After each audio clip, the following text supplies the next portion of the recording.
My name is Yun Ting, a naive university student from the modern world in my previous life. When it comes to my unexpected journey across time, who among my family can truly comprehend it? Who would have thought that a simple act of washing my feet could lead to such an extraordinary turn of fate? It was my very first visit, and I had yet to indulge in any enjoyment after having paid. Alas, it seems that once time travel is set in motion, there is no stopping it, right? I found myself in the midst of a fully equipped vehicle without even a semblance of performance on my part. Upon my arrival in the world of ninjas, I merely offered a light-hearted complaint. After all, having spent years immersed in a certain tomato-themed novel, I quickly embraced my newfound identity. Moreover, I had no one from my past life to miss, and I bore no aversion to the notion of transmigration. Thus, my expectations were modest. All I sought was a golden opportunity. Everything else could be negotiated at the moment of my arrival. The original owner of this body was merely 6 years old, frail and sickly, destined to meet an untimely demise. Consequently, I inherited this existence. The original owner's grandfather was Uchiha Shana, the esteemed elder of the Uchiha clan. My father served as a captain in the security division, and my mother was a jonin of the Uchiha clan, blessed with the power of the Sharingan. What a remarkable beginning it was, indeed. And as it turned out, I truly soared from that point onward. Unlike many other transmigrators who found themselves orphaned and struggling for survival, my circumstances were infinitely more favorable. After 2 years of growth, my body gradually shed its initial frailty. My strength has significantly improved, although I am still far from rivaling my grandfather. In a mysterious realm, a handsome youth, whose appearance rivals that of any discerning reader, sat quietly on the ground with a fishing rod in hand. Suddenly, he felt a tug on the line. A smile spread across his face as he deftly reeled in his catch. However, what emerged was not a fish, but a luminous orb. Yun Ting slowly extended his somewhat tender hand towards the orb, and in an instant, a surge of information flooded his mind. Congratulations, host. You have acquired a moderate level of Sharingan ocular power. Your bloodline limit has risen from level 2, 2 Tomo Sharingan, to level 3, 3 Tomo Sharingan. Note, the maximum level is 10, and this is a one-time event. No further introductions will be made. Yun Ting felt a warm current gradually flow into his eyes, and the Sharingan manifested itself automatically. In his crimson gaze, 3 Tomo began to swirl. The 3 Tomo Sharingan, a standard for elite jonin of the Uchiha clan, had unexpectedly graced me at the tender age of 8. Regrettably, I could only fish once a day. Otherwise, achieving an eternal kaleidoscope at such a young age would not have been out of reach. However, I was fortunate enough to possess a selection system, allowing me to occasionally reap some benefits. For instance, I could acquire trace amounts of chakra, slight enhancements to my physique, and minor boosts in chakra control. The system's definition of trace amounts was indeed minimal, and I often found myself lamenting this fact in the beginning. Yet even if it was scarce, it was still something. Having something is certainly better than having nothing at all. Generally speaking, the better one's relationship with oneself and the stronger one's abilities, the more likely one is to trigger choices, with the rewards being correspondingly superior. After utilizing today's fishing opportunity, Yun Ting willed himself away from this enigmatic realm in an instant. Today's harvest was quite satisfactory. However, until his strength reached the level of a shadow capable of self-preservation, it would be prudent to maintain a low profile. After all, the status of the Uchiha clan in Konoha is well understood by those in the know. As one of the founding families of Konoha, their eventual suppression to the brink of annihilation is indeed lamentable. Sigh, how I long to swiftly awaken my Mangekyo Sharingan. Without it, I feel so insecure. Yet, the current dilemma lies in the fact that the fishing opportunities presented each day may not always yield the ocular power rewards as today did. Moreover, that wretched selection system, with so many members of the Uchiha clan, renders the probability of triggering a choice exceedingly slim. Even if a choice is triggered, the opportunities to receive ocular power are severely limited. What? Do they look down upon the Uchiha? Nevertheless, it is of little consequence. Off to school I go, as the system does not permit me to become invincible all at once. What else can I do but bide my time? Yun Ting casually grabbed a bite to eat before heading towards the Ninja Academy with his ninja pack in hand. Once again, he found himself alone at home today. The old man has been inexplicably busy lately, returning home in the evening clearly brimming with pent-up frustration. His father and mother had left early to report to the security department, apparently welcoming a few new recruits in need of training. But in another location, within the territory of the Senju clan, Uzumaki Mito cheerfully escorted Uzumaki Kushina to the entrance of the ancestral home. All right, Kushina, remember to get along well with your classmates at school. Your sister Tsunade spoke with the principal of the Ninja Academy yesterday. You can head straight to class. As she spoke, she affectionately ruffled Kushina's vibrant red hair. Uzumaki Kushina, slightly overwhelmed with excitement, nodded. I will, Grandma Mito. I will surely get along well with my classmates and won't let you down. With that, Kushina waved goodbye to Mito and set off in the direction of the Ninja Academy. As Kushina walked along the path to school, she kept her head slightly lowered, avoiding the gazes of passing Konoha residents. Her crimson hair indeed seemed to attract attention. The sensation of being stared at felt quite peculiar. However, as it was her first day at school, she was determined to leave a good impression on her classmates and teachers. Lost in thought, her pace quickened unconsciously. Suddenly, Kushina felt as though she had collided with something. Before she knew it, she found herself sitting on the ground. Swiftly rising to her feet, she brushed off her slightly sore bottom and hurriedly apologized to the handsome young man before her. I'm so sorry. I was lost in thought and didn't see you. It was unintentional. The handsome youth chuckled softly, shaking his head with a gentle tone.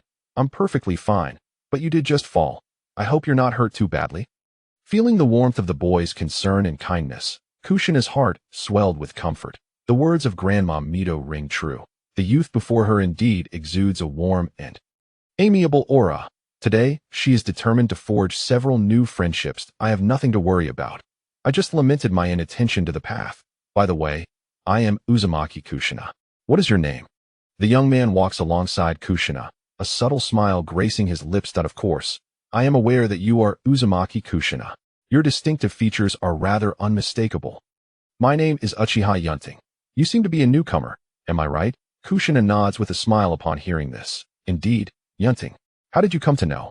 Yun Ting chuckles and gestures towards Kushina's vibrant hair. Before your arrival at our school, I had never encountered anyone else with red hair, such a splendid hue. Had you been a student at the Ninja Academy, I surely would have remembered you.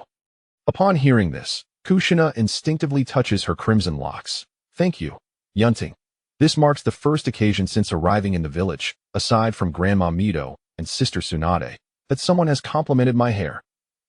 Yun Ting gazes at Kushina and responds nonchalantly. What is there to thank? I merely spoke the truth. Chapter 2. A bold move to extricate oneself. After a brief exchange of pleasantries, the two parted ways. Yun Ting strolled leisurely towards his classroom, while Jusanai made her way to the teacher's office.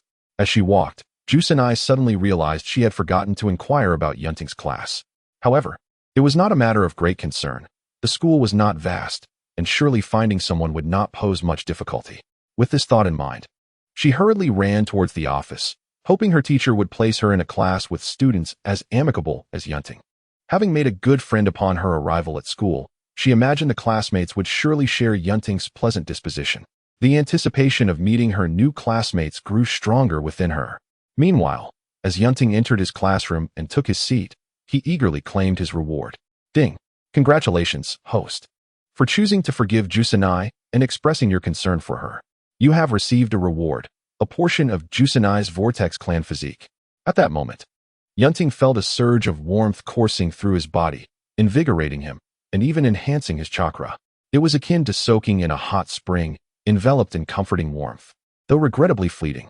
Regarding the alternative option of coldly departing and ignoring Jusanai, earning a reward of a trace of chakra, Yun Ting could only scoff. Who would choose such a meager reward? Furthermore, it would be absurd for him to act so indifferently. He considered himself a rational individual. After all, Jusanai had made the effort to apologize. To hold a grudge over something trivial would be rather unreasonable. The thought of claiming both rewards had never crossed his mind, as experience had taught him that deceit leads to nothing but loss. One must choose wisely. Do not question how he knew this. It was a lesson learned through personal experience. Those who attempt to cheat end up with nothing. In the office, Inoue Chai's, observing the polite young lady before her, let out a sigh of relief. Thankfully, she seemed well-mannered.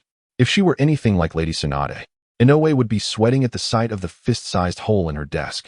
Yesterday, Lady Tsunade had visited the Ninja Academy, issuing warnings to everyone from the principal to herself. Alas, What could she do but endure? Setting aside Tsunade's esteemed status, even in terms of sheer strength, a mere chunin like herself could not hope to compare.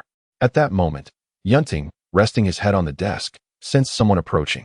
He slowly lifted his gaze to find a young boy with golden hair standing beside him. Without a doubt, this was none other than the future yellow flash of Konoha, the fourth Hokage, Minato Namikaze.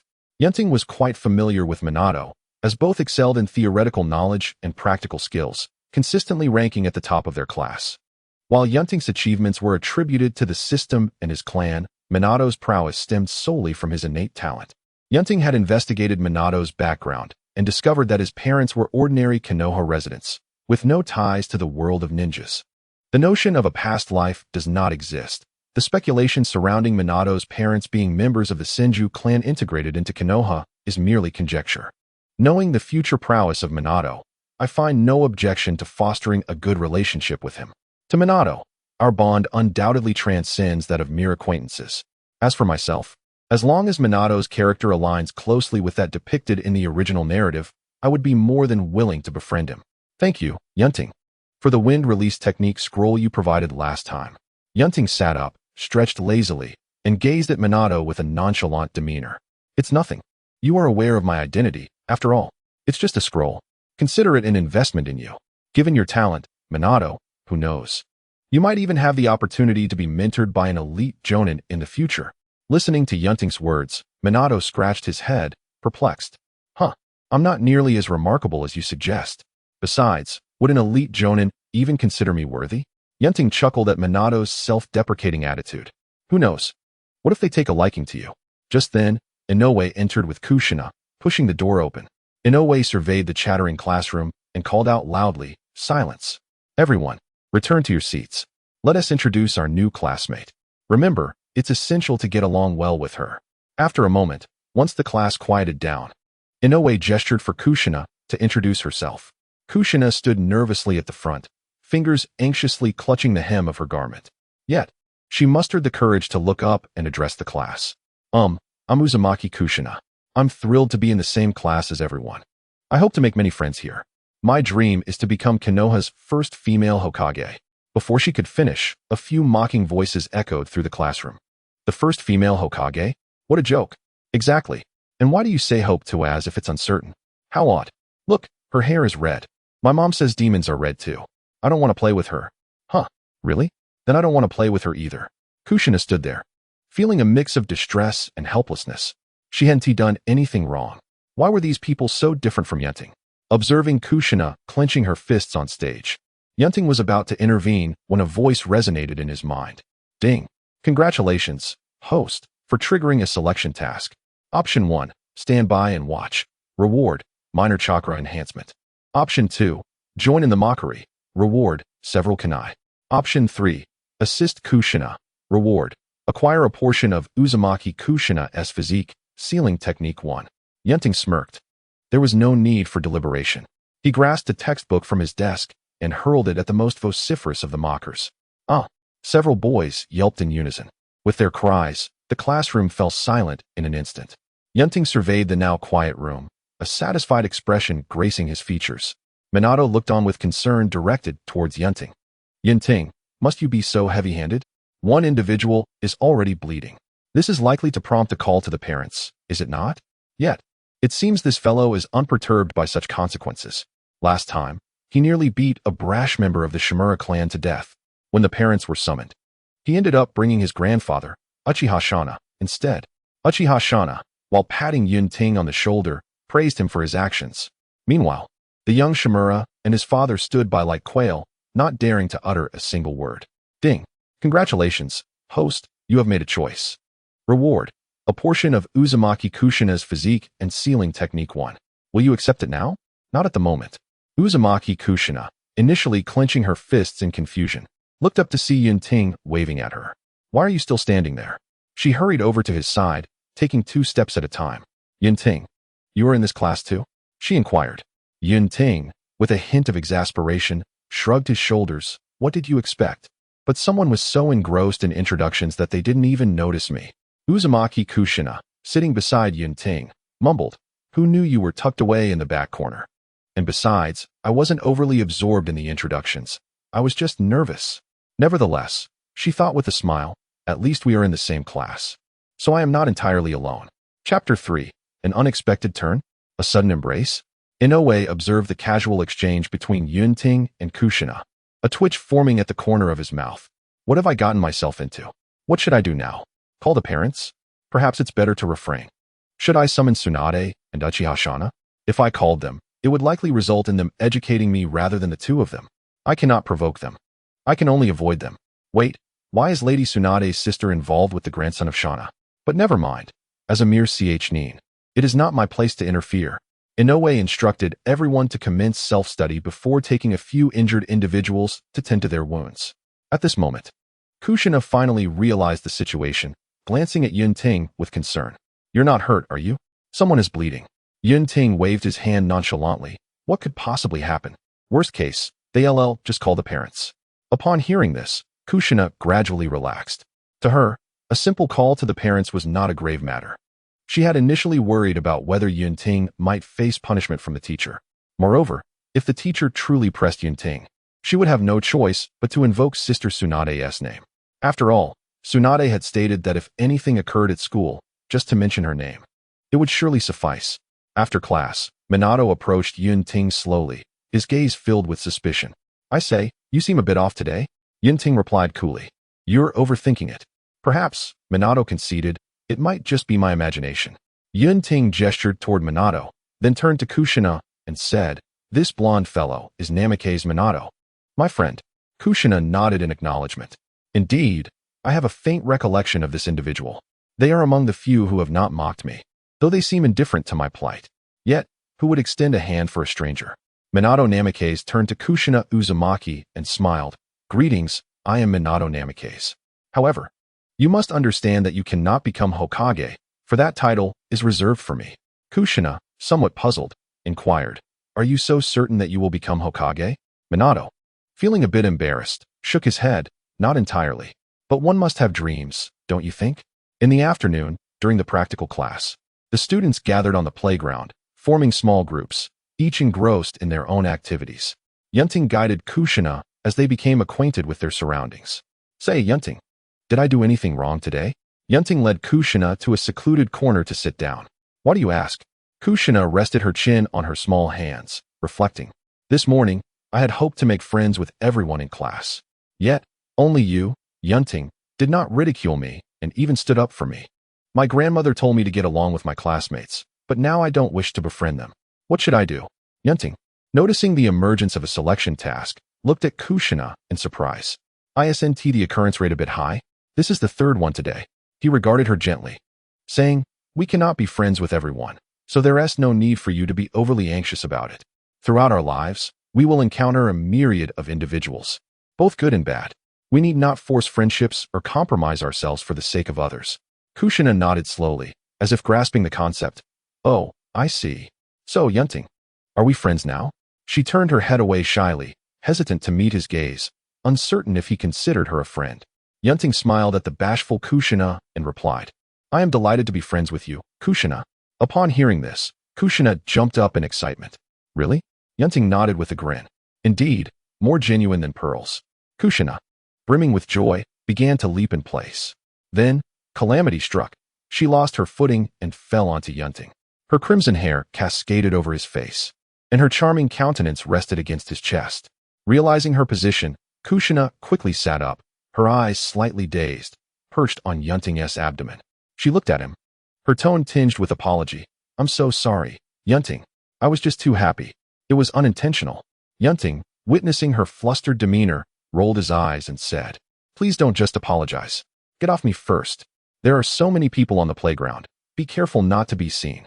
Upon hearing this, Kushina promptly descended from Yun Ting and glanced around, realizing that no one had noticed the two of them. After all, they were seated in a corner, which did not attract much attention. However, it seemed that quite a crowd had gathered at the center of the playground. Kushina pointed towards the throng and inquired, Yun Ting, what is happening over there? There are so many people. Yun Ting cast a casual glance in that direction and replied nonchalantly, that area? It's likely just someone challenging Minato again. Kushina pondered for a moment, Then a boy with yellow hair appeared in her mind. That little blonde? Yun Ting nodded with a smile. Curiously, Kushina asked, is he very strong? Yun Ting slowly sat up and affirmed, yes. He is among the most formidable in the Ninja Academy. His theoretical and practical scores are both at the top. Oh, I see. He must be quite impressive. Suddenly, Kushina seemed to recall something and turned to Yun Ting, asking, then, how do you compare to him? Taken aback momentarily, Yun Ting replied calmly, we're likely on par with each other. Our scores have consistently been tied for first place. Of course, if it came down to a serious match, I would undoubtedly prevail over him. He hasn't yet mastered the Flying Thunder God technique or the Spiral Sphere. Minato's current ninjutsu repertoire, aside from the basic body flicker technique taught at school, consists solely of techniques he is self-taught. He is yet to be taken on as a disciple by one of the legendary Sannin, Jiraiya, who is destined to become one of the future 3 Sannin. Though Minato is undoubtedly talented, even geniuses require time to develop. Presently, his strength rests at the CH Nin level, which is still a considerable distance from that of AJ Nin. Before long, the school day came to an end. At the school gate, upon spotting her sister Tsunade, Kushina waved to Yun Ting, saying, Yun Ting, I'm off. See you tomorrow. Yun Ting nodded and replied, see you tomorrow. Kushina jogged over to Tsunade and exclaimed, Sister Tsunade, what brings you here? Tsunade ruffled Kushina's red hair and explained, Mito was worried that you might struggle to adapt on your first day of school, so she asked me to pick you up. But it seems I might have interrupted something. Seems like my little sister has already made friends with a dashing young lad. Kushina's cheeks flushed with embarrassment as she protested, that's not true. Sister Tsunade, don't say such things. Yun Ting and I are just friends. Tsunade did not pursue the conversation further, merely glancing at Yun Ting's departing figure. She took Kushina's hand and began walking towards the Senju ancestral home. He's quite handsome. But alas, he belongs to the Uchiha clan, Tsunade sighed as they walked. Curious, Kushina asked, what's wrong with the Uchiha clan? Why do you say alas? Tsunade responded with irritation. Every member of the Uchiha clan is exceedingly arrogant and difficult to get along with. It's utterly frustrating. The Uchiha I encountered in my year was unbearably aloof, as if someone owed him money. Chapter 4. Kushina's talent? However, I must admit, the Uchiha clan does possess remarkable looks, but it's a pity their intellect seems to be lacking. Listening to Tsunade's complaints, Kushina couldn't help but wonder if Tsunade harbored some bias against the Uchiha clan. Yun Ting was quite gentle with people, completely devoid of arrogance. Meanwhile, in the Hokage building, within the Hokage's office, Sarutobi Hiruzen sat in his chair, listening to reports from the Umbu while meticulously examining 3 files on his desk. These files contained information on 3 individuals: Uzumaki Kushina, Uchiha Yun Ting, and Namikaze Minato. Uzumaki Kushina, a survivor of the Uzumaki clan, was destined to become the future host of the Nine Tails. Namikaze Minato, both parents were commoners, yet he possessed exceptional talent, a strong will of fire, and maintained good relations with his classmates, particularly with Yun Ting, suggesting their bond was more than mere friendship. Uchiha Yun Ting, a prodigy with extraordinary talent, awakened his Sharingan at the tender age of 8, rivaling Minato's brilliance. His demeanor did not reflect the typical arrogance associated with the Uchiha clan, yet he exhibited a certain coldness, particularly towards those who provoked him. Yun Ting's profile appeared relatively normal, but the concern arose from the fact that he was the grandson of Uchiha Shursui, a representative of the hawkish faction within the clan, which posed a dilemma for Hiruzen. The Uchiha clan indeed boasted an abundance of geniuses, which was rather perplexing. Why was it that no similarly remarkable talent emerged from the Sarutobi clan? Awakened Sharingan at 8 years old, Yun Ting could easily rival his grandfather, Uchiha Shursui. Upon starting school, he quickly formed a strong bond with Kushina. Was it mere coincidence or a deliberate ploy? Kushina's arrival in Konoha was shrouded in secrecy, and until today, only a handful knew of her existence. However, was it truly a coincidence? The close relationship between the future Nine Tails host and the grandson of a hawkish Uchiha leader was certainly a troubling omen. Even if Yun Ting had not exhibited any inappropriate behavior, Hiruzen perceived Kushina as a sheep, while the Uchiha were akin to wolves. Who would dare confine a wolf and a sheep together, betting that the wolf would refrain from devouring the sheep? Upon returning home, Yun Ting immediately retreated to his room, sitting cross-legged on his bed. Soon, 2 rewards awaited his claim. Reward: a portion of Uzumaki Kushina's physique, 1 sealing technique. Pending collection. Reward: 1/10 of current Kushina's chakra. 50 system coins. After opting to claim the rewards, he felt enveloped by a warm current, gradually enhancing his physical constitution. His chakra reserves increased by approximately 1/5. The infusion of 1/10 of Kushina's chakra, combined with the enhancements from the merged physique, elevated his total chakra by 1/5. In essence, at the same age, Kushina's chakra nearly equaled his own, perhaps even surpassing it. How extraordinary! It was worth noting that his regular training, supplemented by occasional rewards from fishing and system bonuses, barely matched Kushina's chakra volume. Although chakra quantity did not solely define combat power, who wouldn't desire a greater reservoir of chakra? Moreover, Kushina is still quite young, and she is sure to experience a period of rapid chakra growth in the future. Even if she does not engage in training, her chakra levels will likely surpass those of the 5 great shinobi villages. However, if the Uzumaki clan were all so extraordinarily gifted, how could they have faced annihilation? As if sensing Yun Ting's confusion, a cold voice resonated in his mind. Kushina Uzumaki's talent ranks among the most exceptional in the entire history of the Uzumaki clan. Ordinary clan members do not possess such formidable chakra at such a young age. Listening to the system's explanation, Yun Ting began to understand. If every member of the Uzumaki clan were as gifted as Kushina, then during the Warring States period, it would not have been solely the Uchiha and Senju clans that dominated, but rather 3 clans in unison. By the way, what level of talent do Mito Uzumaki, Nagato, and Naruto possess? If we were to categorize the talents of the Uzumaki clan into 10 levels, Kushina would be at level 95. Mito and Nagato would be at level 80, and Naruto would be around level 85. Of course, talent alone does not dictate combat prowess, as numerous factors come into play, such as Mito's exquisite chakra control, her unparalleled sealing techniques, the 9 tails within Naruto, and Nagato's Rinnegan. Thus, it seems that if Kushina were to train diligently, she might very well match or even surpass Mito Uzumaki. Indeed, the original work did not reveal everything too soon. Mito, I truly mean it. Yun Ting is different. Kushina pouted while eating her meal. Mito chuckled and nodded, acknowledging, yes, I understand. On the first day of school, that Uchiha brat stole your soul. Hearing this, Kushina blushed and gently replied, that's not true. I just didn't want you to misunderstand Yun Ting. Moreover, I find Yun Ting quite easy to get along with. He is nothing like what Sister Tsunade described as arrogant. Tsunade, observing Kushina's constant mention of Yun Ting, couldn't help but rub her temples. Are all children like this these days? Am I falling behind the times? I've already threatened everyone from the principal to the homeroom teacher at your school on your behalf, yet I haven't seen you express any gratitude. You little ingrate. Perhaps you're just infatuated.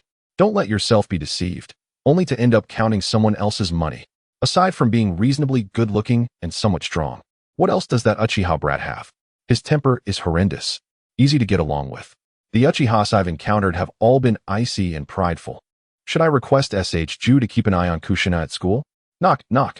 Yun Ting, sitting on his bed, slowly opened his eyes upon hearing the sound of knocking.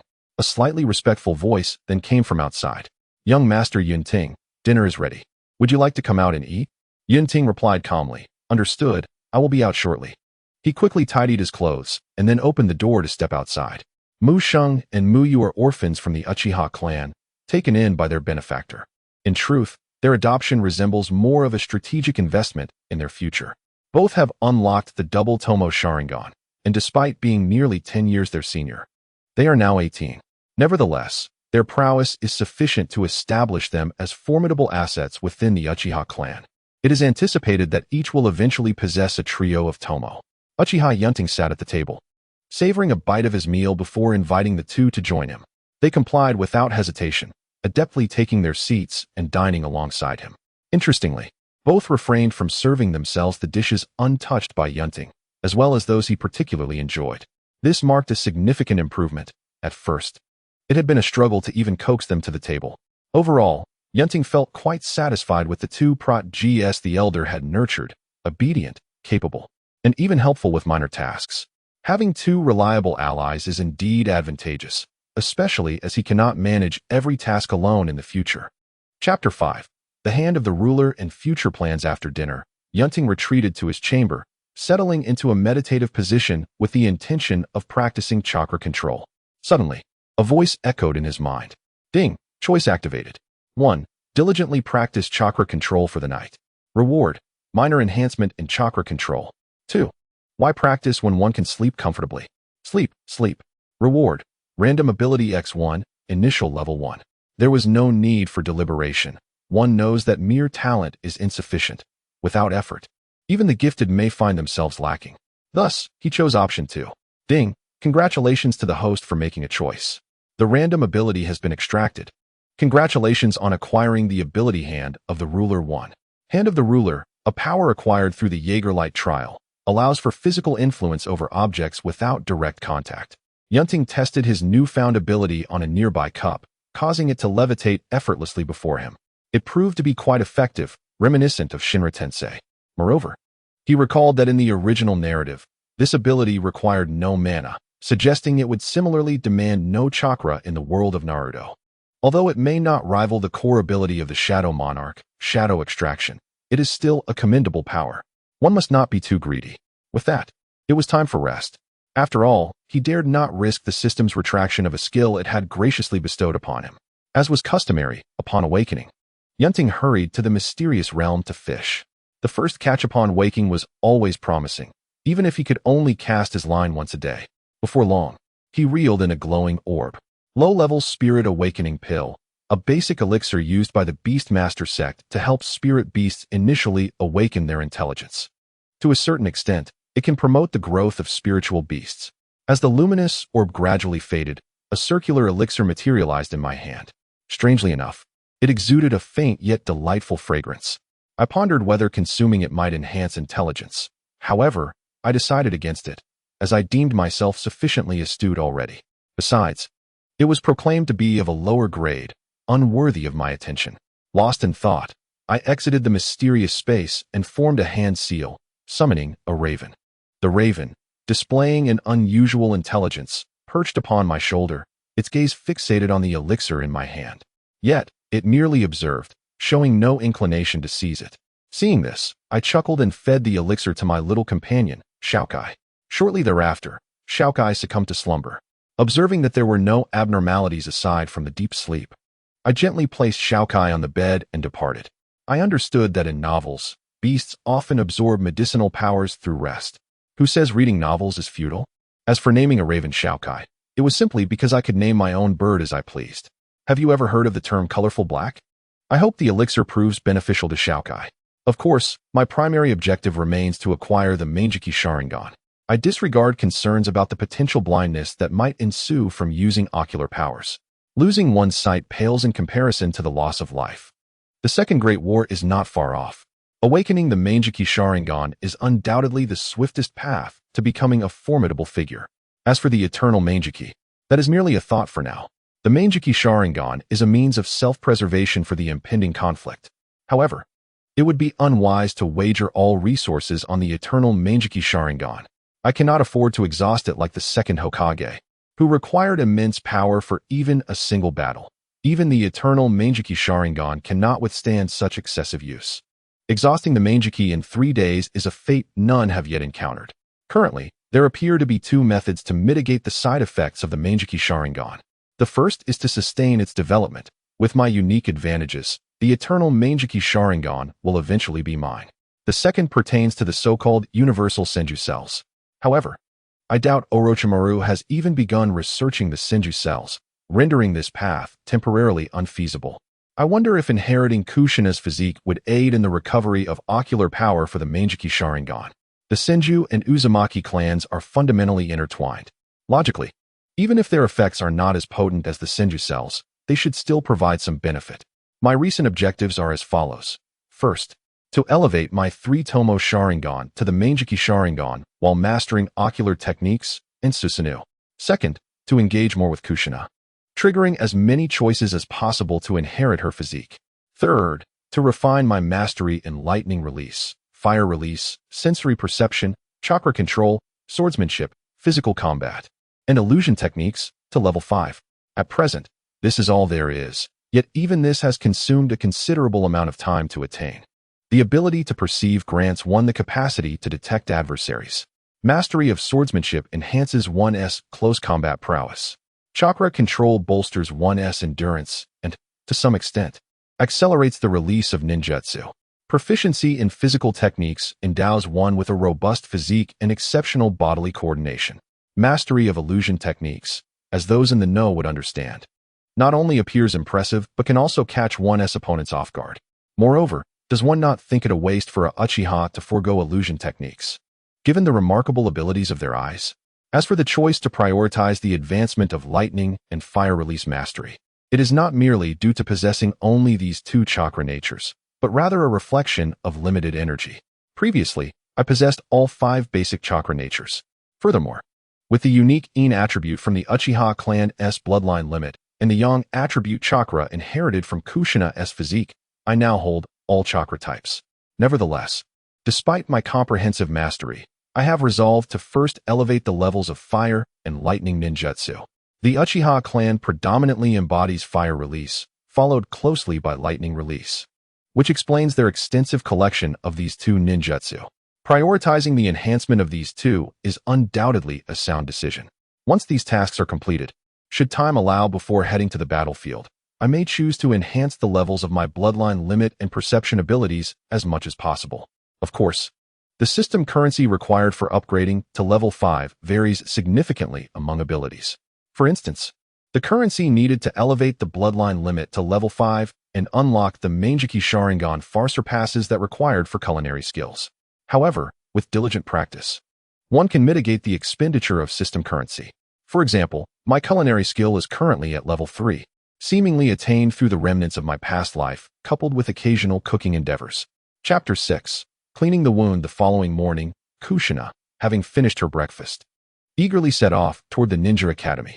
Uzumaki Mito observed Kushina's receding figure with a slight smile, genuinely pleased. As long as Kushina is happy, that is what matters. Regarding the child from the Uchiha clan, it might be best not to overly interfere in the budding friendship between the two children for now, especially since Kushina has just arrived in the village and is still adjusting. During the Warring States period, the Senju and Uchiha clans were at odds, while the Uzumaki clan maintained a close relationship with the Senju. Consequently, the Uzumaki naturally sided with the Senju, leading to a strained relationship between the Uzumaki and Uchiha clans. Had it not been for Hashirama and Madara reconciling their differences to jointly establish Konoha, the village's formation would have remained uncertain. Regrettably, Madara later defected and was killed in a duel with Hashirama, who himself succumbed to long-standing injuries shortly after returning to the village. With both Hashirama and Madara no longer mediating, the members of the two clans naturally grew to distrust one another. After all, who among them has not lost a loved one at the hands of the opposing clan? Why is Uchiha Shana regarded as the representative of the hawkish faction? It is primarily because, in his youth, his parents were slain by the ninjas of the Senju clan, and his beloved also met an unfortunate fate in the conflicts with the Senju. Is it not natural for Shana to harbor animosity towards the Senju clan? One cannot advise others to be virtuous without having endured their suffering. There exists no absolute right or wrong in this world. Is it a mistake to seek vengeance for one's parents or friends? Upon witnessing Kushina hastily retreat, Uzumaki Mito slowly raised his leg and turned to walk back inside the house. Come in, monkey. If you have something to discuss, let us converse. The concealed Sarutobi Hiruzen stepped forth from the shadows upon hearing this. Indeed, it seems he could not evade Mito's scrutiny. Hiruzen entered the room, bowed respectfully before Mito, and then seated himself with deference in front of her. After pouring a cup of tea for Hiruzen, Uzumaki Mito addressed him candidly. You would not come to seek me without reason, would you? Is it concerning Kushina? Hiruzen, with a bitter smile, nodded in affirmation. Indeed, Mito-sama, after all, little Kushina has grown quite close to that child of the Uchiha clan. Moreover, that child is a descendant of Shana, which raises my concerns. Should we consider transferring Kushina to another class? Sighing, he continued, if that child were a descendant of Kagami, my reaction would be less pronounced. However, given that he is connected to Shana, there are many more factors to contemplate. Who is Uchiha Shana?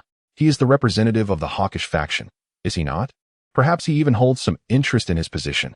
Uzumaki Mito smiled and shook her head gently. Monkey, Kushina is my kin. Even if she becomes the Jinchuriki of the Nine Tails in the future, I hope she will not be isolated and will have those who care for and love her. I also wish for you to refrain from excessively interfering in Kushina's life. Simply separating her from that child from the Cloud Village would only foster her discontent with the village, would it not? Sarutobi Hiruzen nodded respectfully, acknowledging, yes, Mito-sama is correct. Directly separating the two children is indeed inappropriate. Sighing again, he lamented, how I wish that Lord Hashirama and Teacher Tobarama were still with us. With that, Hiruzen prepared to take his leave. As for Kushina, I shall refrain from further interference for the time being. Understanding Mito's intent, Hiruzen did not linger. After a brief farewell, he departed from the Senju ancestral home and made his way toward the Hokage building. Uzumaki Mito remained, quietly gazing at her reflection in the tea. Presently, the Senju clan has largely complied with orders and integrated into Konoha. On one hand, there is a desire to prevent the Hokage position from being perpetually inherited by the Senju clan. On the other hand, this integration enhances the likelihood of producing exceptional ninjas for the village. The Uchiha clan today is essentially divided into three factions: the hawkish faction, the dovish faction, and the neutral faction. The neutral faction comprises approximately 40%, while the other two factions each account for 30%. The dovish faction advocates for amicable relations with Konoha, aspiring for harmony, whereas the hawkish faction predominantly consists of those who are combative, formed by individuals who have suffered losses and endured various injustices at the hands of Konoha. As for the moderates, they predominantly consist of those who are indecisive and harbor little bias towards either faction. If the hawkish leader and grandson of the Uchiha clan elder were to truly unite with Kushina, it might be possible. However, this is contingent upon Yun Ting not causing any harm to her. At this moment, Kushina had reached the school gate, her lips curving upward, a clear indication of her cheerful disposition. She donned a pale yellow outfit, cinched at the waist with a black belt, the hem barely grazing the upper part of her thighs. Underneath, she wore black shorts akin to safety pants. Her vibrant crimson hair cascaded freely, glistening under the sunlight, exuding vitality. On her legs, she sported stockings reminiscent of black silk from a past life, though merely similar. Female ninjas typically favored such attire for its lightness, convenience, breathability, and a measure of protection. Her feet were adorned with shoes, revealing 10 delicate toes. Just as Kushina stepped into the campus, she felt a sudden collision from behind, causing her to tumble to the ground. Her palms and arms were scraped, a hint of blood seeping through. When she rose, the person who had bumped into her had already vanished without a trace. Gently brushing off the dust from her attire, she muttered to herself about the rudeness of the individual who failed to offer an apology. As for her scrapes, she would soon wash them clean, and they would heal swiftly. Such was the strength of her recovery. Upon entering the classroom, Kushina promptly located Yun Ting's seat and settled beside him. For the rest of her classmates were rather bothersome. No sooner had she taken her seat than a concerned voice reached her ears. What happened? Are you hurt? Looking at Yun Ting, Kushina smiled. I just had a little fall.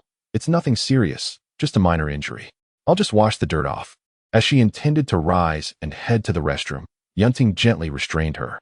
Curiosity sparked in Kushina's eyes as Yun Ting slowly retrieved his water cup, opening it to manipulate the water into a small orb that floated in his palm.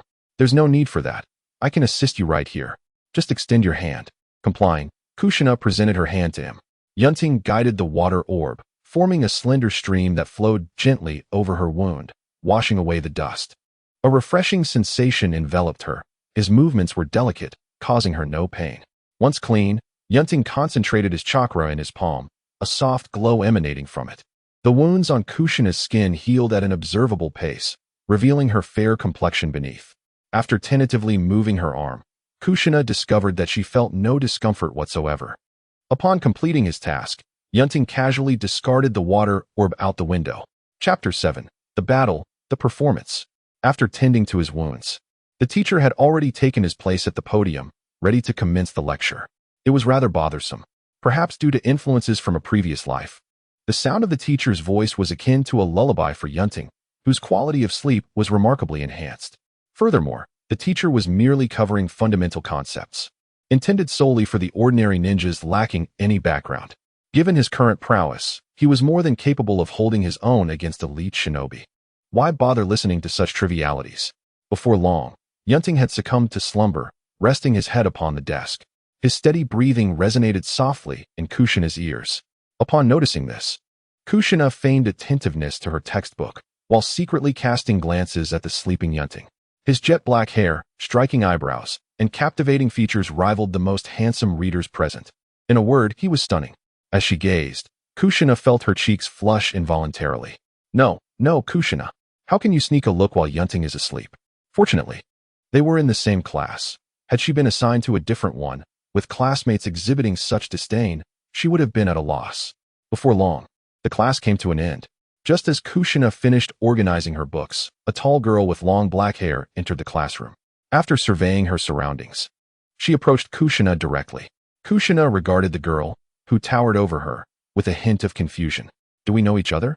The girl smiled and pointed at Yun Ting. I'm here to find Yun Ting. Since he is still asleep, could you please pass this lunch to him when he wakes up? He forgot to bring his lunch this morning. With that, she handed Kushina a neatly packed lunchbox. Kushina accepted the lunch and replied, Sister, I will give it to Yun Ting when he awakens. By the way, what is your name? The black-haired girl paused momentarily before responding. Me? I am Uchiha Makoto, a member of the same clan as Yun Ting. He is my cousin, I suppose. By the way, I haven't seen you before. Are you new here? Kushina nodded gently. Yes, I just arrived at the school yesterday. I'm Uzumaki Kushina. Makoto smiled warmly at her. Well then, Kushina, I'll take my leave. I'm 3 years your senior, so feel free to come and visit me sometime. Kushina cheerfully replied. All right, Sister Makoto. She seems like a very gentle older sister. Yet, there was an odd feeling about the way Makoto looked at her. Perhaps it was just a figment of her imagination? But wasn't it true that the Uchiha clan was known for their proud and aloof demeanor? Yun Ting and Sister Makoto appeared perfectly normal, though. Surely, Tsunade wasn't he deceiving her? Meanwhile, as Makoto departed from Yun Ting's classroom and returned to her own seat, she found herself deep in thought. There was something amiss. This was the first time since the start of the term that someone had shared a desk with Yun Ting without being rejected. Moreover, she is such an adorable young lady. I must have a serious discussion with my aunt about this. Their relationship is rather unusual. Now my aunt need not worry about her son's lack of awareness. After all, during the tender years of youth, who does not yearn for a fleeting infatuation? If at this moment Yun Ting were to discover his cousin's innermost thoughts, he would likely gaze at her in utter disbelief. Such imagination is rather extravagant. I merely wish to trigger a few more choices to seize some opportunities. Is that too much to ask? Although the children in the world of Naruto are precocious, it does not mean they are physically mature. I am certainly not at the stage of developing feelings for an 8-year-old. What Kushina does not realize is that her every action is being meticulously recorded and subsequently dispatched to the Hokage's office within the Hokage building. If Yun Ting were awake, he would undoubtedly notice the hidden Umbu member lurking nearby. However, this is within the realm of Yun Ting's expectations. After all, would you allow the best candidate to become the Jinchuriki of the Nine Tails to stroll unguarded through the streets of Konoha? Who knows where an enemy spy might be lurking? Despite Konoha's esteemed status as one of the 5 great shinobi villages, spies still manage to infiltrate. After all, there are no facial recognition systems or methods to ascertain one's true identity. I am a spy from another nation, undercover in Konoha. I simply claim to be here for business and to undertake missions. What can you do about it? The security system in the shinobi world indeed requires enhancement. Speaking of which, does the shinobi world even have a security system? After the afternoon break, it was time for the practical combat class. Upon hearing the bell, Kushina groggily sat up, her face still marked with the impressions from sleep. She poked Yun Ting's shoulder with her finger. Yun Ting, it's time for class. Yun Ting struggled to sit up, looking around to find that only a few classmates remained. How strange. He hadn't stayed up late, yet felt incredibly tired and quite hungry. Ding. Host, do not worry. This is a normal phenomenon of the fusion physique. Please remain calm. Yun Ting listened to the system's response and dismissed his concerns. So what if he felt a bit drowsy and hungry? It didn't interfere with his daily fishing time. He initially thought that the fusion of Kushina's physique had been completed in one fell swoop, but it seemed there were lingering effects. Seeing Yun Ting in a daze, Kushina waved her hand in front of his eyes. Yun Ting, are you all right? You seem off today. Yun Ting shook his head and waved his hand dismissively. I'm fine, just didn't sleep well last night. Let us head out, the classroom is empty. Once everyone had gathered, in no way addressed the group. Today, we will engage in practical training. When your name is called, step forward. Remember, safety first. Do not strike with excessive force.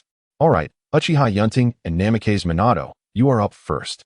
Reluctantly, Uchiha Yun Ting stepped onto the open ground. Why was he the first? Wow, Minato is so handsome. Do I have a chance with him? Forget it, just you? Sigh. I must admit that I find Yun Ting to be more handsome. If only he could display a bit more warmth towards others. In contrast, Watergate is undeniably more amiable. Indeed, I too hold a great fondness for Watergate, for he is remarkably gentle. Wait, aren't you a man? Listening to the surrounding conversation, Kushina couldn't help but slightly furrow her brows. What is wrong with that? How could Yun Ting possibly be inferior to that blonde boy? Yun Ting is quite gentle as well. Such a lack of discernment. On the open ground, both Yun Ting and Watergate were prepared, and in no way announced the commencement of their battle. Almost simultaneously with In No Way's declaration, Watergate swiftly performed hand seals. Wind release, gale arrow. Just as Watergate unleashed his jutsu, Yun Ting also completed his seals. Fire release, great fireball technique. The colossal, searing fireball collided with the arrow formed from wind chakra, sending dust and smoke swirling into the air. Sensing Watergate maneuvering behind him, Yun Ting couldn't help but smile slightly. Truly, he is destined to be the fourth Hokage. His awareness is commendable. However, at this moment, he is still too weak. What a nuisance. I must continue this charade while those two Umbu in the trees are bothersome. Thus, with Yun Ting's exceptional acting skills, the two ended in a draw. Of course, to enhance the realism, he even utilized his Sharingan. Yet, it was merely a demonstration of his single Tomo, as he intended to showcase only the single Tomo Sharingan to the outside world. Being a genius is acceptable, but one must not be too ostentatious. As the saying goes, a tall tree catches the wind. If I were to reveal my 3 Tomo Sharingan outright, I suspect that scoundrel Danzo would promptly rush to the office of our third Hokage to demand covert action against me. A bunch of ignorant fools, preventing me from using my precious 3 Tomo Sharingan freely. Meanwhile, an 8-year-old next door has already awakened his eternal Manjiki Sharingan, soaring high above. Here I am, struggling to develop cautiously, merely aiming to awaken my Manjiki Sharingan first, hoping to establish some means of self-preservation. Life is hard indeed. Chapter 8. Conflict? Kill. Once the two reached a stalemate, they exchanged a gesture of reconciliation, after which Yun Ting quietly returned to stand beside Kushina. She looked at him and exclaimed with delight, Yun Ting, you were amazing just now. Your speed in performing hand seals is astonishing. It would take me ages to achieve that. Before Yun Ting could respond, Watergate, who had followed him, turned to Kushina and asked, what about me? Is my hand seal speed not impressive? Kushina regarded Watergate with a cool demeanor, replying, your speed is quite commendable. However, you two are not comparable.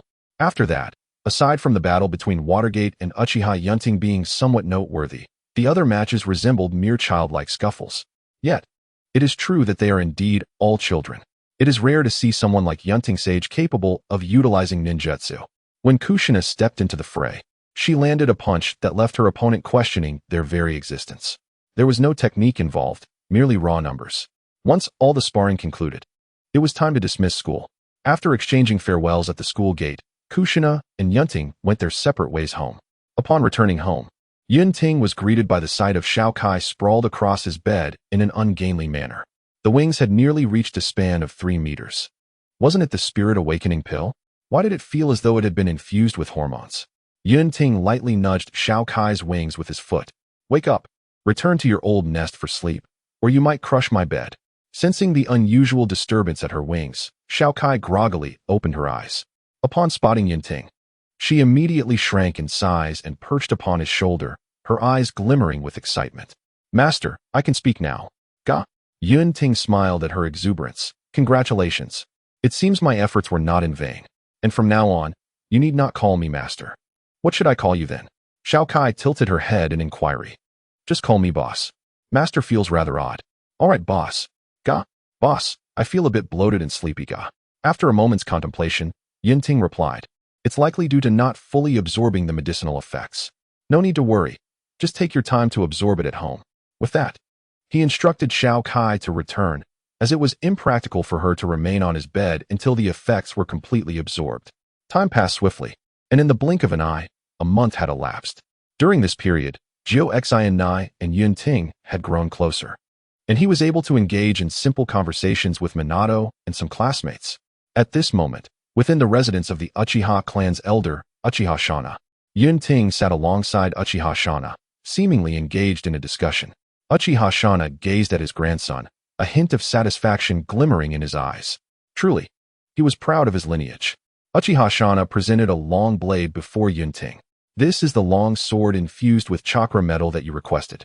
However, due to your age, it may feel a bit lengthy for your use. But you can grow into it, as such fine weapons are scarce in the clan's treasury. Yun Ting accepted the long sword, slowly gripping the hilt and gently drawing it out, the blade reflecting a glimmer of cold light. It was indeed a fine weapon. Contemplating, he infused the blade with fire and lightning chakra successively. The chakra transmission is quite smooth. They must have added a substantial amount of chakra metal. This is truly valuable. Seeing Yun Ting's focused demeanor brought a smile to Uchiha Shana's heart.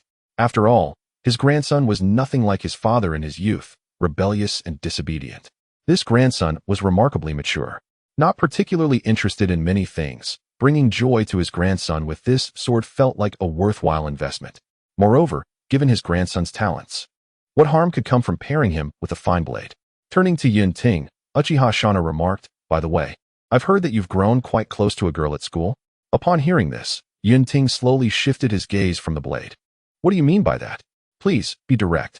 Uchiha Shana cleared his throat and continued, "I recently heard from that girl, Mikoto, that you have developed a good relationship with a new girl in your class. Should I, if it seems appropriate, assist in bringing you two together? Of course, I am well aware of your preference for solitude and tranquility, hence I have not dispatched anyone to surveil you." Upon hearing this, Uchiha Yun Ting cast a glance of exasperation at his grandfather. "Do you truly believe the words spoken by Sister Mei-chin hold any credibility? Besides, we are merely friends. Do you comprehend?" Uchiha Shana, though he had anticipated this response, could not suppress a flutter of disappointment in his heart. His grandson possessed numerous virtues, exceptional talent, diligence, a strong sense of independence from a young age, and a genuine concern for the clan members. Yet, for reasons unknown, the boy seemed utterly oblivious when it came to matters of the heart. Just the other day, after hearing Mei-chin's words, he had thought perhaps his grandson had finally awakened to such feelings. Alas, it was a false hope. Despite his grandson's remarkable gifts, there was no need to fret over his prospects for a partner. Little Yun Ting, here is your allowance for this month. Go out and indulge yourself. Do not feel compelled to save for your grandfather." Yun Ting quietly accepted the 50,000 ryo his grandfather offered, promptly storing it in his system space. He then retrieved 2 scrolls, presenting them to Uchiha Shana. Uchiha Shana, holding the scrolls, looked at Yun Ting with curiosity. "What are these?" Yun Ting replied nonchalantly. "The one on the left is a lightning-style ninjutsu I have been developing, named Chidori. It pairs quite well with our Uchiha clan's Sharingan. As for the other, it is still in the developmental phase. It contains the principles of training, but its specific functions." Before Yun Ting could finish, a figure burst through the door, brandishing a token emblazoned with the Uchiha clan emblem, inscribed with a single character. Uchiha Shana did not reproach the intruder for their abrupt entrance. Instead, he calmly stored the scrolls and inquired, "What is it? What has happened?" A nameless Uchiha knelt on one leg, addressing the elder. "Great elder, one of our clan members has been assaulted on the street we oversee. The assailants, inebriated, continue to cause a ruckus. However, their identity complicates any action we might take." Uchiha Shana, upon hearing this, felt an overwhelming urge to reprimand the guards for their incompetence. They should arrest and imprison those who deserve it. Is this the demeanor expected of an Uchiha? Hesitation is not an option. In the eyes of the Uchiha, there exists no one beyond their reach. Uchiha Shana rose decisively. Striding towards the door, his earlier demeanor of ease and warmth in conversation with Yun Ting replaced by sternness and a faint aura of menace. Uchiha Yun Ting stood and followed closely behind his grandfather.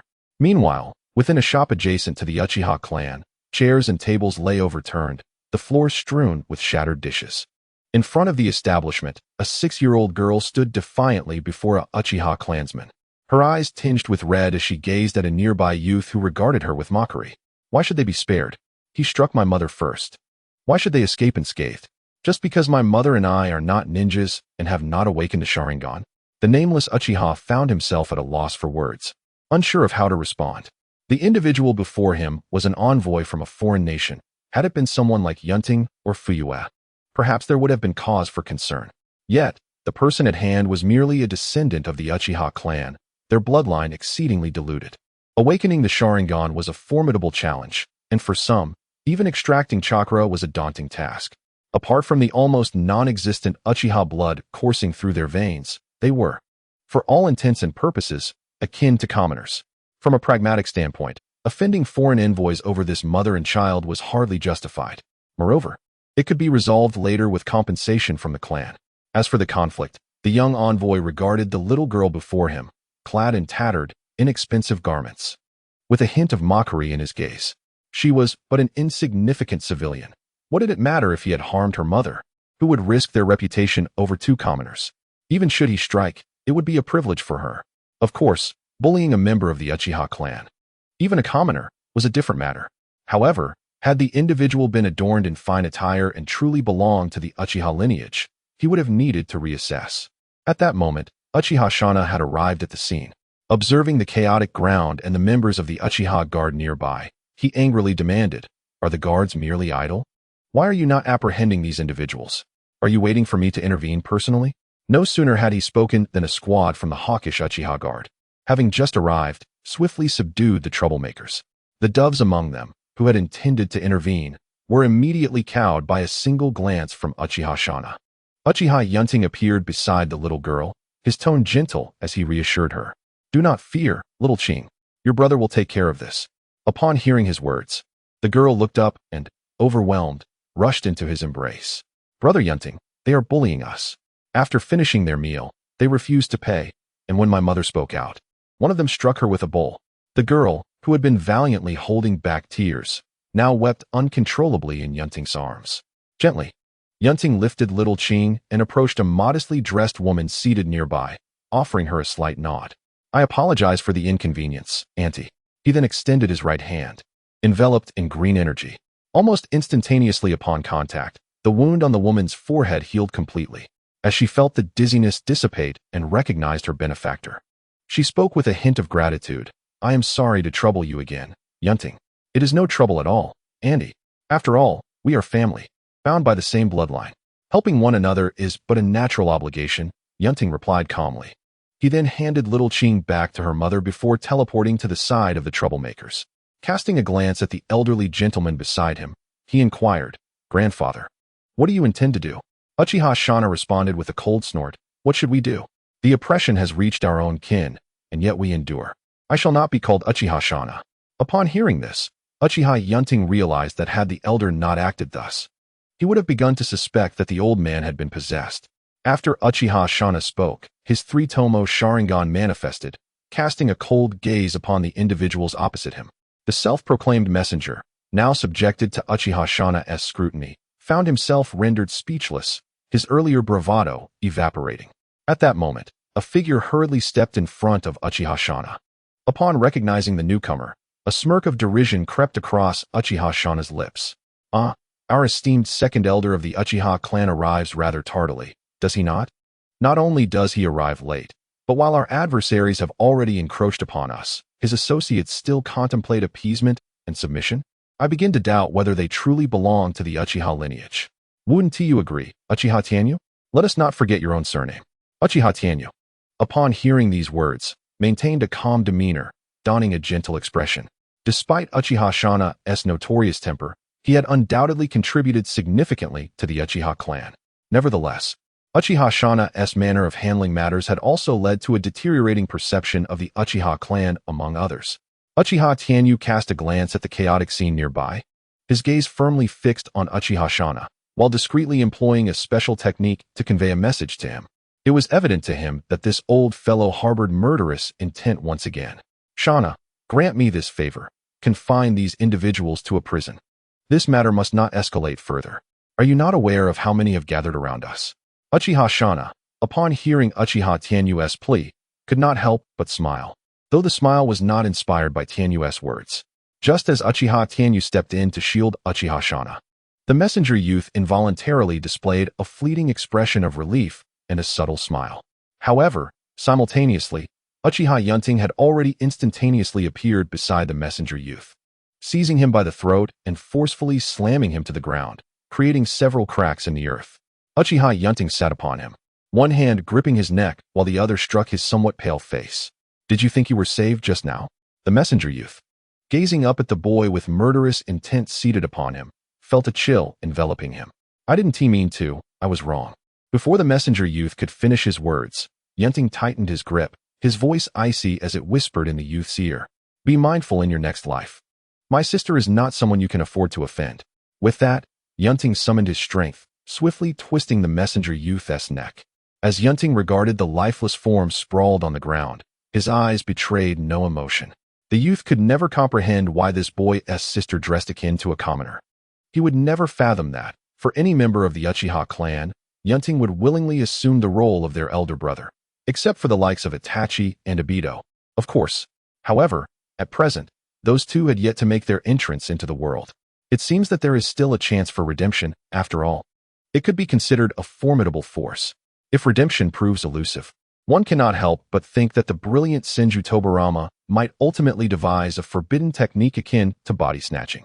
In that case, I would not need to show excessive mercy towards Senju Itachi and Senju Obito. Upon perceiving that the young man had ceased to breathe, Yun Ting rose from his position with a cold expression, making his way towards Xiaoqing and her mother. Grandfather, the rest is in your capable hands. I shall escort Xiaoqing and her mother home. Uchiha Shana nodded with a smile, proud of his grandson's demeanor. As for Uchiha Tianyu's earlier look of dissatisfaction, who cares? After Yun Ting safely returned Xiaoqing and her mother to their home, he was about to depart when he noticed both women preparing to kneel before him. Observing this, Yun Ting extended his hand with the power of a dominator, gently lifting them up. Auntie, Xiaoqing, there is no need for such gestures. Unable to kneel, the woman stood, embracing Xiaoqing tightly while tears streamed down her face as she looked at Yun Ting. Little Ting, I am at a loss as to how I can repay your kindness. You have always taken such good care of us, and now we have caused you trouble. Yun Ting replied softly, Auntie, we are indeed of the same clan, and it is only natural for us to support one another. Moreover, this time, you are not at fault. The issue lies with those individuals. Please do not burden yourself with worry. With that, Yun Ting vanished in an instant. The woman gently touched the healed wound on her forehead and glanced at the additional 20,000 ryo on the ground, a bittersweet smile gracing her lips. It is truly Yun Ting, this child, who occasionally comes to the aid of our group. Otherwise, as someone who belongs to the Uchiha clan, how many would acknowledge our kinship? Let us not even speak of the Sharingan. Our chakra is hardly detectable. To some members of the Uchiha, it might even be preferable if our group were to perish. Alas, I hope that if Xiaoqing possesses talent in the future, she can follow this child Yun Ting and perhaps assist him in minor ways. Moreover, there are many who share such sentiments as Xiaoqing and her mother. After all, one must not underestimate Yun Ting's standing among the ordinary members of the Uchiha clan. Chapter 10. Spirit of the Flora and Fauna. At this moment, within the Hokage building, the door to the Hokage's office was forcefully pushed open. The sound of the wooden door colliding with the wall resonated clearly in the small office. Sarutobi Hiruzen wore an inscrutable expression, seated calmly in his chair. Danzo, I recall having advised you previously to be gentler when opening the door. Danzo, seemingly oblivious to Hiruzen's words, coldly retorted, Hiruzen, the Uchiha clan has become increasingly audacious. They have even dared to directly assassinate envoys sent from other nations. Their arrogance is beyond measure. Do you intend to pretend as if nothing has transpired? Based on years of experience, Hiruzen had already surmised what Danzo intended to say next. With his limited cunning, what other objective could he have besides seeking to complicate matters for the Uchiha? Moreover, the other major ninja villages have recently been anything but tranquil. At such a juncture, the Uchiha clan represents a formidable force. Furthermore, should conflict arise, who among us would take action? Do you truly believe it would be you, Danzo? Sarutobi Hiruzen took a languid drag from his cigarette, then turned his gaze toward Danzo. Danzo, it would be prudent for you to lay low for the time being. Now is not the moment to provoke the Uchiha clan. I must caution you. Do not engage in any underhanded maneuvers without my knowledge. I will not be your scapegoat. It would be wise to retract your clause, or I shall have no qualms about revoking your position as my advisor. Remember, I am the Hokage. It was I whom Tobarama-sensei entrusted with the mantle of Hokage, not you, Danzo. Be reasonable. Now is not the time to exacerbate tensions with the Uchiha clan. Upon hearing these words, Danzo's expression revealed a hint of displeasure, yet he chose not to confront Sarutobi further. Instead, he strode purposefully toward the exit. Sarutobi, you are far too soft-hearted. You will undoubtedly come to regret this. With that, he slammed the door shut with a resounding thud. Sarutobi Hiruzen watched Danzo's departure, a frown creasing his brow. Concerning the Uchiha, the current situation is so unstable, it seems to be veering toward the onset of a second shinobi world war. I cannot fathom Danzo's reasoning in instigating discord within the Uchiha clan at such a critical time. The Hidden Leaf truly faces troubles both within and without. Externally, we contend with the 5 great nations, while internally, we are beset by the troublesome Uchiha clan and Danzo, who covets my position. It is indeed a headache. Being Hokage is no easy task. How much simpler it was in the days of Hashirama-sama, at that time, who dared to provoke the Hidden Leaf.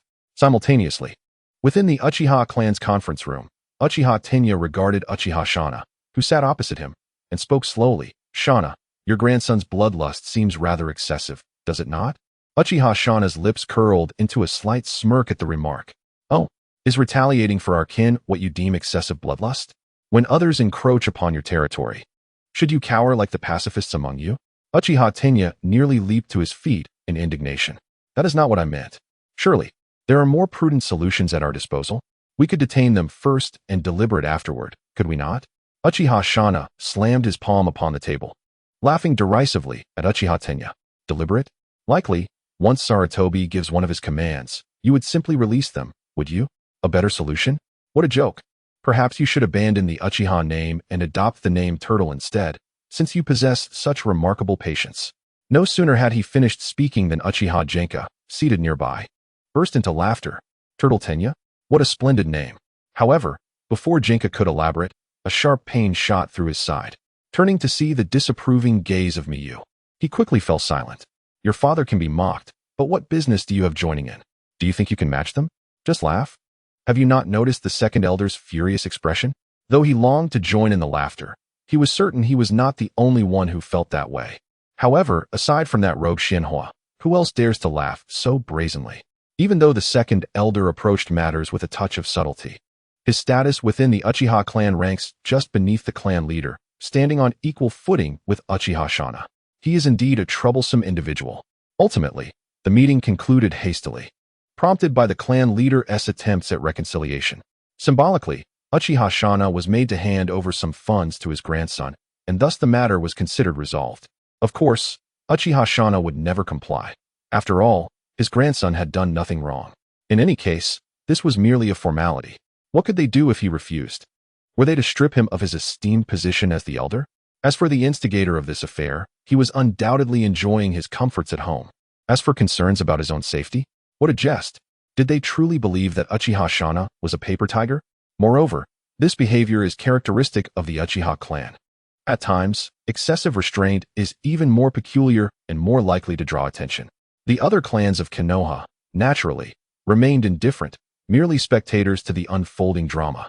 Meanwhile, within the ancestral home of the Senju clan, an elder with dark red hair sat at a table, sipping tea while perusing a report in his hands. This child, one could only say, truly lives up to being the grandson of that fellow Shana. His intentions may be commendable, yet his methods leave much to be desired. Furthermore, I am well aware of Nana's little thoughts. That young one has undoubtedly taken a liking to the Uchiha scion. Should I find the time to meet this little fellow? Perhaps it is best to observe a while longer. After all, approaching that child recklessly might provoke Uchiha Shana. That old curmudgeon. He is notoriously stubborn and can erupt at the slightest provocation. At dawn, Yun Ting entered the fishing space punctually. The fishing area, once merely a meter in diameter, had expanded significantly, now encompassing 100 meters. Though it had not grown tremendously, the center of the open space was adorned with several trees and a wilting little tea tree. Alas, I have truly done my utmost. It must be said that I lack such talent. Although I could cheat through the system, resources are limited, are they not? Good steel must be put to good use. Yun Ting settled at the edge of the clearing and commenced his fishing. He had a premonition that today would yield exceptional rewards. Simultaneously, in another realm, a large blackbird was pursuing a small green-haired creature. Oh dear, little green one, you're not tasty. Can you please stop chasing me? This little one is in distress. I diligently care for the spirit plants every day, and now I'm being hunted by you. How unfair. However, despite the complaints, the little creature's speed did not wane. After all, slowing down could truly mean the end. Chapter 11. The development of a little girl, feeding tasks? Before long, a tug on the fishing line signaled activity. Yun Ting reeled it in and immediately began to inspect the information. In a realm inhabited by the spirits of flora and fauna, a unique being emerged, known as the spirit of vegetation. These ethereal entities, nurtured by the very essence of nature, excel in cultivation, yet possess feeble combat abilities, relegating them to the lowest echelons of the food chain. Yun Ting held a luminous orb, which gradually dissipated to unveil a diminutive green creature, its tiny form curled tightly in on itself. Could this be the spirit of vegetation? Did it imply that the fruits and trees he had previously caught might have offered salvation? As the little creature sensed no immediate movement, it cautiously surveyed its surroundings, soon locking eyes with a dark-haired youth who regarded it with a gaze akin to that reserved for treasures. Though uncertain of the reason, the spirit felt an inexplicable warmth emanating from this individual. Did you rescue me?" it inquired timidly. Yun Ting, acknowledging the creature's question with a gentle nod, replied, "I suppose so. Why would you save someone like me?" The spirit questioned, reflecting on its own lack of nutritional value and combat prowess, seemingly not worthy of such a grand gesture. Indeed, the little being had already come to regard Yun Ting as a formidable figure. After all, in the eyes of a creature at the bottom of the food chain, everyone else appeared as a giant. Observing the spirit's palpable anxiety, Yun Ting spoke softly. "What is your name?" "In response to your esteemed presence, I am called Xiao Lu, and I am profoundly grateful for your life-saving kindness."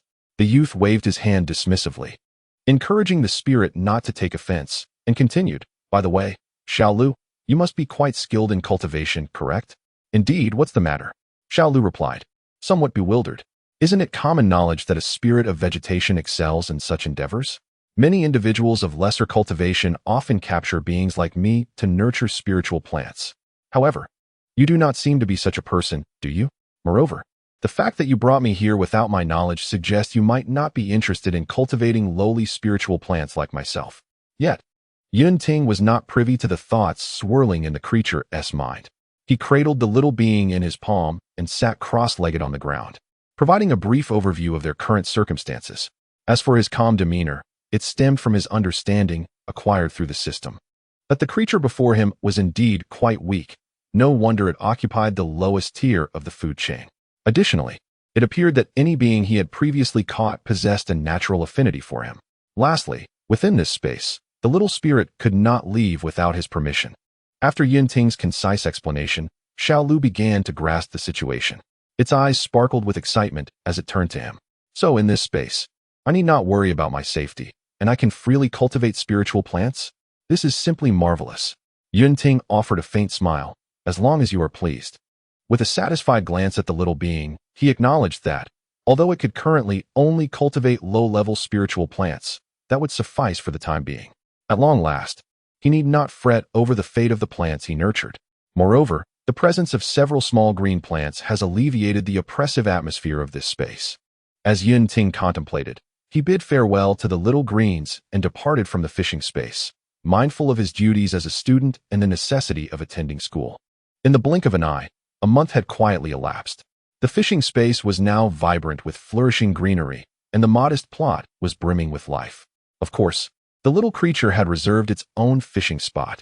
It appeared quite content with its current tasks, merely overseeing the spiritual plants, harvesting them when ripe, and even indulging in tastings. There was no concern for its own safety, making it a rather easily satisfied little being. It had indeed been quite helpful, as both it and Yun Ting engaged in a mutually beneficial arrangement, considering Yun Ting had no time to tend to these plants, and, even if he did, he could not guarantee their survival.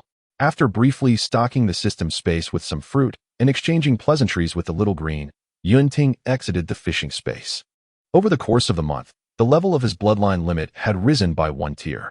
His focus would no longer be solely on the advancement of his bloodline limit.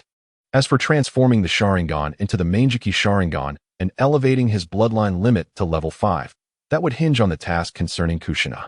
Contemplating this, a task panel visible only to him materialized before his eyes. Task: continuously feed Kushina for 1 month without interruption. Reward: level up card X1. Current progress: 230. Effect: elevate any skill by 1 level. From his observations over the past 2 days, it seemed that simply providing food to Kushina would suffice. There were no stringent requirements regarding the quality or quantity of the food. However, this system seemed somewhat flawed, whether in terms of rewards or task frequency. Kushina appeared to outstrip others significantly. Could it be that the system had a penchant for nurturing games? Yet, from his perspective, this arrangement seemed rather agreeable. Kushina was not unattractive, given that she was the mother of the original protagonist. Although it might feel a tad disloyal to Minato, who really cares? He had transcended to another world. At present, Minato and Kushina merely shared a platonic friendship. Perhaps, this could even yield a favorable outcome for Minato. After all, it was possible that this way, Minato could extend his lifespan considerably. For now, it was best to let things unfold naturally. If mutual feelings developed, there would be no harm in pursuing a relationship. If it proved unsuitable, there was no need for compulsion. He was not bound to hang from a single tree. After all, nevertheless, the tasks issued by the system felt eerily reminiscent of the nurturing games from his past life. Yun Ting strolled into the kitchen, retrieved a portion of the fruits from the system space, washed them thoroughly, and sliced them before neatly arranging them in a lunchbox. After securing the lunchbox, he placed some additional fruits on the table. Currently, the fishing space offered 4 types of fruits ready for consumption. Certainly, this is merely the present state of affairs. In due time, it is likely that other varieties will become edible as well. Currently, 4 consumable types are available. The fragrant apple, whose translucent fruit emits a subtle aroma, boasts a whitening effect with prolonged consumption. The frosted grape invigorates the spirit and enhances mental acuity with extended use. The verdant fruit, entirely green, offers a simple boost to physical vitality and heightened sensory perception. Lastly, the intoxicating pear, a unique plant from a low martial world, equates 1 bite to a jug of potent liquor, primarily utilized as a premium ingredient in high-quality beverages. Of course, these fruits do not possess exceptionally high quality. However, they still offer numerous benefits to the average person. They are, naturally, far inferior to the legendary fruits and enlightenment teas found in the realm of cultivation. Yet, one must remember that we are not residing in a world of ascension. In the world of Naruto, even as a pinnacle shinobi, a half-step into the 6 paths, one's lifespan is merely a century. Was Hashirama formidable? Are Hashirama's cells not extraordinary? Yet, alas, death is inevitable. Severe injuries can also jeopardize one's lifespan. While the rebirth technique exists, allowing for the exchange of life, it has been many years, and only Madara has managed to awaken a pair of Rinnegan. Even Sasuke merely awakened a single Rinnegan through the power of the 6 Paths Chapter 12, Tsunade, a plump lamb. After hastily finishing breakfast, Yun Ting slung his ninja bag over his shoulder and made his way to school. As he departed, he couldn't help but cast a glance towards his parents' room. Alas, they were quite oblivious to the noise they were making while working late into the night. It's fortunate that Uchiha Shana didn't reside in the same courtyard as him and his parents. Otherwise, they would be far less audacious. Perhaps they were preoccupied with having a second child? As per usual, Yun Ting arrived punctually, and upon entering the classroom, he spotted a girl with crimson hair waving at him. The vivid red of her hair accentuated her fair complexion. Ah, the essence of youth. Yun Ting strolled over and took a seat beside Kushina. No sooner had he settled down than Kushina eagerly pushed a lunchbox from her ninja bag towards him. You must try this, Yun Ting. It's from a highly reputed dessert shop in the village. Would you like to taste it? With a smile, Yun Ting nodded and picked up a piece to savor while discreetly pushing his prepared lunchbox towards Kushina. She looked at the lunchbox before her, and a gentle smile graced her face. Tilting her head, she inquired, "What's this?" As Yun Ting relished the delicacies, he replied, "Oh, it's merely some fruits." Upon hearing this, Kushina didn't ponder further, happily opening the lunchbox and tossing a grape-like fruit into her mouth. The fruit felt cool to the touch, and the moment her teeth pierced its skin, a refreshing sensation surged through her body. Oh, how delightful. Seated at her desk, Kushina joyfully indulged in the fruit, completely oblivious to the fact that the teacher had already arrived in the classroom. Ahem, Kushina, if you enjoy fruits, you may consume them during break time. The teacher stood at the podium, casting a glance at Kushina. Upon hearing this, Kushina blushed and discreetly tucked away her lunchbox amidst the many eyes in the classroom. Oh, why didn't Yun Ting give me a hint? She pondered, only to see Yun Ting brazenly enjoying his food beside her. What's the deal? Is this aimed at me? Nevertheless, should I perhaps broach that subject with Yun Ting in advance? After all, perhaps it's best to wait a bit longer. What if Yun Ting finds out and distances himself from me?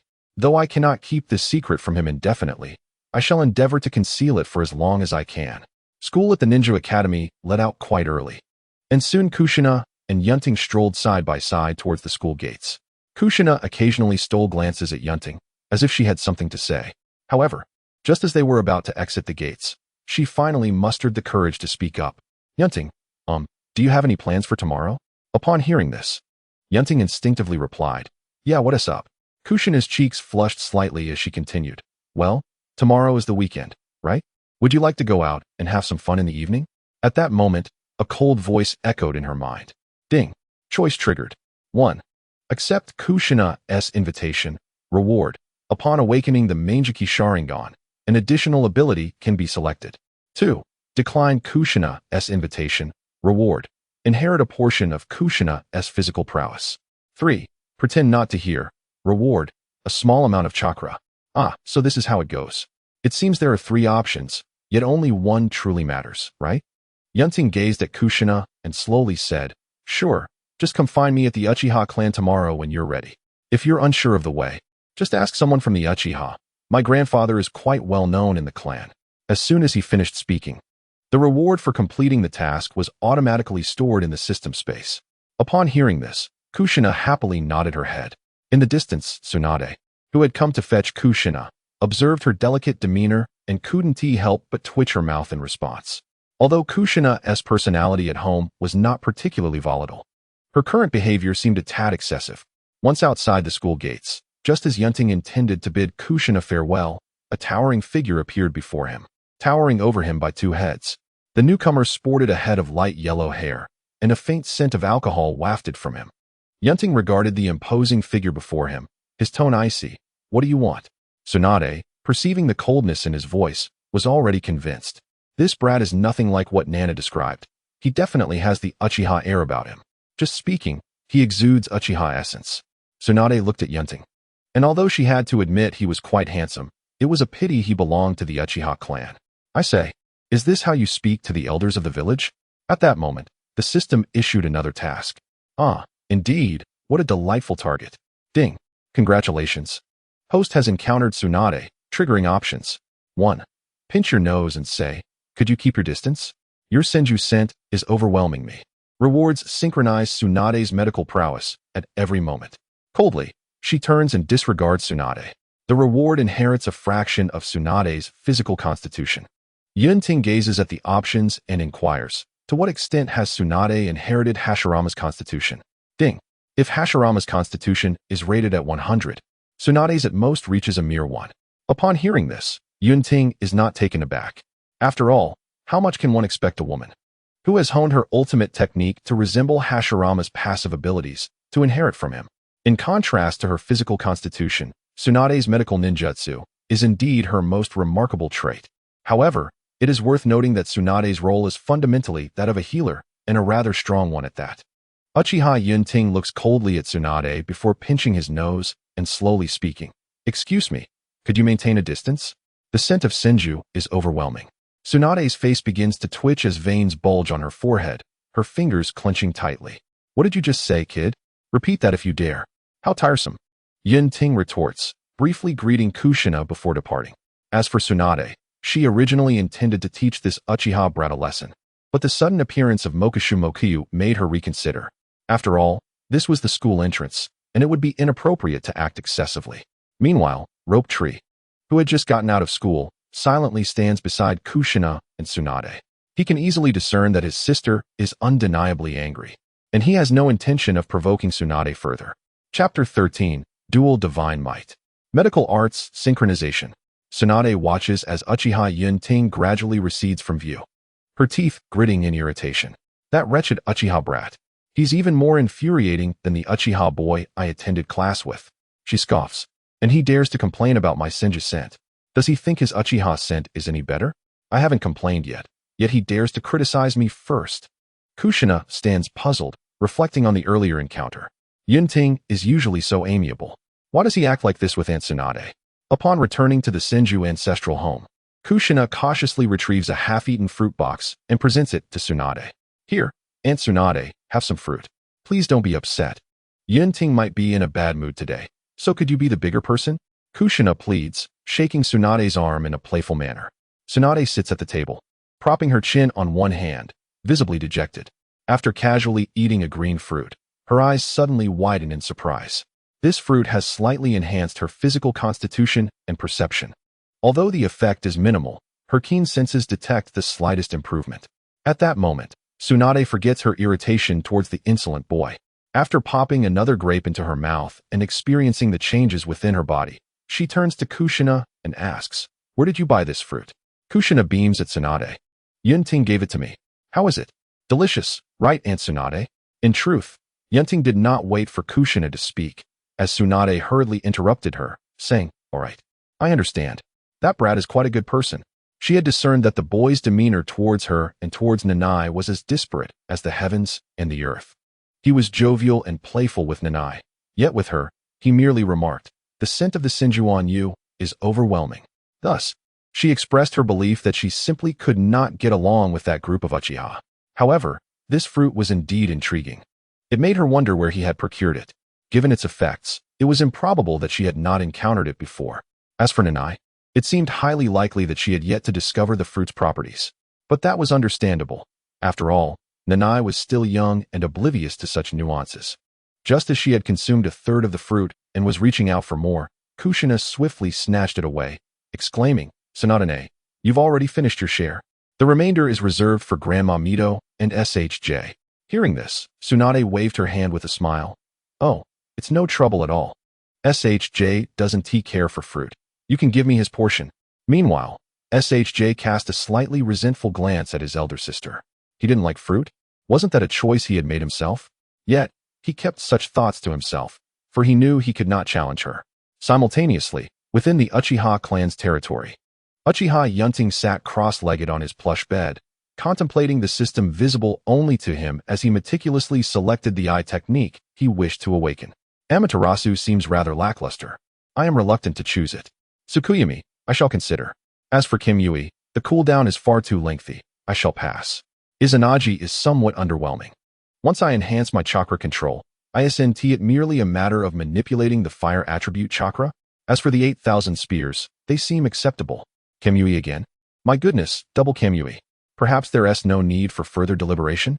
With both defensive and offensive capabilities, it is truly an invincible technique. In the anime, even the director dared not allow Obito to possess double Kim Yui. After all, how could the protagonist contend with a double Kim Yui user? Next, it was time to synchronize Tsunade's remarkable medical prowess.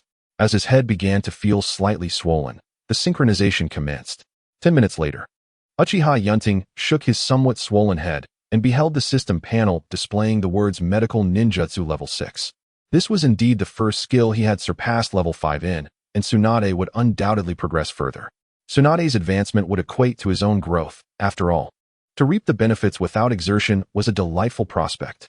Yet, should he indulge in a slug for amusement? Perhaps not. He would leave that to fate in the future. Primarily, the slimy texture was rather off-putting. On the following morning, bright and early, Kushina rose with enthusiasm. After a brief wash, she eagerly took the gifts she had purchased the previous evening and set off towards the Uchiha clan's direction. Unbeknownst to her, however, Mito had been closely observing Kushina's silhouette from a concealed vantage point. Mito gazed at Kushina, who was gradually moving away, and let out a soft sigh. Had little Kushina perhaps been overly proactive, skipping her meal? Nevertheless, she was heading towards the Uchiha clan. Should someone be dispatched to follow her? In contrast, Kushina appeared unfazed, cheerfully bounding towards the Uchiha territory. This was her first invitation to Yun Ting, and she couldn't afford to be late. As Kushina arrived at the edge of the Uchiha clan's domain, she noticed a number of people already engaged in their daily tasks. Unsurprisingly, her vibrant red hair attracted considerable attention amidst the sea of black locks. It would indeed be peculiar if she were not noticed in such a crowd. Kushina had grown accustomed to this. Initially, she had been quite concerned about the color of her hair. However, with Yun Ting's encouragement, she had come to care less about it. After all, as long as Yun Ting, Tsunade, and Grandma Mito were fond of her, that was all that mattered. As for those who didn't appreciate her, it was of no concern. Who cares? Standing on the street, Kushina glanced around and soon spotted a little girl. She approached her gently and said, "Excuse me, little sister. May I ask you something?" The girl looked up at the tall lady with the striking red hair and nodded. Of course, big sister. What do you want to ask? Kushina smiled at the girl. Do you happen to know where Yun Ting lives? The little girl, slightly cautious, replied, Are you looking for Brother Yun Ting for something? Seeing the girl's demeanor, Kushina waved the gift box in her hand. Actually, I'm friends with Yun Ting. We have plans to hang out together. I mean no harm. Oh, I see. Sister, just keep going straight down this road. And when you reach the end, turn left. That's where Brother Yun Ting lives. After speaking, before Kushina could express her gratitude, the girl handed her a few fruits from her family's stall. Kushina quickly shook her head. Oh, little sister, there's no need for this. Just directing me is more than enough. The girl, unfazed, insisted, It's fine, big sister. They're not expensive, and since you're friends with Brother Yun Ting, then you're my friend too. Besides, Brother Yun Ting often helps us, so it's nothing to give some fruit to his friend. Kushina smiled and patted the girl's hair. Thank you very much. With that, she set off in the direction the girl indicated. Even the members of her security team who intercepted her along the way were accommodating, readily guiding her once they learned she was searching for Yun Ting. Chapter 14. A stroll. Kushina could distinctly sense that Yun Ting enjoyed a favorable reputation among the Uchiha clan. Moreover, despite the seemingly aloof demeanor of the Uchiha she encountered, they appeared to be quite amicable. One or two coincidences may be overlooked, but with so many individuals along the way, surely not all are merely playing a part in my little drama, are they? Before long, Kushina arrived at a grand entrance. Just as she was about to knock, the door swung open, revealing a young man and woman. Oh, what an adorable little girl. Whose little angel are you? Have you perhaps lost your way? Uchiha Miyu bent down, gently pinching Kushina's fair cheek. Taken aback momentarily, Kushina allowed Miyu to play with her face. Hello. Sister and uncle. I'm here to find someone, Kushina said, her cheeks slightly flushed. Upon hearing her words, Miyu stood up, glancing at Uchiha Genka beside her, unable to contain her laughter as she covered her belly. Uncle? Sister? Such a charming way with words. Meanwhile, Uchiha Genka could only gaze at his wife in silence, pondering if he truly appeared that aged. Observing the slightly nervous Kushina, Miyu affectionately ruffled her crimson hair. In light of your previous statement, little sister, who are you searching for? I can take you there. Kushina looked at Miyu and inquired, Sister, does Yun Ting live nearby? Upon hearing this, Miyu smiled and replied, Yun Ting is just inside. You can go in and find him yourself. Sister and Uncle want to accompany you personally. We must head to work now. Gratefully, Kushina nodded. All right. Thank you, sister. Excuse me, uncle.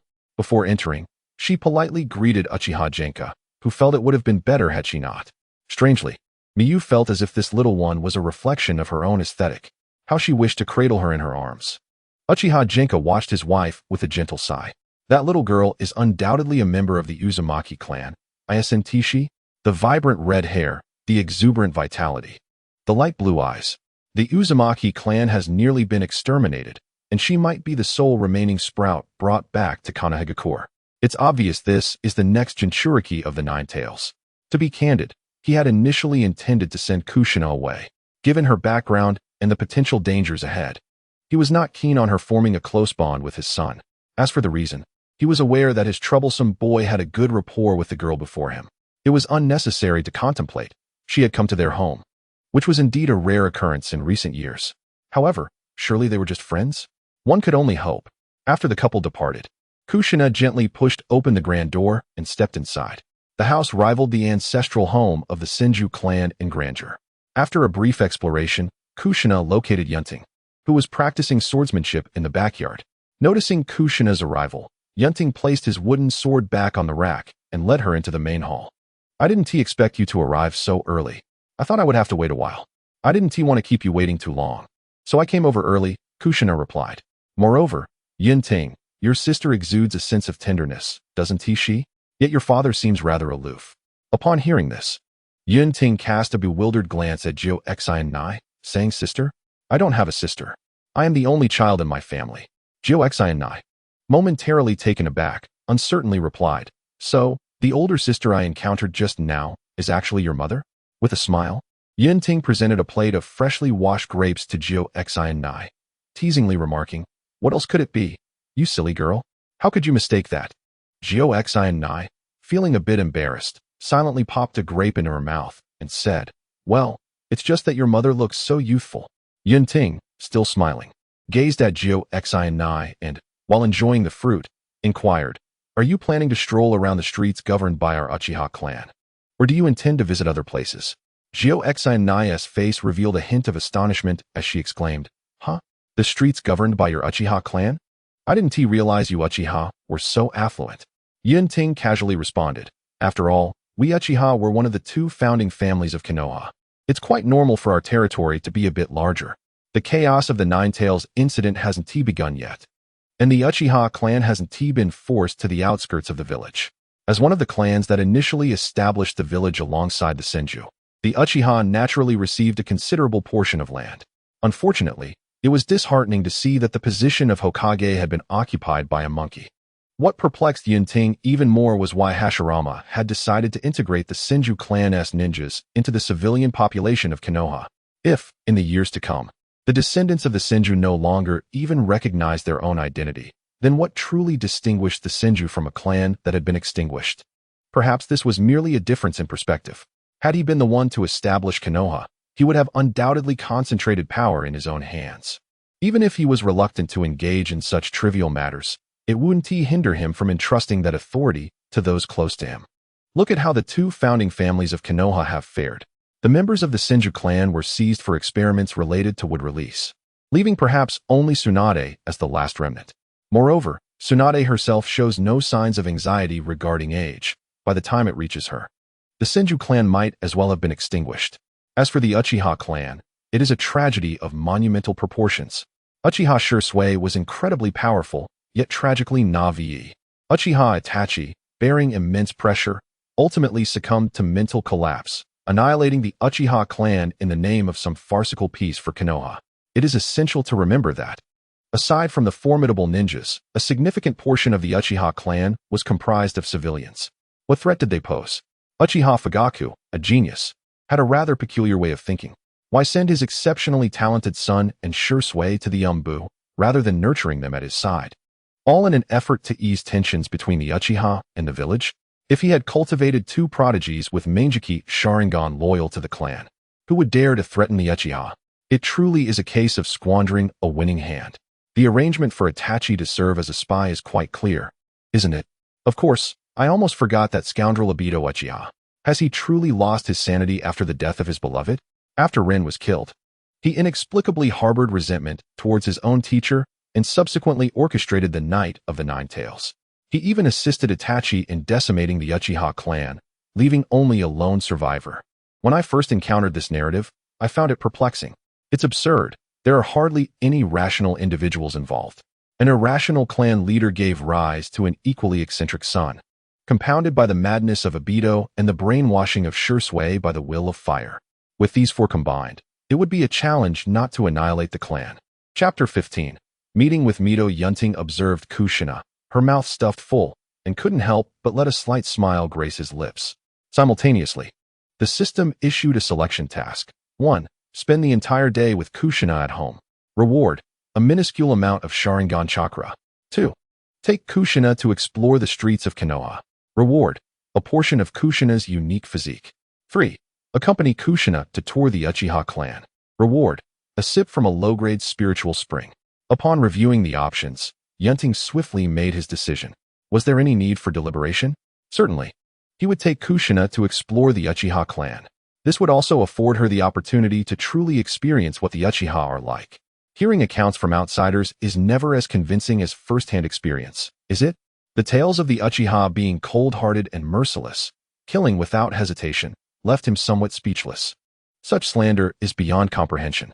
Once Kushina had finished devouring a substantial amount of fruit, she gently patted her small belly and looked up at Yun Ting. Yun Ting, where are we going to play today? Yun Ting, a member of the Uchiha clan, smiled softly. Aren't you the one who invited me out? Did you not have any plans of your own? Kushina, feeling a bit embarrassed, scratched her wine-red hair. It's just that, because of my hair, I never really enjoyed going out.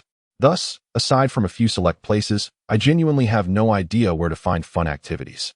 Upon hearing this, Yun Ting gazed at Kushina's fair profile and suggested, how about I show you around our Uchiha clan? Although we are a single family, our estate and business ventures are quite extensive. There is more than enough to explore for an entire day. Kushina nodded in agreement. She too wished to gain a deeper understanding of the family to which Yun Ting belonged. And so, Yun Ting led Kushina through the Uchiha clan. Aside from certain restricted areas that forbade outsiders, there was no place Yun Ting could not escort Kushina. Under Yun Ting's guidance, Kushina began to realize that the Uchiha clan members seemed rather different from what she had heard during her time at the Ninja Academy. While it is true that the Uchiha may appear cold and unapproachable, the reality is far less exaggerated than the Academy had suggested. Moreover, with Yun Ting leading the way, the Uchiha members were somewhat mindful of their own demeanor. Meanwhile, Tsunade was visibly displeased as she was obstructed by the Uchiha clan's guard members at the periphery of their ancestral land. TCH, were it not for Nanao, I wouldn't deign to set foot in this wretched place, she thought, cursing the Uchihas. Nevertheless, it struck her as peculiar that the Senju clan was allowed unrestricted access. Although the founding of Konoha was ostensibly a collaborative endeavor between the Uchiha and Senju clans, the truth was that apart from the genuine desire for peace harbored by members of both clans, it was primarily the two clan leaders, Uchiha Madara and Senju Hashirama, who maintained the delicate balance. Perhaps, had Hashirama and Madara not met their untimely ends or gone missing, their formidable strength would have kept the factions in check. However, in their absence, it was a miracle that the two clans did not descend into outright conflict. The long-standing enmity between these two premier ninja clans, which had been entrenched since the Warring States period and even earlier, was not easily forgotten. Following the rumors of Hashirama and Madara's demise, the Senju clan, fearing the Uchiha's potential usurpation, took measures that included suppressing the Uchiha clan. And what of the Uchiha? They had been promised that the position of the second Hokage would be filled by one of their own, yet ultimately, the second Hokage turned out to be Senju Tobirama, leaving the Uchiha clan without even a candidate for the third Hokage. Who could blame them for their ire? Thus, the days swiftly slipped away. Yun Ting observed Kushina, who had succumbed to slumber on the sofa, her gaze hazy. He chuckled softly, pondering whether she truly felt secure in his presence. Her guard, it seemed, was rather lacking. Yet, after a day of exploration, exhaustion was palpable. Yun Ting approached Kushina, bending down to closely scrutinize her cherubic and delicate features, the rhythmic sound of her breathing filling the air. He gently lifted her, her crimson locks cascading gracefully, her eyelashes fluttering slightly, yet she showed no inclination to awaken. With a resigned shake of his head, Yun Ting summoned Keisai without the need to draw blood. What an archaic practice it was to require such methods for summoning in this day and age. He deftly leaped onto Keisai's back, urging her to ascend into the air. Gazing at the setting sun on the horizon, he remained still, his dark pupils betraying none of the thoughts swirling within his youthful mind. As they approached the Senju clan's ancestral grounds, a cold, mechanical voice resonated in the air. Ding! Congratulations, host, you have triggered a choice. Option 1. Directly drop Kushina. Reward. A fire attribute ninjutsu. Option 2. Steal a kiss from Kushina. Reward. 1 random hereditary ninjutsu from the Uzumaki clan. Option 3. Land with Kushina in the open space of the Senju ancestral home. Reward. A 10% increase in the power of fire release ninjutsu. Yun Ting glared at the options presented on the panel, cursing the system's absurdity under his breath before commanding Keisai to execute an emergency landing at the Senju ancestral estate. Was option 1 even a consideration for a human? Option 2 was far too audacious. As soon as Yun Ting touched down, he sensed several cold gazes surrounding him. Were they from the dark faction? However, without his master's orders, they dared not act recklessly. Yet, it mattered little. He was likely already detected while soaring through the skies.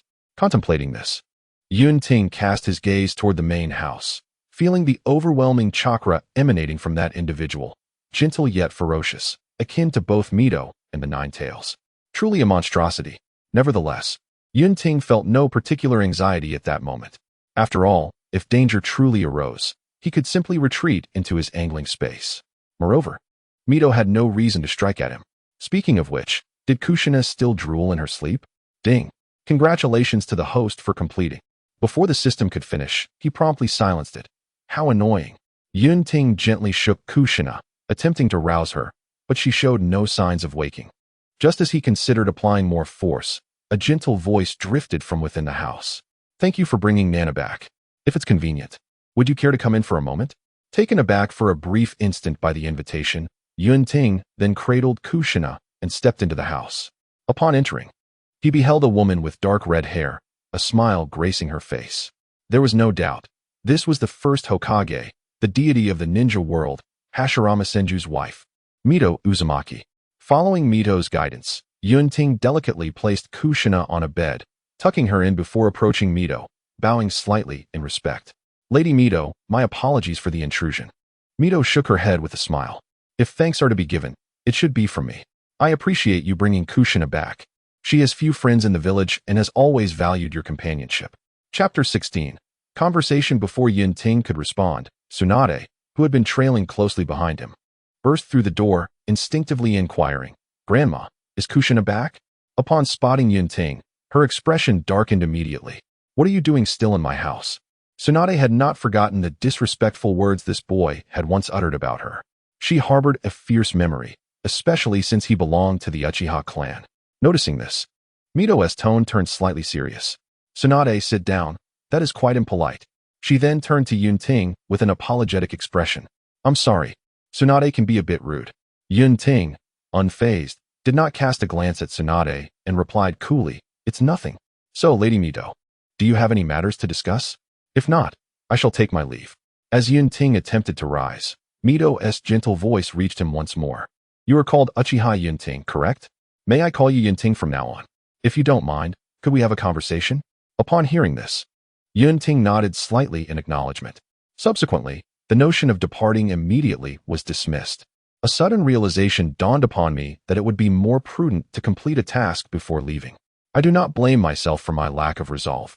The allure of the rewards is simply too enchanting. Option 1. Engage in heartfelt conversation with the Whirlpool Water Master. Reward, Blessing of the Phoenix. The Blessing of the Phoenix, a boon derived from the legendary Phoenix, amplifying the fire attributes of the blessed, while also inheriting certain abilities of the Phoenix. Option 2. Depart without hesitation. Reward, Blessing of the Ice God. The Blessing of the Ice God, a blessing from the ancient ice beings, enhancing the ice attributes of the blessed and granting some of their abilities. The Whirlpool Water Master gazed upon the youth before him, often experiencing an uncanny illusion of encountering Uchiha Madara. Pray tell, Yun Ting, what are your thoughts on the relationship between the village and the Uchiha clan? In response, Uchiha Yun Ting fixed his dark gaze upon the Whirlpool Water Master. Why must you feign ignorance, Master Water? Surely, you are more aware of the village's dynamics with the Uchiha clan than I am. In recent years, how has our Hokage, Sarutobi Hiruzen, dealt with the Uchiha? Are you truly oblivious to all that transpires? The Whirlpool Water Master found himself momentarily at a loss for words. Indeed, in recent years, Tobirama's disciples had, to varying degrees, exerted pressure on the Uchiha clan. I can empathize with the Uchiha's grievances while also understanding the motivations of Sarutobi and his companions. The power of the Uchiha clan is formidable. Allowing them to flourish unchecked could lead to unforeseen consequences. If a figure like Uchiha Madara were to emerge, Uchiha Yun Ting observed the Whirlpool Water Master's expression, finding it unsurprising. One was a rival from the Warring States period, while the other was acknowledged as the third Hokage by her husband's brother. Were I in her position, I would not choose the Uchiha either. Yun Ting's cold gaze bore into the Whirlpool Water Master. If, Master Water, you are merely posing these trivial inquiries, then there is no need for such dialogue. After all, the common folk cannot discern the nuances of our relations. Surely we are not blind to it. Tsunade, witnessing Uchiha Yun Ting's frigid demeanor, could not help but scoff. Is it not because your Uchiha clan is excessively arrogant? Uchiha Yun Ting retorted without hesitation. Oh, that pales in comparison to your insincere Senju clan. Tsunade, incensed, pointed an accusatory finger at Uchiha Yun Ting, but a jolt of electricity surged towards her finger. Realizing the danger, she hastily withdrew her hand. My apologies, but I am unaccustomed to being pointed at by outsiders. Tsunade glared at the young man before her, feeling a pang of irritation. Very well, I shall refrain from pointing. Yet, do enlighten me on how the Senju clan is hypocritical. It is worth noting that the current prosperity of Konoha is closely tied to the Senju clan. Yun Ting chose to ignore Tsunade's provocations, casting a sidelong glance at a young man who had just entered, contemplating him silently. Nara Shikaku? Surely not. Shikaku is not this imposing. And that silver hair is rather irksome. Alas, could this fellow possibly be a descendant of the esteemed Senju Tobirama? The silver-haired youth approached Uzumaki Mito, offered a slight bow. and subsequently seated himself beside Tsunade, gazing intently at himself. With narrowed eyes, he discreetly glanced at the clan emblem adorning Yun Ting's attire, then smiled faintly. Addressing the young man, "Pray tell, how exactly have we, the Senju clan, been hypocritical? Might you articulate your thoughts clearly? After all, spreading rumors is hardly a commendable act. Nor does it align with the esteemed conduct of your Uchiha clan, does it?" Uchiha Yun Ting regarded the narrow-eyed youth with a casual demeanor. After taking a sip of tea, he turned to the two before him and inquired, "Are you familiar with Uchiha Madara and Senju Hashirama?" Tsunade, upon hearing this, cast a disbelieving glance at Yun Ting, responding, "Is that even a question? They are none other than my grandfather and the progenitor of your Uchiha clan." Thus, when Konoha was first established, it was a joint effort between the Senju and Uchiha clans, correct? If my information is accurate. Hashirama had pledged that he would take on the mantle of the first Hokage, while the second Hokage would be from the Uchiha clan. However, this raises a peculiar point. The second Hokage, who was none other than Tobirama Senju, and the third Hokage was neither a Senju nor an Uchiha. While I may not particularly care for the position of Hokage, it remains a fact that your Senju clan has been untrustworthy. What I speak is, indeed, the truth. Is it not, Lord Mito? As he spoke, Yun Ting cast a glance at the side of Uzumaki Mito, who, without offering a rebuttal, merely nodded in tacit agreement with Yun Ting's assertions. Indeed, there was once an agreement between Hashirama and Madara. Though it is well known that Madara ultimately defected and even attacked Konoha, that assault instilled considerable fear within the village. Had the Uchiha clan been granted the position of Hokage at that time, the villagers would have scarcely accepted it. Nonetheless, it is undeniable that we did not uphold our end of the bargain. Yet, even so, it remains exceedingly challenging for your Uchiha clan to aspire to the Hokage position. And I trust you understand the reasons behind this. Uchiha Yun Ting, upon hearing this, rolled his eyes. Was it merely a matter of discontent among the populace? Ultimately, it boiled down to a lack of strength, did it not? The only periods of relative peace in the original narrative occurred during the founding of Konoha by Senju Hashirama and Uchiha Madara, and later, post the Fourth Great Ninja War, when Naruto and Sasuke held sway over the village. Why was it that during these two eras, the ninja world experienced relative tranquility? Such a mystery. Could it be attributed to the Senju clan's ideals of love and acceptance, or perhaps to Naruto's flamboyant charisma? Undoubtedly, the fleeting moments of peace in the ninja world were supported by absolute strength, an overwhelming force that crushed its adversaries. Chapter 17. Departure. The silver-haired youth observed the young Uchiha before him, his mouth slightly agape. Even so, it must be acknowledged that it was Madara who defected first. It was already a concession not to strike against the Uchiha clan at that time. In the realm of the Hidden Leaf Village, the ambitions of youth often lead to overestimation of their capabilities. Uchiha Yun Ting gazed upon the young man before him, chuckling. Whether or not one truly comprehends the game at hand is a matter for another day, but I do possess a surname, do I not? Unlike certain individuals who cannot even retain their own family name, I predict that in a few decades, the name Senju will be but a whisper in the ninja world. As the debate continued amongst the group, Uzumaki Mizuto sensed an influx of individuals near the Senju ancestral home. Today is rather lively, he mused. Concurrently, Yun Ting was the second to notice the presence of Uchiha Shana outside, followed closely by the perception of Senju Hakuma and Tsunade. As for Nanana, she was blissfully lost in slumber. Uzumaki Mizuto calmed the visibly anxious young Tsunade and Tienza, then turned towards the entrance. "Since you're here, why not come in and sit for a while?" No sooner had he spoken than an elderly man with a weathered visage entered. His skin parched and hair touched with gray, revealing the weight of his years. Yet, his eyes sparkled with a lively spirit. Uchiha Yun Ting looked at his grandfather in confusion. "Grandfather, what brings you here?" Uchiha Shana scoffed. "You brat, I shall deal with you later." His gaze then shifted to the white-haired Senju. Interesting. Could this be the descendant of that insufferable Tobirama? Senju Tienza felt the intensity of Uchiha Shana's stare, as if the very air around him had thickened. This was still Shana in his unactivated Sharingan state. Surviving the Warring States period was no feat for the faint-hearted. Even the Senju, who preached love and acceptance, were no strangers to bloodshed. In those times, kindness was a fleeting attribute. Uchiha Shana had no intention of engaging in idle chatter with Uzumaki Mizuto. Their relationship had yet to reach the point of casual conversation. Shana was, after all, a man of strong convictions. To sit and converse with a former adversary was a task more arduous than facing death itself. Observing Uchiha Shana stride towards the exit, Uchiha Yun Ting promptly followed. TCH, that irritable old man. The Senju clan is not so easily provoked. Uzumaki Mizuto watched the retreating figures of Uchiha Shana and Yun Ting, feeling a twinge of concern. This child resembles you quite a bit, Shana. Moreover, I suspect Yun Ting has activated his 3-Tomo Sharingan already. Quite formidable indeed. The glimmer in his eyes suggests that he has transcended mere awakening. Yet, under the tutelage of Uchiha Shana, one could not help but wonder what the future held for him. At that moment, Uchiha Yun Ting had just exited the Senju ancestral home, noting with intrigue the increased presence of umbu surrounding the estate, threefold at the very least. Moreover, there was an extraordinary chakra emanating from one of the individuals. An aura of brilliance that could not belong to the likes of Sarutobi Hizashi or any lesser clan. Without a doubt, this individual is none other than Hatake Kakashi's father. Hatake Sakomo, a person of formidable strength, yet plagued by inner turmoil.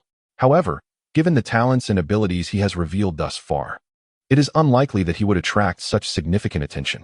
This must be a result of his grandfather's influence. Truly, he is a remnant of the Warring States period.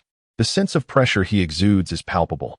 It is also possible that the commotion arose when Madara rode the controlled Ninetales to attack Konoha, drawing excessive scrutiny. As Uchiha Shana and Uchiha Yun Ting approached the territory of the Uchiha clan, Shana cast a sidelong glance at his grandson. I say, rascal, have you developed feelings for that girl from the Uzumaki clan? Uchiha Yun Ting merely shook his head, a subtle denial. How could that be, grandfather? You are overthinking it. After receiving this response, Uchiha Shana observed his grandson with a knowing look, but chose not to inquire further, leading Yun Ting back home. As for the girl from the Uzumaki clan, she is quite admirable, yet regrettably, she is likely a precious asset to Konoha, being perhaps the last of her lineage. Suddenly, a sound reverberated within the Hokage's office. Sarutobi Hiruzen felt a headache coming on as he surveyed the 3 individuals who had entered. He gestured for the hidden umbu ninja to withdraw before turning his attention to his 3 old comrades. What troubles you 3? You all appear rather incensed. Danzo, without preamble, addressed Sarutobi directly. Hiruzen, you must have noticed that the Uchiha brat and that Uzumaki Kushina are no longer merely acquaintances. At this moment, Mido Kazan also interjected. Indeed, Hiruzen. Allowing a member of the Uchiha clan to associate with the future Jinchuriki of the Ninetales is ultimately untenable. The purpose of their visit was unmistakable, to exert pressure. In recent years, they had not shied away from targeting the Uchiha clan. While Mido and Tika might not have been as overt as Danzo, they frequently engaged in subtle sabotage. It could be said that the 4 of them, including Sarutobi, shared no desire to see the Uchiha clan prosper. If the Ninetales were to be manipulated again by someone from the Uchiha, the ramifications would be dire. After a brief exchange with his companions, Sarutobi watched the departing trio. His expression clouded with concern. He did not wish for these 2 to grow so close. Yet what could he do? Even Lord Mido had tacitly accepted such behavior. Was he unaware of the danger posed by the Uchiha's proximity to the future Jinchuriki of the Ninetales? If only Uchiha Yun Ting's grandfather were not Uchiha Shana. If only Lord Mido. What a predicament. I find myself in a most difficult position, caught between a rock and a hard place. However, if Kushina and Yun Ting do indeed harbor mutual feelings, who knows what the future may hold? The issue remains that while I have not directly participated in actions against the Uchiha, my old friends have certainly been quite relentless. Perhaps their fervor stems from the Uchiha's past arrogance, as these individuals have caused quite a ruckus in recent years. Until recently, the conflicts within the ninja world had intensified dramatically, with a few individuals only managing to restrain themselves under the weight of their own threats. Chapter 18. The Kaleidoscope Sharingan reaches the level of a shadow. Uchiha Yun Ting, having returned home following his grandfather, promptly retreated into his room to examine the newly acquired system reward. The Blessing of the Phoenix bestows upon the user certain traits or abilities of the Phoenix. Should the host suffer severe injuries or death, they can undergo a rebirth process, requiring a month for resurrection and a cooldown period of 1 year. Uchiha Yun Ting gazed at the effects of the Phoenix Blessing and felt a profound sense of satisfaction. Although he understood that the effects of the various blessings provided by the system were likely comparable, the life-preserving capabilities of the Phoenix Blessing were undeniably robust. In his view, Possessing the system heralded an inevitable ascension in strength, yet the utmost priority lay in extending one's lifespan. This was precisely why he had long desired to swiftly awaken the kaleidoscope Sharingan. This was not the world of his previous life. Caution was never excessive. In the ninja realm, even if one were a shadow-level powerhouse, they remained merely a mortal being. Thus, the ability to safeguard one's life held immense significance. With the protection of the Phoenix Blessing, he felt less apprehensive about potential covert attacks. Perhaps he could afford to be less circumspect in the future. Nonetheless, prudence still dictated his actions. He resolved to delay any recklessness until after awakening the kaleidoscope Sharingan. A month slipped by in the blink of an eye, and the daily task of feeding Kushina had come to an end. Today marked a pivotal moment, his awakening of the kaleidoscope Sharingan. Uchiha Yun Ting looked at the card in his hand and immediately used it on his bloodline limit. The card gradually vanished, and the level of his bloodline limit on the system panel soared to level 5. He felt warm currents enveloping his eyes, a comforting sensation, and there was no sign of bleeding. This was likely due to the advantageous physique inherited from the Uzumaki clan, which played a significant role. The cells of Hashirama could restore the ocular power consumed by the kaleidoscope Sharingan, and as a distant relative, the Uzumaki clan could also assist the Uchiha in replenishing the ocular power expended by the kaleidoscope Sharingan, albeit perhaps not to the same extent as Hashirama's cells. However, it seemed that Orochimaru had yet to commence his experiments with Hashirama's cells. Uchiha Madara, on the other hand, had likely completed the transplant of Hashirama's cells and had carved the face of Hashirama onto his chest. It was probable that the Rinnegan had already awakened, although it remained uncertain whether it was currently in Nagato's possession. As Uchiha Yun Ting sensed the warm currents gradually dissipate, he slowly opened his eyes. At that moment, his three-tomo Sharingan had transformed into the kaleidoscope Sharingan, its crimson pupils adorned with intricate patterns that reflected the extraordinary nature of these eyes. Jinsu, Konglu, Susanoo. Oh, the abilities were quite impressive, and there was also the additional awakened Kemui kaleidoscope ability. Uchiha Yun Ting gradually rose to his feet and channeled chakra into his kaleidoscope Sharingan, causing a jet-black skeletal framework to materialize around him, enveloping him in its protective embrace. Moreover, it appears that the requirements for the Susanoo are seemingly more demanding in terms of chakra than for ocular power. Nevertheless, it still consumes a portion of the ocular power from the Manjiki Sharingan. As for the ocular techniques, they indeed require even greater reserves of ocular power. If I were to forcibly employ the complete form of Susanoo at this moment, it seems I could manage it. However, it might not be sustainable for long. Considering my youthful physique, the depletion of ocular power would likely be significant as well. Yet, it must be said, the Manjiki Sharingan truly lives up to its reputation. This power feels remarkably satisfying. Subsequently, Uchiha Yun Ting closed his Manjiki Sharingan, restoring his eyes to their original black hue. Currently, merely activating the Manjiki Sharingan does not deplete ocular power, but it does consume considerably more chakra than when activating the standard Sharingan. However, the dynamic vision, replication abilities, and illusion casting capabilities of the Manjiki Sharingan have all been significantly enhanced. Uchiha Yun Ting approached a mirror, gazing slowly at his reflection. With sharp brows and bright eyes, his slightly disheveled medium-length hair, a prominent nose, and deep-set eyes, he mused that he should now possess the qualifications to rival the 5 great shinobi villages. By his estimation, his grandfather likely possesses strength on par with the Kage. At the very least, he is among the elite of elite Jonin. Should he confront his grandfather directly, it is conceivable that Uchiha Shana might not prevail against him. However, this presumes a direct confrontation. For who in their right mind would choose to engage head-on with someone who can summon a giant mech? An ordinary Uchiha clan member, even with the Manjiki Sharingan, would likely reserve its use for critical moments. After all, the ocular power of the Manjiki Sharingan is limited. Once exhausted, one risks permanent blindness. Sasuke's reckless use led to his own blindness in just 3 days. Surely, that is no jest. Nonetheless, awakening the Manjiki Sharingan at nearly 9 years old does seem rather ostentatious. Perhaps it is best to proceed with caution. Even Itachi and Shursui, in the original narrative, activated their Manjiki Sharingan at a considerably older age. However, comparisons are futile. How can one apply conventional reasoning to someone as extraordinary as myself? Yet today is indeed a fortuitous occasion, meriting a grand celebration. Meanwhile, Within the training grounds of the Senju clan, Kushina sat with a pained expression, staring at a thick tome filled with the foundational knowledge of the Uzumaki clan's precious sealing techniques. Oh, this is so difficult. I must memorize it all. However, after a moment of internal lamentation, Kushina resolved to diligently comprehend and remember the content of the book. After all, she understood that this was an essential skill to master. Becoming a Jinchuriki of the Nine Tails is no trivial matter, particularly for the most powerful of the nine-tailed beasts. Moreover, Kushina did not wish to find herself in a position where, due to a lack of ability, she might inadvertently harm Tsunade and Yun Ting when she eventually becomes the Nine Tails Jinchuriki. If the time comes when I can no longer suppress the Nine Tails, I truly do not know how I will interact with Yun Ting and the others in the future. Thus, I must immerse myself in diligent study. Beside her, Uzumaki Mido observed Kushina's demeanor and nodded in satisfaction. As it stands, Kushina's progress in her training has far exceeded my expectations. Speaking of this brings to mind that child from the Uchiha clan. Little Kushina seems rather enamored. Whether this development is a blessing or a curse remains uncertain.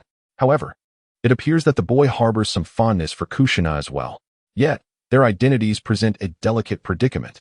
While I can certainly persuade the monkey on my side, I wonder if Uchiha Shana, that stubborn mule, would agree to it. Chapter 19. An unexpected encounter with Orochimaru, the heavenly curse seal. In the bustling streets of Konoha, a young boy and girl sat at a table, enjoying their meal while engaging in light conversation.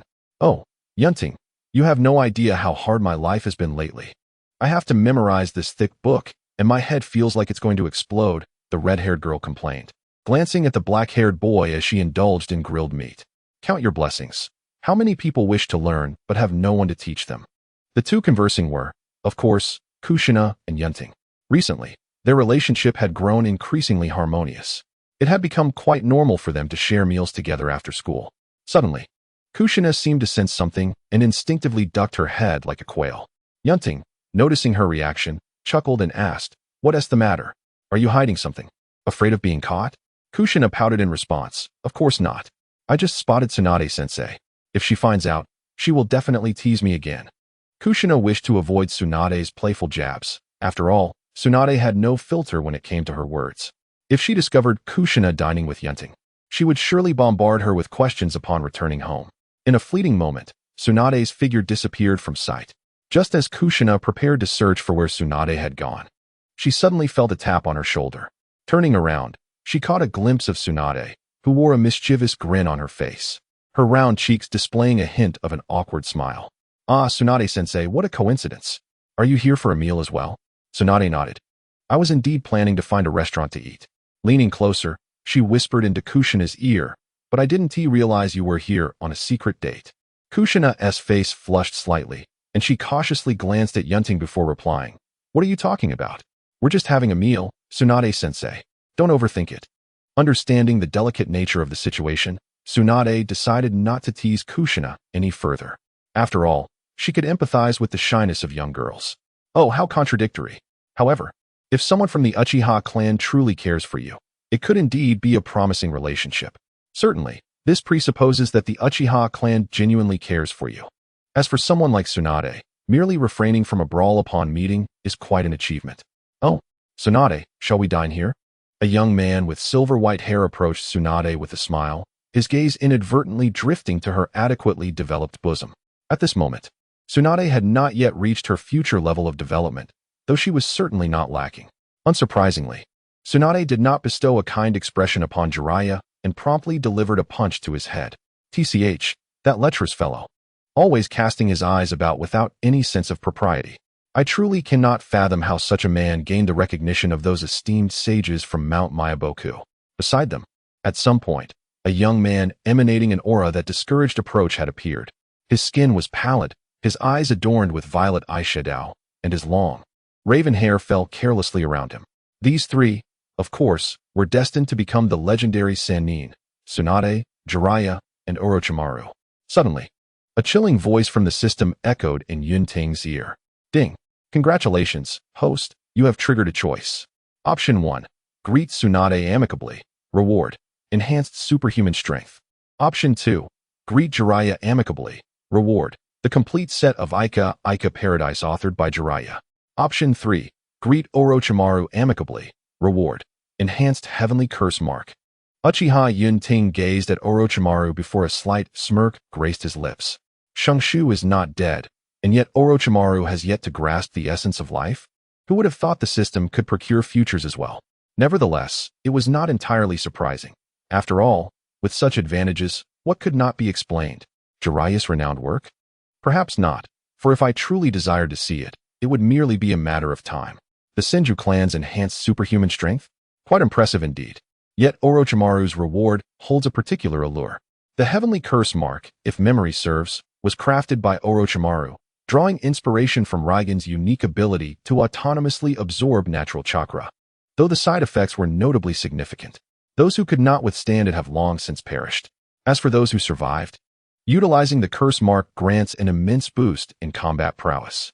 Nevertheless, at its core, the Heavenly Curse Mark is merely a downgraded version of natural chakra, which amplifies the potency of ninjutsu. Thus, it is entirely reasonable that the Heavenly Curse Mark would enhance one's strength, and being an enhanced version, it is surely superior to the original.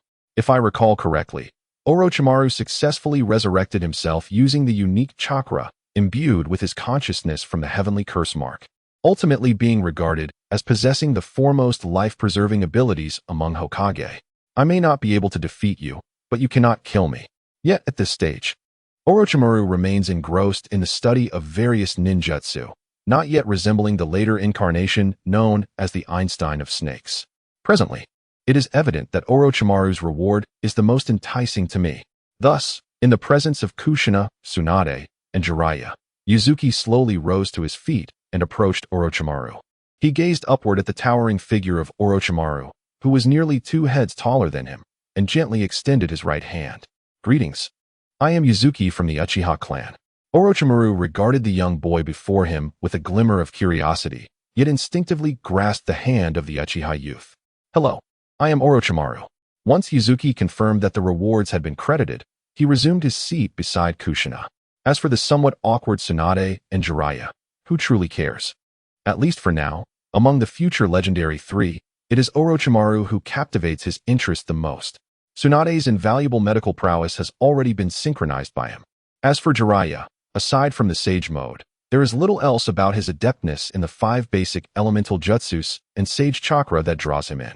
Currently, aside from the unique physique of Shugo, the likely places to cultivate natural chakra are the 3 great Sage lands, Mayaboka Mountain, Ryuchi Cave, and Shikatsu Forest. The Shikatsu Forest is already ruled out, and Ryuchi Cave is perilously dangerous. That group of serpents is hardly benevolent. As for Mayaboka Mountain, he has no desire to encounter that ancient toad who has survived since the era of the Sage of 6 Paths. Thus, it can be said that Orochimaru's Heavenly Curse Mark is quite commendable.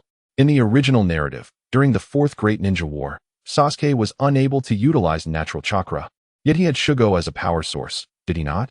Moreover, in the original story, Jiraiya required considerable time to gather natural chakra, while the Sound 4 could activate their curse marks almost instantaneously. If given the choice, he would undoubtedly prefer the latter. After all, who would not choose instantaneous activation over charging up? Chapter 20. The legendary 3 of Konoha. Subsequently, the group naturally settled together, preparing to dine. Kushina and Yuzuki were not overly concerned, especially since a certain plump sheep had already proclaimed that she would treat them. Dining together was not an unacceptable arrangement. Besides, he did not harbor any strong aversion towards Tsunade. After all, there were no conflicts of interest between them. At most, it was Tsunade's brusque manner that he found irksome, and he was disinclined to indulge her. As for familial grievances, he did not regard them with great significance. What do the affairs of the previous generation have to do with theirs? However, should his grandfather come into conflict with the Senju clan or Konoha, he would undoubtedly side with his own lineage without hesitation. Although he genuinely believed that he should hold no biases against the Senju clan, he could not fathom why he felt compelled to challenge Tsunade whenever they met. Hey, what are you doing, you little brat? Tsunade withdrew her right hand, which bore a distinct red mark. After placing the grilled meat he had cooked into the plates of himself and Kushina, Yuzuki cast a sidelong glance at Tsunade. Shouldn't you, being an adult, refrain from snatching food from a child? What? Kid, I'm treating this time, so what is wrong with taking a bit of your meat? Tsunade replied with a hint of dissatisfaction. Is that so? Uchiha Yun Ting's gaze, tinged with a hint of frost, fell upon Tsunade. I am not incapable of affording a meal. If you wish to eat, either roast it yourself or seek another restaurant that has available seating. Tsunade, upon hearing this, refrained from further comment, merely grumbling internally about the insufferable brat before her. Such stinginess. As for Orochimaru and Jiraiya, they paid little heed to the subtle discord between the child and Tsunade. After all, both were well aware of the long-standing animosities between the Senju and Uchiha clans. The grievances between the two clans were common knowledge within the village of Konoha.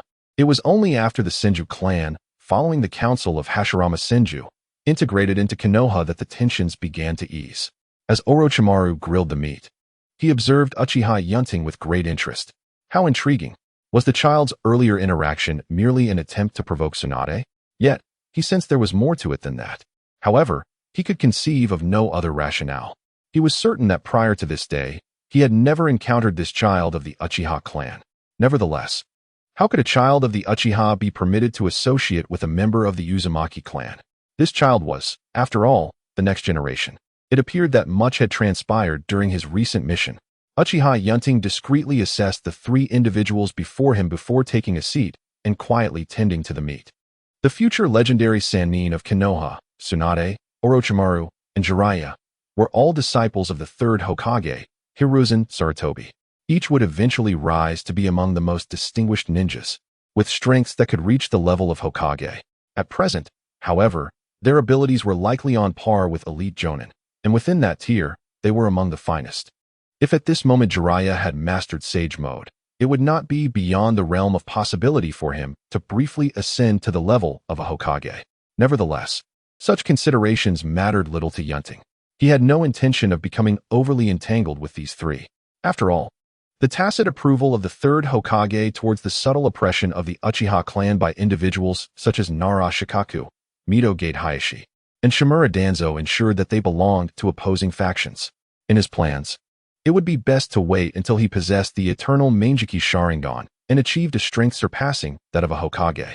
He envisioned toppling Hiruzen Sarutobi and supporting a member of the Uchiha clan to assume the mantle instead. Alternatively, he might employ ocular techniques such as Kotoeme Tsukumi to control the third Hokage directly, though he was somewhat reluctant to do so, as it seemed a rather extravagant use of power. Of course, he would be supportive of those close to him who did not target members of the Uchiha clan for the role of Hokage, such as a certain golden-haired individual. He recalled that in the original narrative, Fugaku had placed his hopes upon Minato, who, it must be said, had a keen eye for talent. Albeit Minato's untimely demise thwarted those aspirations. Otherwise, it was indeed possible for the Uchiha to have thrived. Brothers, we shall resume updates tomorrow. I've been preoccupied with examinations these past few days, hence the delay. Haha. Chapter 21, Inquiry? Unease. Thus, after Jiu Xian Nai and Yun Ting had their fill, they bid farewell to the three and departed. Orochimaru observed Yun Ting's retreating figure, his eyes narrowing slightly, before turning to Tsunade beside him. Tsunade, how well do you know this child from the Uchiha clan? Tsunade, taken aback by the question, responded indifferently. Are you referring to Yun Ting? I don't know much about him. He is nearly 9 years old, I believe. His talent is exceptional even among the Uchiha. His grandfather is the clan's elder. His father is the captain of the guard, and his mother is also an elite Jonin. That is about all I know. Why, Orochimaru, are you interested in this child? You don't happen to know him from before, do you? Orochimaru took a bite of roasted meat and shook his head. This is indeed my first encounter with the boy. Although I find it somewhat peculiar, I have never met him before. You know, I usually spend my time either on missions or researching ninjutsu at home. I hardly have the inclination to take an interest in a child. Tsunade and Jiraiya did not refute him, as Orochimaru's words held a grain of truth. On a street in Konoha, Jiu Xian Nai walked alongside Yun Ting. With a curious expression, she glanced at him and slowly spoke. Say, Yun Ting, do you know that pale-skinned ninja next to my sister? Yun Ting nodded. I know him. He is one of the third Hokage's disciples, named Orochimaru, a genius from humble beginnings. However, I've never met him before. Oh, I see. Jiu Xian Nai tapped her little head. Her gaze then subtly shifted towards Yun Ting, and after a deep breath, she asked, Yun Ting, may I ask you something? Yun Ting turned slightly to meet her light blue eyes. Sure, what would you like to know? Feeling the intensity of his gaze, Nai turned her head away, her small hands anxiously gripping her skirt, her fingertips turning pale from the pressure. Well, Yun Ting, do you know about the tailed beasts? Upon hearing this, a glimmer of intrigue sparkled in Yun Ting's eyes as he casually replied, tailed beasts? I've seen them mentioned in the family documents. Tailed beasts are enormous creatures with vast chakra, each possessing the power to wreak havoc. They are categorized from 1 tail to 9, totaling 9 tailed beasts. 1 tail resides in the Sand Village, while the 2 tails and 8 tails are elsewhere. The most powerful of them, the 9 tails, is sealed within the body of the first Hokage's wife, your grandmother, I believe. Nai, observing Yun Ting's calm demeanor, felt a sense of relief wash over her. She then continued her probing. So, Yun Ting, what is your perspective on Jinchuriki?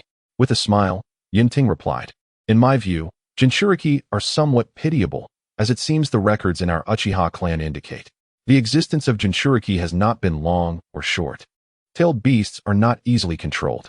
Those with weak minds and insufficient strength may experience violent outbursts, which ultimately sets Jinchuriki apart from ordinary individuals. In my perspective, both the Jinchuriki and the tailed beasts evoke a sense of pity. The Jinchuriki, due to their connection with the tailed beasts, often find themselves unrecognized and unaccepted by society, frequently subjected to bullying. Meanwhile, the tailed beasts, imprisoned within the bodies of the Jinchuriki, are unable to break free. This predicament exacerbates the growing chasm of conflict between humans and tailed beasts. Naturally, this is merely my viewpoint. Many believe that tailed beasts are inherently malevolent, brutish by nature, and thus deserving of their seals. As Kushina listened to Yun Ting's words, her little head was momentarily bewildered. She had intended merely to inquire about Yun Ting's thoughts on the Jinchuriki for her own mental preparation. However, Yun Ting's perspective seemed quite reasonable. If what Yun Ting said held true, then keeping the tailed beast sealed within the Jinchuriki indeed painted a rather tragic picture for them. Fortunately, it appeared that Yun Ting did not harbor strong aversion towards the Jinchuriki. After all, how could someone as gentle and kind as Yun Ting feel disdain or repulsion solely due to another's identity as a Jinchuriki? It seemed she had overthought the matter. Still, she wondered if she could manage to suppress the 9 tails within Mito. What if she lost control and harmed Yun Ting? Not only Yun Ting, but also Tsunade, SHJ, her elder siblings from the Senju clan, and the uncles and aunts from the Uchiha clan. What if, at that moment, after a brief period of reflection, the two bid farewell and parted ways? Subsequently, Yun Ting returned home and began examining the enhanced version of the Heavenly Curse Seal provided by Orochimaru. To be precise, it would be more appropriate to refer to it as the Heavenly Transformation Curse Seal. Like the Heavenly Curse Seal, the Heavenly Transformation Curse Seal is also categorized into phases. Unlike the 2 phases of the Heavenly Curse Seal in the original work, the Heavenly Transformation Curse Seal consists of 3 stages. The method of cultivation resembles that of the 100 Heel Seal. Initially, it involves condensing chakra to form a mark, and as one progresses, it becomes increasingly profound, ultimately integrating into oneself to create something akin to a chakra core. Goodness, this seems to lead towards the formation of a golden elixir. However, the distinctions are quite numerous. They are merely similar. Given that my chakra is already abundant, condensing another chakra core would surely elevate my abilities. Chakra is a unique energy extracted from one's body, merging both physical and spiritual elements. So, how much energy can a person's body truly store? However, with this core, the situation changes distinctly. As for the specific effects, those will only reveal themselves once I begin the condensation process. The first stage involves cultivating a white mark. Upon activation, it enhances both physical attributes and chakra reserves. The second stage builds upon the first, offering further enhancement and proficiency in its use. The third stage entails the condensation of the chakra core, leading to the disappearance of the mark, allowing for the effortless manipulation of the natural energy contained within the chakra core. Moreover, it appears that as my cultivation of the Heavenly Transformation Curse Seal deepens, my chakra may continuously imbue itself with my own will. Similar to Orochimaru in the original work, one can rely on a chakra imbued with one's own will to achieve a different form of resurrection. However, it is likely that I will not need such a method, not to mention that there are hardly any individuals in the ninja world who could rival me. Even if I were to perish, I could simply rely on the protection of the immortal phoenix to achieve a perfect revival. I could then linger in the fishing space or among the Uchiha clan, waiting for the cooldown to end before re-emerging into the world. Furthermore, with my dual Kamui, it would be quite challenging for anyone to extinguish my life. Do not be misled by the portrayal of Sasuke in the original series. Even with his Manjiki Sharingan, he struggled against formidable foes, often only able to bully the likes of White Zetsu and the elderly. At that time, how old was Sasuke? Even during the Fourth Great Ninja War, he was merely 17, and his age upon awakening the Manjiki would have been even younger. Who could one expect him to defeat? The perfect Jinchuriki of the Eight Tails, the illustrious Killer Bee, who had already made a name for himself during the Third Great Ninja War, or the Fourth Raikage, a man known for his ruthless decisiveness? At that point, aside from the ocular techniques of his Manjiki Sharingan and Susanoo, Sasuke's overall prowess was only on par with that of an elite J-Nin, due to Orochimaru's chakra being sealed by Itachi's Totsuka blade. His abilities were certainly impacted, if not entirely hindered. Most of his snake-based jutsu and the enhancement of his heavenly curse mark had been rendered ineffective. It is no wonder that in battle, he relied solely on Susanoo or Amaterasu. Perhaps Sasuke did not wish to depend on them constantly, but he had little choice. Without them, it appeared he could do nothing against those of Kaga-level strength. Yet, that was a concern for the future Sasuke, not for me. At present, I can slowly restore the power of my Manjiki Sharingan, thanks to the inheritance of Nana's physique. Moreover, it seems that the special flames imbued with the characteristics of the immortal phoenix, inherited from that realm, can also aid in recovering the ocular strength of the Manjiki Sharingan. Therefore, it is highly likely that I will not go blind. I am grateful to the system. Although it has not granted me absolute invincibility, I am nonetheless content. 2 years have swiftly passed, and I have now reached the age of 10. Time truly does fly. Within the Uchiha clan, in a secluded estate, a young boy grips a wooden sword, striking against a wooden post. After a moment, he wipes the beads of sweat from his brow. The boy is none other than 10-year-old Uchiha Yun Ting. His eyes are striking, sparkling with vitality. Over the past 2 years, I can say I have fully inherited Nana's physique.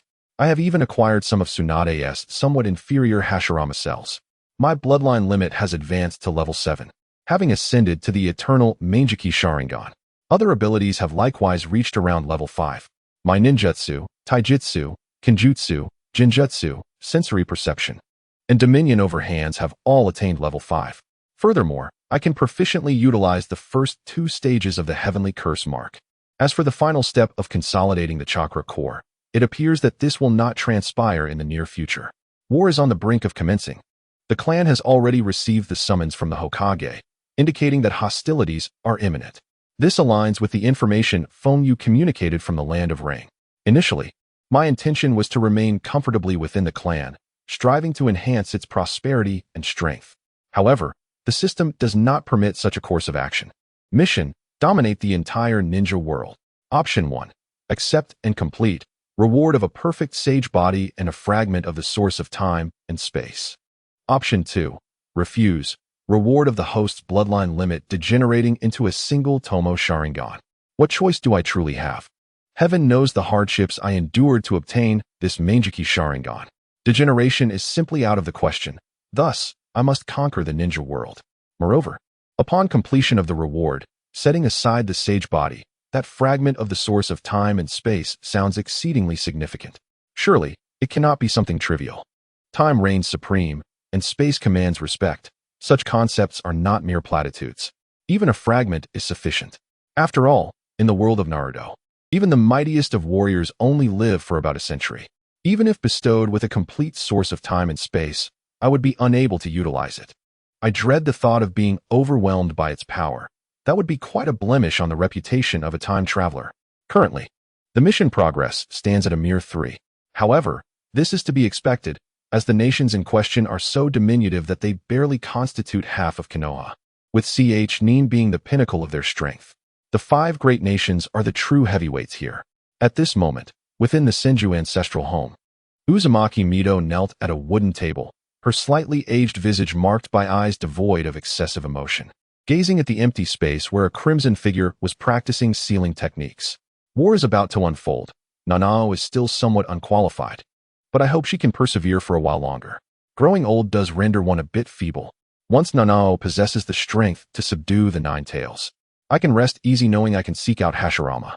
It is regrettable that the ninja world has yet to attain lasting peace.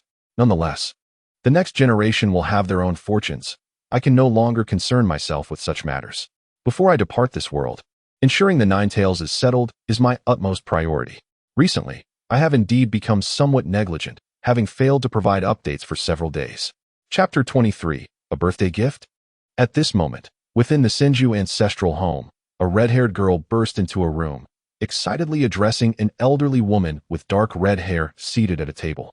Grandma Mito, I have learned and can now proficiently use the adamantine sealing chains. Please, may I have the item I requested? Mito affectionately stroked Kushina's crimson locks, observing the beads of sweat on her flushed face, and could not help but smile. Rest assured, it has long been prepared for you. Only that boy could inspire you to train with such dedication. As she spoke, Mito handed a scroll of ninjutsu to Kushina. Here is the coveted scroll for mastering the Flying Thunder God technique. However, do remind that boy to keep it confidential. Moreover, this is a forbidden technique, not easily mastered. Kushina, while absorbing the wisdom imparted by Granny Mito, gazed gleefully at the scroll in her hands. Is this not the ninjutsu that Ayun mentioned wanting to practice? How fortuitous. For Ayun's birthday is just around the corner. Seeing the sparkle in Kushina's eyes, Mito understood that the young girl was likely not fully grasping her words. After a few more remarks, she allowed Kushina to take her leave. Perhaps this is what they call the fleeting nature of girls growing up? Nevertheless, that boy from the Uchiha clan has indeed treated Nanai well. Otherwise, she would not have consented to lend the Flying Thunder God technique, conceived by Tobarama, to Uchiha Yun Ting through Nanai, provided she becomes proficient with the adamantine chains. Of course, whether he can master it is beyond her concern. Certainly, this will not pose a challenge for Yun Ting. His innate talent is remarkable, and with the aid of the system, success is virtually assured. Furthermore, in recent years, the spatio-temporal talents acquired from Minato have greatly enhanced his ability to wield Kimyui. It stands to reason that he would not struggle with even the Flying Thunder God technique.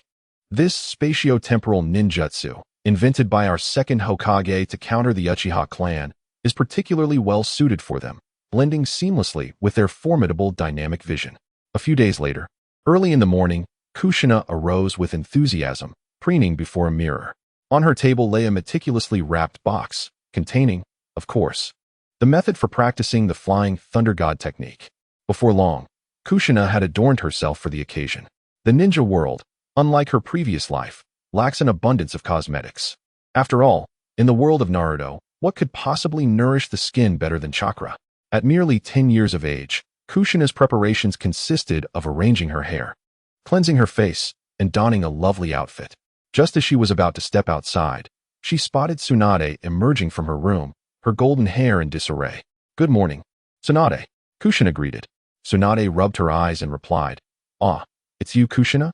Be careful out there, and if anyone gives you trouble, remember to come find your sister." Kushina nodded in acknowledgement, cradling the gift box as she departed. As for Tsunade, she had no intention of following Kushina. After all, she was not like Kushina. She could not casually enter the territory of the Uchiha clan. Besides, it was highly unlikely that the boy would mistreat Kushina. She only needed to be assured that Kushina would remain unharmed. As for what the future holds, she would respect Kushina's decisions. After all, matters of romance can be exceedingly complicated, and the thought alone is enough to induce a headache. Moreover, war is likely to commence within a fortnight. Although the students from the Ninja Academy may not immediately find themselves on the battlefield, it is likely that they will soon be selected for deployment. Warfare inevitably brings casualties, and among the most affected will be the lower-ranking ninjas. If lower-ranking ninjas fall, the only option left would be to send these yet-to-graduate students into combat. However, it is common knowledge that those who have only mastered the shadow clone technique, or are even unfamiliar with it, possess a dismally slim chance of survival. Of course, if one has the protection of their clan and is accompanied by family members on the battlefield, that is an entirely different matter. Nevertheless, even then, the probability of death remains exceedingly high. Tsunade gazed at Kushina's receding figure, letting out a soft sigh. If that person were to perish, Nanai would surely be heartbroken. Her younger brother constantly clamored to join the fray, and now she hoped that when the time came, she could persuade the teacher to assign Ju to a relatively safe position. At that moment, within a restaurant belonging to the Uchiha clan, Uchiha Yun Ting lay bored across a table in a room. Beside him, Mukiai and Muyu sat quietly. Sigh, what a birthday this is. Did so many people really need to be invited? Although he understood that his grandfather meant well. The guests were primarily the outstanding youth from his grandfather's faction or the descendants of powerful elders within the clan supporting him. Was this an early attempt to establish connections for himself? Despite his current strength being more than sufficient to contend with his grandfather, the old man remained unaware. A mere hint of his 3-tomo Sharingan and Jonin-level prowess had left Uchiha Shana in stunned amazement. If he were to reveal that he had awakened the Mangeki Sharingan, and even the eternal Mangeki Sharingan, Yun Ting that set the stage for his immediate endorsement as the new clan leader, could a 10-year-old truly assume such a role? Yet, this was not mere boasting. One must not underestimate the Uchiha clan's fervent desire for a pair of Mangeki Sharingan. While Yun Ting was lost in thought, the door was gently pushed open.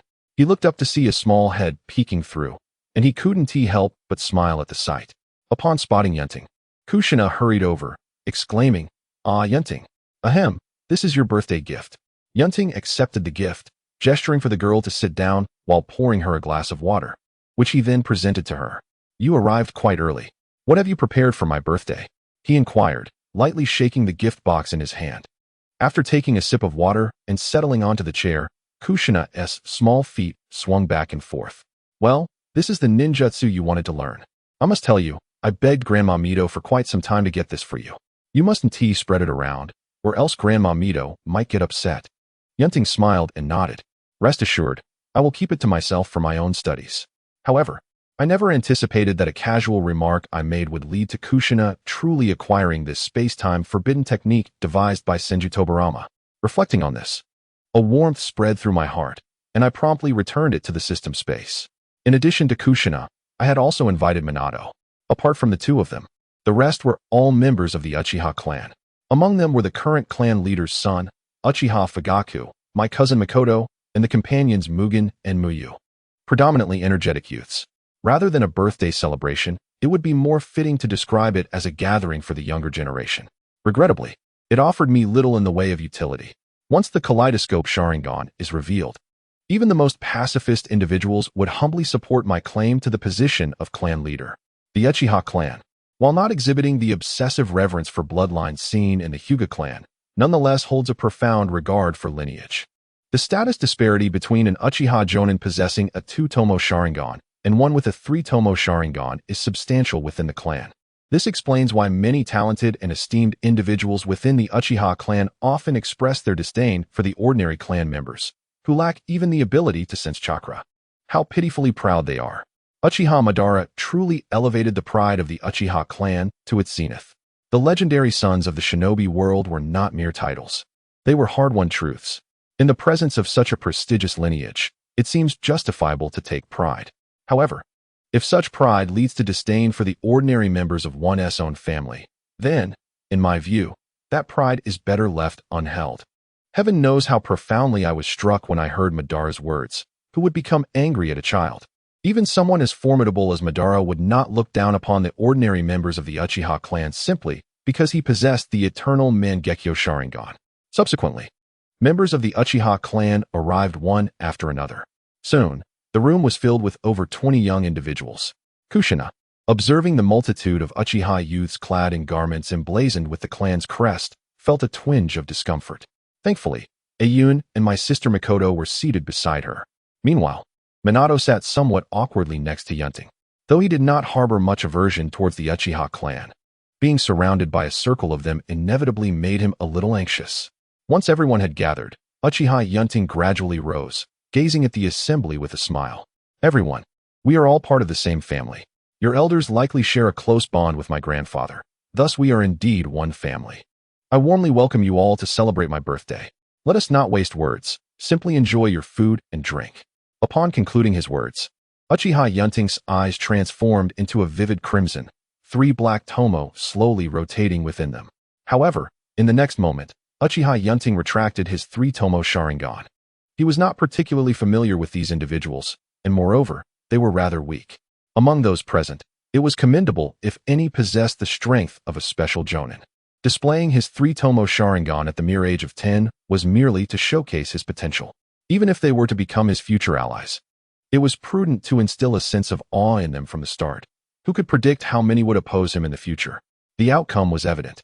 As soon as the Sharingan manifested, Yun Ting could distinctly sense a shift in the attitudes of those around him. Initially, they may have come out of respect for their clan elders, but now, the significance of a 10-year-old wielding a 3-tomo Sharingan was unmistakable. This was undoubtedly a glimpse into a promising future. It was worth noting that at this time, Uchiha Fugaku and Uchiha Mikoto possessed only 2 tomo. Yet even so, they stood out remarkably among their peers. And here was Yun Ting, even younger, already activating his 3-tomo Sharingan. What an impressive feat. The young Uchiha women in attendance regarded Yun Ting with a spark of admiration. He was not only handsome and gifted, but his grandfather also held a significant position within the clan. To cultivate a bond with this promising young man was indeed fortuitous. As for Kushina, under normal circumstances, she would have eagerly whisked Yun Ting away, were it not for the presence of so many others. Honestly, she thought, I arrived first. What was with those lecherous glances just now? If Yun Ting were to be whisked away, she would be devastated. No, I have the advantage. I arrived early. Chapter 24, The Prelude to Battle. Thus, after a modest meal, the guests began to depart one by one. Mushi and Muyu were dispatched to return the gifts home and report to their grandfather, ensuring he felt at ease, as Yun Ting had not forgotten the true purpose of this birthday celebration. Sigh, it was quite unfortunate that such a special occasion turned out this way. Nonetheless, he harbored little resentment. Just as he stepped out the door, Minato, clutching his stomach, called out to Yun Ting, I'm heading out now. I'm feeling a bit unwell. See you later. Yun Ting smiled and nodded at Minato's retreating figure. Once Minato had left, Kushina gently nudged Yun Ting's arm. Say, Yun Ting, you didn't tell Minato that the dishes today were primarily made from those special ingredients, did you? As they walked, Yun Ting scratched his head and replied, Oh, I forgot. You know how many people came today, and Minato showed up late, so I didn't have the chance to inform him. Besides, I usually bring him just some fruits. So he probably didn't recognize it. But it's not a major issue. He'll just have a little discomfort, which will pass soon enough. Upon hearing this, Kushina did not delve too deeply into the matter, for her relationship with Minato was merely that of good friends. By the way, Yun, why are there so many people at your birthday today? And several lovely young ladies have come as well, she inquired of Yun Ting, who stood beside her. After all, during the last birthday celebration, it seemed that Yun Ting's parents and grandfather were too preoccupied to attend, and only Minato, Mikoto, and herself were invited. How could so many people be invited this time? Particularly, there were several attractive young women among them. Yun Ting observed Kushina's slightly pouting lips and chuckled. Well, you see, my grandfather thinks I am of a suitable age now. He suggested that I take this opportunity to find an appropriate peer to become engaged to. Otherwise, can you guess why there are so many people here? Kushina's mind went blank at his words. What? An engagement? What about me? Isn't that the case? However, it seemed her own parents had arranged a childhood engagement as well. Should she ask Granny Mito for assistance? Just then, she felt a gentle poke on her forehead and looked up to see Yun Ting grinning mischievously. All right, I was just teasing you. The truth is, the reason so many people came to celebrate my birthday is primarily that they are the descendants of my grandfather's faction. Though it is called a birthday celebration, it is merely a pretext for me to establish connections with them. Hearing this, Kushina sighed in relief, patting her chest. Oh, I see. Thank goodness. Besides, the boys do make up the majority, apart from a few girls. In recent years, Kushina had come to understand Yun Ting's character. It was highly unlikely that he would maintain close relationships with so many from the Uchiha clan. Of course, this did not imply that Yun Ting had a poor relationship with them. Rather, he treated them more as kin to be cared for. In fact, he seemed less interested in the influential offspring of the Uchiha than in interacting with commoner children like Shao Qing from the clan. Yun Ting looked at the girl before him and smiled. Thank you. I truly like the gift. With her earlier worries dissipated, the girl beamed with joy. Right? Yun, you have no idea how much effort I put into this. Yun Ting gently ran his fingers through Kushina's hair with a hint of affection. Yes, I know. You've worked hard for this gift. After all, the Uchiha clan's ability to exchange for advanced ninjutsu from the higher echelons of Konoha was akin to winning the lottery. Nonetheless, it was to be expected. Moreover, the Uchiha clan was not lacking in high-level ninjutsu, even if most were of the fire and lightning attributes.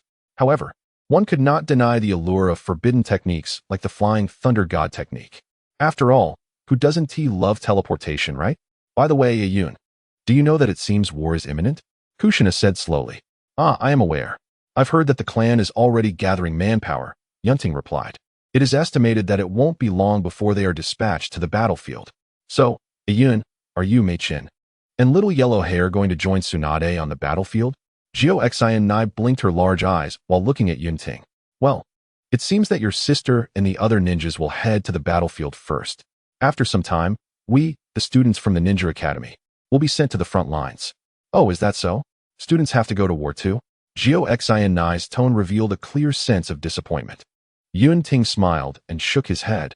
After all, in times of war, if there are no personnel at the front, students from the Ninja Academy will surely be called upon.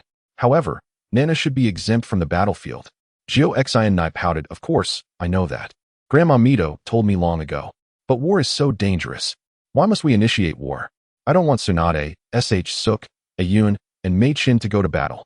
Yun Ting's right hand gently brushed through Gio Xian's long red hair, feeling its delicate texture. We are still too young to influence the course of a war. Even the mighty first Hokage and our esteemed Uchiha ancestor could not end the conflict. The uneven distribution of interests and the fear of other nations surpassing one's own are all reasons that ignite war. All we can do is strive to survive. Gio Xian felt Yun Ting's hand, but did not resist, for she knew that he too would likely be bound for the battlefield soon. Though she wished to keep Ayun and those she cared for away from the front lines, she felt utterly powerless. Perhaps all she could do was remain in Konoha and pray for their safety. Half a month later, the future legendary 3 ninjas of Konoha were dispatched to the battlefield between Konoha and the Rain Village. The Uchiha clan and several other families' ninjas were assigned to the battlefield against the Mist Village. Kakashi Hitaki led the remaining ninjas, wary of each other at the border between the Sand and Leaf villages. Whether due to her own circumstances or the vague portrayals experienced through anime in her past life, Gio Xian found that the anticipated chaos of war had not yet manifested.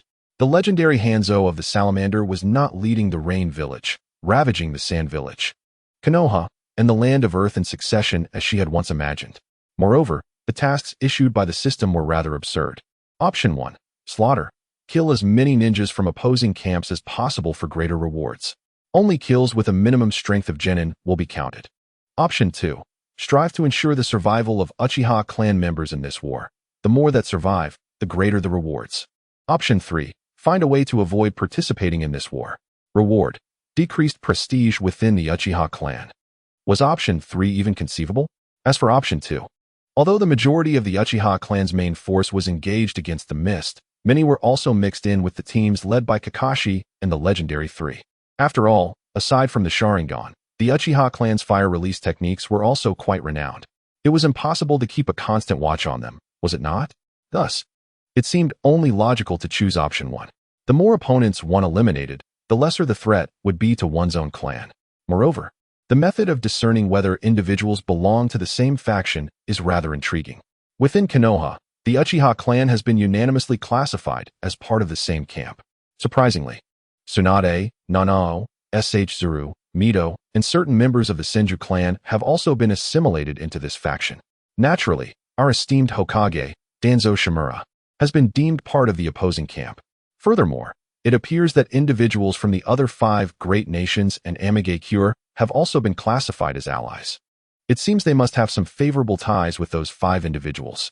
Remarkably, even Kakashi Hitaki, whom I have scarcely encountered, is considered part of the same faction. What more is there to discuss with that old hound Danzo? If we were to eliminate you, it would hardly be a loss. Your crimes warrant such retribution. Chapter 25. The Battlefield, Bloodshed, the Might of the Wind Feather. Days later, at the border between Amigakure and Konoha, the 2 villages engaged in their first confrontation.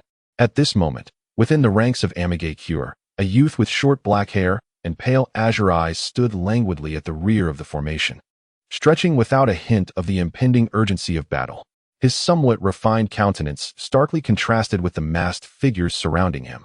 A nearby masked ninja glanced at the young man and remarked, "I say, Wind Boy, we're on the brink of battle.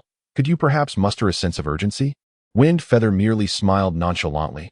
"I'm stationed at the rear, and besides, I sent Uncle ZZ here. You are, after all, the right-hand man of Hanzo the Salamander." The middle-aged ninja known as ZZ chuckled heartily at the compliment. Wind Feather, in response, simply smiled and turned his gaze towards the Konoha ninjas, who were eyeing them with intense scrutiny. Alas, my leader, look at my fellow ninjas. Nearly 90% have been classified as allies. On your side, I doubt you have even 50%. However, it seems that aside from Reikage and myself, the rest have yet to step onto the battlefield. Oh, the plight of the young. It was time to deliver a shock from the wind to the Konoha ninjas. Thankfully, there were few Uchiha among them. Otherwise, one might have to tread carefully in battle. As Wind Feather pondered, the ninjas from both sides had already begun to unleash their techniques. Various elemental jutsus were hurled towards one another as if they were mere trinkets. Truly, it was a savage manner of combat.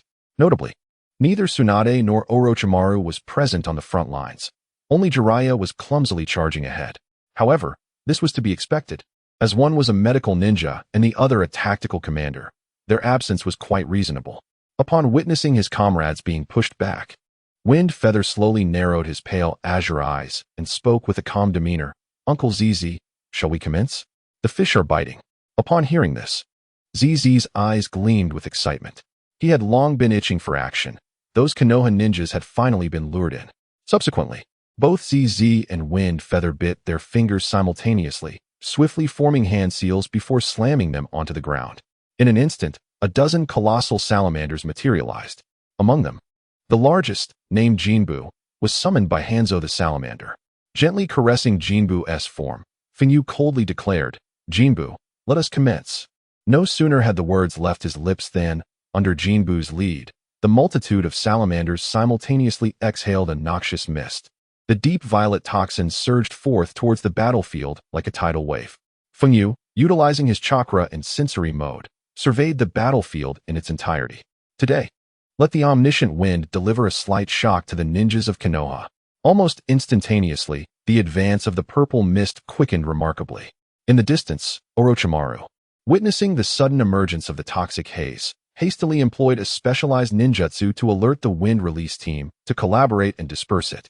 After all, knowing that Hanzo's summoned beasts could unleash vast quantities of venomous vapor in a short time, he certainly had contingency measures in place. Regrettably, the wind techniques of the Konoha ninjas had a negligible effect on the mist, even inadvertently aiding in its expansion. Fengyu found himself perplexed. Did the ninjas of Konoha not prepare gas masks? Surely, it could not be that only the Rain Village possessed such technology? Perhaps this was the arrogance of a great nation? Of course, with the exception of the leader, he chuckled. In mere moments, the toxic haze enveloped the foremost Konoha ninjas. Subsequently, the mist surged like a living entity, swiftly engulfing the Konoha forces. Under Fengyu's control, the mist showed no inclination to dissipate outward. A ninja of the Sarutobi clan, observing the encroaching mist, quickly formed hand seals. Fire release, dragon flame bomb. A massive fireball hurtled towards the purple cloud. Yet, as the fireball neared, it inexplicably vanished. How bizarre. Before the ninja could utter another word, he found himself shrouded in the mist. The middle-aged ninja quickly held his breath and turned to flee. However, Fengyu would demonstrate through reality that fleeing was futile as the toxic gas, under his command, infiltrated the middle-aged ninja's body through his nostrils. Awaiting him was naught but death. The violet mist ravaged the lives of the ninjas like a primordial beast. Meanwhile, on another part of the battlefield, a Konoha ninja, his face tinged with purple and blue, faced off against a Rain Village ninja donning a gas mask. Gritting his teeth, the Konoha ninja seized the opportunity to stab his short blade into the mask, leaving a gash. If I am to perish, you shall not fare well either. Yet, the Rain Village ninja simply discarded the mask and swiftly dealt a fatal blow to the paralyzed Konoha ninja. Why? The Konoha ninja managed to utter through gasps, dark purple blood trickling from his mouth. The Rain Village ninja offered no reply, turning instead to seek other adversaries. It was not only Konoha that boasted exceptional ninjas. The Rain Village had its own prowess as well. However, in the next moment, a somewhat immature yet crude voice rang in my ears. Number 68. Do you even know how much chakra I have left? Do I need to divide my chakra to create a gust around your body? Humph, you rude little brat. It's not like I did it on purpose.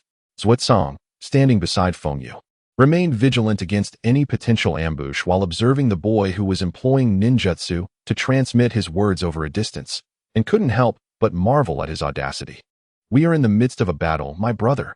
Show some respect, It's one thing to give orders, but to use ninjutsu just to curse someone?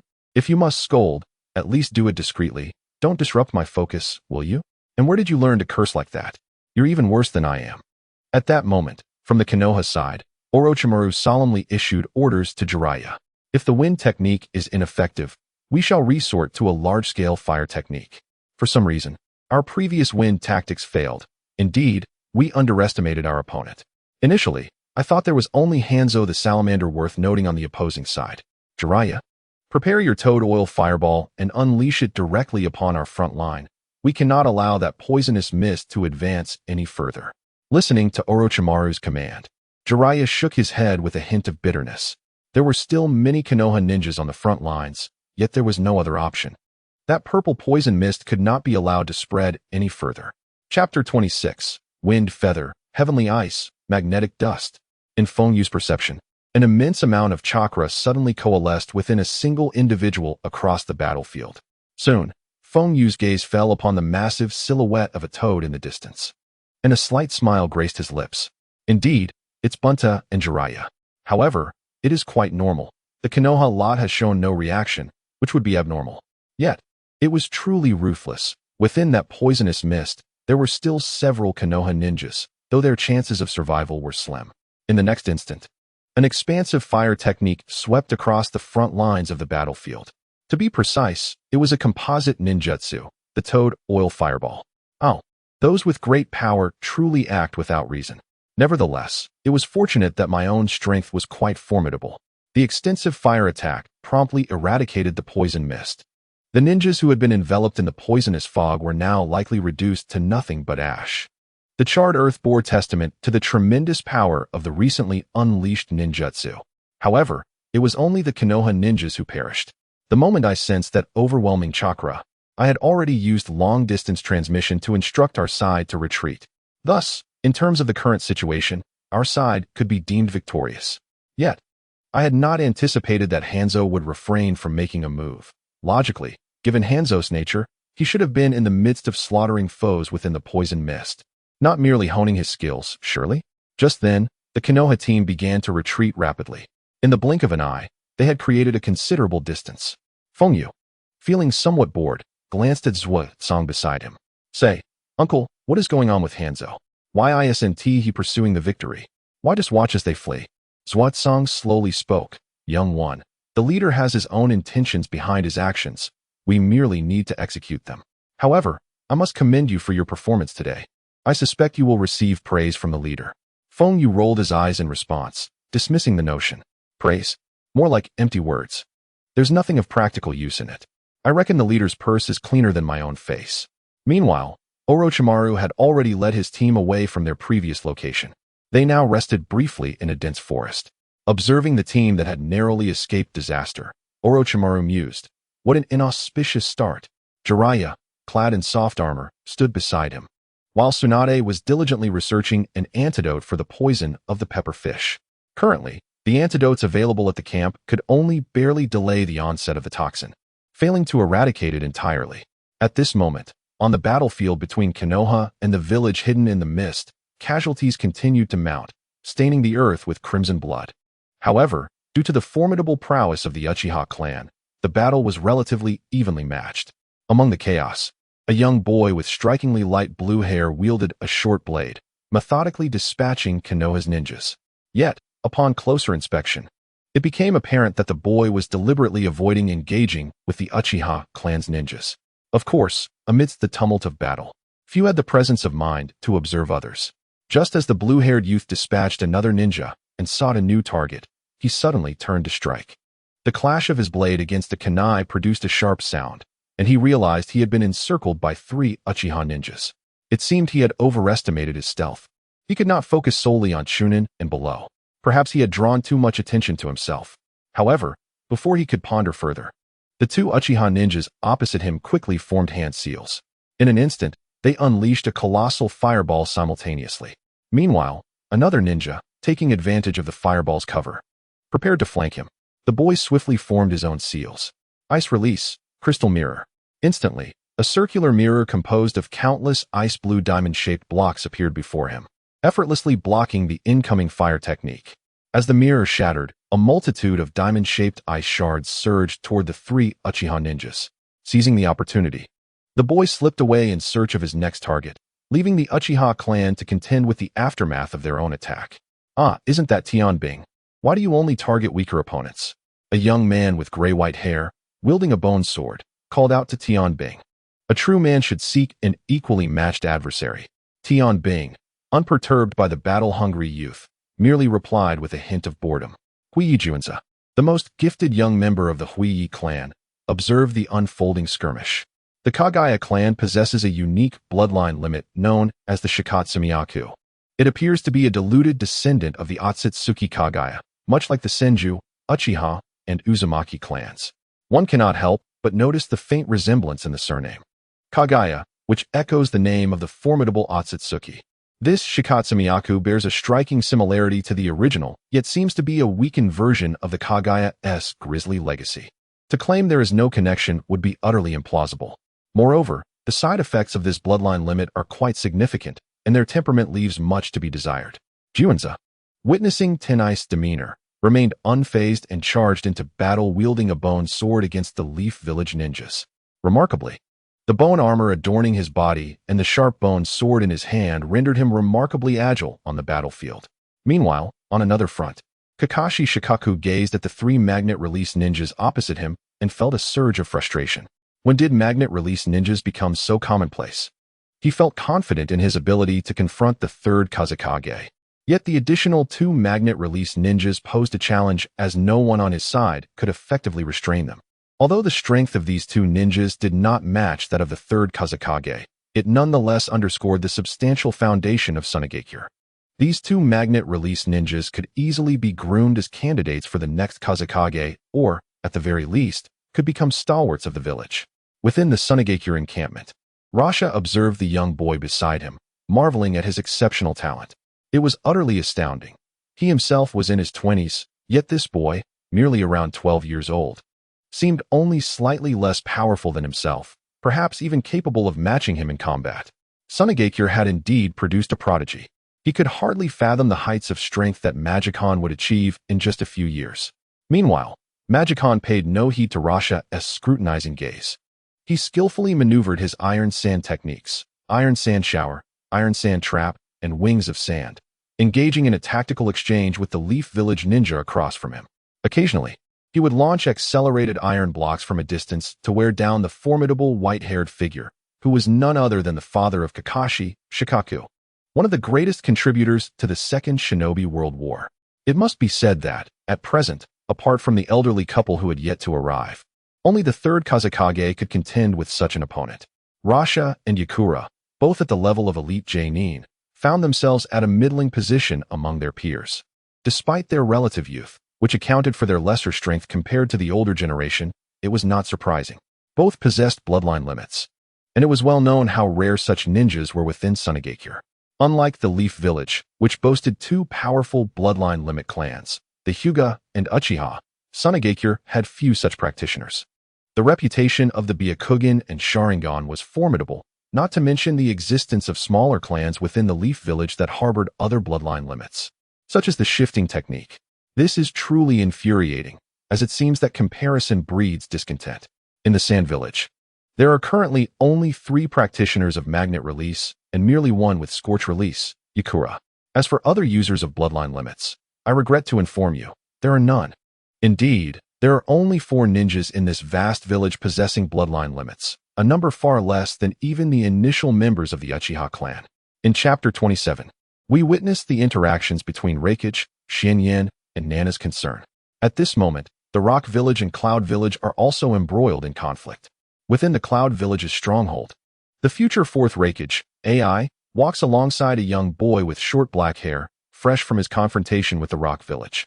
Currently, since the Rope Tree has yet to be obliterated and Orochimaru has not surreptitiously infiltrated the Cloud Village to drug Ruby, the 8 Tails Jinchuriki is not Killer Bee, but rather Barubi. For now, the Reikage is still represented by AI's father. The future 4th Reikage, AI, remains a robust and dark-skinned young man. It appears that, due to his remarkable talent, he has taken on the role of Killer Bee from the original narrative, forming a brotherly bond with AI. However, This arrangement is not without merit. I remarked to Reibu, I just wanted to thank you. If it weren't for you, I might have sustained injuries from that fellow in the rock village. Reibu chuckled. No worries. After all, we are brothers, aren't we? Upon hearing this, AI casually draped an arm over Reibu's shoulder, laughing heartily. Well said. Let us seek out my father, nay, our esteemed Reikage. That ninja from the rock village appeared quite formidable as well. He looks quite youthful. It seems that not only do we in the Cloud Village produce geniuses, the rock village has promising successors too. Should we consider teaming up to eliminate that individual next time? Reibu's lips twitched at this suggestion. Perhaps we should discuss this another time. Join forces to defeat Xinyan? Can I genuinely claim that we are allies? Nevertheless, he thought it best to gradually clarify this later. The Cloud Village indeed boasts a fierce populace, each individual appearing quite robust. Furthermore, the Reikage enjoys immense prestige within the Cloud Village, with the ninjas from the same faction constituting over 90% of the total. The Rock Village's faction, on the other hand, likely reaches about 80%. This disparity highlights the overwhelming strength of the Uchiha clan in Konoha. Sigh, yet it is understandable. Konoha was once overwhelmingly powerful. Hashirama and Madara could easily dominate the ninja world on their own. Thus, for the weaker factions, seeking solidarity for warmth seems quite reasonable. However, with both of those titans now absent, the third Hokage is somewhat insufficient for the task at hand. In total, there are 5 individuals: Sand Village's Magnet Dust, Mist Village's Heavenly Ice, Cloud Village's Reibu, Rain Village's Wind Feather, and Rock Village's Xinyan. The sequence of their appearances will be revealed in due course. So do not fret. Konoha's simultaneous engagement in warfare with the Rain, Sand, and Mist Villages has indeed placed it in a passive position. On the other hand, Kakashi's side does not suffer a significant disadvantage, yet neither does it possess any advantage.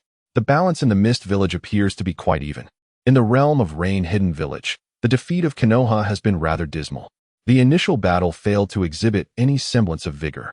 Merely days into the conflict, Orochimaru found himself compelled to solicit assistance from Konoha. The opposing side has proven to be exceedingly malevolent, consistently employing poison in their skirmishes. Meanwhile, Jiraiya does not possess the luxury of dismantling the menacing toxic miasma with every encounter. The fire techniques wielded by others seem to have only a marginal effect against the vast expanse of the poisonous fog. Furthermore, it appears that the enemy has strategically placed infiltrators within their ranks, as if guided by a ninja endowed with extraordinary perceptual abilities, capable of utilizing the clan's ancestral ninjutsu to transmit sounds over great distances. How can one hope to withstand such formidable opposition? To exacerbate matters, the formidable Hans of the Salamander, apart from occasionally engaging Jiraiya in combat, has scarcely unleashed his full potential. Hans stands as a veritable paragon of strength, rivaling the leaders of the 5 great nations. Orochimaru is now beset by a profound headache. He had anticipated that Hans would pose a challenge, but the reality has proven far more daunting than expected.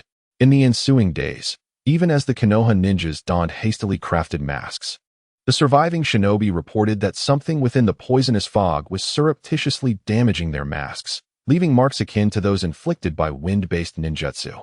Ayun, I heard. Uchiha Yun Ting, seated in his abode, had yet to catch a glimpse of Nanai, but her voice reached him first. Observing the somewhat breathless Kushina, he gently pushed a cup of tea toward her and remarked with a hint of nonchalance, "Do not fret, take your time. You seem rather anxious." Kushina sipped the tea, her tone tinged with urgency as she exclaimed, "Ayun, I have heard that the situation on the front lines is dire. It seems they may soon dispatch students who have yet to graduate from the Ninja Academy to the battlefront. Who knows? You may soon." Uchiha Yun Ting merely smiled faintly, extending a hand to gently caress Kushina's hair. There. Do not be so tense. It is not you who will be going to war. Besides, take comfort in the gift that Nanai provided. Should I falter in combat, retreat will not pose a problem." Upon hearing this, Kushina gradually exhaled in relief. "Oh, I see. I hastened here after learning from Grandma Mito about the significant losses at the front lines and the potential mobilization of ninjas. However, it appears that Ayun remains quite confident." Had Yun Ting been privy to Kushina's thoughts, he might have chuckled. After all, if he, endowed with the eternal Mangeki Sharingan, could not return alive, then what fate awaited others?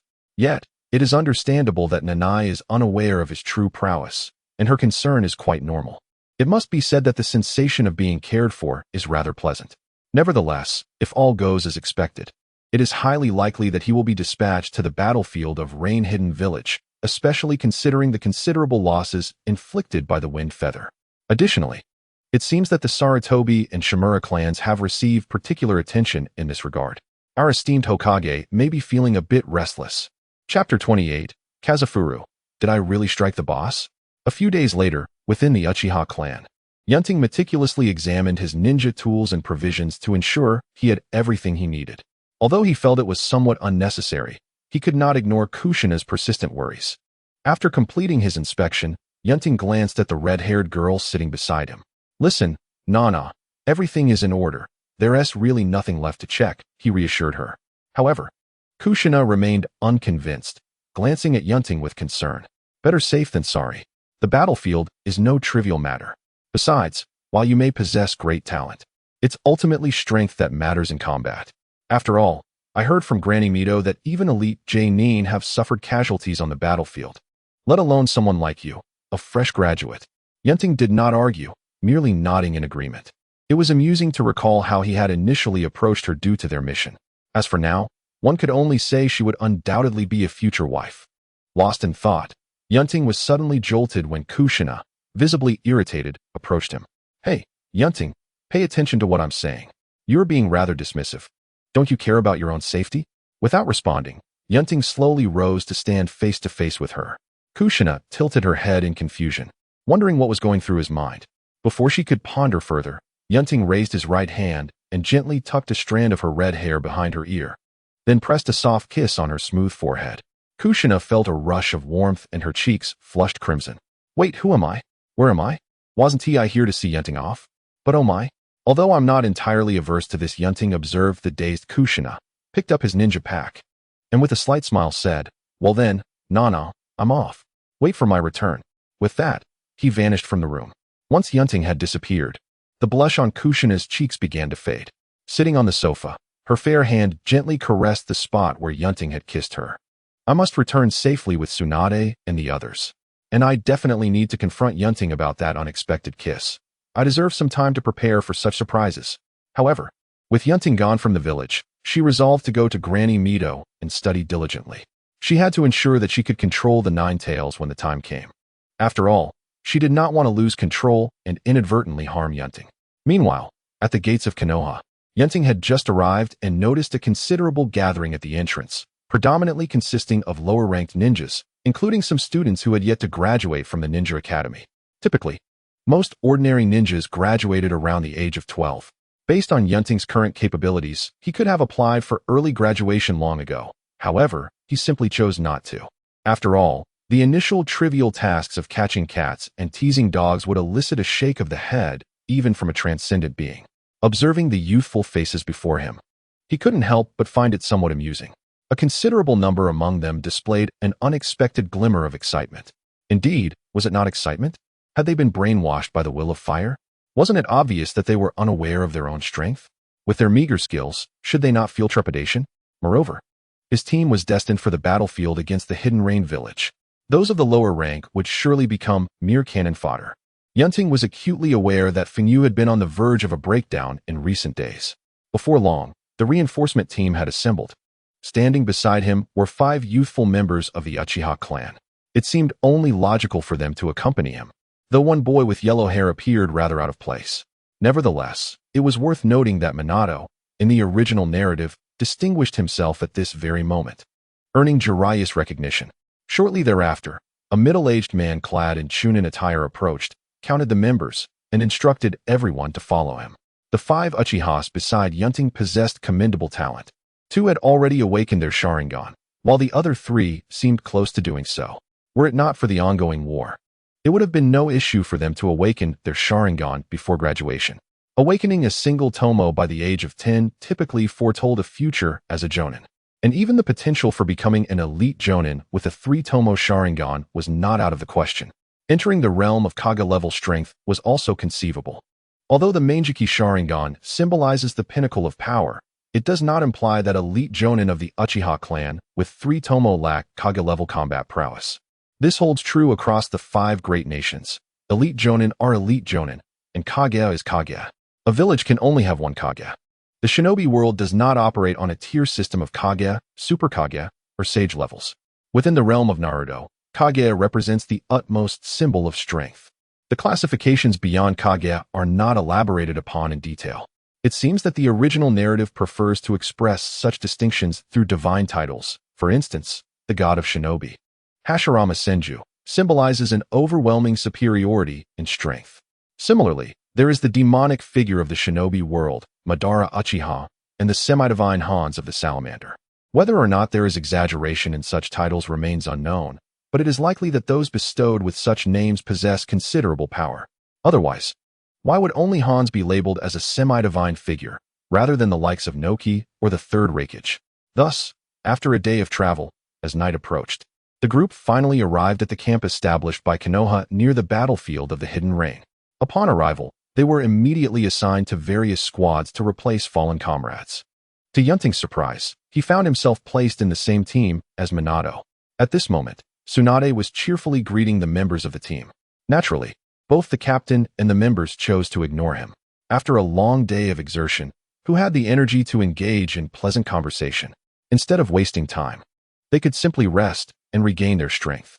In their eyes, he was merely a student who had yet to graduate from the Ninja Academy, likely issued a temporary forehead protector. Rather than expend energy on these students, it would be far more beneficial to allow themselves a moment of respite.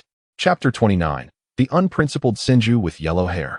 The newly arrived Ninja Academy students were fortunate enough to sleep for a night before being thrust into the chaos of battle, rather than being thrown directly into the fray upon arrival.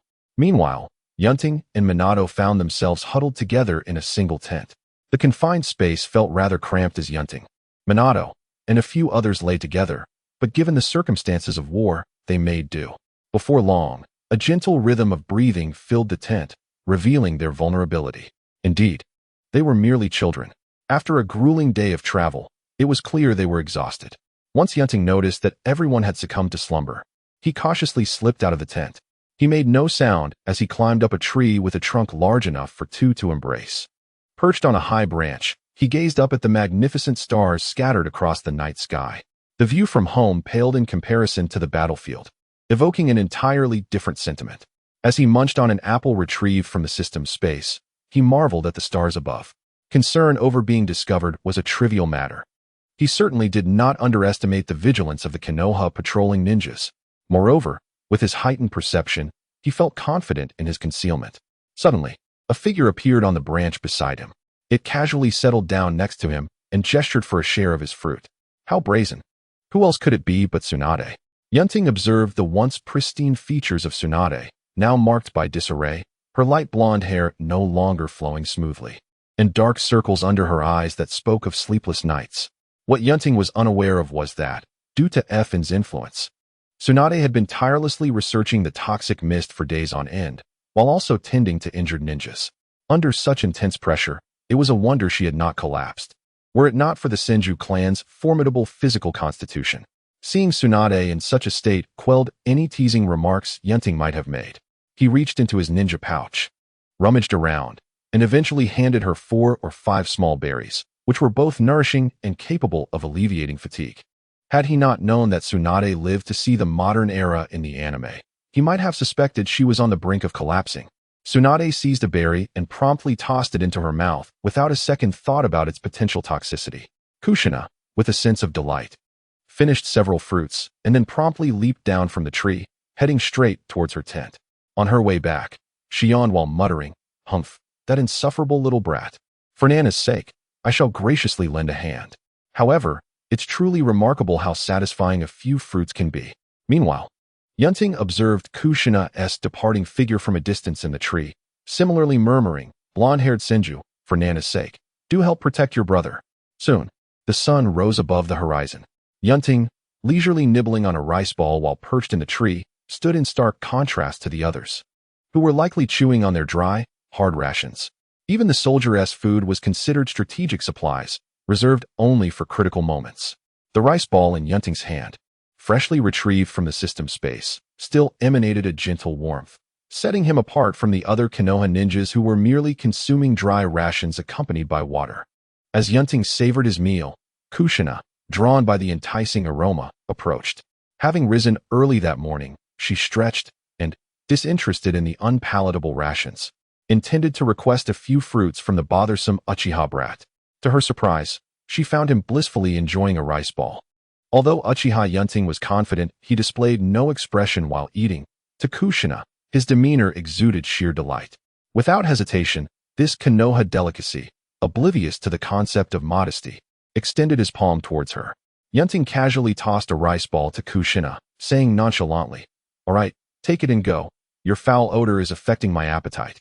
In response, Kushina, holding the rice ball, stuck out her tongue at Yun Ting before jumping down from the tree. "For the sake of this rice ball, I shall let it slide. You are nowhere near as adorable as my brother. Just look at how obedient he is, while you show me no respect whatsoever." She then returned to her tent and began devouring her meal ravenously. Just as she was halfway through, a figure lifted the curtain and entered. "Sis, I've brought you rations and hot water," Ju exclaimed cheerfully upon seeing his sister munching on a rice ball. For a moment, they locked eyes, each taken aback. "Is it because I have a bit of hot water that you're sneaking tasty food behind my back? Is this how an older sister behaves?" Kushina felt a twinge of embarrassment. "You little rascal, after not seeing you for a few days, you come just as I'm enjoying something good." Ultimately, Kushina firmly chose the rice ball over her brother. After all, missing a meal wouldn't harm him, so why should she deprive herself? Thus, under the witness of the rope tree, Tsunade swiftly devoured the rice ball in her hand, and before departing, she drank the hot water brought by the rope tree in one gulp. After ruffling her younger brother's hair for a moment, she left without hesitation. The rope tree gazed at his elder sister, somewhat helplessly gnawing on his provisions. Truly, she was deserving of the title elder sister. Although he had anticipated this outcome, it was not long before Tsunade returned to his side, directly stuffing a rice ball into his mouth while munching on a fruit in her hand. At that moment, someone was not in the best of spirits, as they were unfortunately afflicted by a rather unpleasant odor, courtesy of a certain unsavory yellow-haired figure. Yun Ting had already finished breakfast and, alongside Minato, arrived at the designated assembly point for their team. The team leader possessed considerable strength, likely at the level of a special jonin. Special jonin, after all, are still classified as jonin. Each one represents a formidable force within the village. Chapter 30. The Emergence of Hanzo the Salamander. Yun Ting and Minato arrived early at their assigned position, quietly listening to the instructions provided by the nearby ninja.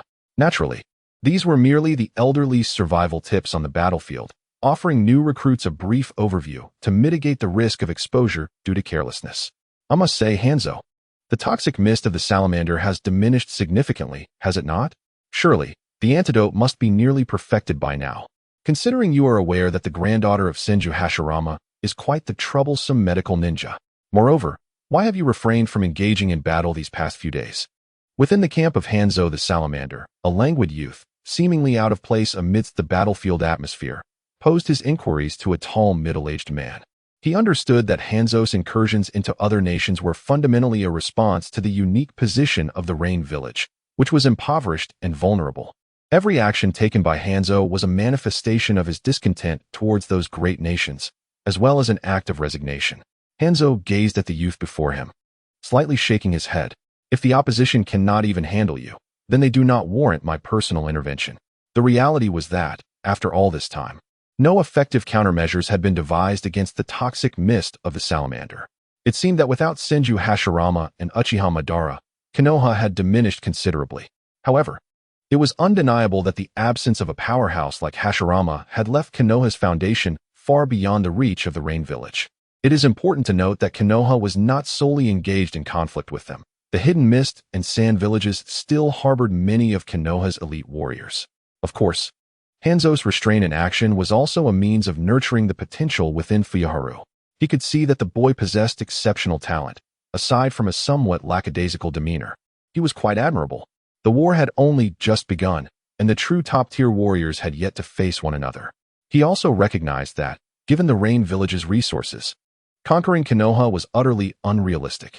The earlier skirmishes pale in comparison to nurturing this young talent, which seems far more pragmatic. Moreover, it is said that the 5 great nations have produced numerous exceptional candidates with formidable abilities. Fortunately, we also possess one on our side. If the Hidden Rain village were to rely solely on my solitary strength to uphold the banner, it would ultimately prove unsustainable. How much longer can I endure my prime years? The inevitable decline in combat prowess that accompanies age is an inescapable reality for every ninja. Thus, on the battlefield, a great conflict looms. True to form, before the Leaf and Rain ninjas even cross paths, a dense cloud of poisonous mist surges toward the Leaf contingent. However, unlike previous encounters, the Leaf's forces have deployed a dozen ninjas, each positioned several meters apart at the forefront, simultaneously drawing forth numerous scrolls. These scrolls contain a powerful sealing technique developed by the Uzumaki clan, notorious for its steep learning curve. Yet, at present, all that is required is the infusion of chakra, though it may only be utilized a few times. Fenyu observes the swiftly dissipating poison mist with little concern. After all, if the Leaf has not devised a solution in these past days, it would be wiser to surrender sooner rather than later. For the true excitement lies ahead. While long-range poison control is commendable, who does not yearn to wield a blade upon the battlefield? Of course, those lacking strength are merely fodder, but I digress. Come, young one, allow me to introduce you to the true essence of warfare. Ultimately, long-range poison tactics cannot claim the spotlight. A somewhat hoarse voice emanates from beside me. The speaker wields a massive scythe and wears the standard gas mask of the Hidden Rain. I follow behind Hanzo of the Salamander nonchalantly, my right hand resting lightly on the hilt of my long sword. Soon, the two armies are on the verge of clashing. The scene is undeniably brutal. Devoid of any strategy, merely a collision of raw power. Hanzo effortlessly cleaves through AJ Nin from the Leaf with his scythe, as if slicing through vegetables. Taijutsu. The body flicker technique, and that terrifying strength, Hanzo of the Salamander, is indeed intriguing. The man who proclaims himself a demigod of the ninja world possesses poison as one of his defining traits, yet his strength cannot be overlooked. With such a robust physique, he certainly does not appear to lack power. On the Leaf side, Orochimaru cannot allow Hanzo to rampage unchecked. He promptly directs the ninjas to engage in ranged assaults, with Jiraiya positioned as the main force. Meanwhile, he discreetly transfers command to AJ Nin from the Nara clan nearby. Orochimaru then stealthily locates Tsunade, observing the battlefield from a short distance, prepared to provide support at any moment. After all, Jiraiya alone cannot withstand Hanzo's assaults. Fortunately, in the Land of Rain, apart from Hanzo of the Salamander and his two trusted aides, Left Zong and Right Zong, who are relatively renowned, the others are rather mediocre. Following Jiraiya being sent flying by Hanzo's strike, Orochimaru stealthily employed the Shadow Snake Hand technique, attempting to seize control from the side. However, he was regrettably evaded by Hanzo's water body technique. In the next moment, Hanzo swiftly positioned his massive scythe before him to withstand the impact of a large rock. Although he managed to block it, he was inevitably forced back a few steps. This was undoubtedly the work of Tsunade. After all, great strength yields miraculous results. Thus, mirroring the original narrative, the three legendary ninjas engaged in a fierce struggle with Hanzo. Meanwhile, a plethora of Konoha's elite ninjas added to the chaos. Konoha's formidable combatants undoubtedly outnumbered those of the Rain village. The Rain ninjas led by Left Zong and Right Zong clashed with their Konoha counterparts, yet numerous shinobi, in conjunction with Sarutobi Hiruzen's three disciples, were entangled with Hanzo. Under normal circumstances, the situation between the Rain village and Konoha might well have reached a stalemate. But this was an unforeseen variable. Fenyu, as if propelled by the winds beneath his feet, nimbly traversed the chaotic battlefield. As a Chunin, he was a force to be reckoned with, dispatching foes with a single stroke. Almost instantaneously, Fenyu severed an opponent's throat. After all, he was destined to inherit the entire Rain village. He needed to accumulate achievements. In the Rain village, strength spoke volumes. Once the Mangeki Sharingan was unveiled, the position of clan leader would be assured. Here, prowess was paramount. Without it, who would be inclined to obey? Most crucially, however, was the fulfillment of the mission. Fenyu surveyed the battlefield, identifying the hostile Konoha ninjas. He swiftly formed hand seals. Wind style, 1,000 feather kill. Countless pale blue feathers, coalescing from wind chakra, emitted a barely perceptible sharpness. Each feather flew with unerring precision towards the Konoha ninjas. Yet, before long, he found himself targeted. This was understandable. Only a fool would allow such an exceptional combatant to wreak havoc unchecked. While the genin were indeed expendable, they should not be treated as such. Feng Yu raised his hand lightly, effortlessly slicing through the incoming shuriken. His gaze narrowed as he regarded the assailant, who was equally scrutinizing him. In an instant, Feng Yu recognized his opponent. Wasn't this the grandson of the second Hokage, Senju Tobirama? Senju Ten's. His silver hair bore a striking resemblance to Tobirama's. Unfortunately, in the original story, he was merely a background character, without even a single scene dedicated to him, leaving his ultimate fate unknown. However, truth be told, his strength was commendable. The clash between Feng Yu's long blade and Ten's sword produced a jarring metallic resonance, and Ten soon found himself struggling against the onslaught. Before me stands a remarkable individual, astonishingly swift. He clings to me relentlessly, denying me any opportunity to form hand seals. Unlike my esteemed great-uncle, who can summon whatever he desires with a mere clap of his hands, I find myself at a disadvantage. Thus, Wind Feather's blade accelerates with increasing ferocity. The wind-infused chakra enveloping the blade amplifies the lethality of my strikes. Ultimately, as Wind Feather's final blow descends, Tianzi's long sword is cleaved in twain. Should an observant soul take note, they would realize that Wind Feather's assaults were almost exclusively concentrated on a singular point. This is the very reason Tianzi's weapon met its demise. Though the Senju clan may have disbanded, its profound legacy remains intact. The sword wielded is certainly no ordinary weapon. It would indeed be a formidable challenge to sever it without delivering repeated strikes to the same location within a brief span of time. As Wind Feather's slash connects, a grievous wound manifests on Tianzi's chest, extending from his left shoulder to his right side, revealing glimpses of stark white bone. Blood swiftly saturates his garments, and the corners of his mouth twitch uncontrollably. Even the hand clutching the broken sword trembles uncontrollably. Wind Feather gazes at the Senju Tianzi with an air of playful mockery.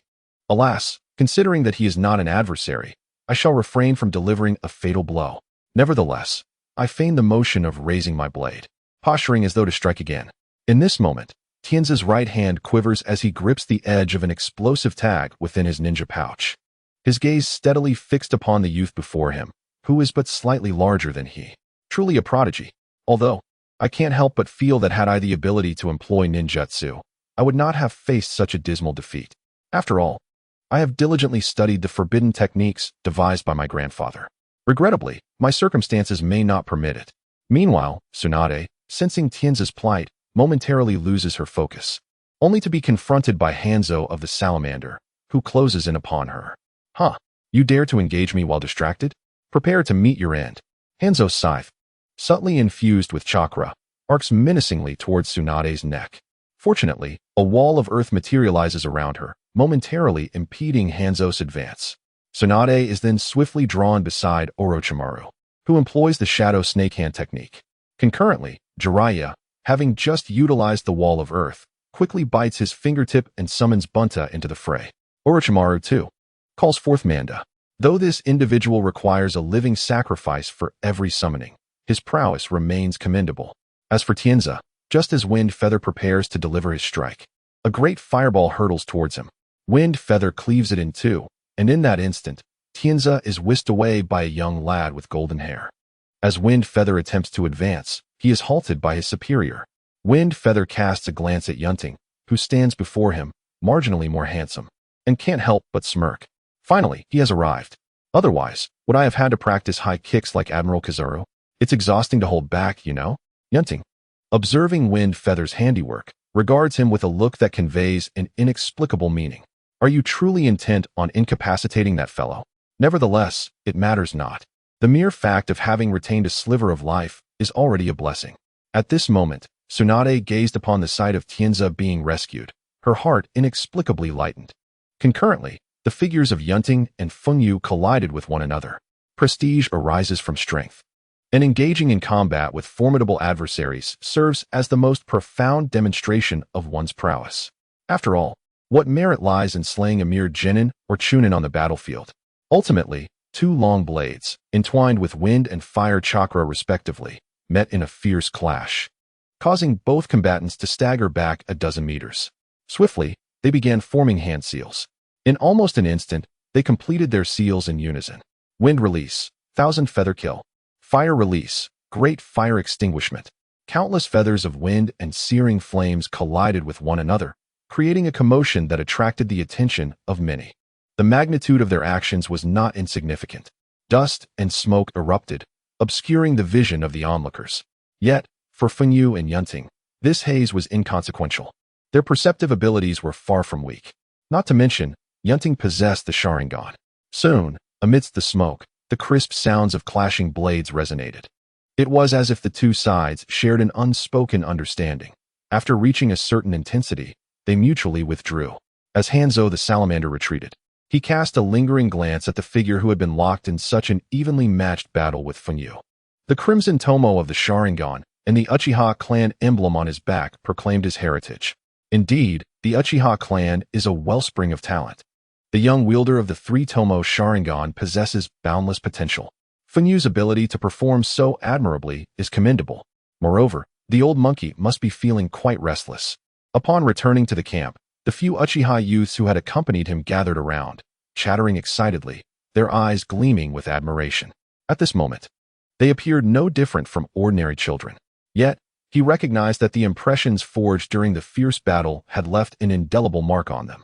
The Uchiha's admiration for strength is no secret. Chapter 31. The Uchiha Girl and the Branch Family Boy of Hyuga. Upon returning to the camp after the fierce battle, Tsunade hurriedly made her way to the modest medical tent to tend to the injured, including the grandson of Senju Tobarama. Perhaps this is what they refer to as with great power comes great responsibility. The medical ninjas truly regard Tsunade as a workhorse. However, it is likely that, once news from the battlefield reaches them, some will find it difficult to sleep. While she has not descended into the madness of obliterating Konoha, she does not intend to let Sarutobi Hiruzen and his three companions off lightly. Ouch, Tsunade, be gentle. That hurts. Within a medical tent, a girl with disheveled light yellow hair was tending to the wounds of a silver-haired boy. Tsunade gazed at Tienza before her and remarked nonchalantly, "Let us make do with what we have. The conditions are as they are. This is not the Konoha hospital. Moreover, this serves as a valuable lesson for you. Look at you. Do you still dare to underestimate your opponents? Why not utilize your ninjutsu? Do you really believe your swordsmanship is sufficient?"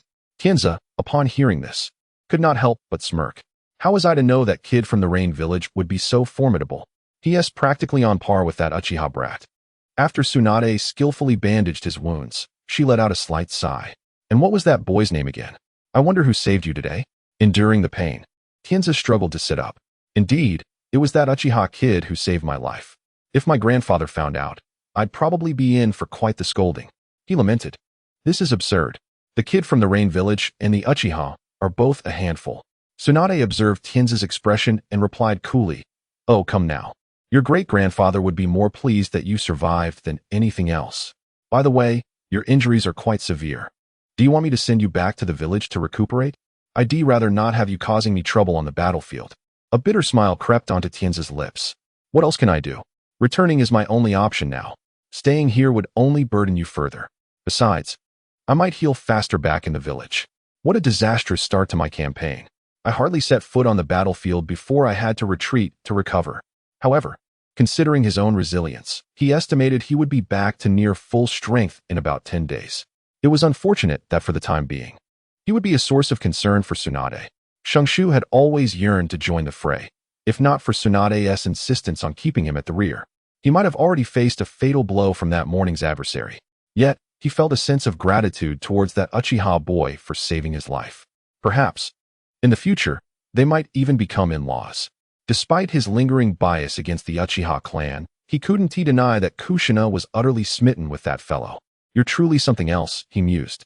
I once thought our strengths were comparable. I had hoped that in times of danger, I could lend you a hand on the battlefield. It seems I was mistaken. Meanwhile, within the tent, Minato was engaging in banter with Yun Ting. This guy has definitely been hiding his true abilities at the Ninja Academy. Every time we spar, it feels equally matched, yet I genuinely believed our strengths were not that disparate. Yun Ting chuckled as he patted Minato on the shoulder. Don't underestimate your talent. Find a good teacher, and you'll catch up to me in no time. Besides, I have my advantages. What do you even have to compare? At that moment, Yun Ting noticed a young girl, her arm cradled and her complexion pale, walking past the tent with an unsteady gait. Were she anyone else, he might have merely sighed and moved on. Yet, since she belonged to the Uchiha clan, he felt compelled to offer his assistance within his capabilities. Consider this a practical demonstration of Tsunade's medical prowess. Yun Ting gently patted Minato's shoulder and said, I have something to attend to. I'll be back shortly. With that, Yun Ting swiftly departed from the spot. Why didn't you seek help from a medical ninja to tend to your wounds? Yun Ting inquired gently as he approached the Uchiha girl. Upon hearing his voice, the Uchiha girl turned her head slowly in his direction. Oh, Brother Yun Ting? I'm fine now, she replied. After all, there are only a few medical ninjas available. With these minor injuries, I can manage a simple bandage back at the camp, compared to those with severed limbs. I'm quite fortunate. And besides, Brother Yun Ting, you look exceptionally handsome today. At her words, Yun Ting knelt down, saying, Come on, I'll carry you back to the camp. Since you've called me brother, it's only natural for an older brother to carry his younger sister, so no refusals. The girl, taken aback by Yun Ting's offer, hesitated to decline but was quickly swayed by his words. She dusted off her clothes and gently climbed onto Yun Ting's back, though her attire remained quite soiled. But in the midst of battle, one could hardly expect a regular ninja to be spotless. Before long, Yun Ting arrived at a tent. And as he was about to reach for the entrance, he paused and asked the girl behind him, There shouldn't be anyone inside, right? Although he could sense the absence of others, it was prudent to confirm, given that it was a space occupied by a girl. The girl shook her head lightly. It's fine, Brother Yun Ting, my roommates won't be back for quite some time. Upon hearing this, Yun Ting lifted the tent flap and stepped inside. This is certainly more spacious than my own tent, he mused, recalling how cramped his own quarters felt. After gently placing her on the bed, he carefully lifted her right sleeve to her shoulder. As he began to conjure a sphere of water in his hand, he added softly, This might hurt a bit, so bear with it. The girl nodded, and in the next moment, she felt a soothing coolness at her wound, which was soon cleansed. Yun Ting then utilized his healing technique, infusing it with a touch of phoenix fire. Though it was but a flicker, the life-giving flames greatly aided the wound's healing. He applied the same method to another small injury on her calf. Once healed, Yun Ting affectionately ruffled the girl's hair, saying, You've been very good. You didn't fidget at all. In the future, if you get hurt, you can come find me directly in the camp. And if you encounter any other members of the Uchiha clan, feel free to have them seek me out as well. After leaving her a few fruits for sustenance, he took his leave.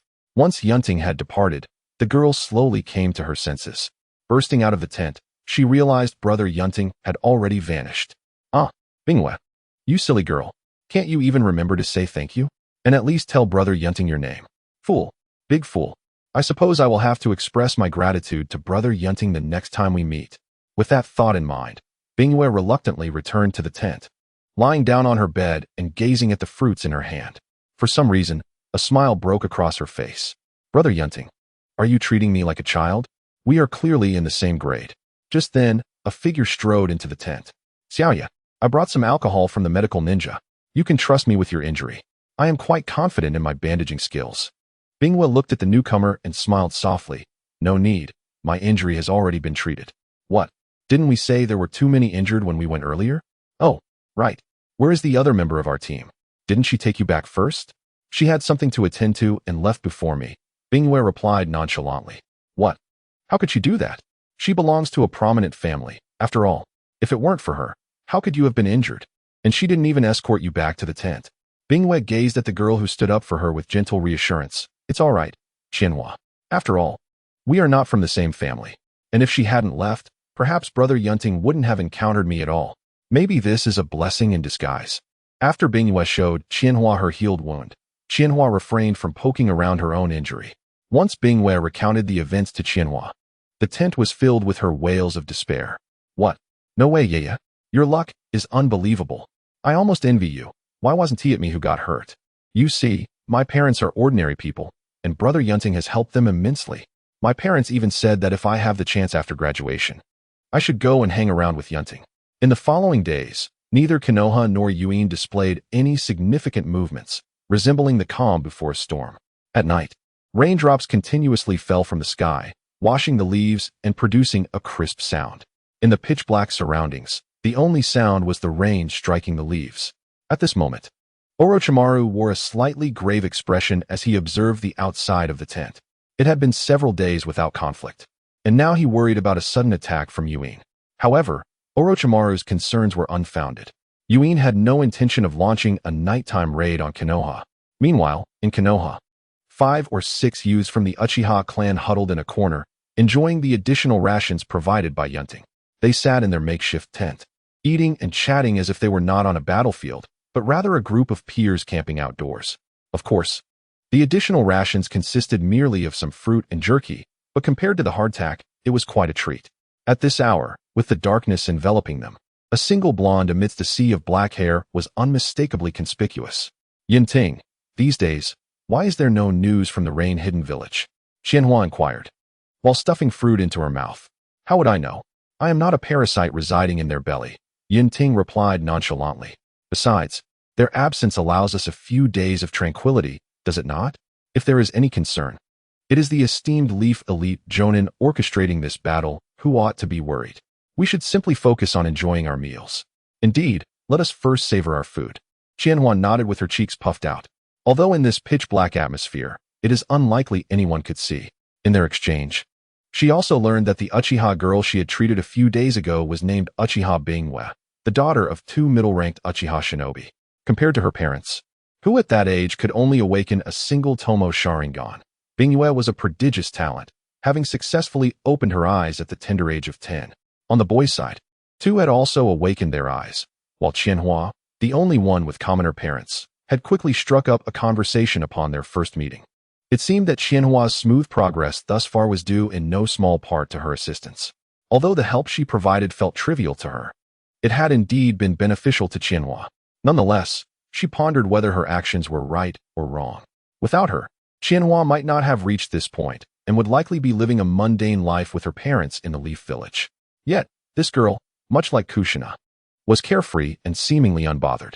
Meanwhile, from a distance, a pair of eyes observed the gathering with envy. Uchiha, perched atop a grand tree, a 15-year-old boy sat on a branch. In his hand, he held his forehead protector, illuminated by the moonlight, revealing the caged bird mark on his brow. Allowing the rain to drench his body, his cold gaze betrayed no emotion.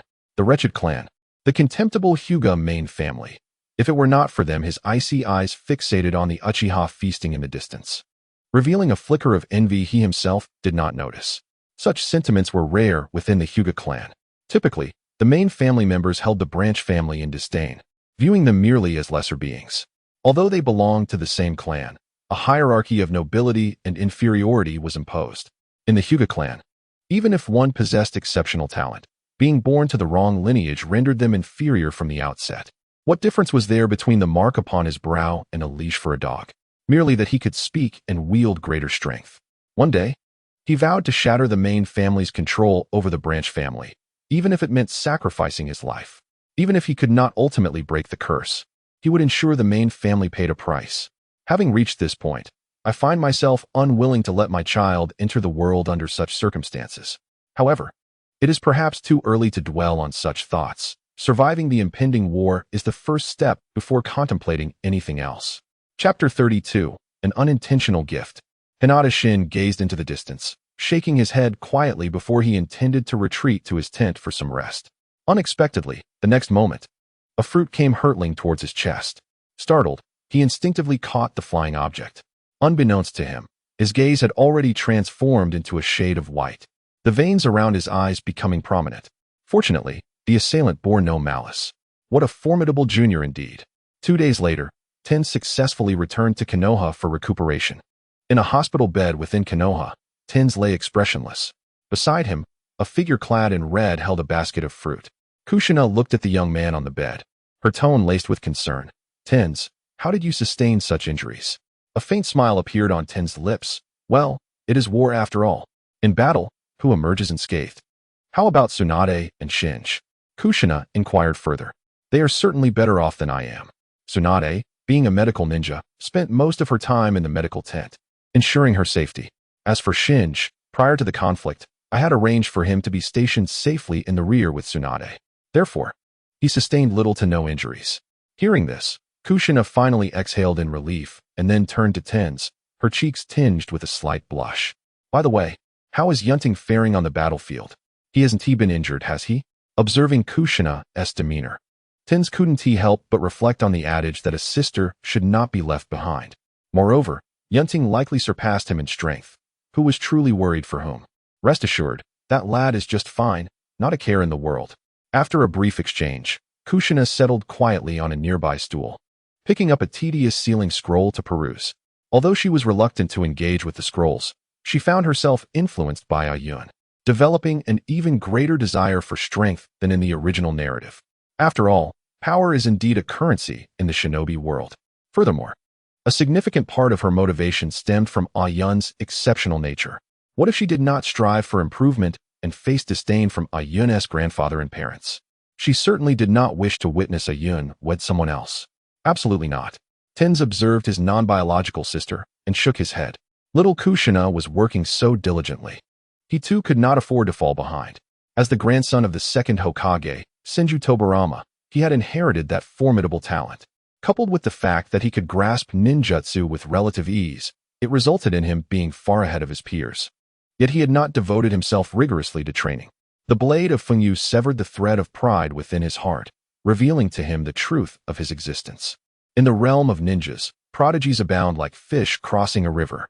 Even a nation like the Land of Rain can give rise to formidable talents, such as Hanzo of the Salamander, whose prowess rivals that of his grandfather, and others who can effortlessly defeat him, not to mention the member of the Uchiha clan.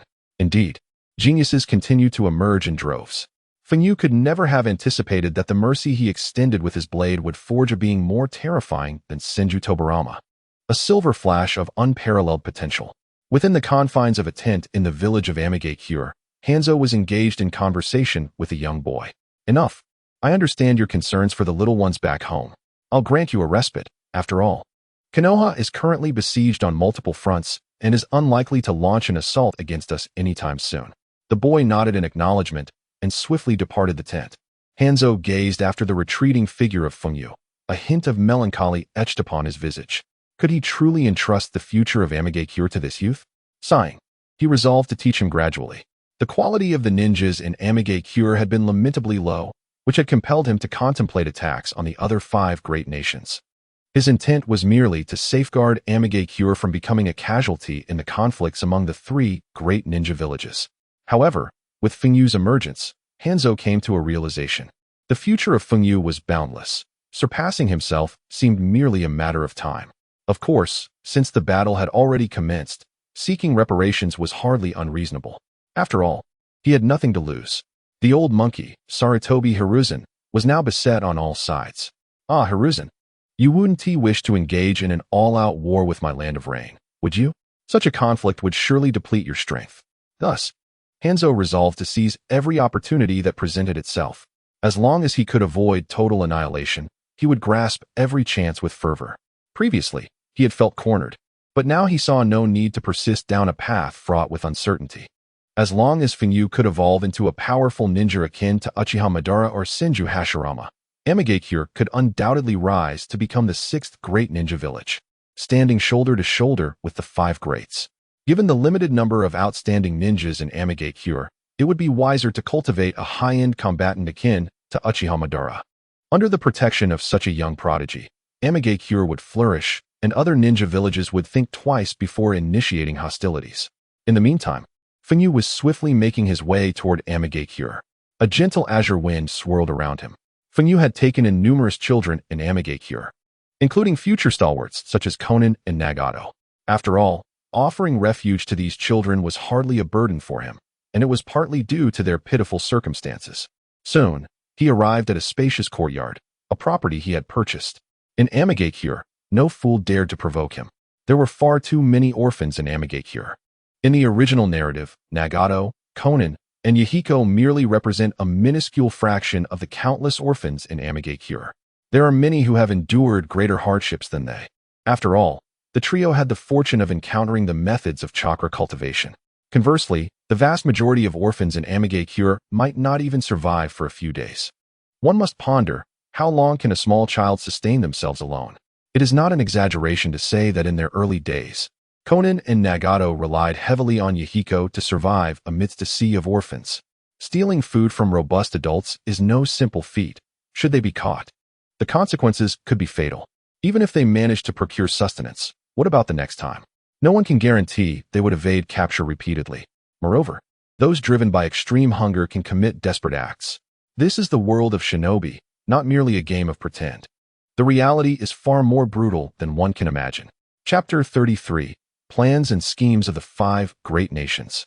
Although the courtyard is spacious, it appears somewhat cramped when compared to nearly 300 orphans. Yet, despite this, the children taken in have selflessly reserved the largest room for themselves and diligently maintain its cleanliness each day. These children, with their understanding and compassion, tug at one's heartstrings. While they may serve as mere surrogates for their leader, they possess their own consciousness. Furthermore, the leader's survival abilities suggest that they would likely be of little use. Setting aside the possibility of defeating their leader, even if they could, they would then face a reborn leader, restored to their peak strength. Not to mention, the leader's escape and survival skills are extraordinarily formidable. With techniques such as the Flying Thunder God and the powerful Mangekyou Sharingan, combined with the mysterious space, along with several others, they could resurrect through an impressive surrogate after the leader's demise. It remains uncertain when one would reach the point of sacrifice. Nevertheless, it must be said that the trio's talents are indeed remarkable. If Konan and Yahiko commit to diligent training, reaching the level of a Kage is not beyond their grasp. As for Nagato, should he unleash his full potential and summon the Outer Path's Geto Mazo, it is likely that no one could withstand his power. Moreover, when I first encountered the trio, they were complete strangers to one another, having yet to form their bonds. At that time, Nagato had already awakened the Rinnegan. Interestingly, the conflict between Konoha and Amigakure had not yet erupted, leading one to wonder if Nagato's wandering began due to circumstances beyond his control. Yet, it seems that Nagato has always been but a pawn in Uchiha Madara's game, assisting Madara in nurturing the Rinnegan, establishing the Akatsuki, and capturing tailed beasts. Madara's presence is unmistakable, which is indeed a tragic fate. In truth, both Konan and Nagato initially exhibited rather timid dispositions. Their transformation began with the death of Yahiko, marking a pivotal shift in their characters. The weak are unworthy to discuss peace. Aside from a few, including Xiaonan, there are several promising talents among us. These are the very foundation of our future. Are you aware of how impoverished the Rain Village is? Talented individuals are exceedingly rare. According to Yun Ting's plan, it would be ideal for Minato to assume the role of Hokage, given the current relationship between the two. Even if Minato were to become the fourth Hokage, Konoha would still effectively be under my dominion. It is inevitable. The little son naturally harbors affection for anyone. As long as they do not commit excessively egregious acts, their favor will remain largely intact. Of course, should that fail to suffice, I would have no choice but to seize power by force. The mission must be accomplished. The sage body and a fragment of the source of time and space are non-negotiable. After all, failure to complete this would cost me my eternal Mangekyou Sharingan. At this moment, Yun Ting reclined within the confines of his tent, perusing the information relayed to him by the five from the magnetic dust. Konoha, I suspect, cannot endure much longer. The situation in the Rain Village can hardly be described as anything but dire. As for the Mist Village, their circumstances are rather unremarkable. There have been casualties, but not as numerous as those in the Rain Village. The Sand Village remains at a disadvantage in their battles as well. It appears Konoha is on the brink of collapse. The conflict between the Iwagakure and Kumogakure has also inflicted significant wear on the non-Reikage and Genre factions within both villages.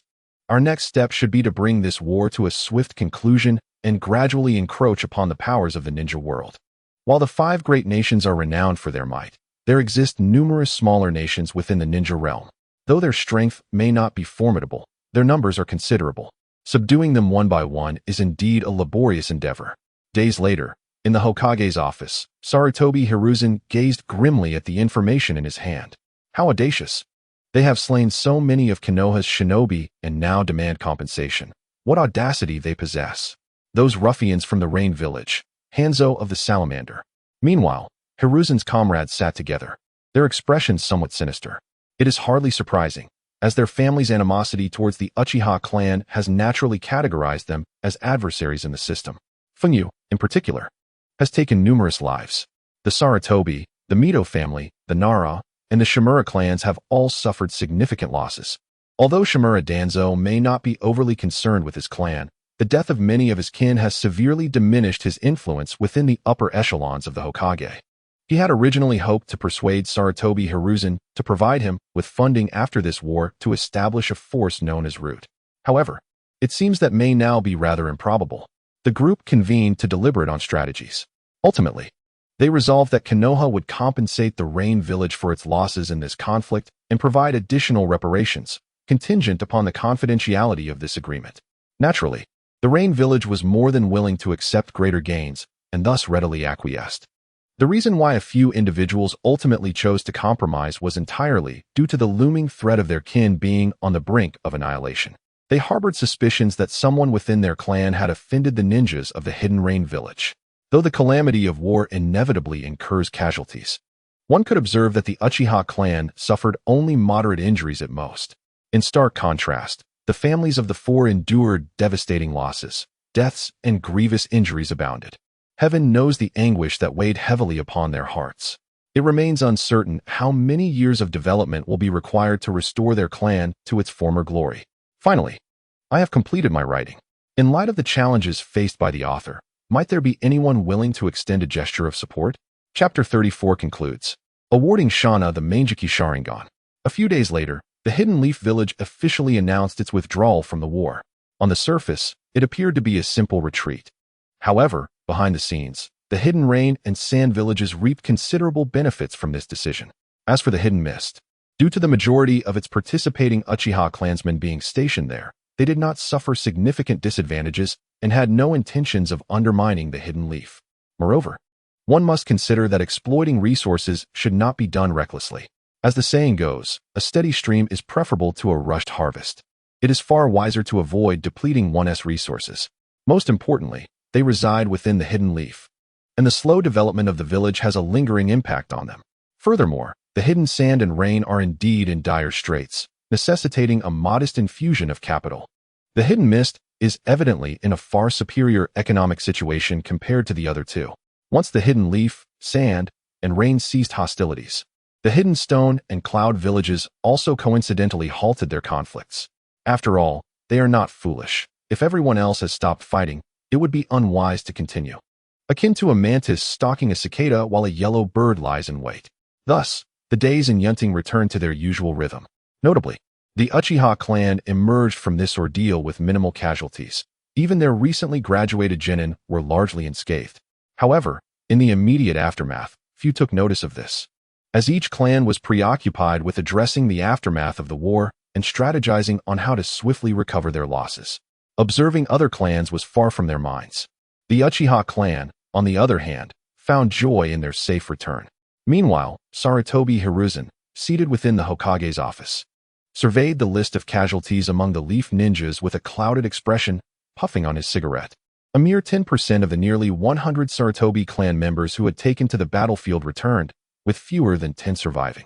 This signals that the Sarutobi clan will likely need to adopt a more subdued demeanor for a considerable time hence. The significant loss of elite combatants may compel the Sarutobi to divest some family assets, for selling them off is undoubtedly preferable to facing an untenable situation later.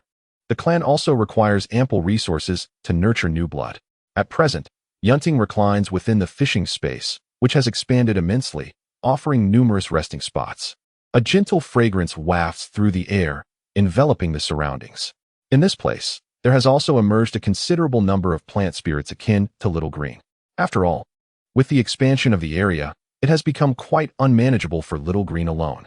Naturally, those newly appeared little beings cannot be considered as having been summoned by him. One might as well regard them as offspring of Little Green. Yet, they are certainly not his own. This particular race to which Little Green belongs is rather peculiar. In an environment that is secure and abundant in sustenance, it seems they possess the ability to gradually nurture a new life within the plant body through some method. Fortunately, Yun Ting does not mind this development. These little creatures are renowned for their efficiency, adept at watering plants and harvesting fruits. What is the price for their service? Merely the sustenance of their modest appetites and their residency here. Any capitalist witnessing this would surely exclaim in admiration at such top-tier labor. At this moment, Yun Ting is also contemplating the rewards bestowed upon him by the system. While it may be deemed a reward for himself, it feels more like an offering to the system. After all, this item is intended for system upgrades. Nonetheless, the ultimate beneficiary remains himself. The reward has granted the system an additional segment, which resembles a separate system or subsystem. The straightforward function is that from this point forward, he will acquire 1/10 of the strength possessed by all members of his bound family. He can access the ninjutsu known to his kin, their chakra, and even their ocular power. Yun Ting strokes his chin, deeply pondering the future of the Uchiha clan. He had originally intended to bolster the clan's strength, and the emergence of this system undoubtedly intensifies his motivation to pursue this goal. After all, Yun Ting relished the prospect of growing stronger while reclining. The orchard has also expanded, and he has even raised numerous animals for consumption within it. Previously, the yield was minuscule, and with little green as its sole caretaker. He would consume a bit and gift away some, leaving little behind. However, the situation has changed. The yield has increased significantly, likely sufficient for the clan's needs. Even relying solely on the chakra provided by the clan is terrifyingly formidable. As for ocular power, while it may not rival chakra, it is still considerable. He even suspects that had he not activated the eternal Mangeki Sharingan early on, the ocular power currently available from the clan would have sufficed to elevate his Sharingan to the Mangeki state. Moreover, even after a clan member's demise, the strength gained would merely diminish to 1% of their pre-death power, rather than vanishing entirely. He now finds himself living a life where strength can be acquired effortlessly. However, moving forward, he must present that item to the elder. With it, the elder would likely be able to awaken the Mangeki Sharingan, albeit at an advanced age. Nevertheless, bringing joy to him would be worthwhile. Uchiha Shana. This individual harbors few obsessions. The Senju clan and the Uchiha clan are intertwined with the Mangeki Sharingan. The Senju's motivations stem from vengeance, while the Uchiha aspire for the betterment of their clan.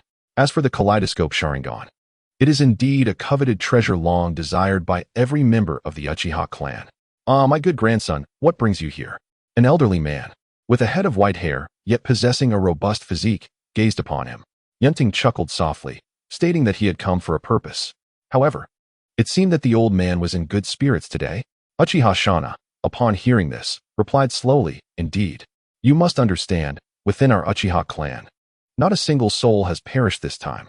Were it not for the evident reality before me, I would almost suspect I had fallen under a jinjutsu. Moreover, do you have any idea how many lives the third Hokage has lost in his family? And there are others who are not on good terms with us Uchiha." As Shana grew increasingly animated, Yun Ting quickly interrupted him. He was already well aware of what the old man was referring to and had no desire to listen to him ramble on for too long. He then directly opened the matter at hand, retrieving a box and presenting it to Uchiha Shana. Shana, upon seeing this, expressed his confusion. "What is this?" Uchiha Yun Ting smiled gently. "This could potentially aid you in awakening the Kaleidoscope Sharingan." Hearing this, Uchiha Shana's eyes widened in astonishment. "Wait, what did you just say? The Kaleidoscope Sharingan?" His hands trembled slightly as he slowly opened the box, revealing a black fruit, roughly the size of an adult's fist, within his line of sight. As Shana inhaled the faint fragrance of the fruit, he felt invigorated. Yet moments later, he subdued the fervor in his eyes, closed the box, and pushed it back towards Yun Ting. Perhaps this item could indeed assist him in acquiring the Kaleidoscope Sharingan. Though it sounded somewhat mystical, he could discern the fruit's extraordinary nature. With a chuckle, he thought to himself that had he been younger, he would have seized the opportunity without hesitation. However, in his advanced years, consuming such a thing would be a waste. "I shall refrain from partaking. It would be squandered on me. It is better suited for you. For the future belongs to you." Yun Ting observed the old man's averted gaze, suppressing a smile. "What? Grandfather, do you not desire the ultimate power of our Uchiha clan? The Kaleidoscope Sharingan? That is the very eye awakened by our ancestor, Uchiha Madara. Though this fruit is indeed precious, one can acquire it every few years." Sighing, Yun Ting mused. "Since grandfather does not want it, and I have already awakened the Kaleidoscope Sharingan, I suppose my father would gladly accept this fruit, right?" "Wait a moment." Uchiha Shana looked at his grandson with uncertainty, asking, "You have already awakened the Kaleidoscope Sharingan?" Uchiha Yun Ting smiled subtly and transformed his eyes into the form of the Kaleidoscope Sharingan. "What say you, grandfather? If you do not wish to accept it, I shall gladly bestow it upon your son." Uchiha Shana chuckled awkwardly in response. "Well, my grandson, I shall graciously accept your heartfelt offering. Rest assured, once grandfather activates the Kaleidoscopic Sharingan, whatever you desire shall come to fruition, though I suspect you may find little need for it. At that point, I shall no longer press you to seize the position of clan leader." Uchiha Yun Ting, upon hearing these words, could not help but display a glimmer of joy in his eyes. Is that true? Uchiha Shana, gazing at the youth who had nearly surpassed his own height, smiled with a sense of relief. Indeed, I know you are not fond of managing the clan. However, with your exceptional talent, you must ensure to bear several gifted great-grandchildren. Yun Ting scratched his head, replying, well, grandfather, perhaps you should consume this fruit first. As for the matter of having children, just encourage your son to put in more effort. I still have plenty of time. Shana, upon hearing this, chose not to hasten the lad, but instead opened the box, seated himself cross-legged, and promptly swallowed the fruit in a few bites. Soon after, Uchiha Shana distinctly felt a myriad of warm currents coursing through his body. More importantly, he sensed an extraordinary clarity in his mind, as if his control and perception of chakra had significantly heightened. For someone like Uchiha Shana, who had lingered at the level of the 3-tomo Sharingan for countless years, such a fruit could undoubtedly elevate him to the echelon of the kaleidoscopic Sharingan. The old man was merely one step away from that level. Given his grandfather's age, the fact that he had yet to awaken the kaleidoscopic Sharingan could likely be attributed to his talent, which, while commendable, was not exceptional. On another note, perhaps it was due to his grandfather's robust mental fortitude? However, one must consider that a person who managed to survive the Warring States period would hardly possess a fragile psyche, wouldn't they? In a previous life, I had heard a saying, the Uchiha clan, with their glass hearts in the ninja world. As for the notion that love could awaken the kaleidoscopic Sharingan, well, that seems rather far-fetched. That would likely be another version of a love-stricken Uchiha. Did not Obito ascend from the 2-tomo to the kaleidoscopic Sharingan merely due to Kakashi's lightning blade? Although Rin's death provoked him, he ultimately fell under Madara's influence.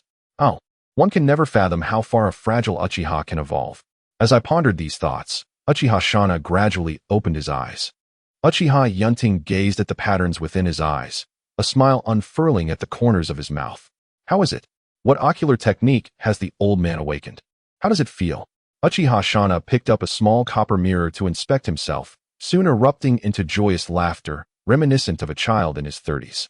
Upon awakening the kaleidoscopic Sharingan, Uchiha Shana felt a newfound lightness within his body, as if he had rejuvenated several years. Little Yun Ting, my left eye's ocular technique is the mightiest fire release technique recorded in our clan's texts, Amaterasu. The technique of my right eye reduces chakra consumption when utilizing ninjutsu, KRY. Uchiha Yun Ting gazed at his grandfather, a wry smile gracing his lips, for the old man bore an uncanny resemblance to the ocular technique I had just awakened. The eye techniques I had manifested were Xin Shu and Kong Lu. Seeing that my grandfather had already awakened his powers, I decided it was time for me to take my leave. After all, I surmised that he would likely be too preoccupied to attend to me. Uchiha Shana, upon hearing this, casually waved his hand and replied, very well, Yun Ting, you may depart for now. I shall take a moment to familiarize myself with this eye. He chuckled, adding, I must admit, this eye is rather impressive. Observing this, Yun Ting had no intention of lingering and made his exit without delay. At that moment, Uchiha Shana, gazing into the copper mirror, bore little semblance to the esteemed elder of the Uchiha clan. One could say he was quite childlike at heart. Yet, this was entirely understandable, given that he was pursuing something he had desired for nearly his entire life. I wondered if Madara had exhibited similar behavior upon awakening the Rinnegan. Subsequently, Yun Ting distributed a considerable amount of the fruits that Xiao Elvuy and the others had gathered, allocating them according to their effects to his father for distribution. Given his father's current state, I held little hope for him to manage such tasks himself. Nevertheless, my father's involvement was sufficient. I had already intended to allocate some of these benefits to my faction, providing my kin with certain advantages. Even if I harbored plans to share with every Uchiha in the future, it did not preclude me from offering early benefits to those within my own faction. After all, even among clansmen, distinctions exist. One can only assist a single relative, and whom would they choose? A rational person would undoubtedly aid their parents. I, too, am human and possess my own inclinations. After all, if one were truly impartial, who would choose to follow you? Thus, Yun Ting's life resumed its usual rhythm. However, the difference now was that he had effectively graduated and was no longer required to attend school. Moreover, he found himself disinterested in the tasks assigned to lower-ranked ninjas, leaving him to languish at home. Occasionally, he would visit the security department to acclimate himself, as it was highly probable that he would serve there in the future. Each day, aside from fishing, it seemed he had little else to occupy his time. As for Nana, she would naturally continue her studies at school. Alas, the burdens of life. Recently, the old man had been quite busy, seemingly covertly rallying a considerable number of supporters. After all, upon seeing Uchiha Shana's kaleidoscopic Sharingan, most Uchiha clansmen instinctively understood where their loyalties lay. Furthermore, Shana's prestige and strength within the clan were indeed formidable. Otherwise, he would not have secured the position of elder. Today, however, visitors from Konoha were expected, though it was likely that Konoha held little goodwill towards them, as the visitors hailed from the Hidden Rain village and were presumably there to sign various agreements. It was amusing to consider that both parties were wary of one another. Otherwise, they would not have the need to sit together and converse amicably.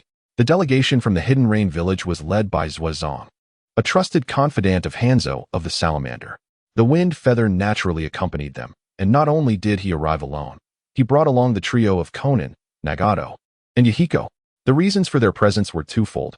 Firstly, their leader wished to meet a few individuals, specifically to observe Nagato's Rinnegan. Secondly, he aimed to expose these young ones to the wider world, as they would eventually become his trusted allies. It is not conducive for children to remain confined in one place for too long. As for the potential dangers they might encounter while entering Konoha, there was no cause for concern. Konoha was likely eager to sign the so-called peace treaty, especially considering that despite the ill intentions of the Reikage envoys, Konoha had still sent Hinata Hizashi, the younger brother of the future leader of the Hyuga clan, as compensation to the Cloud Village after a fatal altercation. Furthermore, with Hanzo of the Salamander and their leader providing protection, they had little to fear. Their situation could not possibly be worse than that of the Cloud Village. Before long, the group from Amigakure arrived at the gates of Konoha, where they were greeted by the Leaf Village's ninja, arranged by the Hokage. Konan, Nagato, and Yahiko gazed at the entrance with great interest. After all, the contrast between Amigakure and Konoha was striking. The neatly organized streets, the distant Hokage Rock, and the enthusiastic vendors lining the streets captivated them. Wind Feather glanced at Zokazu, who was engaged in negotiations, and waved to the trio. A somewhat languid voice then reached the ears of the Konoha ninja conversing with Zokazu. I'm just taking my companions for a stroll around Konoha. You have no objections, do you? As he spoke, Wind Feather fixed his pale azure gaze upon the ninja before him, who possessed a chakra presence at least on par with a special jonin. The Konoha ninja, observing the young man before him, felt no inclination to underestimate him. If it's merely a leisurely visit, that is permissible. However, access to the territories and confidential areas of the Konoha clans is prohibited. After a brief exchange, the Konoha ninja resumed his conversation with Zokazu. Yet this did not imply a lack of vigilance. Wind Feather could distinctly sense that he was being followed, likely by Konoha Esumbu. However, he had no intention of causing any disruption. If they wished to follow him, so be it. He was confident that they would not be able to enter the Uchiha clan's territory alongside him. As Wind Feather guided the trio through the bustling streets of Konoha, indulging in snacks and drinks, they gradually made their way toward the Uchiha clan. Soon, at a fork in the road, he found himself cursing his bad luck as they encountered another group. This opposing party consisted of 4 individuals, one with dark red hair, another with bright red hair, a third with light yellow locks, and the true scion of Konoha, with black hair. Upon meeting, Uzumaki Mito's gaze fell upon Nagato beside Wind Feather, his keen eyes quickly recognizing the striking red hair of Nagato. Tsunade, too, immediately recognized Wind Feather. Tsunade glared fiercely at Kazahana, her fists clenched so tightly that one could almost hear the sound of bones grinding against one another. She regarded him coolly, remarking, "You have quite the audacity. After slaughtering so many of our Konoha ninjas, you still dare to follow us here?" Kazahana, seemingly unfazed by Tsunade's barely concealed rage, replied, "Oh? So you intend to take action against us, then? Is this how Konoha welcomes its envoys? It seems Konoha is not genuinely seeking peace." You, Tsunade, momentarily at a loss for words, stared at the young man before her. "Calm down, Tsunade," Vortex Mito interjected gently. Turning to the young lad, she continued, "Greetings. We at Konoha welcome your presence. May I pose a question?" Upon hearing this, Kazahana smiled and said, "If you wish to inquire whether this child beside me is of the Uzumaki clan, I can assure you he is indeed one of them." "What? The legendary first Hokage's wife would not wish to ensnare our Rain Village folks, would she?" Mito waved her hand dismissively. Where this child goes is entirely his choice. I shall not impose upon him. However, you must be aware that our Uzumaki clan is dwindling. May I have a moment alone to speak with this child? Kazahana inquired. Turning to Nagato, he asked, What do you think, Nagato? Nagato observed his elder brother, then glanced at the warm aura emanating from the old man, before nodding. Brother Kazahana, I would be pleased to engage in a meaningful dialogue with this elder. With that, Kazahana watched as Mito led Nagato aside for discussion. Tsunade, observing Kazahana's nonchalant demeanor, slowly remarked, Aren't you at all concerned that the child might be taken away to Konoha? Kazahana, without sparing Tsunade a glance, kept his gaze fixed on Nagato, confident that Nagato would never align himself with Konoha. After all, even if Nagato were willing to come to Konoha, would your village dare to accept him? His parents were ruthlessly slain by your Konoha ninjas. Upon hearing this, Tsunade glanced at Nagato's crimson locks, momentarily at a loss for words. If that is the case, it does indeed pose a significant dilemma. Kazahana then turned his attention to Kushina, who stood beside Tsunade. What say you, young one? Would you consider returning to Rain Village with me? We happen to have another of your kin here, of a similar age. You may find yourselves sharing quite a few topics of conversation. No sooner had he finished speaking than Tsunade stepped protectively in front of Kushina, declaring, I assure you. Entertain the thought no further. Kushina glanced at Nagato, then shook her head lightly. I'm sorry, but all my important people are in Konoha. I cannot leave. Kazahana, with a faint smile, responded, What if I were to bring Uchiha Yun Ting to Rain Village? Before Kushina could reply, Tsunade cast Kazahana a surprised look. You, knowing the name of that person from the Uchiha clan? You ought to realize he won't be easily swayed to your Rain Village. After all, the Uchiha's roots lie in Konoha. Kazahana slowly withdrew his gaze, the pale azure of his eyes reflecting Tsunade's form. Oh, is that so? The Uchiha clan seems to have endured unjust treatment within Konoha, does it not?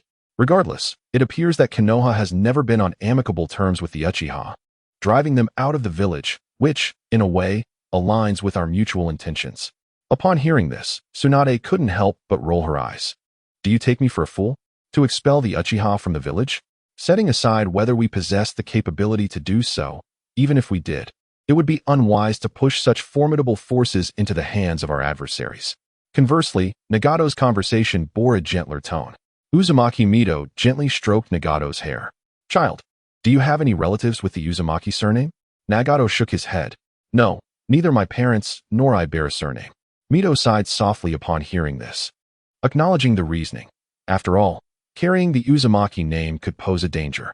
Your parents acted commendably. So, child, would you consider living with me? Nagato, in response, subtly shook his head. I appreciate your kind offer, but I have been taken in by Wind Feather, and I do not wish to leave his side. Moreover, my parents were slain by Konoha shinobi. I will not join Konoha. Mito sighed again. Very well then. Once I return home, I shall bestow upon you a volume containing the sealing techniques of our Uzumaki clan. You need not decline, for as a member of the Uzumaki, you are entitled to learn. Moreover, to protect those dear to you, one must possess strength. As for Mito's concerns regarding the potential enhancement of Amagekyure's power due to this book, there was no need for excessive worry. Mastery of sealing techniques requires considerable talent, and many of these techniques were developed specifically for the Uzumaki lineage, such as the adamantine sealing chains. Thus, even if outsiders were to grasp a fragment of this knowledge, it would be but a superficial understanding. Most importantly, the Uzumaki heirs may be limited to just Kushina and the present Nagato. What harm could it do to provide him with some means of defense? Meanwhile, Kushina had that young Uchiha by her side, along with Tsunade and Tenzo's protection, which offered her some comfort. However, Nagato's situation was less certain. After concluding their conversation, Nagato returned to the side of Wind Feather, where Konan and Yahiko gathered around him with concern. How are you, Nagato? You won't be leaving us, will you? Nagato, observing the care in their eyes, felt warmth in his heart. No, I shall indeed return to Amagekyure. That is my home, as long as you do not reject me. Yahiko, upon hearing this, cheerfully patted Nagato's shoulder. How could we possibly reject you? We promised to support Wind Feather together when we grow up. Konan nodded in agreement. Mito, observing their interaction, felt reassured about Nagato's well-being. He certainly had many who cared for him, and this youth, truly grows stronger with each generation. Alas, he is not of Konoha. However, That is a concern for the younger generation to ponder in the future. As for me, an elderly woman, my time is limited. With that thought, Mito waved towards Tsunade and the others, proceeding towards her destination. Fenyu observed the departing figures with a knowing smile. Meanwhile, Conan, while savoring the tangy candied hawthorn in her hand, turned to Fenyu and inquired, "Fenyu, where are we headed?" Fenyu replied with a smile. "We are going to meet a friend of mine who might assist in treating your hidden injuries. Since we are here, we might as well." Conan tilted her head in confusion. "Hidden injuries? Do I have any?" Fenyu chuckled as he ruffled Conan's hair. "Of course. After enduring so many beatings, how could you be unscathed?" Upon their first encounter, he had seen Conan and Yahiko surrounded by a group of adults, evidently caught for attempting to steal food. Unlike Conan and Yahiko, Nagato had not experienced such hardship from a young age, and thus bore fewer hidden scars. The reality is harsh. This world is not like the anime. When Conan and Yahiko were so young, they could only resort to stealing food. However, once discovered, how could two little ones possibly outrun strong, robust adults? Moreover, they were met with brutal force. Not long after, Kushina and her companions arrived near the Uchiha clan's territory. Kushina glanced at Mito beside her, her cheeks slightly flushed, and remarked, Mito, is it too early for us?" Mito affectionately patted Kushina's head and replied, "It's not too early. Besides, it seems that in any world, elders are always eager to engage in such matters." Upon reaching the Uchiha clan's entrance and explaining their situation, they were granted entry. Typically, aside from Kushina, it would have been improbable for the others to gain access. However, it was fortunate that the esteemed elder Uchiha Shina had spoken on their behalf. As for what Mito, the wife of the first Hokage, intended to discuss with the elder, that was beyond the knowledge of an ordinary Uchiha guard. Chapter 36, An Engagement? Mito led Tsunade, Sh. and Kushina along the streets of the Uchiha clan. For Tsunade, Sh. and even Mito, this was their first experience walking through the Uchiha streets. While Kushina had grown somewhat familiar with the Uchiha members, the others were not as fortunate. Some gazes directed at Tsunade, and the others were tinged with animosity. Yet, such circumstances were inevitable. For the Senju and Uchiha clans have long been rivals, even during the founding of Konoha by Uchiha Madara and Senju Hashirama. The relationship between the two clans was merely a temporary truce, a consequence of their respective strengths suppressing the animosity. With the demise of both leaders, that fragile peace was swiftly laid bare. Though it did not escalate to outright conflict, verbal provocations and mutual disdain still lingered in the air. Konoha's Tsunade possesses a keen sense of self-awareness. The Senju clan standing within the Uchiha clan is commendable. However, expecting the Uchihas to greet them with open arms is utterly fanciful. Tsunade playfully prodded Kushina's back with her finger and remarked, "Dear Kushina, it appears you are quite well regarded among the Uchiha." Kushina smiled and replied, "Well, Tsunade, everyone has been rather kind to me. Perhaps it's due to Yun Ting's influence?" Tsunade raised an eyebrow and nonchalantly replied, "But do you know why that rascal enjoys such esteem within the Uchiha? It surely cannot be solely because he is the grandson of their esteemed elder." Upon hearing this, Kushina quickly retorted, "Of course not. It's because Yun Ting treats everyone in the Uchiha clan with kindness, which earns their respect. They do not dismiss him due to his youth. Moreover, Tsunade, it would be wise not to speak ill of Yun Ting in front of the Uchihas. After all, he is well liked. Nearly everyone in the streets has benefited from his generosity." Before long, the Uzumaki entourage arrived at the residence of Uchiha Yun Ting. After a gentle knock, two young men slowly opened the door. Upon seeing Kushina, they gestured for her to enter. "Miss Kushina has arrived. The young master is still in training, and Lord Shana is already awaiting you inside." The young men were well aware of the purpose behind their visit, as Uchiha Shana had briefed them. However, Uchiha Yun Ting remained blissfully unaware, as Shana intended for this visit to be a surprise, aiming to secure a marriage arrangement before Yun Ting could object. One might chuckle at the notion that love only blossoms at 18. In Shana's eyes, that was merely an excuse. At 18, one's offspring could already be running about. If one were to wait until 18 to begin courting, when would one ever cradle a great-grandchild? Furthermore, the young lady from the Uzumaki clan showed interest in his grandson, and it was likely that his grandson reciprocated those feelings, albeit perhaps hesitating due to their youth. Since they were too shy to take the initiative, he thought it best to give them a gentle nudge. The two young men leading the way were, of course, Mugen and Muyu. Although they understood the purpose of Tsunade's visit, it did not prevent them from maintaining a frosty demeanor towards the group, showing warmth only towards Kushina, who might soon become the young masteress bride. The rest of the party received nothing but their cold indifference as they led the way in stoic silence. I wonder, what does the old man want with me? Yun Ting mused, as Mugen and Muyu hesitated to disclose the reason.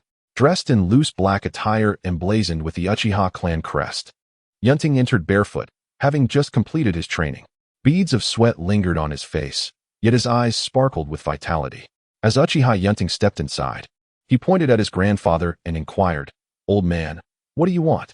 To his surprise, he noticed members of the Senju clan were also present. Uchiha Shana chuckled. "I simply wish to discuss something with you."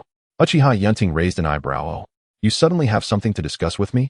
I suspect this has been premeditated on your part, hasn't it? Pray tell, what is it?" With that, he took a seat without displaying any discomfort due to the presence of Tsunade and the others. Uchiha Shana glanced at Kushina Uzumaki across the table before turning his attention back to his grandson. He hoped his grandson would consider marrying within their clan. Yet the boy seemed indifferent towards the young girls of their lineage. Apart from the girl from the Uzumaki clan, Yun Ting appeared disinterested in others. Even in interactions with Uchiha girls, it seemed more akin to a brother's care for a sister. After some conversation, Uchiha Yun Ting observed the individuals at the table and stated nonchalantly, "So, you all are here to arrange our engagement?" Uchiha Shana nodded. "What else could it be? If left to you, who knows when you'd manage it? I must inform you, today's matter is non-negotiable." Uchiha Yun Ting, rubbing his forehead, queried, "Do my parents know?" Uchiha Shana replied with a grin, "They do, and Mayu quite likes that girl from the Uzumaki clan." Upon hearing this, Kushina lowered her head further, daring not to meet Yun Ting's gaze since his entrance. How had she been so impulsive to agree to Mito's request? Yun Ting found Kushina's behavior amusing as she resembled an ostrich. "So, my father, that scoundrel, has consented to?" Uchiha Shana clenched his fists, initially opposed to the idea, but then realized he was indeed the boy's father. Seeing this, Uchiha Yun Ting walked over to Kushina's side. "Come with me for a moment. We need to have a private conversation." Flustered, Kushina stood up. Her delicate hands clasped behind her back, her gaze cast downwards at Yun Ting's feet as she cautiously followed him. Before long, they entered an adjacent room. Sitting opposite Yun Ting, Kushina felt none of the anticipation she usually had during their meetings. Yet, she finally mustered the courage to look up and weakly asked, Yun, you're not angry, are you?" Yun Ting smiled gently as he ruffled her hair. "Not at all, though it was a bit unexpected. You are wonderful, and I truly hope we can share our lives together in the future, albeit sooner than I had anticipated." Kushina, her head bowed and cheeks flushed, allowed a strand of crimson hair to fall over her pale face. "Yun, I just want to be with you always. Ever since the first time I met you, I've thought about it. So, Yun, would you consider our engagement?" Yun Ting observed the mannerisms of Kushina, realizing that even her way of speaking had been revealed. A subtle smile gracing his lips. Had he just received a confession? Moreover, she approached without any preparation. Look at how nervous she is. After finishing her words, Kushina lowered her head like a child who had committed a mistake, her eyes tightly shut. At this moment, time felt exceedingly prolonged for her. "That's wonderful." Yun Ting's voice, laced with warmth, reached Kushina's ears. Slowly, she opened her eyes and peeked at him. "Is that true?" Yun Ting chuckled. "Of course it's true. However, if you are unwilling, I shall have to seek another girl from the same clan for an engagement." Startled by his words, Kushina quickly replied, "I am willing. You promised me, and you must not go back on your word." Yun Ting gazed at Kushina, who looked like a silly little fool, and reached out to caress her silky hair. Sighing, he thought, well, she is mine to care for. Moreover, it was undeniable that Kushina was indeed the best candidate at the moment. "By the way, Yun, what kind of dowry do you want? I need to prepare in advance." Yun Ting rested his chin on his hand, looking at her. "I don't need anything. Just you, Kushina." Hearing this, Kushina shook her head vigorously. No, I must give you something. I can't always take your belongings. I already have saved up 20 million. If that is not enough, I can save more. Besides, Grandma Mito has agreed to let me pass on the sealing techniques I learned to you." Yun Ting playfully pinched Kushina's slightly chubby cheek. "All right then, just bring your little savings with you, and nothing else is required." Meanwhile, Uchiha Yun Ting couldn't help but curse inwardly. Mito Uzumaki is quite the cunning fox. She probably tricked this little fool into agreeing to an engagement. Otherwise, with Kushina's limited intellect, She would never have thought of such a thing. However, he thought to himself, it doesn't matter to me. I can wait for Kushina to grow up. As for Mito's intentions, he was too indifferent to speculate. After all, she was merely an elderly woman nearing the end of her days. In her perspective, since Kushina already had feelings for him, it might serve as a convenient arrangement to ease the tensions between the Senju and Uchiha clans. Indeed, the reality unfolded as Yun Ting had envisioned. Uchiha Yun Ting emerged as a dazzling new star within the Uchiha clan, reminiscent of the legendary Uchiha Madara, a sight that did not escape Mito's notice. Though Tsunade and Tens were also talented, they ultimately fell short. Time was not on his side. And perhaps with Kushina as a mediator, unexpected outcomes might arise. Soon after, the two returned to their room, one following the other. Tsunade, observing Kushina trailing behind Yun Ting like a little shadow, unable to contain herself, slapped her forehead. Maintain some decorum. Must you be so unabashed? The two individuals, Uzumaki Mizuho and Uchiha Yun Ting, each harboring their own thoughts, wore smiles upon their faces. One felt fortunate to finally have a granddaughter-in-law, while the other rejoiced for Nanai's happiness, and simultaneously felt delighted at the prospect of a thaw in the relationship between the Senju and Uchiha clans. After all, with the first union established, how far could the second and third be? Just as they had reached a simple agreement, Muzan gently knocked and entered. Young master, there is a ninja from the rain-hidden village outside, accompanied by 3 children, seeking an audience. He claims to be your friend. Though I cannot ascertain the truth of this. Yun Ting glanced at Muzan. Rain-hidden village? Is he of similar age to me, with light azure eyes? Muzan nodded affirmatively. Then allow him entry, Yun Ting replied coolly. As for the rest of you, I apologize for the inadequate hospitality of our Uchiha clan. Uzumaki Mizuho paid no mind, merely nodding slightly before turning to Kushina. All right, Nanai, let us return home with Grandma for now. We mustn't delay him any further. Kushina, upon hearing this, looked at Yun Ting and replied softly, all right, Grandma Mizuho. As Uzumaki Mizuho led Kushina and the others out, they encountered Kazuhaya and his group. Just as Tsunade was about to speak, Mizuho discreetly halted her. Kazuhaya, observing the departing figures of Uzumaki Mizuho and her companions, couldn't help but muse. What a small world we inhabit. However, he dismissed it, focusing instead on healing the hidden injuries of the 3 children before seeking out his leader for some entrepreneurial funding. Minutes later, Kazuhaya sat beside Yun Ting with the 3 children. He looked at Yun Ting, his light azure eyes slowly rotating. I need your assistance in healing these children's hidden injuries. This should be within the bounds of our agreement, correct? Yun Ting regarded Kazuhaya and then turned his gaze to the little ones. Certainly. However, these children must possess considerable talent. Otherwise, why would you seek my healing? Kazuhaya nodded. Indeed. Otherwise, there would be no need to trouble you. Yun Ting's dark eyes scrutinized the trio, particularly focusing on Nagato's Rinnegan. Truly, those eyes are of a shared lineage. Yet it was evident that Nagato could not yet access even the most basic of abilities, let alone the more advanced ones. A vessel for nurturing the Rinnegan, how intriguing. And the orange-haired boy must be the future Pain, while the little girl beside him is Conan. Subsequently, Uchiha Yun Ting summoned a flame into his hand, which then divided into 3, gracefully floating towards each child and merging with their being. Chapter 37. Healing, the relationship between Uchiha and the rain-hidden village? As the flames merged with their bodies, the 3 children instantly felt a comforting warmth enveloping them. The soothing currents coursed through their forms, imparting an exquisite sense of comfort. This was the flame inherited from the immortal phoenix, capable of unleashing devastatingly high temperatures or providing the warmth necessary for healing. The vitality encapsulated within the flames, particularly in the realm of healing, is indeed remarkable.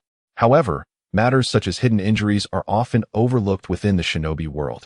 During the Warring States period, the average lifespan was merely around 30 years. Though the present circumstances are not as brutal, the outlook remains far from optimistic. In such an environment, the existence of hidden injuries pales in comparison to the sheer aspiration of survival. The present era lacks modern conveniences like surveillance cameras. Here, the demise of an ordinary person barely stirs the waters of society.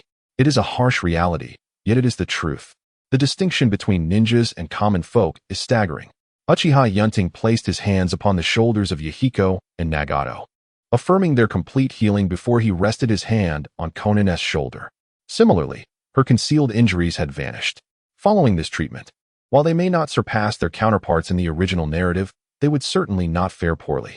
After all, numerous factors influence one's strength. One wonders if Fengyu can affect any change in the Rain Village. If Yahiko had not perished, Nagato and Konan would likely differ significantly from their original portrayals. Both Nagato and Konan possess gentle, even timid natures, in stark contrast to Yahiko, who harbors grand ideals, albeit somewhat idealistic. Nonetheless, I find myself largely indifferent towards these individuals. If there is any curiosity, it might simply be to glimpse the Rinnegan beforehand, as I too shall possess it in the future. Yet, to be candid, it pales in comparison to the allure of the Mangeki Sharingan. Once Konan and the others sensed a marked lightness in their bodies, they hurriedly expressed their gratitude to Yun Ting. "Thank you very much." Yun Ting merely nodded with indifference. At that moment, Tsunade and her companions had returned to the Senju estate. As soon as they arrived home, Tsunade and Mito retreated to a private chamber. Tsunade seated herself, casting a worried glance at her grandmother, and inquired, "What are your thoughts on the recent visit to the Rain Village in search of that individual?" Uzumaki Mito took a sip of tea and replied, "What else is there to think? The youth of today are indeed vastly different from those during the warring states. However, at least we achieved our goal this time, did we not? As for any potential connection between the Rain Village and that young lad, it may simply be a matter of their transaction. That is beyond our concern. What we must focus on now is the impending task of sealing the Nine Tails. In a time frame ranging from 6 months to 2 years, it will be time to transfer the Nine Tails to Kushina." Tsunade, upon hearing this, furrowed her brow unconsciously. Is it really happening so soon? It shouldn't be this quick. Tsunade was aware that Kushina would become the Jinchuriki of the Nine Tails, but she had not anticipated it occurring so rapidly. A fleeting sorrow flickered in her eyes. For the transfer of the Nine Tails signifies impending death. The moment the beast is severed from its host, her grandmother will surely not survive. As for Kushina, she would accompany the Nine Tails throughout her life. At this moment, within a restaurant of the Uchiha clan, Uchiha Yun Ting and Fengyu sat together engaged in conversation, while 3 little ones nearby were indulging in their meals. As for why those of a similar stature were referred to as little ones, that is of no concern. Anyone shorter than oneself is simply deemed a little one. Uchiha Yun Ting glanced at Fengyu, took a sip of his drink, and remarked nonchalantly, "You are undoubtedly aware of the current plight of your Rain Village, are you not?" Fengyu smiled lightly, responding, "Indeed, our nation is in a state of deficit, and the inhabitants struggle to lead even a mundane existence. After all, the location of the Rain Village is particularly precarious, nestled between the 3 great nations of wind, earth, and fire, making it difficult to live in peace. Our recent actions were intended as a deterrent to the other nations. After all, pent-up anger must eventually find an outlet.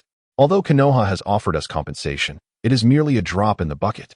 Yun Ting's conversation with Fengyu showed no concern for the presence of the 3 little ones. "So, what do you intend to do?" he inquired. Fengyu chuckled. "While our Rain Village faces hardships, what of the smaller nations surrounding us? Though they are not caught between the 3 great powers like us, their strength is significantly lacking. I intend to incorporate them into the Rain Country. If all goes according to plan, once we have subdued the smaller nations nearby, the territory of the Rain Country will expand considerably. The Bird Country, the Grass Country, and the River Country. Merely conquering these few nations would nearly equate our land area to that of the largest territory of the Water Country. Furthermore, at that point, we would almost monopolize all trade routes among the 3 great nations, transforming the Rain Country into an exceptional transit hub. It is even conceivable that the 5 great nations may become 6. Moreover, our Rain Village could seamlessly collaborate with your Uchiha clan. At the very least, it would facilitate the sale of goods. We lack top-tier ninjas, while your Uchiha clan would surely have more tasks available, would you not agree? Besides, Konoha's suppression of your Uchiha clan has reportedly left you with scarce missions. If you remain cooped up in the security division, will the combat prowess of your Uchiha clan maintain its level in the coming years? This presents a mutually beneficial opportunity." Uchiha Yun Ting smiled. That sounds quite idealistic. But do you truly believe that nations such as the Land of Fire, the Land of Earth, and the Land of Wind would allow your ambitions to come to fruition? They are certainly aware of the substantial drawbacks of losing these territories. Fengyu took a sip of tea, replying calmly, "That old man of mine is not yet incapable of wielding his scythe. Besides, I assent at you and your Uchiha clan who stand behind us. This is what we call a win-win situation. Moreover, When the time comes that you can no longer thrive in Konoha, wouldn't it be splendid to come directly to the Rain Country? If you ask me, your Uchiha clan is inherently suited for mercenary work, allowing you to earn while honing your combat skills. Furthermore, the reputation of your Uchiha clan remains quite advantageous. Sometimes, merely donning an attire emblazoned with the Uchiha clan's emblem can intimidate a multitude. The Uchiha clan has undeniably become a symbol of strength, a status largely attributed to your audacious ancestor. Chapter 38. The Three Young Ones. Is this something we should be privy to? The three young ones, who had been joyfully indulging in their meal moments ago, now dared not even breathe audibly. Is it truly necessary to speak so openly? Do you believe I am deaf and cannot hear you? Such significant matters should not be disclosed in the presence of mere children, don't you think? Couldn't you discuss your affairs in a more private setting? Upon hearing this, Uchiha Yun Ting let out a slight sigh. Indeed, Uchiha Madara had propelled the Uchiha clan to its zenith. However, your reasoning holds merit. I am confident that I can swiftly bring the Uchiha clan entirely under control. The next steps lie with you. Upon your return, seize the nearby small nations, while I take this time to rectify the Uchiha clan. I will dispatch a portion of our clan members to establish a presence at your location. Fengyu, upon hearing this, slowly extended his right hand. Then let us toast to a fruitful collaboration, my leader. Uchiha Yun Ting reciprocated, grasping his hand. To a harmonious partnership. I sincerely hope you shall not falter. After their meal, Fengyu departed with the three young ones. Once they had left, a figure materialized behind Yun Ting. Without turning, Yun Ting spoke. What are your thoughts, grandfather? Uchiha Shana casually seated himself, poured a drink, and replied with a grin. Geniuses, all four of them. Especially the one engaged in conversation with you. It's a pity he falls slightly short of my grandson. The youth today are truly formidable. If that lad successfully subjugates the neighboring small nations, the feasibility of our involvement is quite substantial. It seems we must expedite the restructuring of our clan. Currently, numerous neutral individuals are inclined to join us. Aside from a few stubborn old-timers, we face little resistance. When the Manjiki Sharingan manifests, the position of clan leader will likely be a foregone conclusion. It's unfortunate that you stubbornly refuse to assume the role. Logically, you are the most suitable candidate. Meanwhile, as Fengyu and his companions distanced themselves from the Uchiha clan, Conan finally mustered the courage to inquire, Fengyu, are we truly prepared to collaborate with the Uchiha clan?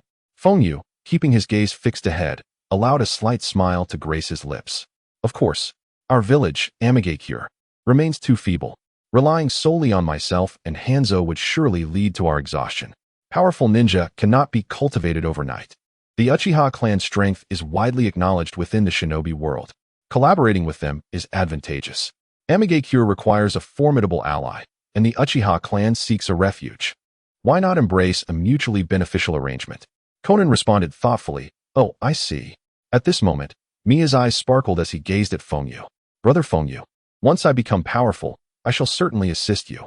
Fengyu smiled at his words, replying, Very well, I shall await your promise. In the blink of an eye, 2 months had swiftly passed. During this time, numerous events had transpired. The Uchiha clan had undergone a leadership change, now presided over by Uchiha Shana. The clan appeared to be united in purpose, with many members gazing at Uchiha Shana with admiration and envy, particularly towards his mesmerizing Manjiki Sharingan. Indeed, Mia had underestimated the esteemed status of the Manjiki within the hearts of the Uchiha people, especially since the era of Uchiha Madara, when no new Manjiki Sharingan had emerged, intensifying their longing for it.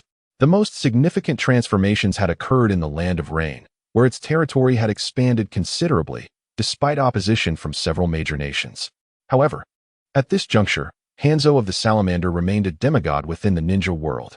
Any dissent would be met with his toxic miasma. Yet, the Land of Rain had not overstepped its bounds and had reached a certain accord with the Land of Wind and the Land of Earth, engaging in trades primarily involving Yin and magnetic dust, for after all, one does not let fertile waters flow to outsiders. As for the Land of Fire, it appeared indifferent to the intentions of Sarutobi Hiruzen. After all, what could they do? Could they dispatch troops against him? Moreover, should trouble arise, the Uchiha clan and their leader would surely aid in quelling it. The team heading to the Land of Rain was led by his father.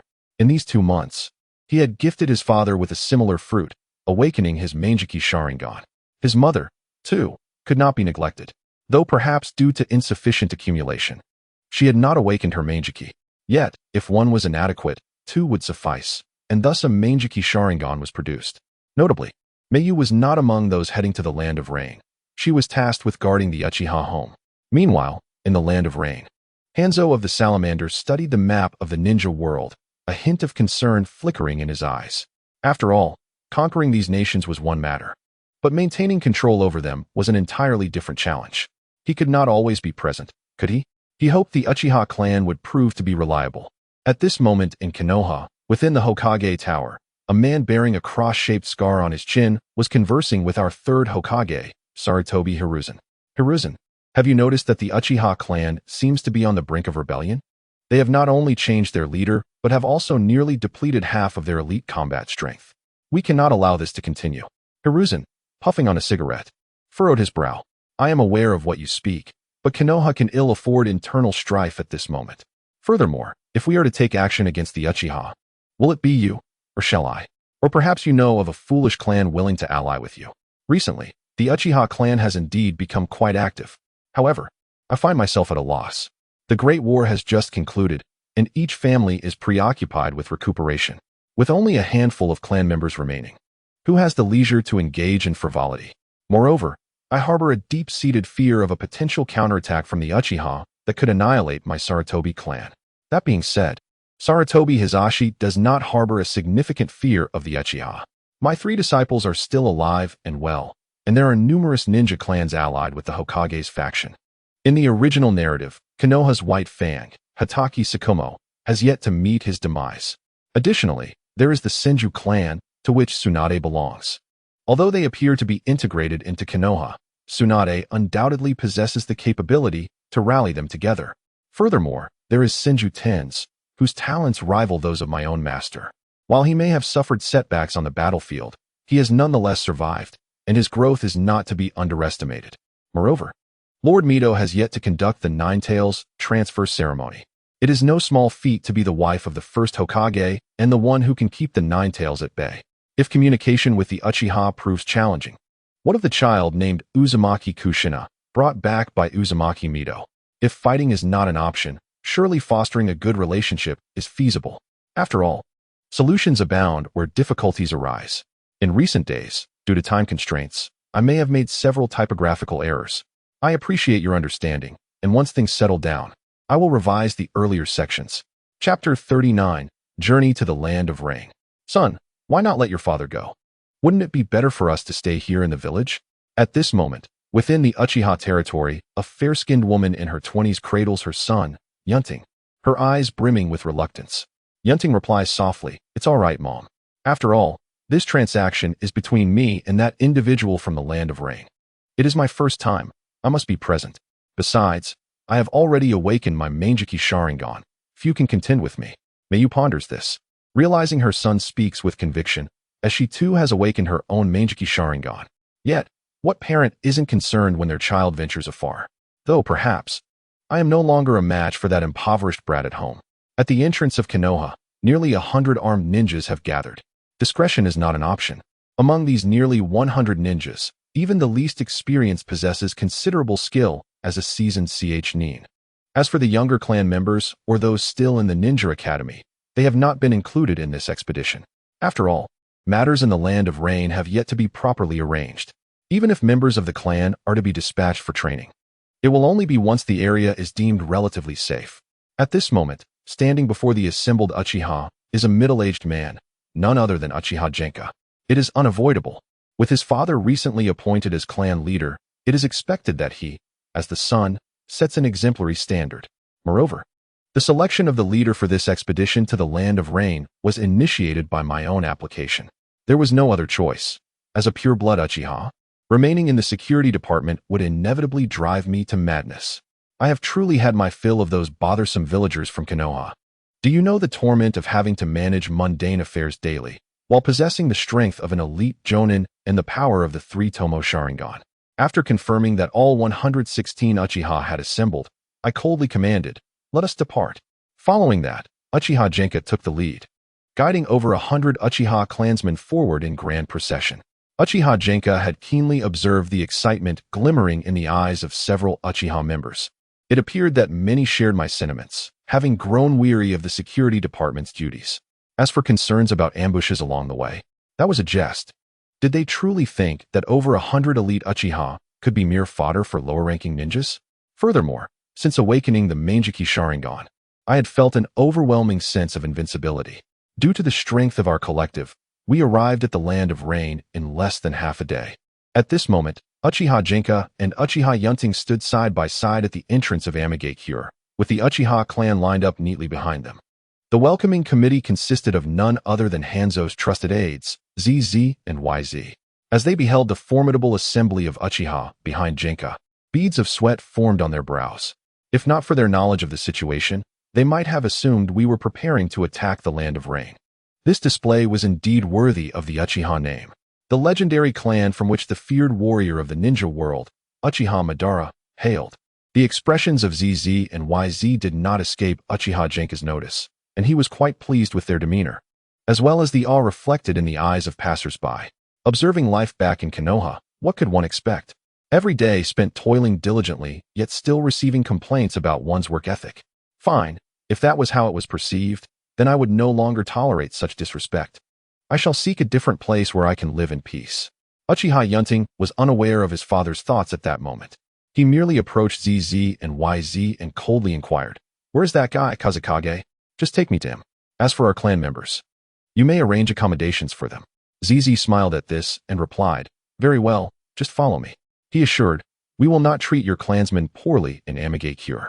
He then signaled YZ to escort the rest to the designated lodging while he led Uchiha Yun Ting and Uchiha Genka to meet the young Kazekage and the esteemed Hanzo. In a short while, ZZ guided the two into a room that was only slightly larger than the typical houses in Amigakure. Uchiha Yun Ting paid little heed to ZZ's somewhat awkward expression, silently reflecting that Amigakure was indeed not very affluent. As he pondered, Uchiha Genka had already stepped inside ahead of him. Following leisurely behind his father, Uchiha Yun Ting realized that it was best for his father to engage in negotiations, as he himself was still somewhat youthful and lacked the necessary aura of intimidation. Upon entering, he spotted Fuyu seated with a middle-aged man bearing a prominent scar across his face. To be candid, this was his first encounter with Hanzo of the Salamander in his unmasked state. While not conventionally handsome, he exuded a unique presence that truly befitted one bold enough to declare war on the 5 great nations. Uchiha Genka naturally took a seat opposite Hanzo and extended his hand. "Greetings, I am Uchiha Genka of the Uchiha clan. Your village has indeed surprised me. I have heard that the borders of the Land of Rain have expanded considerably." Without hesitation, Hanzo accepted the handshake. "That is indeed necessary, as we require the support of the Uchiha clan. Speaking of which, I am considerably older than you. May I call you younger brother?" Uchiha Genka replied with a slight smile, acknowledging the informal title. In truth, being called younger brother could be seen as a mark of respect from a senior. Thus, they engaged in cordial banter, exchanging titles of brother Hanzo and younger brother Genka as if it were the most natural thing in the world. In a short span, they had delineated their respective roles and resolved issues of mutual interest. Yun Ting remained unconcerned. After all, Fuyu was one of his own. It was anticipated that Fuyu would eventually take the helm of the entire Hidden Rain village, making it effectively an extension of his own clan's influence. With both parties aligned, the specifics of distribution held little significance to him. Let it be established that our Uchiha clan will take the lead, guiding your Hidden Rain village. We shall also allocate some of our members to safeguard various regions, Hanzo remarked, a smile gracing his face as he contemplated the promising future of the Hidden Rain village. Let us dispense with further unnecessary words and wish for a pleasant collaboration, younger brother Genka, Hanzo concluded. With a composed demeanor, Uchiha Genka replied, "I trust that brother Hanzo's people will be accommodating. As you are aware, our Uchiha clan tends to struggle with communication. Thus, I must rely on your team for the specifics of our transactions and negotiations." Chapter 40, Uchiha and the Hidden Rain Village. Thus, nearly a month passed, and the relationship between the Uchiha clan and the Hidden Rain Village flourished. Following the deployment of a significant number of elite warriors from the Uchiha clan within the Hidden Rain Village and its territories, the overall security dramatically improved, far surpassing previous conditions. Though the Uchiha clan had sent only around 100 individuals, Each one was seen as a formidable force by the local populace. With their Sharingan activated, they could engage multiple equally skilled ninjas in combat. Ultimately, the most powerful ninjas were predominantly found within the 5 great ninja villages. And organizations of rogue ninjas, akin to the Akatsuki of the future, were entirely absent at this time. The formidable ninjas, as long as their actions do not stray too far from the norm, are generally not deemed traitors by their villages. For clans such as the Uchiha, known for their pivotal strength among the 5 great shinobi nations, safeguarding a small locale is merely a trifling task. At this moment, within the village of Amigakure, a pair of Uchiha clansmen entered a local eatery after concluding their duties. As they settled in, a young boy clad in patched attire approached them. "Kaze and you're an what would you like to eat?" The two exchanged smiles, responding, "Just the usual, please. Here's the payment. Consider the excess as a tip. I insist you accept it. If you don't eat, your sister still needs to be fed." The boy's eyes glimmered with gratitude before he hurried off to prepare the meal. The Uchiha, however, paid little heed to this exchange. After all, being a ninja is fraught with danger, yet it is also quite lucrative. A mere tip is insignificant compared to the rewards from their escort mission. Meanwhile, atop a towering structure in the Land of Rain, a middle-aged figure stood, gazing upon the bustling Amigakure. This individual was none other than Hanzo of the Salamander, the current leader of the village. "What's this, Hanzo? Even you have moments of reflection?" A somewhat languid voice drifted into his ears. Hanzo remained silent, his gaze fixed upon the village below. After a brief pause, he finally spoke, "Indeed.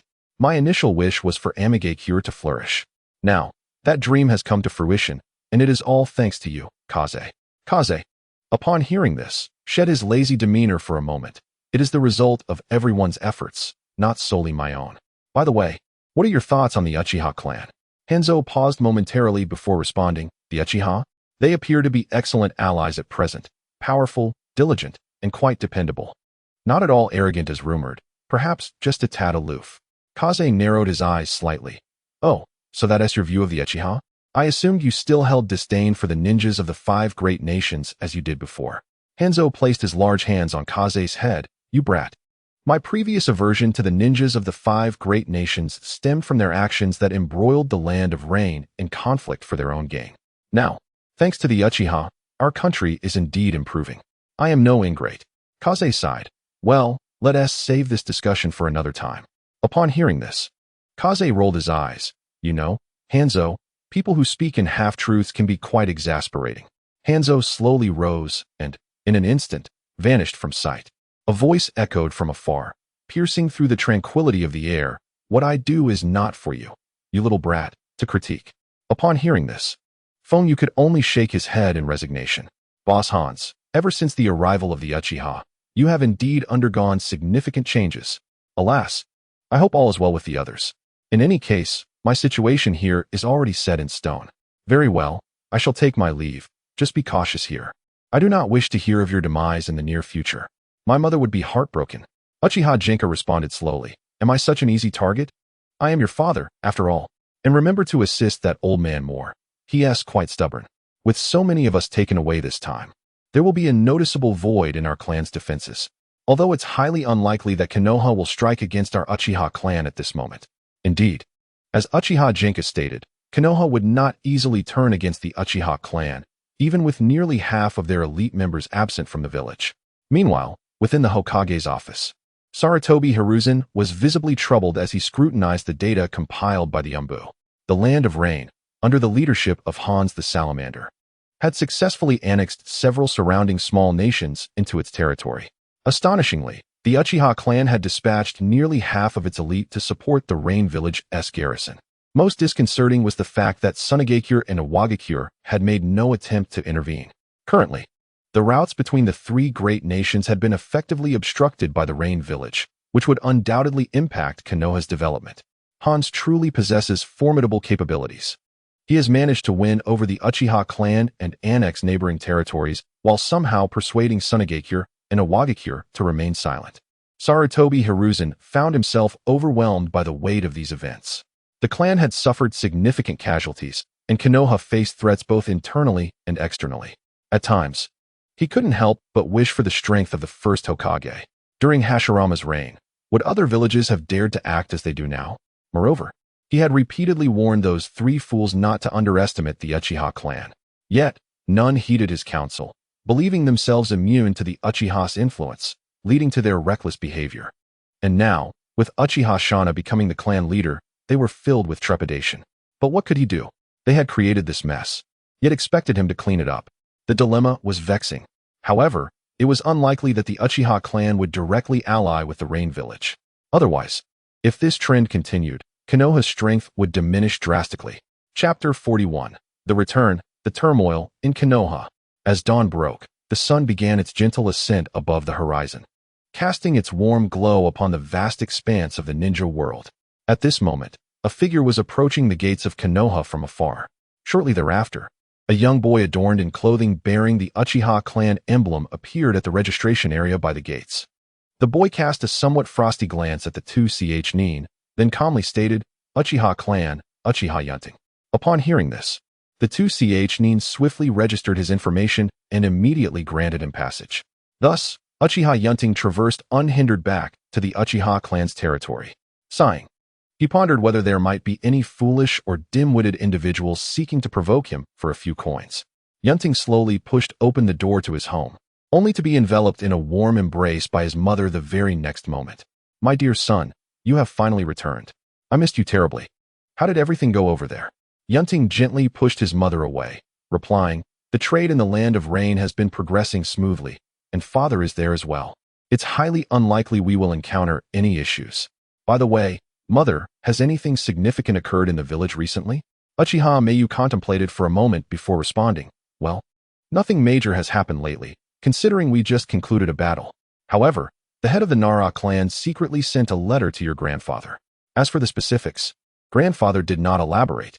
Of course, there is also something concerning you." As she spoke, Uchiha Mayu gazed at her son with a hint of playful mischief. Uchiha Yun Ting blinked in surprise and turned to his mother. "Me? Something about me?" Uchiha Mayu's lips curled into a smile. "Indeed, my little Yun Ting is quite popular. You have no idea how often your fiancé comes over. I must ask, when do you plan to marry that girl, Nai? She seems utterly smitten." Yun Ting looked at his mother with exasperation, saying, "Mother, if you adore girls so much, why not just have another one of your own? Why impose on others?" Uchiha Mayu shook her head resolutely. "No, I certainly do not wish to bear another. You have no idea how painful it was to bring you into this world." As she spoke, she playfully poked her son's forehead. At that moment, a somewhat hoarse voice called out from the side, "Ah, Yun Ting has returned. How was your month in the Land of Rain?" Uchiha Yun Ting smiled at the newcomer, responding, "It was tolerable, although the rain seldom ceased. Thus far, our Uchiha clan and the ninjas of the Rain Village have been getting along quite well." Uchiha Shana nodded slightly. "Oh, as long as nothing went awry.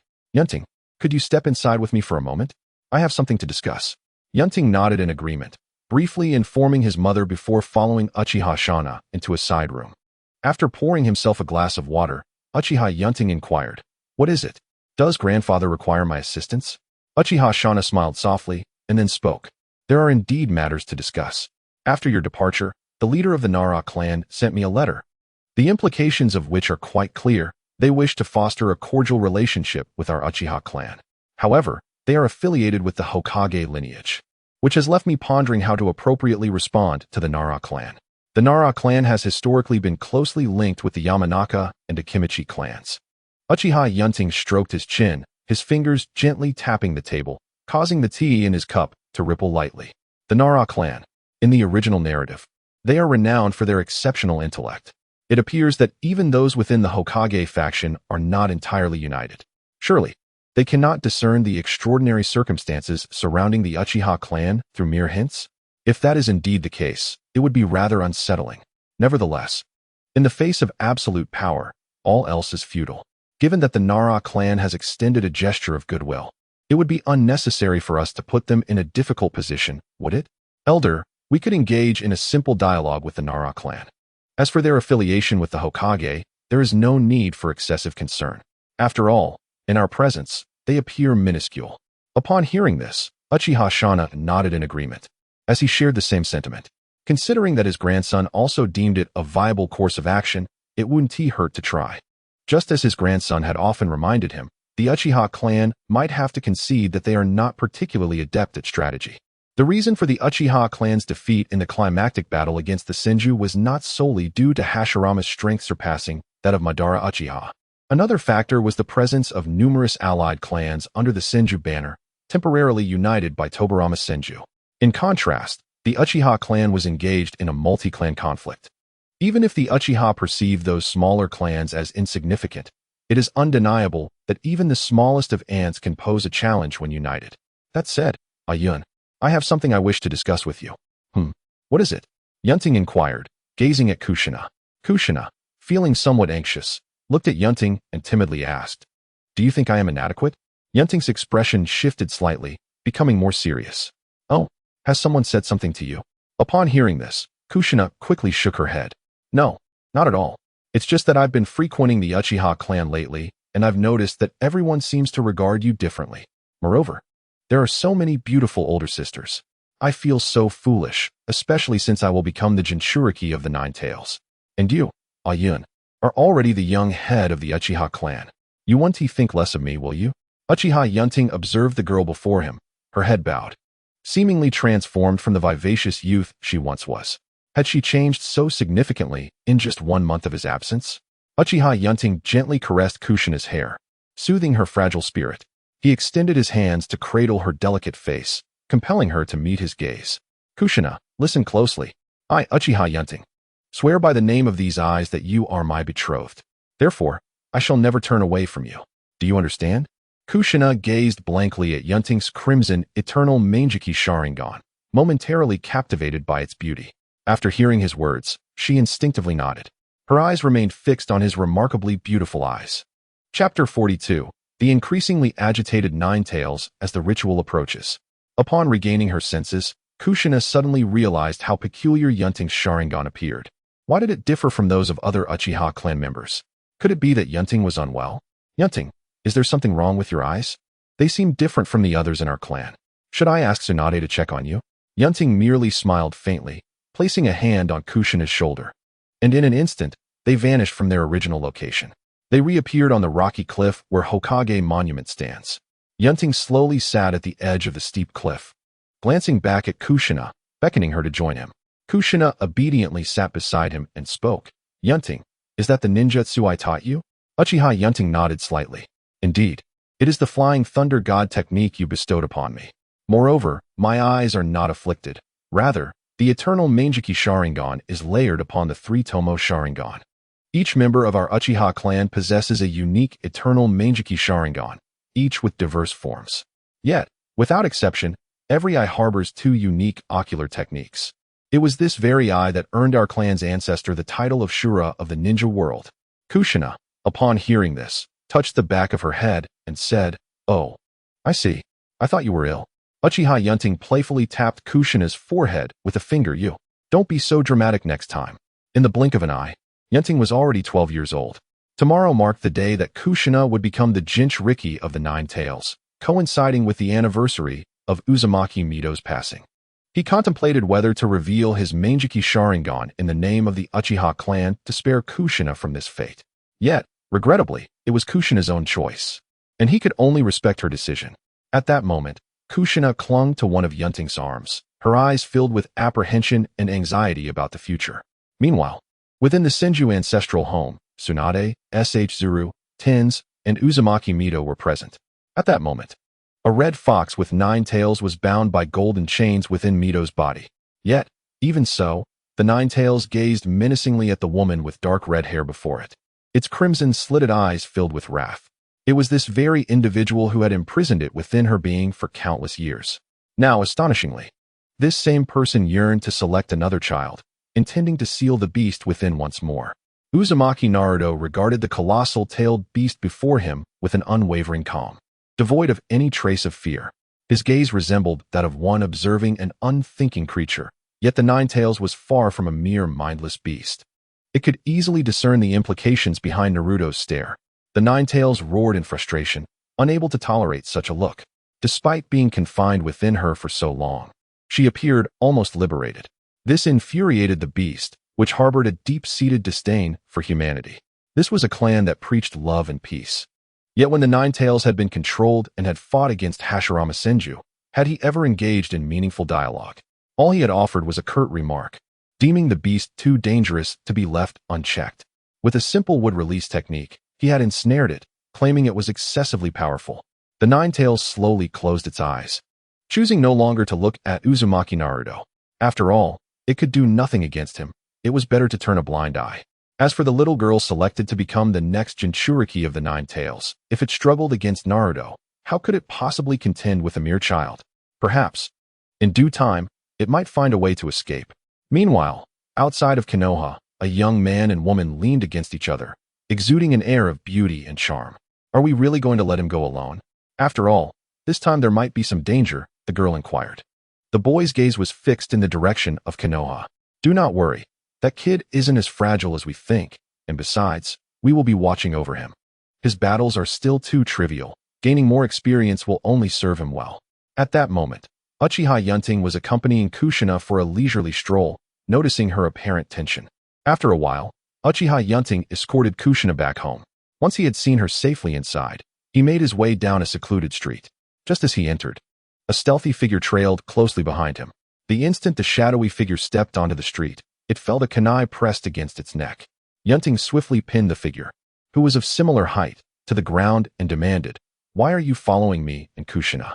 The shadowy figure managed to muster a smile that was more pitiful than a frown. After a brief exchange, Yun Ting gradually relinquished his hold, though it sounded rather absurd. He recognized the possibility of such a situation. "Oh dear, I've been discovered," he mused, having initially assumed it would take longer for him to be caught. After bringing the little one back to his home and arranging accommodations, he finally returned to his own residence. Trouble was looming ahead. Damn it, what is my future self up to? According to the current developments, the future ought not to unfold in this manner. One can only hope that I am merely overthinking. Otherwise, tomorrow's ceremony for Nana to inherit the Nine-Tails may not proceed smoothly. Within the abode arranged by Uchiha Yun Ting, a youth, resembling Uchiha Yun Ting, sat before a chair with a mirror before him. The mirror reflected a pair of Mangeki Sharingan. The young man propped his chin on one hand, his gaze drifting towards the window, muttering under his breath, "Grandfather truly is terrifying." Chapter 43, Grandson, Uchiha Yunai. Suddenly, the boy heard footsteps approaching from outside the door. Instantly, he tensed up. However, upon hearing a somewhat gentle voice, he gradually relaxed. "May I come into converse with you?" The boy quickly sprang to his feet, opened the door, and respectfully invited a youth, only slightly older than himself, inside. "Grandfather, do you require my assistance?" Uchiha Yun Ting cast a brief glance at the fabric and style of the boy's attire, nodding slightly. "I have a few inquiries to make." Although he had hardly watched a few episodes of Naruto in his previous life before being brought here, he was certain of one thing. In the original narrative, that Tsutsuki utilized some means to return to the era of young Naruto, with the intention of seizing the Nine-Tails chakra within him. Now, the individual claiming to be his grandson was likely here in conjunction with that Tsutsuki. This made the situation quite understandable. If Kushina were to become the Nine-Tails Jinchuriki in the future, then Naruto could no longer assume that role. Thus, the target had shifted from Naruto to Kushina. Uchiha Yun Ting regarded the youth and slowly inquired, "What is your name?" The boy gazed upon his remarkably youthful grandfather and couldn't help but think how surprisingly young he appeared. Even the grandfather he usually encountered seemed quite youthful. "Grandfather, my name is Uchiha Yunai. This name was bestowed upon me by you and grandmother in the future." Uchiha Yun Ting observed the child before him, a smile unconsciously gracing his lips. "Yunai, indeed, is a splendid name. Are you here alone, or?" Uchiha Yunai pondered for a moment before responding, somewhat disheartened. "I came with a rather peculiar-looking individual. My parents were restrained at the time, and you and grandmother were far away in Konoha. However, grandfather, that person undoubtedly has their sights set on grandmother." Uchiha Yun Ting chuckled softly, reassuringly. "At present, Nana has not yet become the Nine-Tails Jinchuriki. As for the ceremony, it must proceed as planned. That is Nana's choice." Upon hearing this, Uchiha Yunai's expression reflected uncertainty. Unsure of how to articulate his feelings, Uchiha Yun Ting seemed to have discerned what was troubling Uchiha Yunai, and slowly began to speak. "Becoming the second Nine-Tails Jinchuriki is a desire held by Nana. I can sense her profound fear of the role. Yet, I also perceive that she has always wished to assist me. Even the smallest matters hold significance. Thus, This likely serves as one of her reasons for deciding to become the Jinchuriki of the Nine Tails. As for me, my reluctance to intervene stems from my unwavering faith in Nanai. She will undoubtedly not let me down. I am certain she will not lose control, Uchiha Yunting remarked, instinctively glancing at the side where Uchiha Yunai stood. If you truly are my future grandson, then according to the current trajectory of events, your grandmother has surely succeeded in mastering the Nine Tails, hasn't she? Uchiha Yunai nodded in affirmation. Indeed, grandmother has become the perfect Jinchuriki of the Nine Tails. In this moment, Yunai couldn't help but feel a sense of admiration for her grandfather's trust in her grandmother. More importantly, let it be. Subsequently, Yunai answered several questions about the future, from which Uchiha Yunting gleaned that the future bears little divergence from the original narrative. In Yunai's perspective, the 5 great nations collectively govern the shinobi world. However, in truth, it could be said that the entire shinobi realm is essentially under the dominion of the Uchiha clan. The Uchiha clan has not faded into obscurity throughout the annals of history. It appears that the future self has not divulged the nature of relationships with Kazuhana and others to anyone, perhaps only to Yunai, as there seems little reason for a child to be burdened with such knowledge. Suddenly, as if struck by a thought, Uchiha Yunai spoke up. By the way, grandfather, I remember that the person who extracts a tailed beast is supposed to die, right? Yet, Grandma Mito didn't perish after extracting the tailed beast. Upon hearing this, Uchiha Yunting's brow furrowed slightly. Logically, once a tailed beast is extracted from the Jinchuriki, the Jinchuriki cannot survive unless the beast is resealed or another tailed beast is sealed in its place. Surely, the 9 tails cannot be prematurely divided into yin and yang. Tailed beasts are not so easily separated. Only the 8 tails, with its short tail, is somewhat easier to extract. The yin and yang of the 9 tails were separated at the cost of Minato's life. After regarding Yunai, Uchiha Yunting spoke gently. All right, it's time to rest. Tomorrow marks the day when Nanai seals the 9 tails, and I must prepare for it and devise countermeasures. Meanwhile, perched upon a distant tree was a girl appearing to be in her 20s, with striking red hair. Her right hand pressed against the trunk, slender, fair fingers deeply embedded in the bark. She murmured to herself, Wah, did you hear that, Kurama? Yun already trusts me this much. I'm so moved. The 9 tails within Kushina's future self scoffed derisively. This foolish woman. Nevertheless, that individual is indeed a monster, without a doubt. However, there is truly little to say between these two.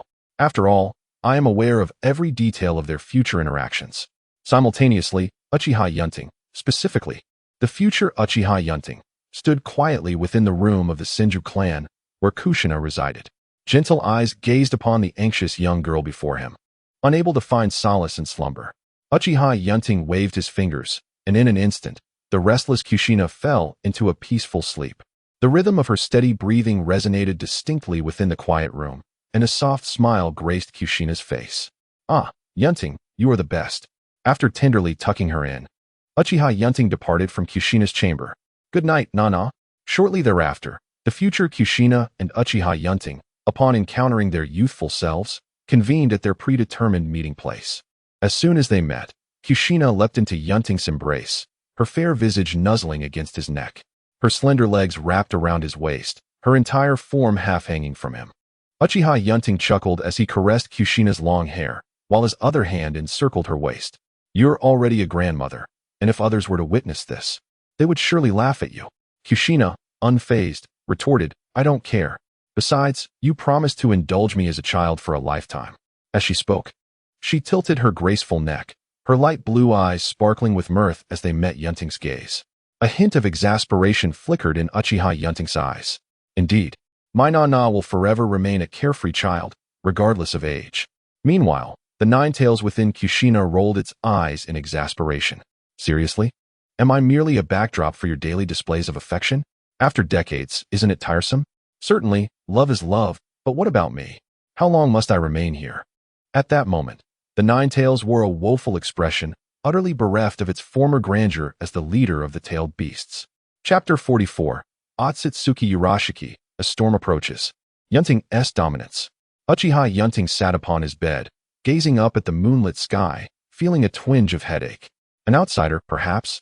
Otsutsuki Urashiki. And it seemed that due to his own circumstances, there might be more than just this one. Yet, Dealing with Otsutsuki Urashiki alone would be more than sufficient to contend with. This character, deemed a disgrace among the Otsutsuki, may not have performed admirably, but possessed an array of exceedingly formidable abilities. Spatial manipulation, the ability to traverse dimensions freely and swiftly. Time reversal, allowing him to revert his own timeline. Healing capabilities, enabling him to perceive his opponent's movements. Although the anime depicted only a few seconds of time reversal, it did not diminish the inherent power of such a skill. He wielded Otsutsuki artifacts capable of transporting one to the past. The Thousand Paper Cranes technique, the heavenly Susanoo meteor strike. A hook that siphoned chakra and a basket for storing and enhancing the techniques of the siphoned. The Golden Rinnegan. When merely assessing his abilities, one could describe him as exceedingly formidable. Yet, alas, he ultimately fell to the frail and aged. His performance was indeed somewhat lacking. With 3 forms of the Rinnegan, possessing space-time ocular techniques, he was truly a character of high potential, yet low execution. Tomorrow, it is likely that this individual will make an appearance. I wonder if Huangquan Biosaka can freely access the Kamui space? If so, that could spell trouble. Alas, the confrontation with the Tsutsuki clan is still somewhat beyond my current capabilities. How could I have overlooked the existence of that treasure of the Tsutsuki? My presence has significantly altered the future. Therefore, the premature emergence of Tsutsuki Urashiki is not entirely incomprehensible. As the night passed, the sun began to rise on the horizon. Uchiha Yun Ting, who had spent a sleepless night, stepped outside his door and soon encountered his similarly sleep-deprived grandson, Uchiha Yunai. "Good morning, Grandpa." Yun Ting found it rather peculiar for a young man, who had yet to experience certain rites of passage, to be addressed as Grandpa by a child. Nonetheless, he nodded and replied, "Good morning." Gathering his courage, Uchiha Yunai looked at his grandfather and inquired, Grandpa, may I visit the place where Grandma inherited the 9 tails? Uchiha Yun Ting regarded his grandson with a cool demeanor and replied, "Give me a good reason to take you along. To be honest, your chakra reserves are quite limited at the moment, and you haven't even awakened your Manjiki Sharingan, have you? If you cannot ensure your own safety, bringing you along would only hinder me." At this, Uchiha Yunai lowered his head and said, "Then you must return safely with Grandma." Hearing this, Uchiha Yun Ting smiled and nodded. "Yes, I will." At that moment, not far from Konoha, a ripple in space materialized. From it emerged a man with pale skin and white eyes, a red fishing hook resting on his shoulder and a fish basket hanging at his waist. As he appeared, his gaze was drawn towards Konoha. Haha, it must be over there. That is the immense energy within that woman from Konoha. After taking that punch, it's time for a return. After muttering a few phrases, he retreated back into the space from which he came, and the rift vanished as if it had never existed. Meanwhile, outside Konoha, 5 figures emerged. Indeed, these 5 were the clones of Yun Ting, Fengyu, Xinyan, Leibu, Tianbing, and Zichuan. They had hurriedly arrived outside Konoha. "Sigh, I wonder if we can truly hold our ground," Zichuan remarked softly. Leibu chuckled, "Who knows? We won't find out until we try. Besides, we can't just stand by and watch our leader in peril. If something happens to him, we're finished too. Furthermore, we may not be at a disadvantage." Tianbing nodded in agreement. "That is certainly true. Do you think our future leader would make such a basic mistake? He probably anticipated this, but given the stakes, he wouldn't dare gamble on it." In a secluded cave within Konoha, Uchiha Yun Ting allowed Kushina to lead him as they settled together upon a stone. Beside them sat the somber-faced Tsunade, Tens, and Sh.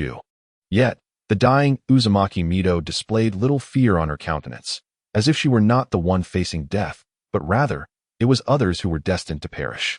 Shortly thereafter, a Konoha ninja approached cautiously and bowed respectfully to Mido. "Lady Mido, the sealing ceremony is ready. What do you think?" Upon hearing this, Mido slowly rose, casting a glance at Kushina and Tsunade before making her way toward the center, where countless sealing symbols were etched and laid down. As the others turned their attention to Uzumaki Kushina, Uchiha Yun Ting rose gracefully, shielding their gaze from her. Looking at Kushina, his tone was gentle, yet laced with a hint of coldness. "Kushina, do you truly wish to become the Jinchuriki of the 9 tails? If you are reluctant, Konoha can certainly find another candidate. The host need not be solely from the Uzumaki clan." As he spoke, Yun Ting's eyes gradually transformed into the shape of the eternal Manjiki Sharingan. An overwhelming aura of murderous intent and a torrent of chakra surged outward, leaving several who had been about to speak momentarily frozen in place. This terrifying chakra surpassed even that of the Uzumaki clan. At that instant, Kushina's eyes glowed crimson as she gazed at Uchiha Yun Ting, her fair hands releasing their hold on Ayun. She forced a faint smile, saying, "All right, Ayun, I am willing. When I return, I will be just fine." As she attempted to approach Mito, a warm hand grasped hers. A familiar, gentle voice spoke beside her, "I will accompany you." The Manjiki Sharingan has a restraining effect on tailed beasts. The Konoha members, still reeling from the recent events, dared not even breathe, let alone intervene against Yun Ting. Meanwhile, Sarutobi Hiruzen gazed at Yun Ting's silhouette, increasingly reminded of the legendary Uchiha Madara, perhaps even more fearsome. Yun Ting felt the small hand in his palm and sighed softly, pondering whether he could contend with that individual now. Chapter 45, Sutsuki Urashiki, Future Yun Ting watches the drama. In the distance, a handsome man observed the unfolding scene with interest. Indeed, they are still too naive. Nevertheless, it is beneficial to undergo such trials. The future is far from what you imagine. The world is certainly more complex than you perceive. Beside him stood a woman with striking red hair. Kushina, holding Ayun's hand, gently remarked, "I wonder, little Yun Ting, do we truly not need to intervene? Is confronting Tsutsuki too much for us?" Yun Ting smiled and shook his head. "This is something I, as well as he, must experience. Moreover, should true danger arise, we are capable of acting, are we not?" Upon hearing this, Kushina felt there was some truth to it and reluctantly conceded, "All right then, I shall defer to you, Kotori. However, I still believe this is rather forced. Ian has always borne the weight of everything. Moreover, at this moment, Ian is still merely a child." Shortly thereafter, the ritual within the cave commenced. The surface of Uzumaki Naruto was gradually enveloped by the crimson chakra of the Nine Tails. This blood-red chakra coalesced into the visage of a fox, which roared menacingly at the surrounding ninjas. Witnessing this, Uchiha Yun Ting activated his kaleidoscopic Sharingan, and in an instant, his consciousness traversed into the interior of Naruto, standing before the Nine Tails. Observing the tightly bound creature, a faint smile graced Yun Ting's lips. This indeed spared him considerable effort. Almost the moment Uchiha Yun Ting cast his gaze upon the Nine Tails, its eyes transformed into the shape of the Sharingan, clearly indicating it had succumbed to his control. With the Nine Tails no longer causing disruption, the ritual proceeded with remarkable fluidity. Soon, the tailed beast was successfully transferred from Naruto's body into that of Uzumaki Kushina. At that moment, Naruto exhibited no signs of physical change, appearing entirely devoid of any loss of vitality. Yet, he lay there, eyes firmly shut, resembling a lifeless form. Future Yun Ting regarded Naruto's state with an impassive expression, his gaze then shifting to the newly endowed Kushina. "For the sake of Nana, let me grant you a life. However, that was not the crux of the matter. Your trials are about to commence." How troubling it was for me back then. Just then, a white figure wielding a red fishing rod appeared not far from the cave. Otsutsuki Urashiki, sensing the recently spilled Nine Tails chakra, couldn't help but reveal a glimmer of excitement in his eyes. Suddenly, Kushina's head turned towards a corner. "Ian, I have a strange feeling about that place." Uchiha Yun Ting chuckled softly. "Nana, your perception is quite astute.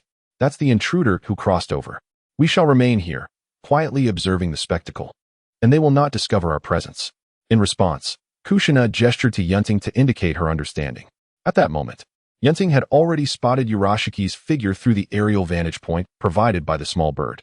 He sighed slightly. Alas, trouble has arrived. In the blink of an eye, countless fishhooks emerged from all directions. Caught off guard, several leaf ninjas found themselves ensnared by the hooks. A few of the ninjas, realizing the predicament, hastily employed kunai, ninja blades, or jutsu to defend themselves, but alas, these were effortlessly pierced by the fishhooks.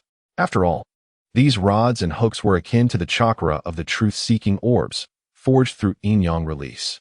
Ordinary weapons and techniques were fundamentally inadequate to impede them. Observing the chaos, Otsutsuki Urashiki exerted his wrist, forcefully extracting the fishhooks embedded within the bodies of the ninjas. At the moment the fishhook was pulled out, everyone from Konoha felt an overwhelming sense of weakness, as if their chakra had been entirely siphoned away. Just as Otsutsuki Kenshiki was reveling in his anticipated bounty, he suddenly sensed two presences vanish from his vicinity. After securing the extracted chakra into his basket, he disregarded the still-dazed Konoha shinobi. His pale eyes transformed into the crimson of the Rinnegan. Concurrently, a spatial rift appeared beside him, a manifestation of one of his abilities, H-Suki. This allowed him to traverse dimensions freely, albeit not with the same celestial mastery as Kaguya, who could transition through multiple realms. Nevertheless, it was quite an impressive skill, executed with a swiftness surpassing Kaguya by an unknown margin. At that moment, Yun Ting was sprinting with Kushina in his arms towards a designated location. However, the next instant, a red fishhook hurtled towards him with alarming speed. Just as the hook was about to make contact with Yun Ting's back, it abruptly altered its trajectory as if deflected by some unseen force. Otsutsuki Kinshiki, retracting the fishhook, raised an eyebrow in surprise, a smirk forming at the corners of his mouth. Interesting, but that was all it was. No sooner had he spoken than another spatial rift emerged beside him. And in the blink of an eye, his figure reappeared next to Yun Ting, a relaxed smile gracing his features. Hey, kid, hand over the girl you're carrying, and who knows, I might let you off the hook. Before Kinshiki could finish, Yun Ting executed a flying thunder god technique, vanishing a short distance away. Witnessing this, Kinshiki ceased holding back. The fishhook was cast forth, splitting into countless identical crimson hooks, Tinku Sub Rise. The attack, aided by H-Suki, was directed towards Yun Ting. Meanwhile, Kinshiki remained vigilant, scanning for any special kunai that might have caused the recent spatial disturbances. If his conjecture was correct, that young man had likely utilized the kunai hidden beneath the ground for his displacement. An amusing lowly creature, yet merely that, he mused. Since you refuse to relinquish the sealed girl with the 9 tails, I shall commence with you. In an instant, innumerable fishhooks, supported by H-Suki, surrounded the space around Yun Ting. Perish, kid. In that moment, dust and debris erupted where Uchiha Yun Ting stood. Yet, remarkably, he emerged from the cloud unscathed, cradling Kushina. Her eyes widened in astonishment as she instinctively touched her own delicate face and Yun Ting's. Had they just evaded the attacks? After several failed attempts, Kinshiki's patience waned. This lowly insect had squandered his valuable time. However, intriguingly, he had sensed a trace of Otsutsuki chakra emanating from this individual before him. However, as the progeny of Kaguya Otsutsuki, the matriarch of the ninja world, it is only natural that a trace of the Otsutsuki essence lingers. In the next moment, the red Rinnegan of Otsutsuki Urashiki transformed into a blue Rinnegan. Subsequently, Otsutsuki Urashiki brandished a fishing hook, but unlike before, this time there was only one. Yet, this singular hook seemed to possess a tracking mechanism, stubbornly clinging on no matter how it was flung away. Kushina, glancing back at the relentless pursuer, hesitated for a brief moment before a resolute expression dawned upon her face. Yun, please set me down. It seems he is searching for me. Once you release me, make a swift escape. Before Kushina could complete her sentence, Yun Ting delivered a firm pat on her rear. Do not speak recklessly. We shall be fine. Moreover, I will not abandon you. At that moment, several defensive barriers of ninjutsu materialized behind Yun Ting. Magnet release iron sand barrier, earth release earth formation barrier, ice shield ice mirror, and wind release wind wall. These 4 barriers barely managed to intercept the red fishing hook as Yun Ting gradually came to a halt. He turned to Kushina and said, I apologize, Kushina, but please remain here for a while. Before Kushina could react, Yun Ting activated the ocular technique of his eternal Mangeki Sharingan. Kawaii. In an instant, a spatial vortex appeared, and soon Kushina's figure vanished without a trace. Chapter 46. 9 Tails. I do not wish to transform into a little fox. Kushina had yet to comprehend the situation when she found herself transported into the Kamui space by Yun Ting. In truth, had it not been for the inability of the fishing space to accommodate anyone other than himself, it would have been the most suitable refuge. Creatures drawn into it could move freely. Gently rubbing her slightly sore backside, Kushina cautiously surveyed her surroundings. Where on earth am I? Nevertheless, since Yun had brought her here, it ought to be safe, right? Yet, there was nothing around. Resigned, Kushina sat on the ground, drawing circles in the dirt. I am so weak. I have caused Yun trouble again. However, Granny Mito had said that the 9 Tails was the mightiest tailed beast, and if she could successfully subdue it, she would surely be able to assist Yun, right? It was just that she had not had the chance to observe Granny Mito closely before being attacked. After extracting the tailed beast, Granny Mito, at a loss for what to do, Kushina settled cross-legged. She delved into her consciousness.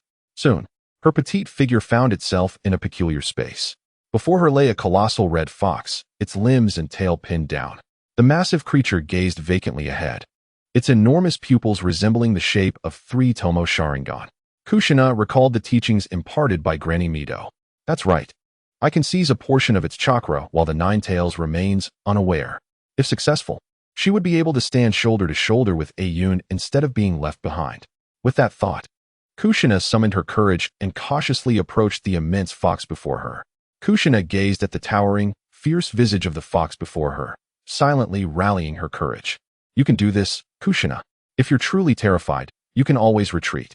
With that, she circled to the rear of the Nine Tails, clumsily attempting to harness her chakra to tug at the creature's immense power. As her blue chakra made contact with the vibrant red chakra of the Nine Tails, it began to envelop her like a creeping shadow.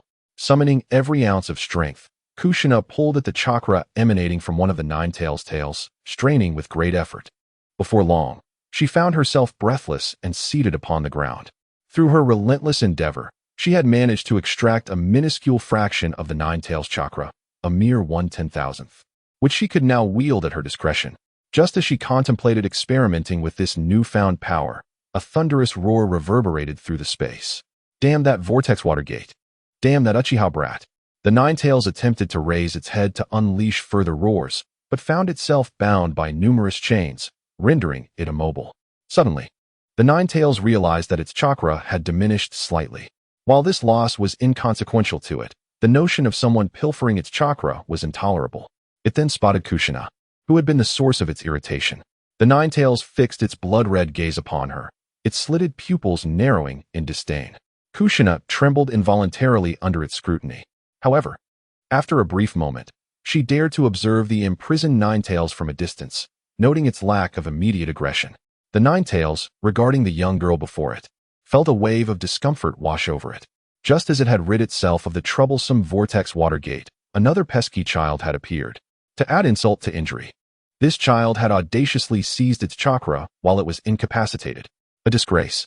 The Nine Tails turned its head away, choosing not to acknowledge the girl who kept her distance. After all, it was ensnared and unable to move. Ignorance was bliss. At that moment, the Nine Tails felt an inexplicable pressure weighing down upon it, rendering it immobile. Surprised, it contemplated its predicament. What kind of technique was this? It bore no resemblance to the sealing techniques employed by Hashirama or Madara. Just then, the metallic chains binding the Nine Tails began to fracture, yet it remained pinned to the ground. Before Kushina and the Nine Tails' watchful eyes, the chakra energy from the Nine Tails was gradually stripped away. Countless tendrils of crimson chakra were extracted from its being, flooding into Kushina's form. She felt a warmth envelop her, followed by a sensation of swelling within her. Outside, Uchiha Yun Ting's eyes seemed to penetrate the dimensional space, fixating on Kushina's meditative figure. He narrowed his eyes slightly. Has she reached her limit? However, let us set it aside and seal it for now, allowing Nana to gradually absorb it as her body develops. While it is possible to force it all at once, such action poses considerable risks to the human body. Subsequently, under Kushina's watchful gaze, the remaining vast chakra of the Nine Tails slowly coalesced into 8 crimson chakra orbs. At that moment, Kushina had absorbed approximately 1/9 of the entire chakra of the Nine Tails. As Nana matures and her body fully develops, this chakra will spontaneously overflow, allowing Kushina to control and utilize it. In the meantime, the once towering Nine Tails had now transformed into a diminutive fox, barely half a meter in length. The Nine Tails, feeling the almost complete depletion of its chakra, approached Kushina in a fit of rage. What have you done to me? Its voice, perhaps due to the lack of chakra, had a somewhat childish tone. The little fox, only slightly taller than Kushina's knee, was undeniably adorable. Although Kushina was still trying to grasp the situation, it seemed that there was no harm done to her. She reached out to gently rub the Nine Tails' head while controlling the immense chakra within her. Despite possessing only 1/9 of the total chakra, Kushina felt that even this portion was enough to be described as vast. The Nine Tails bared its teeth, gazing at the girl from the Uzumaki clan with a fierce yet endearing expression. At that moment, the future Uchiha Yun Ting couldn't help but smile at the sight of the silly little Kushina and the Nine Tails. You must treat Kushina well, Kyubi. Of course. To prevent you from harming her, I have stripped away much of your power, though I have left you a sliver. Outside the Kemui space, Otsutsuki Urashiki observed the 6 individuals before him and couldn't suppress a chuckle. Is this your reliance, kid? Given the faint aura of the Otsutsuki about you. If you hand over the girl from earlier, I might let you off the hook. Think carefully, kid, my patience is not infinite. Uchiha Yun Ting cast a cold glance at Otsutsuki Urashiki and replied calmly, I will not comply. No sooner had he spoken than a figure, enveloped in lightning chakra, suddenly burst forth from the side.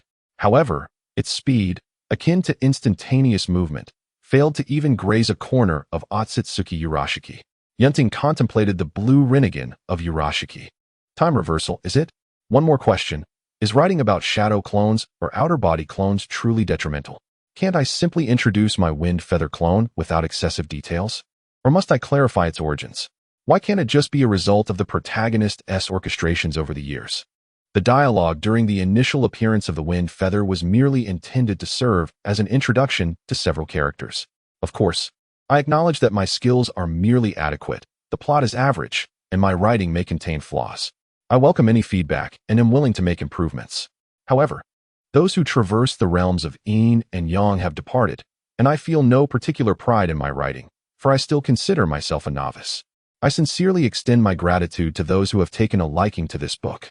Hehe. Chapter 47. A Fierce Battle, the Emergence of the Mysterious Tsutsuki. You truly are pitifully slow, the Tsutsuki Urashiki exclaimed, as he swiftly struck down Reibu with his fishing rod. Subsequently, a fishing line formed from red chakra rapidly extended, and in an instant, the fishhook pierced deep into Reibu's being. Just as Tsutsuki Urashiki intended to extract the chakra from within, a flurry of attacks, wind blades, ice dragons, and rock bullets rushed towards him. Despite this, Urashiki maintained an air of nonchalance. Almost instantaneously, he released and amplified the ninjutsu absorbed from the Leaf Village ninjas contained within his fish basket, a wall of swirling water composed of rapid currents. Enveloped Tsutsuki Urashiki in protection. However, when he retracted the fishhook, the lightning chakra it bore was woefully weak. Curious, he noted that the spot where he had ensnared Reibu was marked with intricate black seals. Is this the sealing technique I shall encounter in the future? How intriguing. This little rascal. In the distance, a contingent of Leaf Village ninjas observed the scene unfold. It was evident that they could not remain completely inactive while their village was under attack, yet they showed no inclination to intervene. They simply watched as Uchiha Yun Ting and his companions faced off against Tsutsuki Urashiki. Holding his fishing rod, Tsutsuki Urashiki glanced disdainfully at the Leaf ninjas, muttering, I detest being scrutinized like a mere monkey. Just as he contemplated raising his arm to retaliate, he was unexpectedly kicked away by an unseen assailant, tumbling helplessly until he finally came to a halt. Unbeknownst to him, the fishhook had been ensnared with the Flying Thunder God technique at some point. Just as Tsutsuki Urashiki attempted to regain his footing, the ground beneath him suddenly gave way, transforming into a quagmire. Before he could ponder the situation further, the mire froze instantaneously, encasing him in a layer of icy blue frost, an ice release sealing technique. Following this, a multitude of sand and iron surrounded Tsutsuki Urashiki's form, employing magnet release to enhance the strength of the sealing technique. As for the others, they chuckled, apologies, sealing techniques are not included in our skill set. Except for the protagonist, of course. At that moment, Uchiha Yun Ting activated the second phase of the Heavenly Transformation Seal, significantly amplifying his abilities, his body brimming with natural chakra. His once jet-black hair transformed into a brilliant white, exuding an overwhelming aura of chakra. Uchiha style, Xuanzhu's Divine Flame Dragon Slash.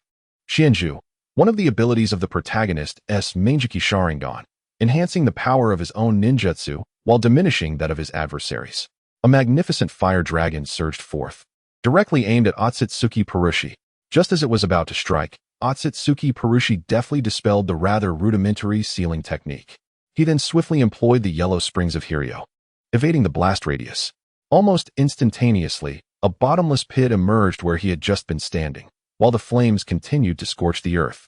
Witnessing this, Otsutsuki Purushi felt a chill run down his spine, his expression contorting into one of mild ferocity. Just as he intended to utilize his ocular technique, he abruptly discovered that his body had become paralyzed. Simultaneously, an invisible wind blade sliced through his Rinnegan. Fengyu, lurking in the shadows, observed the ensnared Otsutsuki Purushi and exhaled slowly, relieved. Do you enjoy my paralyzing toxin and wind blades? Otsutsuki Purushi knelt on the ground, clutching his eyes, seething. You wretches have dared to pierce my eyes. You shall pay dearly. As he held his damaged eye, he was about to consume it when, in the next instant, a long blade, shrouded in dark chakra, pierced his heart. The protagonist Susanoo emanated a deep black hue, if memory serves. Simultaneously, his abdomen was impaled by an ice spear. Meanwhile, his younger brother found himself skewered by rising rock spikes from below. Are you jesting? Did you truly think I would wait for you to consume your own eye and transform? Furthermore, it was already a ruined eye. Yuzuki Yun Ting gazed down at the fallen Otsutsuki Purushi, letting out a slow sigh of relief. Thankfully. I thought that if I could defeat someone whom even the elderly and infirm could conquer, I should not be at risk of defeat myself. Following Yun Ting's lead, the others also exhaled in relief. After all, it was their first encounter with the Otsutsuki clan, and it felt rather straightforward. Although their side may have had some underhanded tactics, so did the opposition. They possessed both time and space ocular techniques. The next matter at hand was to deliberate on how to deal with the Konoha ninjas. It was truly a headache. Traveling such a great distance only to court death and embroil oneself in so much trouble. My gratitude knows no bounds. With that, his black eyes turned a vivid crimson. Suddenly, a spatial vortex materialized before him, and soon, Kushina emerged from within. As soon as she was released, Kushina spotted Yun Ting and rushed toward him. Hey Yun, are you alright? You're not hurt, are you? What about the bad guys? And why is there such a large pit nearby? She pointed at the enormous crater created by Yun Ting's fusion of ocular techniques, divine power, swordsmanship, and natural chakra augmentation, enhanced by the system's fire-based ninjutsu. Uchiha Yun Ting chuckled. That is a long story. But just then, several beams of sword light flashed by, instantaneously cleaving Feng Yu, Ci Chun, Lei Bu, Xian Yin, and Tian Bing in half. In the blink of an eye, they had all been severed at the waist. As Yun Ting cradled Kushina in his arms, crouching on the ground, he shielded her from harm. Having narrowly escaped a lethal blow, at that moment, the flames of the immortal phoenix engulfed the wound inflicted by the sword, gradually mending his injuries. Just moments before, upon sensing danger, Yun Ting had activated the Kemuyi, entering a phasing state alongside Kushina. Yet, the instant the sword made contact, a fleeting sting of pain coursed through him. Had it not been for his desperate invocation of Xuanxu, Konglu, and Susanoo at that critical moment, being cleaved in two would have been an inevitable fate. Konglu, one of the abilities of the protagonist's kaleidoscopic Sharingan, reduces the chakra consumption of ninjutsu and facilitates rapid execution of techniques. This explanation is provided only once. Henceforth it shall not be repeated. Feeling the warmth of Yun Ting's palm, Kushina slowly lowered her gaze, only to discover that his body was drenched in blood. Overwhelmed with guilt, she thought it was all her fault.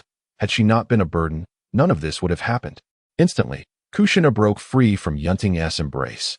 Her body enveloped in Nine Tails chakra, her eyes transforming into slitted pupils as four crimson fox tails emerged behind her. She regarded the unfamiliar figure before her, a different Otsutsuki than the one they had just faced. Despite the altered visage, the crimson stains on his attire and the gaping wounds told a tale of violence. The strange Otsutsuki observed the two survivors with a gaze devoid of emotion, coldly scrutinizing Yun Ting and Kushina. How intriguing that you could slay Urashi relying on that weak, nearly imperceptible Otsutsuki bloodline within you. Though, this individual is undeniably formidable. Yun Ting noted the silver-white rinnegan at the center of the Otsutsuki's forehead, from which hung a silver longsword, mirroring the sword emblem etched into his brow. Such an oversight. This being was not mentioned in the original narrative, an entity of extraordinary power. As he gazed at the red-haired girl standing protectively before the young man, the unfamiliar Otsutsuki merely raised a hand and lethargically executed a strike. What a dull adversary. A pitiful weakling. You are Urashi as well. A frail body, a feeble will, relying solely on ocular jutsu. In an instant, he comprehended the entirety of the preceding events. To be slain by such individuals is a disgrace to the Otsutsuki legacy. His strike effortlessly sliced through Kushina's Nine Tails chakra, drawing blood from her palms. And just as her hands were on the verge of severance. This chapter is a preliminary release. Another chapter is currently in progress. Minor revisions may be made post this chapter for improved coherence. This format will likely continue henceforth. This notice is provided only once. Chapter 48. The Formidable Unknown Otsutsuki. What is Uchiha? Kushina felt as though an invisible hand was pulling her backward. Simultaneously, Uchiha Yun Ting, enduring great pain, stood resolutely in front of her. His crimson kaleidoscopic Sharingan spun rapidly, invoking Xuanxu, Konglu, and Susanoo. In an instant, a colossal Susanoo enveloped the surroundings of the cloud courtyard. Simultaneously, the kaleidoscopic power of Kamui was activated, the slash directly confronting the spatial distortion of Kamui. Regrettably, that seemingly unremarkable sword energy effortlessly penetrated the twisted space, cleaving through the immense Susanoo as if it were mere tofu. At that moment, a pitch-black arrow, ablaze with black flames, collided with the slash. Concurrently, 3 massive Susanoo stood resolutely before the cloud courtyard, bracing against the oncoming attack. Meanwhile, countless fire-release ninjutsu surged towards that strike. A veritable display of dazzling techniques. Great Fireball Technique, Great Dragon Fire Technique, Peony Fire Technique, Great Fire Extinguishment, Dragon Flame Bomb. It was the combined effort of the Uchiha clan that barely managed to deflect the blow. However, even with the eternal kaleidoscope Sharingan of the cloud courtyard wielding its full power, it was not an easy feat to withstand such a devastating strike unscathed. The 3 colossal Susanoo standing in defense were none other than his parents and grandfather. At this moment, blood flowed freely from their eyes as if it were of no consequence. The fully unleashed ocular techniques and maximized Susanoo were incessantly draining immense ocular power. After blocking the slash, Uchiha Shana had already been cleaved in half starting from his right shoulder. Crimson blood slowly soaked into the earth, while beside him, the black flames continued to blaze. Uchiha Genka and Uchiha Miyu gasped for breath, yet they had not reached the point of losing limbs. This elder of the Uchiha clan crashed to the ground, blood pouring from his mouth. How profoundly tragic his life had been. He had failed to protect his parents, brothers, and even his wife. Yet, Uchiha Shana's eyes beheld the fleeting figures of Genka, Miyu, and the temporarily safe cloud courtyard. Perhaps, in his final moments, he had managed to accomplish something meaningful? Gradually, Uchiha Shana's eyes began to lose their luster. The once striking kaleidoscopic Sharingan now appeared dim, as if it had lost something vital. He found solace in the thought that he had protected young Genka and little Yun Ting. This stubborn elder of the Uchiha clan, with his hawkish demeanor, ultimately departed with a smile. Meanwhile, within the inner world of Kushina, the Nine-Tails set aside its concerns about the current chakra being drained. It urgently shouted at Kushina, "Child, take advantage of this moment while a group of fools are distracted and run now. Otherwise, it will be too late. Remember, I cannot be killed, but that is only relevant to the natives of the ninja world. The Otsutsuki clan may be unknown to many in the ninja world, but I am well aware of their existence. That old man's mother was an Otsutsuki, and this individual before us is nothing short of terrifying. He is undoubtedly on an entirely different level than the Sage of Six Paths." In a mysterious space, Uchiha Yun Ting gazed upon the fallen figure of Uchiha Shana, observing the hint of a relieved smile on his face. His eyes involuntarily glistened with moisture, his fingers clenched tightly together, the tips turning pale from the strain. Kushina gazed at Ayun, a flicker of compassion illuminating her eyes. She extended her arms and enveloped Ayun in a warm embrace. Unbeknownst to her, a trickle of crimson blood had begun to seep from Uchiha Yun Ting's palm. Is it not resolved yet? System, when shall I finally unravel that which he has left within me? I am in dire need. If this continues, the old man shall truly perish. Otsutsuki Keisuke, you had better await my return in the future. Please, host, do not panic. The resolution is imminent. At that moment, the mere shell manipulated by a fragment of a strong consciousness shall pose no challenge. Uchiha Yun Ting was on the verge of cursing aloud. I am well aware that the insignificant creature below is no match for me. Yet why does this affliction arise precisely now? Otherwise, with Kushina, we could have managed. Now, neither of us can escape. The Nine-Tails observed Kushina, who stubbornly refused to leave, feeling utterly defeated. Let it all perish. I am weary. At that moment, Yun Ting, pallid and anxious, witnessed the scene unfold before him. Since acquiring the eternal Manjiki Sharingan, he had never before experienced such a profound sense of helplessness. The unfamiliar Otsutsuki found their actions perplexing, yet they showed no mercy with the blade in hand. In an instant, the Uchiha lay prostrate. The strange Otsutsuki approached the gravely wounded Uchiha Yun Ting. Though you may be a mere nuisance, blood must repay blood. young man. As he spoke, the sword descended, only for the blade to be grasped by Yun Ting's future self. Crimson stains were vividly apparent upon his palm, yet they were not the result of the blade's strike. Before the unfamiliar Otsutsuki could utter a word, he was obliterated by Uchiha Yun Ting, as if he had never existed. Just a vessel controlled by a fragment of consciousness. And look at how arrogantly you had flaunted your power. At that moment, Yun Ting's blood-red eyes opened wide, revealing the lingering souls of the Uchiha clan that roamed nearby. Yet to dissipate.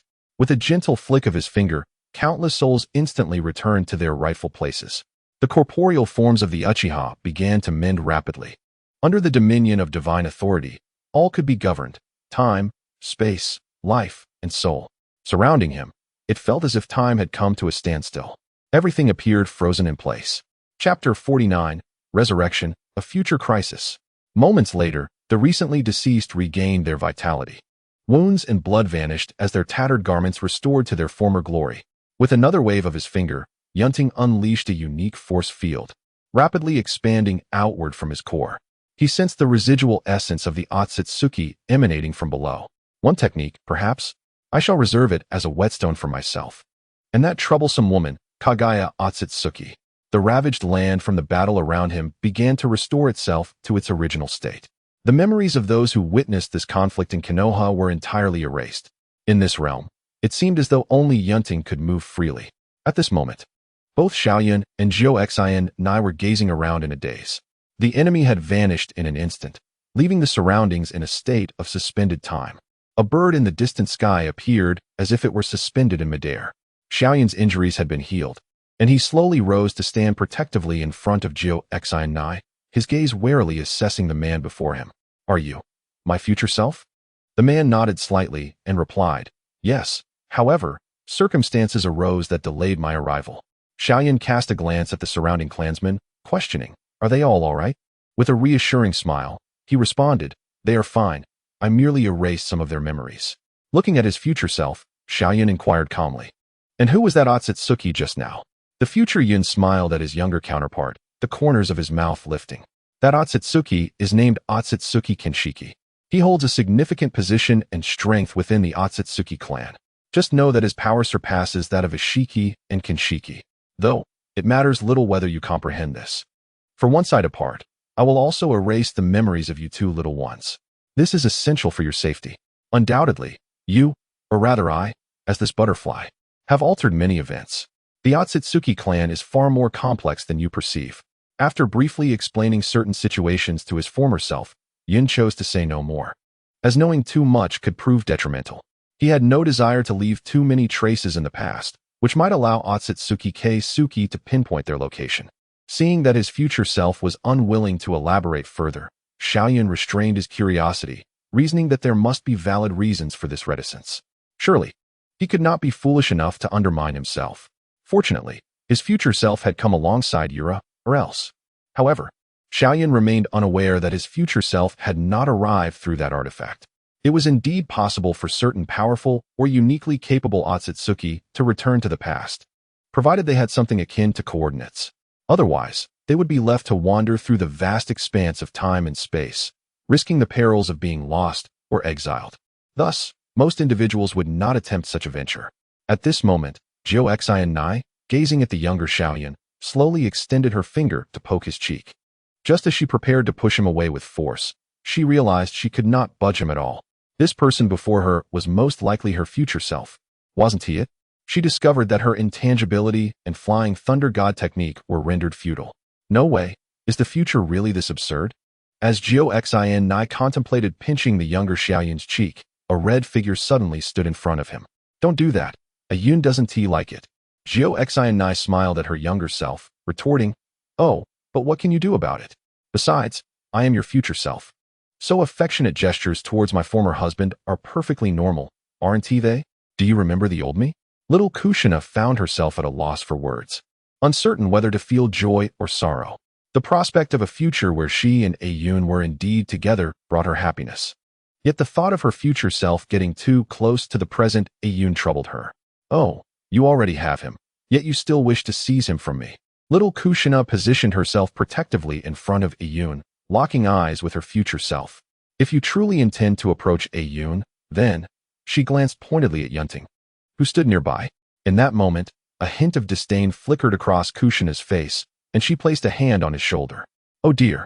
It seems I've inadvertently cast a sealing technique on you. You wouldn't be upset, would you? If I were to steal a kiss from little Yun Ting, you wouldn't mind, would you? If you remain silent, I shall take it as acquiescence. With that, she exaggeratedly leaned towards little Yun Ting. Humph, you little rascal, thinking of making a move on my husband? Let me tell you, that's a notion best left unconsidered. Yun belongs to me. Little Yun is also mine. Should I take him home with me? Just as tears threatened to spill from little Kushina's eyes, the older Kushina suddenly crouched down, cradling her head. Yun Ting, observing this, sighed in exasperation.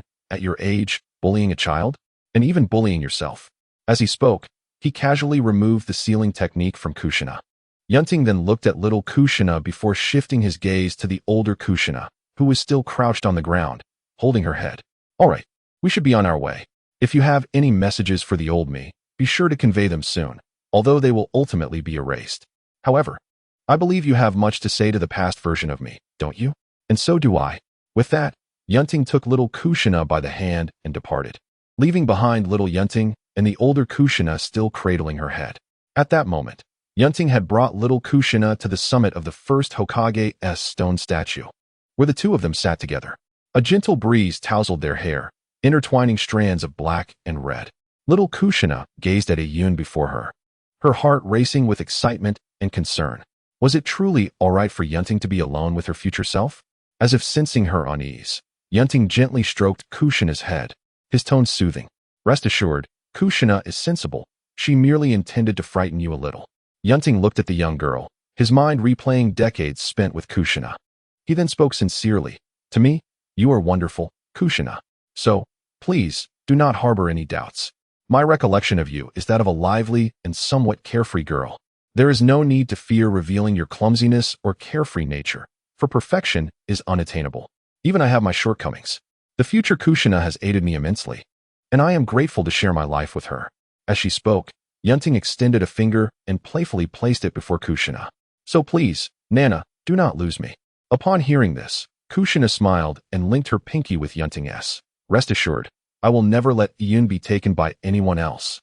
In stark contrast to this tender moment, Kushina held Yun Ting tightly, tears glistening in her eyes as she gazed at him. Yun, even though little Kushina is rather inept at many things, I hope you will be patient with me. I cannot bear the thought of returning to find you belonging to someone else. That would utterly break me. Although in the past I was a poor cook, rather clumsy, and not particularly bright, people can change. Just kidding. Yun Ting observed the carefree Kushina before him.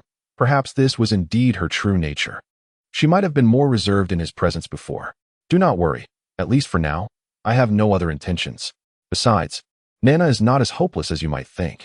I am grateful that we will be together in the future. So, you can be completely at ease. Upon hearing this, Kushina gradually exhaled in relief. Oh, that is good. What if, upon my return, Yun becomes someone else's? There are quite a few troublesome vixens in the village. Even though Yun will erase all memories before leaving, one should never underestimate the potential for the unexpected. How could Yun be treated as a gamble? Moreover, I cannot afford to take that risk. It is worth mentioning that the avatars possess consciousness but are entirely under control. After the protagonist's death, the Phoenix Immortal Protection activates. And upon death again, this results in 5 perfect vessels, equivalent to 5 lives. This is the essence of the setting. Furthermore, they can assist the protagonist in managing the entire ninja world. Of course, this information is only revealed once. Chapter 50. Yin Nai, Grandma. You are making me look like a clown.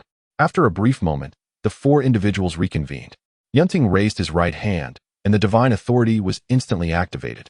Subsequently, 2 of them collapsed to the ground. Their memories after being possessed by the Otsutsuki Kagaya were completely erased. Naturally, the memories of the others were also entirely deleted. Kushina noticed little Kushina half sprawled across little Yun Ting, her face reflecting evident satisfaction. Well, not bad. This little girl has potential. However, if I return and find my husband has been replaced, then this little girl is in big trouble. Just wait until I have Yun bring me back to give you a good thrashing. Kushina glanced at Konoha village before taking Yun's hand and saying, then let us return. Little Tingzi, Yun Ting smiled oddly, and, with a hint of affection in his voice, replied, "All right."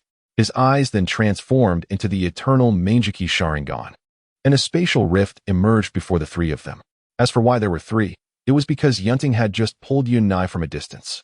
After all, if Nana forgot again, how would this unfortunate child return? Suddenly, upon being grabbed by her grandfather, Yun Nai saw her grandmother and grandfather being affectionate with one another. Yet, one dared not voice their thoughts, for the sting of a grandmother's reprimand was all too real. Thus, a pearlescent glow enveloped the trio, returning them to their future realm. Shortly after Nai Nai and her companions departed, Yun Ting gradually opened his eyes. He found himself staring, somewhat dazed, at a small puddle. Observing the transformed eternal kaleidoscope Sharingan and the awakened abilities, the realms of Huangquan Biyu and the powers of time reversal and stasis. Was this not the capability of the Otsutsuki clan? Why was it so? There had been no word that slaying an Otsutsuki would grant one such powers. Moreover, did he not recall that after Otsutsuki was slain, what became of the body? Could it be that it was consumed by itself, resulting in the awakening of the Rinnegan? Unbeknownst to Yun Ting, his future self had absorbed the remnants of the Otsutsuki after dispelling the sword-style possession. The essence of the Otsutsuki had been infused within him, facilitating the awakening of the Rinnegan with ease, far more advantageous than the sage body. Then there was the matter of the girl resting atop him. She lay peacefully asleep, a small trickle of drool escaping her lips. Gently, Yun Ting lifted her and made his way toward Konohagakure. His silhouette weaved through the towering trees. A gentle breeze tousling the strands of hair on his forehead, his warm, dark eyes fixed on the girl in his arms. He couldn't help but murmur, "I feel as though I have forgotten so much." Yet, he resolved to focus on the matters at hand. The premature arrival of the Otsutsuki was undoubtedly a wake-up call for him. However, Yun Ting remained unaware that his future self had concealed the events of this period from him. For the Otsutsuki to trace back to this timeline would be akin to climbing a mountain. Few possessed such abilities, and would such individuals truly seek out a mere child? One must admit, the Otsutsuki clan was indeed arrogant, though they had the means to uphold such pride. As Yun Ting examined Kushina's condition, he was taken aback. A diminutive fox, no taller than half a meter, lay languidly on the ground. Within his mental space, 8 massive orbs of red chakra floated serenely. A flicker of confusion crossed Yun Ting's eyes, but it vanished as quickly as it appeared. Regardless of who was responsible, it posed no threat to Nai Nai, and that was sufficient. He carried Kushina back to the cave where she was sealed, gently laying her down. One by one, the others began to awaken. To his surprise, Uzumaki Mido slowly sat up as well. The inhabitants of Konoha gazed at Kushina, whose chest rose and fell rhythmically, the sound of her tranquil breathing eliciting a sense of bewilderment. Were the tailed beasts not sealed within her? Did she truly sleep so soundly? At that moment, Uzumaki Mido turned to the group and spoke. "Everyone, the 9 tails is no longer within me. It has been sealed within Kushina. You should all return to rest. As for why I am unharmed, I am uncertain for now." Upon hearing these words, most of the crowd found themselves at a loss for words and simply turned away. How strange. Had they forgotten the intimidation they had just experienced from the eternal kaleidoscope Sharingan? After a period of sealing the 9 tails, within a training ground of the Senju clan, a red-haired girl was enveloped in an array of golden chakra chains, with 4 foxtails formed from 9 tails chakra swirling behind her. This was the unique sealing technique of the Uzumaki clan, the adamantine sealing array. Kushina gazed at the chakra chains surrounding her with a joyful expression. "Hooray, I've finally mastered it. Now, I can go find Yun Ting to play." Meanwhile, Uzumaki Mido, who had been keenly observing Kushina with her Byakugan, couldn't help but marvel at her talent. She thought to herself that if they were to nurture Kushina, the Uzumaki clan would surely have a promising future. Elsewhere in the training ground, Senju Tens was laboring to master the Flying Thunder God technique created by his grandfather. Damn, why is this so difficult? After 4 days of training, this is the progress I've made. Who knows how long it will take to perfect it? Truly, it lives up to the reputation of a technique invented by my grandfather. During these days, Yun Ting had remained at home, experimenting with his newly acquired Rinnegan abilities. It seemed that his Rinnegan possessed 2 forms. As for whether there was a third, golden Rinnegan form, he had no way of knowing, as he had never consumed his own eyeballs. Moreover, the 9 tails sealing incident had not only benefited Kushina and Yun Ting. The talents of the crowd that had once stood before him had, to some extent, significantly increased. His parents' and grandfather's kaleidoscope Sharingan had nearly reached their pinnacle. Perhaps they were just one opportunity away from the eternal state. Unbeknownst to Yun Ting, before his future self departed, he had slipped a vial of something into Orochimaru's hands, a sample of Otsutsuki Kagaya's cellular tissue. The future truly held great promise. The use of H-Rin-B Zaka felt somewhat superfluous, as his Kamui and Flying Thunder God techniques had similar effects. However, since it appeared out of thin air, it would be unwise to refuse it. Time reversal would aid him in observing others more effectively. It could only reverse the circumstances around him, not his own condition, as was the case in the original narrative. Of course, enhancements might come later. Time freezing felt akin to sealing techniques. In summary, this period had been quite fruitful. Chapter 51. Intriguing. On a distant planet, far from the ninja world, a pale-skinned Otsutsuki hovered in the sky, gazing down at the divine tree poised to bear chakra fruits. Below, the people were making futile attempts to resist. However, their efforts proved utterly ineffective. The Otsutsuki, with a gaze as sharp as a blade, collected the freshly grown chakra fruits, then cast a disdainful glance at the lifeless planet beneath before departing indifferently. His task was nearing completion. Damn it! All because of these fruits, he had been summoned to do the labor. However, it is rather intriguing that the faint trace of consciousness I had left with Otsutsuki Urashiki has been utterly obliterated, rendering me incapable of discerning my own position. Nevertheless, did not Otsutsuki Urashiki set out to investigate the disappearance of Otsutsuki Kagaya and Otsutsuki Ishiki? Their prolonged silence has led the upper echelons to speculate that they may have either defected or perished, albeit the latter scenario seems improbable. After all, the Otsutsuki clan stands as the pinnacle of power in this world, even though some members may appear to rely solely on the enhancement provided by the fruits. It is undeniable that few can threaten the Otsutsuki. Furthermore, it appears that Momoshiki and Kinshiki are in close proximity to the dominion of Ishiki and Kagaya. Should Urashiki encounter misfortune, what would become of those two? Nevertheless, it matters little to me. My primary concern lies with that entity capable of erasing even the slightest semblance of my consciousness and rendering me entirely oblivious. Who else could it be? Apart from Kagaya and Ishiki? The perplexing Otsutsuki Kinjiki momentarily eluded my thoughts, but I dismissed it.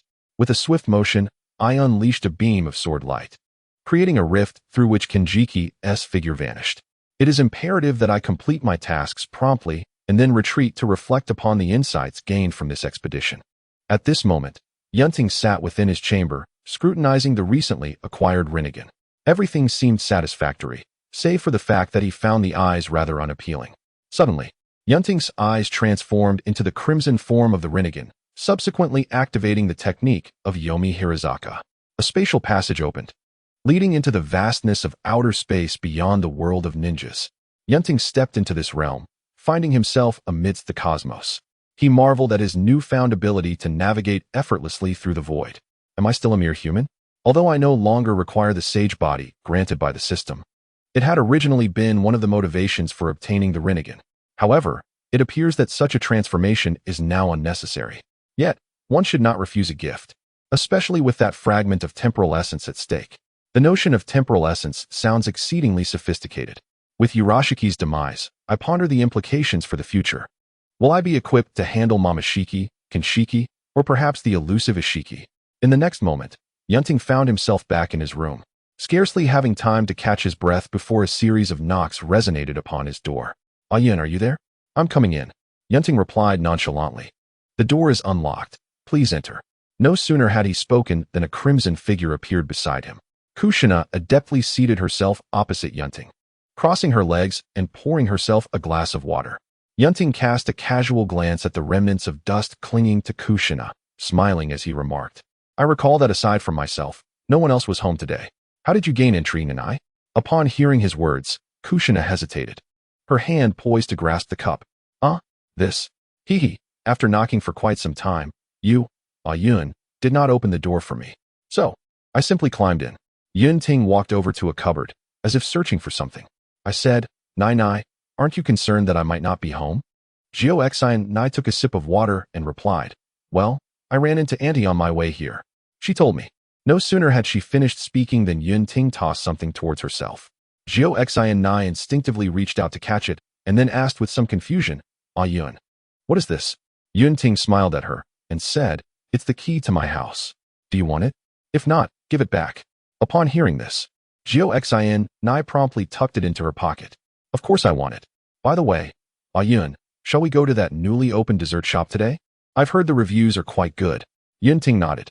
"All right, let me change my clothes first." Upon hearing this, Xin Nai turned around, facing away from Yun. "Don't worry, Yun, I won T-Peak. You can trust me."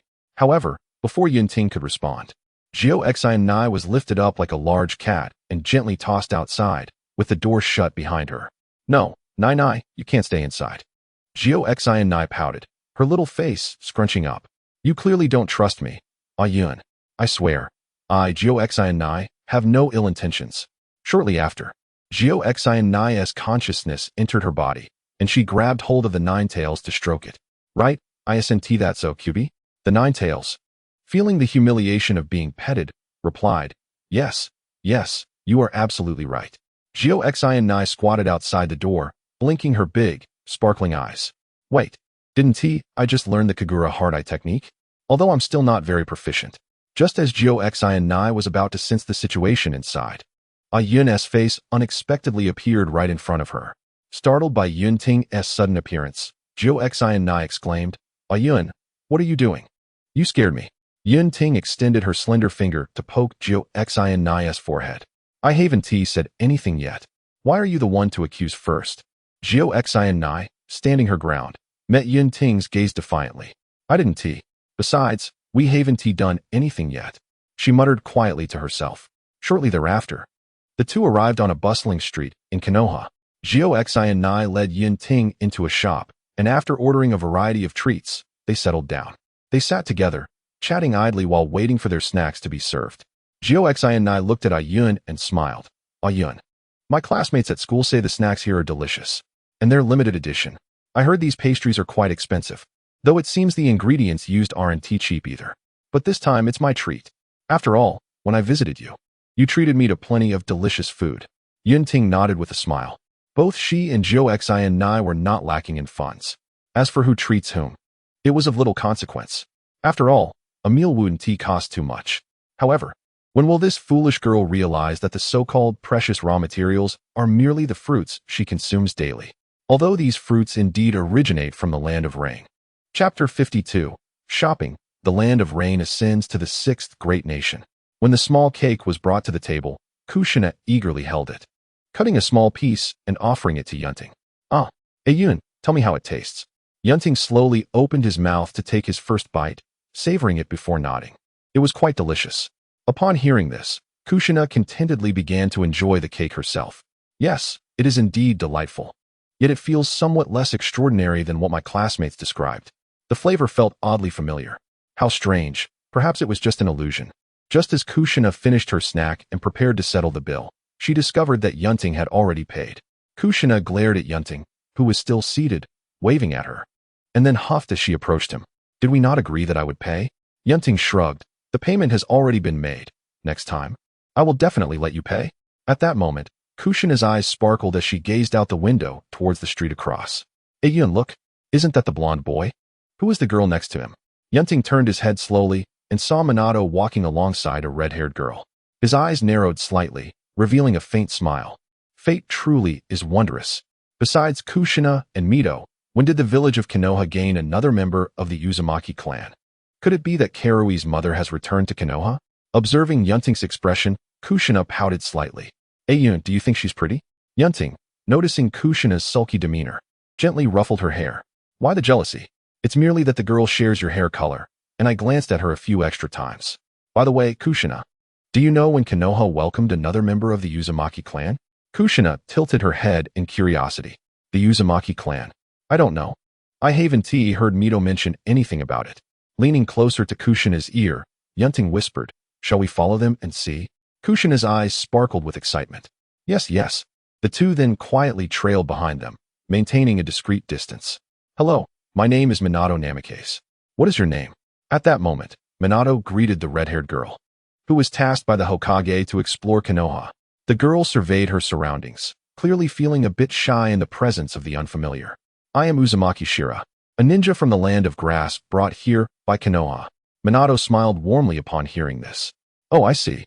Welcome to Konoha. Will you be living here from now on? Shira timidly nodded in response. Indeed, I have nowhere else to go. My parents are gone, and were it not for the Hidden Leaf Village, I might be lost. At that moment, two individuals, who had been eavesdropping in the corner, unexpectedly appeared before them. Don't push me. I'm sorry, I slipped.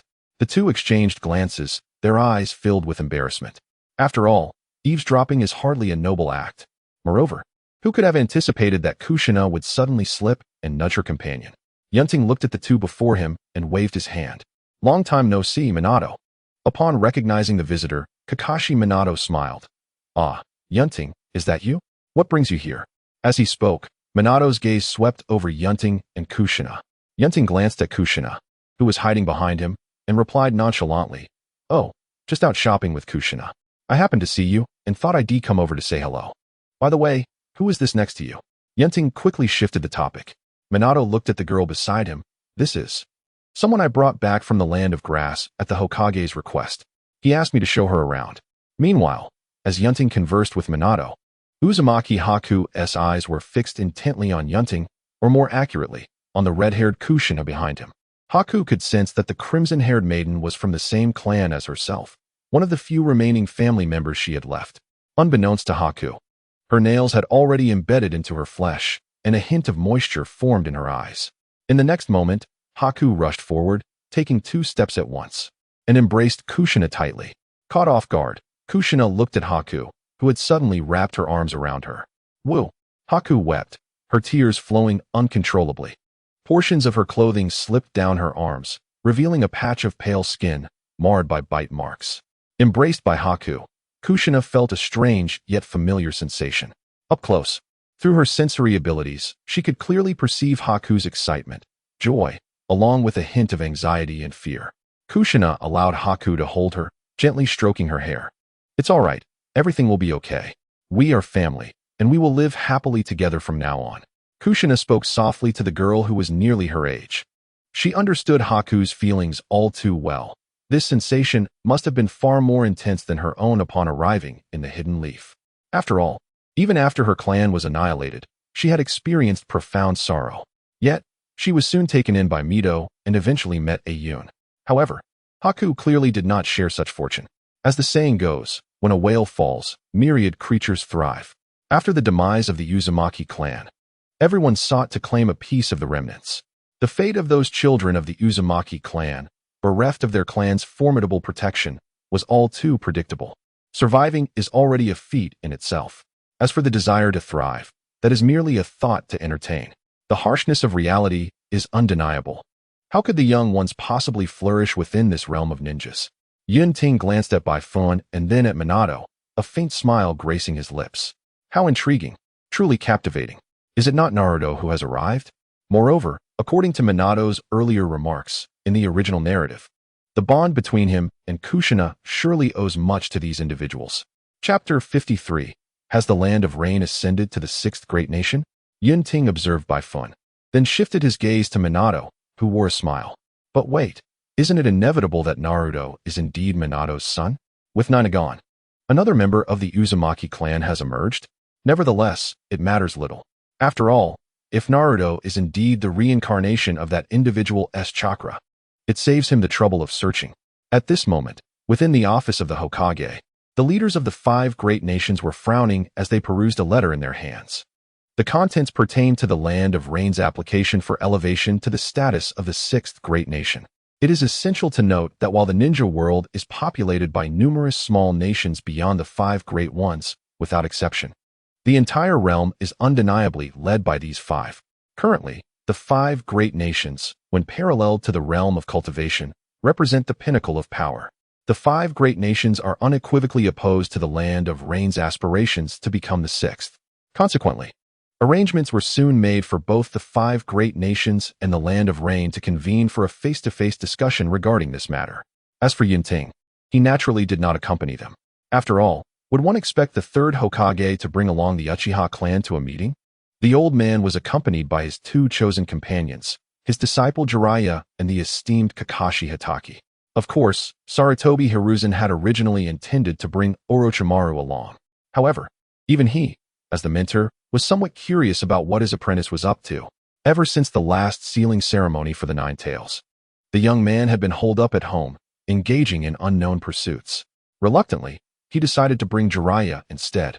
Although Jiraiya may not possess the intellectual prowess of Orochimaru, his strength is indeed commendable. As for Kakashi Hatake, does it even need mentioning? He is currently one of the foremost powers within Konoha, exceedingly useful. Upon arriving at the designated location in the land of hot water, Sarutobi Hiruzen was guided by a middle-aged man into a room. Neither Sarutobi Hiruzen, Kakashi, nor Jiraiya exhibited any signs of relaxation. After all, they were in the presence of prominent figures from the 5 great nations. One can never be too cautious.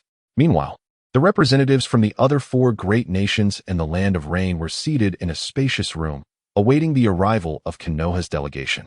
From the Land of Cloud, the third Raikage was accompanied by his son and the Lightning Division. One must admit, this father-son duo bears quite the resemblance, both dark and formidable. In the vicinity of Awagakure, Noki was accompanied by a burly middle-aged man named Yoshikazu and a handsome young man named Jinyen. It was quite unfathomable how the diminutive Noki could have sired such a behemoth of a son and fathered a granddaughter with such long legs. Indeed, he was an intriguing little old man. Meanwhile, from Kirigakure, there stood the relatively unfamiliar figure of the third Mizukage, flanked by Tenbin and a childlike individual named Kei Jitsu Yatsukura, who would eventually become the 4th Mizukage and the Jinchuriki of the Three Tails.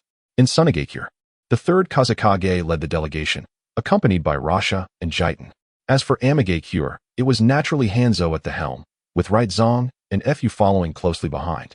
Interestingly, apart from Konohagakure, it seemed that the other major nations had brought along their younger generations to this meeting to broaden their horizons. After all, a considerable number of youths were in attendance. Was this not another way to showcase the depth of their respective villages? In recent years, a top-tier genius had emerged among the younger generation of Konohagakure, albeit from the Uchiha clan. As Hanzo observed that everyone had gathered, he slowly rose from his seat. Well, since we are all here, it is time to deliberate on the matter of our Land of Rain becoming the 6th great nation. At this moment, Sarutobi Hiruzen, who had just taken his seat, furrowed his brow slightly. As far as we know, Hanzo, while the territory of your Land of Rain has indeed expanded, it has not yet reached a level where it can contend with the 5 great nations. Moreover, considering the foundation of Amigakure, it seems rather insufficient. After all, regardless of individual prowess, one cannot escape the inevitability of aging, can they? Perhaps we should take a moment to reconsider this matter? Sarutobi's words were laden with an implicit disapproval of the proposition. However, at that moment, Noki, seated directly across from him, took a puff from his pipe and remarked, "I must respectfully disagree with you, old monkey. In my view, whether in terms of strength or territorial expanse, the Land of Rain has already surpassed any nation outside of our 5 great nations. Thus, the notion of recognizing it as the 6th great nation is not entirely implausible." Upon hearing this, Sarutobi locked eyes with Noki. This old fellow was undoubtedly reaping benefits for the Land of Rain. Furthermore, after the territorial expansion, the borders of the Land of Rain were nearly touching those of the Land of Fire. Moreover, the relationship between the Uchiha and the Land of Rain had recently grown increasingly amicable. It was worth noting that the Land of Rain was not merely adjacent to the Land of Fire. Its expanded territory was also closely connected to the Land of Wind and the Land of Earth. The fact that Noki did not oppose the idea, and even seemed to endorse it, was indeed peculiar. The 3rd Kazekage observed the 2 men glaring at each other and chuckled softly. "Gentlemen, there is no need for such animosity. I believe there is nothing inherently wrong with the Land of Rain becoming the 6th great nation. After all, as a disciple of the legendary sage of the shinobi world, we should not harbor fear towards such a small nation." Upon hearing this, Sarutobi cast a sidelong glance at the 3rd Kazekage and fell silent. It was evident that these 2 were conspiring together on behalf of the Land of Rain. Even a fool could discern that their relationship was anything but simple. And a mere small nation? Perhaps they should challenge Hanzo the Salamander to see if he would be so easily dismissed. Thus, in a moment of resignation, Sarutobi Hiruzen acknowledged the application for the Land of Rain to become the 6th great nation, with the agreement of the other 4 great nations. What was the point of further resistance? Ah, how delightful it is to play with a few. Without my inclusion, the shinobi world is growing increasingly chaotic. Otobarama-sensei. Perhaps it is time to seriously consider Danzo's suggestion. Konoha may indeed require some transformation. For instance, researching the unique bloodline limit of the first Hokage would release. Of course, it is undeniable that Hashirama's prowess elevated would release to an extraordinary level.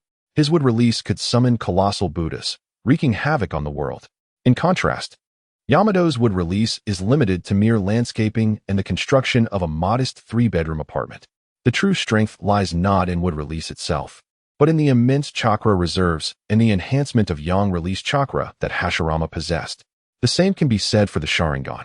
It is the infusion of Indra's chakra and the extreme In chakra that grants it its superiority over others of the same lineage. Anger is a universally human emotion. Yet, regrettably, anger devoid of talent may result in one merely becoming a pathetic, barking fool. If anger and emotional agitation could truly confer strength, the Uchiha clan would have long since dominated the world. Ultimately, the shinobi realm is still governed by innate talent. Chapter 54. The Arrival of Ain's Snake. At times, one must come to terms with reality. For the Uchiha, it is the combination of talent and emotional fervor that unlocks the Mangekyou Sharingan. Otherwise, with so many orphans in the Uchiha clan whose parents were slain, did they not grieve upon hearing of their demise? Yet, what can sorrow achieve? To awaken the eyes in such circumstances would be a remarkable feat indeed.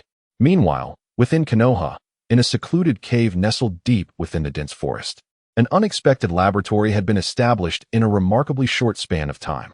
In this chamber, Orochimaru meticulously examined a test tube.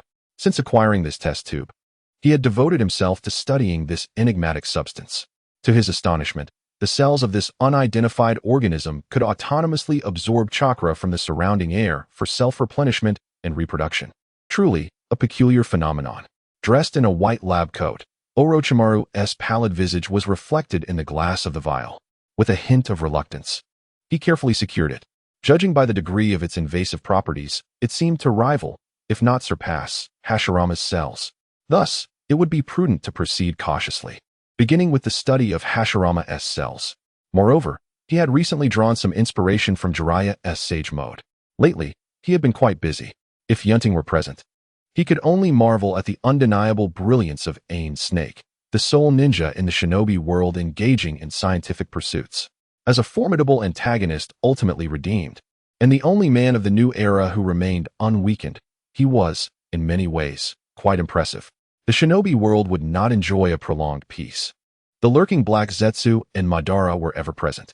The now sealed Tsutsuki Kagaya lies hidden in an unknown place, emerging only in the new era, while her betrayed superior, Tsutsuki Ishiki, remains in the shadows. Not to mention the impending alien invasion. As for the current ninja world, it is not only the land of rain that faces turmoil. The other 4 great nations have begun to gradually encroach upon smaller countries. Perhaps soon, apart from the 6 great nations, there will be no others left. Under the overwhelming might of absolute power, these smaller nations simply cannot withstand the pressure. A mere illusion can render them allies. Is it not rather effortless? I find myself pondering why no ninja confronts these daime-s. The daime-s, being a primary source of economic sustenance for each ninja village, are immensely wealthy. If one were to cast an illusion upon them, they would immediately become subservient. Would that not eliminate the need for struggle? I sometimes find it curious why these powerful ninjas choose to protect the daime-s rather than topple them and seize control. This way, there would be no need to worry about the economic stability of the village. However, if no one has undertaken such actions in the past, perhaps I should be the one to do so. There would be no necessity for the Mangekyou Sharingan. Even the ordinary 3-tomo Sharingan would suffice to keep these daime-s in check. As for their guards, what a joke. They would need to detect my space-time ninjutsu first. Furthermore, once I cast my gaze upon them, they would inevitably fall into an illusion, even if I am not a master of Jinjutsu. The Mangekyou Sharingan is simply that formidable. After spending several days together, Phosphorus and Kushina have grown increasingly harmonious. After all, they belong to the same lineage. As children of 2 extinguished clans, there exists an instinctual bond that draws them closer together for warmth. The kinship of blood is irreplaceable by others. Phosphorus, please help me think of a gift. What should I give? At that moment, Kushina sat beside Phosphorus, her face etched with concern as she poked at a small cake she adored.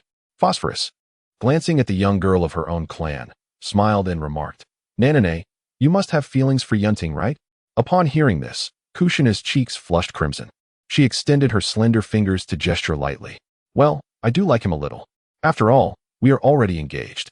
In conclusion, Phosphorus, you must help me think of an appropriate gift." Phosphorus considered for a moment and asked, "Nana, do you know what Yun Ting likes?" Kushina paused, contemplating Phosphorus's inquiry. What is a Yun like?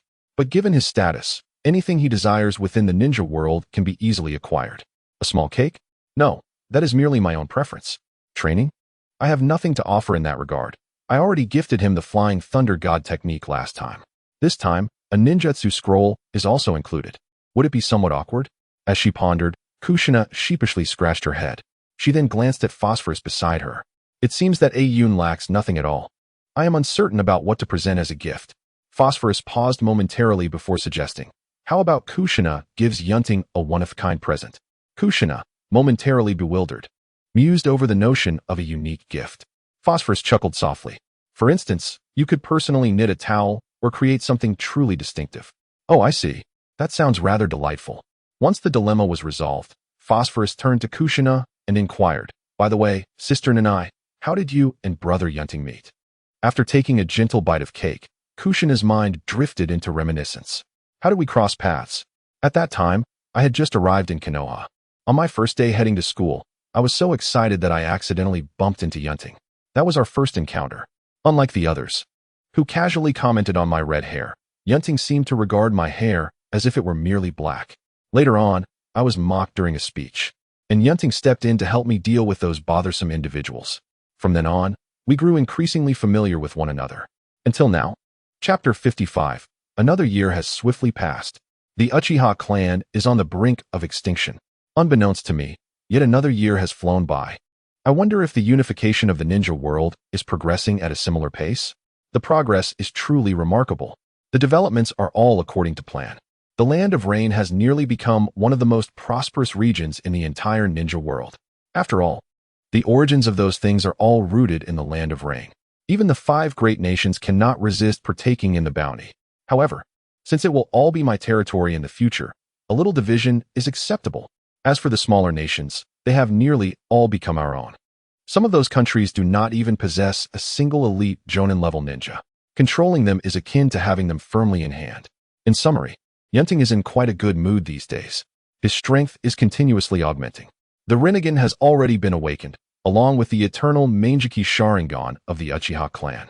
The space-time ninjutsu provides an overwhelming sense of security. In the current ninja world, apart from the sealed Kagaya Otsutsuki and the hidden, recuperating Ishiki Otsutsuki, there is essentially no one left who poses a threat to him. Of course, there is also the long-hidden Uchiha Obito, who is barely clinging to life. If Obito does not perish, it is evident that Ashura's chakra cannot begin its reincarnation. After all, Indra is his elder brother. It seems that in the original narrative, Naruto is indeed younger than Sasuke. If possible, I hope that the appearances of Naruto and Sasuke do not deviate too much from the original story. After all, in the early stages, who would know that Naruto and Sasuke are the reincarnations of 2 distinct chakras if you do not mention it? Sasuke's prowess may be regarded as nothing more than a touch of brilliance, especially when juxtaposed with Itachi and Shursui in their youth, where he falls short. As for Naruto, due to the influence of the 9 tails, mastering chakra control proves to be a significant challenge, rendering him the underdog, a fate not entirely unfortunate. After all, being at the bottom of the hierarchy in Konoha is hardly akin to being an ordinary underdog. However, it appears that Danzo's insidious machinations have once again stirred, perhaps due to his recent idleness. Contemplating this, Yun Ting allowed a barely perceptible smile to grace his lips. Subsequently, his eyes transformed into the crimson hue of the Rinnegan.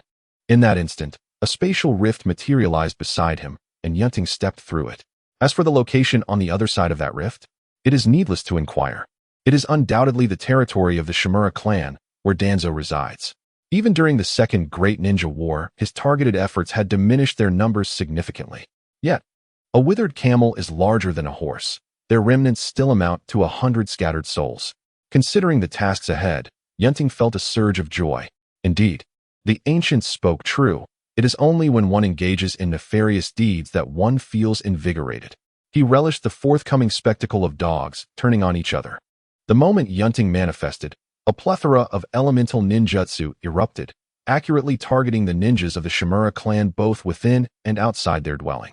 The tumult generated by the jutsu went unnoticed beyond their confines. After all, if it were to reach the outside world, Danzo would not experience the delight of surprise upon his return. Following a barrage of attacks, only a handful of 2 or 3 individuals survived the assault, those intentionally spared. These few possessed the strength of Nin. Upon approaching Yun Ting, they surveyed the ruins and devastation surrounding their clan's territory, their eyes instantly suffused with crimson. Uchiha Yun Ting. We of the Shimura clan have not provoked your Uchiha clan recently, have we? Are you not concerned about your clan facing the combined might of all the families in Konoha? Yun Ting regarded them with a slight smirk. What a jest! Setting aside whether the entirety of Konoha could indeed overpower us, should you perish today, who would know of your demise's true nature? With that, an onslaught of ninjutsu was unleashed upon the three. They felt as if restrained by an unseen force, rendering them immobile. Consequently, these 3 shinobi met their glorious end, leaving no trace behind. Meanwhile, within the crumbling structure, several gifted children of the Shimura clan, whom Yun Ting had spared, peered through the gaps, their eyes wide with terror as they beheld the boy standing before them. Yet, in the next moment, they succumbed to unconsciousness, their memories swiftly altered. This was the human path, one of the 6 paths of the Rinnegan. Unlike its portrayal in the original narrative, which merely demonstrated the extraction of souls and the search for memories, the human path also possessed the capacity to modify memories, a testament to the formidable powers of the 6 paths of the Rinnegan. Unlike the original text, which portrays the heavenly path as the most formidable ability, it is evident that each wielder of the Rinnegan possesses distinct strengths. Ultimately, their expertise lies in varying domains. The heavenly path governs the forces of attraction and repulsion, while the hungry ghost path absorbs ninjutsu and chakra. The human path extracts the souls of adversaries and alters their memories. The animal path summons a myriad of beasts, and the Azura path wields terrifying offensive power. The hell path possesses the abilities of judgment and resurrection. Each path, thus, exhibits its own unique characteristics. In the altered memories of a few children, they discern images subtly linked to the Sarutobi clan's ninjas. Even employing ninjutsu to probe their memories proves futile, as these are not mere illusions but authentic recollections, albeit modified. So, Shimura Danzo, what course of action will you undertake? Concurrently, similar measures were taken to visit the Sarutobi, Mito, and Uchiha clans. Although you have not provoked me recently, let us consider this a settling of old scores. With your absence, I shall find peace in my slumber, will I not? The hidden leaf will soon witness further turmoil. How delightful it is to observe. I wonder if, amidst near extinction, you will still harbor intentions against the Uchiha clan. As for those who perished, were there any innocents among them? In the original narrative, when the Uchiha clan faced annihilation, no one pondered the innocence of women, children, or the elderly. Must one wait until the blade is drawn to prove their guiltlessness? Moreover, in the world of shinobi, does one require justification for taking a life? If I perceive you as a threat, then you are eliminated. The stronghold privilege in this realm, it is a world devoid of reason. Everything is merely a manifestation of the survival of the fittest. Where is the delineation of right and wrong? Chapter 56, The Wrath of a Few. The Absurdity of Friendship. That night, as the group joyfully returned to their clan, they found themselves momentarily stunned. Ultimately, they could only identify a few children chosen by the Cloud Court who remained. The night air was bitterly cold, penetrating to the bone. However, they soon regained their composure, contemplating their next steps. In the span of a single night, they seemed to age a decade, transformed from their former selves. It is laughable that a once great clan now consists solely of those who narrowly escaped during missions and a handful of young children. Although their clan may not rival the Hyuga or Uchiha clans, they were still among the elite in the Hidden Leaf. To annihilate an entire clan without detection is no trivial feat. Furthermore, it is highly probable that the perpetrator hails from within the village itself. The following day, the group tacitly agreed to summon the leader of the Yamashiro clan to investigate the surviving children. Moreover, they entrusted the clan leader of the Yamashiro to maintain confidentiality. Simultaneously, several individuals discreetly began to liquidate their family's assets. After all, given the current circumstances, it was impossible to retain such extensive territory. Even though their standings in Konoha remained relatively high, the clan leader of the Yamashiro had conducted several covert inquiries into the memories of the surviving children from the 4 clans in Konoha, and his expression was beyond mere description. Was it truly this astonishing? His mind was a bit befuddled. Are you implying that the Sarutobi clan launched a surprise attack on the Shimura clan, and that the Mitarashi and Yamanaka clans seized the opportunity? While several of the Sarutobi clan's remaining formidable ninjas were absent to assault the Sarutobi clan, ultimately, the Mitarashi and Yamanaka clans inexplicably clashed with one another? Goodness, this could hardly be described as anything less than spectacular, were it not for his own experiences verifying numerous minds. He might have doubted whether he had employed the correct ninjutsu. The most ludicrous aspect was that all 4 of them had insisted on secrecy. My word, must it be this thrilling? If it weren't for the concern that his own family might be affected, he would have sought out Nara and a kimchi for a hearty drink. However, it seems prudent to refrain from drinking for the time being. After all, one must worry about speaking truths under the influence. As for the Uchiha clan, Yun Ting had already instructed his grandfather to clandestinely acquire the assets of those families eager to sell. Whether the Uchiha clan could absorb them. Please, are you doubting the peak Uchiha before the clan's demise? One is eager to sell, and the other willing to buy. How splendid. This arrangement benefits both parties. Within a few days, the once fragile ties of camaraderie among them had vanished. Upon meeting, they were almost ready to clash outright. It was indeed a case of sworn enemies encountering one another with heightened animosity. Meanwhile, within a room belonging to the Senju clan, Kushina was awkwardly weaving a towel. The towel was predominantly black and red, adorned with the Uchiha clan's emblem, although it was not perfectly round. After completing the final step, Kushina paid no heed to the quickly healing puncture on her finger. Being the host of the Nine Tails certainly has its advantages. Her recovery abilities had indeed improved. However, Kushina felt a tinge of embarrassment as she gazed at the peculiar towel before her. Was she truly going to gift such an unusual towel to Yun? Would Yun perceive this as a sign of her indifference? Nonetheless, this year, Yun Ting had not invited anyone for his birthday. Additionally, her grandfather and mother were preoccupied with the acquisition matters. Of course, she understood, for who knows how many properties those individuals were selling. As for her father? Who was he? Not familiar. As for Mikoto, she meaningfully patted Kushina on the shoulder, encouraging her with a good luck before declaring her absence. Thus, this birthday celebration was shared solely between Kushina and Yun Ting. Early that morning, Kushina ventured to a popular cake shop to collect the cake.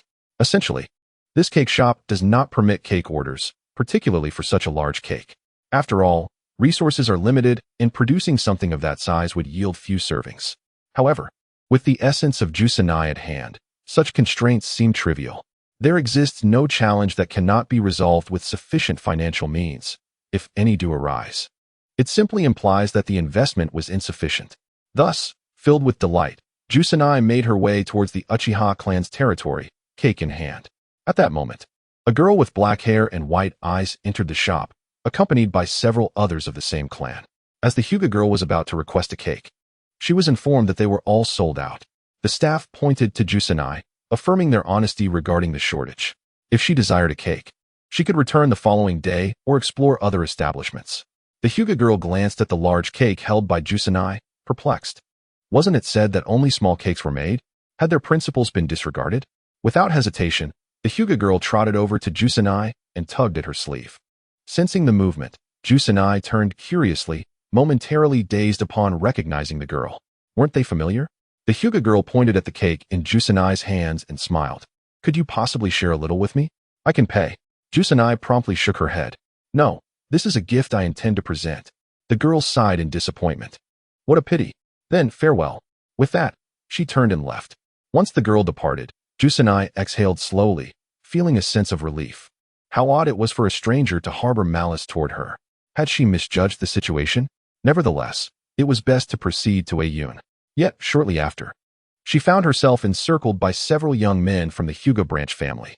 Meanwhile, a striking Hyuga girl observed from a distance, her gaze playful as she regarded the red figure with the cake. A gift, is it? Allow me to assist you. Beside her, a branch family Nin offered a gentle warning. Miss, that girl holds considerable status, should we not? The Hyuga girl coldly interrupted. The branch family need only fulfill their designated roles. Just because her status is esteemed, does that diminish mine? Her eyes returned to Jusanai. A gift, you say? Then let me help you by destroying it. Chapter 57. The Enraged Jusanai. The Cloud Courtyard Platform. Jusanai sensed the malice emanating from the group and regarded them warily. What do you want? I must remind you that we are in Konoha. Furthermore, I share a close relationship with the Uchiha clan. If you wish to avoid being apprehended by the security forces, then, before Jusanai could finish her warning, the group charged at her as if they had not heard a word. This was no jest. She knew the gravity of the situation. Her life was far more valuable than the prospect of imprisonment. The individual who accompanied this young lady truly regarded human life with utter disregard, embodying the essence of a pampered heiress from the esteemed clan. Yet, those from the branch family were merely a handful. Even if Kushina cradled a cake in her hands, they would be incapable of overcoming her. With a single kick, Kushina could send them soaring far away. Thus, it was not long before she effortlessly subdued them. Glancing at the intact cake, Kushina exhaled a sigh of relief.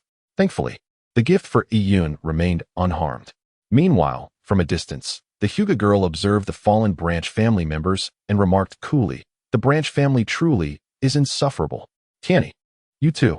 The middle-aged J-nin from the branch family, devoid of any visible dissatisfaction, merely replied coldly, "Understood, Mississippi."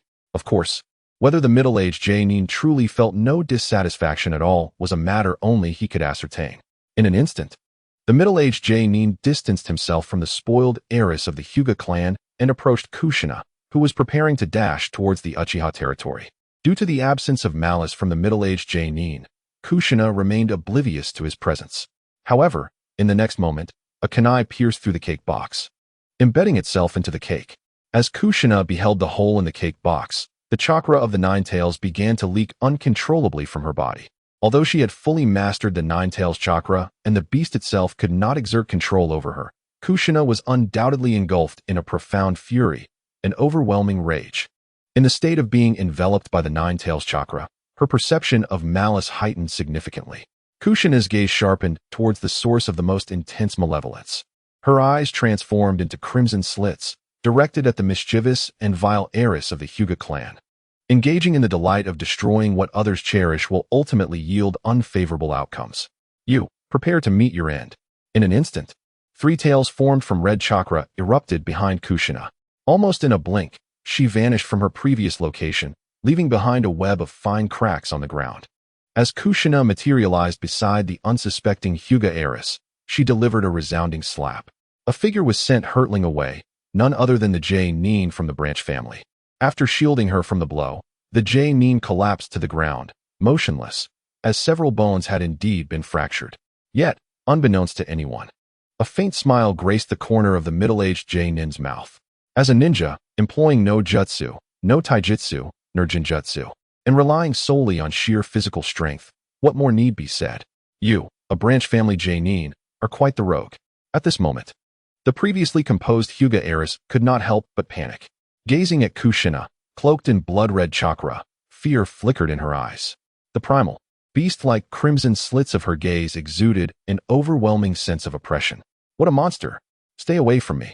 The young maiden of the Hyuga clan trembled uncontrollably, gripped by fear. Meanwhile, onlookers in the street cast their gazes upon Kushina, their eyes brimming with dread and disdain. In that moment, Kushina acutely sensed the relentless tide of negative emotions surrounding her. To the observers, the frightened Hyuga girl appeared to be the true victim. Whispers arose among the villagers of Konoha. Did you see that? The red-haired girl transformed into this monster. Is that true? How dangerous. Why hasn't anyone taken her away? She's attacking people in the streets. I suggest we imprison her for life. I certainly don't want to encounter her again. Kushina's senses were heightened, and the villagers' words pierced her fragile heart like needles. Why? Had she done anything wrong? What had she done to deserve this? The chakra of the Nine Tails surged, intensifying in agitation. After all, it was recognized as the strongest of the tailed beasts. Even if this chakra was beyond Kushina's control, it still had the power to influence her emotions. Kushina felt her consciousness blurring, fatigue overwhelming her. Just as she was on the brink of fainting, a voice unexpectedly broke through her thoughts. Oh, who has upset my dear Nanao, who is usually so gentle? The playful tone of the voice brought clarity to Kushina's eyes. In an instant, the crimson chakra receded into her being, and her foxtails gradually withdrew. Her once scarlet slit pupils transformed back to their original soft blue. With her awareness restored, she disregarded the multitude of onlookers and nestled into Yun's embrace. Upon seeing Yun, her heart ached with a sudden surge of emotion. She had done nothing wrong. She merely wished to prepare a birthday gift for him. Moreover, she had not harmed anyone without cause. It was she who had been wronged first.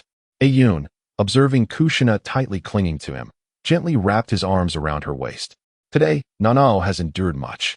Would you like to sleep? When you awaken, all will be well. His soothing words enveloped Kushina in a profound sense of security. With a flash of red in his eyes, she gradually succumbed to slumber. As Yun cradled the sleeping Kushina, he tenderly brushed aside her slightly disheveled hair. Soon, 2 shadow clones and a massive black crow appeared behind him. Yun's voice, cold as steel, echoed through the street. Shao Kai, take Kushina home. No sooner had he spoken than Shao Kai swiftly carried Kushina towards the Uchiha clan's territory. As for the 2 shadow clones, one leaped onto Shao Kai's back, while the other prepared for an explanation. After resolving the matter with Nana, Yun Ting cast a piercing gaze upon the crowd surrounding him. Since they relished the spectacle, he felt no remorse in addressing them. However, just as Yun Ting was about to delve into the depths of their minds to discern the events that transpired, an audacious figure darted before him. Hey, I must ask, how does your Uchiha clan intend to deal with that girl? She just injured me. If your Uchiha clan handles this too lightly, the Hyuga clan will certainly be displeased. The once timid girl now stood defiantly before Yun Ting, exuding an air of arrogance. Huh? Where did you come from, Sharkarm? The Hyuga clan has such exceptional members? Yun Ting retorted. I was so preoccupied with Nana's well-being that I almost forgot about your existence. It's not about whether the Hyuga clan is satisfied anymore. It's about whether you can meet my expectations. The Hyuga girl continued to lament her attack, fully embracing the role of a victim, oblivious to the growing darkness in Yun Ting's expression. Before she could utter another word, she was effortlessly sent flying. Ignoring the astonished gazes from the onlookers, Yun Ting focused on the sensation of the encounter. Indeed, actions speak louder than words. How convenient this is. Meanwhile, the Hyuga clan's Jae-nin, tasked with guarding the girl, lay on the ground, paralyzed with fear.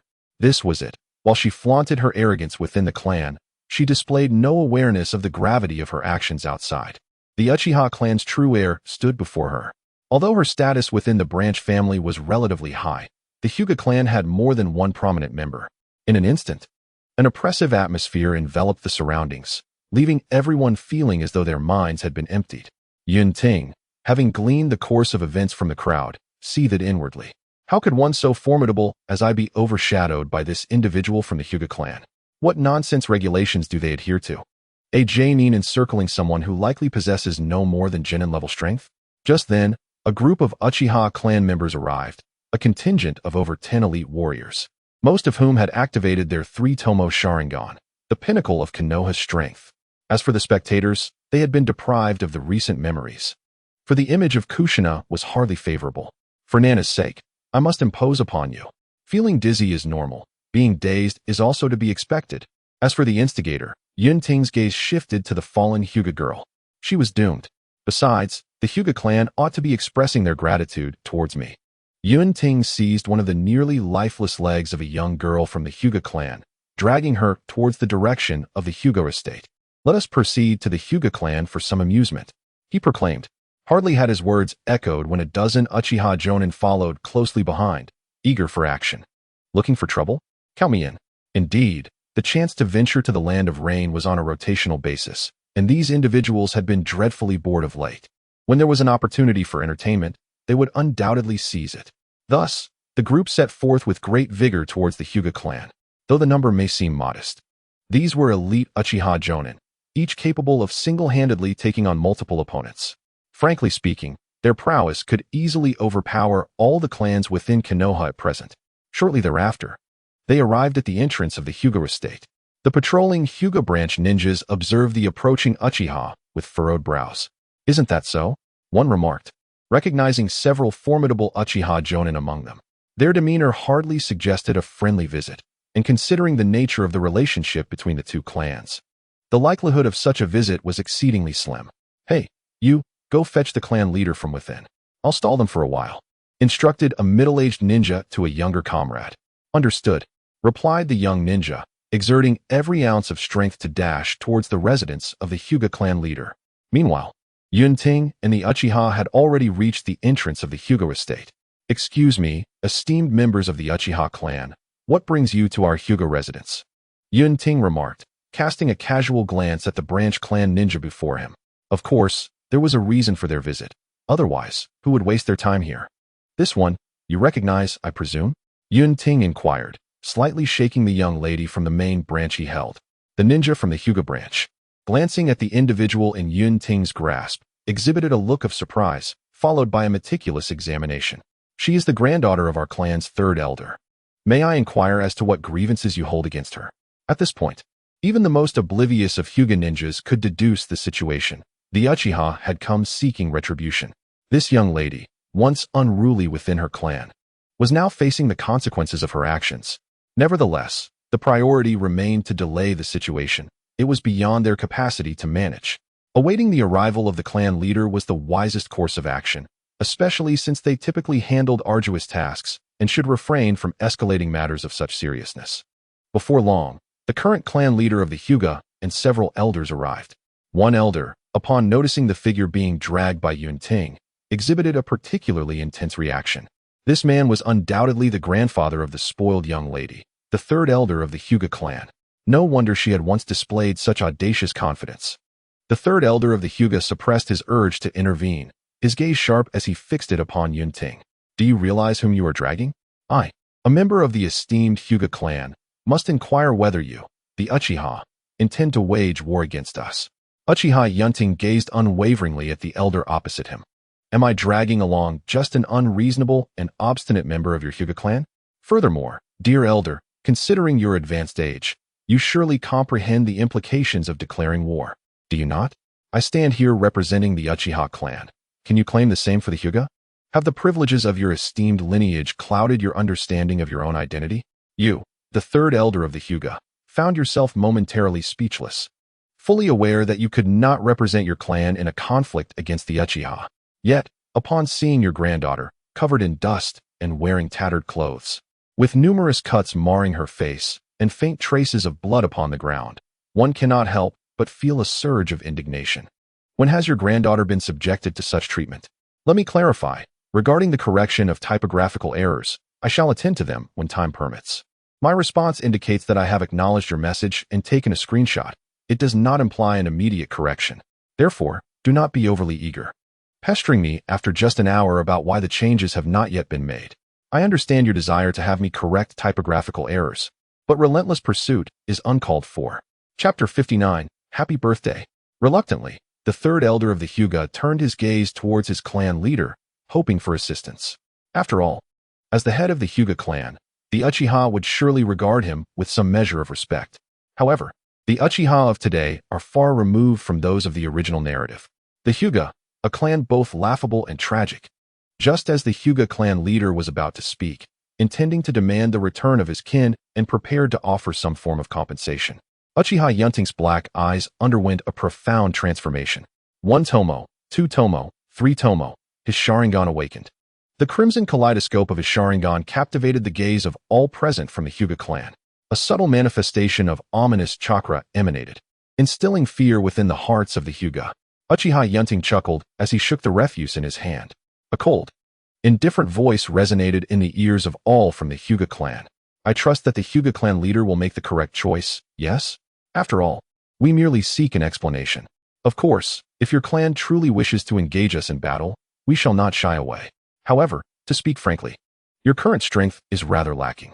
The Hyuga clan leader surveyed the imposing youth before him and could not help but marvel inwardly. The Sharingan, you say? What explanation does your Uchiha clan seek? He glanced at the disheveled girl held in Yun Ting's grasp. Alas, I am reluctant to intervene. It is one thing to be brazen within one's own territory, but it is quite another to stir such trouble and expect others to clean up the mess. Yun Ting regarded the visibly distressed Hyuga clan leader with indifference, silently extending 3 fingers. My demands are few. Firstly, it was your Hyuga clan that rendered this lung mist I held powerless. Secondly, I have heard that there exists a rather fine street within the Hyuga clan. And thirdly, I am currently in dire need of funds. Compensating a few billion would suffice. The head of the Hyuga clan, upon hearing Yun Ting's words, was so incensed he nearly resorted to curses. Truly, what an audacious demand. When did the Uchiha clan produce such a cunning individual? Uchiha Shana was certain this child bore your lineage, was he not? The head of the Hyuga clan regarded the youth before him and remarked coolly, "You ought to be aware that, apart from the first request, we are unable to accede to the others. Aside from dealing with the member of our clan you have provoked, we can offer you 10 shops. As for the rest, do not harbor any hopes. If you disagree, let us commence battle. We, the Hyuga clan, may not rival your strength, yet we are not easily intimidated." Observing this, Yun Ting cast the girl he held aside. "Let us engage." No sooner had he spoken than the girl was rendered devoid of her meridians, crimson blood spilling from her lips. Her once bright white eyes now appeared hollow and devoid of spirit. Her long black hair, mingled with dust, had lost its former luster. Oh, the Hyuga clan exhibits great ruthlessness. I had initially intended to find fault, but alas, transforming this individual in such a manner serves as a means of avenging Nai. Subsequently, Yun Ting turned to lead the members of the Uchiha clan away from the Hyuga territory. "Oh, and Hyuga clan leader, do not forget your promise of 10 shops." Before departing, Yun Ting could not resist delivering a heart-wrenching remark. Within the Uchiha clan's abode, upon a bed draped in soft fabric, a girl with red hair slowly opened her eyes. Beside her stood a crow, seemingly no different from an ordinary one, observing Kushina's every movement with a glimmer of intelligence. "Where am I?" Kushina gradually opened her eyes, savoring the warmth of the bedding, feeling a momentary attachment to this sensation. "Wait, this isn't. Is it Ayun's room?" I recall losing control at the end, and then Ayun appeared. Oh no, what should I do? How could Ayun have witnessed that version of me? What if Ayun no longer wishes to play with me? Ayun might become afraid of being with me because of this incident. Then Ayun would gradually cease communication with me, swiftly befriending other girls instead, ultimately forgetting me. In the end, he would marry and have children with someone else. Oh, I must not allow this to happen. Lost in thought, Kushina struck her fist against the wall beside her, causing several cracks to instantly appear. The commotion startled the nearby Shao Kai. To her, it seemed that Kushina awoke, momentarily dazed, before suddenly punching the wall. At that moment, Shao Kai's crow-like head brimmed with confusion. Just then, a knock resounded from outside the door. "Is anyone there?" Kushina, upon hearing a sound, hastily rose from her cozy bed. Her delicate, pale feet touched the wooden floor. Her wine-red hair cascaded down, revealing a glimpse of her fair neck. After quickly donning her shoes, she rushed to open the door.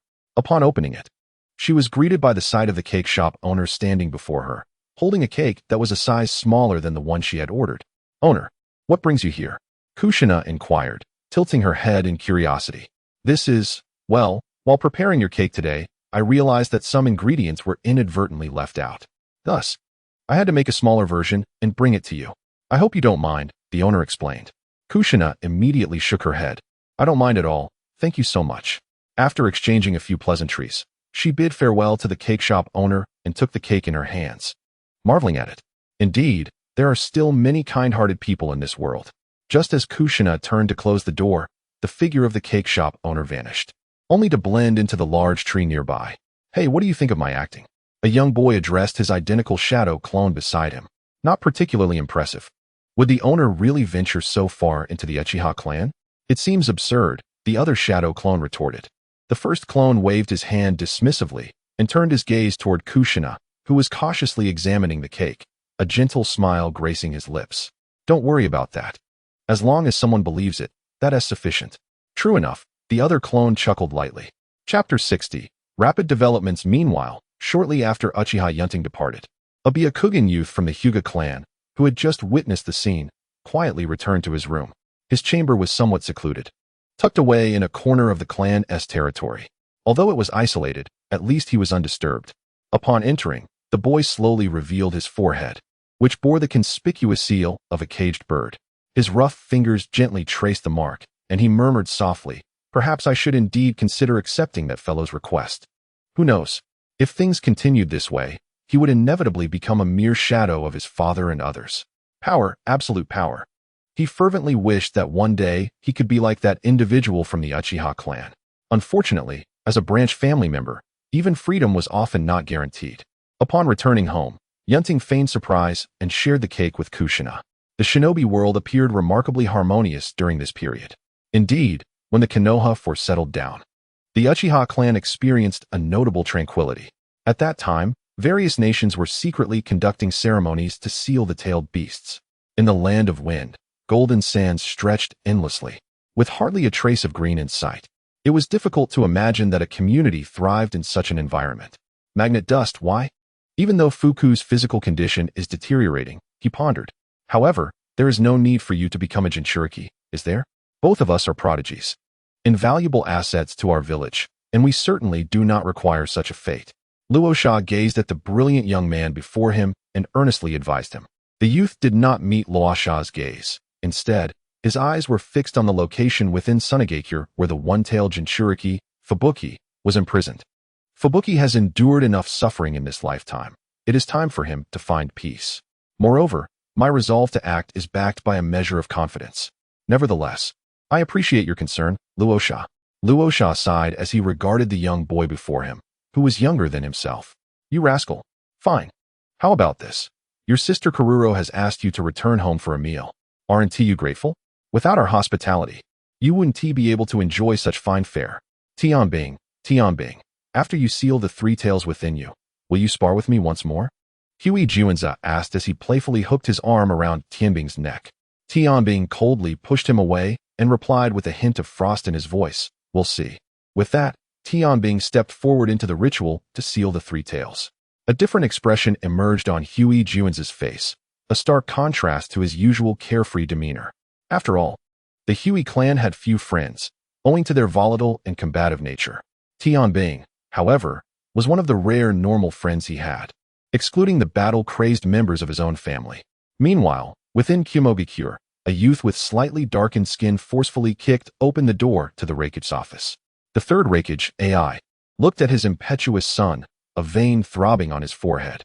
The chakra of lightning surged violently within him as he unleashed a massive, electrified hand that swiftly and decisively grasped the head of the fourth AI. You brat, if you kick my door open again, I swear I'll give you a good beating, do you believe it? The fourth AI appeared oblivious to his father's admonition, struggling against the increasingly forceful grip of his father. Dad, why? Why must the Lightning Division send a Jinchuriki for the 8 tails? You must know the village's stance on Jinchuriki. The third AI gradually released his son, his gravelly voice resonating. That was the choice of that boy from the Lightning Division. Moreover, it is a unanimous decision among the village's hierarchy, and you have no authority to interfere, young man. The fourth AI, in a fit of rage, smashed his fist into the table, shattering it to pieces. Father, do you not realize that this is unfair to both Barubi and the Lightning Division? The third Raikage regarded his son with a calm demeanor. This is the village's decision, as well as mine. Furthermore, I am the Raikage. If you wish to teach me a lesson, wait until you inherit my position. Upon hearing this, the fourth Raikage AI jumped out of the window, determined to find the Lightning Division. In the distance, the irate voice of the third Raikage echoed, use the front door. You brat. In the village of Yanin, the formidable Yin has inherited the power of the 4 tails, while in the village of Yuin, the adept Feng Yu has seized the power of the 7 tails. The strength of the tailed beasts has indeed become a source of trepidation among the various shinobi villages. Father, why has Old Purple's body suddenly faltered? Moreover, do you not think I might be more suited than Yin? Silence, Huang Tu. Do you believe I desire this? Yet, we find ourselves with no recourse. Can you assure me that you can control the 4 tails and prevent it from spiraling into chaos? In comparison to indifferent sacrifice, this is the most prudent course of action. Furthermore, it aligns with his own wishes. How do you feel? Is your body in any discomfort? Hans inquired, gazing at the young man before him. The youth replied slowly, I feel quite well. My chakra has significantly increased. That is to be expected. Each tailed beast is an immensely powerful entity, and their vast chakra is one of their defining characteristics. Is there anything strange about that? After all, you have merged with the 7 tails. Hans observed the seemingly unperturbed Feng Yu, a subtle smile gracing his lips.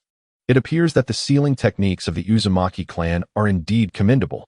They have truly succeeded. As for the origin of the 7 tails, it was, of course, borrowed from the village of Hren. During this period, the entire ninja world has been advancing at a rapid pace. However, this is merely the surface. The villages have been engaged in fierce competition behind the scenes. The relationships between the shinobi villages cannot be mended overnight. Nevertheless, it is beneficial. Competition breeds progress. Does it not? As long as the requirements are met to claim the rewards. I can now begin to prepare diligently for the third stage of the Heavenly Transformation Curse Seal. Chapter 61. Enhancement of Power. The third stage of the Heavenly Transformation Curse Seal. Time has swiftly passed, and it has now been 6 months since several of my clones became Jinchuriki of the tailed beasts. During this half-year, I have discreetly aided these clones in acclimating to the tailed beasts within them through my Sharingan. While they may not yet be perfect Jinchuriki, they are certainly close. As for this past half-year, my swordsmanship has reached level 8, and both fire release and lightning release have attained their maximum levels. My chakra control has advanced to level 9. Upon reaching maximum proficiency with the hand of the master, I have ascended to the authority of the master. My killing intent has also risen to level 8. Now, my killing intent transcends mere intimidation of the weak-willed or those lesser in strength. It can be materialized to enhance attacks or be infused onto the surface of my weapons to augment their power. Furthermore, the self-awakening capability of my Rinnegan is neither the heavenly hand power nor the rebirth of the Uchiha's limbo. My Rinnegan ability is known as the Court of Non-Existence. The Court of Non-Existence pertains to entities that ought not to exist. This ability allows me to perfectly replicate any individual I have encountered, encompassing both their thoughts and capabilities. In essence, it resembles an enhanced version of the impure world reincarnation technique, albeit without the need for a physical sacrifice or the body of the summoned individual. As long as one has encountered the person, summoning them becomes feasible. However, this method is not without its drawbacks. For instance, should I summon Tobirama, he is highly unlikely to heed my commands. Of course, I could exert direct control over his body, akin to the impure world reincarnation. But it is impractical to assume one can control every summoned entity. Moreover, when it comes to formidable figures like Hashirama, the effectiveness of my control remains uncertain. After all, I am not adept in wood-release techniques.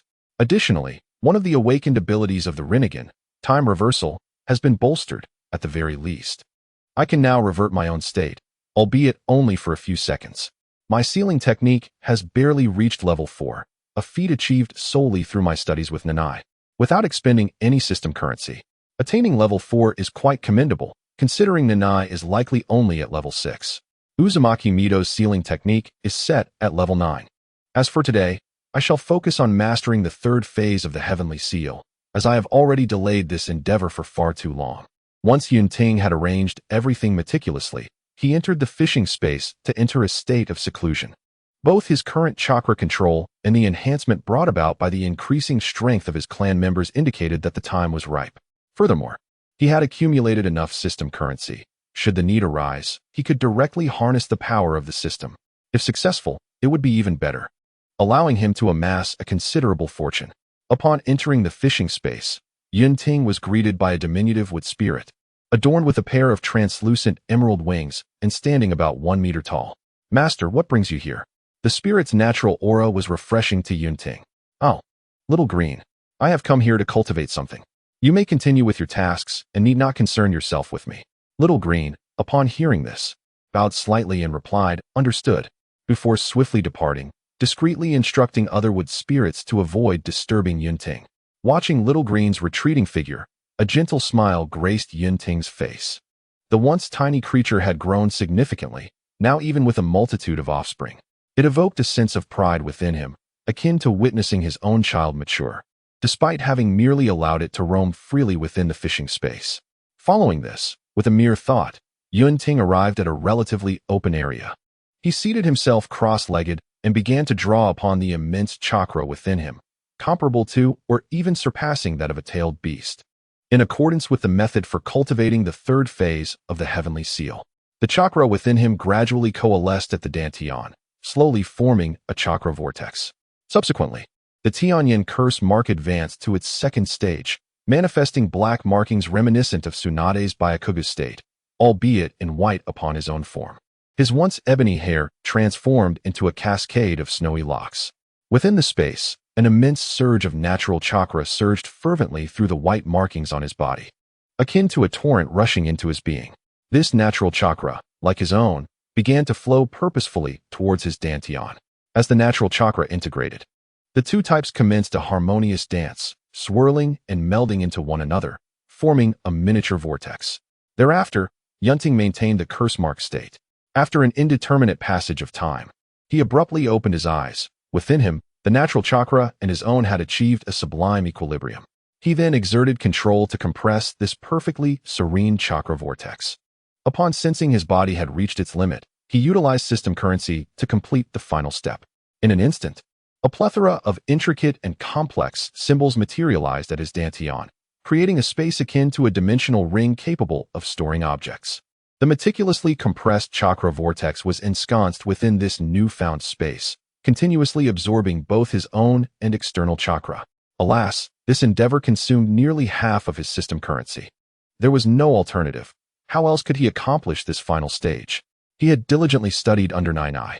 However, the results appeared promising, akin to acquiring a version of the blue from the ninja realm. Of course, it seemed he would need to wait until this newly opened space within him was filled before ceasing the absorption of chakra from himself and the outside world. After a considerable while, Yun Ting gradually rose to his feet, using his dominion to brush off the dust from his body before slowly opening his eyes. At that moment, he felt an unexpected lightness in his form. His chakra remained formidable, yet it no longer erupted with overwhelming force unbidden. Instead, it now resembled a harmonious blend of natural chakra and his inherent chakra. Naturally, he could still choose to separate and utilize them individually. Just as he concluded his meditation, Xiaolu approached, carrying a platter of fruit. After casting a glance at Xiaolu, Yun Ting accepted the fruit and began to eat. Xiaolu, how long did I cultivate this time? Xiaolu hovered at the same height as Yun Ting, pondering for a moment before responding. Let me think. Master, you cultivated for a full 10 days. Had I not felt your presence growing steadily stronger without any sign of disturbance, I might have suspected something was amiss. Yun Ting, while savoring the fruit, gently brushed his slightly oversized hands through Xiaolu's verdant hair. You have truly worked hard, Xiaolu. Enjoying Yun Ting's caress, Xiaolu replied with conviction, It has not been arduous. Ever since you rescued me, my life has belonged to you. Serving you is my utmost fortune. After exchanging a few simple words with Xiaolu, Yun Ting retreated back into his chamber. Misspellings aside, I shall amend them when time allows. For now, I aim to complete today's work during the night shift. Chapter 62 symbolizes the ordinary flower of a cherished person in one's heart. Yun Ting had just stepped outside to gaze at the setting sun, and a subtle smile graced his lips. How perfectly timed for a meal. As he beheld the flower blooming by his bedside, a smile inevitably appeared on his face. This flower, composed of two subtly distinct shades of red, exhibited a natural gradient. The petals bore faint black veins and delicate white specks. The seeds of this flower were inadvertently acquired during a fishing excursion. It possesses no remarkable attributes. Its sole significance lies in the blooming petals, which reflect the traits of the cultivator and their beloved. This flower is nameless, for it requires no title. In this world, no two individuals are identical. Thus, the flowers each person cultivates will invariably differ. Even identical individuals will yield flowers that vary over time. Hence, it necessitates careful nurturing, does it not? Each bloom is unique. Much like you and I at this moment. To me, the gradient of bright red and the slightly muted crimson symbolize myself, Kushina, and the Uchiha clan. The dark veins may represent my subtle unease in the ninja world, perhaps also signifying the Uchiha clan's black hair. As for the faint white specks, to me, they symbolize love, for love is often imperceptible yet strikingly vivid. Though love may go unnoticed, it manifests in the minutiae of daily life. Thus, these intricate, subtle yet attention-grabbing white dots exist, do they not? Yun Ting gently directed a stream of water to the flower's roots, causing the bloom to sway gently in the breeze. Perhaps this was a response he could not quite articulate? Of course, he had also provided Kushina with seeds of this flower, though whether they would flourish remains a mystery. While Yun Ting admired the flower he had nurtured, Kushina was also delicately tending to a flower in her own room. This flower, predominantly a somber crimson, was accented by bright red at the edges of its petals. The petals bore intricate patterns of pale yellow, silver, and soft black interwoven throughout. Tiny white dots adorned the petals, and at their base, a brilliant pure white shimmered. A faint grayish-white hue was also discernible on this flower. However, one detail is known only to Kushina herself. This grayish-white has undoubtedly faded compared to the past, for this flower, like ourselves, is not immutable. At this moment, in their respective locations, both individuals gazed upon their flowers and smiled. The two individuals appeared to see reflections of one another in the blossoms they had nurtured. How curious it was, gazing at this flower while thoughts of that young lad lingered in her mind. A sudden voice startled Kushina, causing her to turn towards the newcomer. Her cheeks slightly puffed. "Tenzu, you startled me again. And you entered without knocking." Tenzu raised his hands in a gesture of surrender. "It's unjust. I came to invite you for a meal, but who could have anticipated you would be so engrossed in your thoughts that you ignored me?" As for whether Tenzu believed in the existence of the extraordinary flowers Kushina described, he initially held skepticism. However, his doubts waned as he later came to believe. For he had seen that singular, pristine flower, radiating a silvery white hue. After casting a glance at the flower delicately tended by Kushina, Tenzu turned away. "All right, let's return to the flower later. However, it would be quite impolite to keep our elders waiting for dinner." "Oh, understood." Kushina arranged her flower before promptly following Tenzu as they made their way to the dining table. Leading the way, Tenzu reminisced about the appearance of Kushina's flower. What a greedy little girl she was. Yet, considering that flower held a place for him, he would not trouble her unduly. After all, matters of mutual affection are delicate. And should he cause any distress, Kushina would surely become anxious. It was a pity that Tsunade showed little interest in such affairs. Otherwise, he would have been quite curious to see what kind of flowers she cultivated. As for his parents and grandfather, he had certainly made contributions there as well. However, apart from his mother, who had shown an interest in gardening, the other two were not inclined towards it. He had seen his mother's flower, a vibrant red bloom, which was pure and exceptionally beautiful. The following day, in the early morning, after finishing breakfast, Yun Ting had arrived early at his training ground to experiment with the transformations he experienced post the completion of the third stage of the Tianyan Curse Seal. Initially, in his base state, he noted an increase in chakra recovery and a significant enhancement in his chakra reserves. The ninjutsu he employed had also grown more lethal. With the activation of the Tianyan Curse Seal, the augmentation to his abilities became even more pronounced. Upon entering the chakra perception mode, and combining it with his already attained level 9 perception, the results surpassed his previous capabilities. In short, he had grown stronger.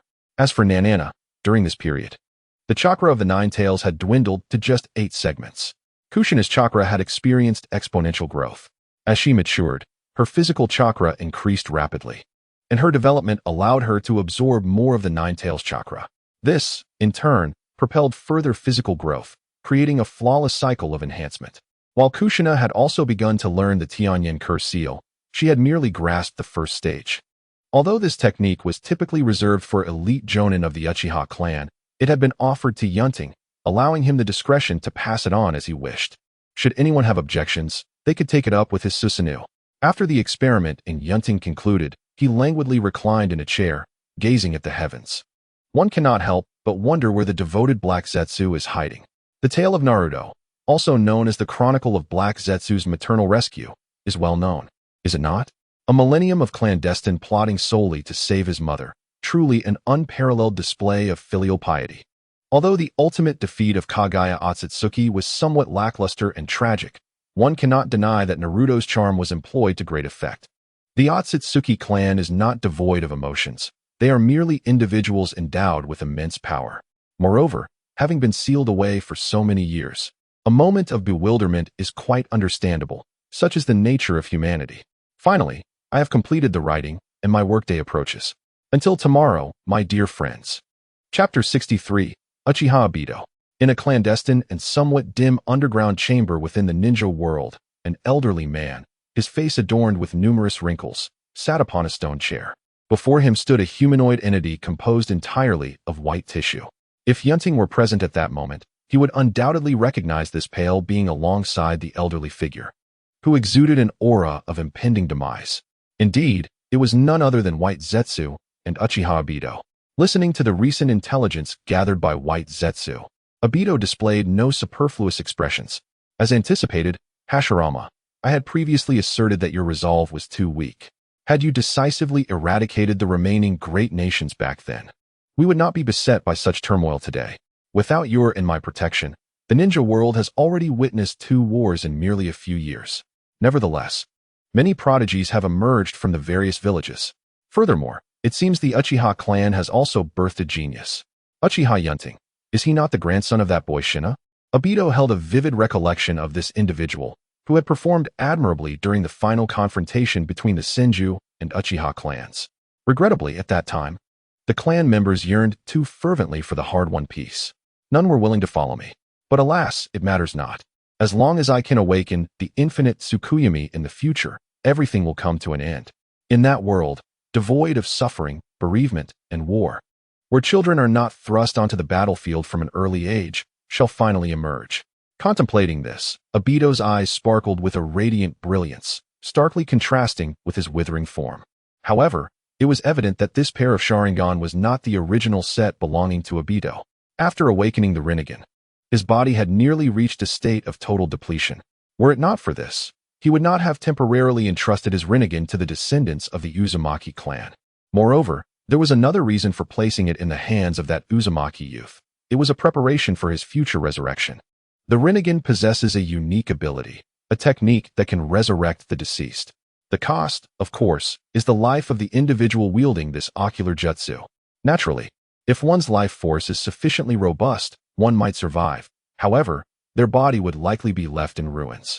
After all, resurrecting the eyes of others is not an endeavor to be taken lightly. Moreover, once I have departed from this world, it is imperative that someone steps in to act on my behalf within the realm of ninjas. This individual must be chosen with utmost care.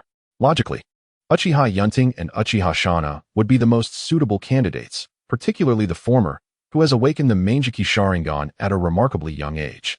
However, whether they can inherit my will remains to be seen.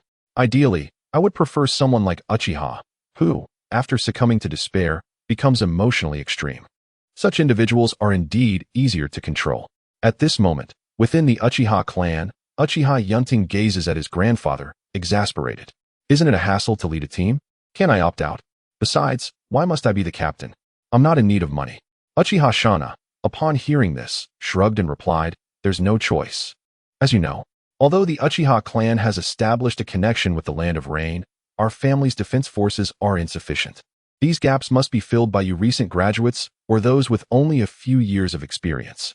Currently, our clan lacks high-level combat power. As the young clan leader, shouldn't you lend a hand? Moreover, you may not realize that the younger members of the clan are eager for you to lead them. This could also help you build your own foundation. After all, they are all young clansmen, and fostering communication is beneficial.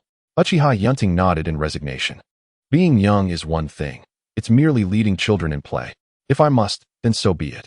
Subsequently, after finishing breakfast, Uchiha Yun Ting made his way to the security department for assembly. Upon entering, he effortlessly navigated to the resting area of the Uchiha clan's 6th team. Gently pushing the door open, he was greeted by 9 young Uchiha members, both male and female. Upon hearing the door, they turned to face him, and upon recognizing their visitor, they greeted Uchiha Yun Ting with a hint of shyness. Greetings, young clan leader. Uchiha Yun Ting looked at the 9 of them and calmly replied, all right. We will be colleagues from now on, so you may simply call me Captain. Now, let us take turns introducing ourselves and getting acquainted. I am Uchiha Yun Ting, your captain henceforth. I excel in lightning and fire techniques, am skilled in swordsmanship, and while my taijutsu and jinjutsu are somewhat lacking, I possess a degree of reconnaissance ability. As long as you don't cross my bottom line, I am quite easy to get along with. I have no particular dislikes, and my favorite food is probably sweets. My aspiration is for our Uchiha clan, whether ninja or ordinary folk, to thrive in peace. Just as Uchiha Yun Ting finished his introduction, Uchiha Mikoto stood up, smiling warmly at him. I am Uchiha Mikoto, and I have already awakened the Two-Tomo Sharingan. I excel in fire techniques, with proficiency in swordsmanship and jinjutsu as well. My favorite food is the tricolored dumpling, and I detest bitter and spicy dishes. I hope to coexist amicably with everyone in the future. Having said that, I gestured towards Yun Ting. Just as Meichin finished speaking, a boy from the Uchiha clan, who bore a striking resemblance to the Uchiha, slowly stood up. His somewhat youthful face exhibited a hint of admiration as he gazed at Yun Ting. Captain, my name is Uchiha Reihyuo. I excel in lightning and fire techniques in ninjutsu. I dabble in taijutsu as well, but I hold little interest in jinjutsu and can only perform simple illusions through my activated Two-Tomo Sharingan. Primarily, I focus on ninjutsu and utilize the Sharingan as an aid. I enjoy spicy food, detest sweets, and aspire to become a wielder of the Manjiki Sharingan like you, Captain. Once Uchiha Reihyuo concluded his introduction, a somewhat timid yet anxious voice emerged.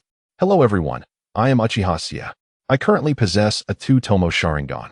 I only know a few fire techniques and basic genjutsu, and my taijutsu is rather lacking. I am more adept at throwing shurikens and kunai and possess some medical ninjutsu. I enjoy drinking juice and abhor bitter flavors. My hope is to learn enough to heal my mother's illness. The young girl spoke increasingly rapidly towards the end. Wait, take a breath. No need to rush. It seems that not all members of the Uchiha clan are belligerent warriors, after all. With Uchiha Sia nervously settling down, a serious-faced Uchiha boy stood up slowly, articulating a few straightforward sentences with clarity. I am Uchiha Huan. I possess a 3-tomo Sharingan. I excel in genjutsu. My taijutsu is average, and my ninjutsu is somewhat lacking. I appreciate tranquility and despise trouble. I have no particular aspirations. Uchiha Yun Ting observed the boy who had spoken so succinctly and felt an inner admiration for him. Indeed, he embodies the essence of the Uchiha clan. Huan is only 15, the same age as Reihyuo and Mei Qin, yet he demonstrates remarkable talent. However, for Yun Ting himself, the distinction between 2-tomo and 3-tomo was negligible. After all, when one ascends to great heights, certain achievements may not seem worthy of pride. Although he attained his Rinnegan through fortuitous means, one must ponder whether such abilities are genuinely his own. I am Uchiha Huin. My Sharingan has awakened to 2 tomos. I specialize in supportive genjutsu. While my other skills are average, I prefer a serene atmosphere and am not particularly skilled in combat. Such Uchiha youths are indeed rare. I. And I as well. Captain, my name is Uchiha Taiwe. I excel in our Uchiha clan's ninjutsu, and have also activated my 2-tomo Sharingan. I have hardly studied genjutsu. Regarding ninjutsu, I possess a basic understanding of the ancestral fire techniques. I enjoy everything except bitter and sour foods. I abhor warfare, yet I relish friendly sparring. Alright, enough. I understand. Next, Uchiha Yun Ting, sensing that Uchiha Tiexia had an abundance of information to share that could not be conveyed in a brief moment, promptly interrupted him. After all, a general understanding of the foundational details sufficed for now, while comprehensive familiarity could be cultivated over time. There was no need to introduce every distant relative at the first meeting, especially since it would be nearly impossible to remember them all. Greetings, Captain. I am Uchiha Yinju. I have also awakened my Sharingan to its 2nd tomo. My repertoire of ninjutsu is limited to fire release, yet I excel in it. I can perform nearly all of the fire release techniques passed down through our clan, save for those that are excessively taxing on chakra. I have a passion for studying fire release techniques and harbor a disdain for those who dabble in water release. My aspiration is to possess a Manjiki Sharingan akin to yours and to awaken my unique ocular abilities, thereby making Uchiha Yinju's fire release techniques renowned throughout the ninja world. Oh, this child. It seems that if he were to obtain the Manjiki Sharingan, one of his abilities would undoubtedly be Amaterasu, Uchiha Yun Ting mused. The Uchiha clan's focus on fire release is certainly justified. After all, aside from their ocular prowess, it is their most celebrated attribute. Captain, I am called Bingwe. We have encountered one another on the battlefield. I too have awakened my Sharingan to the 2nd tomo. My foundational skills are somewhat lacking. I dabble in both ninjutsu and genjutsu, but to a feeble extent. My chakra affinities are wind and fire. I can utilize some basic Uchiha clan fire release techniques, as well as a bit of wind release reconnaissance ninjutsu. I enjoy sweet delicacies and have no particular aversions. My dream is to become like you, a person who genuinely considers the well-being of all Uchiha. And I as well, Captain. We have met before. My name is Uchiha Qianhua. It is truly an honor to serve as a member under your command. Like Bingwe, my skills are limited, but we are eager to learn. Uchiha Yun Ting responded with a smile to their introductions, then surveyed the group. Among them, Uchiha Bingwe, Uchiha Qianhua, and Uchiha Shi had parents who were not even ninjas, while Uchiha Huayin's parents were unawakened lower-ranked shinobi. However, the fact that they had awakened their Sharingan at such a young age attested to their innate talent. Although the clan does provide resources to those with greater potential, the circumstances of their families inevitably meant that their foundational skills and strength could not rival those of ninjas like Huan and Leihua, who were nurtured by powerful parents. In contrast, others in the group at least had one elder with Jonin-level prowess. Yun Ting felt a sense of responsibility for these 9 young clan members. all of whom possessed the second Tomo Sharingan. Let us proceed, he began. Today marks our first acquaintance, so let us indulge in a splendid meal. It is my treat. Really, Captain?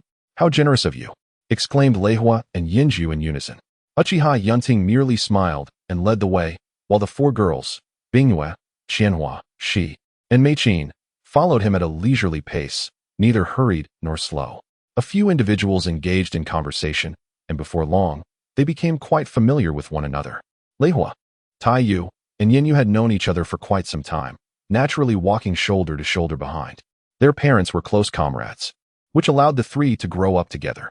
As for Huan, she remained somewhat aloof, quietly following along. Guiyin trailed behind at a distance, feeling that she could not yet integrate into the lively atmosphere of the trio. On the other hand, Huan found solace in her solitude. Shortly thereafter, the 10 of them arrived in a private room. While waiting for the dishes to arrive, Uchiha Huan unusually turned her gaze toward Yun Ting and spoke first. Captain, may I take a look at your Manjiki Sharingan? I only wish to see it. No need to activate any abilities that would deplete your ocular power. I am simply curious. Upon hearing Huan's request, the others present turned their attention to Uchiha Yun Ting. After all, it was the Manjiki Sharingan. Uchiha Yun Ting nodded slightly. Of course. Subsequently, his eyes gradually transformed into a deep crimson hue, revealing 1, 2, and then 3 Tomo. The black Tomo then vanished, merging into the resplendent pattern of the Manjiki Sharingan. Huan sensed the immense ocular power contained within the captain's Manjiki Sharingan and couldn't help but marvel. Indeed, it is worthy of its reputation. There must be a reason why my grandfather urged me to follow this young clan leader. The other girls, though excited upon seeing the Manjiki Sharingan, maintained their composure. However, the 3 conspicuously exuberant individuals could not contain their enthusiasm. Wow, Captain, your eyes are incredibly handsome. Captain, my grandfather once mentioned that after awakening the Manjiki Sharingan, one can utilize that ability. What was it called again? I forgot. The one that can create a shield? You mean the Susanoo? Do you even have a clue? Taiyu, that is indeed Susanoo. The third power contained within the Manjiki Sharingan. I forgot, is that a problem? Besides, Leihua, I believe I was the one who informed you about it in the first place, right? Shut up, both of you, how embarrassing. Yinyu remarked at the two.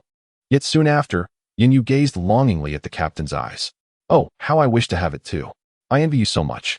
You know, I dream of possessing that ocular technique recorded in our family lore, said to be the strongest fire release. No exaggeration.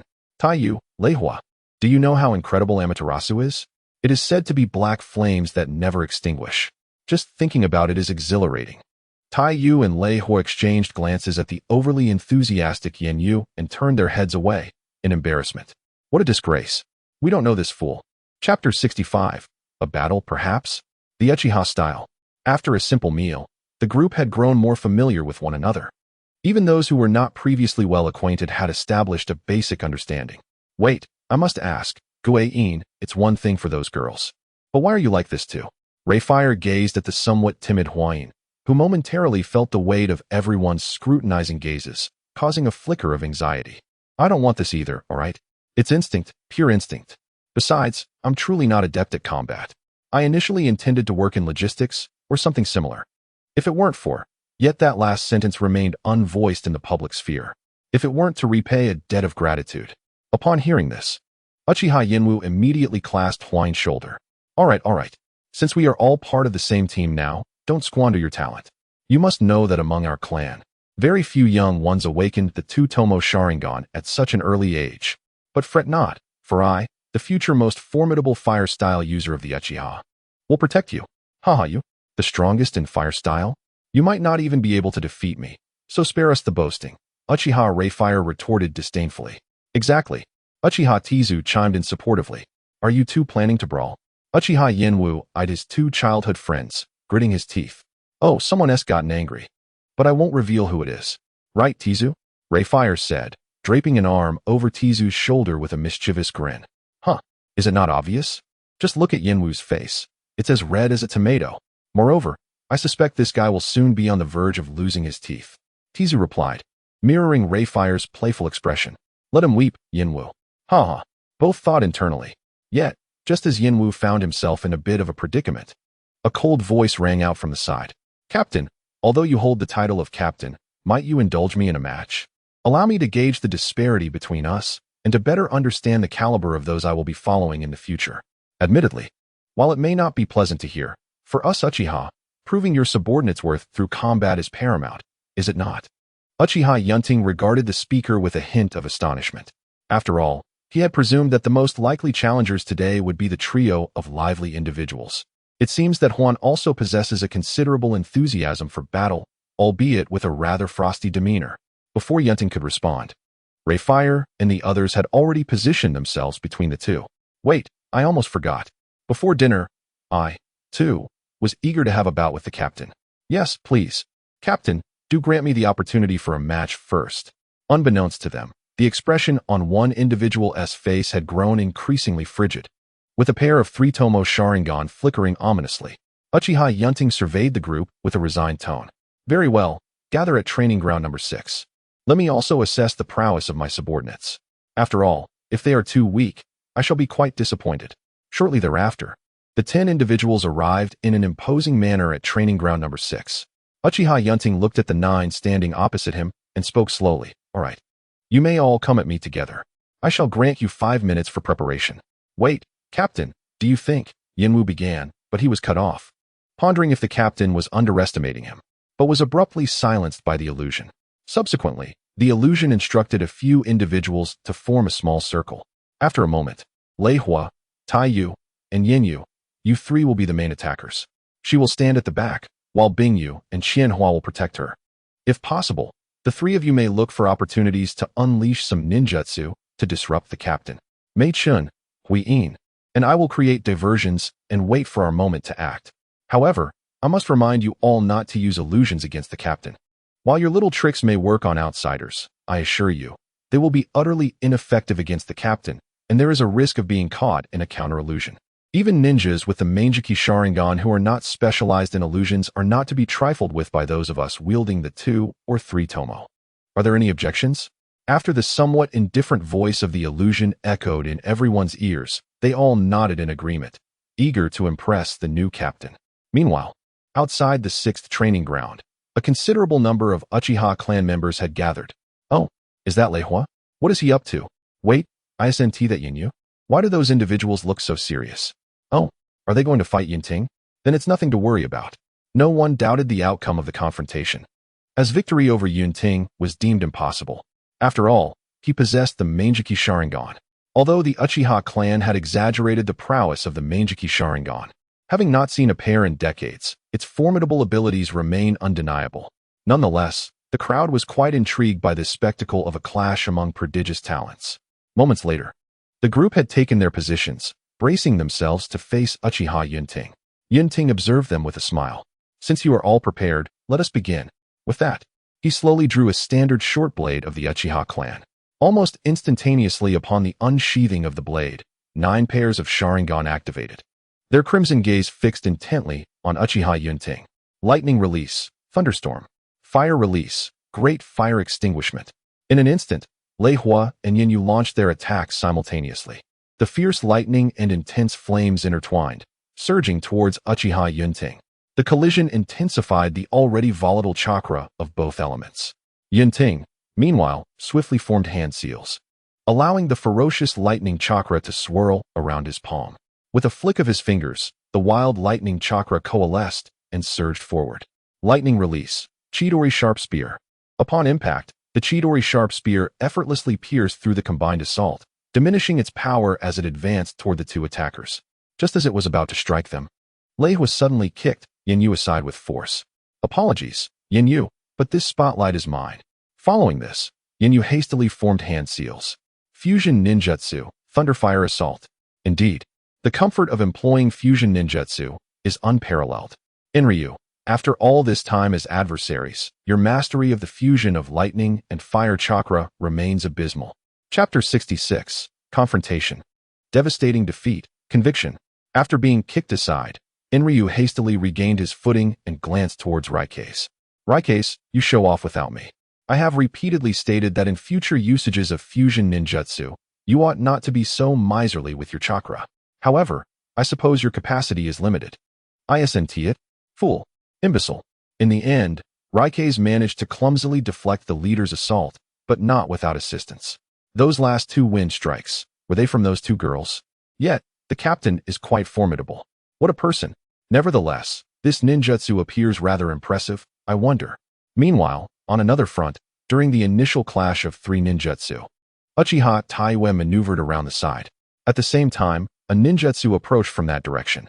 Uchiha style, sword leap, flame, fire release, phoenix fire technique.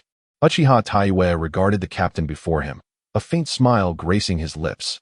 Game over, captain. Yet, in an instant, Uchiha Yun Ting unleashed his short blade towards the fire release technique conjured by the illusionist. Uchiha style flame slash. A massive fiery slash instantly knocked down all the flaming shurikens. Concurrently, the short blade became enveloped in lightning chakra, clashing fiercely with Taiwe. In the ensuing collision, Taiwe's short blade was swiftly cleaved apart by Yun Ting's. Just as the attack was about to reach Taiwe, the blade pivoted, and a swift kick sent Taiwe flying.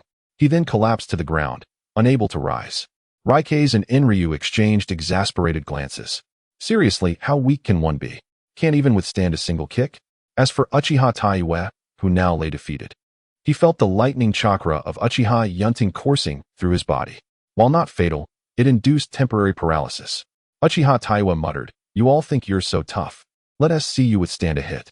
Uchiha Yun Ting, observing Taiwe sprawled on the ground, felt a tinge of embarrassment.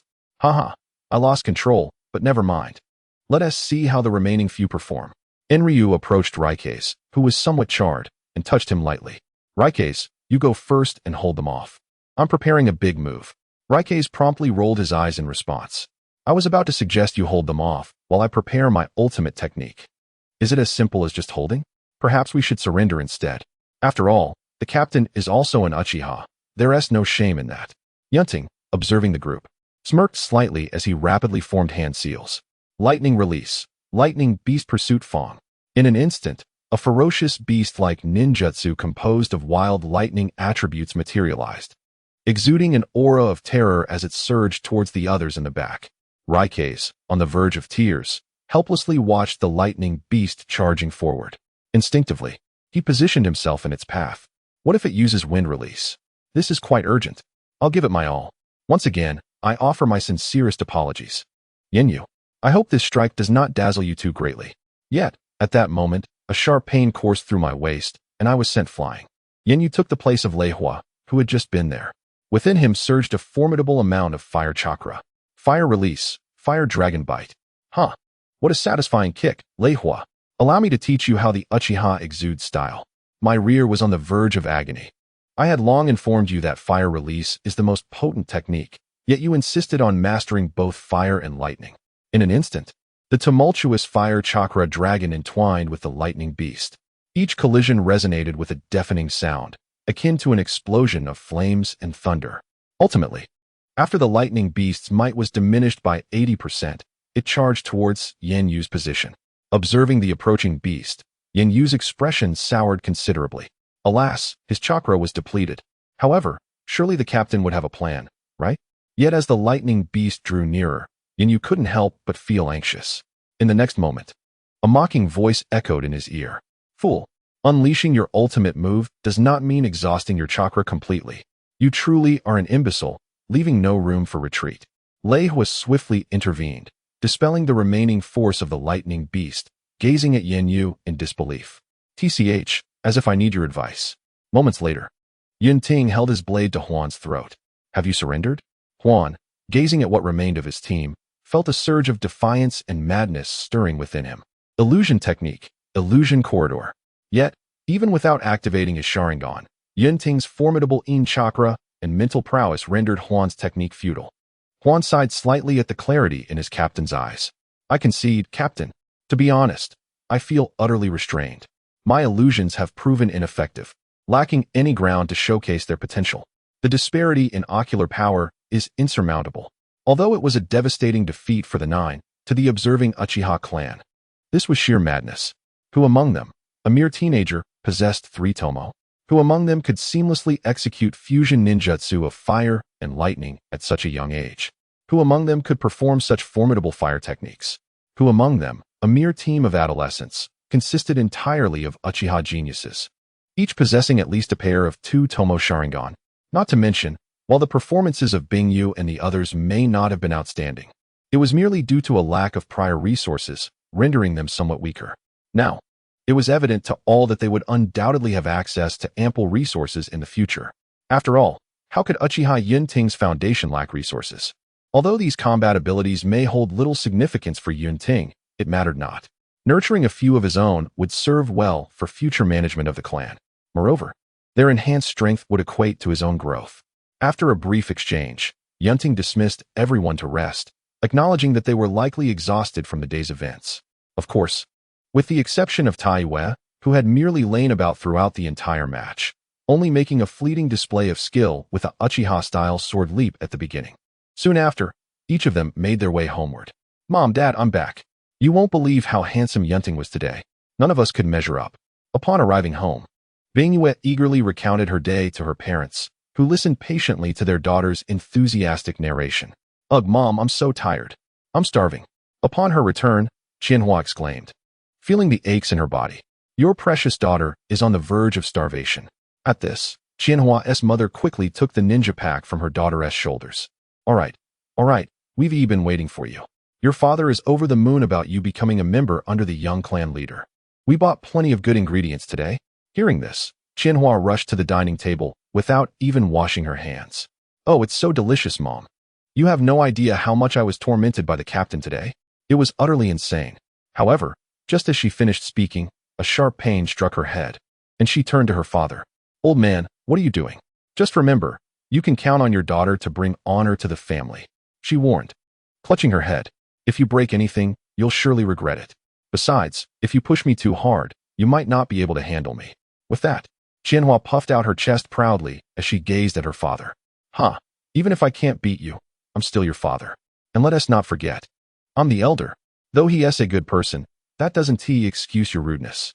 With that mouth of yours, one day you might offend the wrong person and not even realize it." Qianhua rolled her eyes, retorting, "I only did it because the captain is so nice. I already know all of that. But honestly, I think the captain doesn't care about such things anymore. Plus, he is so generous. He even gave us a bag of those rumored fruits that are good for the body. I'll let you try them after dinner." Upon hearing this, Qianhua's mother expressed concern. "Little flower, isn't that a bit inappropriate? I've heard those are quite expensive. Accepting them outright might not be wise." Qianhua, however, gave her mother an assuring look. "Relax, Mom. The captain gave them to everyone. If I don't accept it, it would seem disrespectful. All right then, tone down that exuberance. Remember to follow the young clan leader diligently and do as instructed. Less talking, more action. It's how to endear oneself, understand?" Qianhua's father advised her earnestly. Meanwhile, at the Leihua household, although they were also having dinner, their feast was anything but ordinary. After all, within the Uchiha clan, those formidable ninjas are still able to procure fruits, vegetables, or livestock produced within the fishing grounds at a modest price. Of course, this modest price is only applicable to these powerful ninjas. Moreover, there is a daily purchase limit for each individual, as outside the clan. These items are not available at such rates. To prevent clan members from clandestinely reselling, such limitations are necessary. Raikei's family of 5 is gathered harmoniously, a rare sight indeed. Grandparents, parents, all thriving together. His father and grandfather are both elite jonin, while his mother and grandmother also possess the rank of jonin. Although his grandparents may have diminished combat capabilities due to age, their vast experience in battle is invaluable. Raikei's grandfather has maintained a close relationship with Uchiha Shana since childhood. They are contemporaries and dear companions. As Raikei's grandfather observes his grandson devouring his meal, he chuckles and remarks, "So, what do you think of your new captain?" Raikei's, after swallowing a mouthful of beef, replies thoughtfully, "I'm not too shabby myself, you know. But the captain is indeed impressive. He is actually younger than me. I suppose I was a bit too proud in the past." Raikei's grandmother, while serving him more meat, adds, "Your grandfather and the boy Yun Ting's grandfather are contemporaries, comrades, and good friends. Yun Ting has practically grown up under our watch, so little Raikei's can feel at ease following him." She continues, "And since we are all family here, your grandfather and I have no secrets. It seems our Uchiha clan has indeed discovered a peculiar fruit. You know the fruits we usually buy at home are quite beneficial to our health. Among them, there is one that can greatly assist Uchiha clan members in awakening the Mangeki Sharingan. Now, Yun Ting, Xuanhua, Meiyu, and Shana have all attained the Meijiki Sharingan. However, this information must remain within the clan. It is reserved for at least the elite Jonin to know. Upon hearing this, Raikes paused, even halting his eating. So, you mean to say that the captain's family possesses such a fruit? Raikes' grandfather shook his head slightly. No, I doubt my old comrade has any left. However, it is said that this fruit bears fruit every few years. So, Raikes, you understand, right? Stay close to the young clan leader and focus on that. Do not concern yourself with anything else. As for your grandmother and me, our time is waning. The future belongs to you.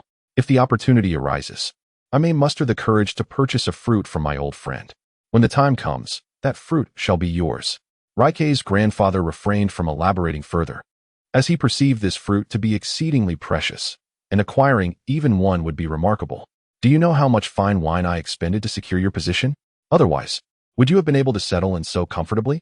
In the past, there were numerous individuals among the doves who were at odds with Shana, and some of their offspring possessed remarkable talents. To speak candidly, Lei Hua's abilities are indeed formidable, yet the certainty of his admission remains fraught with risk. Father, what about me? I desire one as well. Am I not your son? Shouldn't it be mine first? You? Step aside. At your age? Still competing with your son for something?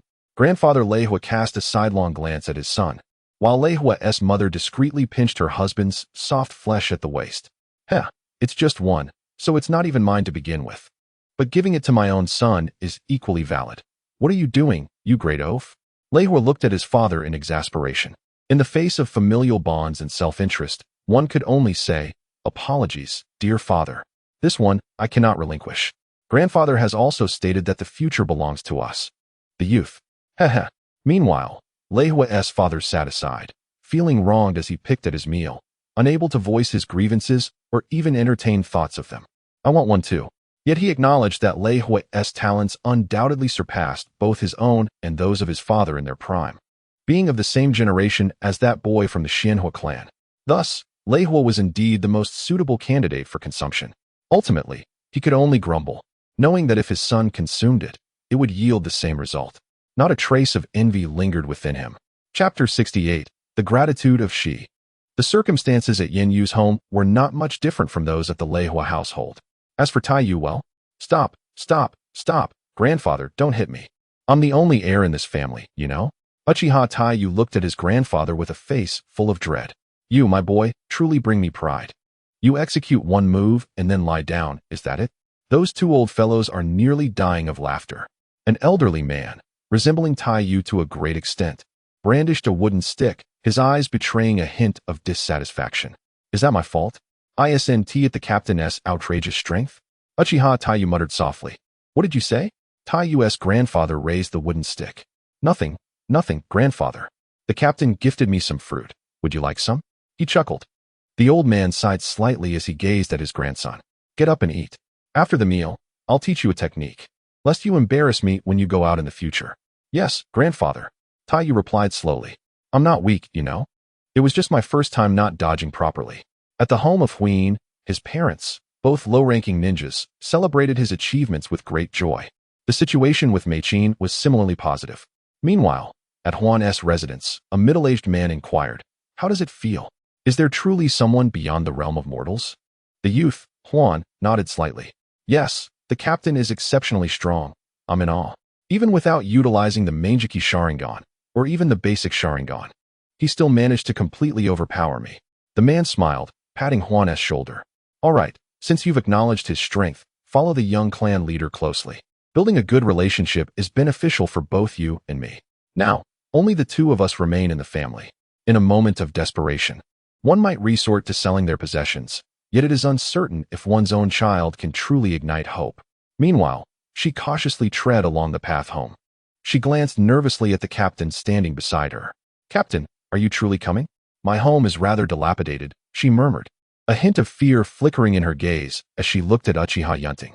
After all, it was a hard-won opportunity to join the team of the clan leader's grandson. The thought of being dismissed filled her with dread. If that were to happen, her mother would surely not survive the disappointment. Yun Ting observed the girl, whose eyes reflected a trace of trepidation, and spoke gently. Am I truly that intimidating? The girl quickly shook her head. No, The captain is very kind. Shortly thereafter, she led Yun Ting to a somewhat rundown house on the outskirts of the Uchiha clan. Yun Ting regarded the structure before him, his tone laced with a touch of coldness. I recall that I provide a monthly stipend for the Uchiha clansmen facing difficulties. Have you been receiving it regularly? She nodded earnestly. Yes, Captain, we have received it. And I am truly grateful. Without your support, my mother might have. Yun Ting, sensing the girl's distress, replied softly, let us go meet your mother. All right, she responded. And as Yun Ting entered, he was greeted by the damp, slightly musty scent of decaying wood. Nonetheless, he maintained his composure, as he did not consider himself so delicate as to be bothered by unpleasant odors. Upon hearing the sound of the door, a frail voice emerged. Is that you, little she? She's eyes glistened with unshed tears. Yes, mother, I have returned, and I brought my captain with me. He said he might be able to. Before she could finish, her mother struggled to sit up, the weak wooden bed creaking beneath her. Occasionally, she coughed weakly. She hurriedly poured her a glass of water. After taking a sip, she's mother looked at the young man before her voice tinged with concern. Young master, I hope my little she hasn't caused you any trouble. She has always been timid and not very adept at socializing, with few friends. I apologize for any inconvenience she may have caused you. Yun Ting cast a glance at the timid she beside him. Not at all, Andy. Little she is quite remarkable. I can sense her gentle nature, and I firmly believe she will evolve into an excellent team member. The reason for my visit today is to assess your health. Please do not worry excessively. She's talents are commendable, and it is worth the effort. Yun Ting endeavored to reassure she's mother, alleviating her burdens. I appreciate your help. How may I assist? Simply extend your arm, Yun Ting instructed. She quickly approached her mother, gently rolling up her sleeve to reveal her pallid forearm. Uchiha Yun Ting gently pressed 2 fingers against her pulse. The warm chakra flowed through her body like a gentle current, probing for any abnormalities within. Before long, Yun Ting identified the source of the anomaly. Subsequently, blood-red flames resembling an immortal phoenix emerged from her fingertips, transforming into fine threads that penetrated into the body of She's mother. In that instant, She's mother felt a comforting warmth enveloping her, and the persistent headache she often endured was replaced by an exquisite sense of relief. Moments later, Yun Ting extinguished the flames. All is well now. Auntie, you should be free from major troubles. A good rest will suffice for your recovery. Of course, nourishing food will aid your healing as well. With a playful wink at She, Yun Ting turned to leave, only to see She's mother struggling to rise from the bed, her weakened form collapsing to the ground. Young clan leader, I cannot express my gratitude enough. Before She's mother could say more, Yun Ting interjected, That's enough, Andy. She is a wonderful child. And you are a kind-hearted person. You both deserve this outcome. Yun Ting smiled at the two. After she helped her mother back to bed, she hurried out to see off her captain. Here, take this. Huh, Captain, what is this? She inquired, curiosity etched on her face. Your future salary, Yun Ting replied nonchalantly, tossing a bundle of money sufficient for a typical family sustenance for an entire year into She's hands. I cannot accept this, she stammered, but before she could refuse, Yun Ting had already vanished in an instant. Clutching the package bestowed upon her by her captain, she caught a glimpse of the wealth contained within through a small opening. Overwhelmed, she knelt on the ground, tears streaming down her face. Her mother's illness had been cured, and the captain had even mentioned this as an advance on her wages. In that moment, she felt an incredible lightness, her tears flowing uncontrollably. Everything seemed surreal, as if she were living in a dream. Unknown to her, her Sharingan had awakened, and the third Tomo had quietly manifested. Thank you, she murmured repeatedly, curling into a ball, struggling to find the right words. This day would undoubtedly become the most unforgettable night of her life. Chapter 69. Individual arrangements. The following day, several individuals gathered early at the security department. After all, this marked their first official assignment. Tardiness was not an option. As Yun Ting entered, she noticed the gaze of her comrades fixated upon her. What? Am I late? She questioned. Slightly puzzled. No, I'm actually 5 minutes early. Are you all this eager? Yun Ting observed the group, offering a subtle smile. Everyone seems to have arrived quite early. Is there such a strong desire to begin? Her comrades exchanged awkward smiles, but refrained from further comment. Lei Hua gazed at his captain, a hint of a forced smile emerging on his face, which contrasted with the demeanor typically associated with Uchiha. Captain, I said, could you possibly teach me those lightning release techniques you used yesterday? Lei Hua inched closer to Yun Ting, speaking softly. with no intention of concealing his request from the others. After all, among the group, he was the only one proficient in lightning release. Yunyu was a novice in fire techniques, and Taiyu lacked lightning chakra altogether. As for Huan, while he did possess some lightning chakra, he primarily excelled in illusion techniques. Lei Hua had done his research yesterday. Neither Hui Yin nor Bing Yu had demonstrated any lightning chakra thus far. Yun Ting regarded Lei Hua, gently pushing him away as he had approached too closely. I can teach you, but let us wait until after today's work is finished. This is our first official assignment. Although it may seem simple, we should take it seriously. Yes, Captain, Lei Hua replied, a hint of excitement in his voice. It was a promising opportunity to learn new ninjutsu while also strengthening his bond with the captain, truly a dual benefit. Naturally, he would not expect to receive such knowledge without recompense.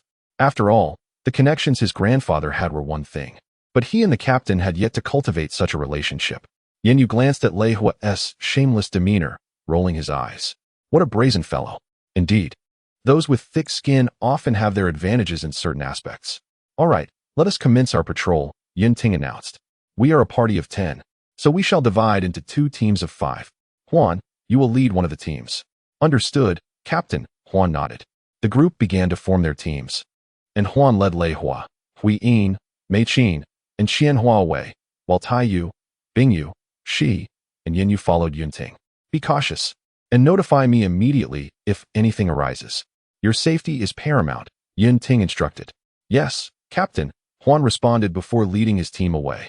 Yun Ting then turned to the remaining members. Shall we proceed? With that, he took the lead of the group. The 5 of them, clad in the attire of the security division, patrolled the streets of Konoha.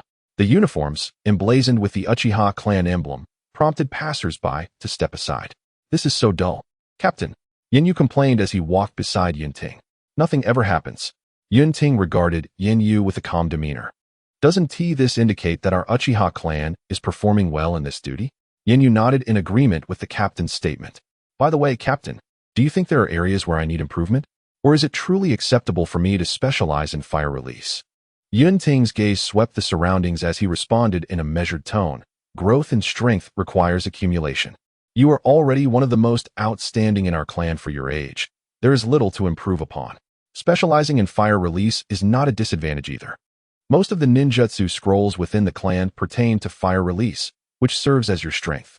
Just as one specializes in illusion techniques, you too have your own niche. The so-called attribute restraint. Do you not have teammates? Moreover, as a prodigy of the Uchiha clan, do you truly believe your fire release would falter against the opponent?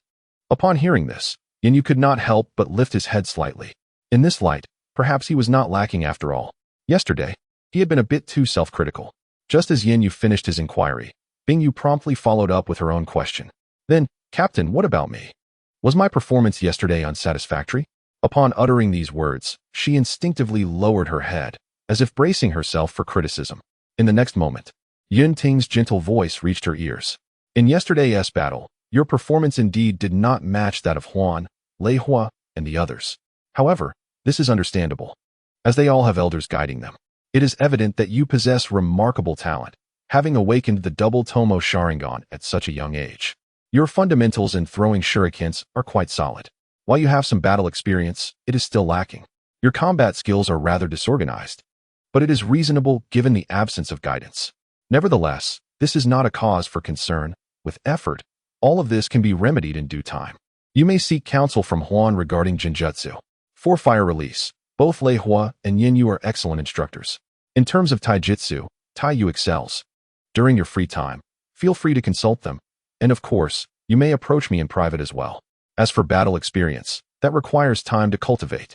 Captain, what about me? She timidly interjected from the side. Your situation is quite similar to Bing Yu's. Though I perceive that you may not be suited to be a combat ninja. Have you considered becoming a medical ninja? Furthermore, you already possess foundational knowledge in medical practices. Do you not? In truth, being a medical ninja is quite commendable. With your 3 Tomo Sharingan, you should grasp medical ninjutsu with ease. Just as Yun Ting concluded his statement, an exclamation of surprise erupted from Yunyu nearby. No way. I don't have. Before Yunyu could finish his thought, Taiyu swiftly covered his mouth. Quiet down. Yunyu, this is not within the clan. Yunyu glanced around at the villagers of Konoha and slowly nodded, indicating his understanding. Nevertheless, a sense of confusion lingered within him. This was somewhat uncharacteristic of the Uchiha clan's female comrade, had she not just. Meanwhile, Taiyu suppressed her eagerness to inquire, patiently awaiting she to finish her question. Yun Ting also cast a sidelong glance at Uchiha Taiyu. It appeared that she differed somewhat from Yin and Lei Hua. Despite her seemingly carefree demeanor, often eager to spar, she was occasionally quite perceptive. After a considerable pause, Shi's voice finally emerged. Captain, do you think I possess the talent to become a medical ninja? Additionally, it seems there are not many proficient medical ninjas within our Uchiha clan. Upon hearing this, Yun Ting gradually halted his steps and led the group to a nearby small shop, ordering some beverages. How shall I put it? With your 3 Tomo Sharingan, becoming a medical ninja is undoubtedly well within your capabilities. Your disposition is indeed not particularly suited for a combat ninja. However, the role of a medical ninja differs significantly. It does not require you to confront battles directly. I genuinely believe that with your gentle nature, Xie, you could potentially excel as an outstanding medical ninja. Of course, this all hinges on your own desires. Should you choose to pursue this path, I can certainly assist in finding you a commendable mentor, though not myself, of course. While my own medical expertise is considerable, proficiency does not necessarily equate to the ability to teach, does it? Chapter 70. A visit to Tsunade, a promise. Once Xie's concerns were addressed, Taiyu gradually spoke up, hoping to gain some advice from the captain while simultaneously fostering a closer rapport. Yun Ting took a slow sip from his drink before beginning to outline areas in which Taiyu could improve. To be candid, Taiyu, being a ninja trained under a powerful elder, has a solid foundation with minimal flaws, aside from the fact that his growth and strength is rather slow. After all, there is a considerable difference between having an advantage and not. Your fundamentals are commendable, Taiyu. However, you are aware of a special ninjutsu within the clan known as the Tianyin Curse Seal, correct? Upon hearing this, Taiyu paused for a moment before responding. Isn't that the technique that one can only cultivate after contributing a certain degree to the family? Yun Ting nodded, indeed. This is a technique that I intend for all of you to master eventually. Once successfully cultivated, it will significantly enhance both the potency of your ninjutsu and your physical strength. As for Bingyue, his fundamentals are rather lacking, so he can take some time. However, you, along with Lei Hua, Yin Yu, Huan, and Mei Qin, are already at a stage where you can commence your training. This technique was developed by me, and I can facilitate your learning of it. However, I must warn you, if you fail to reach the first stage within a year of starting your training, you will be expelled from the team. Therefore, you must consider this training carefully. Yet do not think you can avoid it altogether, as shortcuts will not be tolerated here. Yun Ting's gentle tone instantly sent a chill down the spines of those present. Expelled from the team? They had thought their selection was secure. Yin Yu took a sip from his drink, attempting to calm his racing heart, and scratched his head, asking, Captain, is this difficult? At that moment, everyone's gaze shifted to Yun Ting. Let me think. For me, it's rather simple. For you all, provided you do not slack off, it should also be quite manageable. So, there's no need for such concern. That is quite daunting, I assent it. Soon enough, the workday concluded, and everyone bid farewell, hurrying home. Meanwhile, Huan and the others rushed home to inquire with their elders about the Tianyin Curse Seal. As for Xie, she followed closely behind Yun Ting to the ancestral home of the Senju clan. Gazing at the familiar emblem of the Senju clan above the entrance, she turned to her captain and asked, Captain, where are we headed? Upon hearing the words, Yun Ting smiled and looked at Shi, assuring her that he would find her a good teacher. She could ask her anything she did not understand and strive to learn everything from her. However, at that moment, a middle-aged man emerged. Upon seeing Yun Ting and Shi, a flicker of discomfort crossed his face. A child from the Uchiha clan, he began. But before he could finish his sentence, he stood there, his gaze vacant. Yun Ting, with his crimson eyes reflecting pain, did not spare the man another glance and simply passed by him. He was merely a nameless Senju ninja from the original story. Keep up, she declared, unhesitatingly following her captain. Although a bit anxious and fearful, she thought, how could the captain harm her? As they ventured deeper, they soon spotted a fair-skinned girl with red hair, her clothes slightly dampened by sweat. The girl, oblivious to her appearance, sat on the ground, joyfully devouring a cake. Strands of hair, clinging together due to perspiration, gave her an entirely unique charm. The red locks were even speckled with a hint of white cream. Kushina had just finished her training and was happily indulging in her cake when she suddenly felt as though the sun had been obscured. Curiously, she lifted her head and was met with the sight of Yun Ting smiling at her. Startled, Kushina quickly rose to her feet, hastily concealing the cake behind her. With her other hand, she attempted to tidy the stray hairs and dust from her attire. Oh dear, how could she let Yun see her in such a state? Huh. Ah, Yun Ting, what brings you here? Kushina initially started to call him by a familiar name, but upon noticing the girl following behind him, she quickly revised her words. Yun Ting replied gently, I have something to discuss with Tsunade. Kushina nodded in understanding. Oh, I see. Let me take you to Sister Tsunade. She has been resting at home these days, not too busy. As she led Yun Ting towards Tsunade, the image of the dark-haired girl behind him lingered in Kushina's mind. While she trusted Yun Ting, she couldn't help but ponder the number of unscrupulous women out there. Moreover, she had just finished her training and felt somewhat disheveled. Just then, Kushina felt a tug at the back of her collar. Kushina, are you all right? Have you walked too far? Upon hearing this, a hint of embarrassment crept onto Kushina's face. Haha, perhaps I didn't sleep well. She observed the interaction between her captain and the red-haired girl, sensing a distinct difference in the way he interacted with her compared to the members of their team. Though the atmosphere was warm, there was an unmistakable uniqueness to it. Before long, Kushina had guided both of them to Tsunade. With a keen sense of propriety, she quietly exited the room, although she was quite curious herself. What do you want, you little brat? Tsunade greeted Yun Ting with her characteristic bluntness, her disheveled hair adding to her casual demeanor. Yun Ting, glancing at Tsunade's untamed locks, couldn't help but worry whether she could truly teach she well during this period. Do not learn nothing, lest you lead she astray. To be candid, this is not solely contingent upon Tsunade. I can manage to teach her, albeit with difficulty. I implore you to assist me with this matter. Consider it a favor owed to you. Yun Ting regarded Tsunade with a measured expression. Upon hearing this, Tsunade narrowed her eyes slightly and turned her gaze towards she, who was kneeling nervously beside her. Is it because of this child? Yun Ting replied nonchalantly, indeed. Tsunade, somewhat taken aback, inquired, is she injured? Yun Ting clearly stated his intent. I hope you will take this child as your apprentice, genuinely, as a disciple. In exchange, I owe you a favor. Tsunade glanced at she before shifting her gaze back to Yun Ting. You, a member of the Uchiha clan, seek to learn medical ninjutsu from me? Yun Ting nodded, affirming that not all Uchiha are adept in combat. Her talents are exceptional, yet she is indeed not skilled in battle. This child awakened her 3-tomo Sharingan at the age of 14. Need I elaborate on her potential? Tsunade did not rush to agree, instead speaking slowly. Are you not concerned that I might entice away the genius of your family? However, before Yun Ting could respond, she instinctively stood up and declared with unwavering conviction. I will not be taken away by anyone. I will steadfastly follow my captain.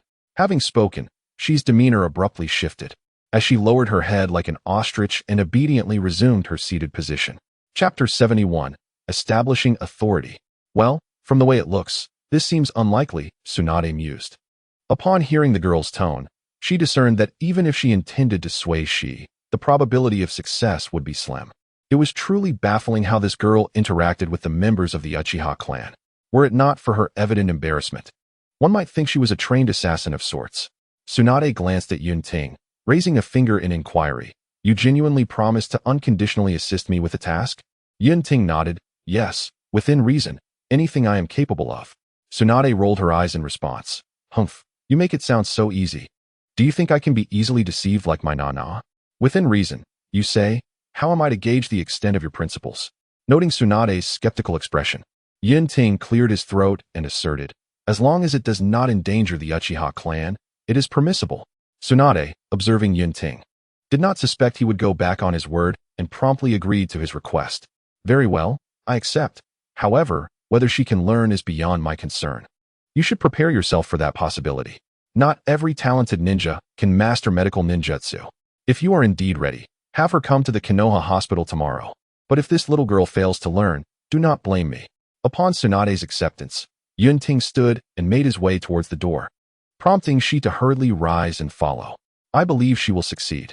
Furthermore, should she not only fail to grasp medical ninjutsu, but also acquire your negative habits.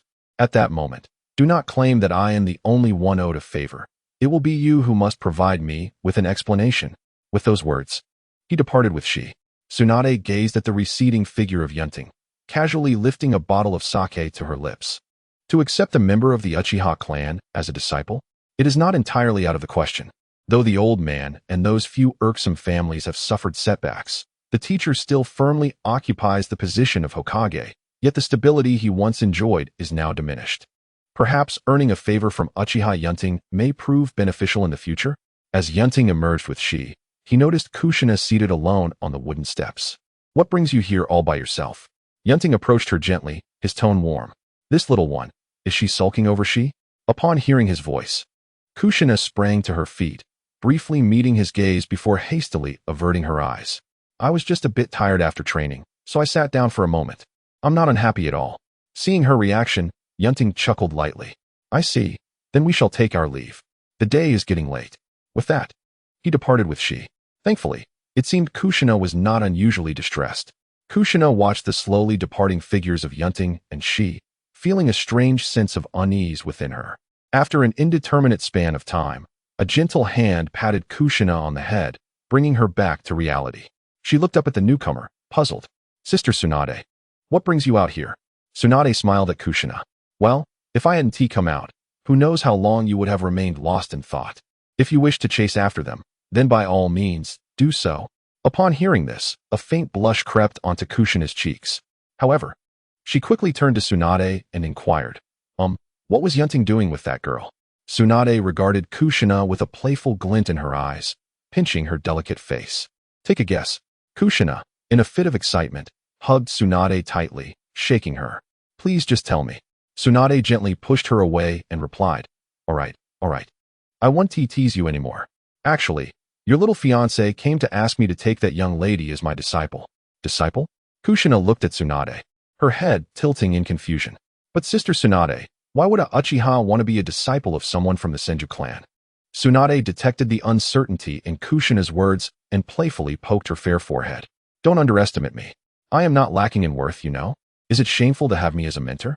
The following morning, in the resting quarters of the 6th Squad of the Uchiha Security Force, 9 individuals were scattered throughout the room, engaged in conversation while awaiting the arrival of their captain. I ask you, did you all practice the technique that the captain assigned yesterday? Thunderfire directed his gaze toward Mikoto, Tetsuki, Yenwu, and Illusion. Yenwu, with a wry smile, replied, do not even mention it. This is utterly beyond me, and I had a headache all night. I still have not grasped it. Mikoto gazed at the 4 individuals, all wearing expressions of exasperation, and remarked with a hint of indifference. I recall Yun Ting mentioning that this technique seems to be connected to sealing arts. Upon hearing this, Huan pondered for a moment and found some validity in her words, for the method of cultivating this technique indeed bore traces of sealing arts. Though he was utterly ignorant of sealing arts, he had at least witnessed them in action, akin to having seen a pig run even if he had never eaten one. Furthermore, he was aware of the connection between the young girl before him and the captain's mother, which made the revelation less surprising. Sighing, he lamented to himself that had he known, he would not have arrogantly assumed he could master it last night. Should he inquire with the old man when he returned home? Logically, he should have been acquainted with it long ago. Just then, the sound of a door creaking open abruptly pulled the group from their contemplations, plunging the atmosphere into silence. Captain, shall we set off for patrol now? Huan inquired, directing his gaze towards Yun Ting. Yun Ting, noticing the timid figure of Shi cowering in the corner, shook his head. No. First we must escort Shi to the Konoha hospital. Huh, why not? Captain, I see that she appears to be perfectly healthy, Yu interjected. Yun Ting regarded the group and explained slowly. You see, I sought out a trustworthy medical ninja to serve as a mentor for Shi yesterday. However, the Konoha hospital is not like our Uchiha clan. Given Shi's temperament, we should make a show of strength. Oh, Captain, I'm well versed in that, Lehu declared, slapping his chest. Once we step out, I assure you that no one will dare to trouble Shi. After a brief exchange, the group set forth with great enthusiasm towards the hospital, resembling a troop of parents escorting their young ones to school. Although they appeared more like a gang of youngsters accompanying one little one to class, it was not long before they arrived at the entrance of Konoha Hospital. Chapter 72, The Uchiha's Overprotective Nature. Thus, Yun Ting led the group directly into the hospital. The 10 individuals, with their striking black hair and garments emblazoned with the Uchiha clan's emblem, unmistakably showcased their identities. At that moment, Yin wore a stoic expression, trailing behind his captain while feeling a sense of satisfaction within, though he wisely kept it concealed. After all, he had come to instill a sense of awe among the other clan members or the higher-ups of Konoha. Moreover, it was his first experience strolling unabashedly through a hospital. What a thrill! Upon entering the hospital, Yun Ting immediately expanded his sensory range and quickly discerned the location of Tsunade. She was lecturing early in the morning? Even better. A gathering of so many individuals was advantageous. After all, the more attention he garnered for his endeavors, the better. Today, we will discuss the human leg. Focusing on the necessary precautions during treatment, Tsunade announced from the podium, while numerous young individuals below diligently took notes, with commoners constituting less than a third of the attendees. However, this was an unavoidable circumstance, given the vast population of ordinary civilians. However, even among 100 individuals capable of sensing the presence of chakra, it is unlikely that even one would emerge. Furthermore, it is an even rarer occurrence to find an exceptional ninja possessing a strong affinity for chakra control, suitable for the role of a medical ninja. Yun Ting, accompanied by several others, arrived at the door of Tsunade's abode. Just as he was about to knock, Yin forcefully kicked the door open. A flicker of astonishment crossed Yun Ting's eyes. What is this, my friend? Are you here to maintain order or to disrupt it? Nevertheless, since the door has already been kicked in, we might as well enter. The noise of the door being broken interrupted Tsunade's lecture, drawing the attention of the students within the classroom. Who dares to disturb my lesson? Tsunade thought, turning her gaze toward the entrance, only to be met with a twitch at the corner of her mouth. Surely I must have misremembered. Did I inadvertently agree to take on 9 disciples? If they are coming, why bring so many? Are they here to cause trouble? At that moment, Tsunade's light yellow hair, unlike the usual disarray at home, was neatly tied back into a ponytail. Yet, her fists were clenched, veins bulging with tension. Nevertheless, Tsunade gritted her teeth and looked at Yun Ting. You could have just sent one person. Why kick down the door? Bringing so many here. Are you planning an assault on the hospital? Ignoring the other students in the classroom, Yun Ting silently pushed she forward to Tsunade. This is not she's first visit. We came to escort her. What if she gets bullied? Tsunade shot Yun Ting a glance, her expression one of silent exasperation. Do you underestimate the worth of being my disciple, or are you oblivious to the current prestige of the Uchiha clan? Just look at her, dressed in Uchiha attire. No one would dare to provoke her. Do you believe that? As for the presence of so many, Yun Ting surveyed the nearly 50 students present and coldly remarked, I sincerely apologize for interrupting your class. However, today marks our sister's first visit here. We wish for her not to be mistreated. Do you understand? With that, Yun Ting's eyes transformed into the 3-tomo Sharingan, scrutinizing the students in the classroom. Beside him, Yin, Huan, and others also activated their Sharingan, casting their gaze upon the seated students. The intimidation of 9 pairs of blood-red Sharingan was undeniably potent. If not for the concern that these children might be unappreciative, he would have allowed them to witness the kaleidoscopic Sharingan as well. As for the outcome, he was quite pleased. Subsequently, Yun Ting turned to Tsunade and smiled. Well, surely Lady Tsunade can understand. After all, it is our sister's first time coming here to learn. Moreover, I trust that since Lady Tsunade has accepted the benefits and agreed to take our sister as a disciple, she will certainly be responsible, right? Tsunade looked at Yun Ting, offering a somewhat forced smile. Naturally, you need not worry. With me overseeing, there shall be no issues. Rest assured. Seeing this, Yun Ting gently pushed she toward Tsunade. All right, go and study well with your master. If you make a mistake or encounter something insurmountable, simply seek her out. If it truly becomes unbearable, just come back to the Uchiha clan. If you are unhappy with your learning, you can always return. Tsunade observed the students within the classroom, silently extending her greetings to the ancestors of Yun Ting. Shortly thereafter, Yun Ting and his companions departed from the Konoha hospital. Meanwhile, she was seated under Tsunade's watchful gaze. As soon as they exited the hospital, Yun Ting playfully kicked Inu. We are here to assert our presence, not to wreak havoc in the hospital, he remarked. Inu seemed to revel in his actions. As for she was diligently absorbing the knowledge Tsunade imparted. After class, amidst envious glances from her peers, she followed Tsunade into her office within the hospital. Tsunade slowly settled into her chair, observing the bashful girl before her, who shyly lowered her head.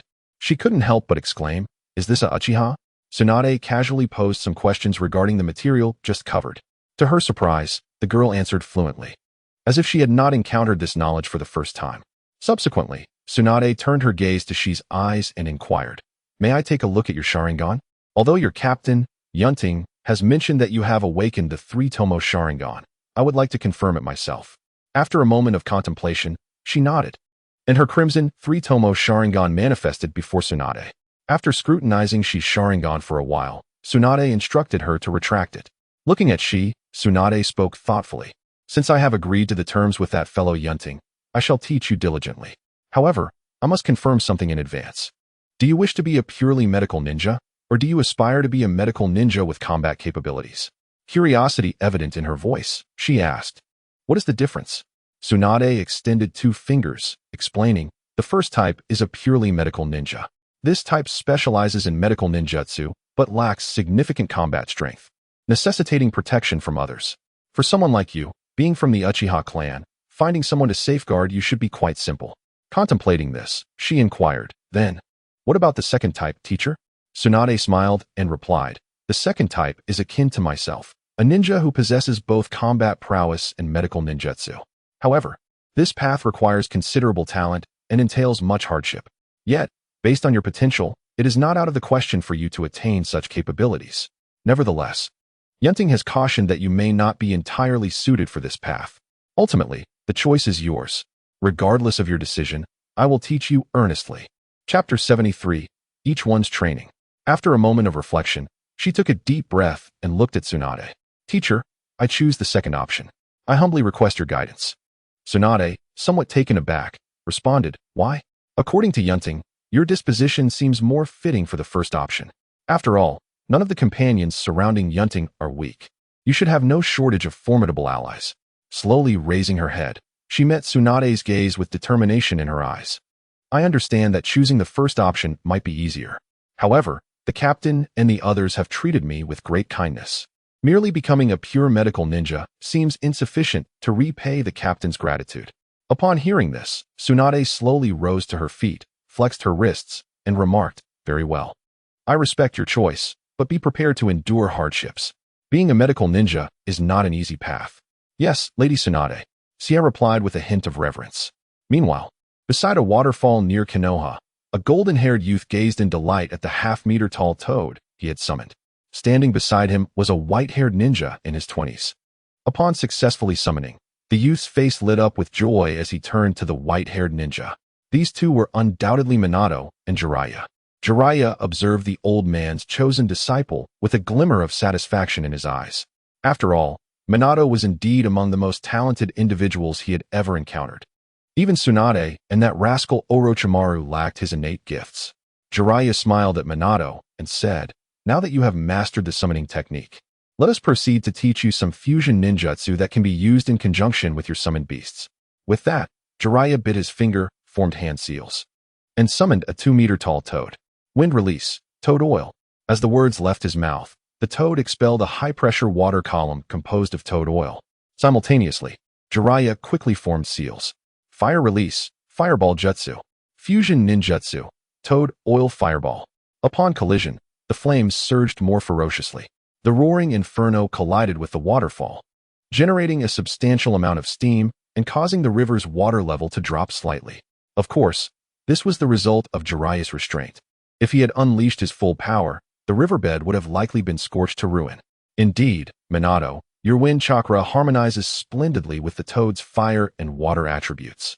Afterward, Jiraiya sat quietly nearby, observing Minato's training. Minato possessed exceptional sensory talents and reflexes that surpassed those of ordinary individuals. It seemed that he might indeed be well suited for that particular ninjutsu. Given his current achievements, obtaining that technique would pose no challenge. However, perhaps it would be wise to wait a little longer and solidify his foundation first. After all, that technique was classified as forbidden. It would be far better to establish a solid groundwork than to practice blindly. On the other side, within an underground laboratory, a pale-faced man with black hair tied simply was clad in a white coat. Orochimaru was meticulously examining the cellular structure within a test tube. From Orochimaru's perspective, 2 types of cells within the petri dish were battling against one another, but soon one side was completely devoured. Afterward, Orochimaru gently set down the glass apparatus. seated himself on a nearby wooden chair, and rubbed his delicate fingers against his eyes. How fascinating, he mused, reflecting on the two types of cells in the glass vessel, one being the Senju cells from the first Hokage, Hashirama Senju. Secondly, I found myself utterly unaware of how I obtained this enigmatic cell. Is it not the Senju cell? Under other experimental conditions, the Senju cells exhibit formidable corrosive capabilities. Yet upon encountering this mysterious cell, they seem to meet their nemesis. How intriguing. Xin, have the experimental data been recorded? Orochimaru gazed at the youth standing beside him, his eyes glinting like a serpent poised to strike. Indeed, Lord Orochimaru, the data has been meticulously recorded. The results remain consistent with previous findings. Under identical conditions, the Senju cells still could not withstand for an extended period. Upon hearing this, Orochimaru merely smiled. There is no need for haste. Success is never achieved overnight, is it? However, the Hyuga clan has indeed seen a marked decline. It is unfortunate that a ninja like you, Xin, is not being properly nurtured and is engaging in such antics. TSK. Hyuga Xin regarded Orochimaru with an impassive expression, his white pupils reflecting the legacy of the Hyuga clan. In the eyes of the main house, the branch family can never ascend to prominence, even with extraordinary talent. The best fate one can hope for is to serve as a guardian for a member of the main house. At this moment, Orochimaru was not as deranged as in the original narrative. There was a hint of admiration in his gaze as he studied Xin. Well then, are you not seeking to address that tedious curse of the Hyuga clan? I am confident that we shall eventually devise a method to dismantle the seal of the caged bird. Nothing exists without a solution. However, the fact that the Hyuga clan has failed to discover any related methods after all these years speaks volumes about the challenge at hand. Hyuga Xin nodded indifferently. I am aware of this. Yet is it not said that success lies within human endeavor? Moreover, I believe Lord Orochimaru is capable of achieving this. Upon hearing Xion's words, Orochimaru smiled. Then I shall take your words as a good omen. After all, I am quite eager to have a genius youth with Byakugan as my subordinate. Meanwhile, within the Senju ancestral home, a red-haired girl sat cross-legged on the floor, her eyes tightly shut. Yet her consciousness had already traversed into her own body. Upon entering, Kushina beheld 7 crimson chakra orbs and 1 orb of slightly dimmer hue. Surrounding these chakra orbs was a 9-tailed fox, who could only watch helplessly as the colossal chakra orbs floated around it. This is the power of the old man. This was originally my own strength. Yet now I can only observe. Suddenly, the 9-tails seemed to sense something, abruptly turning its head to glare menacingly at the girl who had appeared behind it. You little brat, what do you want? Kushina regarded the 9-tails and swiftly bound it with the adamantine sealing chains. She reached out and patted the fox's head. I came to speak with you. I've been feeling a bit unsettled lately. The 9-tails chuckled in response. Is it because of that human? Humans truly are perplexing creatures. With my immense power, what is there that cannot be obtained? Even if you were to seek out 10, 100, or even 1,000 others in the future, why must you pursue that young scion of the Uchiha clan? In chapter 74, titled A Date, Kushina, upon hearing this, tightened her grip on the 9-tails. What are you thinking, you lecherous fox? Others are not like Yun. Furthermore, your so-called strength appears rather unimpressive. You falter merely from a single glare from Yun. The 9-tails, upon hearing this, retorted angrily at Kushina. You little girl, what do you know? I was merely restrained, all right? Besides, if you disdain my power, then why not return it to me? Kushina, observing the 9-tails' fierce demeanor, crouched beside it and smiled. You can forget it. If it comes for free, why not accept it? Consider it your rent. The 9-tails, disregarding the consequences, exclaimed, Bah, with a woman like you. I reckon that boy must be losing his eyesight to have taken a fancy to you. You don't think that just because there's an engagement, everything will be smooth sailing, do you? Mark my words. In the future, any young scion of the Uchiha clan will easily steal his soul away. Let us see how you'll handle that. Have you ever considered that his kin would not marry within their own clan? So why would they choose you, an outsider? Is it because your family is in ruins? Or because you are the Jinchuriki of the tailed beast, prone to causing harm? Just as the 9-tails was about to continue, it suddenly felt itself hurled away. At that moment, Kushina's crimson hair fluttered slightly. If you, a filthy fox, cannot articulate, then do not speak. Do you believe I want to teach you a lesson? After the 9-tails struggled to rise, it unabashedly declared, Only a fool would be attracted to someone who resorts to violence. Oh, I've heard that you are the mightiest among the 9-tailed beasts. How is it that you cannot withstand even the punch of a mere young girl? Thus, amidst their mutual taunts, Kushina thoroughly pummeled the nine tails. Feeling refreshed as she opened her eyes, Kushina slowly stood up, a faint trace of unease in her eyes. Haku, what do you think I should do? At that moment, Kushina was conversing with a girl who also had vibrant red hair.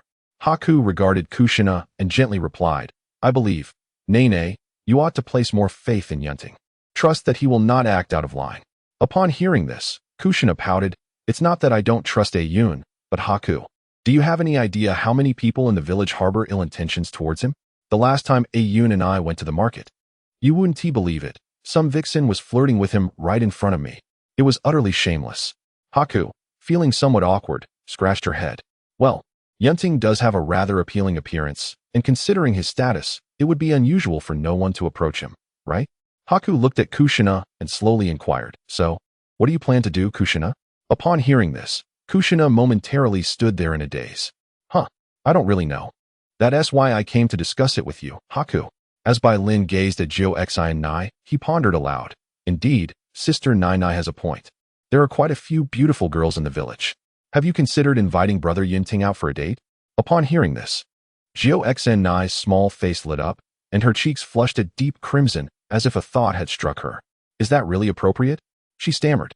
Bai Lin, noticing her reaction, gently draped an arm over her shoulder and whispered in her ear, What could possibly be wrong with that?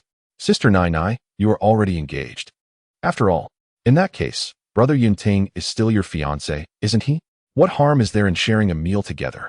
Besides, if you simply ask, he is likely to accept. He added with a playful grin, After all, as they say, it is often easier for girls to pursue boys. So, Sister Nai, why not take the plunge? Jiu Xi and Nai's eyes sparkled with excitement at his words. You're right. I shall go at once.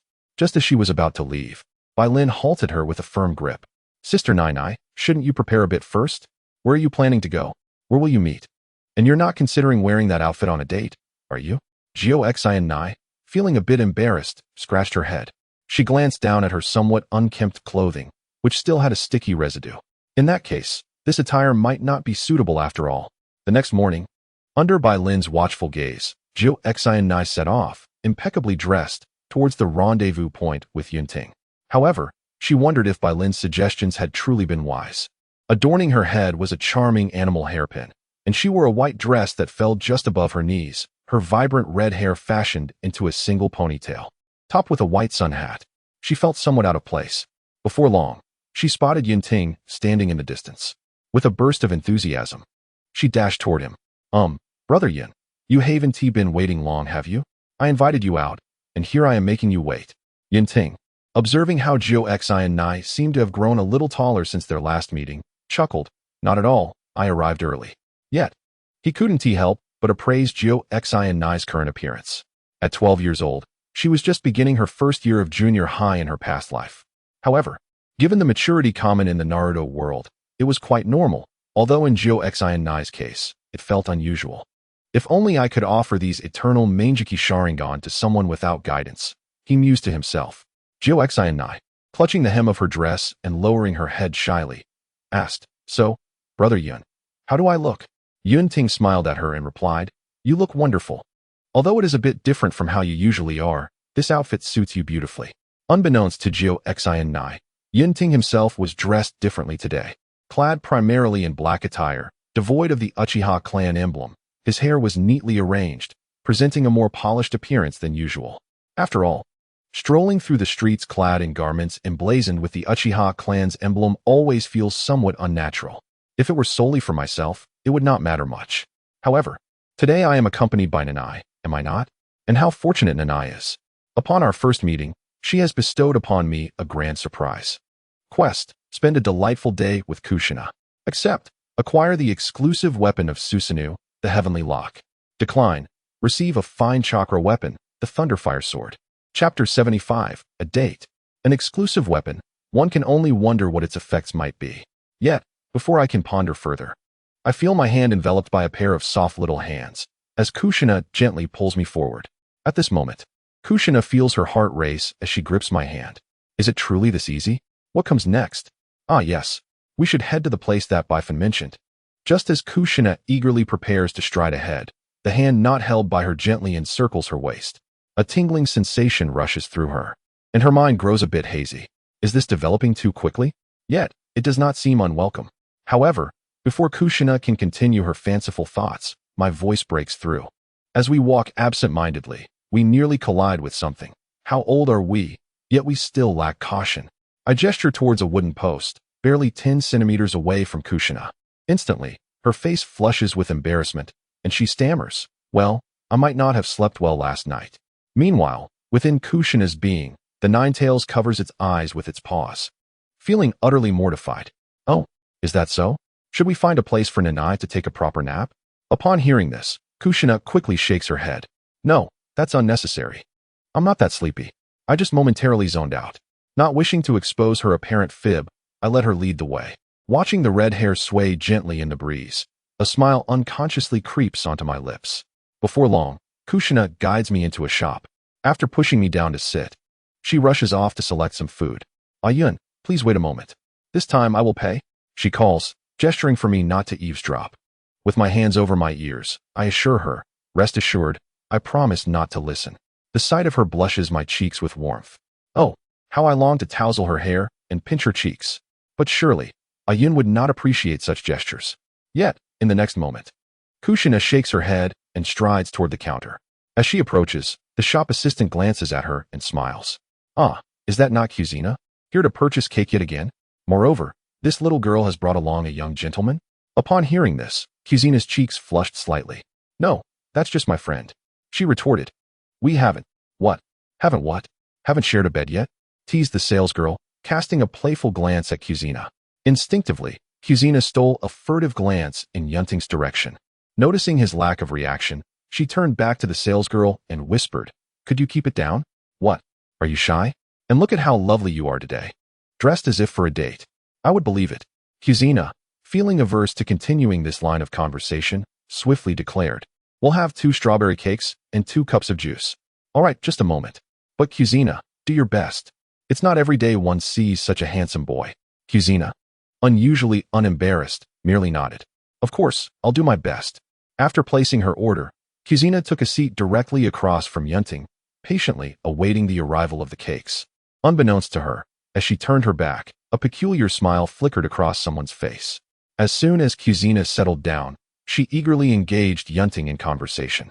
"Yun, let me tell you, the cakes here are absolutely delicious. This particular cake is quite renowned. You must try it." Yun Ting responded with a subtle smile. "I believe you, Kushina. Whatever you choose must certainly be delightful." However, after a short while, Kushina found herself bewildered as the cake was presented before her. "Wait, where is the strawberry cake I ordered? What is this?" she inquired, looking at the smiling staff member beside her. "This isn't what I ordered, is it?" The staff member examined the order list carefully. "Indeed, this is the couple's cake you requested. Rest assured, we never make mistakes." With that, the staff member turned and attended to other customers. "What? How could this happen? I merely wanted to treat Yun to a cake," Kushina lamented, feeling somewhat conspicuous. Stealing another glance at Yun Ting and seeing he was unperturbed, she exhaled slowly. "Why do I feel so inexplicably excited?" Just then, Kushina noticed Yun Ting had begun to eat the cake. After taking a bite, he looked at Kushina and remarked, "This tastes quite good. Would you like to try it?" Kushina eagerly sampled the cake in front of her. "As long as Yun isn't upset about it, I'm happy." Enjoying the cake, she felt a delightful sweetness envelop her. "I'm sharing the same cake with Yun." After Yun Ting had consumed about a quarter of the cake, he pushed it towards Kushina. "Seeing you enjoy it so much makes me happy too. As for the couple's cake, please, they were already engaged. What was the harm in sharing such a cake? It was hardly a crime. However, can Nana truly eat so much cake without feeling overwhelmed?" Before long, the remaining cake was devoured by Kushina. Once she finished, she downed her juice in one go and patted her stomach in satisfaction. This was undoubtedly the most delicious cake she had ever tasted. Following this, Kushina took Yun Ting on a delightful stroll around Konoha. They indulged in candied hawthorn, crafted clay figurines together, and captured several photographs of the two of them. Before they knew it, twilight began to descend. Nevertheless, the streets remained vibrant and lively, though it could not compare to a past life. As evening fell, Yun Ting and Kushina walked side by side, each holding small trinkets they had purchased from the street vendors. Kushina felt a deep yearning that she could continue walking like this with Yun forever. Yet, beautiful moments are inevitably fleeting. It is precisely because of this transience that we learn to cherish them, do we not? Suddenly, a gentle breeze swept by, intertwining Kushina's crimson hair with Yun Ting's dark locks. Both wore faint smiles on their faces, as if everything were meant to be this way. Chapter 76. I love Yun the most. Soon, the Senju ancestral home gradually came into view. Kushina's light blue eyes gazed at Yun Ting, revealing a hint of reluctance. It was entirely different from her training. Time seemed to fly by so swiftly. With her fingers tightly clenched, Kushina stepped in front of Yun Ting. Her soft blue eyes met his deep black ones, and with a tone of quiet determination, she declared, Yun, I adore you. Yun Ting, looking at the girl before him, slowly bent down to align his gaze with Kushina's. I feel the same way. I love Nana the most. Yet, in the next moment, Kushina quickly craned her neck, and her lips met Yun Ting's. Instinctively, he wrapped his arms around her waist. Moments later, Kushina, breathless, pushed him away, her face flush with color. Well, Yun, I shall take my leave now. With that, she dashed towards the Senju ancestral home. Once Kushina entered her room, Yun Ting performed the flying thunder god technique and returned to his own chamber. Upon arriving, he gently touched the spot where Nana had kissed him, unable to suppress a soft chuckle. What a surprise. Indeed, Nana remains the same. She was still just a child, who forgets how to breathe from a mere kiss. After returning to her room, Kushina carefully placed her purchases on the table and then collapsed onto her bed, wrapping herself snugly in her quilt. Ah, this is too embarrassing, she thought. Kushina, how could you act so impulsively? Mortified, especially in front of Yun Ting. Yet, surprisingly, it felt quite delightful. Yun's warmth was comforting. Being held was rather nice. As she pondered, Kushina instinctively touched her lips. After a moment, she slowly descended from her bed and began to gather the items she had purchased with Yun that day. Among them was the clay figurine they had crafted together, resembling her likeness quite well. As for the figurine she molded, well, it was better left unmentioned since it was already with Yun. She had truly given her all. Inside the collection were photographs of her and Yun, as well as the trophy they had won together in a teamwork competition. Lost in thought, a faint smile crept onto Kushina's face, reminiscent of cherished memories. Once she had organized these belongings, she sat cross-legged on her bed and began to concentrate on cultivating her chakra. She could not afford to be left behind by Yun. Despite her young age, she understood the importance of social standing in the world of shinobi marriages. Yun was exceptional, and thus, she needed to strive even harder. Meanwhile, Yun Ting had just returned home, and, using the flying thunder god technique, arrived in a secluded forest near the Uchiha clan. His purpose? To experiment with his exclusive weapon. It was rather inconvenient to bring it out and showcase it at home. However, it seemed that he could utilize it without activating Susanoo, as if it were dwelling within his very eyes. As Yun Ting activated his eternal Manjiki Sharingan, an aura of dark chakra and a sense of psychological pressure radiated from him. Soon after, a pitch-black chain materialized around him, encircling him in spirals. He commenced a series of experiments with it. After a considerable duration, Yun Ting observed the chain, now deftly maneuvered by his will, and grasped its general capabilities. Firstly, the chain appeared to extend infinitely, provided there was sufficient chakra. Secondly, it possessed the ability to disrupt and confine an opponent's chakra within their body, akin to the black rods used by Pain in Naruto, Shippuden. However, his version was likely stronger. Thirdly, the chain seemed capable of absorbing an opponent's chakra and converting it for his own use. As for any additional effects, those remained untested. Yet, even with these attributes alone, it was formidable enough. What a splendid day it was. The eternal Manjiki Sharingan, capable of switching between red and blue, special space-time abilities, time reversal, and the realm of Yomi. The foundational six paths abilities of the Rinnegan and its unique ocular techniques, such as the realm of non-existence, Kamui, Kodo Amatsukami, and Susanoo. His exclusive weapon, the celestial lock, the protection of the phoenix, the complete mastery of the three phases of the heavenly seal, the power of dominion, swordsmanship, fire release, lightning release, and illusion techniques. When all factors were considered, claiming to be invincible in the shinobi world seemed justified, wouldn't you agree? Except for the sealed Kagaya Otsutsuki and the elusive Ishiki Otsutsuki, who was barely hanging on somewhere. Others seemed to possess the confidence to surpass him. As for Madara, His physical condition is likely not what it once was, even after the transplantation of Hashirama's cells. However, the prolonged warfare of the Warring States period has left him with injuries that will not render his life particularly easy. In such a state, even if he were to reclaim the Rinnegan from Nagato, it is doubtful he could prevail against himself. Yet, one must not speak of bullying the elderly. After all, you are the fabled Azura of the ninja world, are you not? To exert one's full effort is a mark of respect. At present, Obito is merely 2 years old. One cannot discern much from a child of that age. Even Madara cannot foresee what achievements a mere toddler might attain in the future. In the realm of anime, characters such as Madara, Kagaya Otsutsuki, and Obito appear to embody elements of plot-driven demise. Madara, having attained the status of Sage of Six Paths, ultimately fell victim to Kagaya's machinations. Obito, through sheer will, managed to subdue the Ten Tails, only to be swayed by Naruto's words. Particularly notable is Kagaya, who was ensnared by Naruto's counter-harem technique. These are all unmistakable instances of narrative-driven demise. Now, however, we confront reality. One can never be too cautious, especially with the formidable Otsutsuki clan. The true extent of the Otsutsuki lineage remains a mystery. All that is known is that they are a cosmic race dedicated to planting trees, harvesting their fruits, and consuming them. Little else is understood: peach, gold, and the deceased purity. If only there were so few Otsutsuki, but alas, the odds are exceedingly slim. A group consisting of at least sage-level powers, or even those surpassing it, is actively meddling in the ninja world. Sigh, what a challenge. Chapter 77. 4 years later. Time flies swiftly. In the blink of an eye, Yun Ting has reached the age of 16. He gazes out at the falling snow, instinctively tightening his clothing. Although, with his current physique, he could withstand the cold without any attire. The task has finally been completed. It has indeed been a long-term endeavor. Yet, one might consider it accomplished, right? This system is quite foolish. Even a nameless island in the sea falls within the mission parameters. If you wish to target me, just say so directly. Yun Ting skillfully entered the fishing space. In an instant, he arrived at a vacant area and slowly settled into a cross-legged position. He then opened the system panel. Mission: unify the entire ninja world. Mission reward: Sage Body, a fragment of the essence of time. Current mission completion rate: 100. Mission reward available for collection. Yun Ting promptly claimed the reward. Instantly, he felt a warm flow fill his body. He clenched his fist, sensing his current physical state. Is this the Sage Body?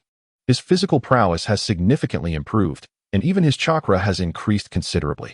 Compared to the Uzumaki lineage he inherited from Nana, it is not lacking in any respect. However, where is Ashura's reincarnated chakra? However, it is indeed perplexing that the reincarnation chakra of Ashura exists, as the system merely mentioned the reward of the Sage Body without any reference to Ashura's chakra. In the following moment, Yun Ting felt an excruciating pain radiating from his eyes, blood trickling from the corners. His eyes were suffused with a myriad of delicate crimson veins.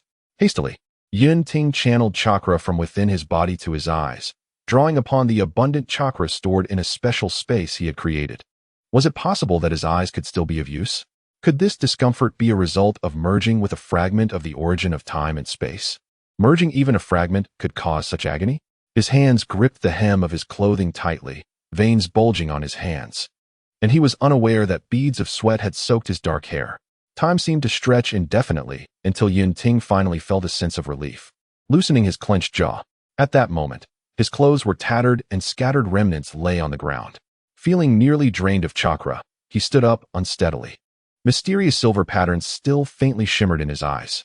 Although his chakra was nearly depleted, his body felt surprisingly light. This fragment of the origin of time and space had remarkable effects.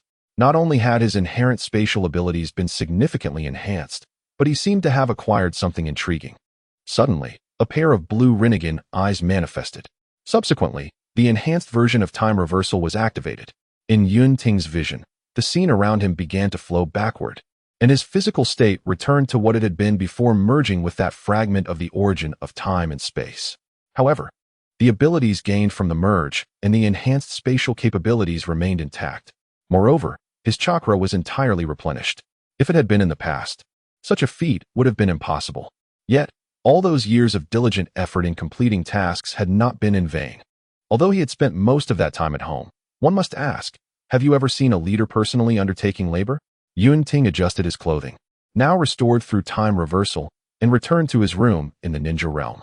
Meanwhile, the auras of 5 figures from the other 5 great nations were steadily growing stronger, though not as markedly as Yun Ting's. He extended his hand, gently catching a snowflake. Curiously, the tiny snowflake rested quietly in his palm, showing no sign of melting. Just then, a cherubic child of about 2 years approached him. Seeing this, Yun Ting lowered himself, a smile gracing his face as he gazed at the little boy, and he gently lifted him into his arms. The child, with beautifully large eyes, stared intently at Yun Ting. "Is there something you wish to say, Yunze?" The boy shook his head, his gaze unwavering upon Yun Ting. "Brother, Mom and Dad said they had something to do, so they left me to find you." Upon hearing this, Yun Ting smiled and affectionately patted Yunze's little head. "I see. How about I take you out to play? Your sister Kushina invited me to join her as well." Yunze immediately beamed and replied, "Sure." Sister Kushina said that next time we meet, she will take me to buy delicious food. Yun Ting, after inspecting Yunze's clothing, picked him up and headed towards the door. As for their parents, who only focused on bringing him into the world without taking care of him, he thought, let them be. Ever since they unexpectedly had Yunze 2 years ago, they either hired a nanny or left him in Yun Ting's care. This was partly due to their busy schedules, and partly because they truly did not wish to raise a child again. Had it not been for their grandfather, Uchiha Shana, insisting that they have him, Yunze might never have been born. Before long, Yun Ting arrived at the shop he had arranged to meet Nai Nai. Upon entering and finding that Nai Nai had not yet arrived, he ordered a glass of milk and settled down, feeding little Yunze while waiting. Soon, a girl with vibrant red hair appeared at the entrance. Her long, crimson locks were simply tied back, and she wore a thick, unadorned outfit. She exuded a gentle yet robust vitality. As she approached, it was clear that this was the grown-up Kushina. Although she was only 16, her height was already just a head shorter than Yun Ting, standing at a remarkable 1.75 meters, which was quite tall among female ninjas. Kushina walked over to Yunze, pinching his cheek affectionately. "Have you missed your sister?" Little Yunze, feeling the affection, tightened his grip on his brother's hand. "If Sister Kushina doesn't take my brother away, then yes, I've missed you." Kushina, hearing this, ordered drinks for both herself and Yun Ting. After taking a sip, she looked at Yunze with a playful glint in her eyes. "Let me tell you, little Yunze, you are destined to become a brave young man, and you mustn't rely too much on your brother." Yunze tilted his head with a hint of confusion. "Brave young man?" Kushina smiled at him. "Yes, as a brave young man, you will be able to protect your brother." Upon hearing this, Yunze put down his milk and raised his little hand. "I want to become a brave young man and protect my brother." Kushina chuckled as she looked at the little Yunze in Yun Ting's arms. "That's the spirit. However, remember, your sister is not a boy. You can rely on your brother. I won't take him from you. Don't worry, I'll make you a little toy to play with." Seeing little Yunze being so easily swayed, Yun Ting couldn't help but lightly tap Kushina on the head with his finger. "How old are you?" Yet still engaging in such deceit. Upon observing this, Kushina quickly covered Yun Ting's mouth and then glanced in the direction of Yunze. Leaning closer to Yun Ting's ear, she inquired, "Where's the lie? Moreover, how did Yun manage to bring this little one out?" Yun Ting helplessly shrugged his shoulders. "What can I do? No one is available to care for this little one, so they handed him over to me." "Oh," Kushina replied, somewhat disheartened, casting a glance at the cherubic bundle in Yun Ting's arms. Although little Yunze is undeniably adorable, it becomes rather unappealing when he disrupts my shopping excursion with Yun. Over the past 4 years, through Kushina's relentless efforts and her subtle assistance, she has now become a formidable presence, akin to a perfect Jinchuriki. At this moment, the chakra of the 9 tails has been entirely harnessed by her, transforming her into a veritable human beast of destruction. Despite her demeanor in front of Yun Ting, should she release even a fragment of the 9 tails or a now, it would likely overwhelm a Jonin, rendering them barely capable of functioning. After finishing her drink, Kushina slowly approached Yunja's side. "Lately, Grandma has been yearning for you. Yunja, would you be willing to accompany her? Look at all the delicious treats she has bought for you." Upon hearing this, Yunja tilted his little head, glancing at Yun Ting and then gazing at his sister Kushina with a look of poignant longing. "Does Grandma really miss me?" Kushina's eyes glimmered with a spark. "Absolutely, little Yunja. I assure you on my honor." Seeing her earnest expression, Yunja nodded in agreement. "All right then, I can go keep Grandma company. But who will stay with my brother?" he replied, somewhat distressed. Kushina, smiling at Yunja, responded, "You can help me keep Grandma company, while I will be here to look after your brother, all right?" Upon hearing this, Yunja agreed, but added, "But you must promise to protect him well." Kushina extended her right hand, gently tousling Yunja's hair. "Of course I promise." With that, Kushina cast a glance at Yun Ting, who then placed his hand softly on her shoulder. In an instant, the three of them appeared in the open grounds of the Senju ancestral home, adjacent to Yun Ting's specially crafted flying thunder god Kanai. Although he no longer required such an outdated method of spatial transfer, it was prudent to retain his capabilities, and besides, this alone was sufficiently impressive. Yun Ting's sudden appearance captured the attention of Tenz and Tsunade, who were conversing nearby. Tenz observed Yun Ting's instantaneous arrival, though his face remained calm. His mind was rife with internal commentary. What a show-off. Is it really necessary to flaunt it so? Using the flying thunder god for travel? If my grandfather were to learn that his forbidden technique is being utilized as a mere means of transportation, especially by a member of the Uchiha clan, he would surely. How absurd. I've barely begun to merge some of great uncle's cells over these past few years, and I wouldn't dare employ the flying thunder god technique so casually. How shameful. It's one thing to be outmatched by this brat from the Uchiha clan before. Now, I find myself unable to even surpass Kushina. At times, I question whether I am still a genius. Under Kushina's urging, Yun Ting gently handed Yunza to Tsunade before departing with Kushina. What the others did not realize was that at the moment Yunza was passed to Tsunade, a silvery light penetrated Yunza's body. Tenza gazed at Yunza and Tsunade's arms, a slight grimace forming on his lips, disdainful of that Uchiha brat. However, his gaze towards Yunza was far removed from the faint animosity he felt towards the Uchiha clan years ago. Perhaps it was due to Yunza's youth. Or maybe he himself was gradually changing. Yet, perhaps this is for the best. After the Uchiha and Senju clans allied, few dared to provoke Konoha in the ninja world. The issue now lies in the fact that, aside from a select few Uchiha who had grown closer to Yun Ting and harbored less malice towards the Senju, the remaining members of the Uchiha clan, even under the pressure of Yun Ting's strength and status, only appeared to temporarily set aside their grievances. However, the astute could see that this was merely an illusion. The situation on the Senju side mirrored that of their adversaries. This enmity has been passed down through generations. It is not so easily forgotten. Meanwhile, at the gates of Konoha, a young man with blonde hair, slightly out of breath, gazed towards the gates, filled with a long-lost sense of excitement and longing. After 3 years of traveling with his master, he was finally home. Beside him, Jiraiya also displayed a hint of nostalgia for Konoha. However, in the next moment, as if sensing something, Jiraiya vanished in an instant. He reappeared in a nearby inn, ordered a serving of sake and grilled meat, and sat down, pouring himself a drink. Jiraiya looked at the liquid in his cup and couldn't help but smile. Youth is truly wonderful. I remember when girls used to pursue me. It has been so many years. Minato must also be missing the others. I wonder how Tsunade and Orochimaru have been faring in recent years. At that moment, while Minato pondered where his master had vanished to, a melodious voice reached his ears. "Minato, over here." Minato turned towards the source of the voice and, using a body flicker technique, appeared beside a red-haired girl. He looked at her, a radiant smile lighting up his face. "It's been a while, Hanabi. How have you been these past years?" Hanabi shook her head in response. "I've been doing quite well in the village, but what about you, Minato?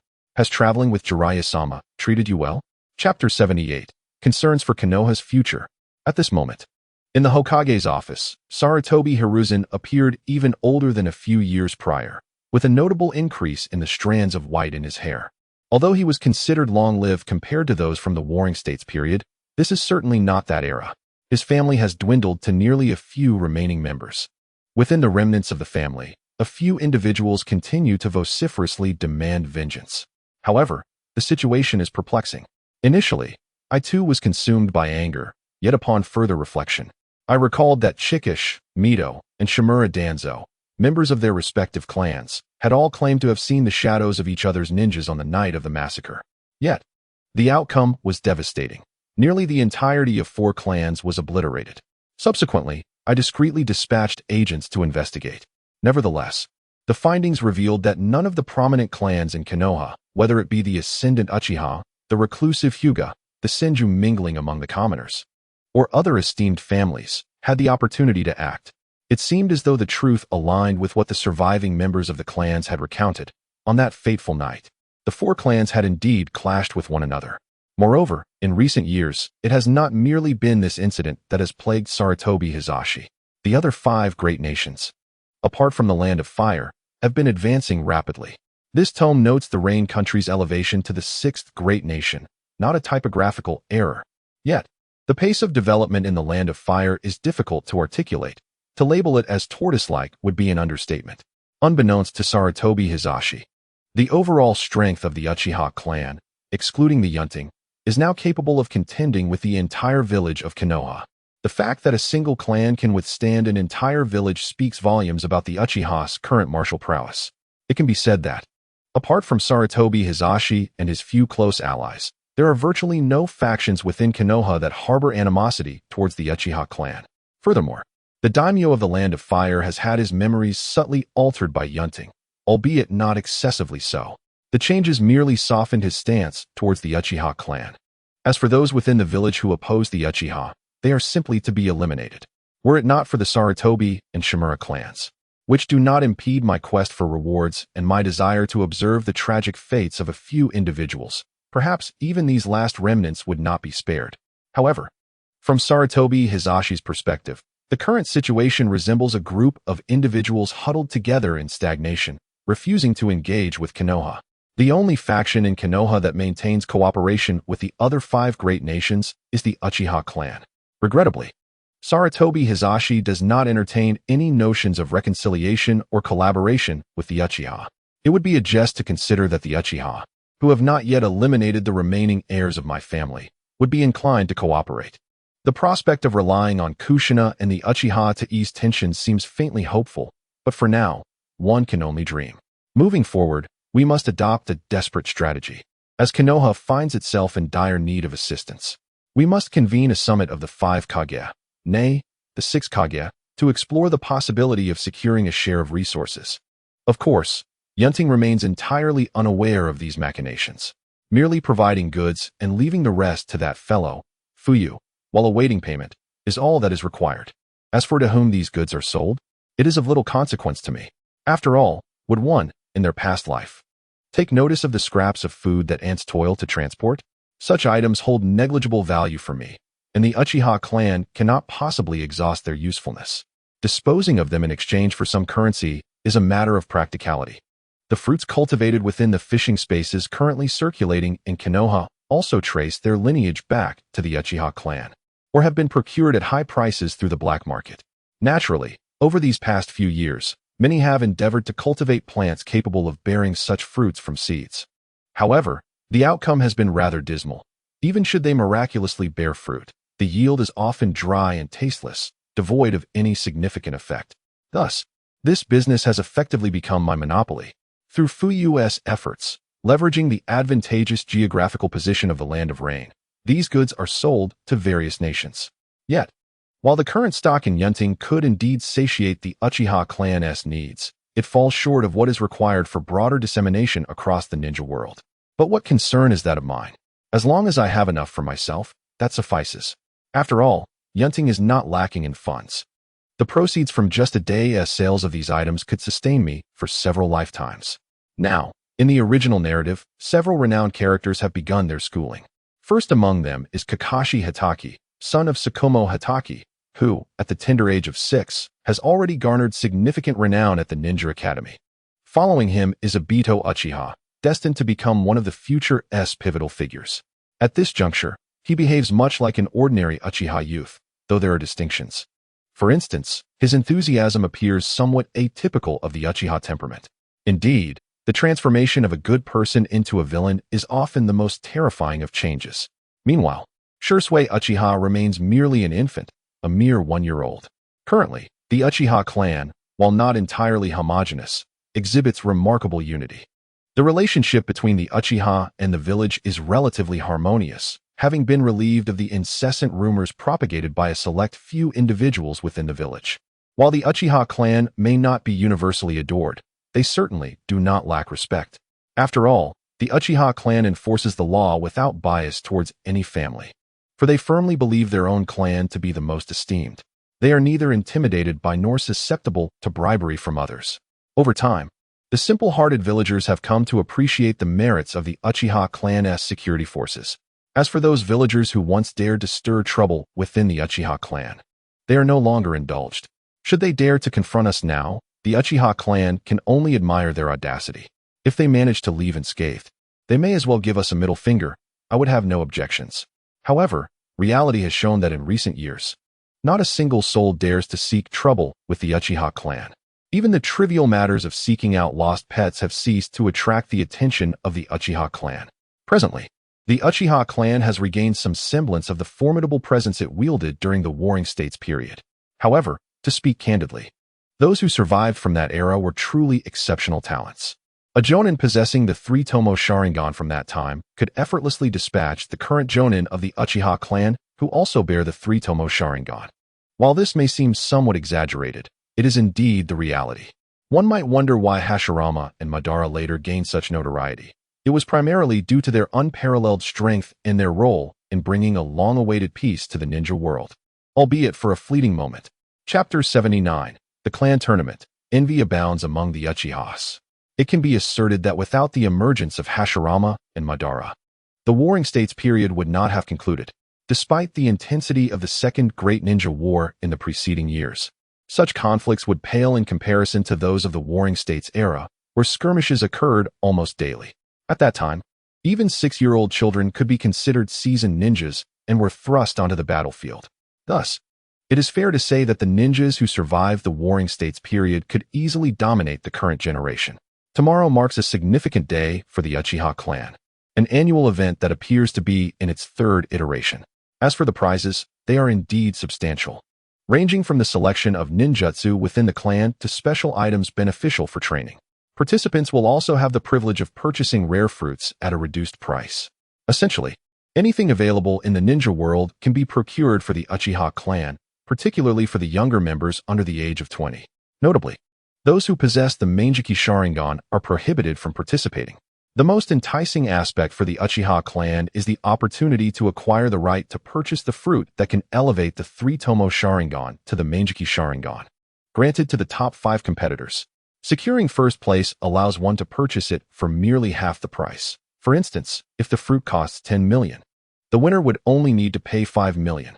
This is not a certainty, but for those talented Uchihas or those who have been entrenched in the three-tomo for years, there exists a considerable chance of transforming their Sharingan. Indeed, what you have heard is correct. It is the right to purchase the fruit.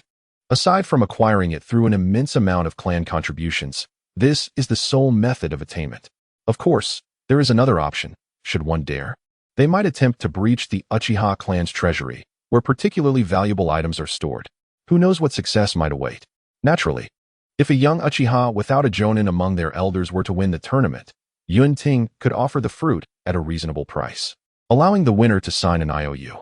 After all, it is conceivable that a gifted individual may lack the funds to purchase such an item. Although this scenario has yet to materialize, certainly not first place, but within the top 5. Moreover, those without funds may sell their purchasing qualifications to others. At this moment, within the Konoha hospital, a young girl clad in a white hospital gown gently approached the office of Tsunade. She softly knocked on the door, and a voice responded, "Come in." The girl then slowly pushed the door open and stepped inside. Upon entering, she offered a slight bow to Tsunade. "Teacher, as I mentioned a few days ago, I am returning to my clan to participate in the competition, which may delay my return for a few days." Tsunade, upon hearing this, looked at her disciple with a pained expression. "I already knew. You are not aware that in these past few days, several young members of the Uchiha clan have also come to me seeking leave." The girl chuckled lightly. After all, this is a unique competition that our Uchiha clan experiences only once a year. Even the younger ones, despite lacking strength, are eager to witness the event. Tsunade nodded in understanding. Rising slowly, she looked at the girl, who was now only slightly shorter than herself, and gently patted her shoulder. All right. I will temporarily leave the hospital in the hands of my master.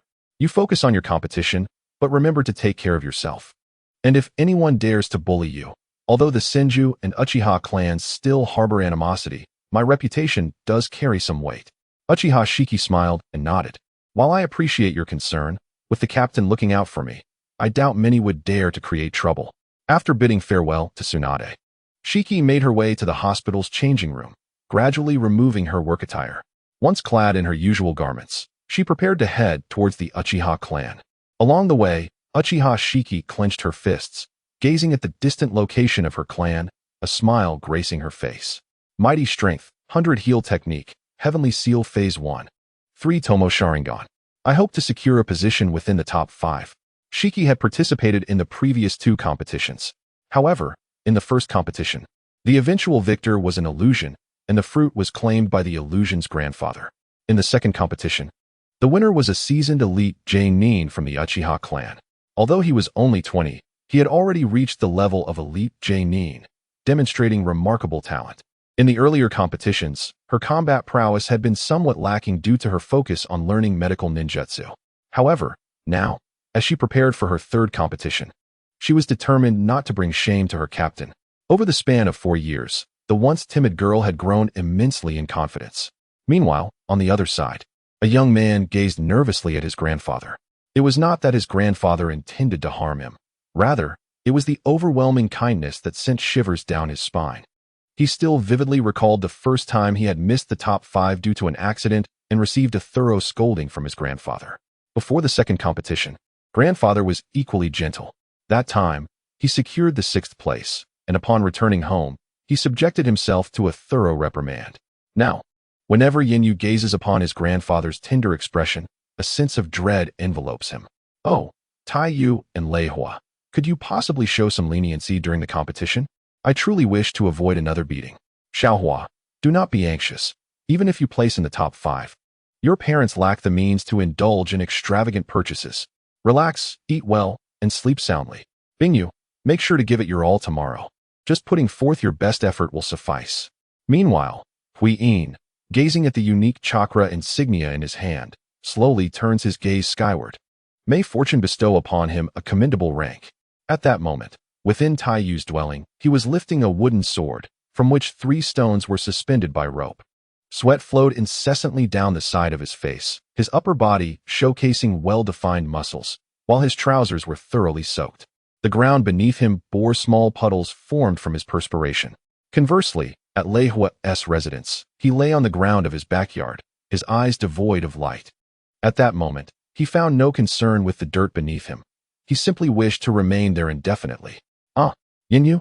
Taiyu, I implore you. Do not push me further. Grant me a reprieve. My grandfather can take on more missions. Selling the house is not an insurmountable task. I truly cannot keep up.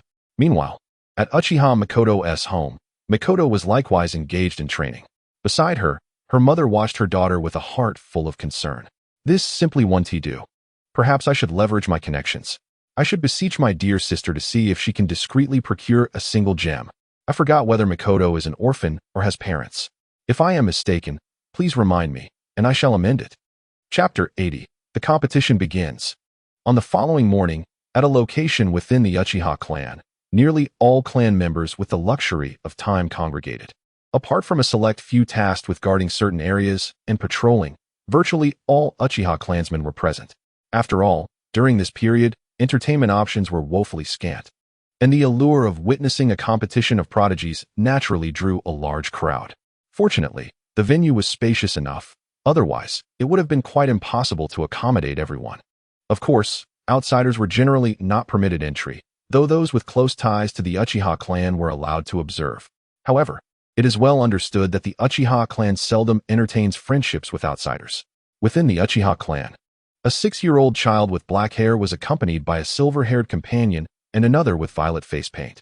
Come on, Kakashi, Rin, if we dawdle, we might miss out on the best seats. Kakashi's silver locks stood out strikingly among the Uchiha crowd. Wearing a black mask, he regarded Obito with a hint of skepticism in his tone.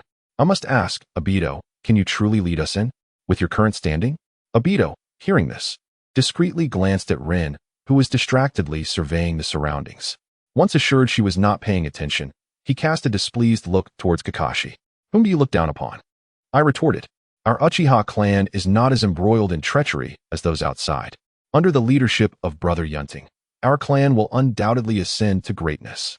Brother Yun Ting has stated that every Uchiha member can bring 2 or 3 friends to spectate. Of course, Kakashi, you are merely an afterthought. I only invited you out of pity, Otherwise, your icy demeanor would prevent you from attending our clan's competition. Kakashi, observing the exuberance of Obito beside him, couldn't help but cover his face in exasperation. I am aware of the Uchiha Yun Ting you mentioned. My father also regarded him as a genius surpassing even himself. However, isn't it a bit exaggerated to claim he will lead the Uchiha to become the strongest? Obito, undeterred, shot Kakashi a resolute glance. Not at all. Brother Yun Ting will certainly achieve this, a sentiment almost universally acknowledged within our clan. Moreover, I will undoubtedly participate in the competition and secure the championship, thereby joining Brother Yun Ting's team. Rin, overhearing their exchange, interjected with a hint of confusion. Champion, join a team? Obito leaned closer to Rin, elaborating. The competitions held by our Uchiha clan not only offer greater resources to the top-ranking participants, but also harbor a secret known only to us. The first-place winner receives the opportunity to join Brother Yun Ting's team. Kakashi, hearing this, shot Obito a cold glare. I estimate that you, Obito, will never have that chance. After all, as the tail end of the pack, there is no way you could secure first place. Meanwhile, in a secluded area, Uchiha Yun Ting observed the two Uchiha clansmen standing before him, one of similar height to himself and the other towering at a full 2 meters. The safety of the participants in this competition rests upon your shoulders, Yun Ting stated calmly. Yes, Captain, they replied respectfully. Among them was Huan, and the other was known as Uchiha Raisan. They were the champions of the first and second competitions, respectively. At that moment, the spectator stands were filled predominantly with the elite of the Uchiha clan. A group sat, their Sharingan eyes fixed intently upon the two elderly men engaged in casual conversation. Haha, Old Lei, your grandson certainly appears impressive, living up to his title as the previous champion. His mastery of lightning techniques is quite commendable. You must feel proud to have such a successor. The elder known as Old Lei smiled at his old friend. Indeed. However, your Huan is no slouch either. Unlike my young one who barely qualifies by age to compete. Thankfully, he has become the champion. Otherwise, I would be utterly humiliated. Though the elder's words were sharp, a smile betrayed his true delight. Around them, the higher-ups of the Uchiha clan rolled their eyes in amusement. Haha, so that's how it's going to be? Once my boy wins the championship, I shall play along as well. Iron Moon, Flame Prison, Thunderfire, Ice Moon, and Tide sat together, quietly awaiting the commencement of the competition. Thunderfire glanced at the individuals beside him and slowly spoke. I must ask, none of you have practiced any particularly sinister ninjutsu, have you? I genuinely hope you can participate in the next tournament. The pressure is rather overwhelming for me. Flame Prison turned his gaze toward Thunderfire, playfully draping an arm over his shoulder with a mischievous grin. Fear not, whether it's sinister or not, we shall discover that in due time. If I secure the top spot and face that entity, for the sake of our camaraderie, I shall implore my grandfather to unleash his full strength upon you. Listening to Flame Prison's jest, Thunderfire shrugged off the arm resting on him. I appreciate it. However, should I emerge victorious, one tea that leave you utterly devastated? Flame Prison shot him a disdainful glance. You, the one who consistently falls just short of my greatness? You can trail behind and eat my dust. Thunderfire, gritting his teeth, retorted, the last 2 times were merely my oversight. This time, I shall ensure you are thoroughly defeated. Flame Prison chuckled. Oh, I'm eager to witness how you intend to achieve that. Or perhaps, will you find yourself once again trailing behind me? Before the match even began, a palpable tension crackled between the two. Iron Moon observed their quarrel in silence, diligently polishing his ninja blade. Tide, Ice Moon, Thousand Flowers, and Meichin sat together, engaging in cheerful conversation. On the sidelines, Gray Sound quietly awaited the start of the competition. Once Yun Ting finished his brief address, he swiftly made his way to a young girl seated nearby. Noticing Yun Ting's approach, the girl picked up an item from the chair beside her and waved toward him. Over here, Yun. Yun Ting smiled and naturally settled beside the girl, who was none other than Kushina. After handing him a freshly purchased bag of popcorn and a soda, she glanced around and remarked, Yun, there truly are more people here year after year. In response, Yun Ting chuckled, that is only natural, given the generous prizes at stake. But why would the grandson of our second Hokage be here to witness an event organized by the Uchiha clan? Surely, you're not here to scout for enemies to strike against us, are you? Uchiha Yun Ting observed the silver-haired man seated behind him, his tone laced with a hint of mockery. The figure, Senju Tens, merely snorted coldly. choosing not to engage with Yun Ting's teasing. I am merely here to keep an eye on Tsunade's apprentice to ensure her safety. It is not out of any interest in this competition. As for Yun Ting, he paid little heed to the exchange. After all, true strength requires no such concerns. In the end, within the confines of Konoha, he had little to worry about. Nearby, Ju, Phosphorus, and Minato were also present.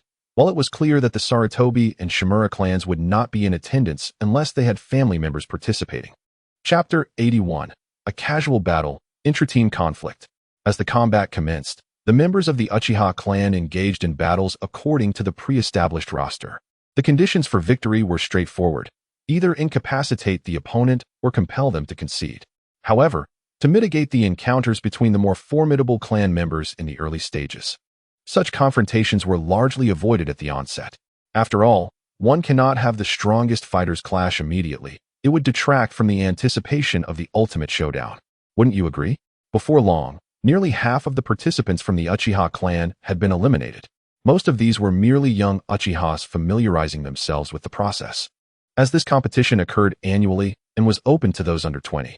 Thus, they remained unperturbed, treating it as an opportunity for self-improvement. Who knows? A commendable performance might even yield additional resources. Yun Ting, observing the skirmishes of his kin below, stifled a yawn, feeling rather bored. Ah, how tedious. Watching this group of fighters felt akin to witnessing children bickering. It was exceedingly dull. Nevertheless, it mattered little. The essence of the competition was to encourage the clan members to diligently hone their skills. After all, as their strength increased, so too would the overall power of the Uchiha clan. A more robust collective strength would naturally bring greater benefits to oneself. In contrast, Senju Tianza, seated behind, had not relaxed his furrowed brow since the commencement of the matches. Although most of the preceding battles involved junior ninjas of the Uchiha clan, he found it perplexing that it seemed nearly every Uchiha possessed a pair of Sharingan, while most were merely the basic single-tomo Sharingan. When did such an awakening become so commonplace? What Tianza remained oblivious to was that even the ordinary members of the Uchiha clan received a modest monthly supply of fruit cultivated within designated fishing grounds. Though not abundant, it was indeed beneficial. While others in Konoha had to purchase these fruits at elevated prices, the ordinary Uchiha members had essentially attained a state of fruit independence. How could they claim to lack strength under such circumstances? Presently, within the Uchiha clan, one would feel embarrassed to register for the competition without having awakened at least a single tomo. Tianza meticulously observed the Uchihas, not only astonished by their collective prowess, but also taken aback by the emergence of numerous talents within the clan. Were the decisions of his great-uncle and second-uncle truly wise? Should the Senju clan genuinely assimilate among the ordinary populace of Konoha? If a confrontation were to arise now between the Uchiha clan and the hidden Senju clansmen within Konoha, his side would stand no chance. Perhaps it was time for a change.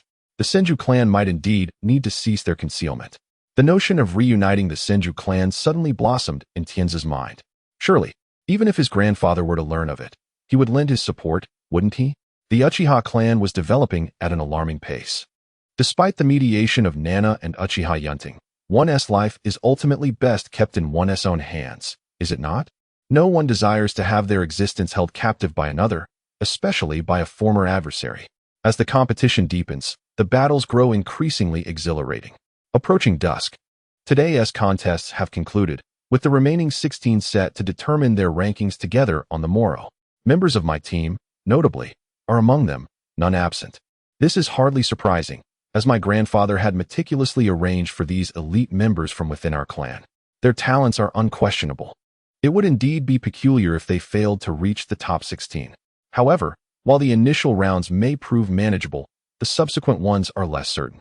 After all, the minimum strength of the opponents in the later rounds is at least that of a special jonin. Those lacking true skill would be wise to concede swiftly. On the following day, the same venue buzzed with an immense crowd. In the morning's first match, Ginyu triumphed decisively with an overwhelming display of fire release ninjutsu.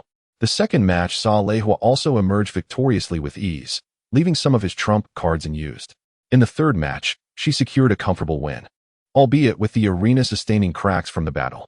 The fourth match featured Huiyin, who, employing the sealing techniques learned from the captain, narrowly overcame her opponent with the initial phase of the Tianyan seal. Yet, Yin was acutely aware that her struggle was far greater than that of her teammates who had dispatched their adversaries with far less effort. In the fifth match, Bingyu faced off against Qianhua, who voluntarily conceded. The sixth match between Tai Yu and her opponent ended swiftly, with her blade poised at the adversary's throat after only a few exchanges. In the seventh match, Uchiha Mei-chin activated the Tianyan seal and easily triumphed over the opposing female jonin of the Uchiha clan. The eighth match concluded with Uchiha Fuyu, the former junior clan leader, emerging victorious. Within a morning's span, the top 8 had been established. In the 16-8 round, aside from the clash between Qianhua and Bingyu, after Qianhua's elimination, 7 members from Yun Ting's team remained. It would not be an exaggeration to call it a team battle. Yin Yu glanced at the familiar opponent beside him, smirking slightly. I knew it would turn out this way.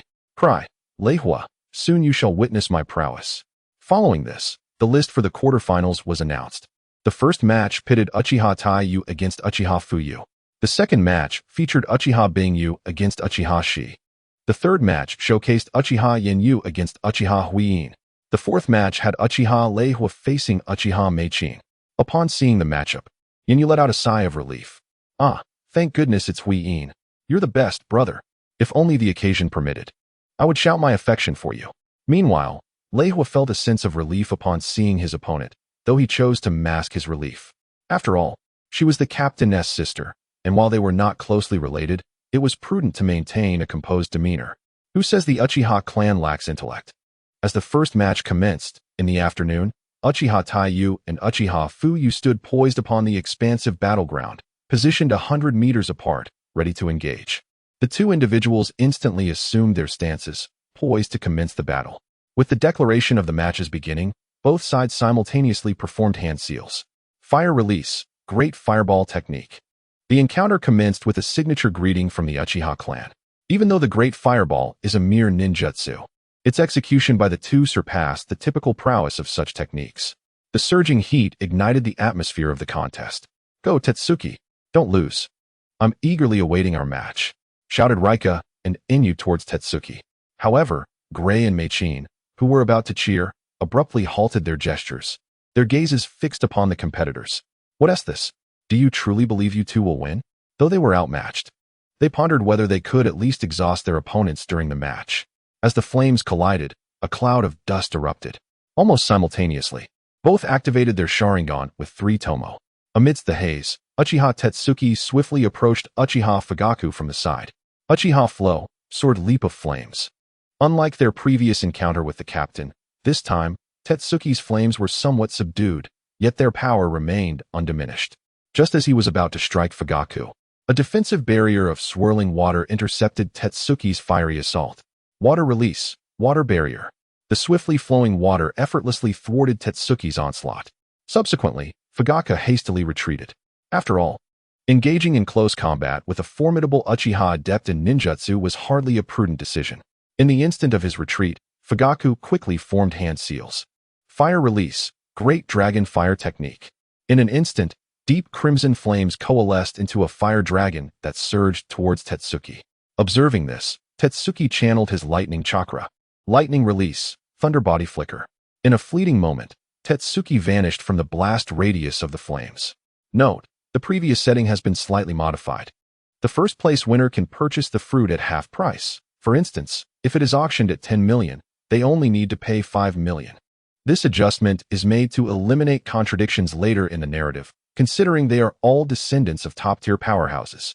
If the first place winner has no advantages, it would be as if they had none at all. Chapter 82, Tetsuki Prevails. Selection of the top 4. Tetsuki, with his 3 tomo Sharingan, fixed his gaze intently upon Uchiha Fugaku, while the lightning chakra coursed within him, invigorating his muscles and enhancing cellular activity, similar in principle to the lightning chakra mode of the Cloud Village. Tetsuki then rapidly closed the distance to Fugaku, who likewise retreated swiftly. At the same time, he reached into his ninja pouch, retrieving several shuriken while concentrating fire chakra within. Fire release, Phoenix fire technique. Countless burning shuriken were launched at various angles toward Tetsuki. In response, Tetsuki swiftly performed hand seals, conjuring a multitude of lightning-infused shuriken behind him, which collided with the fiery projectiles. Tetsu Yagami cast his gaze upon Uchiha Fugaku, who was less than 50 meters away, narrowing his eyes slightly. Evading and dodging was not the hallmark of the Uchiha clan. The former clan leader. In an instant, the fire attribute chakra within Tetsu erupted. Fire release, flame steps. His figure swiftly approached Uchiha Fugaku, arriving before him in the blink of an eye, moving rapidly around him, leaving only faint afterimages. Then, from Fugaku's blind spot, Tetsu swung his sword, unleashing a fiery slash aimed at Fugaku's back. Just as the strike was about to connect, 3 massive earthen walls composed of chakra sprang up behind Uchiha Fugaku, raising a cloud of dust in the air. Tetsu charged in, delivering a powerful blow, but it was merely a shadow clone that Fugaku had summoned. At that moment, Tetsu sensed an immense chakra gathering around him. Suddenly, Uchiha Fugaku's figure appeared simultaneously from 5 different directions. White markings emerged on Fugaku's body, signifying a substantial increase in his chakra, which significantly enhanced the power of his jutsu. Fire release, great fire destruction. Earth release, earth dragon bomb. Lightning release, false darkness. Fire release, great dragon fire technique. Water release, water dragon bomb. 5 different techniques surged towards Tetsu almost simultaneously. After releasing the jutsu, Uchiha Fugaku breathed heavily, yet his 3-tomo Sharingan remained fixed on Tetsu's figure. No matter how swift your body flicker technique, you cannot escape. Seeing this, Tetsu gripped his sword, and his chakra surged violently, continuously flowing into the blade he wielded. Great fire sword, Crimson Lotus. Instantly, Tetsu's jutsu collided with Fugaku's, enveloping the scene in a wave of scorching heat and steam. Meanwhile, Fugaku's muscles tensed, ready to counter Tetsu's assault. Unbeknownst to him, Tetsu had stealthily maneuvered behind Uchiha Fugaku. The long blade in Tetsu's hand was suddenly enveloped in both lightning and fire chakra. Lightning fire sword, 1,000 birds flowing flame. Tetsu struck towards Uchiha Fugaku without hesitation. Did he worry about Fugaku's accidental demise? Nonsense. Their captain, that freak, would undoubtedly save him. Besides, he had yet to unleash his full power. Just the fact that Fugaku had activated the heavenly seal while he had not was enough to illustrate the disparity. Yet, curiously, the strike met only empty air. Tetsu quickly regained his composure, prepared to swing his sword again. However, in an instant, a figure wrapped in lightning chakra blocked his strike. At the same time, Fugaku's counterattack was also thwarted. Henge glanced at the massive crater created by Tetsu's lightning fire sword and coldly regarded Uchiha Fugaku. You have lost. If it weren't for my recent diversion of Tetsu's senses, do you think you could have withstood that strike? Uchiha Fugaku regained his composure, casting a glance at the pit beside him, a faintly bitter smile gracing his lips. I have lost. At that moment, Inu and Raikes exchanged glances, each detecting a hint of surprise in the other's eyes. What the? Is Tetsu getting secretive? How come I've never seen him use that technique? Indeed. And that fire release body technique. He's hiding far too much. Surely, you aren't keeping secrets, are you, Inu? Nonsense. I'm far too honest for that. How could we possibly be like Tetsu? Right, Raikes? Haha. I would never be like Tetsu. Brothers should never keep secrets. I quite like that sentiment. Raikes mused inwardly as he regarded Inu. However, brothers are also meant to deceive Inu. If all proceeded as expected, the outcomes were, the second match would see Uchiha Shiki victorious, the third Uchiha Inu, and the fourth Uchiha Raikes. Uchiha Yun Ting observed the 4 who had entered the top ranks, a slight smile playing upon his lips. As anticipated. Yet, Shiki's growth has indeed surpassed my expectations. Tetsu, completely oblivious, had fallen prey to an illusion. How embarrassing. Raikes draped an arm around Tetsu's shoulder, sporting a mischievous grin, hoping to subtly influence Tetsu's mindset before the match. Tetsu, however, merely busied himself cleaning his ninja blade. Boring. Would you have noticed? Inu laughed heartily at the sight. Wait, Raikes, are you really mocking Tetsu? Who was it that was so thoroughly embarrassed by the barrier just now? If I were in that position, I would have forfeited. Inu countered, what? Struggling against a mere girl? You might as well forfeit. As for the last of the top 4, Shiki sat quietly, adjusting her state of mind. After the match, Kushina tugged at Yun Ting's sleeve. Yun, what ranks do you think these 4 will achieve?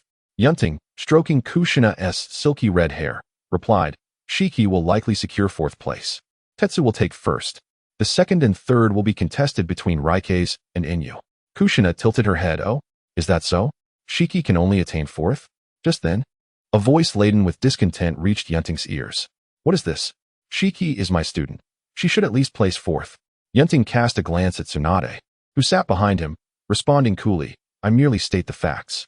Undeniably, her strength, medical ninjutsu, the yet-to-be-utilized in sealing, and the Baika technique, along with the summoning beast. The slug, are commendable. Tsunade, you have taught her well, but it simply isn't enough. Shiki has put in sufficient effort, but she is not the only one striving.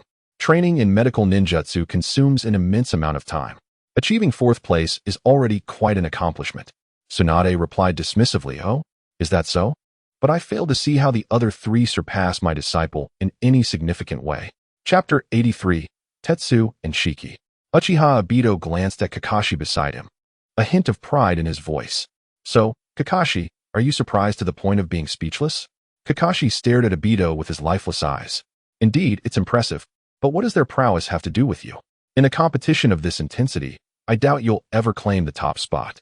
Upon hearing this, Obito stubbornly met Kakashi's gaze. What do you know? I will definitely secure first place in the future. Tsunade looked at her disciple, who was about to take the stage, and couldn't help but glance at Yun Ting. Tell me, are those two judges reliable? Will there be any surprises? Yun Ting shot a sidelong glance at Tsunade, speaking coolly, rest assured. Our Uchiha clan doesn't need the likes of your Senju clan to worry about us. Besides, didn't TCC say you wouldn't make it? Tsunade, hearing this, helplessly shrugged her shoulders. Originally, she couldn't attend, but hadn't tea time opened up? As a teacher, how could she not be present for her student-s match? With the announcement of the match's commencement, Taiwe and Cici walked side by side onto the arena. Cici turned to Taiwe and said, long time no see, Taiwe. You mustn't underestimate me. I am no longer the same as before. Taiwe nodded, acknowledging that Cici had indeed changed significantly. It seemed that the granddaughter of Senju Hashirama had not been fooling them. You've truly learned quite a bit. Cici glanced at Yun Ting in the spectator area before fixing her determined gaze on Taiwe. Yes, I've learned a lot. Otherwise, it would be a disservice to the efforts of the captain and everyone else. Once their conversation concluded, they distanced themselves from one another. Well, it seems both of them excel in close combat, doesn't it? On the stands, Rin's large eyes were intently focused on Cici. She gently tugged at Obito's sleeve. Obito, how much do you know about that sister? Obito felt the tug on his sleeve, and his face turned slightly red. Ahem. Well, her name is Uchiha Cici. If I'm not mistaken, she is also part of Yun Ting's team. However, it seems we rarely see her with them. Rin looked at Cici's figure, her expression filled with doubt. I once saw her during a charity lecture at the Konoha hospital, and she seemed to be a medical ninja, right? Kakashi observed Cici on the field, and then turned to Rin. You must be mistaken, Rin. A medical ninja wouldn't exhibit such behavior. Remarkably, Obito's thoughts aligned with Kakashi's. Indeed, Rin. Although I'm not well versed in medical ninjas, aren't they typically quite weak in combat? This one clearly possesses formidable strength. Rin continued to gaze at Cici in the arena. Perhaps I misremembered. Meanwhile, on the field, the two had already exchanged a few blows. Taiwe looked at the numerous craters being formed on the ground, his mouth twitching. What on earth have they been taught? Is the goal to return and make an immediate impact? Self-doubt lingered as one questioned whether their slender frame could withstand the impending challenge.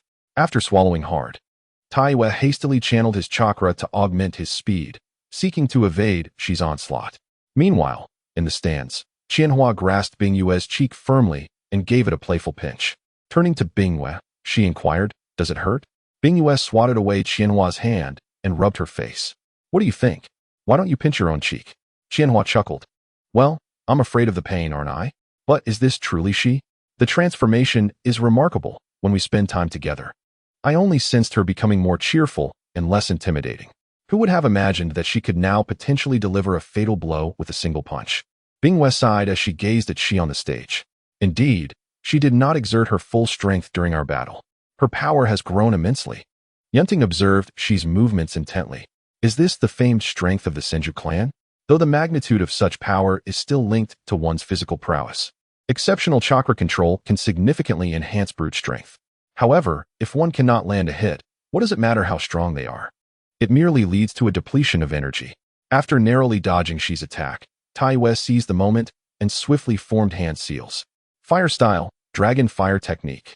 A torrent of searing flames surged towards Shi. Yet, She exhibited no signs of performing hand seals. As the flames approached, she simply slammed her hands onto the ground, conjuring a massive earthen barrier to shield herself. She regarded Tai Yue with a languid expression. I must ask, Tai Yue, are you not taking this seriously? Tai Yue surveyed the vast craters around them and retorted coolly, aren't you guilty of the same? Nonetheless, regardless of the intensity of your attacks, if they fail to connect, they are rendered utterly futile, merely draining your stamina.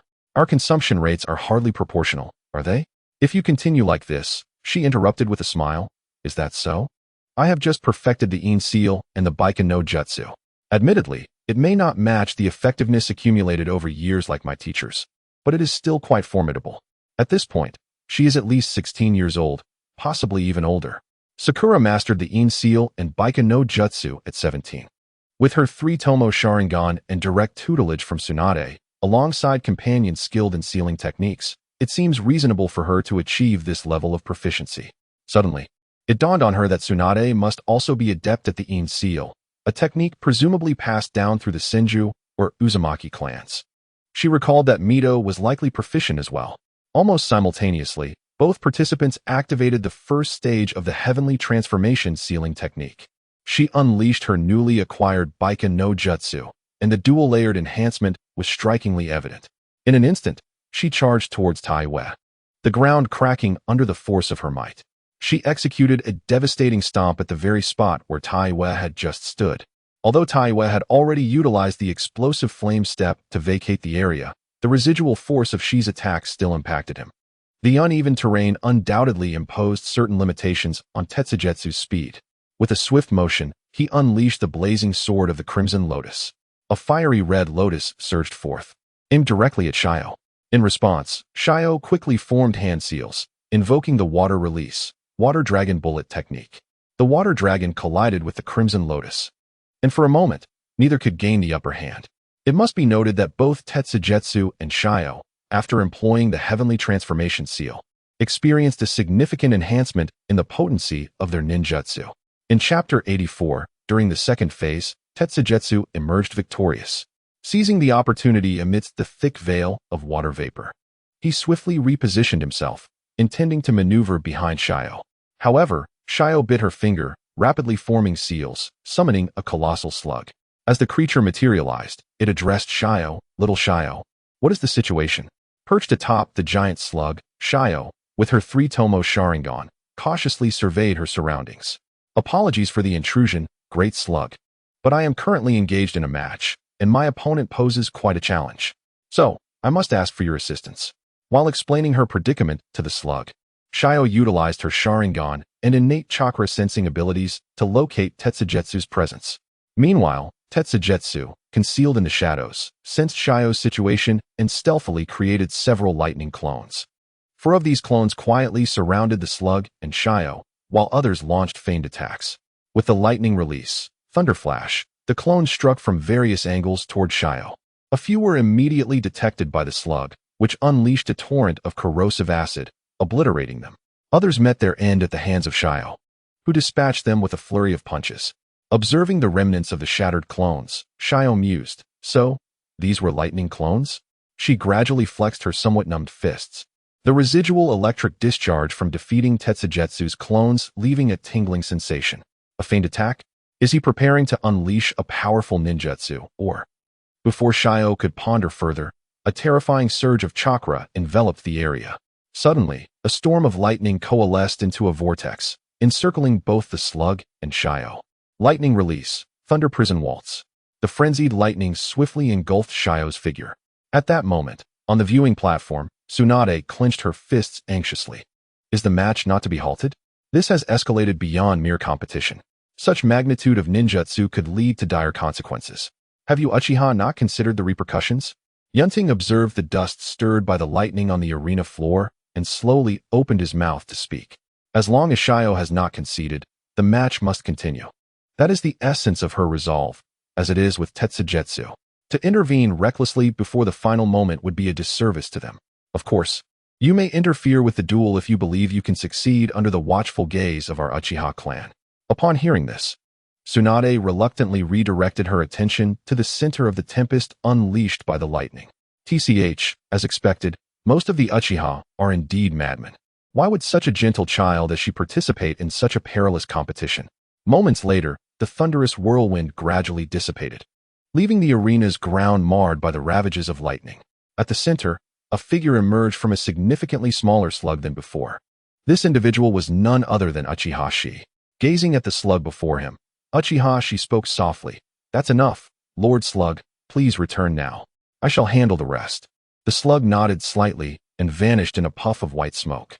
Subsequently, Uchiha Shi became entwined with the numerous clones that surged forth. Even Uchiha Shi, ever vigilant against Taiyu's clones, began to feel a tinge of exhaustion. Just as she obliterated one of the clones with a powerful punch, he suddenly felt unsteady beneath him. A pair of hands seized his ankle, pulling him downwards. She retaliated by striking the ground, unleashing a tremendous force that shattered the earth around him. Meanwhile, the clone that had just executed the earth release decapitation technique had already vanished. However, in that fleeting moment, a blade was pressed against Shi's neck. As he felt the cold steel so close to his skin, he let out a sigh and conceded, "I admit defeat." Taiyu slowly retracted the knife, breathing heavily. Observing Taiyu's condition, she relaxed his taut muscles and remarked, "Not bad. You've cultivated the heavenly transformation seal to its second stage. I thought that once you activated the first stage and your chakra increased, it would have been depleted by now." Taiyu, his complexion pale, replied, "I haven't fully mastered it yet. Right now, I can barely sustain it for a short while, and it places quite the burden on me.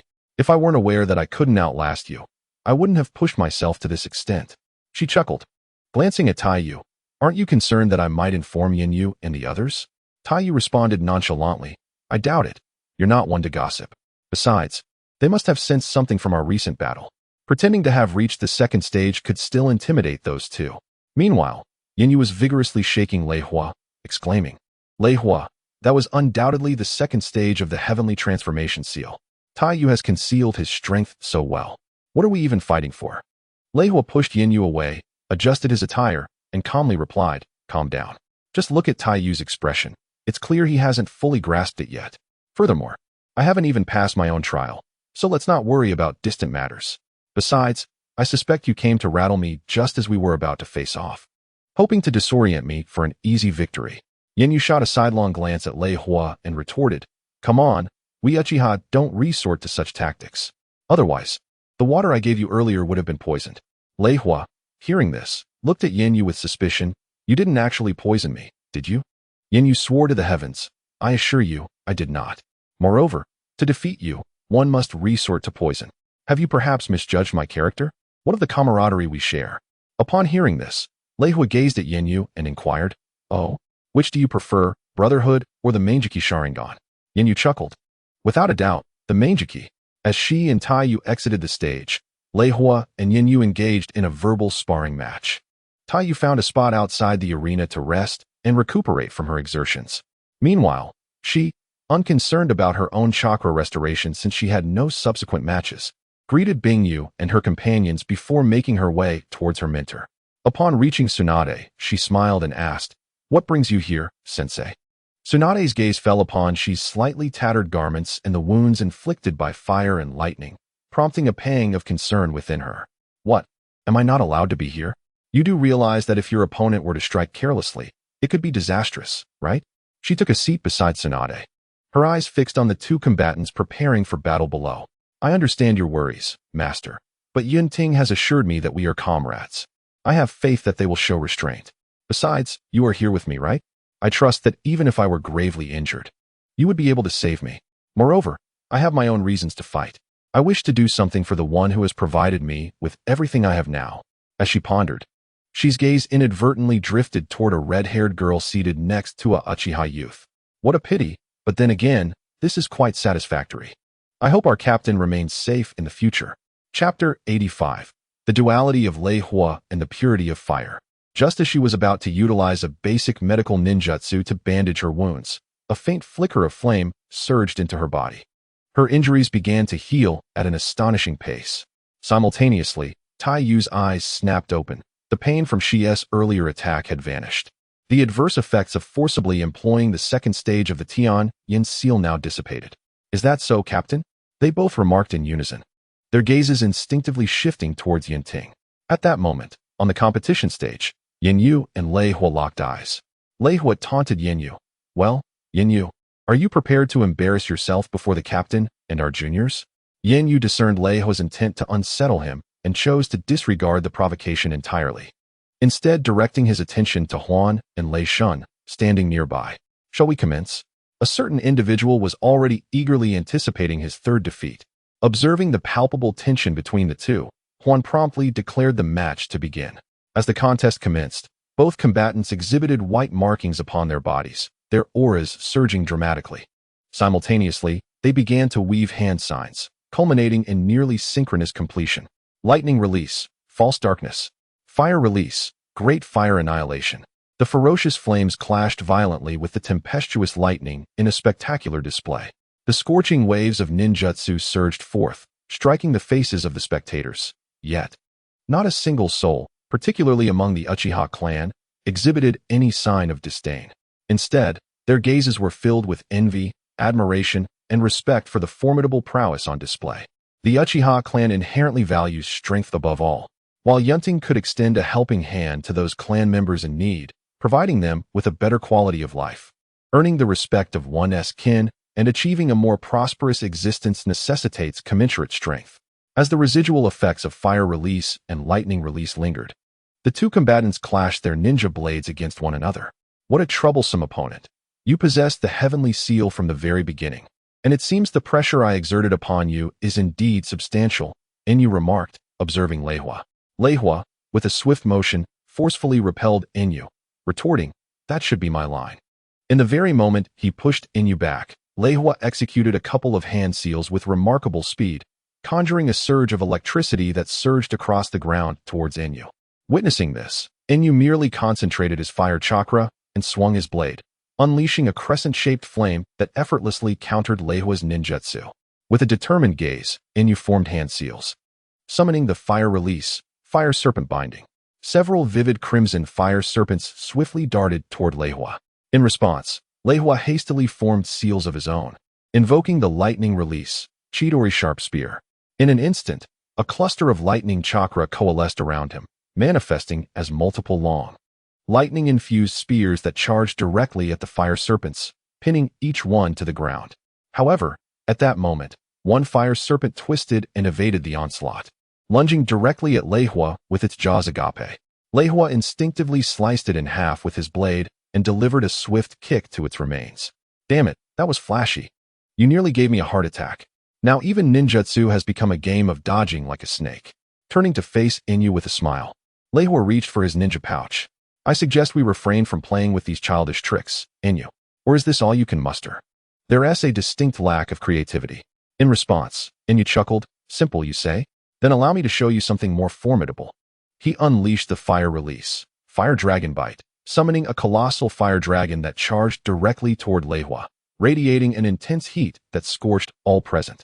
Lei Hua, witnessing this, quickly formed seals, thinking, "What the heck? This isn't honorable combat. I'm not even prepared." Just as the fire dragon was about to engulf him, he completed his hand seals and struck the ground with both hands. Fire release, Gate of Hell. Instantly, numerous pillars of fire erupted from below, colliding with the fire dragon, though it appeared to be somewhat subdued. Indeed, it was unwise to compete in fire release with one who specializes in it. Lei Hua's hands moved rapidly, showing no signs of hesitation. Flaming Thunder Twin Dragons. In an instant, two dragons, one red and one blue, manifested and charged toward Enyu's massive fire dragon, their respective chakra types merging and enhancing one another in an extraordinary display of elemental harmony. In an instant, the three dragons collided, and the ensuing attacks gradually subsided. However, before Raikes could react, Uchiha Enyu suddenly appeared beside him. "You have become quite complacent, Raikes." Enyu's right leg was enveloped in crimson chakra, and he delivered a fierce kick to Raikes' back. Sensing the impending strike, Raikes realized he was too late to form any seals and hastily lowered his body. Yet, Enyu's kick still grazed his hair, singeing a small patch. Though it was but a minor damage, it was evident that Raikes' hair had charred slightly. At this moment, Raikes could no longer concern himself with his hair. As he crouched, he swiftly began to form seals. Lightning release, Lightning Beast Pursuit Fong. In an instant, thunder coalesced into a ferocious beast, charging towards Enyu. Enyu, seeing this, had no choice but to retreat while unleashing his fire-release ninjutsu to disperse the onslaught. During this interval, Raikes managed to touch the top of his head, discovering a bit of blackened ash, and felt a patch of baldness forming. Raikes shot a fierce glare at Enyu. Damn it, my illustrious reputation. With so many witnesses, how could he let Enyu burn his hair? Lightning release. Thousand Thunder Summon. Instantly, countless bolts of lightning gathered above Raikes, crackling ominously. Enyu, observing Raikes' fierce demeanor, dared not to be negligent. Fire release. Crimson Butterfly. In an instant, numerous fiery red butterflies formed around Enyu, crafted from his chakra, their numbers seemingly endless. Descend. Go. With their commands, innumerable lightning bolts and fire butterflies clashed violently. The explosions persisted for several minutes, prompting many onlookers to cover their ears. Once the chaos subsided, Enyu gazed at Raikes, who remained standing.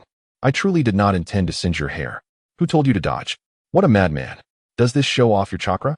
Just as Enyu assumed the confrontation had concluded, Raikes activated the second stage of his heavenly transformation seal. Blazing Thunder, Raikes' Heaven's Prison. Enyu's lips twitched in resignation, and he too resorted to the second stage of his heavenly transformation seal, swiftly forming seals. The scant chakra within him was rapidly depleted by the technique. Fire release. Dance of the Scorched Earth. Instantly, the scene erupted, with lightning and fire intertwining, while surging flames engulfed the entire arena. The outcome was inevitable, with both combatants collapsing to the ground. After bestowing a fragment of the phoenix flame upon each, Yun Ting allowed their elders to carry them away. Thus, the two were tied for second place. Tai Wei claimed the first position effortlessly. Xian need not contest whether he was third or fourth. He was simply awarded third place. Observing the unconscious duo, Tai Wei wore a slight, bittersweet smile. Is this championship truly mine? I haven't even unleashed my ultimate move. Does this make my victory seem unearned?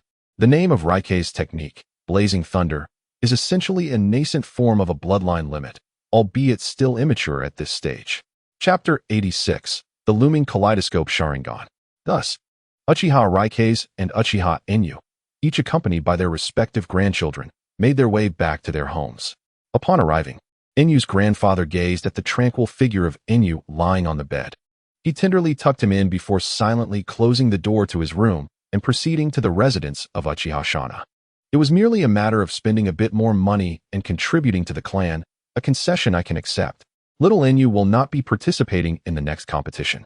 I doubt I can compete with that old relic from the Tetsutsuki family either. However, at least my grandson has not brought shame upon the family, has he? Though the price was somewhat steep, my grandson must possess the Kaleidoscope Sharingan. After all, he cannot be a burden to his team. It is not about matching the prowess of Shana's relative, but at the very least, he should have the capability to stand beside him. Meanwhile, the elder from the Raikes family harbored similar sentiments as Enyu's grandfather. If I recall correctly, the protagonist is now 16. Enyu, Raikes, Tetsutsuki, and Mikoto are all nearing 20 for this competition. Shio, Hein, Bingwe, and Qianhua are the same age as the protagonist. For now, let us arrange the Kaleidoscope Sharingan for Tetsutsuki, Raikes, and Enyu. We can deliberate on the rest later. As for Fugaku's age, to be honest, he should be around 34 years older than Mikoto. It is unchangeable now, but it does not significantly affect matters. Subsequently, as both Raikes and Enyu's elders relinquished their claims to the fruit, the Tetsutsuki family ultimately secured it at a moderate price. With Enyu and Raikes' withdrawal, the participants dwindled to Tetsutsuki in first place, Shio in fourth, and Fugaku in fifth. Of course, that is a tale for another time. The bidding was merely a private affair among a few individuals, and it would not unfold before the eyes of the public. At that moment, within the residence of Uchiha Shana, he regarded the two elderly gentlemen across from him, who bore a striking resemblance to himself, and spoke slowly. Have you truly made up your minds? Is there no sense of regret? Enyu's grandfather looked at Uchiha Shana, his tone tinged with a hint of resignation. There is no alternative. My grandson's abilities are limited, thus we must resort to this method. Enyu will be 21 next year and will not be able to compete. Moreover, the family's contribution points have been spent, but they can be accumulated again. If they remain unspent, they lose all value. Raikes' grandfather nodded in agreement, turning to Uchiha Shana. I share your thoughts, but my good friend Shana, Surely there is still one fruit remaining? If only one is left, please ensure it is sold to me. I will offer a generous price. Raikei's grandfather spoke without any reservations, disregarding Enyu's grandfather's presence. As for the conclusion, the two old men glared at each other, their expressions brimming with displeasure. Goodness, you rascal, you've always been cunning since childhood. I remember I arrived first. So what? The highest bidder wins. If necessary, we can settle this with a duel. The victor takes it all, what do you say? As he spoke, Grandpa Lehua raised the ninja blade in his hand. Come at me. Who is afraid? Uchiha Shana turned to the newcomers and waved his hand towards them. All right, there are sufficient fruits. According to our clan's regulations, simply provide the requisite family contribution points and the basic monetary sum, and you may retrieve what you need from our clan's treasury in due course. Currently, there are 5 fruits in the warehouse, so there is no need for you two to engage in a scuffle over something trivial. Gradually, the tension between the two subsided. After a brief exchange of pleasantries, the two bid farewell to Uchiha Shana and departed. At this moment, within the Taiwa household, Grandpa Taiwa observed his grandson sitting cross-legged on the floor and handed him a wooden box. However, a note of concern lingered in his tone. Are you certain you do not wish to wait before consuming this? After all, clan leader Shana mentioned that ingestion does not guarantee the transformation of the 3 Tomo Sharingan into the Mangeki Sharingan. Taiwa cautiously accepted the wooden box, his gaze resolute as he looked at his grandfather. Rest assured, Grandpa, over the past few years, I have consumed numerous fruits that enhance physical prowess and nurture the spiritual chakra of nature within our clan. Although the effects have waned over time, I can feel the barrier to the transformation of my Sharingan into the Mangeki Sharingan. I have also discussed the process with Huan. So, Grandpa, have faith. There is no reason why Huan and Leishun can achieve this while I cannot. Observing his grandson's determination, Grandpa Taiwa chose not to say more. If successful, it would be splendid. If not, his old bones could still contribute to the clan in some way. At worst, he could always procure another fruit later. As midnight approached, Yin Yu and Lehua gradually awakened from their unconscious state. Upon regaining consciousness, Yin Yu saw his grandfather sitting beside his bed. Grandpa, what is this? Yin Yu asked slowly. I have sold off our family's assets. Now, apart from the house we reside in, there is little left, the elder replied, pushing a wooden box toward Yin Yu. However, do not be overly concerned, my child. For the strong, wealth is easily acquired. What is lost can be regained through strength. As Yin Yu gazed at the wooden box being offered, a flicker of realization dawned upon him. As he slowly opened the box and beheld the fruits within, a subtle, insatiable longing stirred within him. He became increasingly certain of the contents. The elder, extending his somewhat withered hand, patted Yin Yu's shoulder and said, Very well. Take the next few days to adjust your state. When you feel the moment is right, consume it directly. During this time, no one shall disturb you. Yes, Grandpa, Yin Yu replied, unable to contain his excitement as he clutched the box. Meanwhile, the situation with Lehua mirrored that of Yin Yu's. At the entrance of the Uchiha clan's territory, she observed his master and spoke softly. All right, master, I truly am fine now. Moreover, there is truly no need to squander such unnecessary funds. I do not intend to be an outsider in this matter. Furthermore, this is the final opportunity for Iron Moon and the others to participate in this competition. However, I am not in the same predicament. Tsunade gazed at her pupil with a sense of resignation. Very well. For the next few days, focus on adjusting your condition. Do not come directly to the hospital. If you ask me, let us consider this a favor that you owe me, and we can talk about it later. She gently pushed Tsunade's shoulder, guiding her towards the Senju clan's direction. All right, I understand that master has my best interests at heart. Nevertheless, at this moment, that item is not an immediate necessity for me. When the time comes that I truly need to spend money, I will not hold back.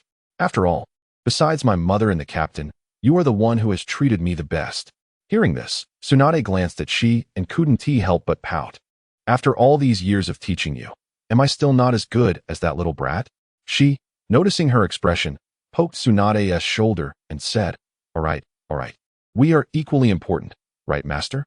Now that's more like it, Tsunade replied to her pupil. I must say, regardless of how well the previous fight scenes were written, they truly required a lot of mental effort. Chapter 87. The Plan of Senju Tenzu. The Senju clan gathers once more. Well then, Ayun, we shall take our leave. Kushina released her grip on Yun Ting's hand and looked at him. Yun Ting nodded and replied, Yes, take care on your way. Just as Kushina was about to follow the distant Tsunade and Tenzu, she turned back, tiptoed, and leaned in close to Yun Ting's ear. "Ayun, you mustn't let other girls steal you away." Yun Ting chuckled lightly at her words, then gently brushed aside the red hair from her forehead and placed a soft kiss upon it. "I assure you, I will not be led astray." Upon witnessing this, Kushina felt a sense of satisfaction, yet in the next moment, a hint of shyness took over as she dashed towards Tsunade and Tenzu. Along the way, Kushina slowly extended her finger to gently touch the spot where Ayun had just kissed her. Upon returning to the Senju ancestral home, Kushina greeted the two before swiftly retreating to her room. Meanwhile, Tenzu sees Tsunade, who was about to head to her own room, intending to visit grandmother. Also known as Uzumaki Mido, Tsunade regarded Tenzu with displeasure. "What are you doing? Tenzu, why on earth would you want to visit grandmother Mido for no reason?" Tenzu looked at Tsunade and replied slowly, "I have something very important to discuss with grandmother Mido." Tsunade, upon hearing this, turned her gaze to Tenzu, questioning why he required her presence. "I have no interest in the matters you wish to discuss."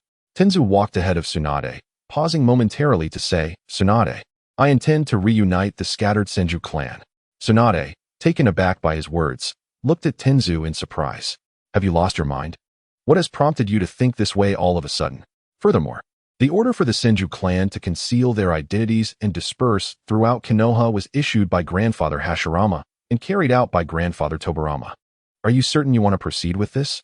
Without turning back, Tenzu continued forward. "Over the past few days, while watching the Uchiha clan's competition, I have been pondering whether the actions of my great-uncle and second uncle were truly correct. In the past, I had numerous friends from the Senju clan. Although we still maintain contact, the bond we once shared has undeniably waned.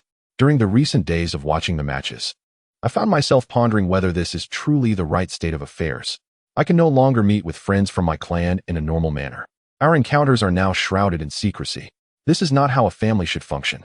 Furthermore, the Uchiha clan's rapid advancement has been alarming.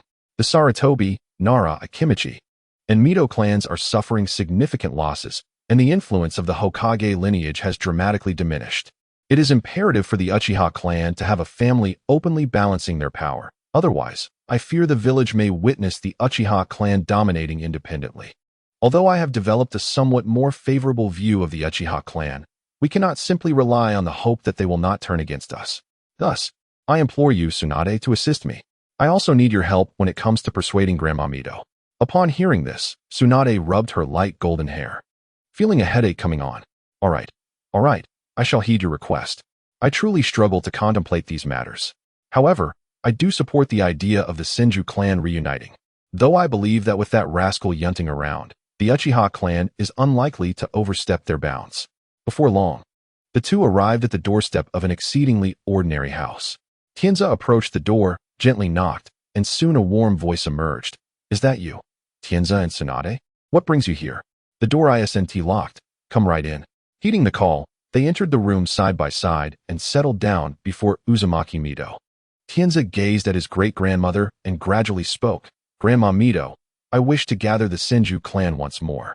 Mido's expression remained unchanged as she quietly poured them both a cup of water before responding. "Could you share what prompted this thought?" Tienza, seeing her reaction, recounted the gist of what Tsunade had mentioned earlier and respectfully addressed Mido. "Thus, I hope you will agree." Mido regarded the grandson of her husband's brother and nodded slightly. "I concur with this endeavor. Tienza, you bear a striking resemblance to Tobarama. Both of you possess strong convictions and intelligence, so pursue your ambitions." The Uchiha clan has indeed gained too much momentum of late. Reuniting the Senju clan is a means of mutual checks and balances. After all, even though Nanao and Yun Ting are betrothed, and little Tsunade has taken a Uchiha girl as her apprentice, a clan with many members inevitably harbors diverse opinions. Without counterbalancing strength, we would merely become fish on the chopping block, subject to slaughter. Moreover, the current state of the Senju clan feels rather desolate. It would be delightful to have everyone return and liven things up a bit. Thus, after bidding farewell to Mido, Tienza and Tsunade each retreated to their respective chambers. As soon as Tsunade returned to her chamber, she reclined upon her bed and succumbed to slumber, entirely unperturbed by the gathering of the Senju clan members behind her, who were deliberating on the preparations necessary for the reconstitution of the Senju lineage.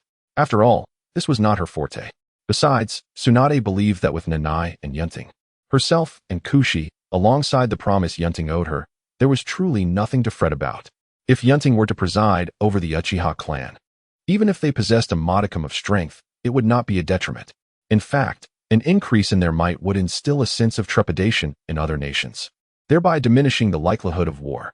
Meanwhile, after returning to his quarters, Tianzi contemplated throughout the night the myriad tasks that required attention and the precautions that needed to be observed.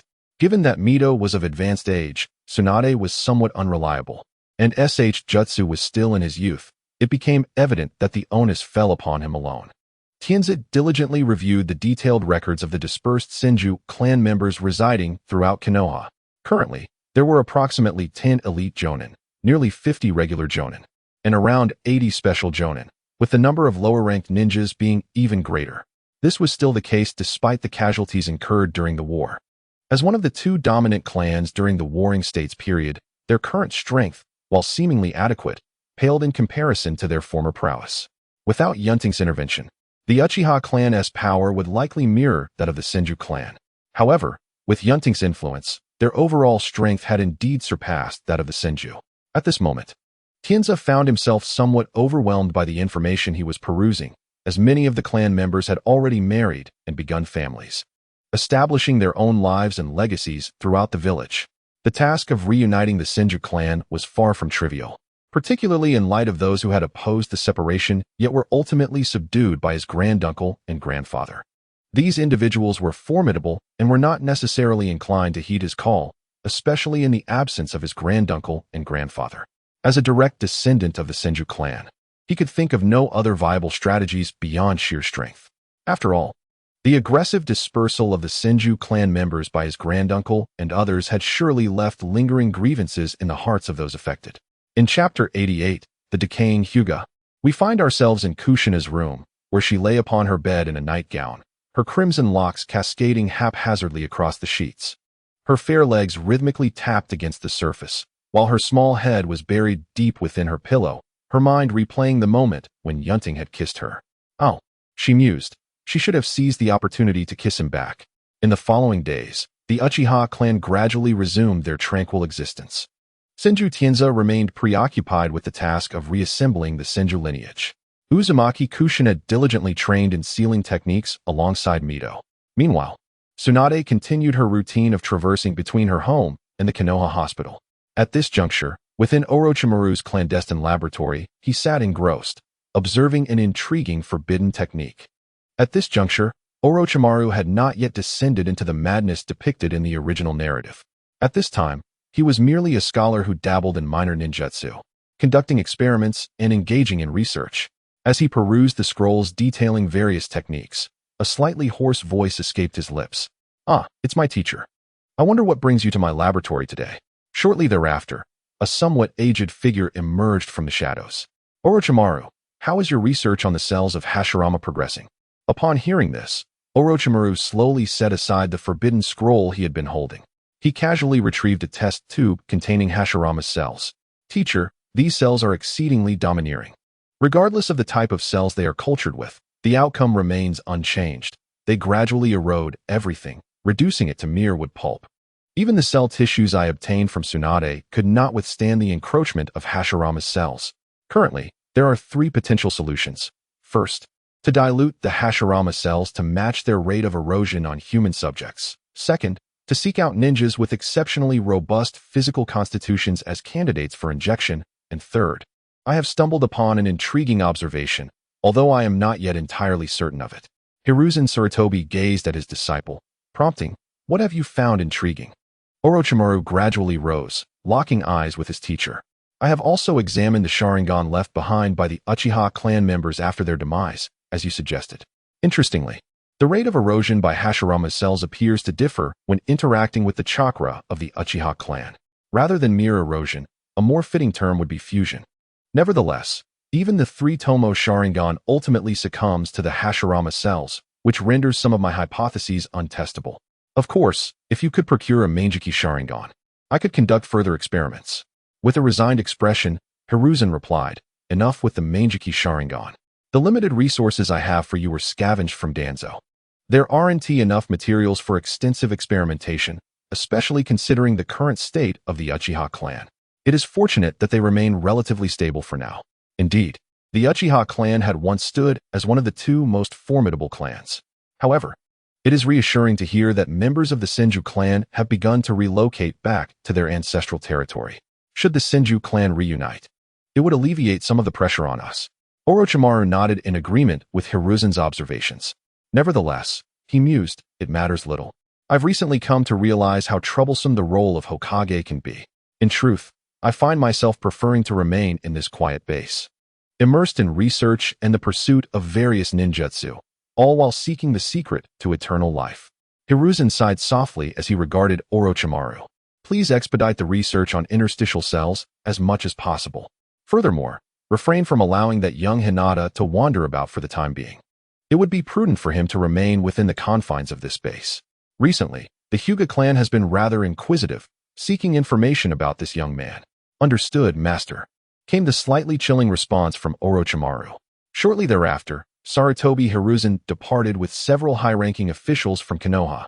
Orochimaru observed the retreating figure of his mentor, and once he sensed through the serpentine connections he had established around the laboratory that they had all left, he turned towards the exit and shook his head. It appears that incident has had a significant impact on my teacher. Otherwise, he would not have been so indulgent in allowing me to conduct my experiments. The cells of the first Hokage. However, it matters not. I shall merely focus on my research. Moreover, the cells of Hashirama may not necessarily be the strongest. Those enigmatic organizational cells possess far greater dominance than even Hashirama's cells. As Orochimaru pondered this, a youth emerged from the shadows nearby. His long, raven-black hair was simply tied back, and although his face held a certain allure, it bore a distinctly prominent mark. Observing the boy as he meticulously organized the experimental data, Orochimaru coldly remarked, "Are you not afraid that I might hand you over?" The youth appeared indifferent to Orochimaru's words, continuing to quietly arrange the materials before him. Yun Ting, came the boy's icy retort, devoid of any emotion. "In your eyes, I hold considerable value. At this juncture, would you truly part with me? Besides, as long as you assist me in discovering a method to break the caged bird seal, my life shall be yours henceforth. If you doubt this, feel free to poison me and provide the antidote at intervals. Aside from this, I harbor no other expectations in this world." Upon hearing this, Orochimaru's slightly pallid hand reached towards the boy. He gently grasped the boy's chin, compelling him to meet his gaze. Subsequently, Orochimaru slowly released his grip and resumed his experiments. Individuals like Hinata Shin were not unfamiliar to him. Sometimes, it is an obsession that sustains a person. Once that obsession fades, life loses its meaning for them. Breaking the caged bird seal represents Shin's obsession. Although it may be somewhat troublesome, who could blame me for being intrigued by you? Yet, there exists a certain naivete. Long ago, the caged bird seal was cast upon the members of the Hyuga clan. It is essential to recognize that time is a formidable force. Prolonged subjugation gradually instills a sense of servitude deep within their bloodline. This ingrained servitude can lead the branch family members to develop an inherent inferiority complex towards the main family. Over time, they may come to accept their subjugation as their rightful place. Of course, this is not absolute. After all, isn't the young man before me a testament to that? Talents invariably have more choices than the ordinary, do they not? Otherwise, my teacher would not have chosen me as his apprentice. After all, who would take notice of someone destined to languish as a mere genin for a lifetime? In the realm of ninjas, those with formidable strength continue to grow more powerful, while the weak find it increasingly difficult to rise. It is a harsh truth, yet this is the reality we face. As an ordinary citizen, even securing a meal can be a challenge. There exists no pathway for you to learn even the most rudimentary fireball technique. Nor is there anyone to instruct you in harnessing chakra. To grow stronger? Do not jest. Surviving day to day is already a significant struggle. Admission to a ninja academy is not as simple as one might think. I recall that entering a ninja school requires meeting specific criteria. Yesterday, I found myself drifting into slumber. In the coming days, I shall strive to complete those 2 chapters. Chapter 89, The Summit of the Six Shadows? Soon enough, the long-anticipated Summit of the Six Shadows was upon us. The venue was set in the land of hot water. Sarutobi Hiruzen arrived early. Adjusting his Hokage hat before taking his seat, quietly awaiting the arrival of representatives from the other 5 great nations. Before long, the delegates from the remaining 5 nations arrived in succession. Observing the young heirs standing beside the representatives, Hiruzen couldn't help but let out a slight sigh. He had initially intended to bring Tens along, but regrettably, Tens was preoccupied with the preparations for the Senju clan's reassembly. There simply wasn't enough time. Tsunade was also busy day in and day out at the hospital. Thus, he had no choice but to summon Jiraiya, who was training Minato, to lend a hand. "Hey, old monkey, why do you look so haggard now?" remarked Inoki, who had never been particularly fond of Hiruzen. "I heard your Sarutobi clan nearly faced extinction. Is that true?" Hiruzen glanced at Inoki and replied coolly, "And what of it? Are you intending to wage war against Konoha?" He had anticipated that the representatives from the other 5 nations would bring this matter up, so he was not overly surprised. After all, one cannot conceal the truth forever. Although the loss of a dozen lives could be overlooked, the near extinction of a clan is difficult to mask. The opposing side is not blind. A little inquiry would reveal the facts. "Little potato, why waste your breath on this old monkey? Can't you see his dire state? Mocking him at such a time is rather unkind. So what if his clan is no more, and he has no heirs? We understand the situation. There's no need to voice it," the third Raikage said nonchalantly. Upon hearing this, Inoki turned to the third Raikage, his tone chilling. "Who are you calling little potato? And what about the recent incident when the forces of a Wagakure were intercepted by your Kimogakure? I have yet to settle the score with you. Do you have any idea how much I lost during that encounter?" The third Raikage nonchalantly propped his legs on the table, stretching comfortably. "Who's in a rush? I'm referring to you. Besides, do you have any proof that I was responsible? However, I did come across a batch of jade fruits recently. They were surprisingly sweet. I must say, I wonder which kind-hearted soul discarded them." Inoki's fury was palpable, causing his nostrils to flare. Seeing this, Kuratsuchi quickly placed a hand on her father's shoulder. "Father, please, remain calm. He is deliberately provoking you." Noki gazed at the third Raikage beside the lightning department and spoke slowly. "I say, Raikage, that young lad does not resemble anyone from your village, does he? I wonder if he was abducted from somewhere. If you ask me, he seems somewhat fated with our Wagakure. Would you consider developing here in the land of Earth?" Upon hearing this, the third Raikage immediately set his legs down, his body enveloped in a surge of lightning chakra that coalesced into a formidable lightning armor. "I say, you're but a mere potato chip, hardly taller than my thigh. And you dare to encroach upon my territory? I would also remark that the individual beside you bears no resemblance to your Wagakure. Would you not consider joining us in Kimogakure for a while?" Noki floated up from his seat and leveled himself with the third Raikage, locking eyes with him. Aoi Raikage. Genkai and Kei stood by, their gazes sharp and predatory. Enough, enough. We did not gather here to witness a brawl between your clans. Let us get to the point. We are not idlers, as there are many matters in our villages that require our attention. The third Kazekage addressed the two with indifference. Moments later, the leaders of several nations turned their attention to the instigator of this meeting, for it was indeed summoned due to his influence. Sarutobi Hiruzen, noticing the figure seated there, fixed his gaze upon Hanzo of the Salamander. "I say, your reign country has connections with the other 4 nations, yet you lack ties with us in Konoha.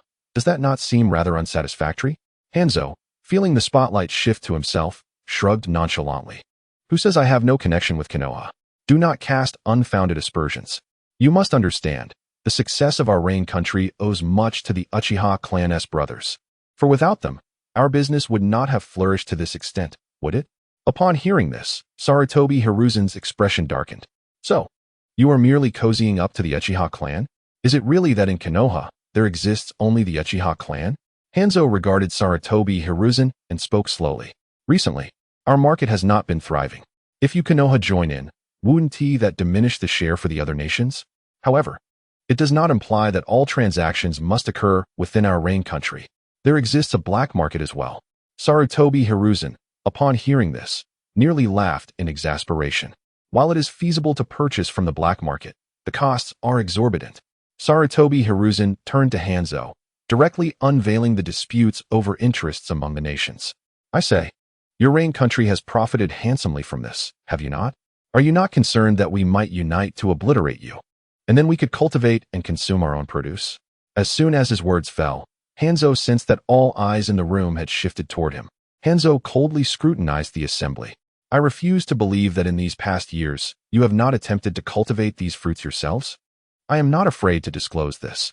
Those fruits are grown in a peculiar realm, the location of which remains unknown even to me. Had it not been for the agreement forged between our rain country and the beings inhabiting this realm, would you have had the fortune to procure such items? Greed is hardly a virtue. And do you truly believe that I, Hanzo of the Salamander, have grown feeble with age? I once dared to instigate the Second World War, and I am equally prepared to do so again. If you doubt my resolve, I invite any of you to test me. The worst that could happen is mutual destruction. Hanzo's words swiftly quelled the avarice of those present. After all, having reaped the rewards, one ought to possess the means to enjoy them, do they not? Observing this, Sarutobi Hiruzen turned to the others gathered. You must allocate a portion of your gains to us in Konoha. Otherwise, as our strength wanes, we shall inevitably fall short against you. It would be far better to engage in open conflict than to prolong this charade. Following discussions, the several nations reluctantly agreed to include Konoha in the arrangement. After all, it was unwise to push matters too hastily at this juncture. The great nations were only just beginning to recover and flourish economically, and none wished to plunge into war. Chapter 90. The Senju reemerges. A meeting of two clans approximately half a month had elapsed since the last competition held by the Uchiha clan. During this time, Inu, Rika, and Tetsuki had consumed the fruit that enhances mental acuity. Fortunately, all three successfully awakened their Manjiki Sharingan. Beyond the trio, perhaps the most delighted were their kin. However, as they briefly showcased the fundamental abilities of their newly acquired Manjiki Sharingan, Rika's grandfather slapped his forehead in dismay. His grandson's display was somewhat embarrassing. Yet, he consoled himself. As long as an awakening had occurred, it was not a waste of money. Ultimately, it was not he who would face the embarrassment. He himself had yet to awaken his own Manjiki. Besides, compared to the formidable power they had gained, such trivialities were inconsequential. Do you require anything, grandfather? Yun Ting inquired. Approaching Uchiha Shana, Shana regarded his grandson, a slight furrow creasing his brow. The Senju clan is on the verge of reassembling.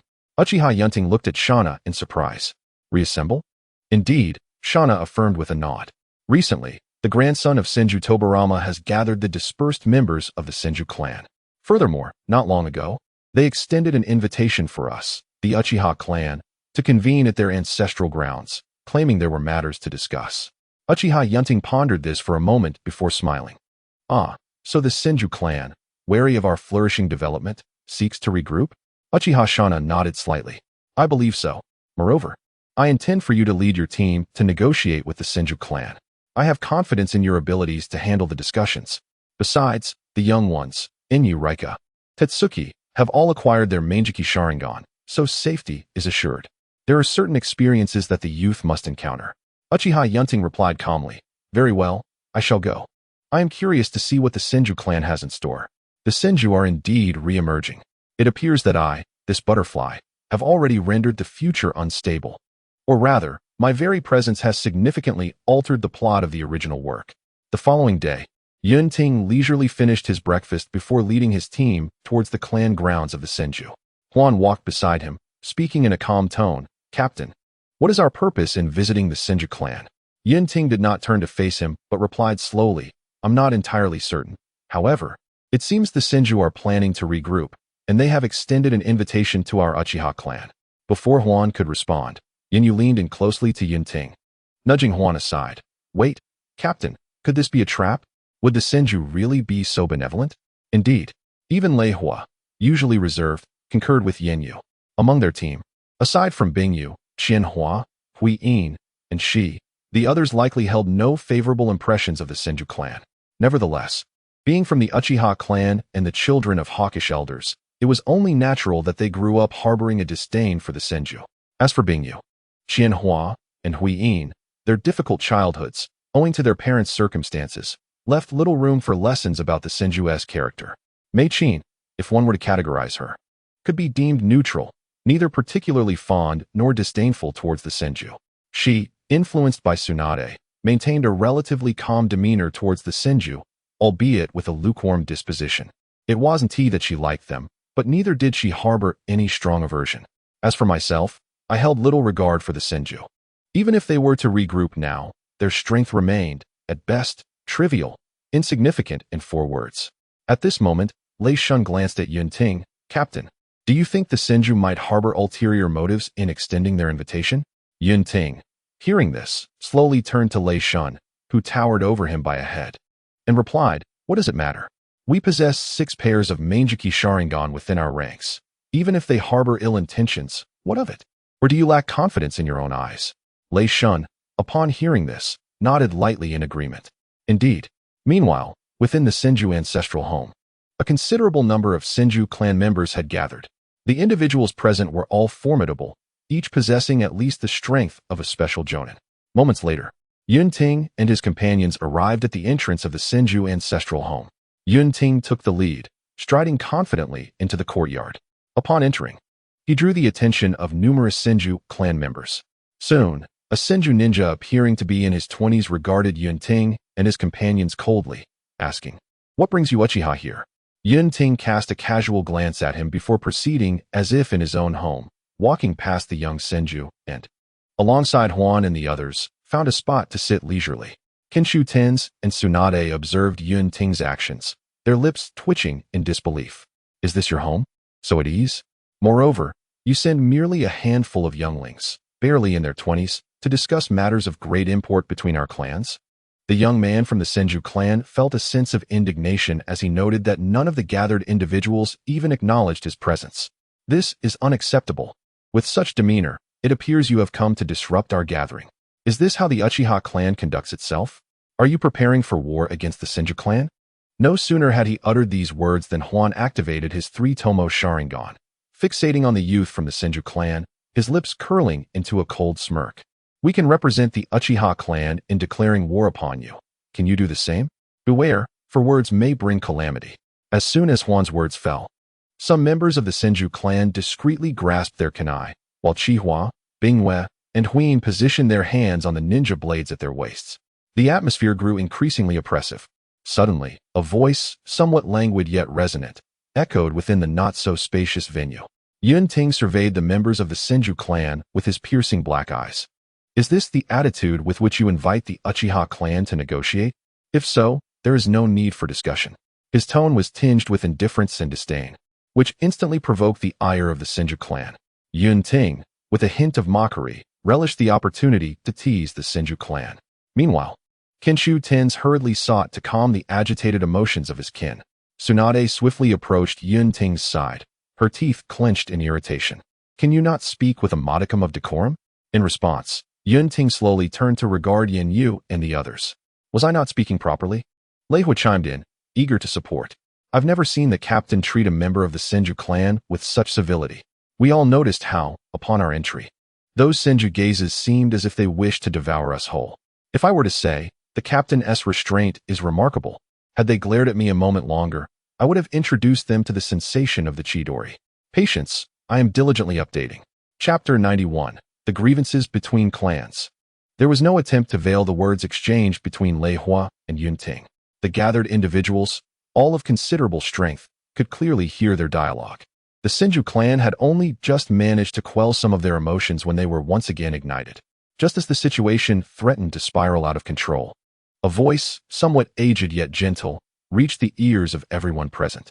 "Esteemed guests, please remain calm. Since we have gathered, it is undoubtedly for a matter of significance.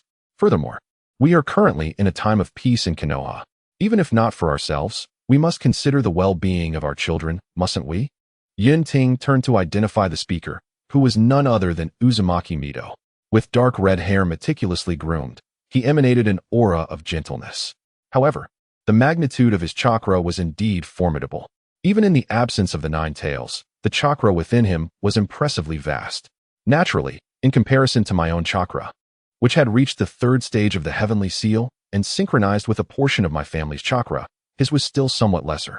Yet, after achieving the 3rd stage of the heavenly seal, the space I had cultivated within me for storing chakra seemed to possess the ability to conceal my own chakra. Even if I chose not to hide it, others would likely perceive only the overwhelming chakra within me, comparable to that of a super shadow. Nevertheless, it was still substantial. After all, one could easily find themselves depleting their chakra during battle, only to realize that their opponent's chakra seemed inexhaustible. Subsequently, the crowd followed Vortex Watergate into a grand hall reminiscent of the Senju clan's ancient clan meetings. Once everyone settled into their seats, Watergate stood between the Uchiha and Senju clans and addressed them. Today, we have two matters at hand. First, we celebrate the reassembly of the Senju clan. Second, we shall explore whether the Uchiha and Senju clans can reconcile their enmity. We, the older generation, are aware that the Uchiha and Senju clans have been at odds since the Warring States period, and even long before that. However, should this hatred continue indefinitely, everyone will eventually have their own families and children. Perhaps it is better for our children to grow up in peace rather than harboring seeds of hatred against one another. Is it not? We are all part of Konoha.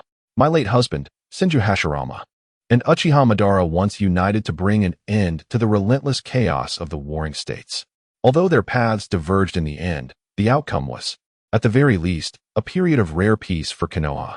At that moment, a middle-aged ninja from the Senju clan slowly rose. After bowing slightly in respect to Watergate, he turned to address the Uchiha clan members. Lord Watergate, we understand your words. However, can we truly place our trust in the Uchiha clan?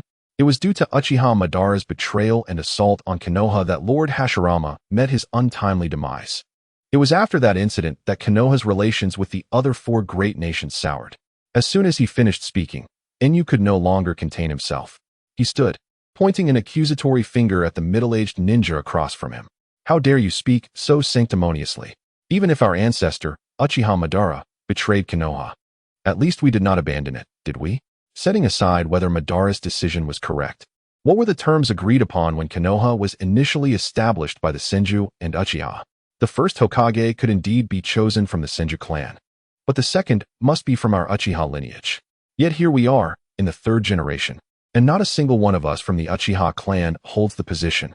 You fear that we Uchiha might be untrustworthy. Yet I worry that your Senju clan may resort to deceit. We Uchiha have already suffered once. Do not claim that your clan has borne the greater injustice. The middle-aged man regarded the excessively youthful boy before him with a frosty gaze. Have your elders not instructed you on how to show respect to your betters? Yin scoffed, his eyes assessing the middle-aged ninja across from him. In an instant, his eyes turned a deep crimson, revealing three tomo that began to merge, forming intricate patterns of intertwining flames. The moment the kaleidoscopic Sharingan manifested, it seemed as though a shroud of dark chakra enveloped him, sending a chill through the air. With his icy gaze fixed upon his opponent, he remarked, "Oh, my grandfather did teach me about respecting my elders. However, in the world of ninjas, it is survival of the fittest. I shall not show respect to one who is aged yet possesses less chakra than I." Raifeng observed Yinyu's imposing figure, his fingers digging into his thigh in silent frustration. This is intolerable. Yinyu is far too ostentatious. If not for the captain's presence, I would not believe he would dare speak such words in front of so many from the Senju clan. Nevertheless, he does look rather impressive. I commend him for that. But could he perhaps include his brothers next time? Meanwhile, the members of the Senju clan stood in stunned silence, gazing at Yinyu's Sharingan. Is it not true that this person named Yun Ting had previously displayed a Sharingan, and now this one possesses a pair as well? Have the kaleidoscopic eyes become so commonplace? It is worth noting that during the tumultuous Warring States period, only Uchiha Madara and his brother Izuna awakened the Sharingan. Has the Uchiha clan truly thrived to such an extent? Although the clan has only recently gathered, who among them lacks sources for gathering information? Until today, none had known that the Uchiha clan had acquired yet another pair of kaleidoscopic Sharingan. Once Yinyu had made his bold statement, Yun Ting turned his attention to the young man, who was nearly standing on the table, and cleared his throat. "Yinyu, please take your seat." At this, Yinyu retracted his Sharingan and quietly returned to his place. As for how exhilarated Yinyu felt moments ago, that was a sentiment known only to him. After Yinyu settled down, Yun Ting's cool gaze fell upon the center figure, Uzumaki Mizuho. "Lord Mizuho, you are aware that the animosity between the Uchiha and Senju clans stems from long-standing conflict. To be frank, what makes you think that a single utterance from you can dissolve such deep-seated hatred? The human heart is the most inscrutable of things. After all, the experiences of Uchiha Madara and Senju Hashirama, along with the subsequent developments, have already proven this point. Perhaps, in a fleeting moment, our two clans may coexist in harmony.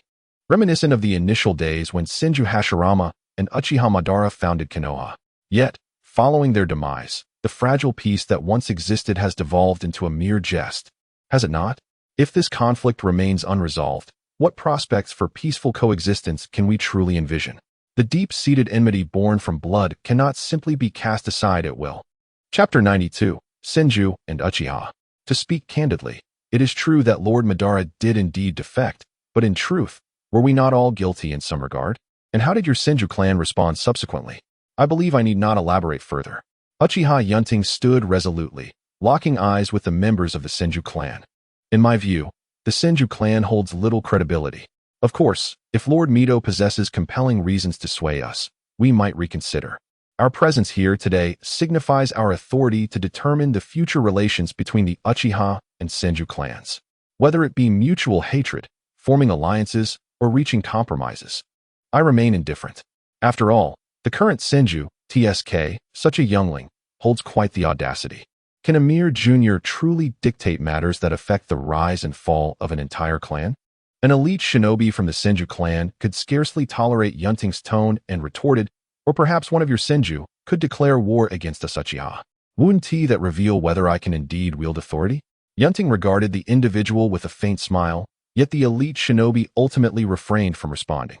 The decision of whether the Senju clan engages in war with the Uchiha is beyond the purview of a single shinobi. At that moment, Senju Tens subtly clenched his fist and directed his gaze toward Yun Ting. What are your terms? To sign a peace treaty with the Senju clan, ensuring that our two clans can coexist harmoniously in the future. Or, what does your Uchiha clan desire? Yun Ting narrowed his eyes, observing the silver-haired youth with a hint of amusement. Perhaps you could eliminate a few of the elder Senju to liven things up? Upon hearing this, Senju Tens frowned slightly, having yet to articulate his thoughts. At that moment, a figure from the Senju clan raised a fist, aiming a strike at Yun Ting. Yun Ting appeared oblivious, showing no inclination to retaliate. The elite shinobi from the Senju swiftly enveloped his right hand with chakra, employing a technique known as monstrous strength, a method of chakra manipulation specific to the Senju clan. However, just as the blow was about to connect with Yun Ting, another figure intercepted the attack, then unleashed a thunder-infused kick that sent the assailant flying. The individual crashed through several wooden walls before finally coming to a halt. In that instant, all eyes from the Senju clan turned toward Yun Ting's direction. Observing this, Yun Ting rhythmically tapped his fingers against the wooden table, producing a resounding thud. What's with the stares?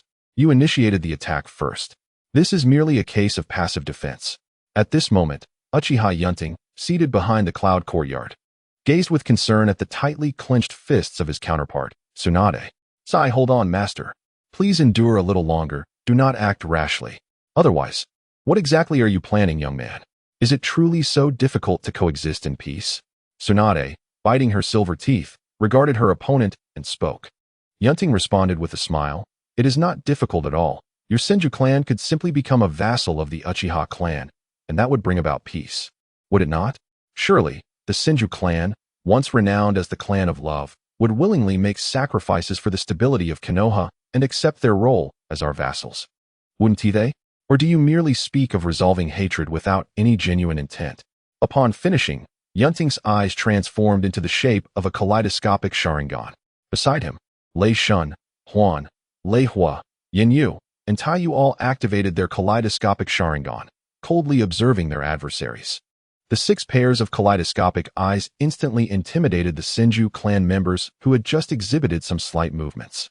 6 pairs of kaleidoscopic Sharingan. At this moment, among those present were some elderly members of the Senju clan who had participated in the Warring States period.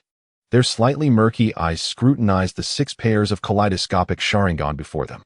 It is worth noting that even during the tumultuous Warring States era, only Uchiha Madara and his brother, Uchiha Azuna, had successfully awakened the kaleidoscopic Sharingan.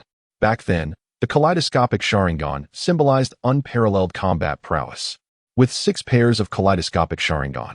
Had this been during the Warring States, the Senju clan might not have stood a chance against the Uchiha. The Senju clan was most renowned for Hashirama's wood release and Madara's awakening of the kaleidoscopic Sharingan. Yet now, the Senju clan has no one capable of inheriting the wood release, while the Uchiha clan stands before them with 6 pairs of kaleidoscopic Sharingan. Observing this, Senju Tianza glanced at Granny Mito and then turned his attention to Uchiha Yun Ting, knowing that this individual was the true decision-maker among the group. If he could be swayed, the rest would not pose a significant challenge. We, the Senju clan, cannot sacrifice our kin for the sake of a promise of goodwill between our clans. After all, if you were asked to sacrifice your own people to foster goodwill with others, I believe the Uchiha clan would not agree either, Senju Tienza stated, slowly rising as he fixed his calm gaze on Uchiha Tienza, meticulously observing Yun Ting's expression. Meanwhile, he discreetly signaled Tsunade. Subsequently, she too stood up slowly, positioning herself alongside Senju Tienza. When I took Shizune as my apprentice, you promised me a favor.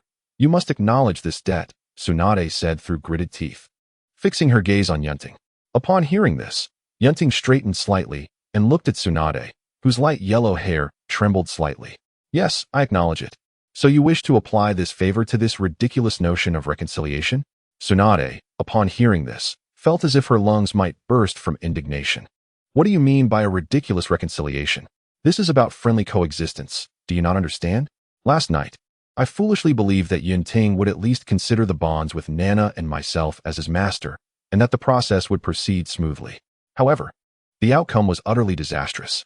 Yes, I am willing. Is that satisfactory? Tsunade retorted with irritation. Hearing this, Yun Ting slowly extended a finger.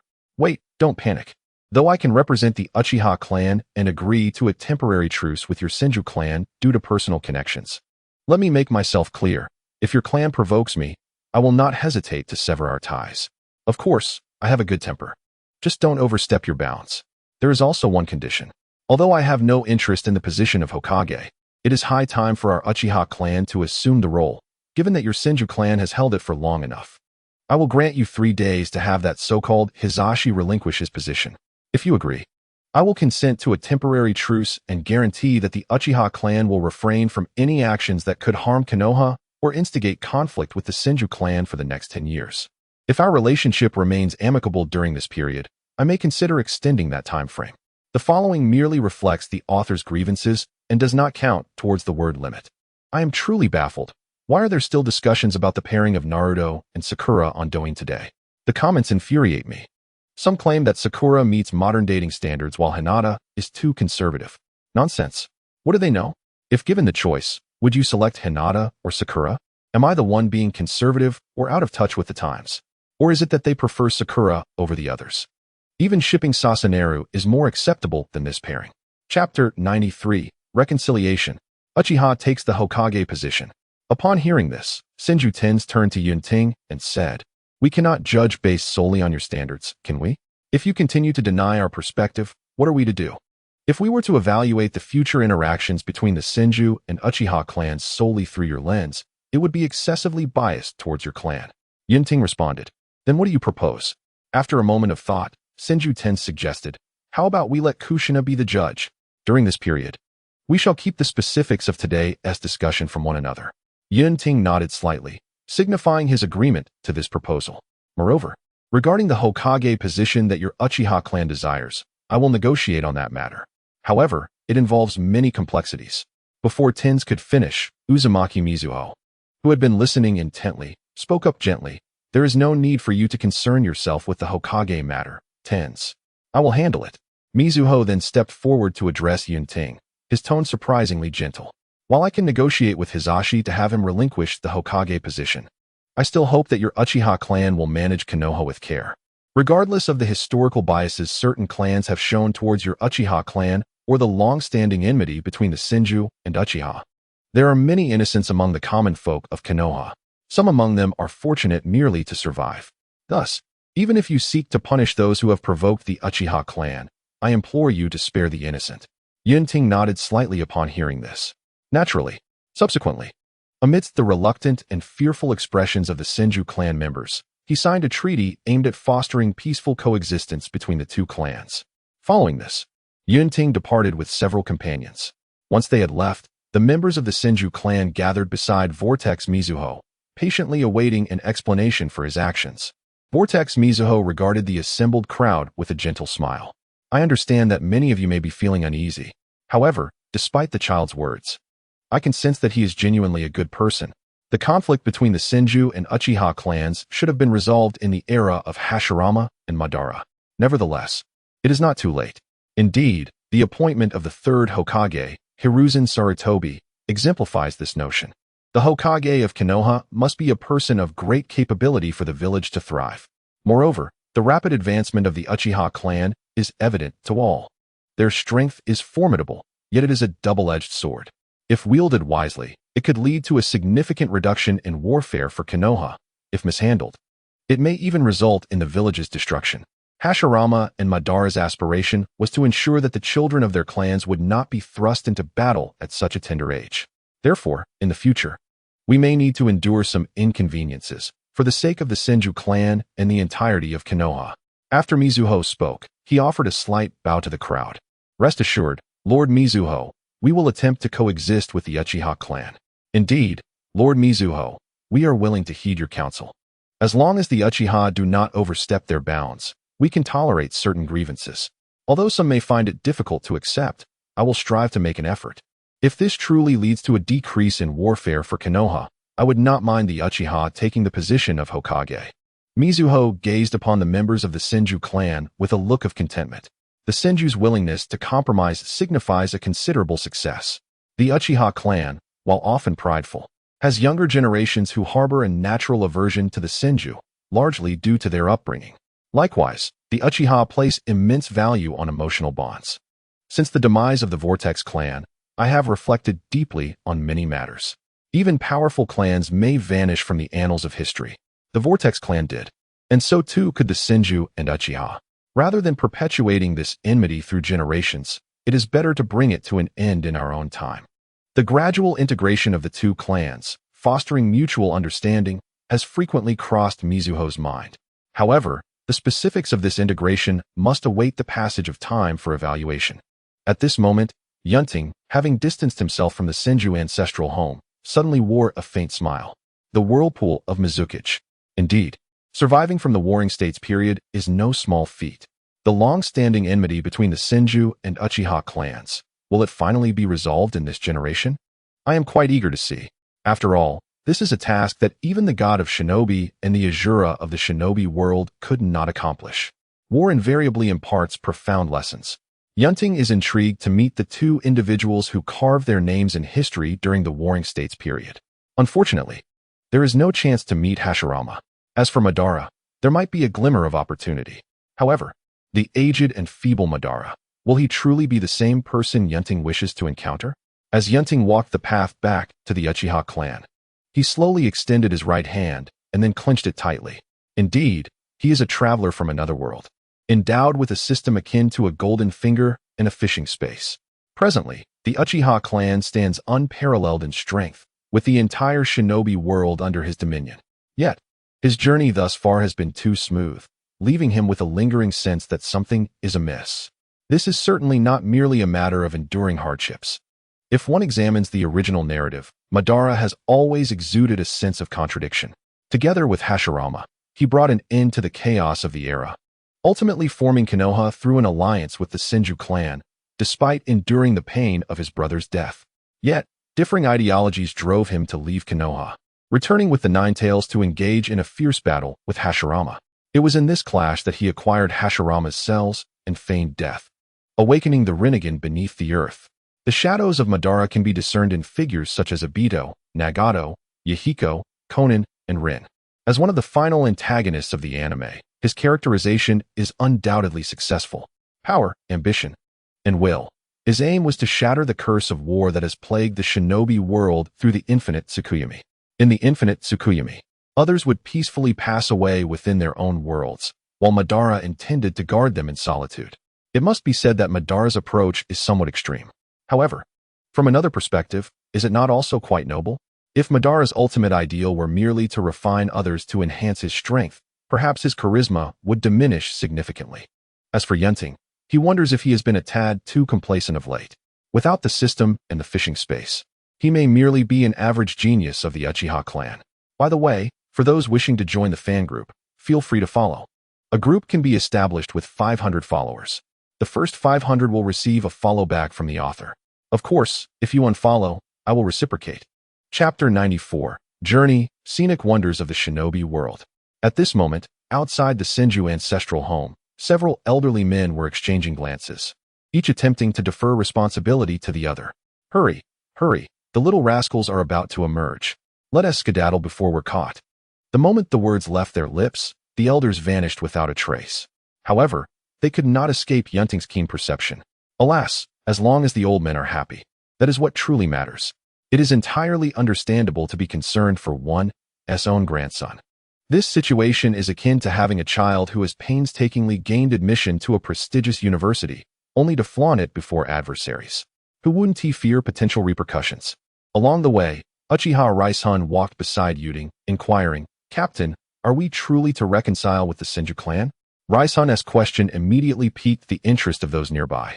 Eager to hear Yun's response, Yun nodded slightly, affirmatively stating, "Indeed, the Senju clan no longer poses a significant threat. Moreover, our primary focus should simply be to lead our own lives well. If we can eventually coexist peacefully and dispel our enmity, that would be ideal. If not, we shall deal with it when the time comes." Ultimately, the animosity between the Senju and Uchiha clans largely stems from the Warring States period. Since the founding of Konoha, while there have been some tensions, it is no longer as hostile as it once was. If a resolution can be achieved, I would gladly embrace it. Ending the feud between our clans and our generation would be quite commendable, wouldn't it? After speaking, Yun turned to face the others, asking, "What do you all think?" "We are certainly in agreement, Captain." "Yes, indeed.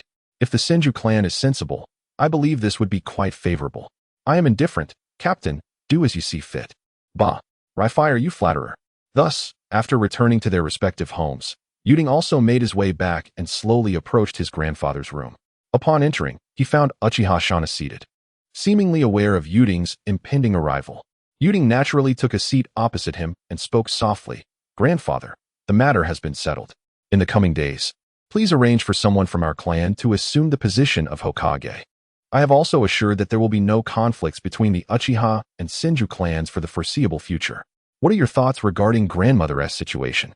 Might you harbor any discontent with my decision?" Uchiha Shana gazed intently at his grandson, then sighed softly.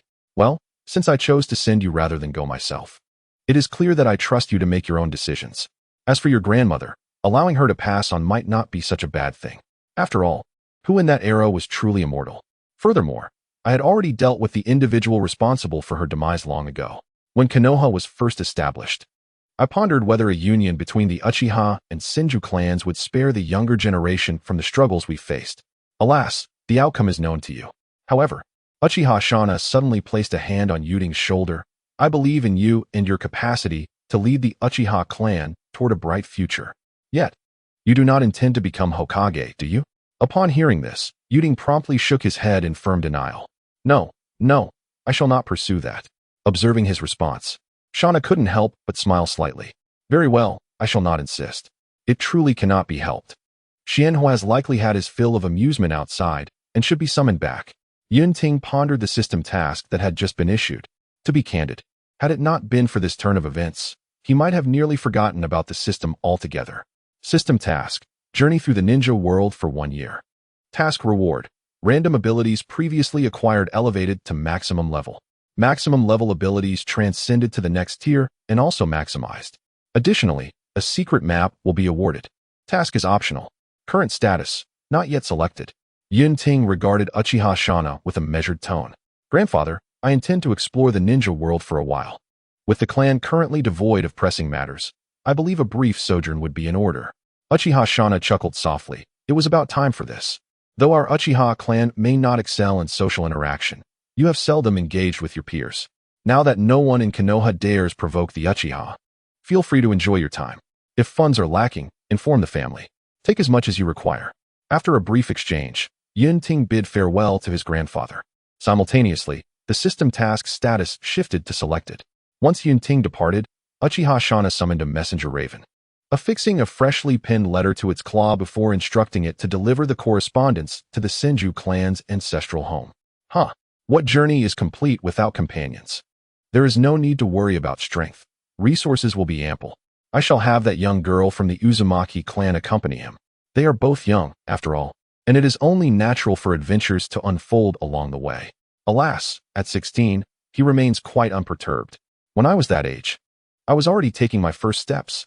Whoever suggested that 18 is the perfect age? Such misguided notions. In situations like this, a firm approach is warranted. Had I not been betrothed back then, Who knows how long this young couple would have dawdled? It is exasperating to witness their hesitance more than their own impatience. Were Yun Ting to learn of his grandfather's machinations, he would likely roll his eyes. Did he not explicitly state he would not take anyone along? He had yet to even broach the subject with Nana. Had his grandfather become so eager for great-grandchildren? Granny Mizuho, do you require my assistance? At that moment, within the Senju clan, a young girl with cascading crimson hair gazed at Uzumaki Mizuho. Uzumaki Mizuho, observing the girl now blossoming into a graceful young lady, gently handed her the note relaying Uchiha Shana's message. Uzumaki Kushina took the note, her eyes widening in astonishment after reading it. What? Is Yun Ting really leaving the village? What am I to do? It will be ages before I see him again. Seeing her reaction, Uzumaki Mizuho playfully poked Kushina's forehead. You, my dear. Do you know why I showed you this? Kushina, holding her forehead, looked quizzically at Mizuho. Granny, you don't mean to suggest I should persuade Yun Ting not to go, do you? That would be inappropriate. Uzumaki Mizuho chuckled lightly. What if it is young Kushina who accompanies him instead? Upon hearing this, Kushina Uzumaki softly spoke. But, as a Jinchuriki, I shouldn't be allowed to leave the village, right? Mito Uzumaki gently extended a hand, caressing the nearly grown Kushina. Do not worry. Soon, the Uchiha clan will assume the role of the fourth Hokage. As long as the Cloud Village consents to your accompanying them, the rest will not pose a problem. As for any concerns regarding the Monkey clan's disapproval, I am not particularly troubled. After all, the strength of the Uchiha clan speaks for itself. The Sarutobi and Shimura clans have nearly been eradicated. Given the stakes, the monkey will make the right choice. Moreover, having a member of the Uchiha clan as Hokage brings numerous advantages. Recently, the other great nations have shown some disdain towards Konoha, yet they harbor less animosity towards the Uchiha. Furthermore, the current Hokage lineage is considerably weakened. Without formidable strength, how can we safeguard against foreign invasions? Chapter 95. The new Hokage departs. In a cake shop along the streets of Konoha, Kushina Uzumaki stared blankly at the cake before her, a subtle smile involuntarily gracing her lips. Hee, I can finally go out and play, and even with Yun. Of course, she was not entirely keen on merely following Yun. However, it was not that she feared Yun would be bored alone on the road. And did she not recognize how many ill-intentioned girls lurked outside? Unbeknownst to Kushina, the cake in front of her had already been reduced to a mushy mess due to her absent-minded stirring. Just as Kushina was lost in thought, a voice suddenly brought her back to reality. Do you need something from me, Nene? Looking at the familiar figure seated across from her, Kushina cleared her throat and said casually, Yun, are you planning to leave the village? Yun Ting appeared momentarily taken aback by her words, but soon nodded in affirmation. Yes, I do intend to leave. I plan to travel around the ninja world, and it will likely take at least a year. I had originally intended to discuss this with you in a few days, to see if you would like to accompany me, but it seems you already know. Kushina's heart raced at Yun Ting's response. At least a year, just the two of us traveling together in the ninja world. How thrilling, she thought, delighting in the mangled cake she was consuming. Observing the blissful smile on Kushina's face, Yun Ting chuckled and remarked, By the way, Nene, have you gained some weight? At this, Kushina slowly set down her fork. Her fair fingers pinched her cheek, then traced her waist. Really? But I haven't been eating much cake lately. Yet the next moment, she noticed Yun Ting smiling at her, prompting her to pout in response. Wah, Yun, even you are teasing me now. She feigned a look of grievance as she gazed at him. In response to her expression, Yun Ting gradually extended 2 fingers. 2 boxes of special small cakes. Nene, please don't be upset. Besides, who would dare to bully you? Who has been tormenting you? Simply bestow upon them a tailed beast orb. Kushina, ever discerning, decided to withdraw, savoring her cake while casting a glance towards the courtyard, recalling what Granny Mito had advised. Unless absolutely necessary, I should strive to refrain from transforming into the 9 tails. The tailed beast orb is, of course, restricted as well, for its power is undeniably immense. I still remember the last time I unleashed a tailed beast orb. It flattened an entire hill. This was achieved only because Kushina had deliberately controlled the chakra input. Meanwhile, Uchiha Jinka gazed at the rain country behind him, his expression one of utter dismay. This cannot be. How can one be compelled to return and succeed the Hokage? I haven't had my fill of fun yet. At this moment, several of his comrades were alongside him. Alas, there was no choice. Having attained prosperity, he could not bear to see his friends suffer. Good souls like him were indeed rare. He reasoned that he would occupy the position for a few days before passing it on to his son. Young people benefit from experience, after all. Yet, unbeknownst to Jenka, his son had already departed by the time he returned. Thus, these past few days. After arranging matters within his team and bidding farewell to his mother and grandfather, Yun Ting left Konoha with Kushina. As for Jenka, it was perfectly acceptable to leave without saying goodbye. After all, he had been absent for so long that the bonds of affection had weakened. Meanwhile, within the Shimura clan, Danzo was furiously throwing objects around his room. The third Hokage had abdicated, allowing a member of the Uchiha clan to ascend as the fourth Hokage. Sarutobi Hiruzen, what are you doing? How do you interpret the will of teacher Tobirama? How could the Hokage position be entrusted to the Uchiha clan? Not only had Hiruzen made concessions, but even the Senju clan and Lord Mito expressed their support. What has the Uchiha clan done? Lately, he had been pondering the fact that the Sarutobi, Shimura, Uchiha, and Mito clans had nearly faced annihilation, with survivors claiming the opposition was responsible. Investigations by the Yamashiro clan corroborated these assertions. Yet, it was all too suspicious. While the four clans might have had their disputes, none had escalated to the level of extermination. What commonality did these four clans share? They were all disciples of Senju Tobirama, having previously ostracized and targeted the Uchiha. Moreover, the Uchiha clan had been rapidly advancing recently, leading him to suspect their involvement. After all, teacher Tobirama had once casually remarked that the eyes of the Uchiha clan contained unparalleled power. This was precisely why he had been so dismissive and confrontational towards them. Once that power awakens, if the Uchiha harbored nefarious intentions, Konoha would face catastrophic consequences. Perhaps it was time to have a serious discussion with the three of them. Meanwhile, the architect of the four clans' calamity was walking towards the outskirts of Konoha, accompanied by a striking young woman with red hair. Ayun, where are we headed? The crimson-haired maiden and the ebony-haired youth stood side by side, the girl tilting her head as she inquired of the boy. What do you think about heading to the land of hot water first? Yun Ting pondered. I've heard the hot springs there are quite delightful. Plus, there are many delicious treats that I believe you would enjoy, Nai. Upon hearing this, Kushina leaped onto Yun Ting, wrapping her arms around his neck, her long, fair legs entwining around his waist. Hooray, hooray, then let us go there, she exclaimed, nuzzling her cheek against his face. The strands of her red hair brushed against Yun Ting's nose, creating a ticklish sensation.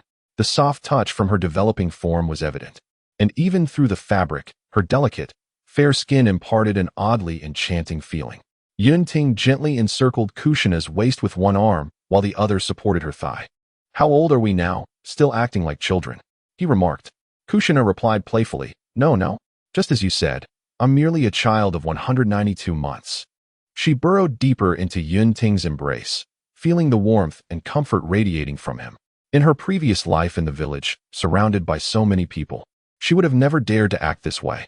But now here she was, resting her nose against Yun Ting's neck. She inhaled his pleasant scent. The slight quickening of his heartbeat and the faint blush upon his cheeks brought her joy. After all, this indicated that he still harbored feelings for her, did it not? Smirking, she resolved to seize this splendid opportunity and win his heart. As Tsunade had advised, once the rice was cooked, there was no need for further worry. Although the Uchiha clan may have been somewhat aloof and slow to understand emotions, their devotion was unwavering. Thus, feeling the warmth emanating from Yun Ting, her lips curled into a smile. So, Yun Ting is mine.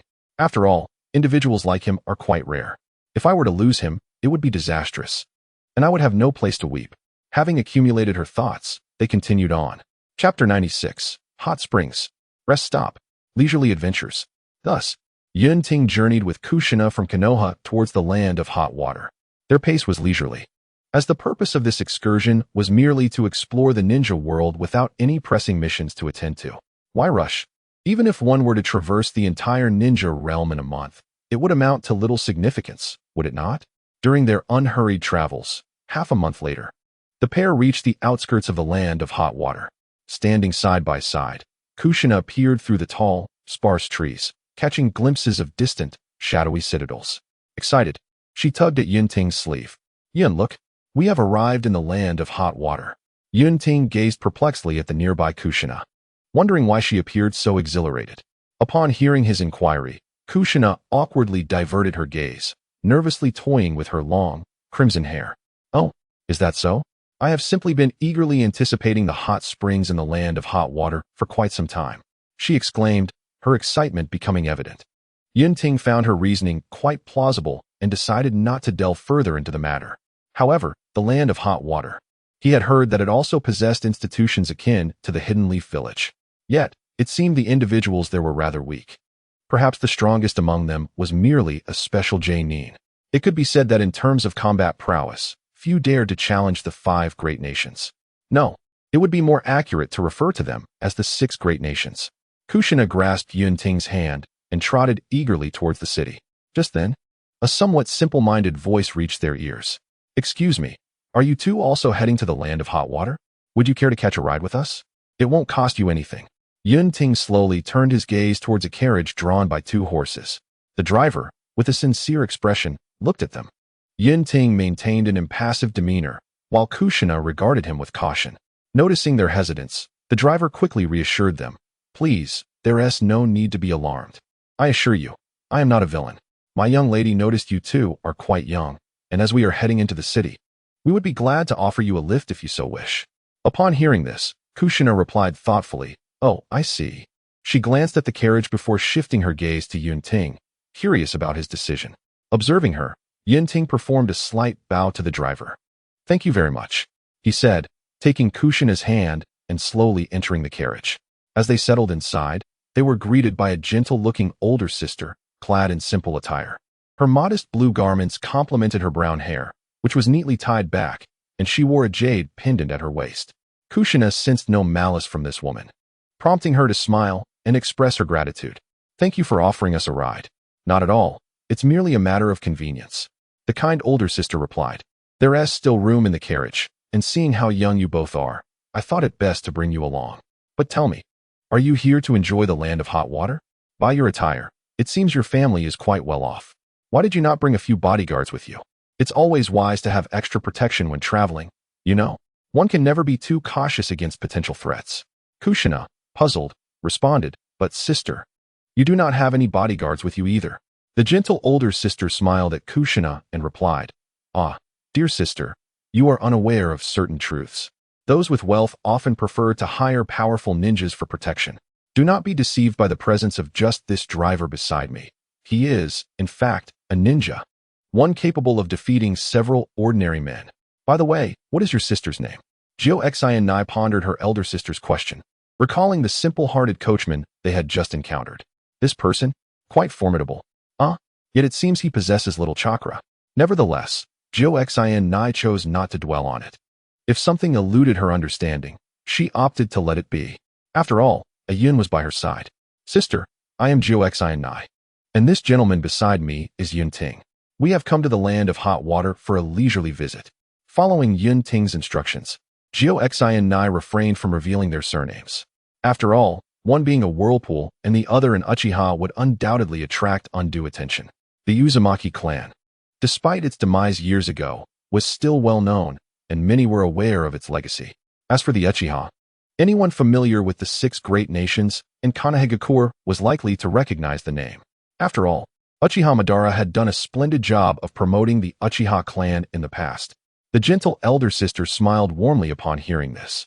"I am Chikusa Natsuki. My family resides in the land of hot water. My father is a businessman and is somewhat renowned in this region." While the 2 young women conversed, Yun Ting silently observed the young girl and the coachman.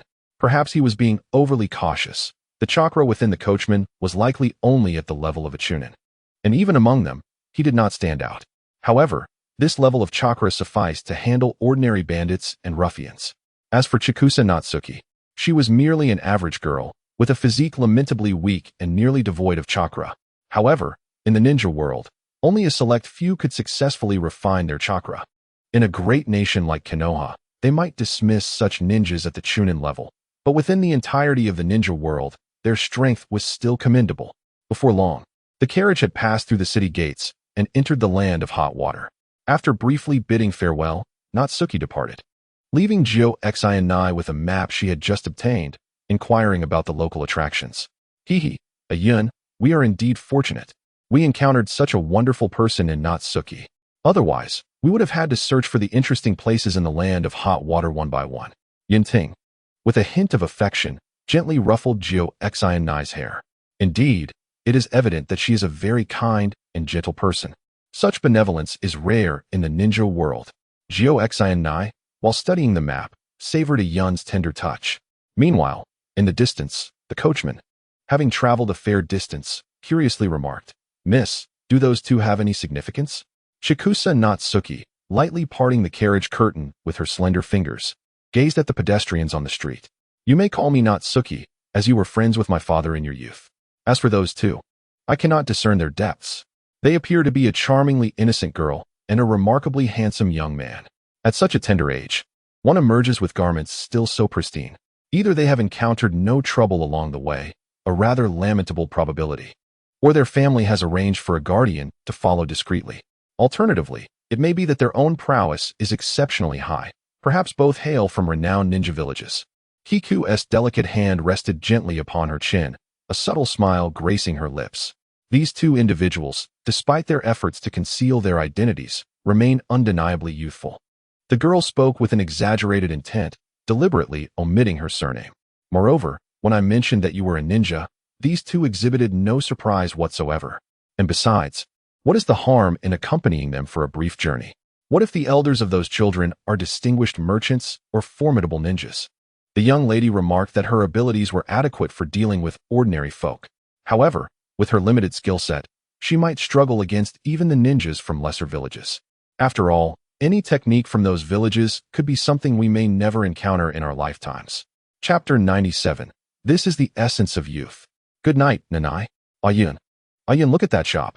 Sister Xiaoyu mentioned that the cakes there are absolutely delightful. Shall we take a look?"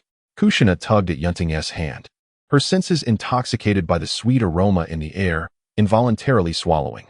"All right, let us go see." Yun Ting allowed himself to be led by Kushina into the shop. He ordered a simple beverage and watched as Kushina savored her cake. Eating so much cake without gaining weight truly was an enviable trait. Yet, he found himself in a similar position. Theoretically, he could indulge endlessly now, for he had perfected the third stage of the heavenly transformation sealing technique. It seemed that all the food he consumed would rapidly convert into chakra, stored within the dimension he had created.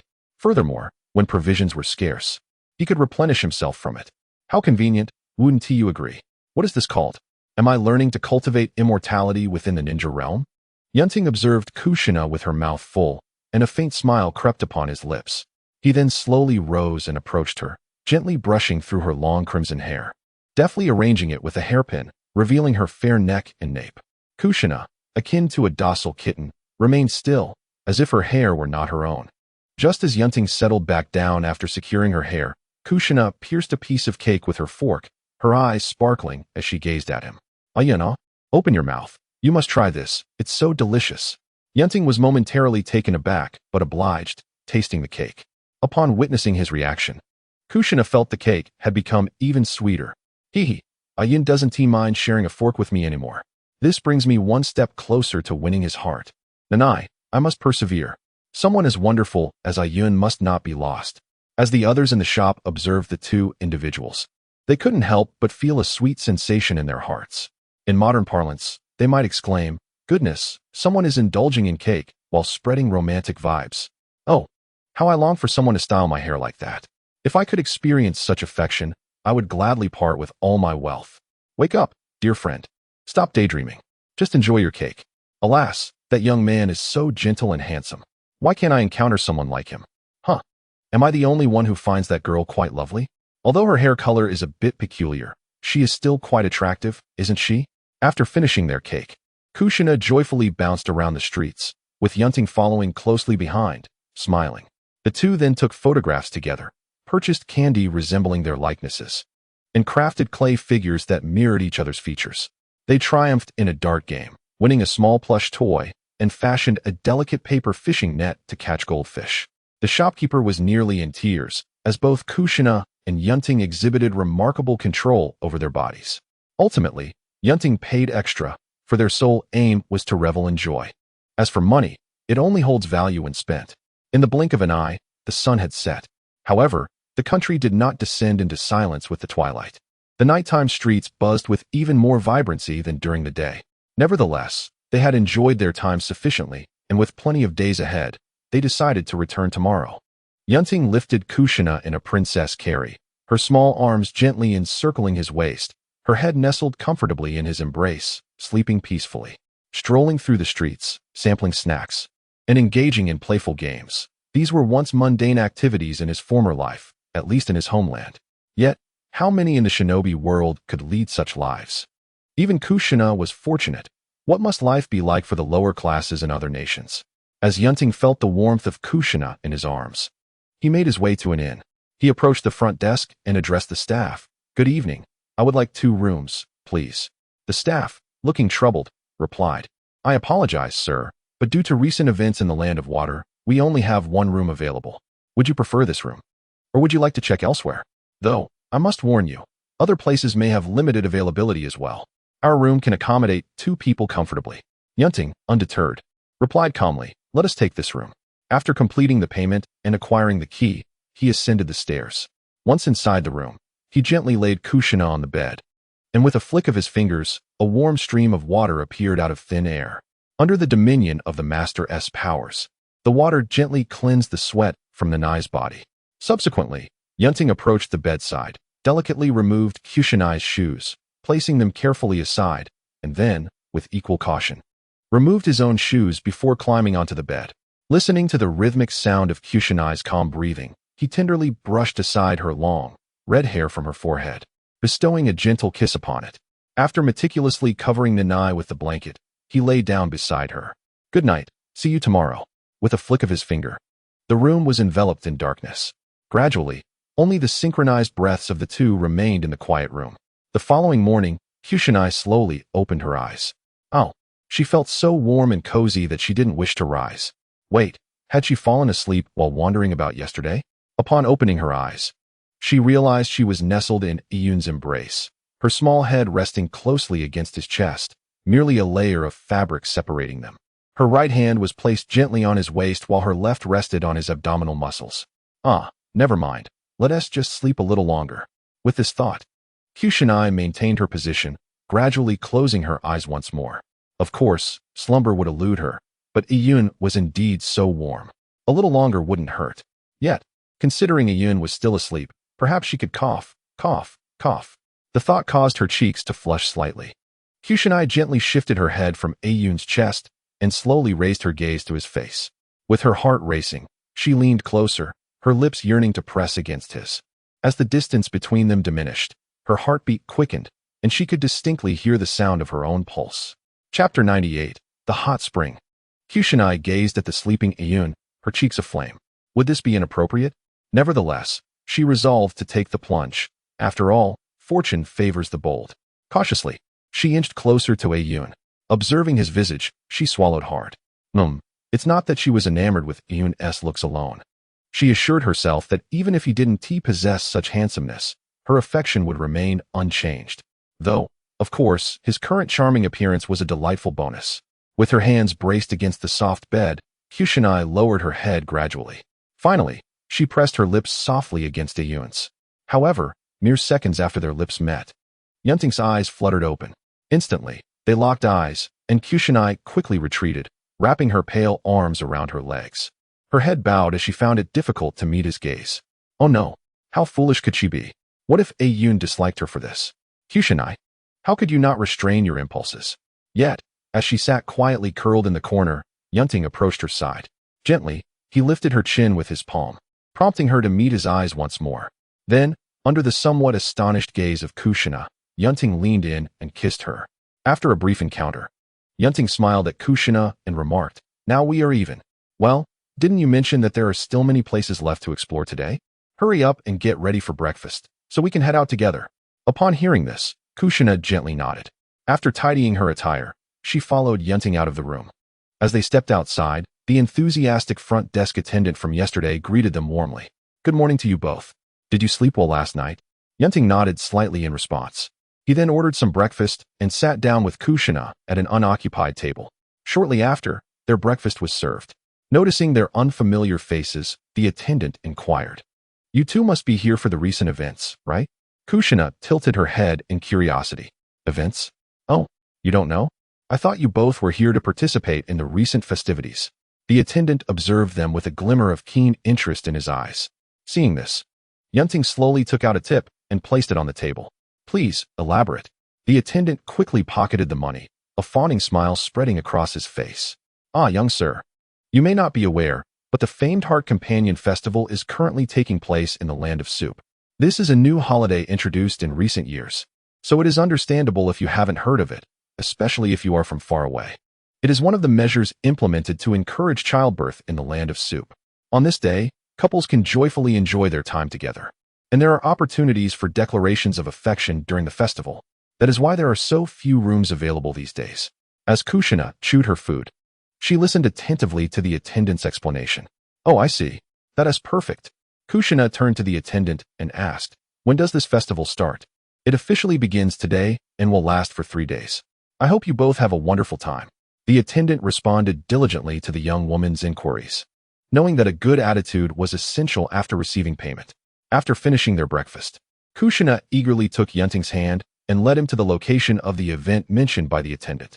She displayed immense enthusiasm for everything around her, glancing left and right. In no time, Yun Ting's system space was filled with various items. Of course, Kushina was aware of his ability to store things, as it was not a matter to be kept secret, and it would be impractical to always hide the fact that he could utilize the system space. At that moment, Kushina tugged at Yun Ting's clothing and pointed to a stall. Yun, shall we try that one together? Yun Ting followed her gaze towards the stall she indicated. Before them lay a meticulously designed ensemble of garments, strikingly harmonious for both males and females. Was this not reminiscent of a couple's attire from a previous life? Yet, it appeared somewhat simplistic and unadorned. However, considering the current state of the ninja world, this outfit seemed rather commendable, although, upon glancing at the price tag, it felt somewhat extravagant. Nevertheless, what mattered most was Nana's happiness. Yun Ting and Kushina approached the vendor's stall side by side. Yun Ting, observing the merchant, inquired about the price of the hanging garments. Following this, he promptly purchased the set. The two then found a secluded spot to change into their new attire. Shortly after, Kushina emerged, adorned in a dress reminiscent of a sundress. The sleeves barely reached her forearms, revealing a glimpse of her fair skin, while the hem barely covered her thighs, leaving her slender, pale legs exposed. The overall hue of the dress was a soft green, complementing Nana's crimson hair quite well. As for Yun Ting's outfit, aside from being tailored for men, it bore a striking similarity to Kushina's. To be candid, since arriving in Konoha, Kushina had seldom donned dresses, typically opting for more comfortable and casual attire. After changing, she approached Yun Ting, a hint of shyness in her demeanor. Yun, do you think this outfit looks good on me? Yun Ting, taking in her appearance, nodded affirmatively. Yes, it looks quite lovely. It suits you well, Nana. Upon hearing this, Kushina beamed. Really? Your outfit suits you too. Shall we continue exploring the festival? With that, she playfully pulled Yun Ting's arm into an embrace, turning her head to stick her tongue out at a group of nearby admirers. Mine is taken. Stop staring, will you? Yun Ting observed the young girl beside him, marveling at the precociousness of the ninja world. It was evident not only in their maturity, but also in their physicality. After all, it seemed that Nana herself was unaware of how grown-up she had become. For some reason, she now resembled a protective little kitten.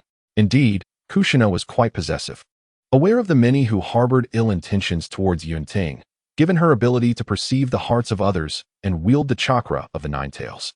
Chapter 99, a long-awaited sense of relaxation, an unexpected gain.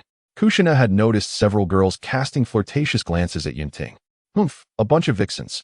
Can't they see I'm right here? They must be after Yun's physique. Holding onto one of Yun Ting's arms tightly, she ensured he wouldn't be stolen away, though the likelihood seemed low. After walking for a while, Yun Ting suddenly poked Kushina on the shoulder. She turned, looking at him with curiosity. What's the matter? With a smile, Yun Ting replied, Oh, nothing in particular. I just feel like there's something that would suit you perfectly. Shall we go take a look? Upon hearing this, Kushina slightly nodded and followed Yun Ting into a shop. At the center of the store lay a jade pendant, or more accurately, a yin-yang jade pendant. The two pieces combined to form a complete pendant. Yun Ting gazed at the jade before him, an appreciative glint evident in his eyes. The carvings were quite exquisite, although the material was rather ordinary, lacking any extraordinary effects. Nevertheless, it was aesthetically pleasing. He decided to purchase it as a small gift, for he was not short on funds. Time flew by swiftly, and the day passed in a delightful manner, both reveling in a long-awaited sense of relaxation. In Konoha, Yun Ting engaged in daily physical training and practiced ninjutsu, while Kushina devoted her days to mastering the intricate sealing techniques. As evening approached, the two arrived at a large hot spring in the land of hot water. After all, having come to this land, they simply had to indulge in the experience. Didn't they? Kushina, glancing at the hot spring entrance not far away, playfully clung to Yun Ting's arm and said, "Yun, could you please buy me a skewer of candied hawthorn? I'll secure us a spot at the entrance while I wait for you." She pointed towards a nearby stall selling the treats. Seeing this, Yun Ting nodded and went to purchase the candied hawthorn. Once he left, Kushina proceeded directly to the entrance of the hot spring. She approached the staff with a sense of urgency, inquiring, "Do you have any spots available for soaking in the hot spring?" The staff member flipped through a booklet and replied, "Miss, we do have availability. Will you be soaking alone, or can you accept sharing with a group of women? However, if you choose to soak alone, please note that even the smallest private pool is quite expensive. I would recommend that if you are alone, sharing may be more economical." Before the staff could finish, Kushina placed her money on the table decisively. "I'll book the private pool for two. You can decide on the size. Also, please arrange for some food and drinks." Kushina continued, "And one more crucial thing, could you assist me? When the other person arrives, just mention that this is the last available spot. Do you think this amount is sufficient? If not, I can provide more."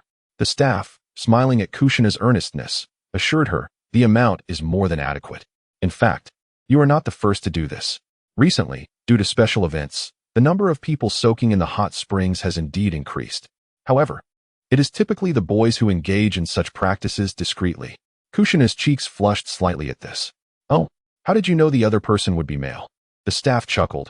"Well, if it were two females soaking, there would be no need for such arrangements, would there?" Meanwhile, Yun Ting had just finished purchasing the candied hawthorn. He discreetly created a shadow clone, which promptly teleported to a concealed location. "Wait, boss, are they really going to the hot spring? When shall we take action?" inquired a man bearing a scar across his face. "Patience, let us observe a while longer. Do you see that girl with the red hair? I tell you, she is most likely a descendant of the Uzumaki clan," the scarred man whispered. "That can't be true, boss. The Uzumaki clan was eradicated long ago. It has been years since then. Surely, they cannot still exist? After all, members of the Uzumaki clan are quite valuable in the black market, whether they are deceased or merely children still living. Remember how, after the fall of their clan in the land of whirlpools, we profited handsomely from the few Uzumaki children we captured? It has been so many years. The elderly and infirm of the Uzumaki clan must have perished by now. Of course, even if not, abducting those two and selling them would surely yield a handsome profit. They are unaccompanied and, judging by their attire, likely just the offspring of ordinary merchants. That girl might even be one of those Uzumaki who escaped after their clan was decimated, taken in by some ignorant souls." Upon hearing this, the scarred man's eyes gleamed with excitement. "Indeed, if we capture these two, we need not worry about sustenance for months to come. Boss, you have faced middle-ranked ninjas before. Dealing with two mere children should be a trivial task. If that girl is indeed of the Uzumaki lineage, then we could strike it rich."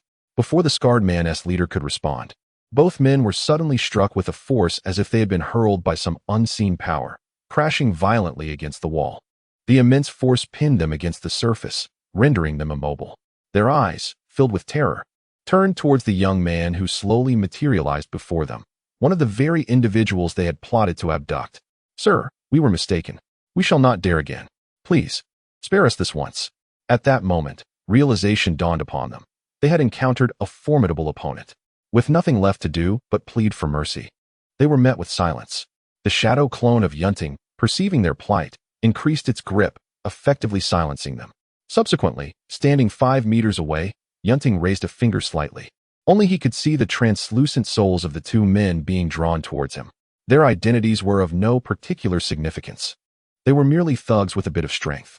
In the past, they had seized a few children from the Uzumaki clan during its downfall, selling them in the black market. It seemed they had exhausted their funds and, upon encountering Nana, were perhaps prepared to take another gamble. Alas, their judgment faltered. They ought to be grateful that the real Yun Ting did not arrive, sparing them from being devoured by a tailed beast jade. Reflecting on his own benevolence in merely extracting their souls, He mused that had he consumed a tailed beast jade, his corporeal form would have been reduced to ashes. After resolving the fate of the two men, the shadow clone dissipated into a wisp of white mist. Simultaneously, Yun Ting's true self received the message from his clone, but he paid it little mind. After all, they were just insignificant ruffians. As for the Uzumaki children captured long ago, the two men had no concern for their fate. Their only interest lay in the money they had received. Chapter 100. The two Sok Ezing Funshun had just resolved the troublesome insects. Yun Ting approached Na, holding a candied hawthorn skewer. Alas, he had initially hoped to catch a few larger fish. Who would have thought that the leader was merely at the level of a low-ranking nin? He had truly underestimated the combat prowess of those from the outside world. Although he believed his assessment of their strength was already quite humble, he never anticipated that a nin's capabilities could reign supreme in the land of hot water. While not invincible, with a touch of caution, one could certainly thrive. Lost in thought, Yun Ting found himself beside Kushina and casually offered her the candied hawthorn. After handing it over, he intended to turn and purchase tickets, but Kushina promptly grasped the corner of his garment with her small hand, her head slightly bowed. Yun, I've already prepared everything. We can just go directly. With that, Kushina tugged at Yun Ting's sleeve, leading him without a glance back towards a nearby hot spring. Before long, they arrived at a wooden door, the hot spring enclosed by tall wooden fences. Looking at Yun Ting, Kushina tightened her grip slightly. Yun. The owner mentioned that due to the event in the land of hot water, the larger hot springs are quite crowded. So, I reserved a small one just for us. You don't mind, do you? Upon hearing this, Yun Ting gently stroked Kushina's silky hair. I have no objections. I actually prefer a quieter atmosphere. As long as you are comfortable soaking with me, it's all good. Kushina, relieved, exhaled slowly. Well then, I wouldn't mind at all. She pointed to a small wooden cabin nearby. Yun, that's where you can change. You go ahead first. I'll wait for you to finish. Yun Ting nodded and entered the cabin, while Kushina slowly seated herself on a chair by the hot spring, her gaze fixed absently on the cabin. Was it wrong of her to plan this with Yun? However, such opportunities were rare. Who knew when they would next enjoy a soak together? Shortly after, Yun Ting emerged wearing shorts and draped in a white towel. Upon stepping out, he noticed Kushina still lost in thought. He approached her gently and tapped her forehead with his finger. Why are you dazed? It's your turn to change. Startled by his words, Kushina snapped out of her reverie. A quick glance at Yun Ting's exposed abs caused her to sprint into the changing cabin. Inside, she slowly removed her skirt and undergarments, pinching the soft flesh at her waist as she gazed at her flushed reflection in the mirror. Kushina, oh Kushina, why can't you control your appetite? You seem to have gained a bit more weight. She scrutinized her figure, instinctively arching her back a little. I should be developing just fine, shouldn't I? Uncertain of what Yun truly likes, Xin Nai gave it little thought. She swiftly donned the undergarments provided and draped a yukata over her shoulders before stepping out. At that moment, Yun Ting was blissfully soaking in the hot spring. With only his head above the water, his medium-length hair partially damp. As Xin Nai observed Yun Ting's silhouette, she picked up a plate of fruit and slowly made her way toward him. Just as she reached the edge of the spring, her foot slipped, causing her to lose her balance and tumble into the water. Instinctively, she closed her eyes, but soon felt as if she had been enveloped in a warm embrace. The plate of fruit remained suspended in midair. Yun Ting, cradling Xin Nai, gently submerged himself, bringing her into the warm waters of the spring. Her cheeks flushed. Xin Nai nestled against Yun Ting's chest.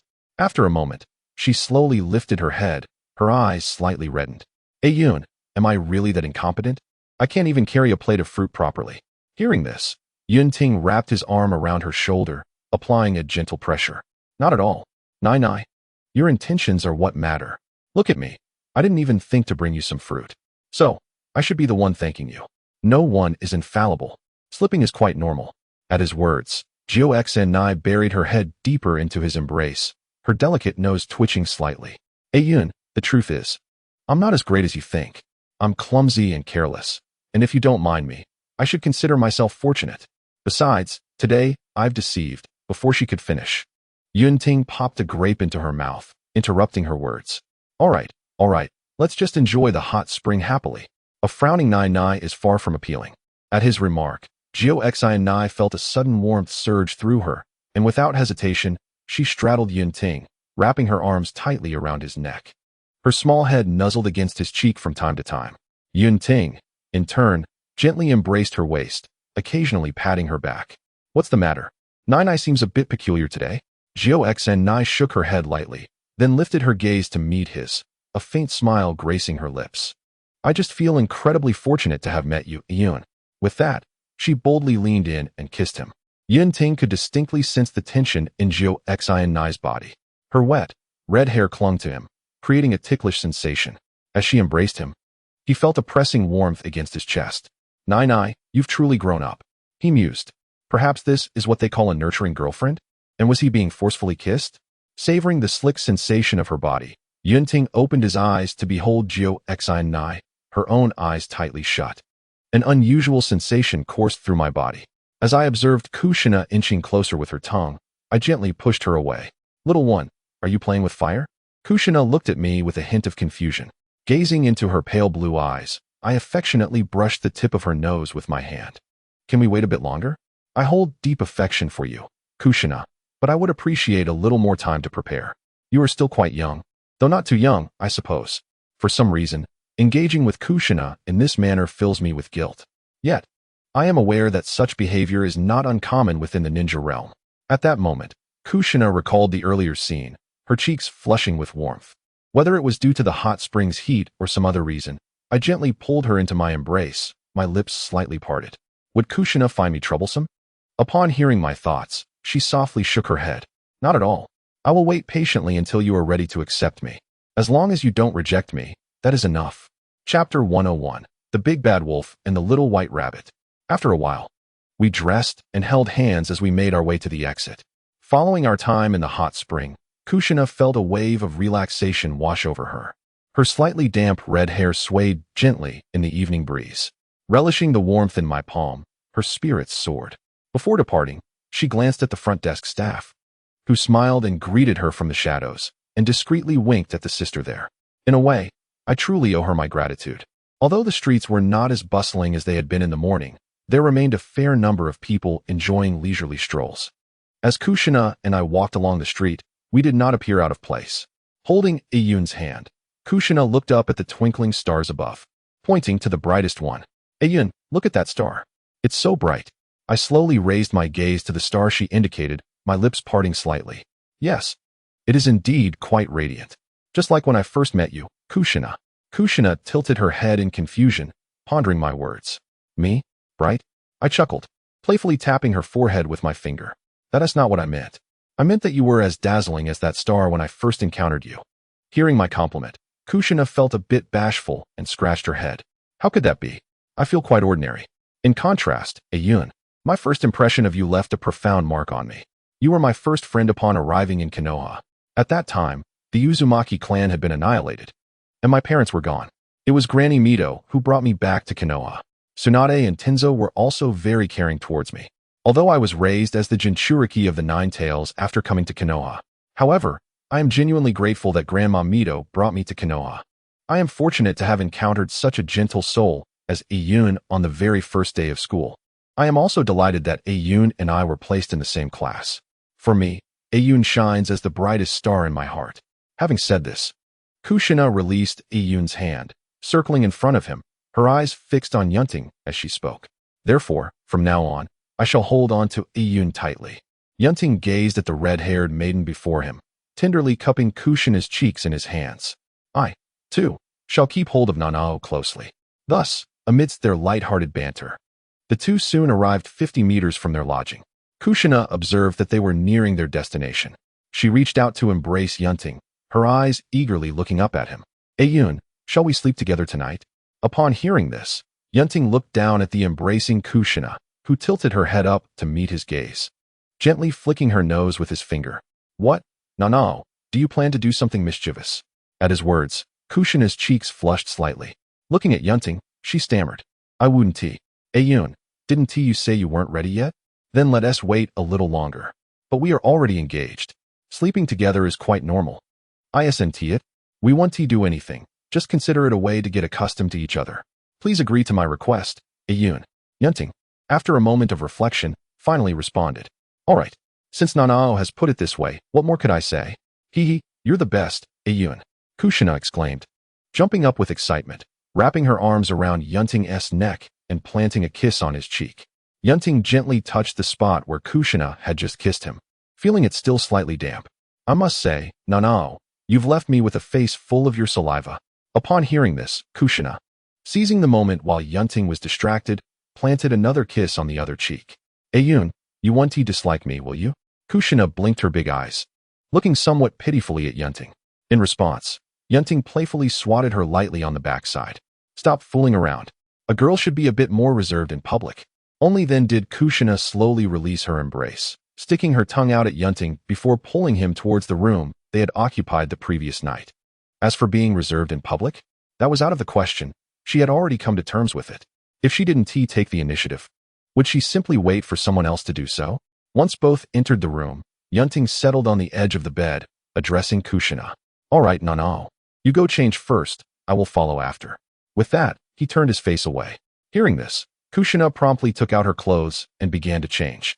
As for worrying about Yun Ting peeking, please, she would rather he did. Before long, Kushina had changed into her pajamas. She then turned to Yun Ting, saying, all set, Yun. It's your turn. With that, she sat on the bed clad in her oversized gray wolf pajamas. As Yun Ting approached the wardrobe in the room, preparing to don his sleepwear, he suddenly turned to glance at Jiu Xin, who was wide-eyed and watching him intently. Ahem, Nana, could you perhaps avert your gaze? Upon hearing this, Jiu Xin paused momentarily before promptly covering her eyes with both hands. Rest assured, Yun, I promise I won't peek. Observing the gaps between her fingers, Yun Ting couldn't help but twitch the corners of his mouth. Subsequently, he activated his power of dominion, swiftly turning Jiu Xin away and holding her head to prevent her from looking back. Once this was accomplished, he began to change into his sleepwear. After quickly dressing, he released the power of dominion. Gently approaching the bed, he nudged Jiu Xin's fragrant shoulder. What is the matter? Surely my Nana isn't upset? Jiu Xin, sounding somewhat discontent, replied, Yun doesn't trust me at all. I covered my eyes, yet you still turn me around. Yun Ting sighed, gazing at the back of Jiu Xin's head. Perhaps you should check the gaps between your fingers before speaking? All right, enough of this. Let's sleep, shall we? I promise to trust you. Really? Absolutely. Yun Ting nodded earnestly. Jiu Xin looked at him with a smile in her eyes, her expression brightening as she beheld him in his little rabbit pajamas. So cute, such a delightful contrast. Noticing the amusement in her gaze, Yun Ting instinctively poked her forehead. How can you find joy in my predicament? Just look at what you bought for me. This is clearly meant for girls. Jiu Xin, undeterred, took Yun Ting's hand and lay back on the bed. All right, it's time for bed, Yun. Besides, who says girls can't wear adorable pajamas? Chapter 102. The restless Jiu Xin sets off to the land of whirlpools. Yun Ting regarded Jiu Xin as he reclined on the bed. Such a tease. With her cheeks slightly flushed, Jiu Xin nestled into Yun Ting's embrace. Though this was not their first encounter, yesterday she had been half asleep and dazed. Now, however, she was fully awake. Yet, being in Yun's arms felt incredibly comforting.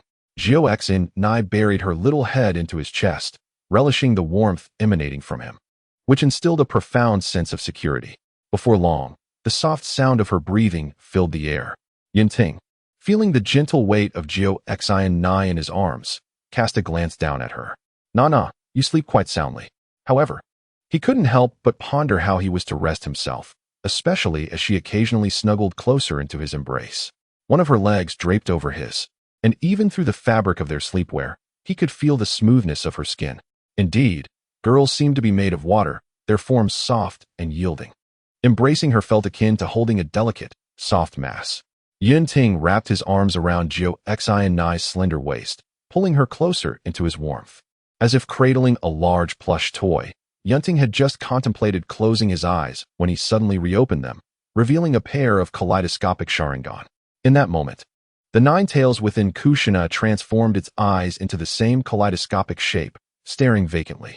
After completing this, Yun Ting gradually closed his eyes again, drifting into a world of dreams. The following morning, Kushina slowly opened her eyes, her cheeks instantly flushed. At that moment, her head was nestled in Yun Ting's embrace, and the buttons of his pajama top, unbeknownst to him, had come undone, unveiling his fair skin beneath. Her small hands rested atop it, while her legs were firmly entwined with his. Gulp.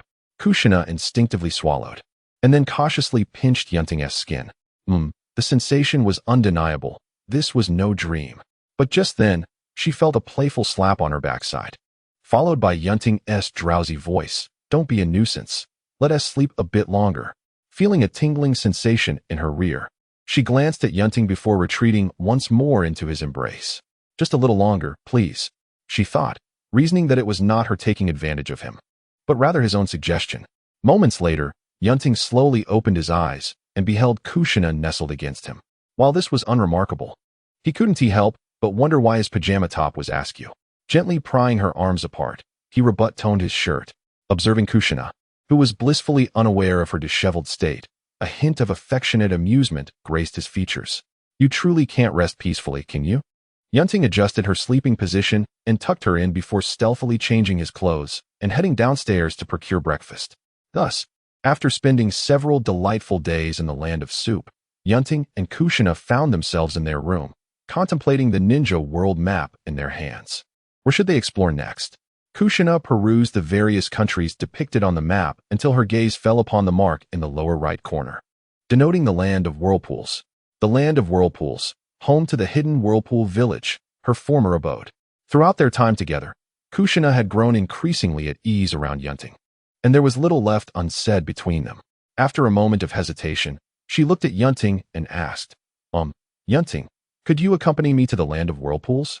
Hearing this, Yun Ting observed the location of the land of whirlpools on the map and nodded slightly. Of course, I will accompany you. They then began to gather their belongings and set off toward the land of whirlpools. At the exit of the land, a pair of youthful figures, reminiscent of celestial beings, gazed back at the land of whirlpools with a hint of nostalgia in their eyes. This country had indeed bestowed upon them a cherished time. Yun Ting gently stroked Kushina's hair, speaking softly, "It's all right. If you wish to return in the future, we can always come back together. However, Nana, have you truly made the decision to venture to the land of whirlpools? You must understand that even if we go, it may no longer resemble the land of whirlpools you once knew." Kuina smiled gently at Yun Ting. "I see that Yun is concerned for my well-being. Nevertheless, I cannot resist the urge to witness it for myself, even if it has changed beyond recognition. Even if it is entirely different from the land of whirlpools of my memories. Even if the Uzumaki clan no longer exists there.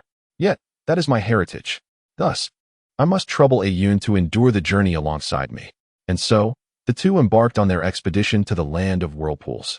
Of course, they had ample time and were not in a rush to hasten their journey. In the evening, Yun Ting and Kuina set up a campfire by the riverside. Yun Ting was busily preparing several fish he had caught from the river. He carefully roasted the fish over the fire, and soon a delicate aroma of grilled meat wafted through the air. Moments later, Yun Ting offered one of the roasted fish to Kuina. "Here, try this. My skills are limited, so please don't judge too harshly." Kuina eagerly accepted the fish and cautiously took a bite. "Not at all. Yun, this is delicious." As she spoke, Kuina offered a piece of the boneless fish to Yun Ting's mouth. Yun, open wide and taste." Yun Ting slowly opened his mouth and savored the morsel, finding it palatable. While it may not have been exquisite, it certainly was not a waste of the fish. In this manner, after devouring 7 or 8 roasted fish, Kuina patted her pleasantly full belly and went to wash the small fruits she had gathered along the way in the river. After rinsing them, she tossed one into her mouth. Savoring the sweetness, she selected another fruit and offered it to Yun Ting. "Yun, try this. While it may not be as delectable as the ones from our village, it is quite enjoyable." Thus, after satiating their hunger and thirst, Yun Ting leaned against the trunk of a tree that was as wide as 2 people could embrace. Kuina, resting her head on Yun Ting's shoulder, soon fell asleep. Under such conditions, it did not take long for her to drift off, enjoying a quality of sleep that was truly remarkable. Chapter 103. The dark-haired boy who concealed the diamond. With Kuina's head resting on Yun Ting's shoulder, the flickering flames of the fire illuminated her profile. Yun Ting gently shifted Kuina's position, allowing her to rest on his lap, while he added more firewood to the blaze. After smoothing Kuina's long red hair, he too leaned against the tree trunk and slowly closed his eyes. Thus, after a leisurely journey, they arrived in a mountainous forest not far from the land of whirlpools. Approximately 10 days later, at this moment, in this dense forest, a pair of young boys and girls were seated in a clearing, roasting meat. Beside the fire lay the carcass of a wild boar, measuring 2 meters in length and 1.5 meters in height. It appeared significantly larger than the pigs of the previous world, but this was not unacceptable. After all, in the world of Naruto, there exists the extraordinary power of chakra. The toads and snakes have grown to such immense sizes. By comparison, this wild boar seems rather small. At this moment, Kushina was indulging in a delightful feast of pig's knuckles. Suddenly, she paused her meaty endeavor, her gaze drawn to a lush tree approximately 500 meters away. Through her keen perception, it appeared as though someone was observing her and Yun Ting from that very tree. Kushina turned to Yun Ting, whispering, "Yun, it seems someone is watching us from the large tree about 500 meters to our right." However, as Kushina extended her finger toward the tree, she sensed that the figure had swiftly retreated into the distance. "Yun, that person seems to be..." Before Kushina could finish her sentence, Yun Ting had already departed from their spot. "Stay here, Nai. I will bring that person back." With that, Yun Ting vanished in an instant, leaving nothing but an afterimage. Meanwhile, the figure in the distance continued to flee. He was a young man, around 18, with dark hair. As he moved quickly, he let out a quiet sigh. "What a pity, she is not my sister." Yet, with that hair color, immense chakra, and the extraordinary perception that allowed her to detect me from afar, there is no doubt she must be a survivor of the Uzumaki clan. However, the person beside that girl seems rather suspicious. Otherwise, I would have truly liked to inquire if she had seen my sister. "Hey, why are you running? A sneaky little thief." The young man, darting between the branches, suddenly glanced to the side. What on earth? Has he blocked my perception? He secretly tensed his muscles and instantly moved beside Yun Ting, his chakra-infused fist aimed directly at him. Yet, in the next moment, his fist passed right through Yun Ting's body, colliding instead with the sturdy trunk behind him. The tree was shattered instantly by the overwhelming force.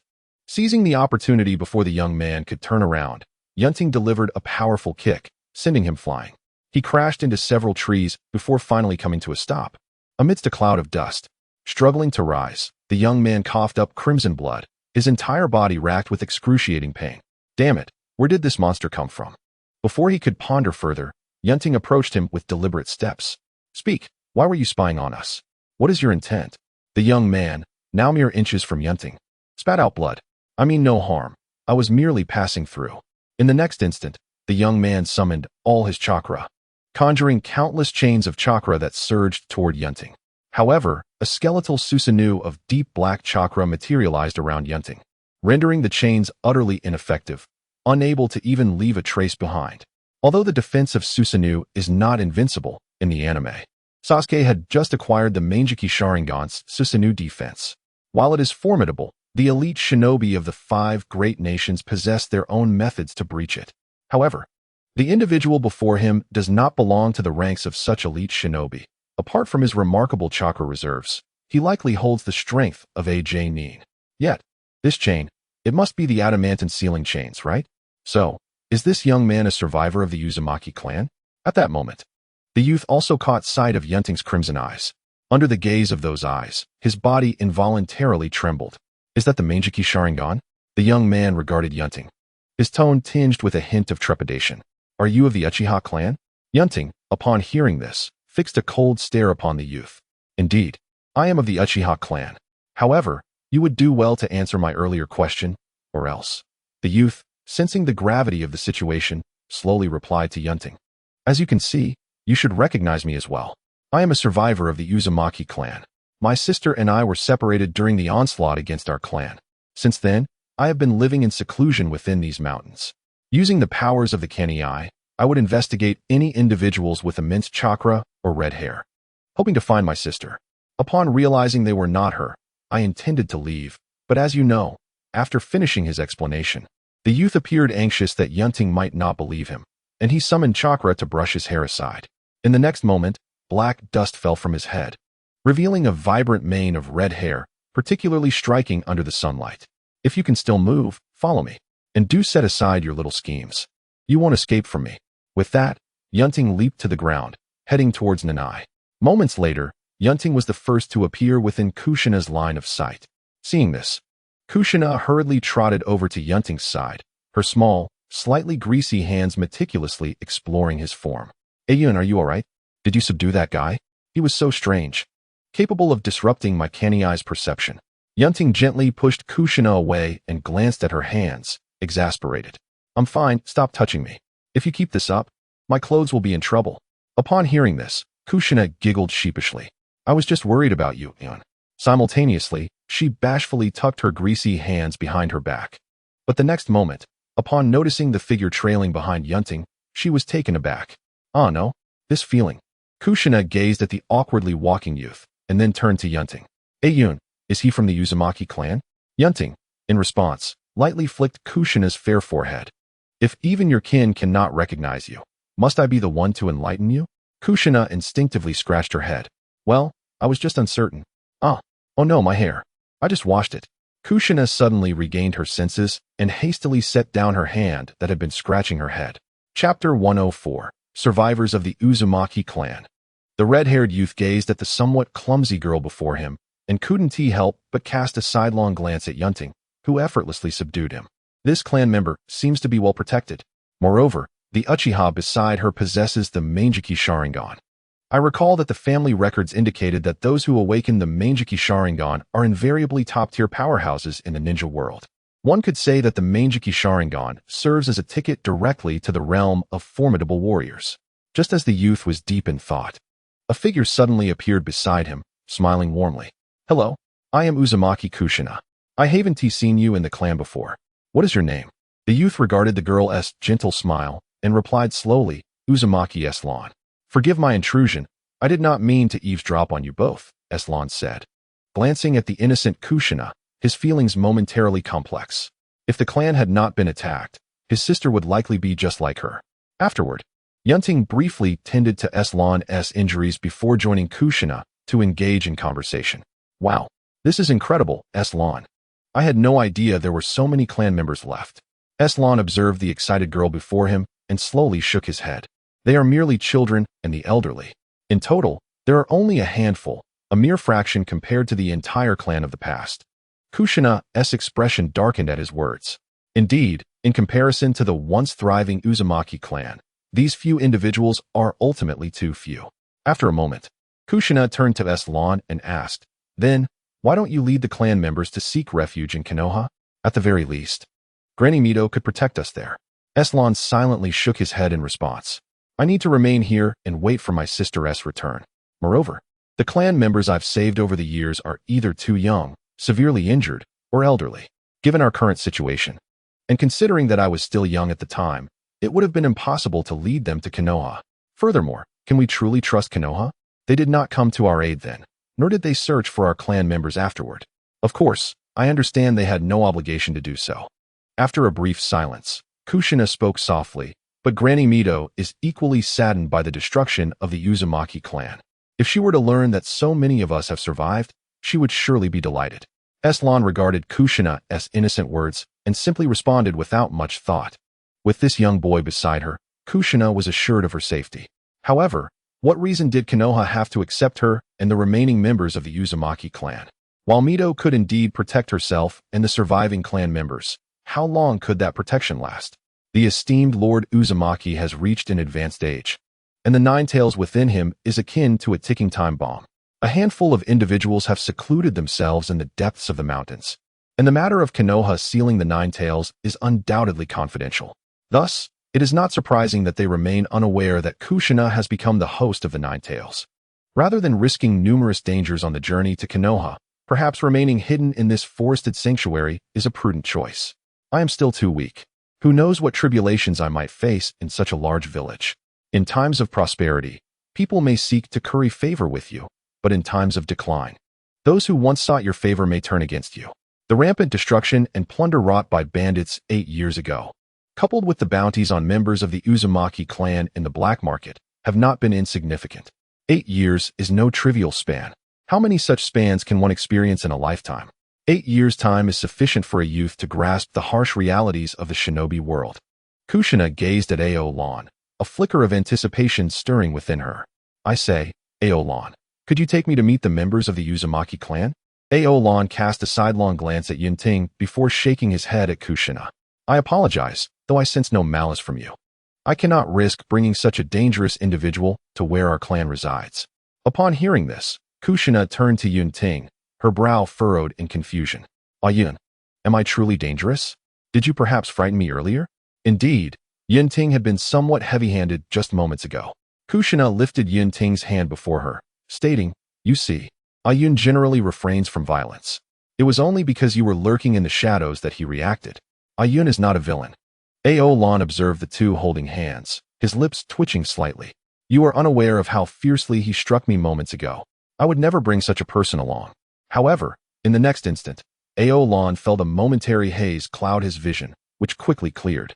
He regarded Kushina with a calm demeanor. Well, since that is the case, I shall take you both along. After all, we are of the same clan, and with your assurance, it is permissible to bring him along.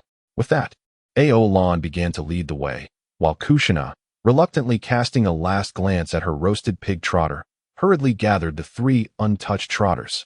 As for the rest, she had to tearfully abandon them. It's all right. There are plenty of wild boars in the world. Along the way, after handing Yun Ting a pig trotter, Kushina gently tiptoed to his ear and whispered, I say, Ah Yun, this clan member is quite peculiar. From his previous demeanor, I thought he would be reluctant or would deliberate for a long time before agreeing to take us. Yet my influence is quite considerable. Ah Yun, shouldn't you express your gratitude? Yun Ting, looking at Kushina with her neck gracefully arched in anticipation of praise, smiled indulgently. Indeed, it is thanks to you, Nana, that he so readily agreed. Ao Lan interjected, oh, is that truly the case? Within the body of Kushina Uzumaki, the Nine-Tails observed the scenes outside, and could not help but cover its face with its fox-like paw. How could it bear to witness this? How had it allowed such a mere child to siphon off nearly all of its chakra? Did those of your lineage not comprehend illusions? Forever and a days. All they did was cling to your clumsy feet and gnaw at them. And they had the audacity to take out their frustrations on a fox. How absurd. That Uchiha must truly be blind to favor one such as you. Nevertheless, the Nine-Tails kept its thoughts to itself, for presently, it found itself unable to contend with the two of them. It possessed no capacity for resistance, having its power usurped. Alas, fatigue overwhelmed it. The challenge of 6,000 words had been a failure. Sleep beckoned. It seemed only 9 more individuals were needed to reach 500 followers. Perhaps a group could be formed by tomorrow or the day after.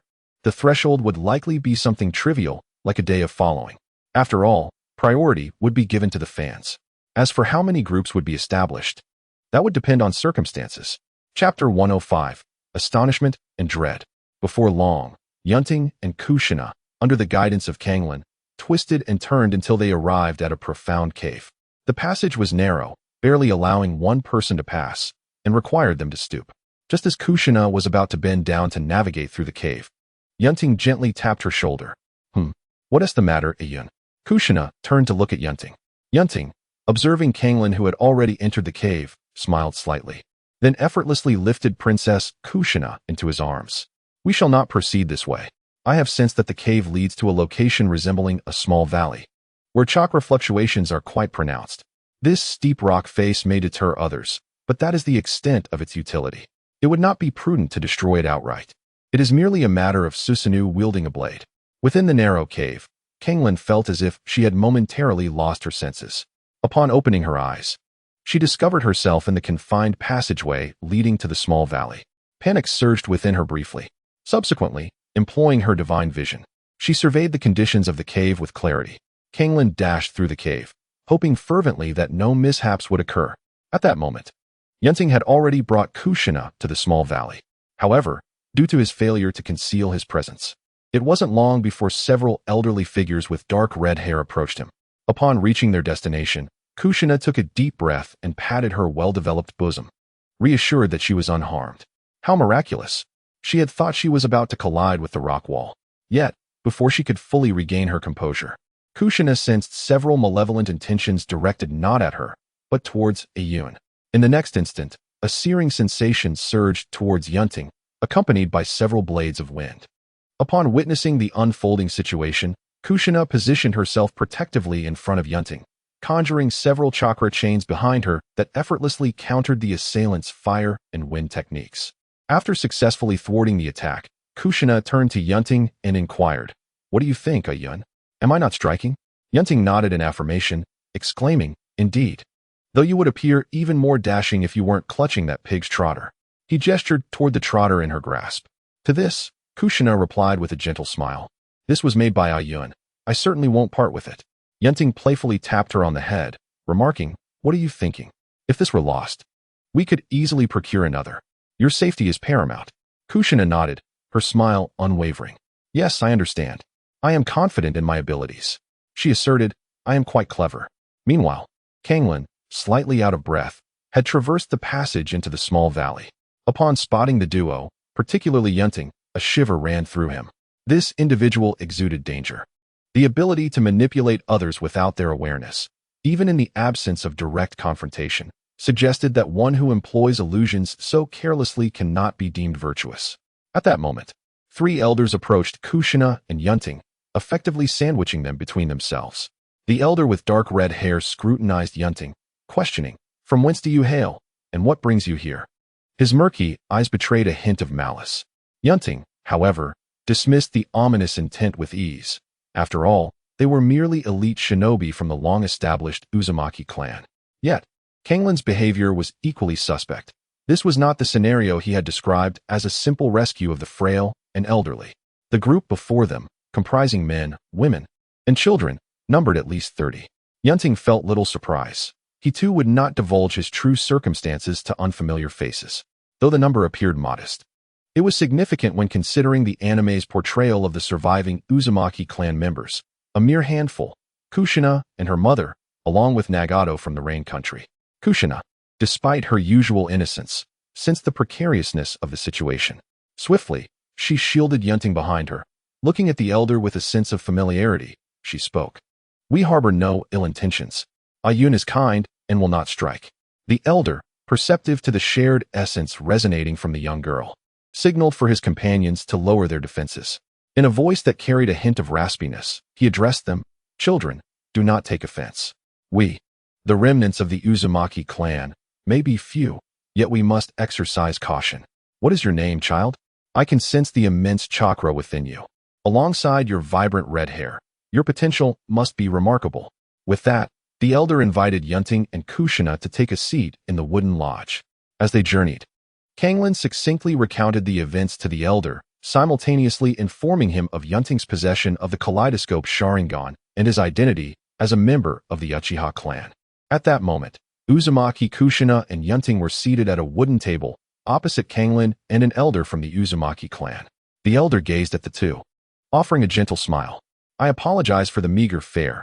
If the hospitality falls short, I hope you will not take offense. Yun Ting shook his head lightly. Not at all. It is we who have intruded upon you. Observing this, the elder from the Uzumaki clan remarked, Indeed, the Uchiha clan has produced a true genius, unlike our Uzumaki clan, which now barely survives. If I am not mistaken, the girl beside you is one of our own, is she not? Yun Ting nodded slightly in acknowledgement.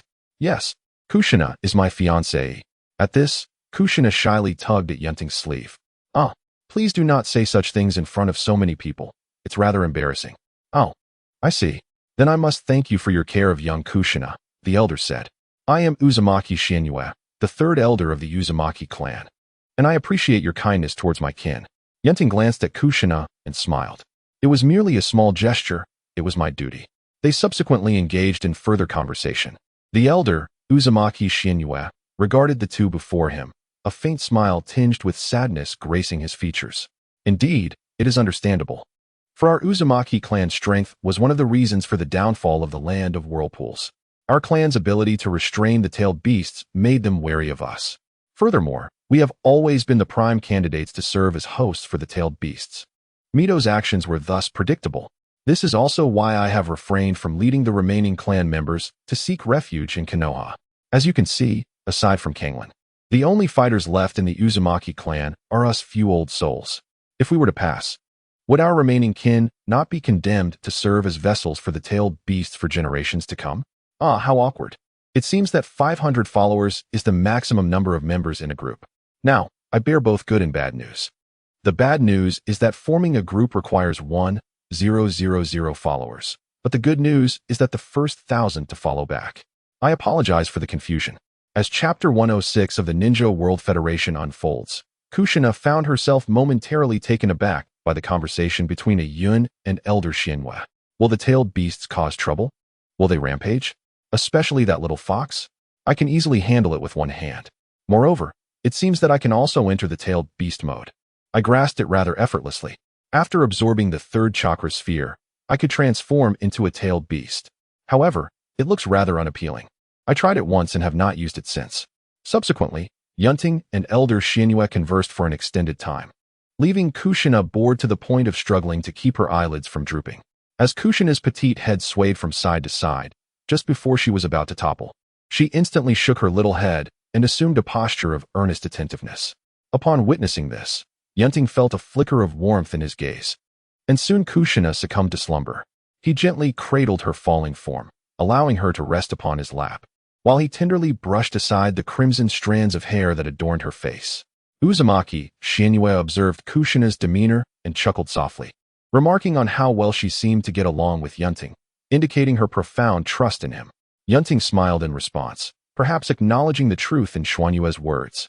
However, he pondered the elder's plans. After all, remaining in this secluded valley did indeed ensure safety. Yet, times are ever-changing. Did elder Xianhua harbor no intentions of revitalizing the Uzumaki clan? Yun Ting had not intended to intimidate him, but given the remoteness of their location, it was unlikely that merchants could even reach them. Furthermore, with communication being scarce, they were likely unaware of the various fruits that had been sold for quite some time. How could they possibly compete with those who had grown up indulging in such delicacies? If what you speak of were to come to fruition, I would consider leading the Uzumaki clan to join you. But is that truly feasible? After all, what was once unattainable for Hashirama and Madara, do you believe you can accomplish? I must remind you, our clan currently holds little power to offer substantial assistance. Yun Ting, upon hearing this, waved his hand gently. The invitation for you to join us is not predicated upon your martial prowess, but rather stems from Kushina's solitude. She is profoundly lonely, even if she seldom displays it. That subtle feeling of isolation cannot be concealed. Thus, your presence is vital to her, even if you were once strangers. Ultimately, you share the same bloodline. Moreover, the notion of a ninja world federation is not mere jest. I am not alone in this endeavor. Should the federation come to fruition, it would not be too late for you to join us. Establishing a new nation is a process that requires time, and you shall have ample opportunity to deliberate. After exchanging a few more idle words, Yun Ting lifted Kushina's delicate form and made his way to the wooden cabin arranged by Uzumaki Xianhua. He gently placed her on the bed, tucked her in, and then lay beside her. As he reclined, Yun Ting reflected on the plans he had discussed with elder Xianhua. In truth, he had contemplated this idea for quite some time. Although it appeared that the entire ninja world was under his influence, the nations remained independent and often at odds with one another.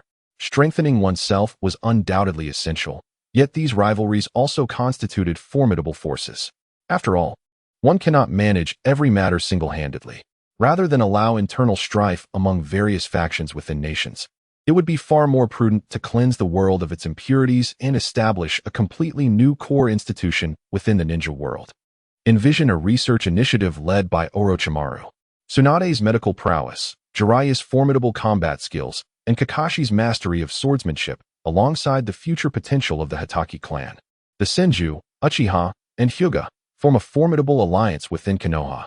The Sand Village boasts magnetic release, the scorching bloodline limit, and puppet techniques. The Mist Village is home to numerous bloodline limit families, while the Cloud Village is renowned for its lightning armor wielded by its brash warriors. The Rock Village showcases dust and explosion release techniques. Indeed, Daidara's abilities align with the explosion release, if I recall correctly. The toxicity of Hanzo the Salamander further amplifies the already staggering array of powers. It is unnecessary to contemplate a strategy reminiscent of Madara's. A direct approach may suffice. Presently, the upper echelons of the 5 great nations are populated by loyalists. Konoha has effectively secured its grip on power. In the Sand Village, the strength of the magnetic dust surpasses that of the 3rd Kazekage, complemented by its perfect Jinchuriki.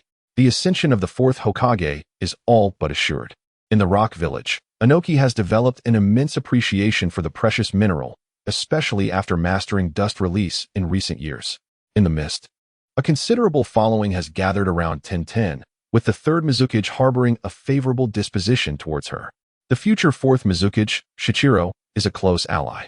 In the Wind Village, Hanzo has relinquished control, while the Lightning Department in the Cloud Village wields significant influence.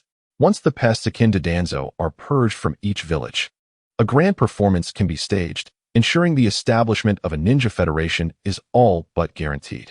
Furthermore, with Orochimaru's research into the Heavenly Curse Mark and Hashirama's cells, we may find remedies for bloodline diseases. The potential strength that awaits is beyond imagination. Of course, I must remain grounded. My current prowess would render the conquest of the 6 great nations a trivial endeavor. Despite the perceived shortcomings of Susanu's defenses in Boruto, it remains formidable in Shippuden. My chakra is abundant, and my eyes are of the eternal Manjikyu Sharingan. Susanoo is exceptionally resilient, making the opposition appear rather insignificant. Afterward, Kushina and Yun Ting lingered in a small valley for a few days before deciding to depart. Once they left, Kanglin gazed at Uzumaki Genue and mused, "Elder, can we trust what he said?" Uzumaki Genue, still savoring the fruit gifted by Yun Ting, replied, "Who can say? We shall see when the time comes." Who would have imagined that, in the absence of Hashirama and Madara, someone would quell decades of conflict? With that, Uzumaki Genue turned, hands behind his back, and retreated into his wooden dwelling. In the distance, a pair of youths strolled, engaging in light-hearted conversation. "What a pity, Ayun. It seems Grandpa Genue doesn't intend to visit Konoha," remarked one. However, the Uzumaki clan has other members, and if Grandma Mito and Haku learn of this, they will surely be delighted. By the way, Ayun, where shall we go next? Yun Ting glanced at the little girl beside him and smiled gently. "Next, let us journey to the land of water." Just in time, I too am in search of someone. Upon hearing this, Kushina gazed towards the sea. The land of water. Is it? I have heard it is comprised of numerous islands. Does Ayun have friends there as well? Yun Ting, looking towards the direction of the land of water, spoke softly. Yes, one could say they are friends. Moreover, I have heard that the land of water boasts a unique delicacy known as water cake. I seem to have forgotten that the land of whirlpools is an island nation. However, that does not matter much. Responding to the call, it seems that Danzo and Sarutobi will not be around for long. Chapter 107. The Journey to Hidden Mist, the Essence of Mist. Indeed, I wonder if it is delicious. Upon hearing of the cake, Kushina's eyes sparkled with delight. Observing this, Yun Ting reached out and gently ruffled Kushina's hair. "You, my dear, become so joyous at the mere mention of food." Kushina, upon hearing this, linked her arm with Yun Ting's and gazed at the sea. Naturally, I am overjoyed at the prospect of enjoying cake. However, the most important aspect is having Ayun accompanying me. I have also heard that the land of water is home to many beautiful women. I must be vigilant. I wouldn't want to be so preoccupied with cake that Ayun gets whisked away. Just as Kushina was lost in thought, Yun Ting employed a summoning technique, bringing forth Xiaokai. As soon as Xiaokai emerged, she landed gracefully on Yun Ting's right shoulder. Her pair of obsidian eyes shimmered with an intelligence unlike that of an ordinary beast. The crow gazed at Yun Ting and Kushina, slightly lowering her head. "Greetings, boss." "Greetings, Sister Kushina. What are your orders?" Yun Ting gently stroked Xiaocai's inky feathers. "We are headed to the land of water. Please assist us in our journey." Upon hearing this, Xiaokai fluttered her wings and soared into the air, her form gradually enlarging until her wingspan reached approximately 5 meters. Once she stabilized her size, Xiaokai descended to the ground, awaiting Yun Ting and Kushina to mount her. Without hesitation, the two climbed onto Xiaocai's back. Once they were settled, Xiaokai began to flap her wings. In an instant, dust swirled around them, and she lifted the two into the sky, soaring towards the land of water. Along the journey, Kushina flitted about like a chattering little red bird, sharing tales of their adventures with Yun Ting. Ayun, we are so high up. Ayun, look, are those fishing boats? They seem so tiny." Just as Kushina prepared to continue speaking, a sudden gust of high-altitude wind rushed in, forcefully filling her mouth. Instinctively, Kushina activated the chakra of her 9 tails, enveloping her body with a layer of tailed beast cloak, and kindly wrapped Yun Ting and Xiaokai in a protective layer as well. Yun Ting chuckled and gently patted Kushina's back. "Haha, Nai, could it be that your chattiness has caused even the wind to flee?" With a teasing glint in his eyes, Yun Ting remarked. Kushina, slightly embarrassed, smiled sheepishly. "I was merely too excited."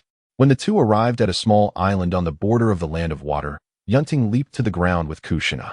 As soon as they landed, Kushina activated her Kagura's heart sight to explore the surroundings.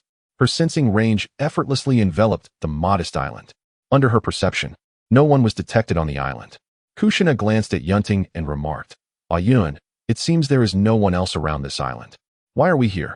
Before she could finish her sentence, a figure emerged from the nearby thicket. The newcomer had ice blue hair and wore the forehead protector of the hidden mist village on his right shoulder. Upon seeing this, Kushina instinctively enveloped herself in the chakra of the nine tails, her eyes transforming into fierce, crimson slits reminiscent of a beast.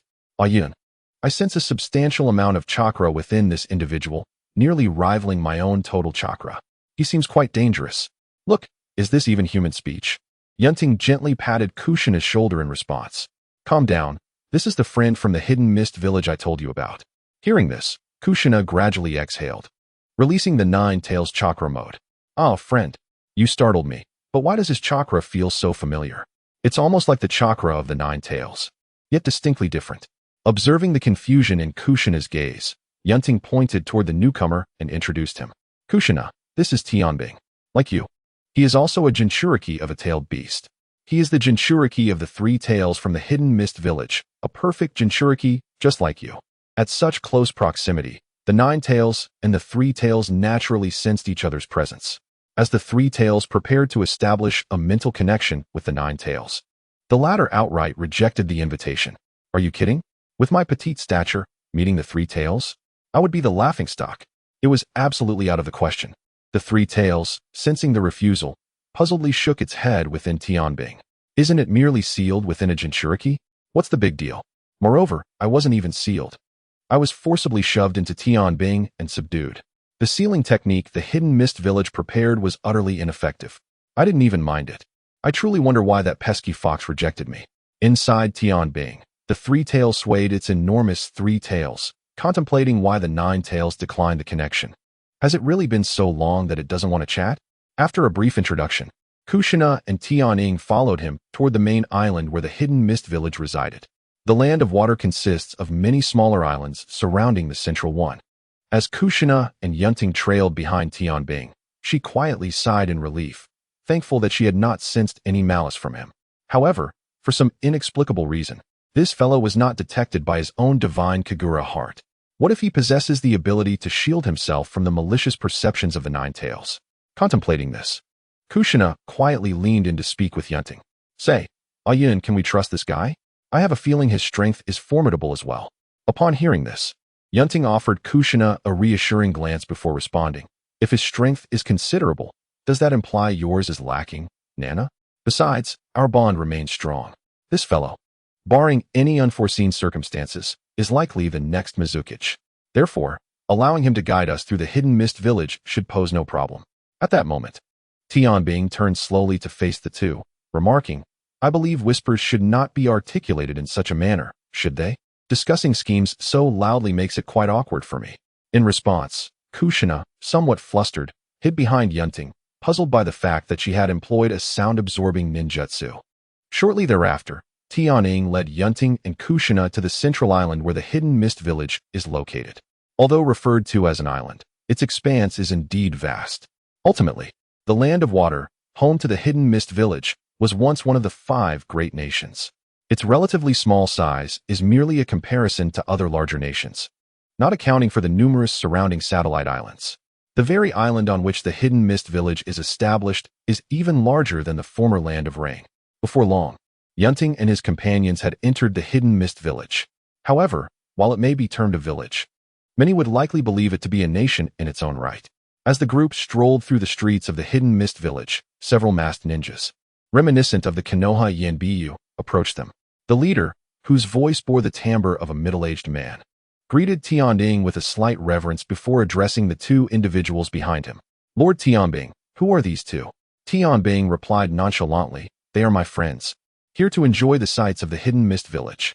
They will not engage in any inappropriate conduct. I understand your inquiry. Please return and inform Lord 3rd Mizukichi that I will clarify everything with him soon. The middle-aged ninja, recognizing the situation, refrained from further discussion and retreated to report back to the current Mizukichi. Once the group had departed, Kushina turned to Yun Ting and remarked, Yun, they seem quite familiar. Could they be part of the hidden mists ANBU? Yun Ting nodded in affirmation. Indeed, it is likely so. But why do they heed his words so readily? Kushina pondered aloud. In her mind, only seasoned elite ninjas from the ANBU could command such authority. Surely, this individual could not be as extraordinary as Yun suggested. Moreover, Yun Ting had previously mentioned that this person was also a perfect Jinchuriki. Yun Ting smiled at Tianbing. Those with strength always command privileges and respect. Nevertheless, that is of little consequence. Nana, weren't you eager to explore the Hidden Mist Village? In the Hidden Mist Village, owing to its geographical characteristics, there is no shortage of fresh delights. Subsequently, Yun Ting and Nai began to stroll through the village together. Their first destination, of course, was the cake shop, a place that Nai held dear to her heart. Sitting within the shop, Jusanai and Yun Ting quietly awaited the arrival of their cakes, drawing the attention of several patrons due to their striking combination. The primary reason for the intrigue was undoubtedly Jusanai's flowing red hair. However, had Yun Ting been seated there with his Sharingan activated, he would likely have garnered even more attention. At this moment, Jusanai had developed an immunity to the curious glances and disparaging remarks regarding her hair color. As Yun rightly stated, ignoring the foolishness of others was indeed the best course of action. After all, Yun's approval was all that mattered. Before long, several plates of petite cakes were served. Yun Ting simply sipped his chosen beverage while observing Jusanai relish her cake. Jusanai gently poked the surface of her cake with a fork, watching it sway as if it were made of water. Yun, look, this cake truly resembles water. I wonder how it tastes, she mused. Then, she cut a small piece with a knife, speared it with her fork, and brought it to her mouth. It's delicious, she exclaimed, subsequently cutting another piece and offering it to Yun Ting. Yun, open your mouth. Yun Ting obediently complied, savoring the morsel. It was quite pleasant indeed. Yet, one couldn't help but wonder if Nai would grow weary of indulging in such sweets. Meanwhile, Tianbing arrived at the Mizukage office established in the Hidden Mist Village. Upon entering, he seated himself directly across from the third Mizukage. Tianbing, without reservation, poured himself a cup of tea while gazing at the third Mizukage. If you have inquiries, feel free to ask, the third Mizukage remarked. I heard that you ventured out of the village today and returned with a pair of young travelers? Tianbing nodded in affirmation. One of them belongs to the Uzumaki clan? At this, Tianbing took a sip of his tea. Indeed, she is from the Uzumaki clan and is the current Jinchuriki of the Nine Tails. The third Mizukage rose abruptly, incredulous. How can this be? The Uzumaki Kushina is very much alive. Moreover, if that girl is truly the Jinchuriki of the Nine Tails, how could they allow her to come to our Hidden Mist Village? Is this not akin to delivering a feast to our doorstep? Has the Uchiha clan lost their wits to such an extent? Observing the third Mizukage's reaction, Tianbing smiled faintly. That girl indeed possesses Nine Tails chakra, of that I am certain. However, I strongly advise against taking any hostile actions towards her.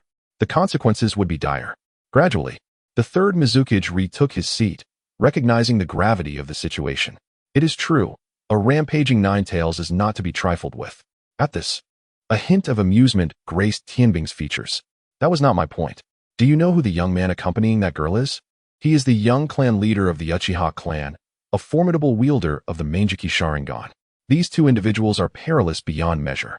If calamity befalls, do not say I did not forewarn you. Knowing the danger, you still brought those two into the village? Tianbing gazed at the somewhat agitated third Mizukage and calmly uttered a few words. Relax, relax, they are merely here for a visit. Besides, I have a slight acquaintance with the young lord of the Uchiha clan. He mentioned he had matters to discuss with me during this visit. What matters? The third Mizukage inquired curiously. Upon hearing this, Tianbing shrugged and replied, How would I know? They went off to play as soon as they arrived. They haven't had the chance to speak with me yet. What if they offer a handsome price for me to betray the village? Would I accept? You wouldn't dare. Do not be so reactive. Stress is detrimental to your health. Of course, how could I not be agitated? You are my chosen successor, after all. You harbor the three tails within you. A perfect Jinchuriki. If you were to flee, how would I retire? The third Mizukage looked at Tianbing, who smiled back and remarked, Focus on your duties. You're far too young to be contemplating retirement. Such a mindset is unbecoming, Lord Mizukage. Soon, several hours passed. Yun Ting gazed at Kushina, who lay in slumber, and quietly prepared to depart. Suddenly, Kushina's voice rang out. Yun. Yun Ting slowly turned his head, looking at the still closed eyes of the grinning Kushina. Yun is me. Hee hee. It's me. Phew. You startled me. I thought I had awakened you. After casting a glance at the sleeping Kushina, Yun Ting stepped through the spatial rift before him and entered Tianbing's room. Upon stepping in, he was met with Tianbing's complaints. "Seriously, boss, could you refrain from disturbing the peace at this hour? You don't seek me out to play during the day, yet here you are at night with business? Besides, can't we communicate over long distances? Why the need for face-to-face discussions?" Chapter 109, A Gathering of Six, each with their own schemes. Yun Ting regarded Tianbing's demeanor with a faint smile. Life should possess a sense of ritual. Moreover, discussing matters in person ensures clarity, does it not? Tianbing, upon hearing this, looked at his boss in disbelief. In that case, why not call the others over to clarify matters together? After all, discussing it all at once is far more efficient. I shouldn't bear all the burdens alone. Brothers should share in it. Thus, under the influence of Yun Ting's enhanced version of the Yellow Springs, he effortlessly summoned the others from afar. In an instant, Yun Ting and the other 5 found themselves in Tianbing's bedroom. Tianbing looked at the 5 seated before him, feeling a surge of despair. "Why must we discuss matters in my room?" Subsequently, Yun Ting outlined his plans. Upon hearing his words, Feng Yu was the first to respond. "You all can handle this. My superior has completely entrusted power to me. Ever since the Land of Rain became the 6th great nation, that old man has been cooped up at home daily. Nonetheless, this situation is rather favorable," Tianbing remarked, continuing, "Although I am destined to become the 4th Mizukage, a year, or even less than a year, is still too premature. However, as long as there are individuals willing to join at that time, it will suffice. While I cannot expect the entire Hidden Mist village to heed my commands, I can certainly influence some and recommend others. After all, in the nascent stages of the establishment of the Ninja World Federation, it is unlikely to accommodate a multitude. We merely need to integrate a select few elite members. The remaining matters can be gradually refined over time." Magnet Dust, Thunder Department, and Xian Yin nodded in agreement, acknowledging that their circumstances were quite similar to Tianbing's. After all, Noki, the 3rd Tsuchikage, the 3rd Kazakage, and the 3rd Reikage were all in their prime. Of course, this does not imply that Hanzo of the Salamander is old. It is merely the case that the Land of Rain currently lacks a pool of elite talent. While Konan, Yahiko, and Nagato might be potential geniuses, they have yet to fully mature. The reason Hanzo has delegated authority is twofold.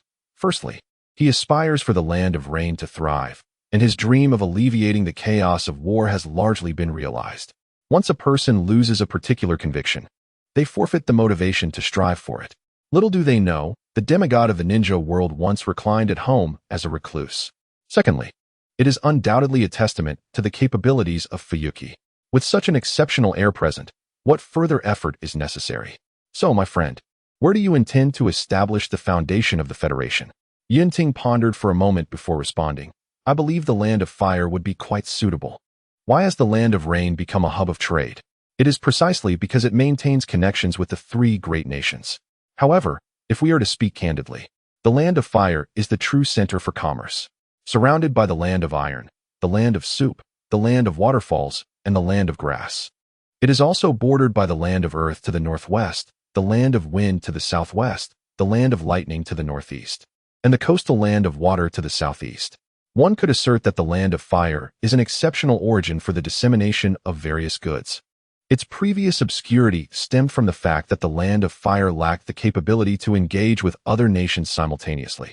Given our present strength, establishing a foundational base for the Federation is entirely feasible.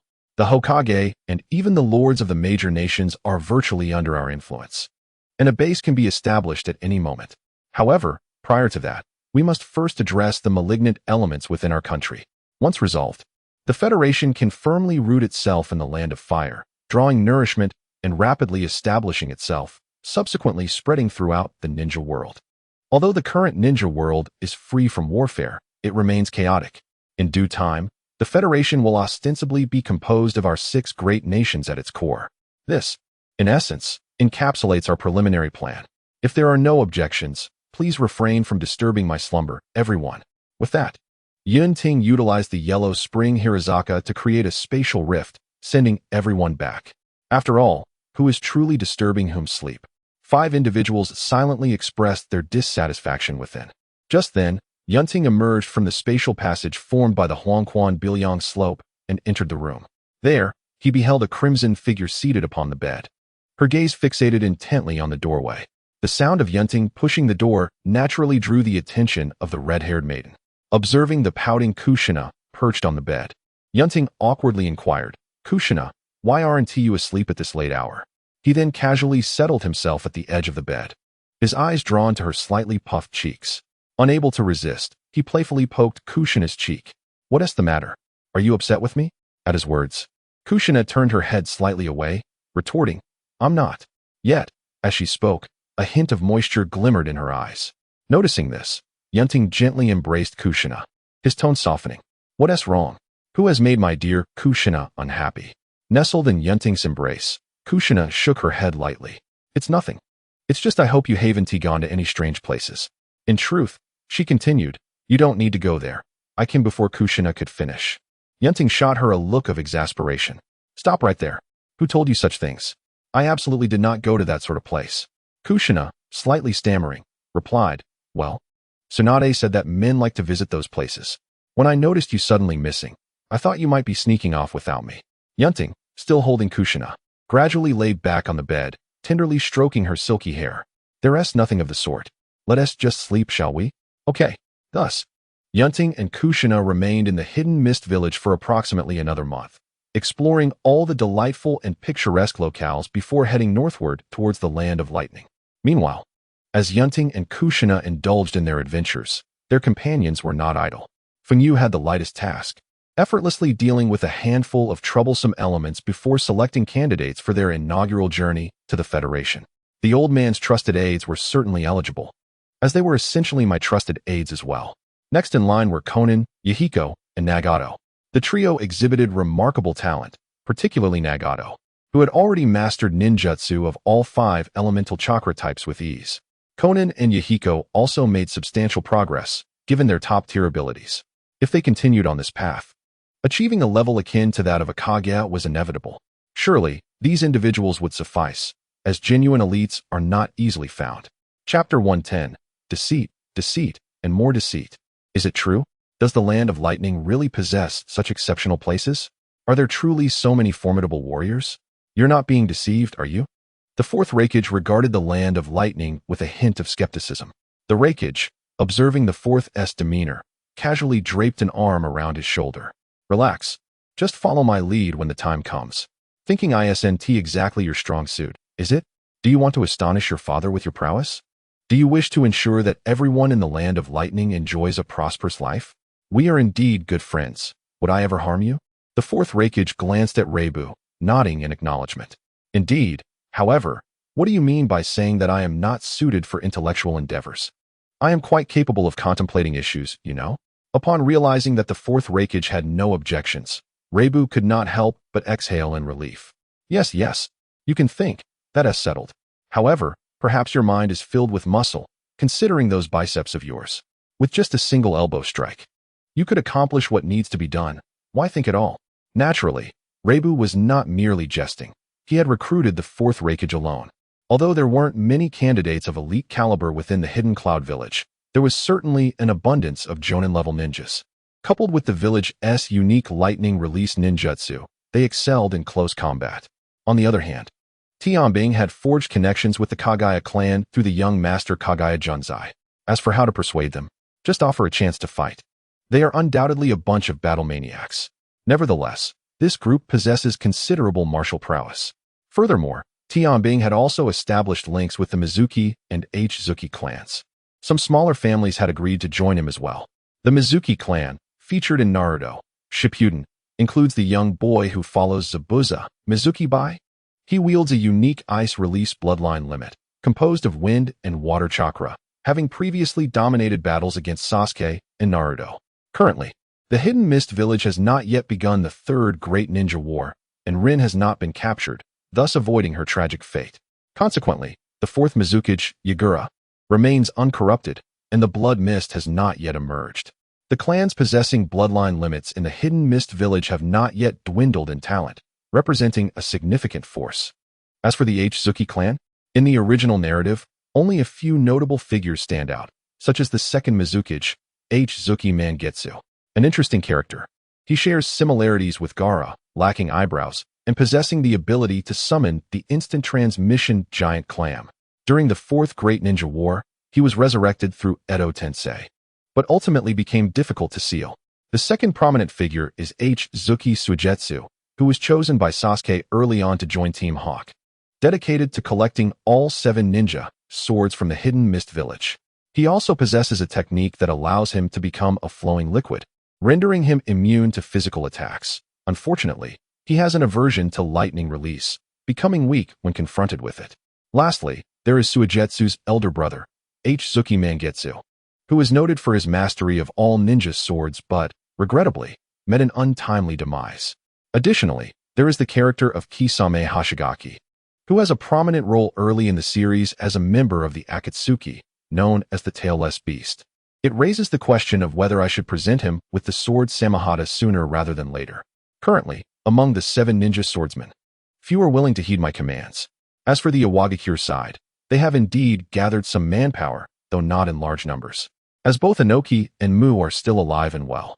Although Xianyan is exceptionally talented, it does not grant the liberty to command the ninjas of the hidden mist village at will. As for Magdust, it is intrinsically linked with the likes of Rasha, Yakura, and even Chio, making it feasible to persuade a few individuals. Consequently, during the subsequent period, they discreetly eradicated the malignant elements within the village. Meanwhile, in the Land of Fire, the individuals joining were naturally from the Uchiha clan. Who could be more suitable than them?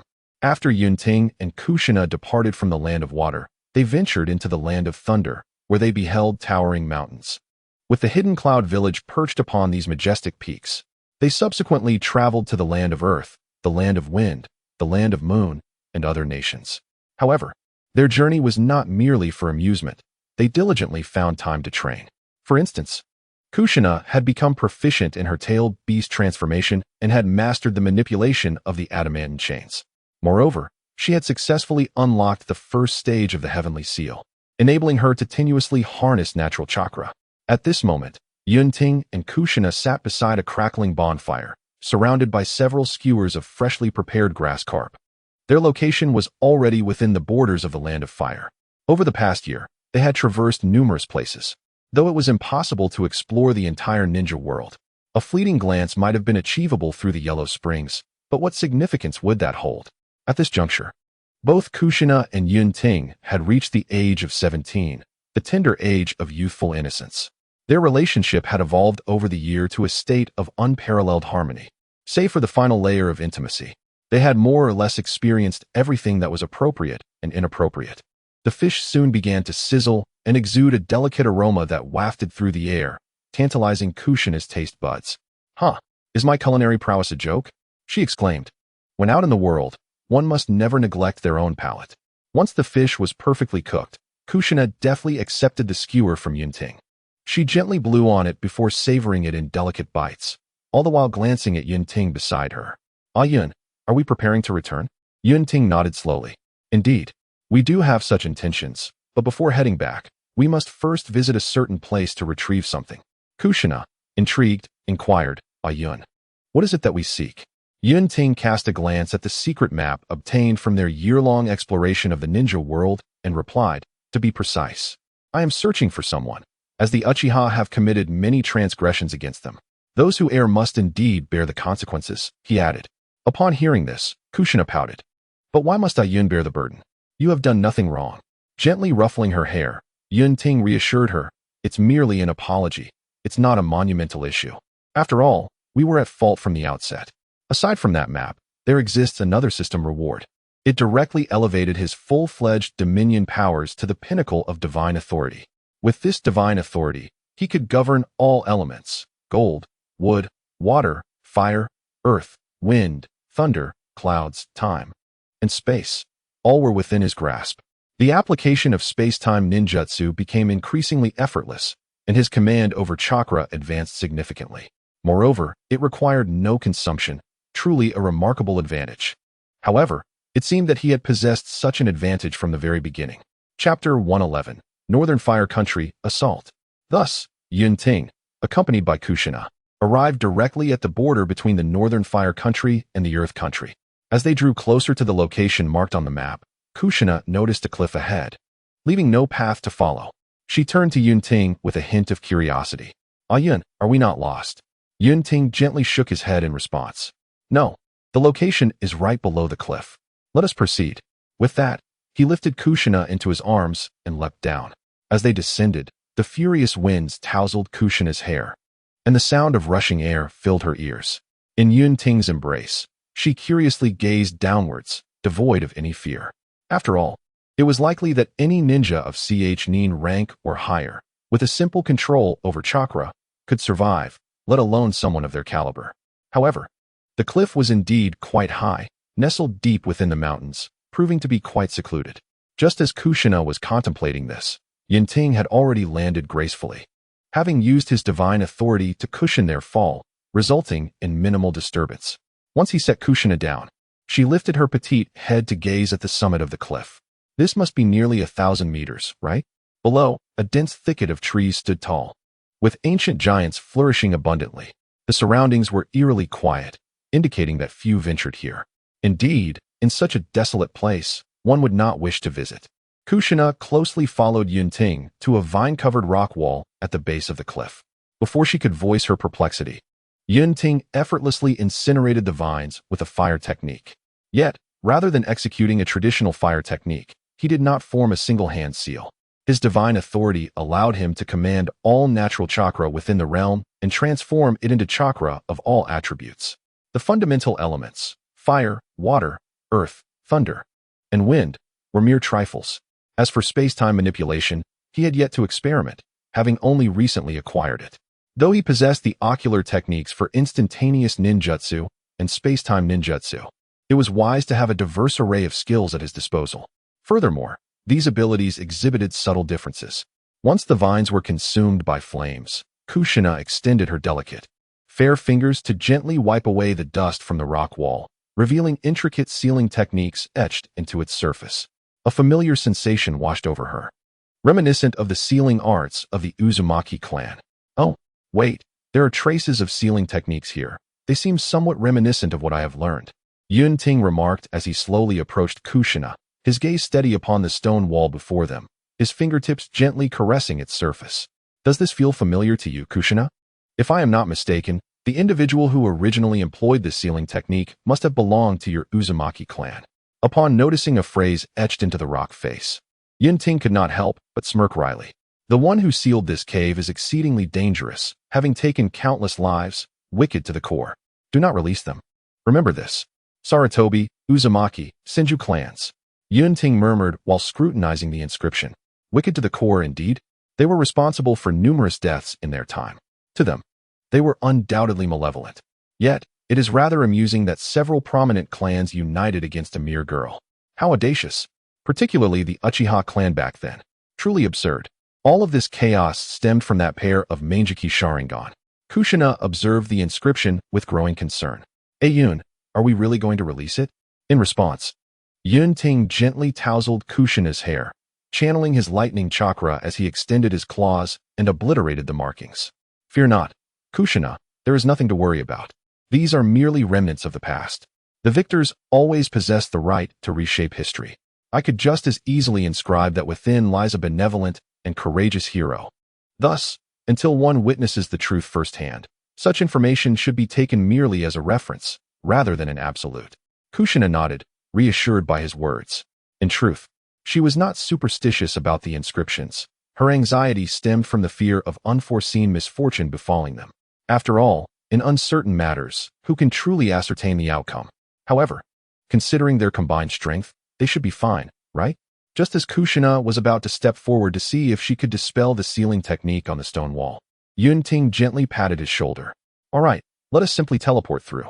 With that, he took Kushina's hand and passed directly through the stone wall. As he conjured a flame to illuminate their surroundings, Kushina emerged from the rock, gradually regaining her composure, anxiously rising on her toes to scrutinize Yun Ting's face. Hey Yun, I forgot to mention last time, there are records in our Uzumaki clan indicating that your clan's eyes should not be overused. There are side effects. I can study this sealing technique for a while. You must refrain from using those eyes indiscriminately, do you understand?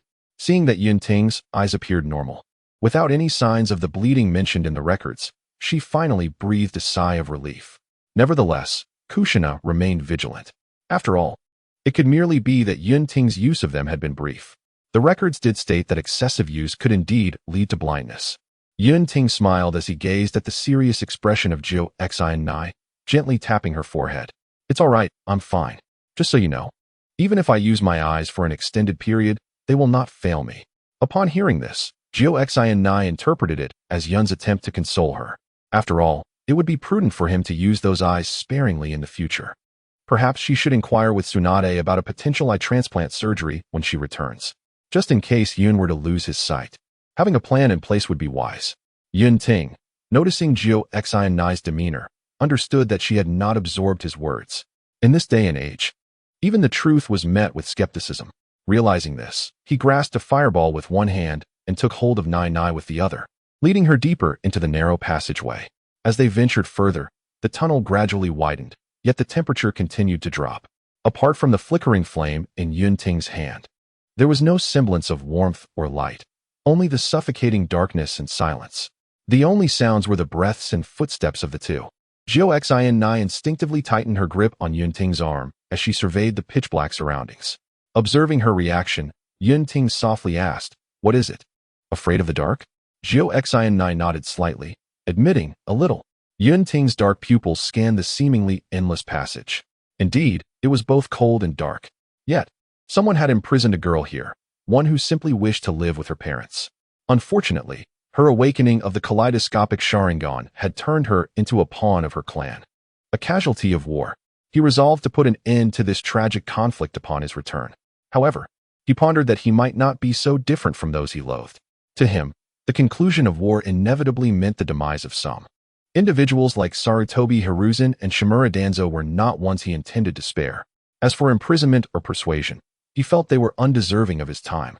Thus, they would become sacrifices in his quest to unify the shinobi world. From a certain perspective, he was not so unlike those who had sealed away light.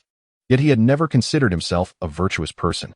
Shouldn't kind individuals meet with a different fate? Contemplating this, Yun Ting tightened his grip on Jiu Xinai's hand. Feeling the strength in his grasp, she remained silent, simply walking alongside him. Chapter 112. The Attack. Vigilant Uchiha Hikari. As they ventured further, they eventually arrived at a circular altar-like chamber.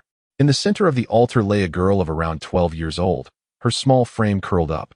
Her tattered clothing barely concealed her frail body, and her limbs were bound by chains. Sensing a flicker of light and faint footsteps, Hikari slowly raised her small face. Her expression was devoid of emotion, her eyes reflecting a profound numbness. How long has it been since I last beheld the light? How long since I last heard a sound? Should I truly exist in this world? In a fleeting moment, myriad thoughts flooded my mind. I have yet to avenge my parents. I have yet to contemplate, and that is quite regrettable. In the eyes of the light, although that flame flickered faintly, it was undeniably blinding, drawing me irresistibly closer. Yet, who, aside from those individuals, could breach the seal to enter? It seems as though war is on the horizon once more. As I pondered, a flicker of resolve and malice glimmered in my gaze. As Yun Ting and Kushina drew nearer, I discerned their figures through the brilliant glow. 2 children, but it mattered little. My eyes roamed over Kushina's crimson hair and the familiar aura that Yun Ting radiated. A whirlpool. Uchiha. I patiently awaited their approach. As they closed the distance to within 10 meters, my eyes transformed into a vivid crimson, and simultaneously, Tsukuyami and Amaterasu activated. At that very moment, Kushina unleashed a torrent of Nine-Tails chakra, enveloping herself in a beastly cloak, shielding Yun Ting. Upon witnessing this, Yun Ting merely waved his hand gently. The dominion of divine authority surged forth. In an instant, Tsukuyami faltered, and the black flames of Amaterasu dissipated. Having exhausted the 2 ocular techniques, my already depleted body succumbed to fatigue, and excruciating pain coursed through me, especially in my eyes. Yun Ting, observing my plight, gently patted Kushina's shoulder. "Stay here, Nai Nai. I will check on him." With that, he instantly appeared before me. Seeing Yun Ting approach, Kushina disregarded his warning and prepared to follow, only to find herself halted by an unseen barrier that stood before her. Resigned, she could only watch Yun Ting, praying for his safety. Upon Yun Ting's arrival beside me, I gritted my teeth, fixating my gaze upon him. Even in my weakened state, amidst the agony, I resolved not to serve as a weapon for you any longer. However, to my astonishment, this individual merely raised his hand, and the heavy chains that had bound me for countless years shattered effortlessly. In the next moment, I felt myself lifted gently. Flames erupted from the boy, coursing into my body. Instantly, warmth enveloped me. The searing pain subsided, and my weary form regained a semblance of vitality. A hint of color returned to my pallid visage. Awkwardly, I squirmed in Yun Ting's embrace, gazing into his face, questioning, why? Why do this? You are of the Uchiha clan, are you not? I must inform you, abandon your hopes. Even if you heal me, I shall not. Yun Ting, cradling me as he approached Kushina, spoke in a soothing tone. Why? Because we are family, are we not? Now, your body is fragile. Do not move recklessly. It is best to rest well for now. As the words fell, Guang felt a wave of dizziness wash over him, and he quietly nestled into Yun Ting's embrace. After alleviating the side effects of Guang's ocular technique and briefly restoring his bodily functions, Yun Ting promptly retracted the immortal phoenix's flames. Guang's body was far too fragile. Even the purest healing flames could not be overused without the risk of bursting him apart. One might say that even an infant, newly born, would be in a better state than Guang. Yet, after so many years without sustenance and living in such an extreme cold and darkness, merely surviving was no small feat, and there was little room for complaints. Yun Ting, cradling Guang, walked slowly to Jiu Xian's side, chuckling softly. He is indeed light, almost akin to holding paper.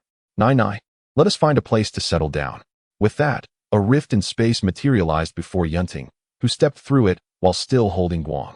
Upon witnessing this, Jiu Xian hurriedly followed, exclaiming, I could have carried him too. And Yun, did you not just promise me to refrain from using your ocular abilities? You have deceived me. Through the realm of Yomi, the group effortlessly arrived at the outskirts of a small town on the borders of the Land of Fire. Yun Ting approached an inn with Guang in tow, glancing down at the child's attire before turning to Jiu Xian. Nai. Could you please assist in purchasing some clothing and shoes for this child? I am not well versed in acquiring garments for girls. Jiu Xian nodded in agreement and set off to find a shop selling clothes in the town. Meanwhile, Yun Ting reserved a room and entered with Guang. After gently laying Guang on the bed and covering him with a blanket, Yun Ting settled into a chair beside him. Alas, this headache. The little one seems quite hostile towards both me and Nai. After all, I hail from the Uchiha clan and Nai from the Uzumaki clan. It seems both clans have inflicted considerable harm upon this child. And why does he refer to the child as little one? Please, at such a tender age, what else should he call him? It would be absurd to refer to him as great-grandmother, though, admittedly, he is of an age that qualifies him for such a title. Gazing at Guang, Yun Ting activated his divine authority, and in an instant, the dust enveloping Guang vanished, revealing his slightly unkempt black hair and pallid complexion. One could not deny, his hair bore a striking resemblance to that of the Uchiha. Not long after, Jiu Xian returned with the clothing. Following this, Yun Ting stepped out, allowing Nai to assist Guang in changing attire. Once Jiu Xian had finished dressing the child, she gently tucked him in and cautiously exited. Upon leaving, she sought out Yun Ting, who was seated in the establishment. Taking a seat beside him while nibbling on a piece of fruit, she turned to him. Yun, what do you plan to do about that child? I can't shake the feeling that he harbors a significant animosity towards us. Yun Ting smiled faintly in response. As for that, let nature take its course. We should at least wait until she awakens, should we not? As Kushina listened, she nodded in agreement. Indeed, she would simply follow Yun's arrangements, preferring to avoid the burden of independent thought. Perhaps it was the warmth from outside that had lulled her into a deep slumber, for she had slept for 3 days and nights before gradually awakening. During this time, Yun Ting had diligently worked to mend the hidden injuries within her body and replenish her vitality. Naturally, Yun Ting had also left behind a seal to restrain her chakra.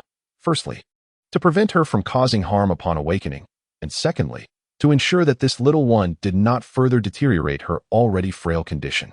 Given her weakened state, using the Manjiki Sharingan's ocular techniques would indeed be tantamount to courting disaster. Chapter 113, Awakening, Bewildered. Kay lay upon a soft bed, her consciousness slowly returning. Even before opening her eyes, she felt enveloped in a comforting warmth, a stark contrast to the chilling darkness she had previously endured. Wait. She recalled faintly that after attacking those 2 individuals, she had lost consciousness. In an instant, she sat upright in bed, her gaze sweeping over the simple, unadorned room. Momentarily stunned, was she truly in a clean room? Had she not been relegated to a filthy, dilapidated hut? Gently lifting the covers, she noticed the clean garments she wore.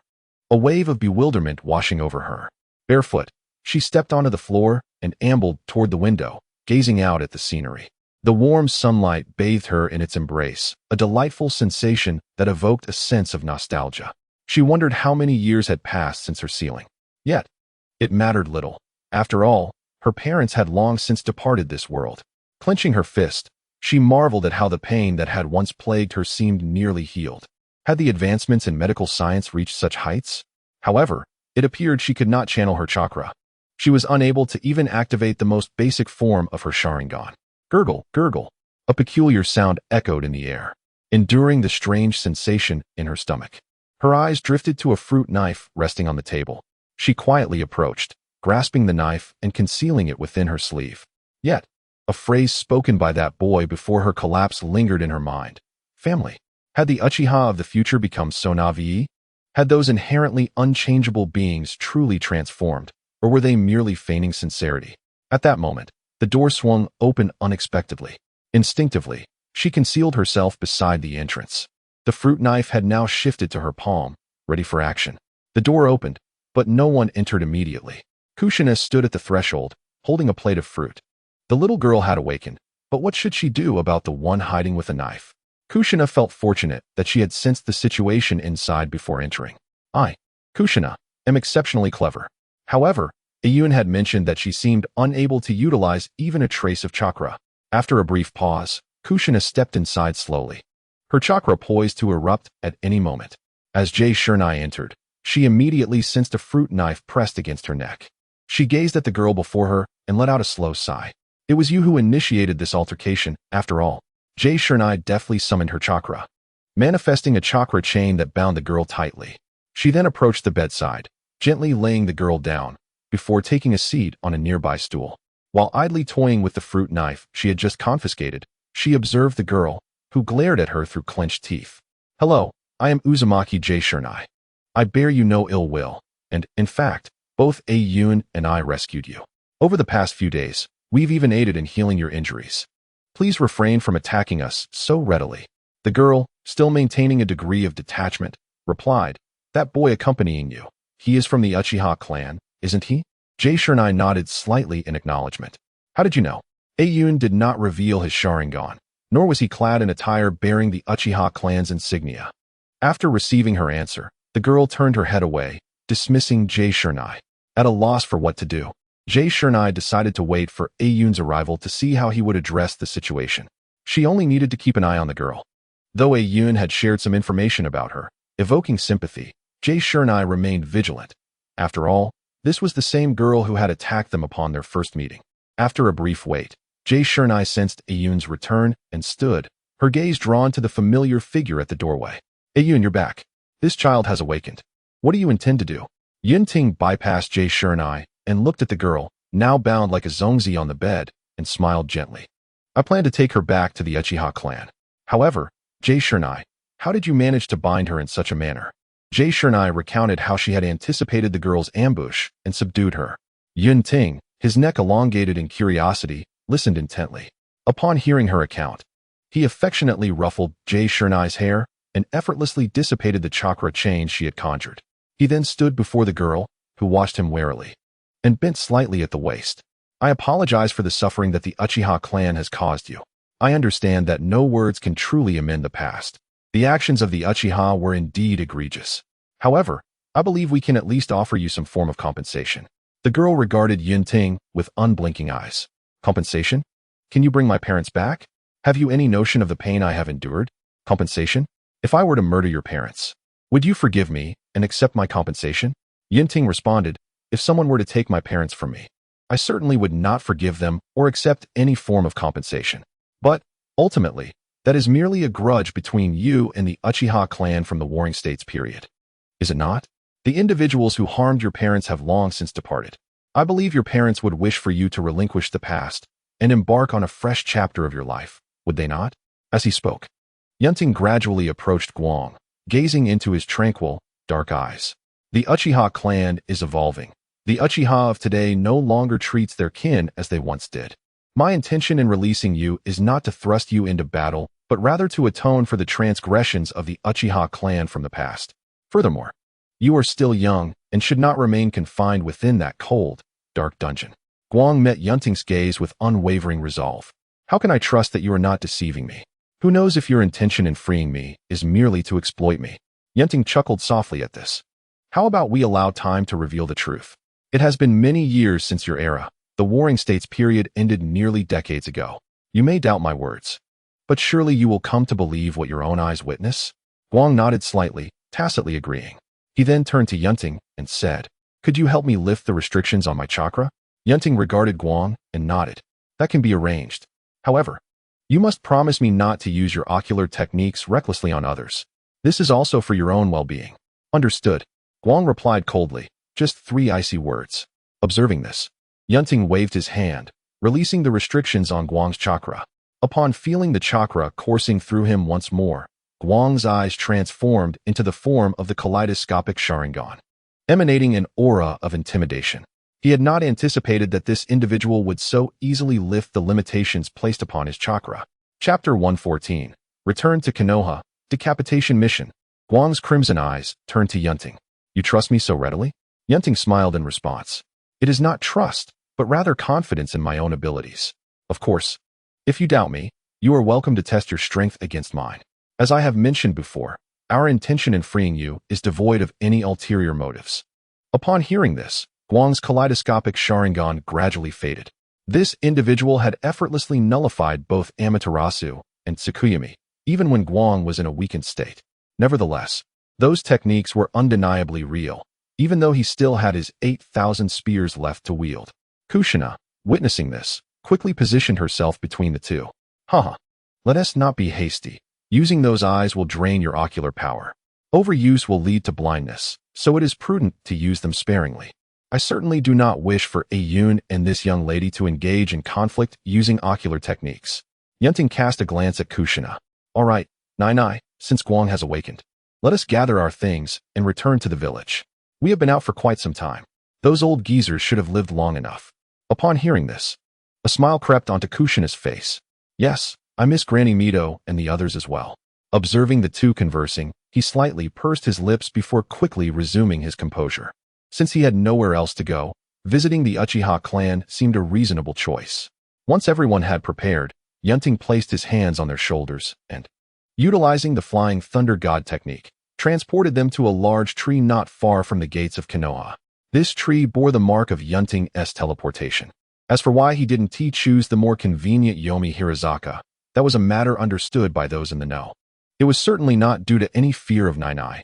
Absolutely not. Afterward, Kushina parted ways with the two. She headed towards the Senju clan's territory, while Yun Ting and Hikari walked toward the Uchiha clan's residence. Hikari, glancing at Yun Ting, asked in a subdued tone, Is this village founded by the powerful clans like the Senju, Uzumaki, Uchiha, Sarutobi, Hyuga, and Kagaya, Takebori? Yun Ting nodded gently in response. One could say so.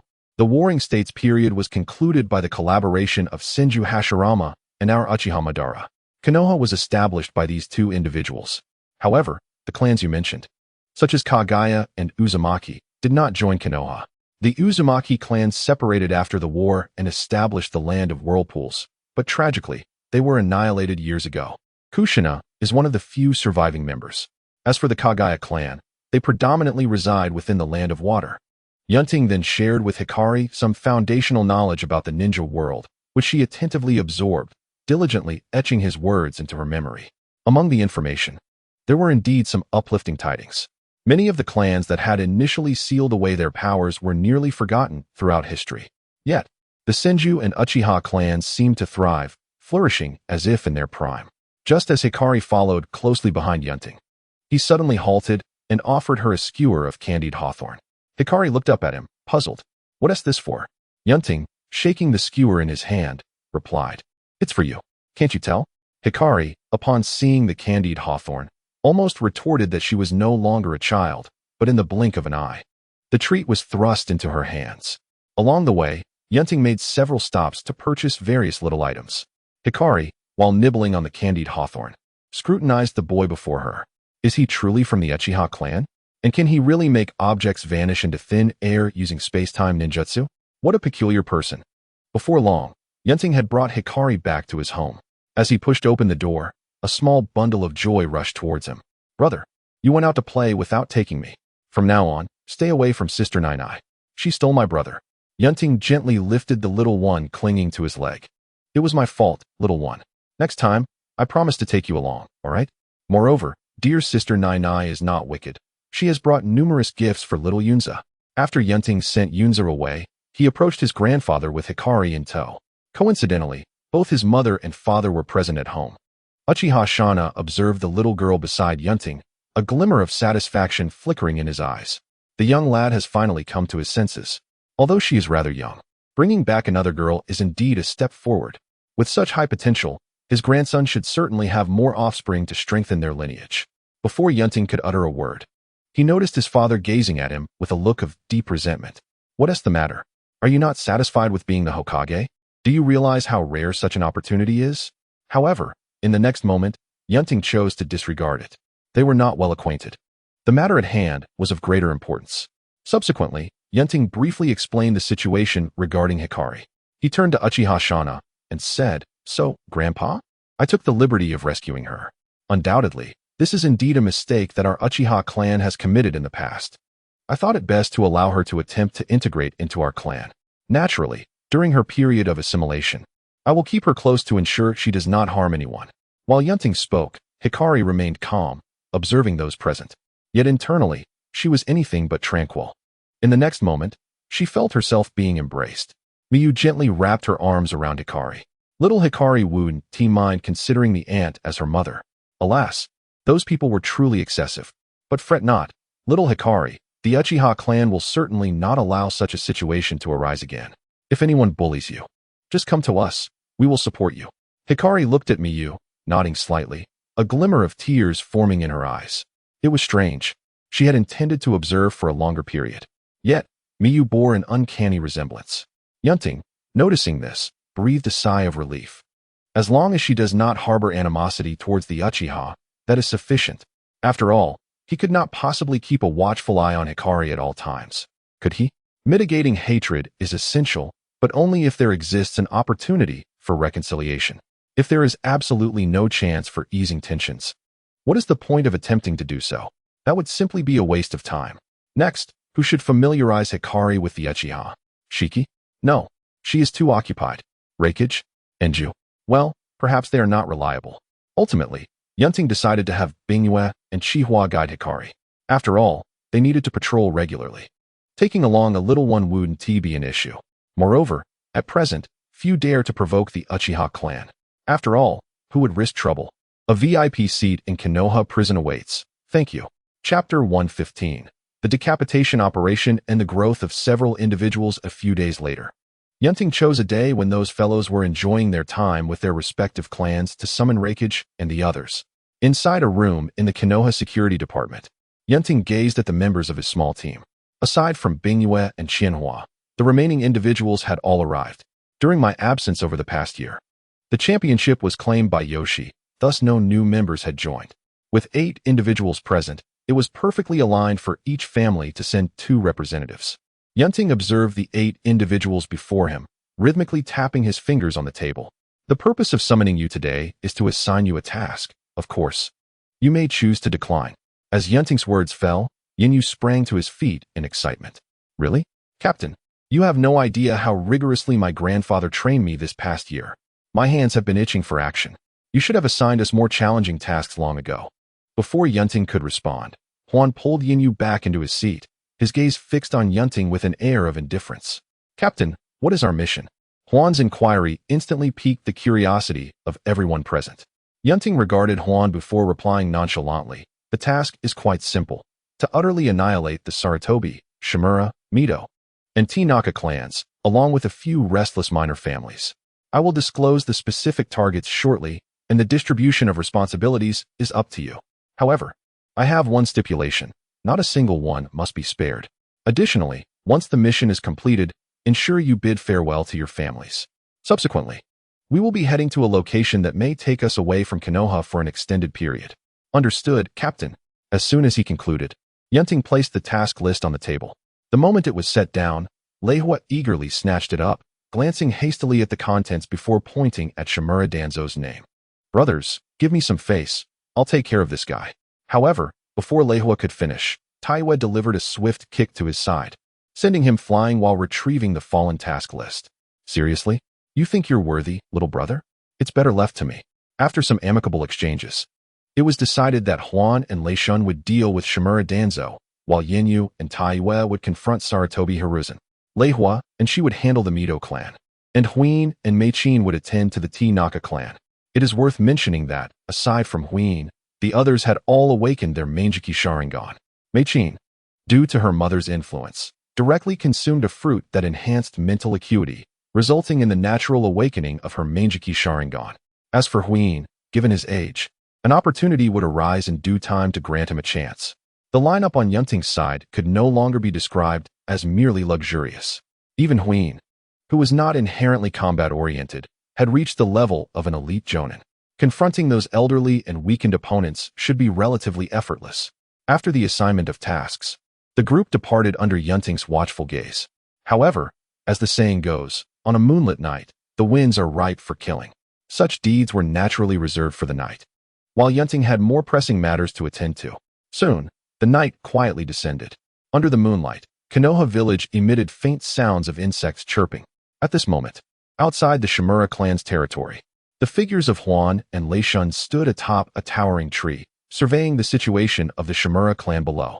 Lei Shun, releasing his chakra perception, gazed down with a hint of boredom. Huan, must we be so cautious? After all, they stand no chance against us. We could simply rush in. Huan did not glance at Lei Shun, but continued to keenly sense the unfolding scene below. Captain, it's a rare opportunity for a mission. Don't you wish to make a splendid impression? Lei Shun chuckled in response. Indeed. Huan slowly drew the long blade from his waist and vanished from sight, leaving only a whisper in Lei Shun's ear. Lei Shun, you go directly to find Shimura Danzo. I will deal with those lackeys and join you shortly. At these words, a faint current of electricity coursed through Lei Shun's body, and his Sharingan, adorned with 3 tomo, manifested. In an instant, he surged toward Danzo's location. Are you jesting? You expect me to wait for your lackeys to assist me? You underestimate me. Lei Shun swiftly entered the room where Shimura Danzo resided, unsheathing his ninja blade. Lightning release, thunderclap slash. A rapid electric strike surged toward Danzo's position, resulting in the collapse of the structure and a cloud of dust. As the dust settled, Danzo, missing an arm, struggled to rise, a grimace of pain contorting his face. Damn it, who dares to attack me? I must find out who it is. With this thought, Danzo instinctively moved towards the clan's periphery. However, in the next moment, he felt a piercing sensation as his chest was penetrated. He glanced down at the ninja blade, suffused with lightning chakra, that had pierced through him, blood gushing forth in torrents. Damn it! The violent lightning chakra ravaged his body, destroying his vitality. Soon, Shimura Danzo breathed his last. It is worth noting that at this moment, Danzo likely remained oblivious to the existence of the eye technique Izanami. Meanwhile, Huan emerged from the shadows, having decapitated the last target of their mission. Lei Shun observed Huan, kicking a corpse at his feet, and scoffed, "This guy is too weak. And he claims to be a disciple of the second Hokage?" In response to Lei Shun's remark, Huan utilized the body flicker technique to proceed to the next mission site. Simultaneously, within the Sarutobi clan, Sarutobi Hisashi bore numerous burns and scars from lightning strikes. His eyes were fixed intently on the 2 young men before him. Why? The Uchiha clan has already attained the position of Hokage. Why must you still attack the Sarutobi? Sarutobi Hisashi's eyes burned crimson with rage, for he was now the last of his kin. The Sarutobi clan had perished. All that awaited him was the cry of the inferno. No sooner had he thought this than the fire snakes binding Sarutobi Hisashi erupted with intense heat, consuming him entirely. Do you truly believe I would hold no grudges? Moreover, throughout this year, your honesty has been rather questionable. As for the remaining members of the Mito and the Tishin clan, they too were effortlessly dealt with. Thus, by the end of the night, the entire list of targets had been thoroughly resolved. Chapter 116, Commanding Orochimaru. At this moment, the night was tranquil.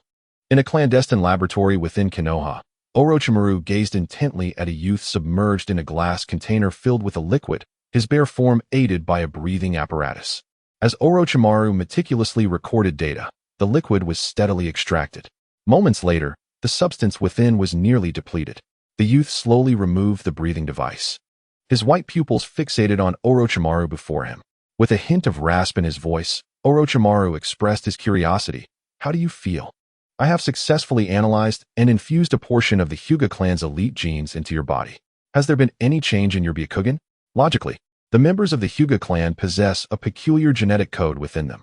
The higher the purity of the Byakugan, the more complete and abundant this genetic code becomes. The youth was none other than Hyuga Shin. A year had passed, and he had grown taller. After donning the garments handed to him by Orochimaru, Shin directed his chakra into his Byakugan. In an instant, the veins surrounding his eyes bulged, emanating a faint yet palpable pressure that weighed upon the two present. Yun Ting observed this scene from the shadows, a subtle smile gracing his lips. Has the Byakugan successfully evolved to possess an aura of pressure? More accurately, this is a natural phenomenon resulting from an increase in bloodline purity. Yun Ting gazed at Orochimaru, marveling at his research prowess. He had indeed managed to extract a form of Byakugan pressure, albeit the weakest version. However, if this trend continues, one might even question whether Orochimaru could potentially develop the Rinnegan. My apologies, but blame your intelligence for this. Orochimaru, you should diligently pursue your research from now on. Rather than mastering all ninjutsu, focusing on your experiments would be far more prudent. With that thought, Yun Ting materialized before the two. In an instant, both their pupils bore the patterns of the Mangeki Sharingan. Yun Ting regarded Orochimaru, his eyes glimmering slightly. Simultaneously, he activated the divine authority, altering Orochimaru's memories and consciousness. This sensation was akin to employing Kotoa Tsukumi on another, reshaping their awareness and even rewriting memories, all without a cooldown period. Once everything was completed, Yun Ting gradually relinquished control over Orochimaru. As Orochimaru slowly regained his composure, his calm gaze met Yun Ting's. "May I inquire, Lord Yun Ting, what is your command?" Upon witnessing this, Yun Ting could not help but marvel at the sheer potency of his abilities. Is this not akin to an infinite Kotoa Tsukumi? Gazing at Orochimaru, Yun Ting spoke slowly. "In the coming days, gather your belongings. In a few days, accompany me to a certain location." "Understood, Lord Yun Ting," came Orochimaru's emotionless reply. As for the young boy, Yun Ting gradually shifted his gaze towards a young member of the Hyuga clan nearby. It is best to let things unfold naturally. At present, he is still too weak to make a significant impact. Orochimaru's experiments have merely endowed his Byakugan with abilities akin to psychological pressure. However, given its current deterrent capacity, it would likely prove ineffective against even moderately strong ninjas. Ultimately, Yun Ting instructed Orochimaru to report the progress of his experiments and the evolution of the Byakugan in a timely manner before taking his leave. Meanwhile, within the Uzumaki clan, Uzumaki Mido emerged from her quarters and soon found herself outside the Senju ancestral home. She gazed at a corner of Konohagakure, a flicker of concern evident in her eyes. She felt an unusual foreboding about the night. The reason for her apprehension eluded her. The following morning, as the bodies of those slain the previous night were discovered one by one, a chill coursed through all the ninja clans of Konoha. The deceased were predominantly individuals who had previously been at odds with the Uchiha clan. It was important to note that some of these clans were perceived as quite formidable. Yet, they had been eradicated without a trace. Did this not imply that their own clans could also be eliminated in such a stealthy manner? Within the Senju clan, Tsunade and Senju Tens sat facing one another. Damn it! The Uchiha clan has barely assumed control of the Hokage position for a few years, and they have already resorted to violence? Does this mean that soon they will turn their attention towards us, the Senju? Senju Tens glanced at the fist imprint on the table and replied calmly. Tsunade remained composed. At the mention of his name, Tsunade reluctantly retracted her fists. From my perspective, the Uchiha's assault on those clans may not have been the initiative of the older members of the Uchiha clan. Consider this. Yun Ting has only just returned, and shortly thereafter, those clans were attacked. There are no coincidences of such magnitude in this world. As he spoke, Senju Tens narrowed his eyes slightly. That individual is not one to suffer losses easily. Though he was somewhat reluctant to acknowledge it, he felt it was somewhat unjust. However, perhaps the Senju clan ought to express gratitude towards little Kushina. Are you suggesting that had it not been for our connection with Nanao, we too would have been targeted? Tsunade inquired, her gaze fixed on Senju Ten's. Senju Ten's took a sip of tea, responding nonchalantly, it is possible, but the likelihood is low. Out of consideration for Nanao, they are unlikely to act so ruthlessly. Furthermore, did you not take a member of the Uchiha clan as your apprentice? Yet we have already signed that contract. Have we not? The Uchiha clan is exceedingly proud and would generally avoid such disgraceful behavior, Tsunade retorted through gritted teeth. Senju Ten's regarded Tsunade, his eyes narrowing slightly. I intend to probe the Uchiha clan. Every action conceals some ulterior motive. Moreover, from a certain perspective, those individuals are indeed excessively unpredictable. Once, those who relied on the lineage of the Senju clan sought to suppress the Uchiha, and even now, in this precarious situation, they dare to provoke the tiger by touching its whiskers. However, there is a silver lining. After all, our Senju clan has suffered no casualties, has it? Tsunade gazed at Tenzai and spoke slowly. Is it not somewhat perilous for you to venture alone into the Uchiha clan? Should I perhaps inquire with Shizen first? Upon hearing her words, Senju Tenzai chuckled softly.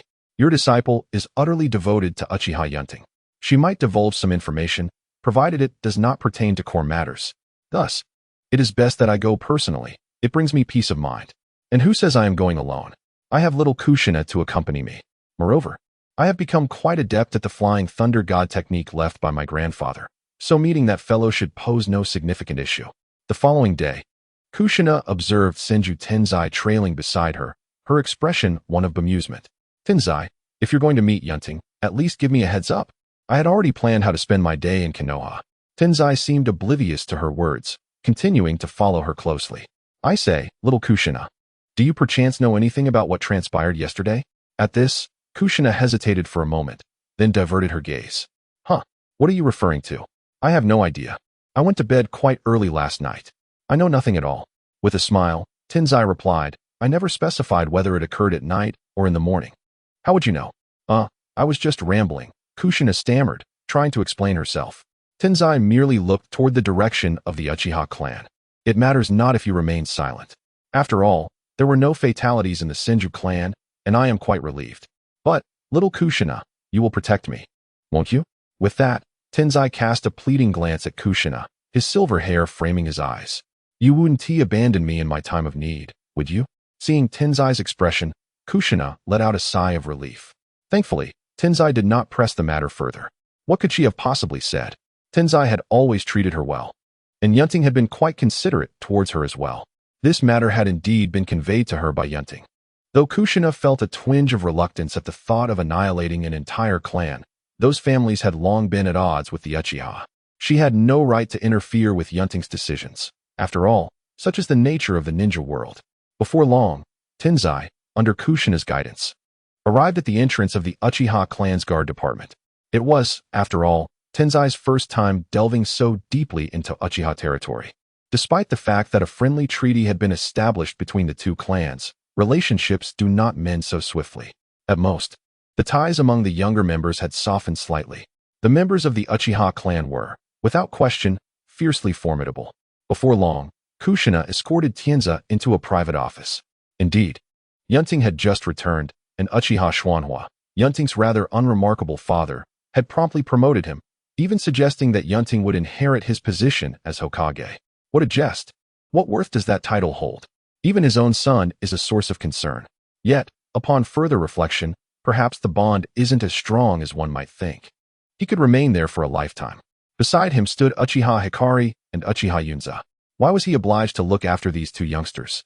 Especially when both Qianhua and Bingyue had their own matters to attend to. Why, at such an early hour, had his mother entrusted this little one to his care?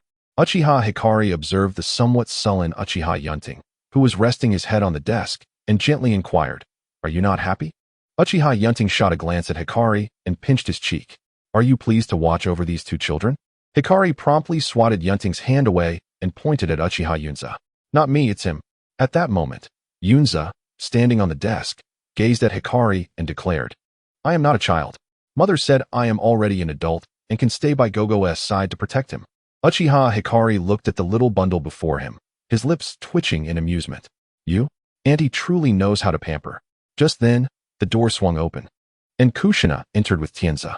Upon seeing Yun Ting, Kushina was about to greet him when Yunze stretched out his tiny arms and clung to Yun Ting's arm. Gogo, could you please not pay any attention to Sister Nanai anymore? She is so mean. Hearing this, Kushina leaned closer to the little one. Little one, are you speaking ill of me in public? And in what way am I mean? This sister is so kind, even buying you sweets. Yunze turned to Kushina, his little nose twitching instinctively, and pointed at her. You took my Gogo away. I haven't seen my brother in ages. Go away, Gogo belongs to me. I want to let you have him. Kushina chuckled as she pinched Yunze's cheek. Indeed, I am quite wicked. In the future, I shall take your brother away so that you won't see him at all. Upon hearing this, little Yunze's eyes began to glisten with tears. You're so mean. Kushina, with a mischievous grin, replied, Yes, I am indeed wicked.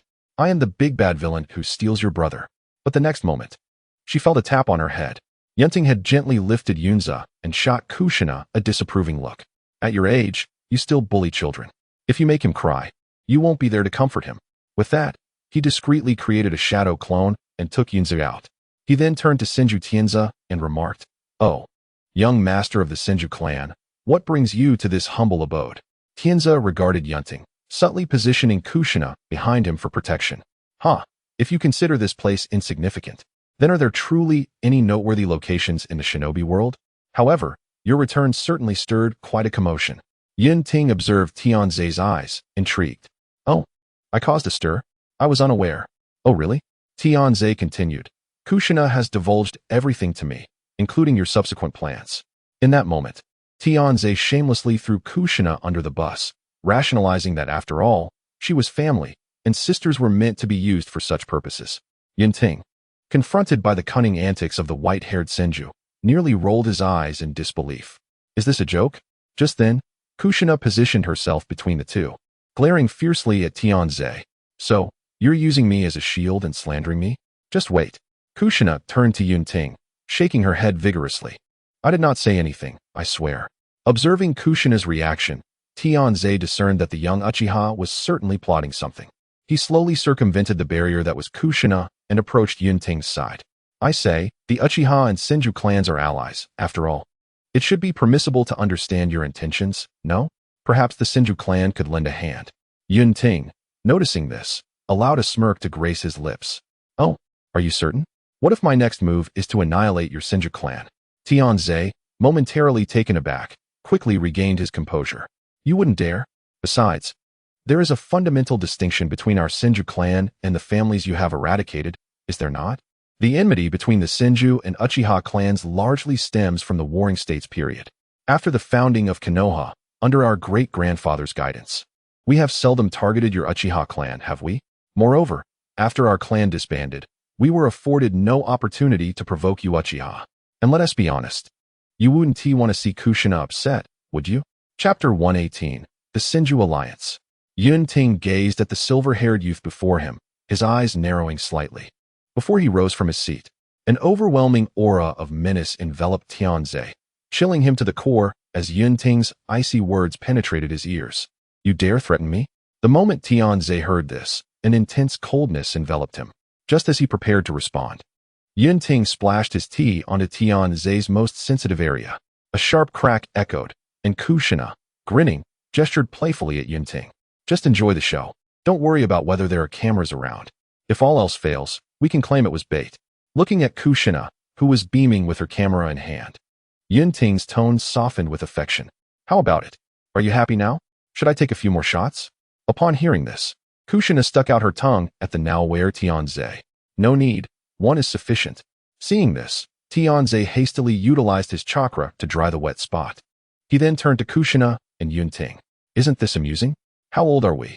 So, what exactly do you intend to do next? Tianzi inquired, gazing at Yun Ting. After all, they had reached this point. Leaving was no longer an option. They had already endured losses, and it would be unwise to depart without clarity. Yun Ting turned to Qinsho Tianzi, his tone somewhat languid. To put it succinctly, what I aim to accomplish is what Senju Hashirama and Uchiha Madara failed to achieve. You understand, don't you? Upon hearing this, Qinsho Tianzi slightly moved his throat and looked at Yun Ting. Are you speaking of unifying the entire shinobi world? On what grounds do you believe that your Uchiha clan can accomplish this? Moreover, Even if you succeeded, what then? Can your Uchiha clan effectively govern such a vast shinobi world?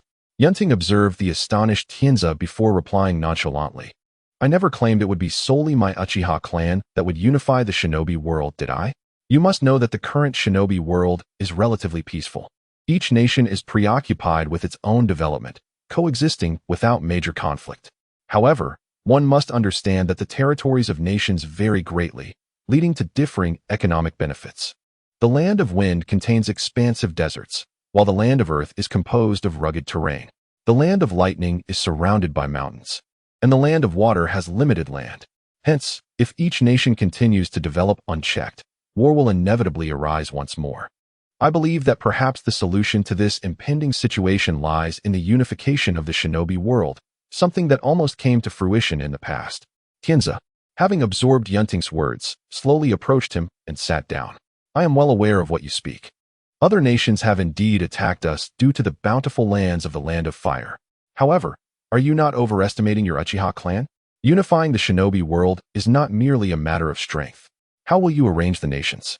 How will you ensure equitable distribution? How can you guarantee that others will not betray you? Have you considered these factors? Yun Ting regarded Tianza, his fingers gesturing in front of him. It is essential to recognize that the people of the shinobi world predominantly yearn for peace.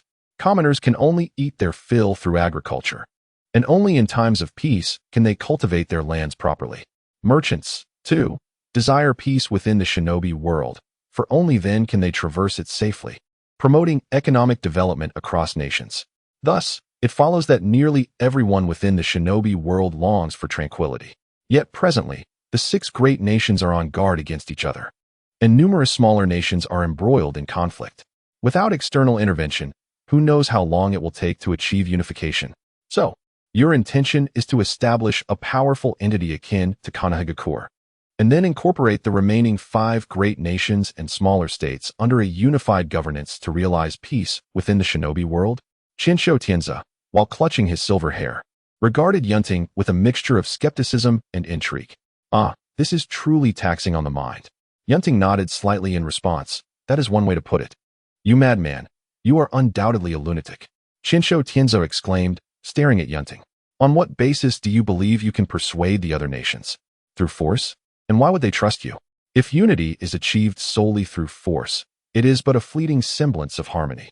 One day, as you grow old, the children of your adversaries will inevitably mature. How can you ensure that the successor of your organization will not fall into the hands of malevolent individuals? What guarantees do you have that it will endure through the ages? How can you ascertain that your descendants or successors will not descend into mediocrity, lacking the capability to rise to prominence? Yun Ting's dark eyes fixated calmly on Shinsho Tianza. Tell me, are you perhaps looking too far into the future? I concede that it is essential to deliberate extensively before taking action, yet at times, excessive caution can be detrimental. When the 5 great nations were established, no one could have foreseen that the turmoil of the Warring States period could be resolved by merely 2 individuals, Senju Hashirama and Uchiha Madara. Some matters are best undertaken without overthinking. Now that I possess the strength to subdue those nations, should I refrain from doing so? Am I to beg another to take action? Moreover, I have already conferred with the other 5 nations. We shall establish a foundation with Konoha, Sunagakure, Kirigakure, Kimogakure, Iwagakure, and Amigakure, dispatching young ninjas to form a powerful alliance. From Konoha, I will send members of the Uchiha clan. Gradually, we will assimilate the powers of the 6 great nations, followed by the smaller countries. Subsequently, all matters within the shinobi world will be governed by this organization, adhering to the rules it sets forth. Its branches will span the entirety of the shinobi realm. Of course, the dangers you speak of pertain to events that will unfold post-establishment. Such distant concerns are unknown to us. As Tianza listened to Yun Ting's words, he involuntarily swallowed hard, his gaze fixed upon Yun Ting as his mind rapidly assessed the validity of the arguments presented. After a moment, he cleared his throat and slowly inquired, "Have you truly considered this thoroughly?" Yun Ting glanced out the window, his fingertips toying with a swirling sphere of irregular chakra. "Why else would I share so much with you? You may investigate further. The other 5 nations have largely resolved issues that hinder this endeavor. Stagnant leadership obstructs the progress of the era. Hence, they have been dealt with. Naturally, There are also individuals among them whom I found particularly disagreeable. After a brief contemplation, a spark of brilliance flickered in Tianza's dark eyes beneath his silver hair. If it is feasible, I could lead some members of the Senju clan to join you. Surely, you would not refuse the inclusion of our clan in your quest to establish the foremost power in the shinobi world? Upon hearing this, Yun Ting chuckled softly. Suit yourself. We shall prepare to depart in 10 days. I wholeheartedly welcome the Senju clan to accompany us, but should your intentions be disruptive, I must, regrettably, decline. Tianza reassured him, rest assured, that will not occur. I will select my clan members with great care. With that, Tianza bid farewell to several companions before departing. Chapter 119. The Origin of Land. Do not concern yourself. Kushina, noticing that her brother Tianza had already left, leaned in closer to Yun Ting and whispered, Tell me, Yun, where exactly will this power be established? Yun Ting gazed at Kushina beside him, gently smoothing the stray strands of hair from her brow. I recall mentioning this to you before. Do you not remember? He inquired. Upon hearing this, Kushina's cheeks flushed slightly. That was such a long time ago. How could I possibly remember every detail? I was too busy traveling with you to keep that in mind. Yun Ting pointed at the map, indicating the central region of the Land of Fire. Here it is. Kushina. Make sure to remember this well. Perhaps this location will become one of the most prosperous places in the ninja world in the future. Kushina followed the direction of Yun Ting's finger. Oh, this must be the center of the Land of Fire, right? If Konoha is situated in the eastern part, then this spot seems to be in the western region. Is it truly wise to establish it so close to Konoha? And how did you persuade the daimyo of the Land of Fire to agree to this? Yun Ting, playfully pinching Kushina's cheek, replied, Don't ask too many questions. It's not beneficial for a child to know too much. Just joking. Would the daimyo dare refuse my request? We are all part of the same family, after all. Kushina let Yun Ting pinch her cheek, insisting, I am not a child anymore. I can already help you with tasks. Yun Ting smiled at her. So you must train diligently to assist me in the future, right? You've hardly trained at all this past year. Kushina wrapped her arms around Yun Ting. All right, I understand.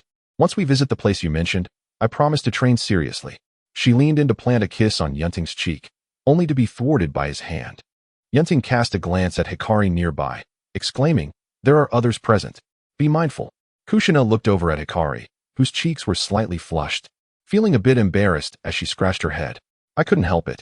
In the following days, news of the establishment of the Federation spread throughout the ninja world. As for the construction of the Federation, it was indeed thanks to those little gadgets they had unearthed. Initially thought to serve merely as toys, it turned out that these items could facilitate building at an impressive speed. Currently, the Federation had grown to about 1/10 the size of Konoha. At least for now. This area was ample for Yun Ting to experiment with. After all, the Ninja Federation currently lacked civilians and merchants. However, that was inconsequential. As long as the construction was executed well, who would shy away from visiting?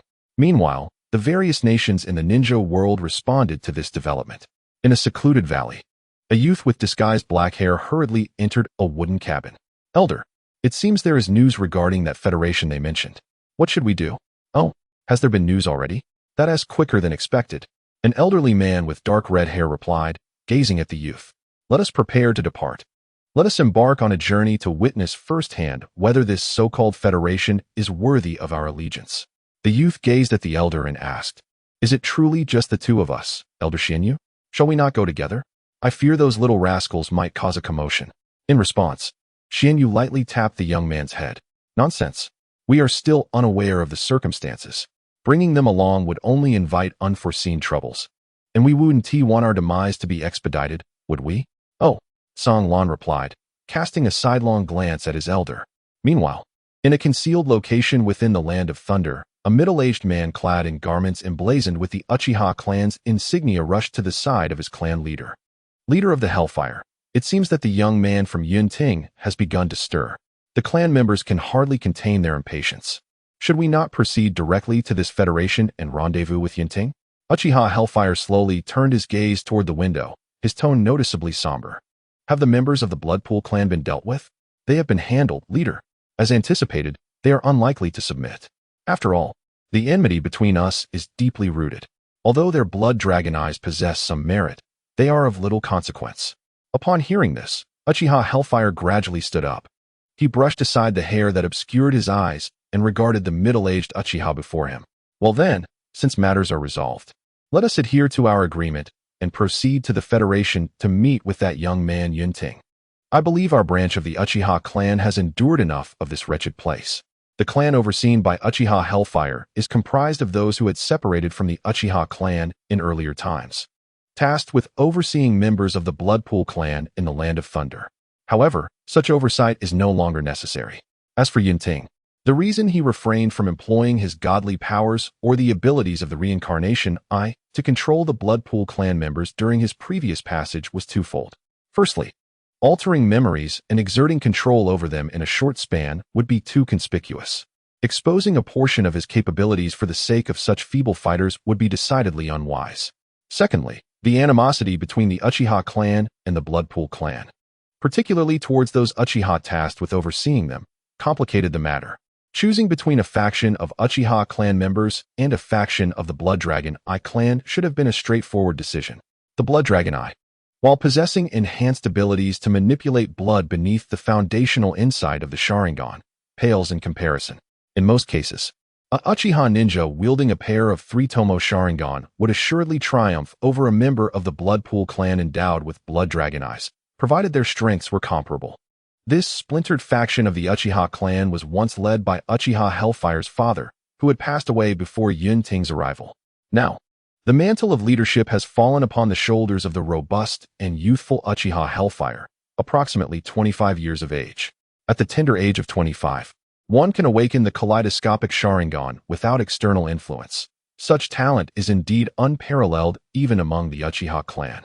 Had this been the original narrative, the branch members of the Uchiha clan, upon merging with the main family, would likely not have dwindled to a solitary survivor. Chapter 120. Gathering from all directions. At this moment, within the domain of the Senju clan, Senju Tens and Uzumaki Mizuhito engaged in conversation. Dear Elder, I believe that Uchiha Yun Ting's approach may indeed hold merit. Although it seems somewhat audacious, I have resolved to lead the Senju clan to join him. I wish to attempt this, for it may fulfill the aspirations of our esteemed great-grandfather. Uzumaki Mizuhito gazed at the grandson of her husband's brother and sighed softly. This is your generation's realm. Pursue your desires freely. After all, Madara and Hashirama too set what appeared to be unattainable goals from their youth. Perhaps, if you give it your all, you may achieve something remarkable. On the very day they were to journey to the Ninja Federation, Yun Ting led nearly half of the Uchiha clan still residing in Konoha directly to the Federation, comprising nearly 100 ninjas. Accompanying them was the Senju clan, led by Senju Tens, with Tsunade by her side, totaling around 50 members. Ah, this is indeed more than I anticipated, Yun Ting mused, though he did not bring an overwhelming display of elite fighters.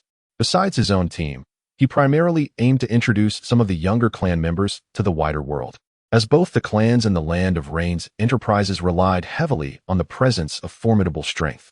Quickly now, you fool. Don't let your father catch you, exclaimed Reikage, while Raibu replied, Are we truly going through with this?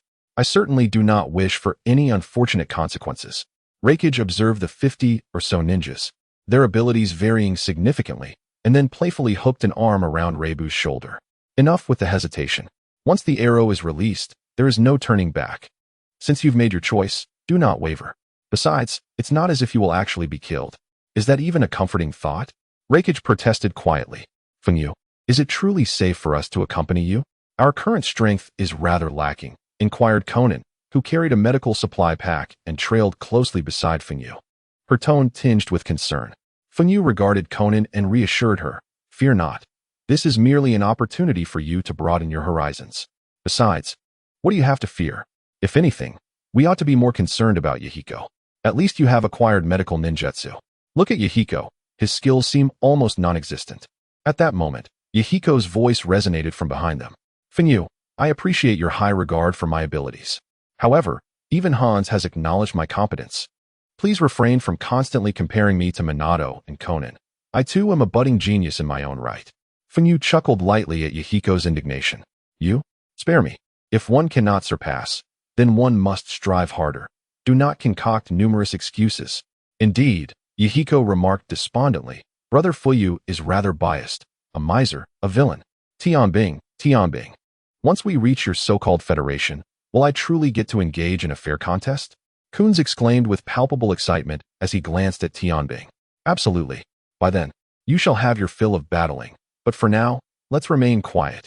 Tianbing chuckled softly at the exuberance radiating from Kunz. Want to fight? Just wait. And I shall ensure you receive a proper thrashing. As for the Sunagakure contingent, they were led by Jinchuriki, accompanied by Rasha and the future elite Jonin, Maki. The others, for the most part, were not present in the original narrative. Shikuten Yakura remained in the village, not accompanying the group. Over at Awagakure, the team was led by Jin Yin. With no familiar faces to be found, they were either too young or yet to be born. Kuratsuchi's father, Anoki, was also occupied safeguarding Oanoki and the Land of Earth. Thus he did not attend. Of course, he might have been busy producing Kuratsuchi at home. Meanwhile, the Yun Ting group naturally arrived first, given their proximity. The Konoha team reached the site of the Federation, where Yun Ting arranged resting quarters for everyone and permitted Orochimaru to retreat to his exclusive underground laboratory. Yun Ting guided the others to a towering edifice at the heart of the city. He casually took a seat at a vast round table, with Kushina, Tienza, and Tsunade following suit and selecting their spots. Tsunade lightly tapped the table before her and remarked, I must say, kid, this place is quite well constructed. But I hope we aren't the only ones from Konoha attending. Furthermore, how did you persuade the Fire Country daimyo to allocate you such a significant piece of land? Yun Ting cast a sidelong glance at Tsunade before pointedly disregarding her. TCH, what an impolite hefty sheep. Under Tsunade's seething gaze, Yun Ting slid a platter of prepared fruits toward Kushina.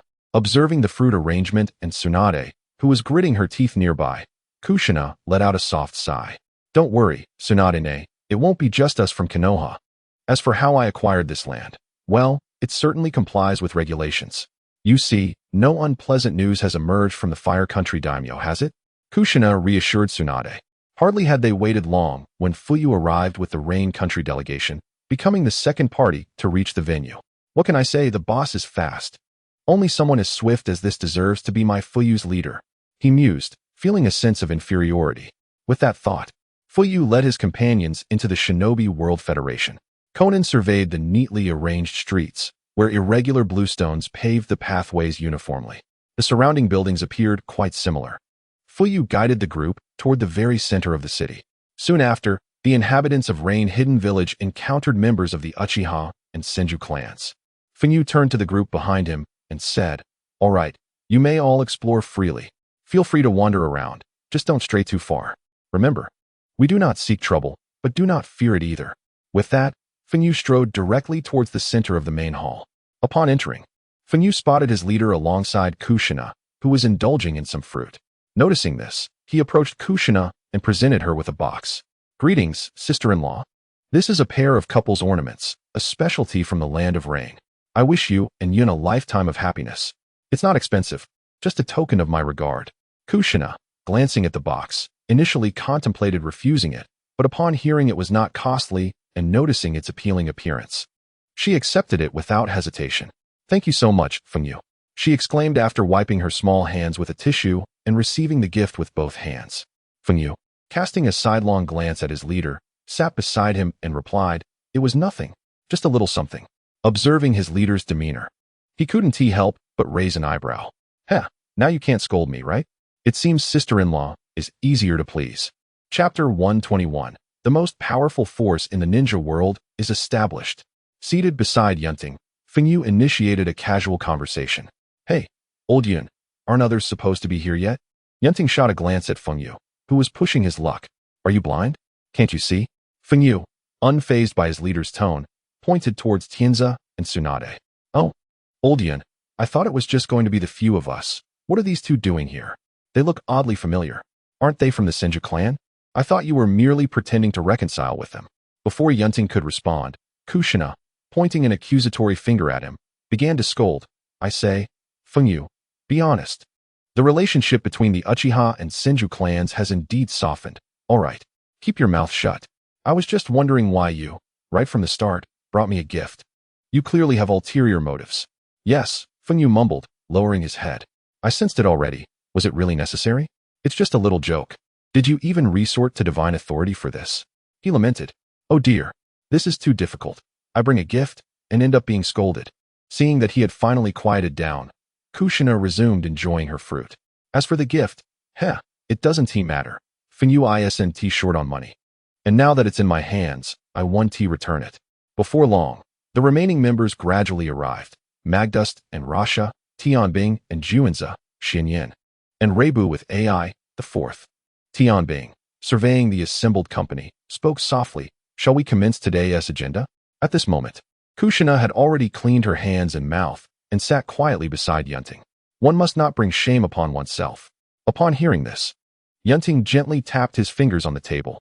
In the somewhat vacant conference room, the crisp sound of his fingertips striking the surface resonated. Patience is a virtue. Let us await one more individual. Xinyan glanced at Yun Ting, a hint of confusion in his gaze. Await whom? Are we not all present? Before Yun Ting could respond, a young man, approximately 25 years of age and clad in the Uchiha clan's fan-patterned attire, entered the room. The scar on his right cheek lent him a somewhat menacing appearance. Upon entering, he knelt before Yun Ting on one knee. The Uchiha clan, leader of the branch family from the Land of Thunder, seeks to rejoin the main Uchiha clan with all its members. Yun Ting regarded Uchiha Yuhua and replied calmly, "Very well. Let us proceed with this for now. We shall discuss the matter of your return later." After speaking, he gestured for Uchiha Yuhua to take a seat in the vacant spot. In such a setting, even Tsunade's expression turned serious. Indeed, they have truly arrived. Most of those present were inheritors and stalwarts destined to become leaders in their respective nations. Senshu Tianzi surveyed the assembly, contemplating the formidable chakra emanating from the individuals around him, and could not help but feel a pang of sarcasm. Who exactly belongs to the Senshu clan here, I wonder? Nevertheless, he concealed his thoughts well. Sijuan looked at the group, his voice slightly hoarse. I sense that while today's attendance is considerable, it is by no means sufficient to fill this city. Moreover, the presence of commoners, the very foundation of a nation, is alarmingly scarce. Tianbing chuckled. Is this not quite normal? No matter how well the promotion is executed, it remains merely that, promotion. Do you truly expect those struggling to make ends meet to embark on a long journey to this place? Furthermore, let us not forget our initial vision, to establish a force centered around ninjas. In time, the offspring of these ninjas will naturally possess a greater likelihood of becoming ninjas themselves. This ensures that our organization will not collapse in our absence. Xinyan, upon hearing this, turned to Tianbing and stated, I concede that building a force primarily composed of ninjas is indeed a commendable idea. However, the reality is that this area will expand in the future, and we lack a sufficient number of ninjas to populate it. After all, each village is aware of the number of ninjas it possesses, is it not? A force composed solely of ninjas, given the current area, would comfortably accommodate all of the ninjas from the 6 major villages. Thus, commoners and merchants are indispensable. It is essential to recognize that this is not merely about establishing the most powerful force. It also serves as a bridge connecting the economic developments of various nations. Following this discussion, Yun Ting conveyed the previously agreed-upon conclusions to the representatives of the various nations. In summary, this is the situation. The expansion of the city can be addressed later. For now, we shall divide the city into an inner city and an outer city.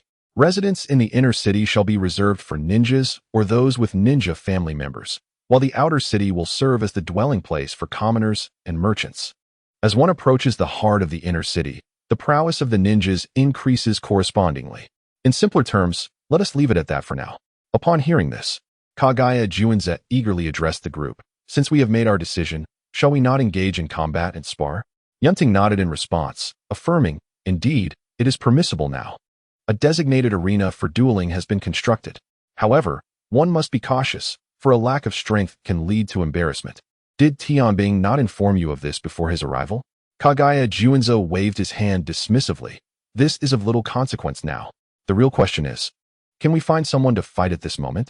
As long as another party consents, it is feasible. Yun Ting observed Kagaya Juanza with a subtle smile. Truly, the Kagaya clan possesses an unparalleled thirst for battle. Subsequently, the group made their way to a vast circular arena. Each nation gathered around the elevated platforms surrounding the battleground, with most individuals seated alongside their compatriots, rarely engaging with those from other nations, though this was merely a minority. Yun Ting Ji Shijia, a girl with light blue-purple hair and amber eyes approached Yun Ting and she, her tone tinged with a hint of joy. Yun Ting slowly turned to see Conan beside her, accompanied by Yahiko and Nagato. It has been quite some time. I scarcely recognized how much you have all grown. What do you say? Shall we partake in the festivities? Conan chuckled and shook her head. Oh, Yun Ting-ji, do not jest. We are merely here to observe. If anyone were to join, it would be you and Kazuhaya-ji instead. At that moment, she rose gracefully and approached Conan, her gaze drifting to the medical pouch at Conan's waist. Have you become an exemplary medical ninja? She inquired, gently patting Conan on the head. Indeed, I am immensely grateful to you, Shijia, and Yun Ting-ji for the guidance you provided me. Conan replied, her waist pouch jingling with medical tools as she spoke. Chapter 122. Conflict. The confrontation of bone and thunder. At that juncture, the air was filled with the rallying cries of the ninjas from Kumogakure and Kirigakure. Juinza, go forth. Teach those brash ninjas from Kumogakure a lesson, urged AI. Let us show them the might of Kirigakure. As Juinza and AI positioned themselves approximately 50 meters apart, both parties eyed each other intently. AI, enveloped in a crackling aura of lightning, declared, you will soon learn the folly of choosing me as your adversary. Juinza, fixated on the burly figure across from him, unsheathed a bone from his right arm, wielding it like a sword, his eyes gleaming with excitement. You from Kumogakure, you are quite verbose. Let us commence. With that, the two surged forward, colliding with tremendous force. The massive black fist, imbued with lightning chakra, met the bone sword in a violent clash, sending both combatants hurtling backward. After retreating several meters, they locked eyes once more.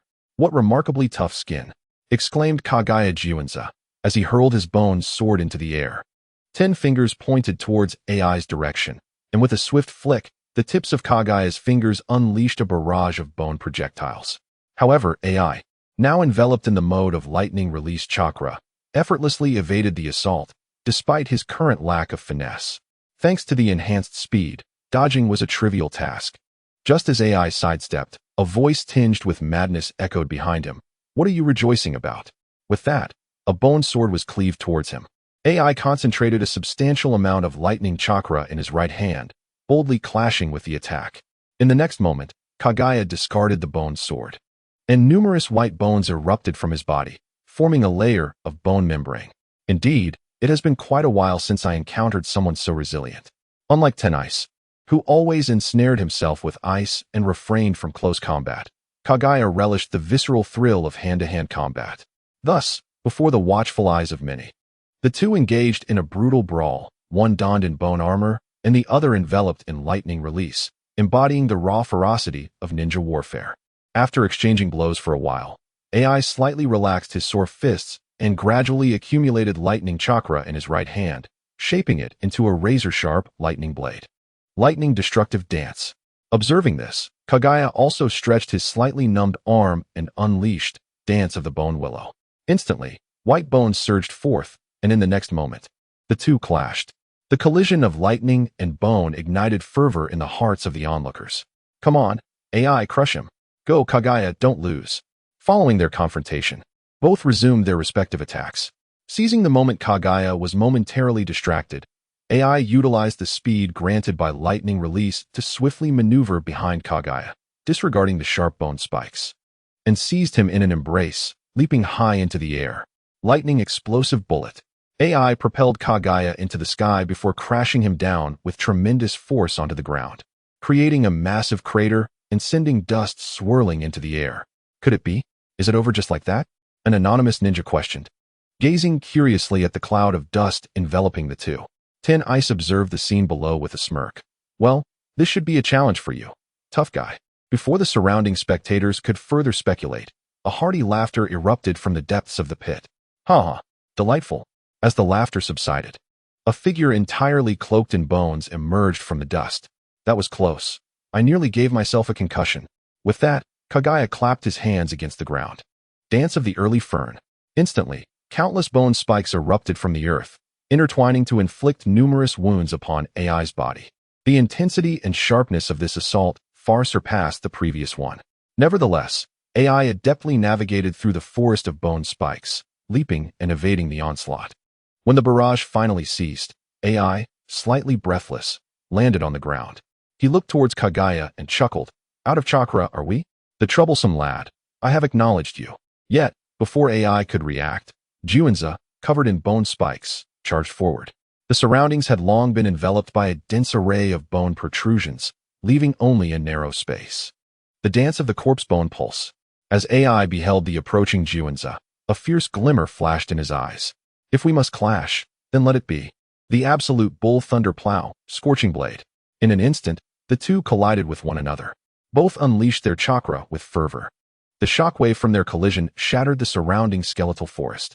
In the center of the arena, a massive pit emerged. Both warriors lay exhausted on the ground.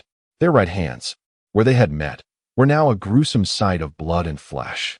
Juanza felt as if the blood within him surged like a tempest.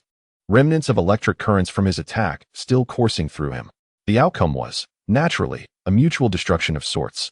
Glancing at the nearby Lei Shun, I remarked, "That fellow's lightning armor resembles your Thunderbolt chakra mode quite a bit." Lei Shun shook his head lightly. "No, to be precise, my Thunderbolt mode is derived from the lightning armor passed down from the Cloud-Hidden Village. While both our lightning chakra modes envelop the body to enhance the chakra activity of localized or entire cells, there are subtle distinctions. For instance, his use of lightning chakra to activate the same muscle groups likely consumes about a third more chakra than mine. Moreover, under high-speed movement, the absence of the Sharingan should speak for itself. Not to mention the use of the Manjiki Sharingan. Even with just the 3 Tomo, I could easily prevail over him. Without the Sharingan, I have my own strategies in mind." Upon hearing this, Huan looked at the arena and couldn't help but chuckle softly. "I still find it hard to comprehend this brutish style of combat. Such a monstrous physical prowess," Lei Shun remarked, patting Huan's shoulder. "Speaking of monstrosity, you are the most terrifying one here. What right do you have to comment on us? No matter how strong one's physical abilities are, they pale in comparison to your mere glare. Furthermore, with our Susanoo, our defense is formidable as well." Huan gazed at the two being carried away and smiled. "True. Yet while Susanoo offers strong defense, it strains the eyes. It is best to avoid using it if possible. Although our clan possesses potions to restore eyesight, they are exceedingly costly. Today marks the 3rd chapter, as I only updated 1 chapter yesterday. Chapter 123, Ice and Earth Battle. Turtle? Monkey? Thus, a group of ninjas from various corners of the ninja world engaged in friendly sparring on this field, their relationships unknowingly growing closer. At that moment, Yun Ting glanced at Kushina beside him and, feeling somewhat bored, asked, "I told you, didn't I, Nana? Our clan has potions to restore eyesight, so I can go play without any worries." Kushina tilted her head slightly at his words and replied with a faint smile. "That sounds good. Aside from those few individuals, you may challenge anyone else. I have no objections." Yun Ting glanced at Jiu Xian, somewhat exasperated. "However, apart from those few, the rest are exceedingly weak." Upon hearing this, Jiu Xian gently patted Yun Ting's head. All right, let us simply watch the match here, shall we?" Yun Ting, feeling a bit helpless, looked at the smiling Jiu Xian. "Are you treating me like a child?" Jiu Xian nodded with a smile. "Yes. Didn't you used to coax me in that manner?" "This is different," Yun Ting protested. Just then, before Jiu Xian could respond, a wave of cheers erupted around the arena. Tianbing, Tianbing, Jinyan, Jinyan. Yun Ting observed the figures on the field and turned to Jiu Xian. Nai, pay attention. Both of these individuals are perfect Jinchuriki. Observing their match will be beneficial for you." Jiu Xian nodded in agreement and focused on the two competitors. She had encountered these two during her journey with Yun. They were good friends of Yun and treated her quite courteously. It seemed they shared a strong bond with Yun, if her memory served her correctly. They each inherited the 3 tails from the Hidden Mist Village in the Land of Water and the 4 tails from the Hidden Rock Village in the Land of Earth, right? One being a giant turtle and the other a massive gorilla. At that moment, Lei Shun, battered and bruised, was carried over to Yun Ting's side. With a flick of his finger, a flame surged into Lei Shun's body, mending his injuries. Yun Ting looked at Lei Shun and chuckled. "How does it feel? I told you not to challenge the lightning department, didn't I? You faced the consequences, haven't you?" After catching his breath, Lei Shun sat up and addressed his team captain. "Captain, that guy is incredibly formidable. I cannot fathom how he perceives his surroundings with those ordinary eyes while moving at such high speeds. Moreover, he treated me as if I were a punching bag." Yun Ting, amused, patted Lei Shun's shoulder. "All right, rest well. You'll have ample time to interact with him later. Furthermore, I have a good rapport with that individual. So if you encounter anything you do not understand, feel free to ask him. Just be prepared to take a few hits. Upon hearing this, Lei Shun gazed at his captain with a mixture of astonishment and delight. The delight stemmed from recognizing that the opponent possessed numerous aspects from which he could learn. The astonishment arose from the rather peculiar notion of needing to endure blows. Tianbing looked at Yin across from him, feeling somewhat troubled. How bothersome. Why must we fight? Logically, both Yin and I should be able to inherit half of the leader's combat prowess. It is akin to Yun Ting possessing 100 skill points while Yin and others only have 50. Of course, this is not an absolute measure. After all, many external factors come into play. In a similar configuration, those who exert more effort will invariably outshine those who do not, would they not?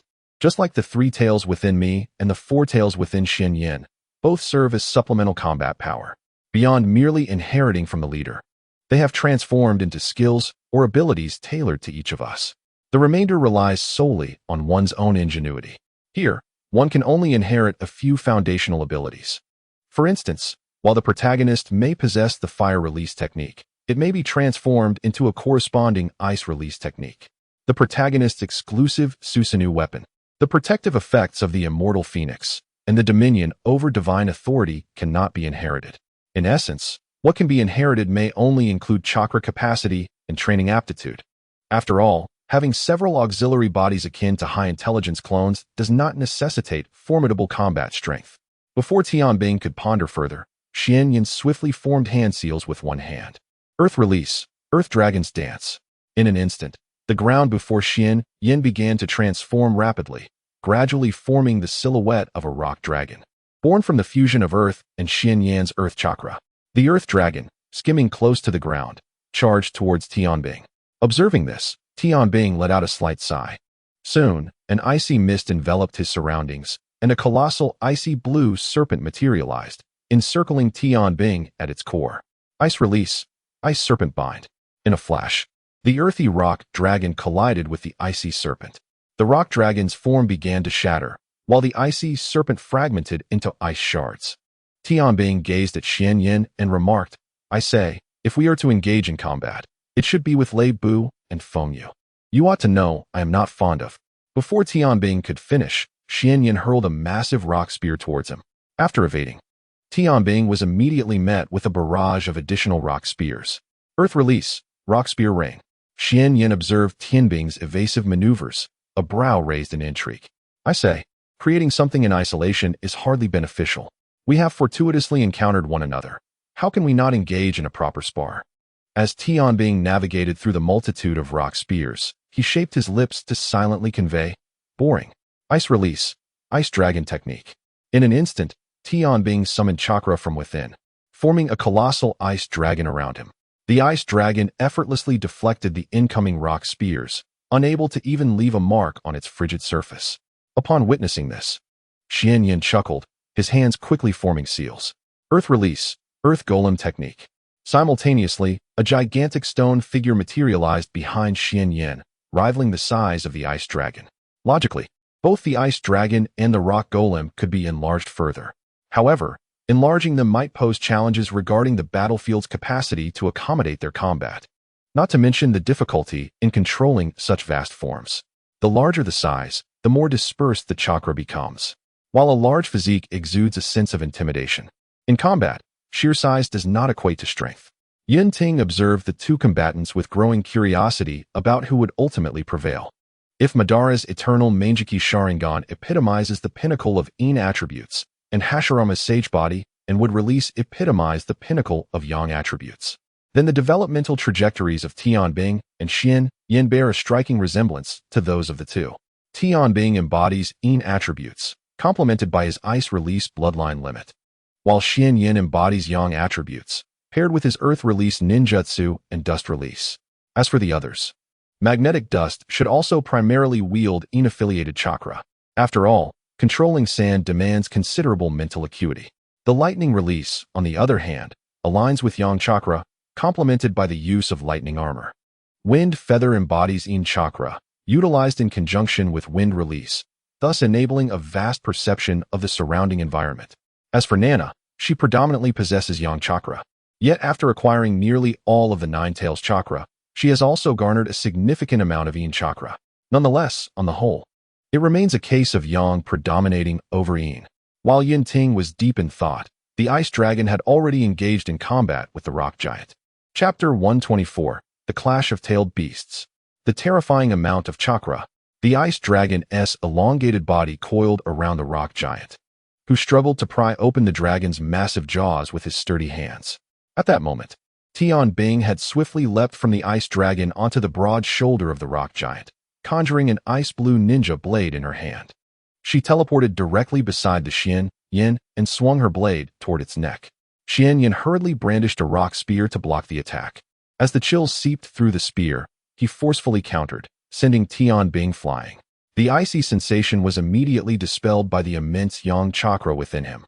In the stands, Kushina observed Yun Ting beside her and remarked, "I say, Yun, the chakra being unleashed by these two is astounding. Were it not for my knowledge of their backgrounds, I might genuinely suspect they were orphans of the Uzumaki clan." Yun Ting, upon hearing this, glanced at the two combatants below and offered a faint smile. Indeed, their chakra is indeed abundant. How could it not be? They have inherited nearly half of my chakra, coupled with one of them sealing a tailed beast within. He mused that it might take days and nights of fighting before a victor could emerge. After all, he had inherited Nana's Uzumaki clan's chakra vitality, the sage body of Hashirama, and the enhanced chakra from awakening the eternal Mangeki Sharingan, followed by the awakening of the Rinnegan, which further augmented his chakra reserves. Additionally, he had cultivated a space within himself for chakra storage.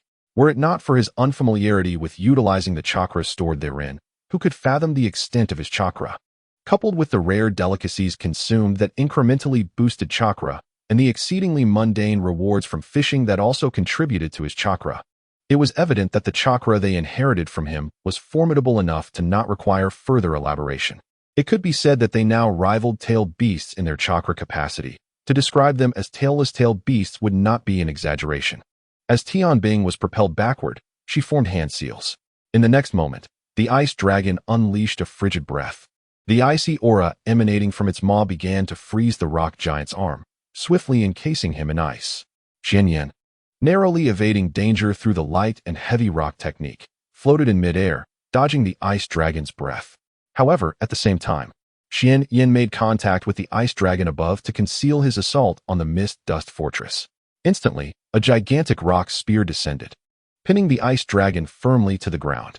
Following that, Xian Yan turned his gaze toward Tian Bing.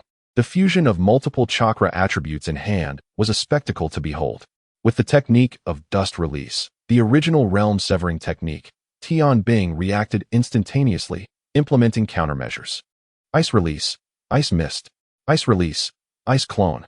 In an instant, the arena was enveloped in a blue haze of ice, obscuring all visibility within. Simultaneously, countless ice clones, akin to Tian Bing, darted through the icy fog, disturbing Xian Yan's perception. After all, Tian Bing had no intention of solely relying on the mist to blind Xian Yan. Outside the mist, the sound of clashing weapons could only be faintly heard. Within the ice fog, after eliminating one of Tian Bing's ice clones with a single shot, Xian Yan noticed his right arm, which held the gun, was already coated in frost. He flexed his somewhat stiff arm and couldn't help but grimace. Alas, how revolting! It was not merely the encroachment of ice. It was also tainted by the corruption of Yin attribute chakra. This chakra not only hindered his perception and obstructed the flow of his own chakra, but also numbed his spirit. Such was the remarkable utility of Yin attribute chakra. No more delays. He needed to dispel this wretched mist first. With that thought, Xian Yan silently called out within himself, "Son!" At that moment, a massive red gorilla with four tails within him roared in fury, pounding its chest. Instantly, a wave of scorching chakra surged forth from Sun, which Xian Yan then harnessed. Soon after, an enraged roar resonated through the ice mist, revealing a colossal figure. Almost immediately, the temperature around them soared, and the icy fog gradually dissipated. The intense, blazing aura struck the faces of the spectators. As the mist cleared, a gigantic four-tailed gorilla materialized, continuously gathering chakra in its mouth, ultimately forming a pitch-black, high-density compressed chakra sphere. It then unleashed this formidable energy directly at Tian Bing. Observing the incoming tailed beast ball, Tian Bing swiftly formed hand seals. Ice release, ice mirror. Instantly, 10 mirrors made of ice crystals materialized before him. However, in the face of the tailed beast ball, these mirrors seemed utterly fragile. Nevertheless, he hoped to buy himself a moment. Isabu, Tian Bing silently called out. In that instant, his chakra resonated with Isabu's chakra. Just as the tailed beast ball was about to make contact, Isabu's massive form emerged. With 3 tails adorned in ice crystals, they swung upward towards the tailed beast ball, sending it soaring into the sky. Subsequently, the enormous tailed beast ball exploded, scattering the clouds on the horizon. The shockwave from the explosion swept over the spectators. At this moment in the arena, 2 colossal beasts locked eyes. The 4-tailed creature gazed at Tian Bing, who had transformed into an old tortoise, and burst into hearty laughter. I'm not one to judge, but Tian Bing, you look rather diminutive, don't you? An old tortoise, no less. Tian Bing, facing the 4-tailed beast, spoke through the enormous mouth of Isabu. What qualifications do you have to mock me, you wretched gorilla? Is it your yellowing teeth or your rear that's redder than mine? As he spoke, Tian Bing simultaneously mobilized his own chakra along with that of the 3 tails. An aura of extreme cold emanated from him, spreading towards Xianyan. Unfazed, Xianyan summoned the chakra of the 4 tails, reinforcing it with his own. In the next moment, a torrent of magma surged from him towards Tian Bing. The clash of ice and molten rock produced a sizzling sound, and a thick cloud of steam instantaneously obscured the vision of the onlookers. All that could be heard was the resounding impact of the 2 titans colliding. After a considerable time, both warriors, panting heavily, exchanged glances. Your shell is remarkably tough. And you have quite the thick skin, don't you? Looks like we're evenly matched. As twilight descended, one suggested, how about we settle this with a single move? If we only measure endurance, who knows when it will end? Agreed. As soon as the words were spoken, both began to concentrate their chakra. The 3 tails gathered chakra in its mouth, compressing it continuously. However, this was no ordinary tailed beast bomb. Surrounding the highly compressed tailed beast bomb, water and ice chakra energies surged forth. Soon, an ice blue tailed beast bomb took shape. Ice erosion final bomb. Meanwhile, Xianyan, witnessing this, began to gradually mobilize his chakra alongside the intensely heated chakra of the sun. Integrating his chakra into the tailed beast bomb, he thought, you're not the only one who can do this, Tian Bing. He steadily continued to gather chakra, merging it into the tailed beast bomb without hesitation. The fiery chakra of the sun intertwined with Xianyan's somewhat dense earth chakra, gradually forming a uniquely colored tailed beast bomb dominated by crimson with hints of deep yellow. Magma core starfall bomb. Before long, a circular sphere radiating a heavy and searing aura coalesced before the 4 tails. The 2, one icy and the other fiery, indeed showcased their distinctive personalities. Their display of might was impressive, facilitating the execution of subsequent plans. Strength, after all, makes any endeavor considerably smoother. Jiao Xi and Nai observed the standoff below and tugged at Yun Ting's sleeve. Yun, is it truly safe to let them fight like this? No sooner had she spoken than the gaze of the Uchiha clan members, Tsunade, Hikari, Tianze, and even some from the Senju clan shifted to Yun Ting. Gazing at the 2 below, who were brimming with chakra, Yun Ting smiled faintly. How could it possibly be safe? These 2 certainly know how to stir up trouble. They're not afraid of obliterating this place. The pressure radiating from their immense chakra left some of the ninjas in the stands gasping for breath. Almost simultaneously, both had completed their preparations and hurled their respective techniques at one another.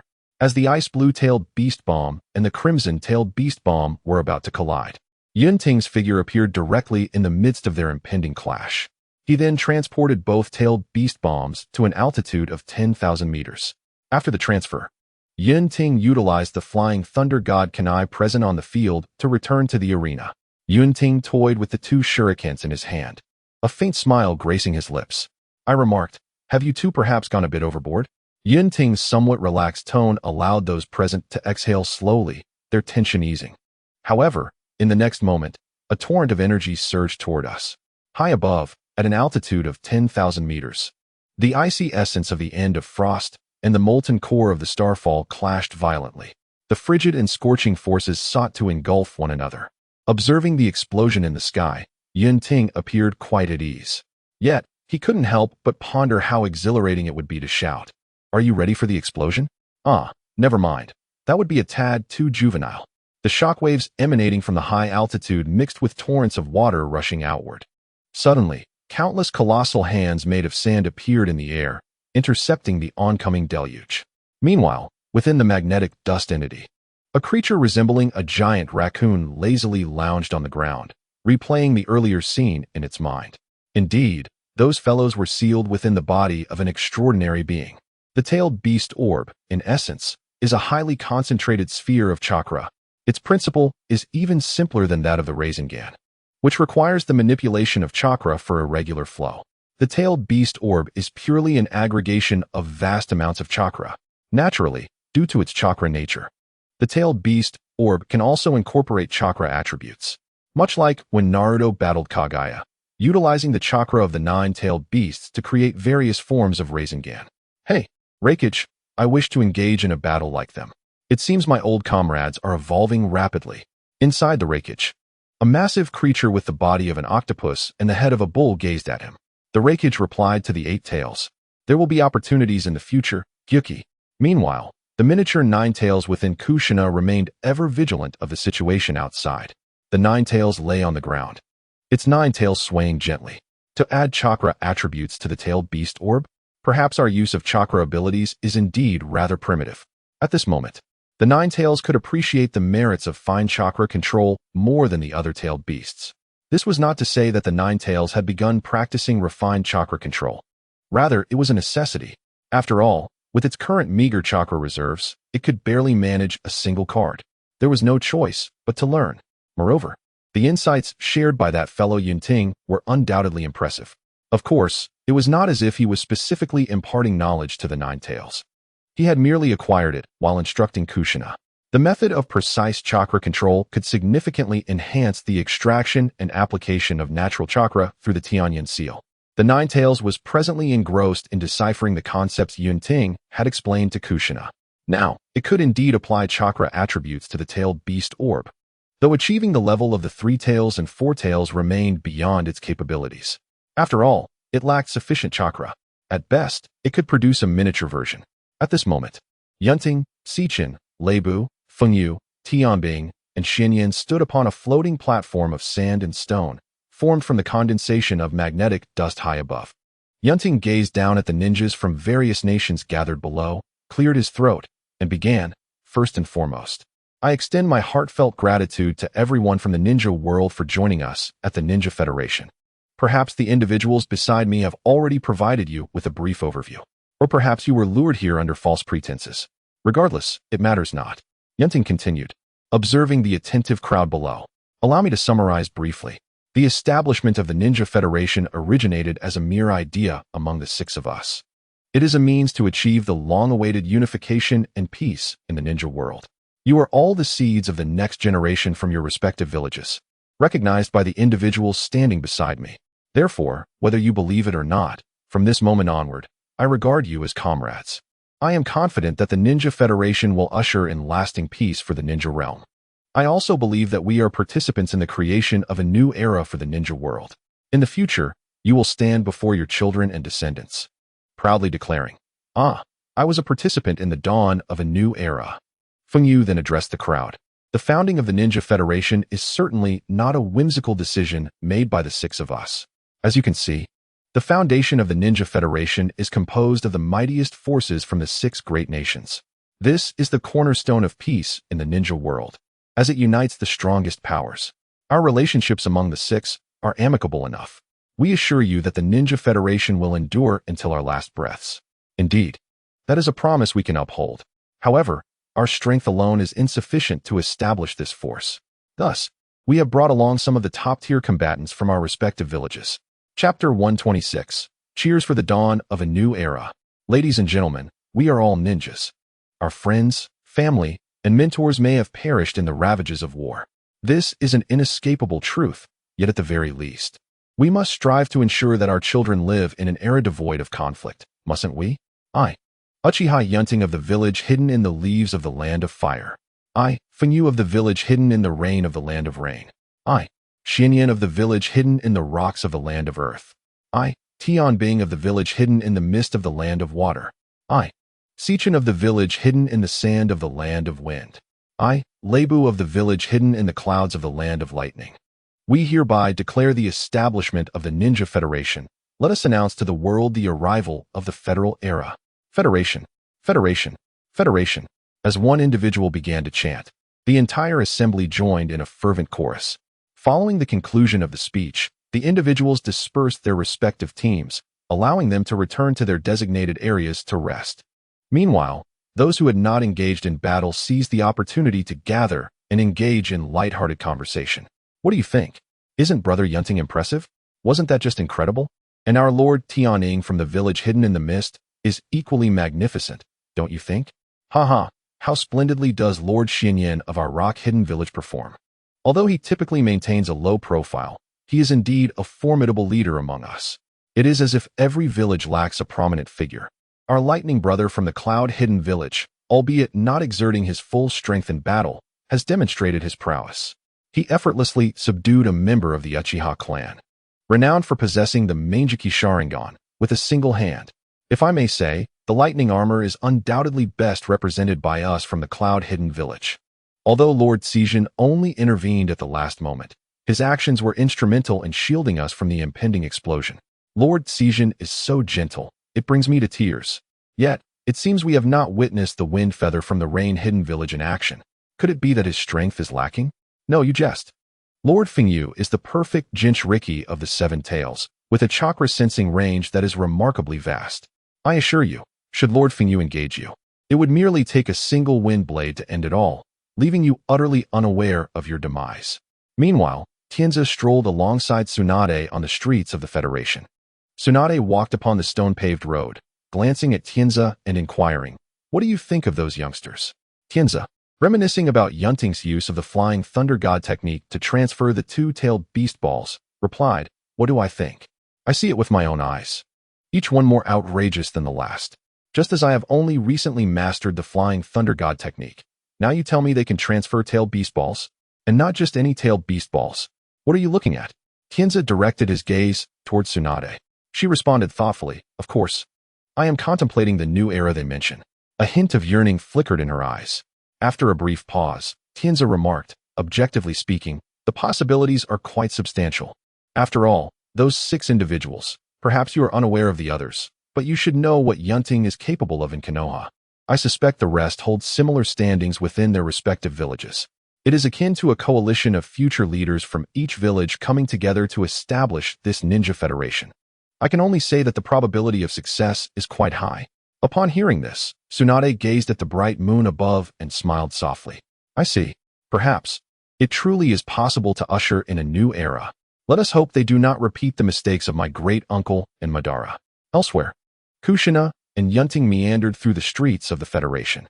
Yun Ting turned to Kushina and asked with a smile, "So, after watching their match, have you gleaned any insights?" Kushina, kicking a small stone aside, replied, "Indeed. For instance, they have already learned to enhance the attributes of tailed beast balls. While I can merely manage a simple usage of them and feel quite proud, clearly, I must strive harder. Otherwise, how could I possibly stand beside a Yun?" Yun Ting observed Kushina's profile before casting his gaze toward the moon above. "Indeed, Nana has exerted herself sufficiently. There is no need for competition between us." Upon hearing this, Kushina ceased her playful kicking of stones and slowly approached Yun Ting, locking eyes with him. She gently rose onto her tiptoes, wrapping her arms around his neck. "That was merely one of the purposes behind my diligent training. What truly matters is whether you have noticed the gaze of those flirtatious foxes from other villages. Their eyes are practically glued to you, Ayun. It is quite vexing. Ayun, you belong to me, and no one can take you away. Moreover, aren't you the one striving to usher in a new era? I cannot claim to assist you significantly, but at the very least, I do not wish to become your weakness." Yun Ting slowly encircled Kushina's slender waist with his arm. "Nana, how could you ever be my weakness? You are a wonderful girl." Upon uttering these words, Yun Ting felt his lips suddenly sealed. Kushina seized the opportunity, her little tongue darting forth. "Ahem, the continuation is omitted. Not suitable for children." I said, "Old man, this place appears quite imposing, but do we truly need to enter? It is the dead of night. I suggested we rest for the night in the nearby town first. Yet you rushed here so eagerly. Aren't you afraid of danger? Just moments ago, there was a tremendous explosion in the sky, remarked Uzumaki Kanglin, glancing at Uzumaki Xianyan beside him. Uzumaki Xianfeng shot a sidelong glance at Uzumaki Kanglin. Kid, are you frightened by the recent attack? You do have a point, but since we have come this far, can we really spend the night outside? When in Rome, do as the Romans do. Besides, we have allies within, do we not? Uzumaki Kanglin raised an eyebrow at Uzumaki Xianfeng. Oh, is that so? Are we perhaps seeking refuge with that girl, Kushina? At your age, how shameless. At this, Uzumaki Xianfeng sharply tapped him on the head. Foolish lad. Do you have any idea how prestigious the Uchiha clan is at present?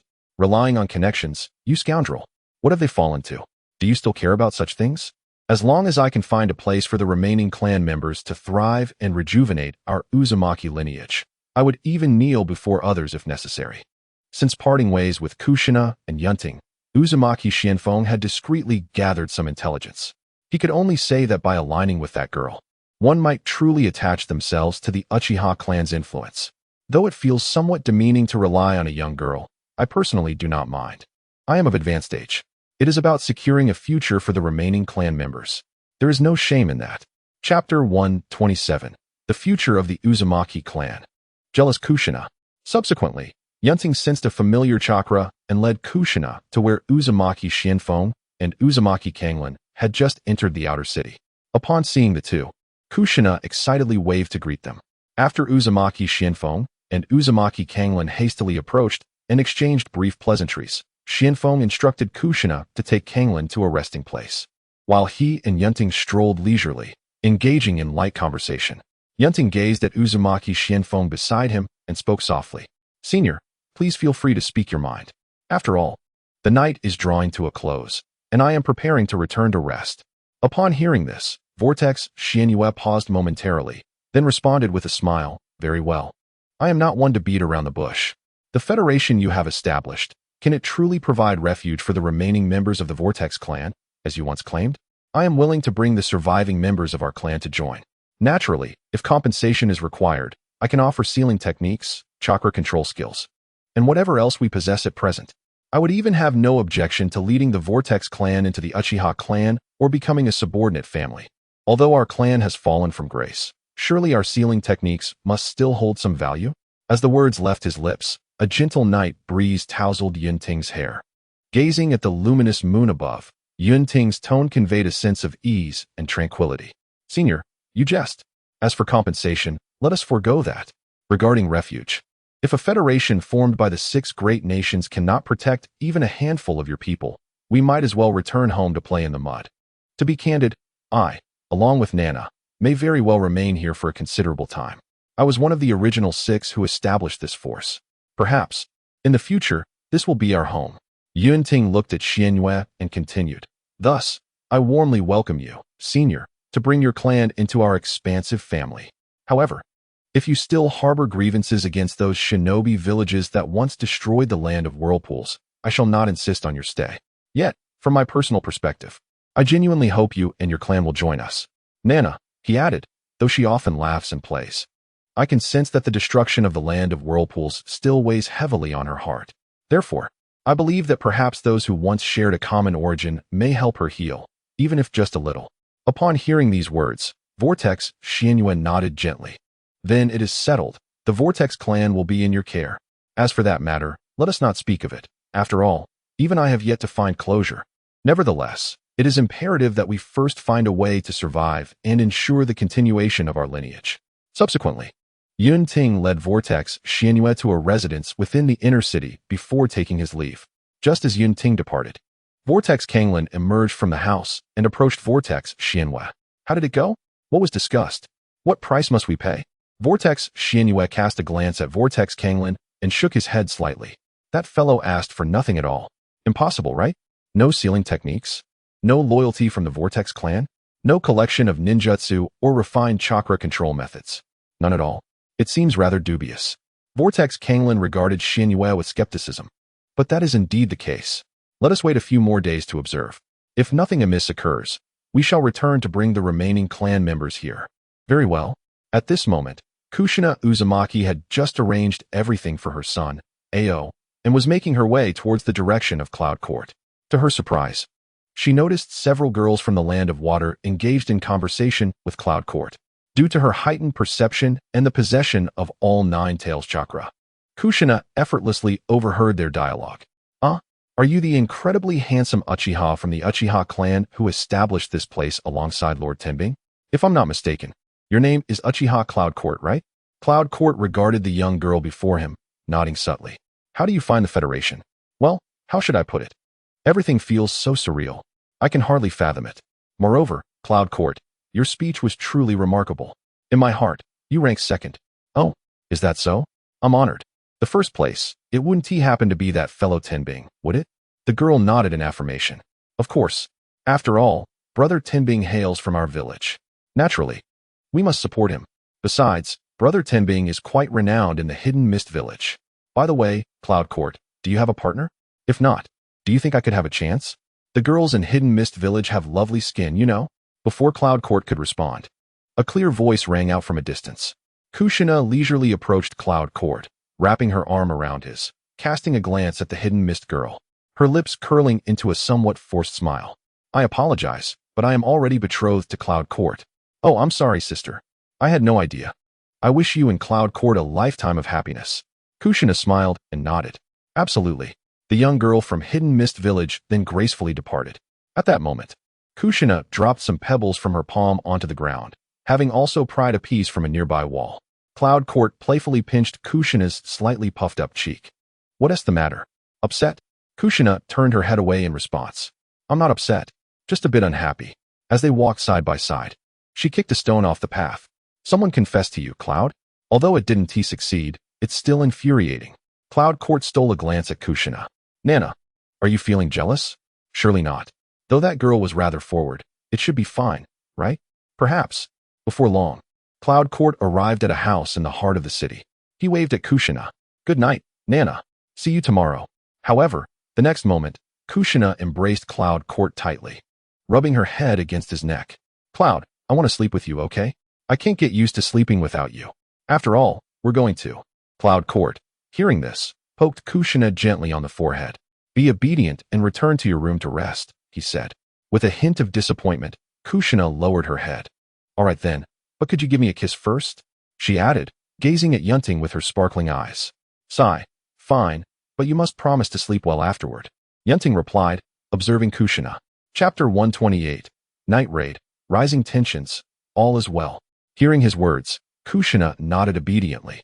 Yes, after the kiss, I will go to sleep properly. As Yun Ting reached to kiss her, Kushina unexpectedly tugged at his collar, pressing her lips against his. The sensation of her soft lips startled him, prompting him to instinctively push her away. Yun Ting glanced at Kushina, who was licking her lips, his ears slightly reddening, and quickly made his way to his room. Kushina watched him leave in silence, musing to herself. Ah, Yun Ting, you are too naive. It's common knowledge that a girl's words cannot be trusted. Besides, you pulled away before the kiss was even complete. I certainly won't return to sleep like a good girl. Later that night, a figure cautiously pushed open the door to Yun Ting's room, peeking inside to assess the situation. Target, Yun Ting. Visual assessment indicated the target was asleep. Kushina concentrated her chakra, treading silently. After quietly closing the door, she stealthily approached Yun Ting's bedside. The moonlight illuminated his profile, and she carefully climbed onto the bed, lying face to face with him. As Kushina leaned closer to his lips, just when it seemed she would succeed, Yun Ting abruptly opened his eyes, grasping her cheek. What are you doing here in the middle of the night? In response, Kushina wrapped her arms around him, burying her head against his chest. I can't sleep. Can we sleep together, Yun Ting? With a resigned nod, he replied, all right, but be still. Kushina tightened her embrace. Yes, I promise. As Yun Ting felt the warmth and smoothness of her presence, he couldn't help but look at the now peacefully breathing Kushina in his arms. This girl always acts this way during our travels. She stirs up trouble without consideration. What kind of girl sneaks into a boy's bed at night? Meanwhile, the 9 tails within Kushina lay half-lidded in a secluded space, murmuring, go ahead, spoil her. She isn't restless. She simply desires attention. I see everything clearly here. In a dimly lit underground chamber, an elderly man sat upon a cold stone chair, with a pipe-like structure extending behind him. On the surrounding branches, Numerous objects were tightly wrapped. At that moment, a humanoid being, entirely clad in white and adorned with a swirling mask, approached the elder. "Ah, Lord Madara, the investigation is complete," it exclaimed. "The Shinobi Federation, which was announced a few days ago, has indeed been established. The Uchiha Yun Ting, whom you once advised us to keep a close watch on, is one of its founders." The elder Madara slightly tugged at the corners of his parched lips, revealing a rare and subtle smile. "Oh, is that so? Enlighten me about this federation, would you? I am curious to see what these descendants are capable of achieving." Upon hearing this, White Zetsu extended a finger and began to elaborate. Firstly, the Shinobi Federation was jointly established by Uchiha Yun Ting, Kazekage, Magnet Release, Xianyan, Reikage, and Tianbing, according to what we have gathered. Secondly, its purpose appears to be the cessation of war. Thirdly, the Federation's influence within the Shinobi world is growing significantly, with numerous structures being erected. Fourthly, those 6 individuals are essentially ninjas who will wield absolute authority in their respective villages in the future. Uchiha Yun Ting possesses a Sharingan akin to yours, though their abilities remain unknown. The others are nearly perfect Jinchuriki, most of whom possess bloodline limits and are formidable in their own right. After listening to White Zetsu's account, Madara leaned his head back against the stone chair, his gaze fixed upon the rocky wall above. The Shinobi Federation, An intriguing concept, albeit rather naive. Yet, its intentions appear noble. I had not anticipated that during the years of Mai and Hashirama's absence, the Shinobi world would give rise to such talents. However, they are merely talents. You may be able to establish this power together now, but what lies ahead? Everyone faces the inevitability of death, and war will inevitably return. Only the stone tablet inscribed with the infinite Tsukuyomi of the Uchiha clan can truly purify this decaying Shinobi world. Where there are people, there will be discord. Where there is discord, there will be conflict. Conflict breeds death, death breeds hatred, and hatred begets revenge. The Avenger will also seek revenge. This is an inescapable vicious cycle. It would be better for all to be ensnared in the illusion of the infinite Tsukuyomi. Madara glanced at the slightly exuberant White Zetsu and gently waved his hand. "Go now, continue to gather information regarding this federation. If the opportunity arises, attempt to approach Uchiha Yun Ting." As the sun gradually ascended, a beam of sunlight softly streamed through the window into Yun Ting's chamber. At that moment, Yun Ting gazed at Kushina, who was sleeping soundly on his chest, and couldn't help but feel exasperated. "Kushina, I should never have trusted you. You really do look like you're in a deep slumber." Yun Ting gently patted Kushina's rear. Subsequently, she groggily opened her eyes. "Huh, what's wrong, Ian?" Yun Ting, looking at her charming face so close, replied slowly, "Once you're awake, please get off me." Upon hearing this, Kushina slowly sat up, directly positioning herself atop Yun Ting's abdomen. Her crimson hair cascaded somewhat chaotically over him, and several buttons of her nightgown had become undone. With a playful smile directed at Yun Ting, she teased, "Well, how does it feel, Yun? Are you utterly captivated?" As she spoke, she arched her petite chest, allowing Yun Ting a fleeting glimpse of the allure within. Suddenly, Kushina felt a sharp pain in her head. Upon regaining her senses, she realized that her nightgown had been neatly arranged by Yun Ting. Gazing at her, he couldn't help but exclaim, "I must say, you are a girl. Could you perhaps exhibit a bit of modesty?" In response, Kushina settled across from Yun Ting, reasoning, "After all, a Yun wouldn't do anything to me. And what use is modesty anyway? I am definitely taking the initiative." Chapter 129, The Federal Rapid Development, the first encounter with Madara. In just a few months, the Federation had burgeoned to a considerable scale. Within the inner city, it was not merely the Uzumaki clan. Numerous other families had also joined the ranks. The outer city gradually began to show signs of vitality, with streets bustling with pedestrians and merchants conducting business. Whether these individuals sought profit or refuge, Yun Ting felt indifferent. After all, what incentive did they have to be here if not for gain? Were they merely seeking to fill their bellies? At least they were temporarily staying, weren't they? During these past months, due to the overabundance of various precious foods cultivated by Xiao Lu and her companions, Yun Ting found himself compelled to sell some of the surplus. The influx of these goods attracted considerable attention to the Federation. There was no denying that the fishing space before him had an undeniable correlation to his own strength. Generally speaking, the stronger one was, the greater the territory one could expand. The Uchiha clan seemed to transform daily, akin to Yun Ting experiencing a metamorphosis each passing day. Furthermore, it appeared that Xiao Lu and her kin had also expanded their numbers, resulting in an ever-increasing yield. As for whether Xiao Lu and her companions required sustenance, please, how much could these little creatures possibly consume? Despite the abundance of food, these benevolent beings exhibited no tendency towards wastefulness. Perched on the edge of a towering structure in the heart of the Federation city, Yun Ting gazed at the densely packed yet orderly houses in the distance. Though the houses were not of his own construction, nor was the Federation under his management, a sense of pride welled within him. However, he couldn't shake the feeling that White Zetsu had been observing for quite some time now. Was it monitoring the Federation, or did it harbor some other ulterior motive? At that moment, a youth with a disheveled hairstyle and pale blue eyes appeared beside him. Feng Yu quietly settled next to Yun Ting, his gaze calmly fixed ahead. After a prolonged silence, Feng Yu's voice broke the stillness. I must ask, boss, are you truly allowing those little pests outside to just stare at us like this? Yun Ting slowly rose to his feet, gazing down at the street below. As you mentioned, merely a few insignificant insects. The big fish, however, have yet to be hooked.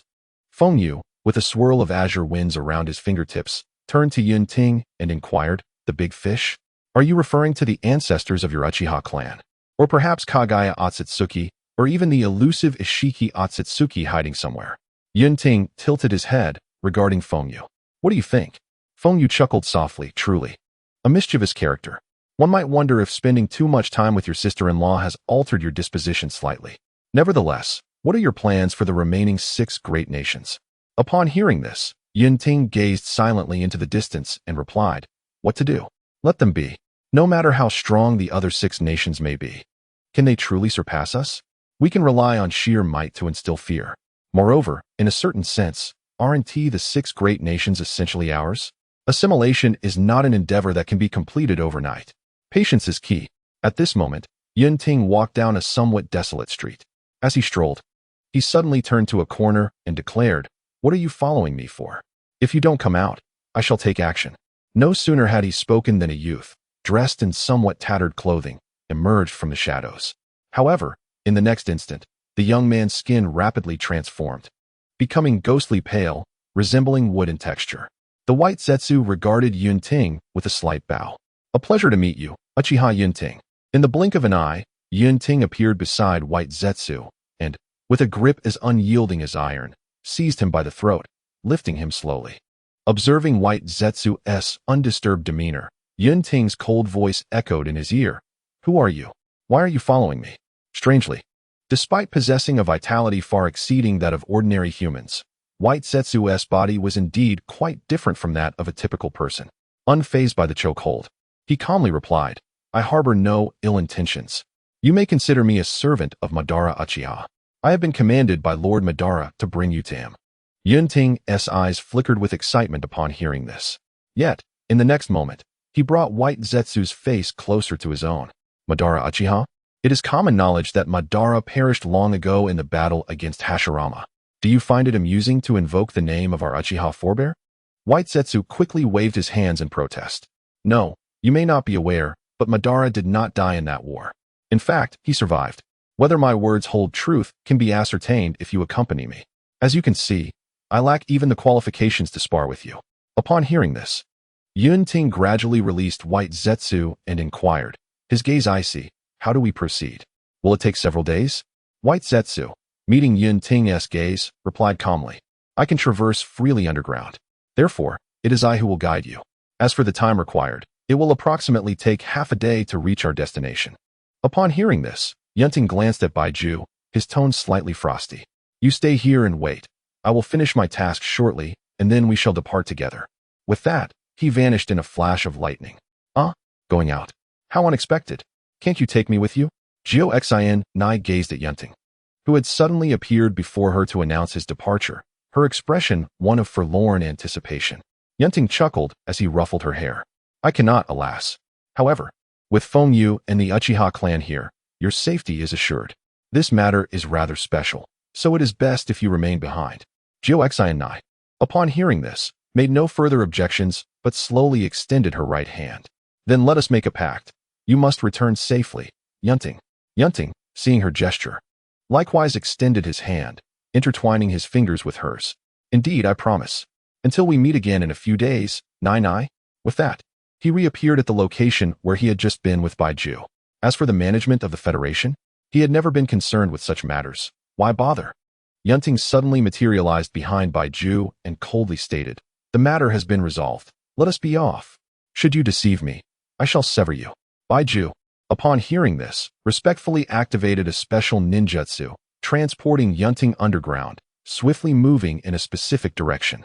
Truly, the descendant of Madara is remarkable, almost as if he were carved from the same mold. That was a close call. I felt I nearly met my end. Chapter 130, Madara and Yun Ting.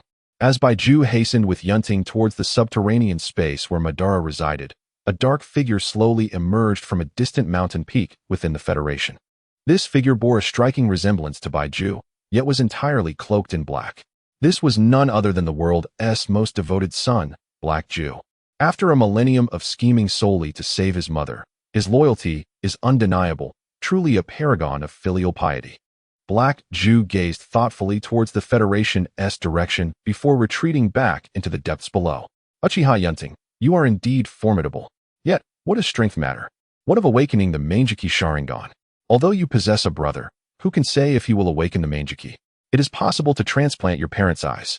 However, how will you contend with the reincarnation of Indra, who has already awakened the Rinnegan? Even if Madara's Rinnegan is no longer in his possession and his body has grown frail, who could possibly stand against this transcendent entity of the ninja world?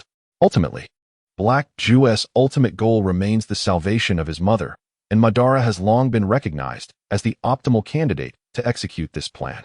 Black Jew acknowledges that Uchiha Yun Ting is indeed powerful, with remarkable talent. However, throughout the centuries, he has encountered countless strong individuals. This era has indeed birthed many prodigies capable of rivaling the likes of Hashirama and Madara from the Warring States period. Yet, much like the current Hyuga clan, even the most pure-blooded member of the Hyuga clan pales in comparison to their mother. Similarly, no matter how gifted a ninja may be within the shinobi world, can they truly rival the reincarnated chakras of Indra and Ashura? Can they stand against one born of the Tsutsuki lineage? In the presence of a liberated mother, anyone shall crumble effortlessly. This was the thought that consumed Kurizetsu. After infiltrating the depths of the earth, he coiled silently within, created by his mother. It was his duty to rescue her. Soon, mother, await my arrival. At that moment, I shall no longer be alone. Meanwhile, within Madara's stronghold, a white Zetsu emerged from the ground and approached Madara respectfully. My lord Madara, we have established contact with Uchiha Yun Ting. Do you wish to conceal your true form? Given your current condition, it would be prudent should that individual harbor ill intentions. I do not imply that you are incapable, but better safe than sorry. Your clan's members have been left trembling in fear of you. Upon hearing this, Madara slowly lifted his head, a hint of a smile appearing on his aged face, his eyes transforming into the pattern of the Sharingan. Indeed, it was the Manjiki Sharingan. Although Madara's original eternal Manjiki Sharingan had successfully transformed into the Rinnegan, now bestowed upon the young scion of the Uzumaki clan, the transplanted three-tomo Sharingan he had brought from his clan had, over time, also evolved into the Manjiki Sharingan. Observing the white Zetsu before him, Madara gently raised his hand. No matter, I am not so feeble as to require a false form to greet my own kin. Besides, I have long wished to meet this exceptional clan member of mine. At that moment, despite the fact that Uchiha Madara, seated upon his stone chair, felt the weight of age upon him, with his slightly disheveled, thinning hair and somewhat shabby attire, he remained, undeniably, Uchiha Madara of the Uchiha clan. After dismissing the white Zetsu with a wave of his hand, he sat in silence, patiently awaiting Yun Ting's arrival. Memories of his brothers and father surfaced unbidden in his mind. Not only Izuna, but also his other brothers. From a young age, he had known loss, even when he was nearly invincible within the shinobi realm. Yet, in the end, his father passed away, and his brothers followed suit. Ultimately, he became the leader of the Uchiha clan, with the exceptionally gifted Izuna becoming his right-hand man. He had sworn to protect his last remaining brother. He should have been resolute in confining Izuna for his safety. Yet, in the end, he lost even that which he cherished most in that war. Leading the Uchiha clan was the charge entrusted to him by Izuna before his demise. But alas, I am truly sorry, Izuna, for I have broken my promise. On that day, My elder brother was unable to persuade our kin to depart alongside him. In truth, he had the opportunity to lead a portion of our clan away, for at that time, his standing within the Uchiha clan was exceedingly high. Even if those individuals were reluctant, they would have chosen to follow him. Yet, he chose not to do so. He departed alone. This was because he himself was uncertain of his chances of success. Unlike you, he could not manage the Uchiha clan with such meticulousness. The path he chose was destined to be long and fraught with uncertainty. At that moment, the prospect of peace lay before our kin. He felt neither compelled nor obligated to lead them down a path of no return. However, it is indeed fortuitous. Izuna, do you know? A prodigy has emerged from the Uchiha clan, one who can rival, and perhaps even surpass, the talents of our time during the Warring States period. Although I, as a failed elder brother, could not fulfill your last wishes, the Uchiha clan is flourishing now. As Madara reminisced about the past, Yun Ting was drawing ever closer to his position. Just as Yun Ting was about to arrive, a white figure gradually emerged, addressing the seated and contemplative Madara. Lord Madara, Uchiha Yun Ting is about to arrive. As soon as those words were spoken, Madara opened his slightly sharp eyes. Yes, understood. You may leave.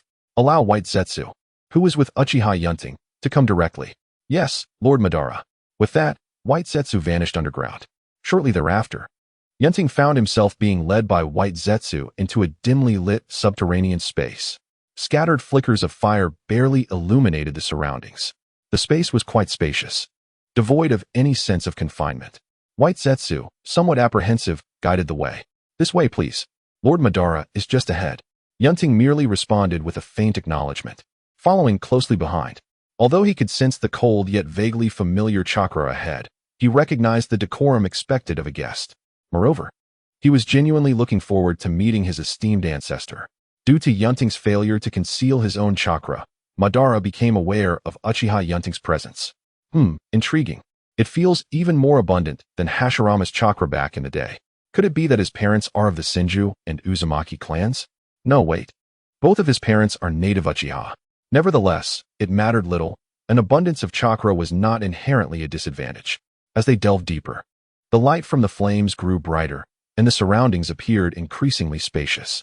After a series of turns, Yun Ting finally stood before Uchiha Madara. Well, how should I put it? His appearance diverged from the image I had anticipated. However, one must consider that age has taken its toll. After bringing Yun Ting here, White Zetsu swiftly vanished underground. At that moment, Yun Ting gazed intently at the nearby Uchiha Madara, his eyes narrowing slightly. He then formed hand seals with a single hand, and in an instant, a surge of lightning erupted from his right hand. With a flick of his finger, several lightning spears, radiating electric energy, coalesced around him. Lightning release, Chidori sharp spear. Almost instantaneously, the concealed White Zetsu emerged to shield Uchiha Madara. Observing the dozen or so White Zetsu in front of Madara, Yun Ting's lips curled into a smirk. Quite a few little creatures here. Yet ultimately, they are of no consequence. Uchiha Madara slowly rose to his feet and regarded Yun Ting, saying, So, since you chose to follow me here, are you not inclined to engage in a conversation before resorting to violence? Just as he finished speaking, the Chidori sharp spears were unleashed. However, Madara showed no inclination to evade. A few lightning spears pierced past Madara, plunging fiercely into the ground, creating several narrow and deep craters. Following Madara's gesture, Yun Ting took a seat on a stone chair beside him. Gazing at Uchiha Madara across from him and the wary White Zetsu behind him, who had been dismissed by Madara, Yun Ting spoke nonchalantly. You are Uchiha Madara? The Shura of the ninja world.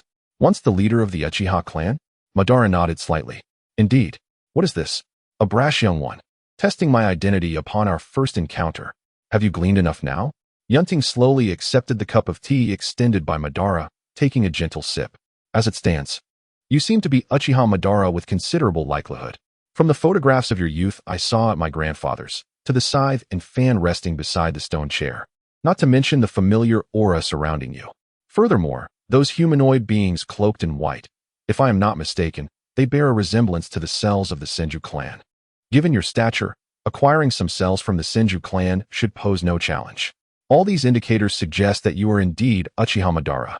As for the earlier test, a person incapable of effortlessly countering a single lightning release technique could hardly be one of the two strongest individuals once heralded in the ninja world, could they?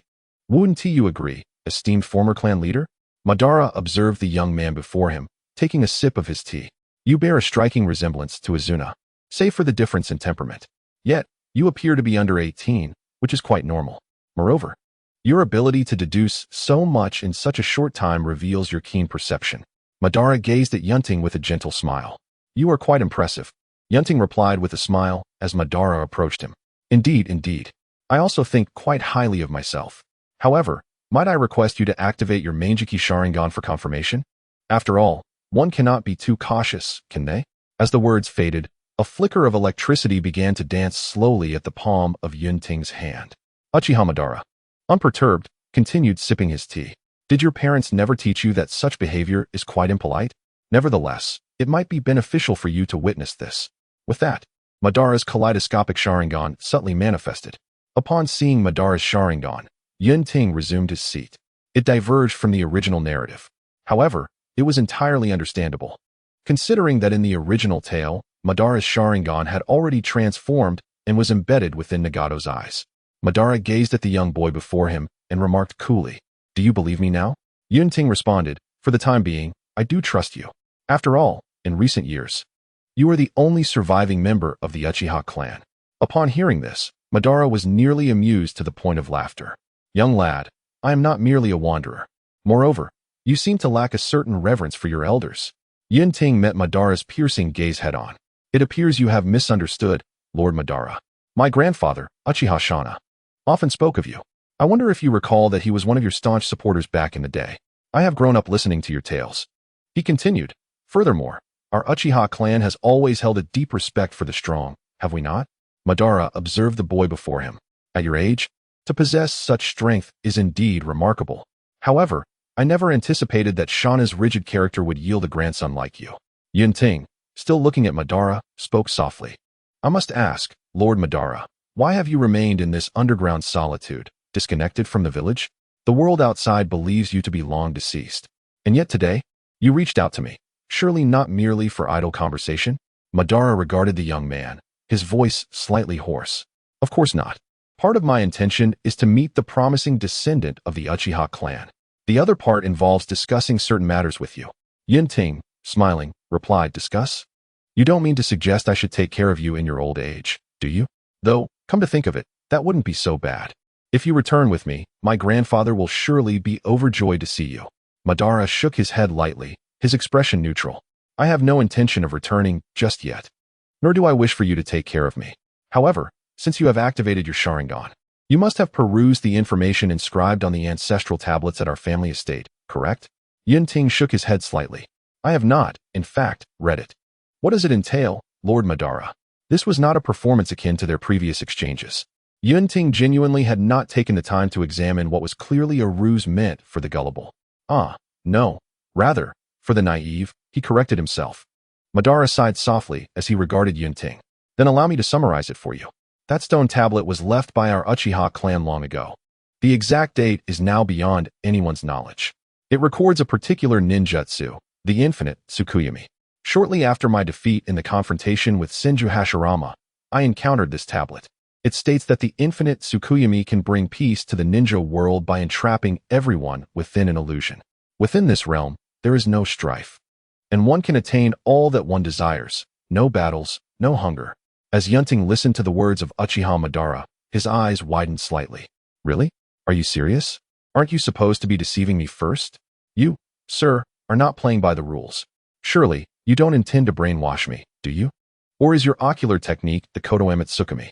That doesn't seem likely." Chapter 132, The Agreement. Yun Ting simply absorbed Madara's thoughts. After a moment, he locked eyes with Madara. "So, what you are suggesting, Lord Madara, is that the peace of the ninja world entails confining everyone within an illusion, allowing them to live their lives blissfully." Hearing the apparent disdain in Yun Ting's tone, Uchiha Madara quietly acknowledged him with a hum. "What? Do you have any objections?" Yun Ting replied, looking at Uchiha Madara with a calm demeanor. "I must say, Lord Madara, in my view, your approach serves no purpose. Indeed, while this method might allow everyone to pass away in their joyful lives, what then? Humanity would face extinction. Throughout history, whether in war or peace, it has merely been humanity's yearning for a better existence. Those who aspire for the well-being of their people will inevitably seek to seize the resources of others. Much like you and Senju Hashirama once did. You both yearned for peace and thus established Konoha. Humans are complex beings. While Lord Madara may believe that his method can end warfare, do you not find it rather extreme? Once humanity vanishes, does peace still hold any significance? As Yun Ting spoke, he took a gentle sip of tea. Peace cannot be achieved solely through such means. Moreover, peace must be established on the conditions of human existence, must it not? Can a peace devoid of humanity still be called peace? Upon hearing this, Uchiha Madara turned to Yun Ting and said, "Oh, since you deem my method ineffective, how do you believe the federation you and your friends have established can bring peace to the ninja world?"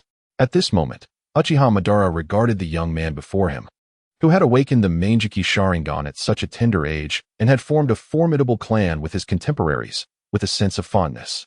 However, he remained aware of the naivete inherent in such an approach. Ultimately, a power constructed in this manner would encounter division. Even he and Hashirama, who jointly founded Konoha, had ultimately parted ways, leading to a betrayal that struck him deeply. Hearing this, Yun Ting gazed at Uchiha Madara and remarked, "I firmly believe that time will reveal the truth. Therefore, Lord Madara, would you consider observing the future of the ninja world before reaching a conclusion?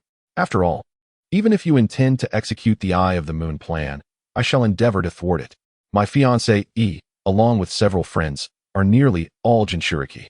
Uchiha Madara looked at Yun Ting, his eyes reflecting a complex array of emotions. Indeed, it would not be unacceptable to witness the future of the Federation. Moreover, the implementation of the Eye of the Moon plan is not yet timely. That child from the Uzumaki clan is likely just beginning to adapt to his Rinnegan. To manage it even marginally is quite commendable. Therefore, even if I were to sever ties with them now, I lack the capability to execute the Eye of the Moon plan. Nagato is currently incapable of utilizing the Rinnegan's innate powers. I cannot return to my prime. Am I to rely on this frail body to compete with these young men?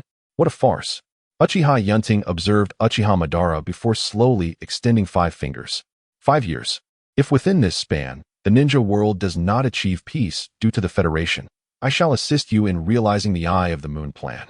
However, while extracting the tailed beast chakra from their bodies, I will ensure to leave a portion behind, allowing those from whom the majority of the tailed beast chakra is drawn to survive, albeit barely. Conversely, how about you join our Federation, Lord Madara? Upon hearing this, Uchiha Madara nodded faintly. Very well, I can accept this. However, I must warn you, my old bones possess little combat strength. Chapter 133, The Past of Lord Madara. Temporary residence in the Federation. Poor Kurizetsu remains oblivious. For Madara, the reincarnation of Indra's chakra has gradually diverged from the original design envisioned by Kurizetsu. The mere flutter of a butterfly's wings can incite a tempest. And Yun Ting, far from being a simple butterfly, possesses the potential to alter the very fate of the entire ninja world with a single thought. As Yun Ting regarded the seemingly frail and ordinary elder that was Uchiha Madara, he pondered deeply. Perhaps the establishment of the Federation has bestowed upon Madara an alternative choice? After all, in the original tale, the 5 great nations in the Land of Rain had likely only just concluded their conflicts, still recovering from the aftermath. Shortly after the Second Great Ninja War, the Third Great Ninja War would soon follow, a conflict that would similarly mark the rise of Konoha's Minato and Uchiha Shisui. However, it seems unlikely that the Third Great Ninja War will occur. Everything is presently under control. Obito is unlikely to attract attention now, especially since Madara seems to focus on him quite significantly, having brought him along. Moreover, the words exchanged with Madara were surprisingly unexpected. Given this situation, I can conceive several possibilities. 1. Madara's mind was rendered foolish by Hashirama's prowess, or after the transplantation of Hashirama's cells, his mind became wooden. 2. Madara's Manjiki Sharingan harbors a mind-altering ocular technique far superior to any known Jinjutsu. The third point is that Madara has diverged from the original character in the narrative. Currently, it seems that this third possibility holds more weight. As for the others in the Fourth Great Ninja War, one can only assume that Kabuto is still joyfully residing in the orphanage. Following Danzo's demise, perhaps Kabuto will evolve into a kind and exceptional individual. As for Obito, it is likely that he will become a benevolent member of the Uchiha clan. It appears that awakening the Manjiki Sharingan will become increasingly elusive, let alone the Kamui variant. From the perspective of Yun Ting, Obito's talents are decent. He can reach the average level of his peers within the Uchiha clan. However, when compared to prodigies like Itachi and Minato, who have formidable lineage and resources devoted to their training, he falls significantly short. Nevertheless, the future remains uncertain, and pondering excessively proves futile. Regarding Madara, he seems to be in decent shape. As for Kaguya, she poses a minor issue. Her strength is rather lackluster. I indeed have intentions of releasing her, for the Otsutsuki clan is shrouded in mystery. I might glean some valuable information from her. As for Otsutsuki Kinshiki, it would be best to eliminate him. If Kaguya could potentially assist me in dealing with the rest of her clan, Kinshiki stands no chance whatsoever. If one must assign blame, it would be for not seeking a more suitable place to plant roots. Uchiha Yun Ting gazed at Madara beside him and slowly extended his right hand. Lord Madara, would you mind relocating to a more serene place for your retirement? Moreover, our federation possesses remarkable talent who could greatly aid your experiments. After all, I see ample signs of experimentation in your abode.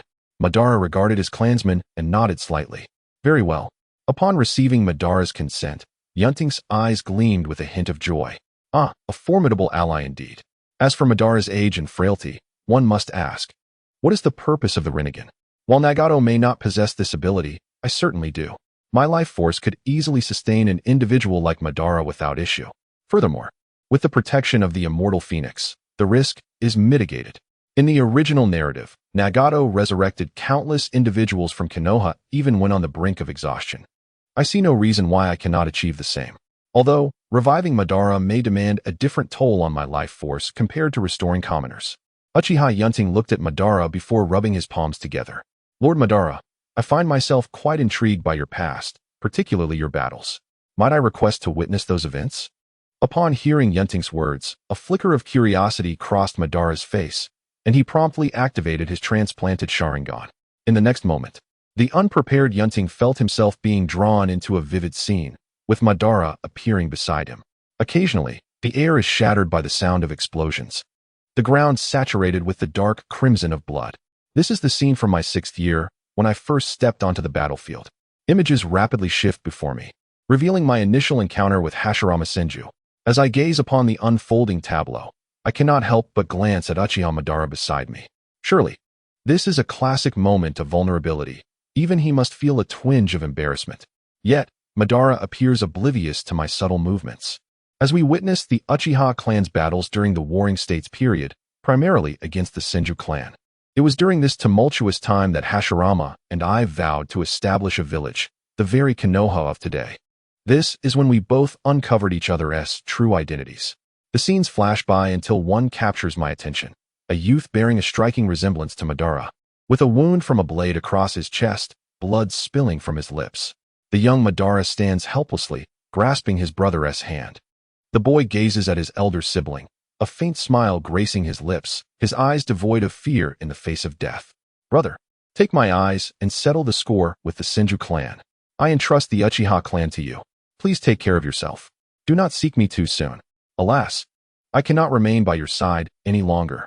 Before he can finish, Izuna's eyes close, his heart ceasing to beat, the light in his gaze extinguished, and his breath stilled. This is death. In the moment it arrives, everything appears exceedingly fragile. Yet, Madara merely watches his brother in silence, neither weeping nor expressing rage, embodying an eerie calm. Only the veins bulging from his hands betray the fury boiling within him. I do not have only one brother, he reflects. But Izuna was the one I spent the most time with, the one with whom I shared the deepest bond. Thus, I harbor a profound hatred for the Senju clan. Yet in the end, I was defeated. With Izuna's eyes, I was vanquished. Yet Hashirama chose not to kill me. Instead, he proposed that we jointly establish Konoha. I was acutely aware that the Uchiha clan had been defeated.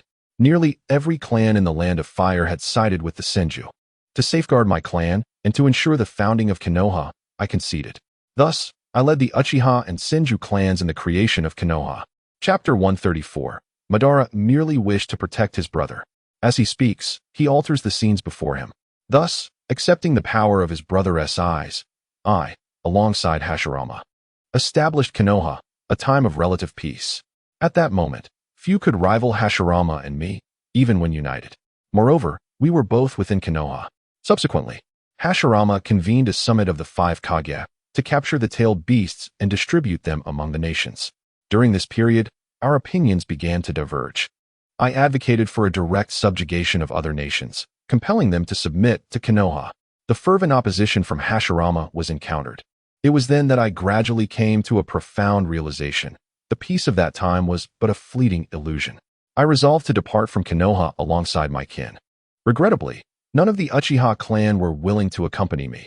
They had succumbed to that deceptive tranquility. You are likely already aware of the subsequent events. Upon my return, I engaged in a fierce battle with Hashirama, driven by the desire to obtain a fragment of his flesh and to settle our long-standing conflict. I returned with the 9 tails, hoping to compensate for the deficiencies in my chakra. Alas, I was ultimately defeated, though one might argue that I emerged victorious in a different sense. I succeeded in acquiring a piece of Hashirama's flesh, which I have since been studying here. The essence of Hashirama's flesh is indeed remarkable. However, I shall refrain from disclosing further details for now. Initially, I had anticipated that the Uchiha clan would gradually fade into obscurity, yet numerous unforeseen variables have arisen. First, there was you, followed by a growing number of Uchiha prodigies awakening their Manjiki Sharingan. As Madara spoke, he dispelled the Jinjutsu cast by the Sharingan. Uchiha Yun Ting, upon hearing this, regarded Madara with a calm demeanor and remarked, "The primary reason most of us have awakened the Manjiki Sharingan is that we have discovered certain unique fruits. These fruits enhance a ninja's chakra as well as their mental fortitude. For the members of the Uchiha clan who have long been bound to the 3-Tomo Sharingan, they indeed facilitate the awakening of the Manjiki Sharingan. Nevertheless, I must inquire, why does Lord Madara choose to reveal so much to me? I merely wish to glimpse the battles once fought by the Uchiha clan." Madara, momentarily taken aback, responded, "Who can say? Much like you have shared the secret of your fruits with me, though I have deduced most of it from the information provided by White Zetsu. Perhaps it is because I see a reflection of my brother and myself in you. Perhaps I perceive an alternative path through you. Or perhaps," he chuckled lightly, "you mentioned that your organization would bring peace to the ninja world? Then prove it to me." As he spoke, Madara instinctively extended a hand, only to halt midway. Upon regaining his composure and contemplating retracting it, he felt a familiar yet strange sensation in his palm. He regarded Yun Ting with curiosity before withdrawing his hand.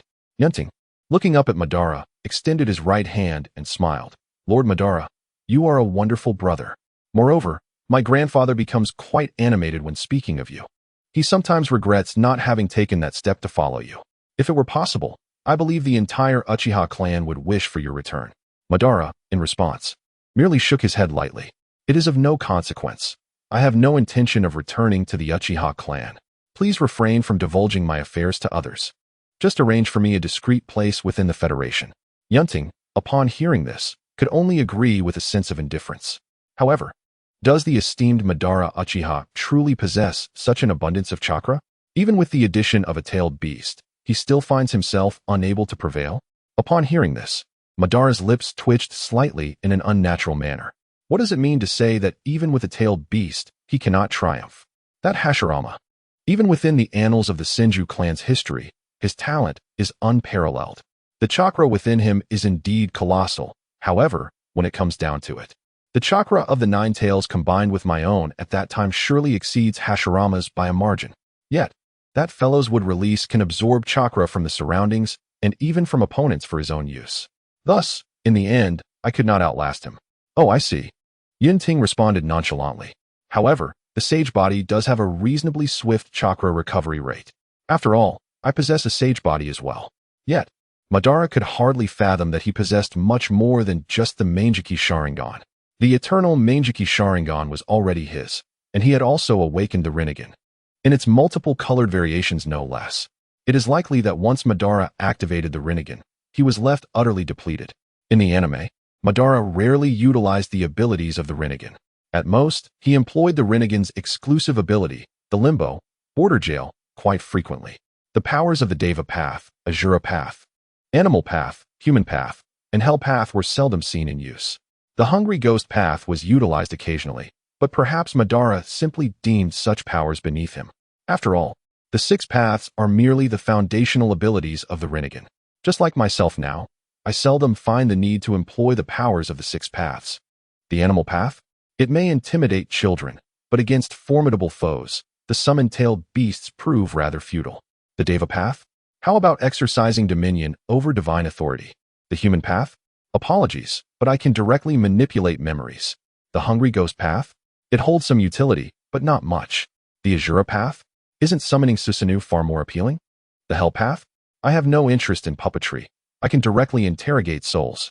However, though foundational, it likely only proves effective against someone of Uchiha Madara's caliber, or perhaps Yun Ting's as well.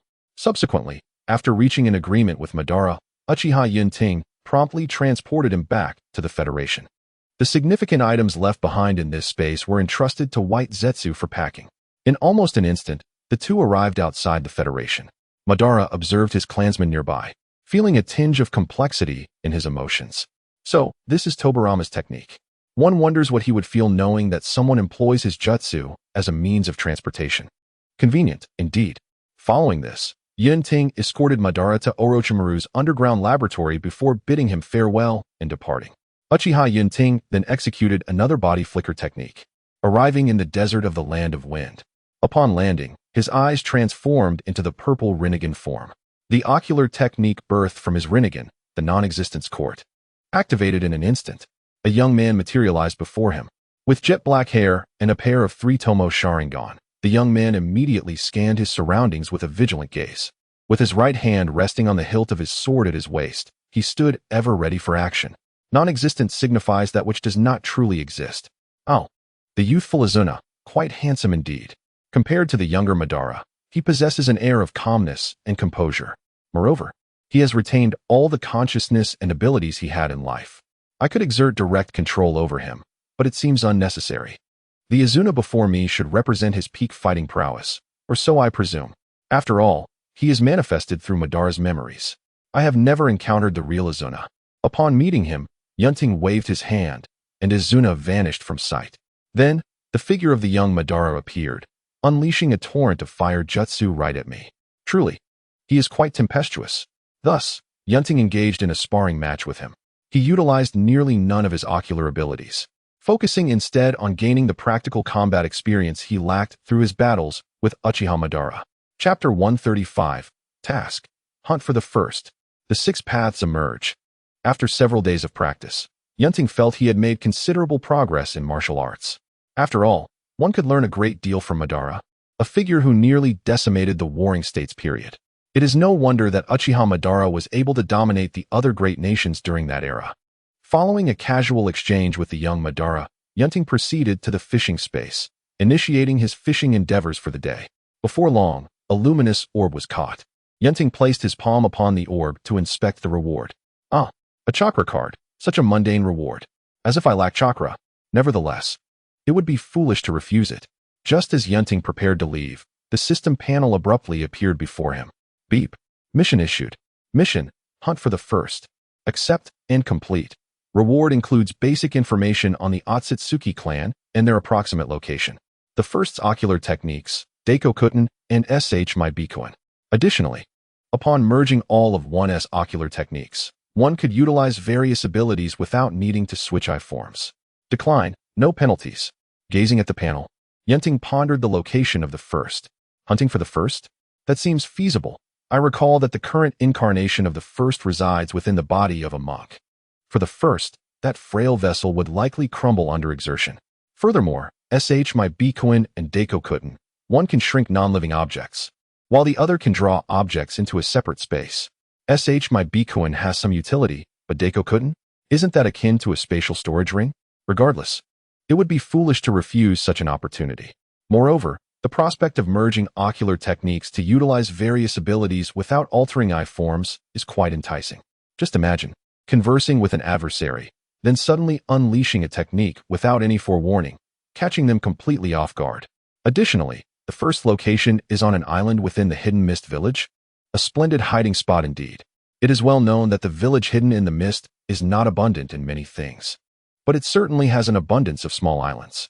However, who would dare to confine the illustrious Tsutsuki to such a diminutive isle? Fear not, I shall procure a more suitable location for you. With this thought, Yun Ting emerged from the fishing space. Subsequently, a spatial rift materialized beside him. Yun Ting stepped through the rift, and found himself on an island measuring roughly 500 meters in diameter. Observing the system's display of a designated location underground, a faint smile graced his lips. Soon after, Yun Ting's figure gradually vanished, giving way to 6 silhouettes adorned with the purple rinnegan. Each figure bore black rods, forged from chakra. Notably, among these 6, there were no females. After all, the materials were derived from human corpses. Utilizing a girl's body would undoubtedly lead to certain complications, which those in the know would understand. To err on the side of caution, it was prudent to let the 6 puppets play with the Ishiki for the time being, as Yun Ting had yet to put his creation to practical use. With Yun Ting's formidable perception, he confirmed the hidden location of Ishiki. The animal path was the first to form hand seals. As a dense white mist enveloped the area, grotesque beasts were summoned forth. The puppets of the animal path, hell path, and human path directly entered the maw of a colossal chameleon, while gigantic crabs and massive sea creatures lurked around the island, poised for action. Enormous birds circled above, perpetually soaring.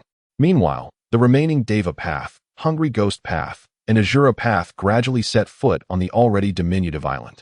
At that moment, deep within the earth, Ishiki abruptly opened his eyes.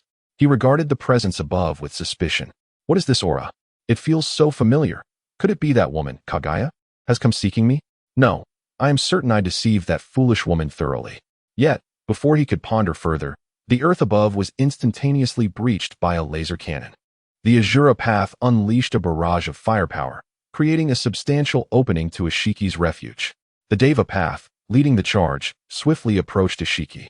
Ishiki gazed at the 3 sudden apparitions before him, momentarily perplexed.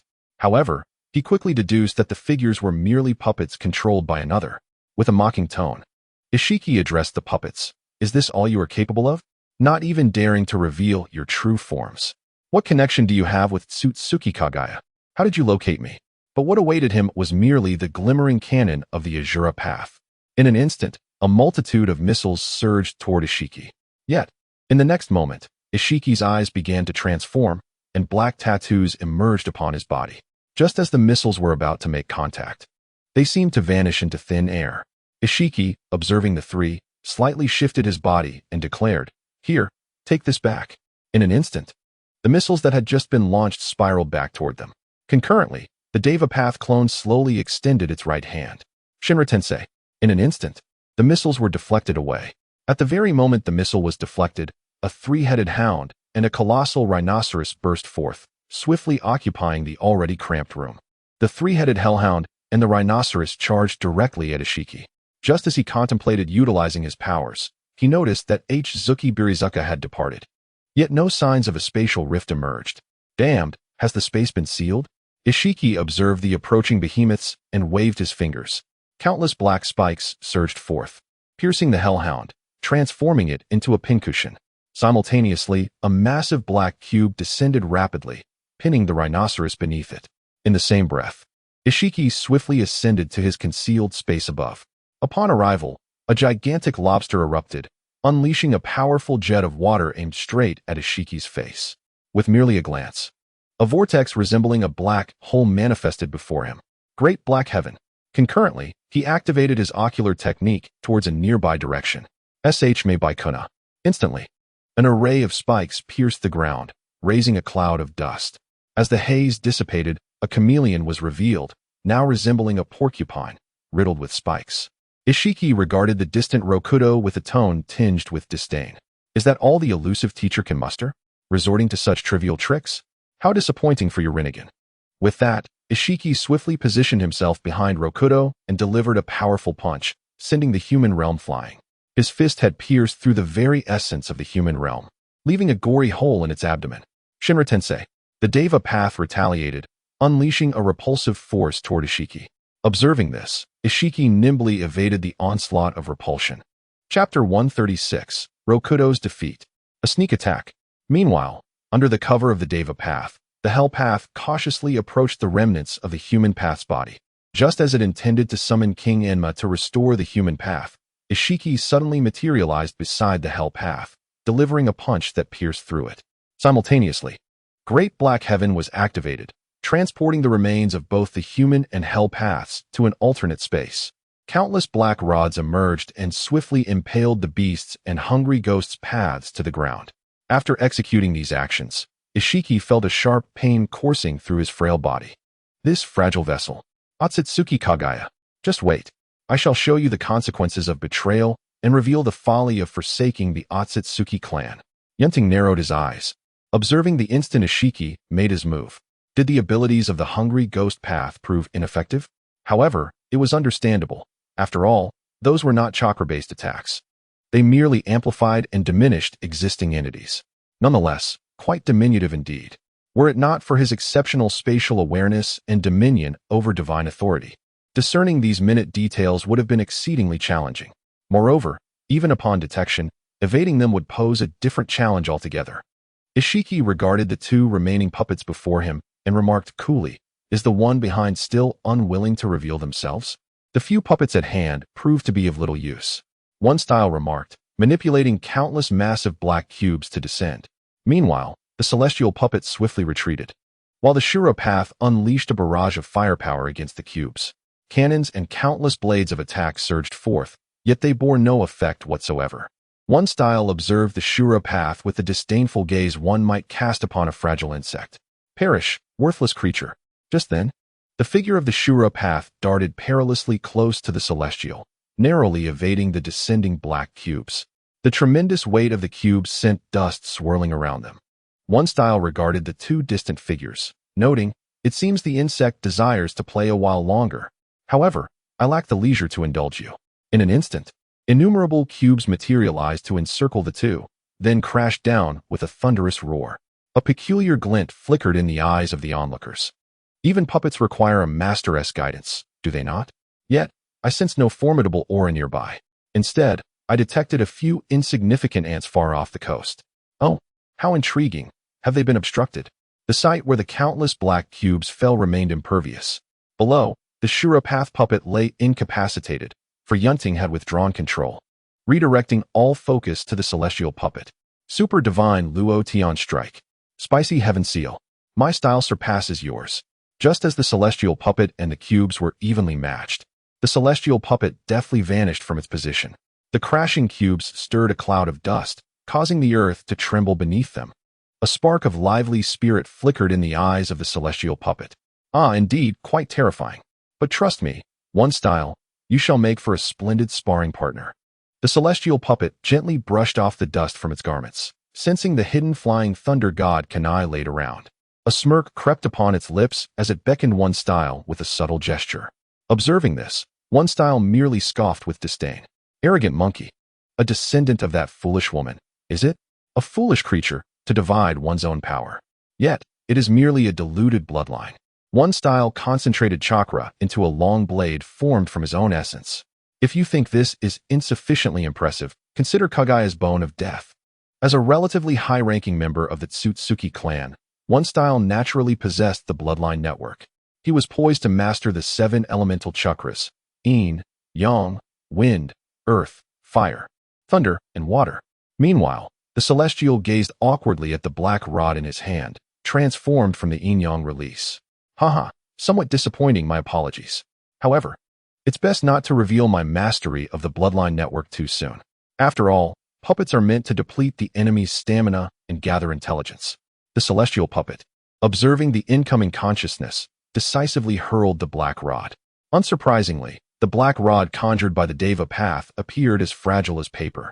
The disparity between yin-yang ninjutsu and the bloodline network might be even greater than that between an ordinary ninja and one endowed with a unique bloodline limit.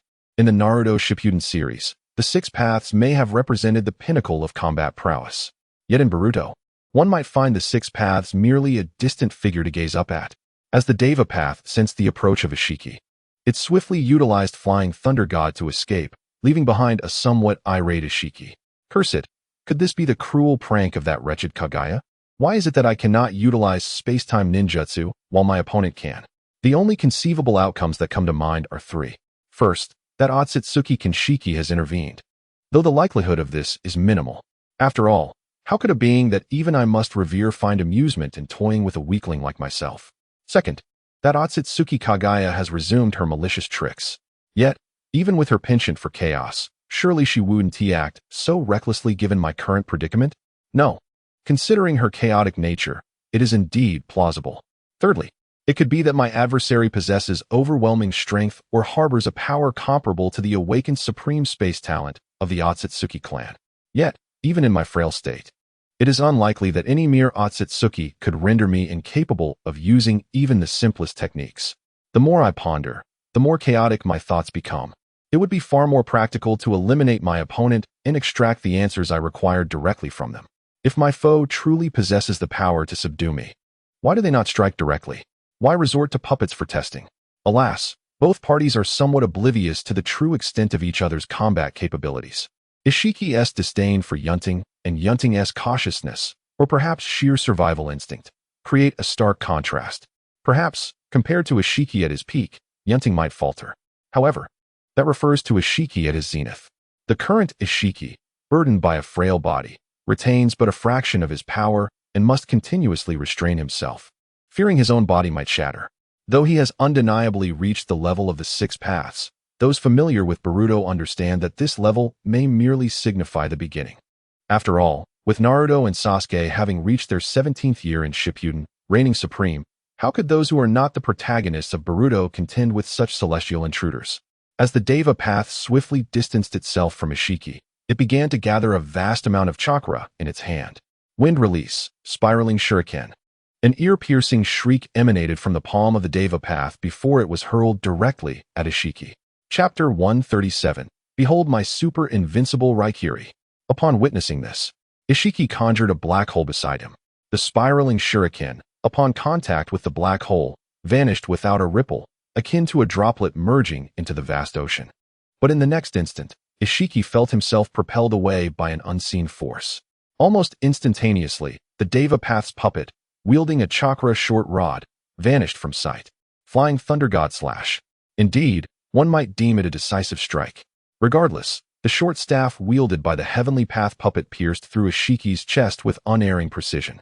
In that very moment of impact, four ebony chains ensnared him tightly. These chains bore the sealing techniques of the Vortex clan, bestowed upon him by Nana. Meanwhile, concealed within a peculiar space, Yun Ting felt a flicker of lightning spark in his right hand. However, he ultimately restrained himself, merely manipulating the Heavenly Path puppet to coalesce a spiraling sphere in its grasp, infusing it with the properties of lightning chakra. Though it appeared rather unremarkable and lacked the grandeur of the wind release, Raisin Shuriken, it was only adorned with faint arcs of electricity, showcasing the infusion of lightning chakra into this ninjutsu. In the next heartbeat, the Heavenly Path puppet launched the attack. Ishiki, feeling the sudden onslaught and the acrid scent of singed flesh emanating from his skin, cursed internally. How could he have been cornered to this extent by a descendant of Kagaya and a mere native? Yet, perhaps the one lurking in the shadows could serve as another worthy vessel. Though the process might prove convoluted, hastily exchanging vessels was hardly a sagacious decision. Nonetheless, enduring quietly was never his style. He had retreated to this desolate place, only to be discovered. If he did not confront his opponent today, would he be plagued by their presence indefinitely? With that thought, Ishiki summoned power that transcended the limits of his current form. He did not need to maintain this state for long. Just an instant would suffice. In that fleeting moment, he shattered the chains binding him. His right hand shot forth, crushing the lightning-infused spiraling sphere before vanishing from sight, leaving only an afterimage. This was not the effect of space-time ninjutsu, but rather a testament to the sheer might of his physical prowess. Indeed, it was the manifestation of Ishiki's absolute strength. As his current body was hardly formidable in his eyes, the Heavenly Path sought to escape using the Flying Thunder God technique, but in an instant, Ishiki had seized its throat. Although he maintained this peak state for but a moment, fissures appeared upon his body. Yet, in that fleeting instant, he severed the chains, employing the technique of SH-10 to obliterate all nearby Flying Thunder God Kanai, firmly grasping the Heavenly Path puppet in his palm. Gazing at the puppet, he spoke with an air of indifference. Will your true self not emerge? Are you a coward? The Heavenly Path puppet merely allowed Ishiki to clutch its neck, its Rinnegan eyes observing him with a placid demeanor. Otsutsuki Ishiki, how does it feel to exist in desperation? Is the sensation of being gravely wounded to your liking? TSK. How utterly pitiable. At these words, Ishiki's pupils widened slightly, and he instinctively tightened his grip on the Heavenly Path puppet. Who are you, truly? A newly emerged Otsutsuki powerhouse within your clan? Could it be the remnants left by that woman, Kagaya Tsutsuki? The Heavenly Path puppet gazed at Ishiki, slowly raising its middle finger with a faint smile, saying, "Heh, guess what?" At these words, Ishiki felt an inexplicable surge of anger. Just as he prepared to strangle the puppet, he suddenly felt a piercing sensation in his heart. A hand, radiating with dark lightning, had directly penetrated his chest. The horrifying lightning was voraciously eroding his body, and blood continuously gushed from Ishiki's mouth. Yun Ting slowly withdrew his hand, observing the crimson stains on his palm, a smirk curling at the corners of his mouth. It seems that even Tsutsuki can be wounded. Their blood is red as well. It is not so easy to provoke you, Ishiki. One must remember that the previous Urashiki was quite easy to handle. Having endured Yun Ting's strike, Ishiki found himself incapable of inscribing another wedge. The recent blow had undoubtedly severed his bloodline network, and it was not merely the bloodline network. It also contained powers akin to space manipulation. In that fleeting moment of anger, he felt he had not lost unjustly, yet he was unaware that his opponent was. As Ishiki attempted to turn over with great difficulty, he suddenly felt a foot pinning him down. In the next instant, he sensed his eyes being obliterated. Yun Ting, with his flowing silver hair and crimson eternal kaleidoscope eyes, coldly regarded Ishiki beneath his feet. Can he truly survive? That recent lightning strike, though appearing as a mere black bolt, had been infused with the bloodline network, divine might, natural chakra, and the enhancement of the third phase of the heavenly seal. It could be described as his most formidable attack at this stage. However, the commotion it caused was not as grand as that of the tailed beast bomb, though the energy contained was undoubtedly comparable. Under similar energy conditions, one attack could cause widespread destruction while the other inflicted damage on an individual. It is common knowledge which would be more devastating to a single target. Observing Ishiki still struggling beneath him, Yun Ting swiftly conjured a chakra spear formed from the bloodline network.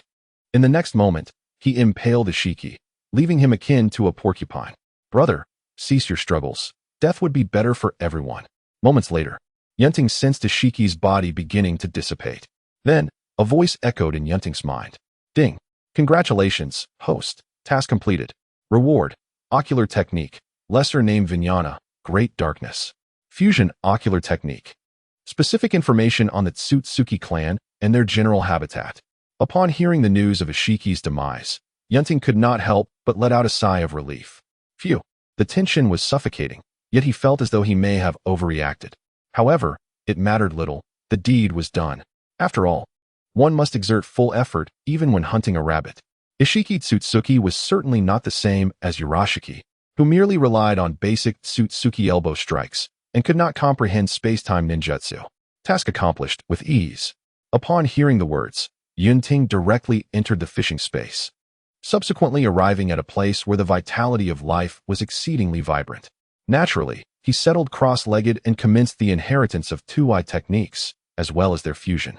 In that fleeting moment of amalgamation, Yun Ting felt a warm sensation enveloping his eyes, akin to a multitude of gentle currents flowing through. These warm streams continually nourished his vision.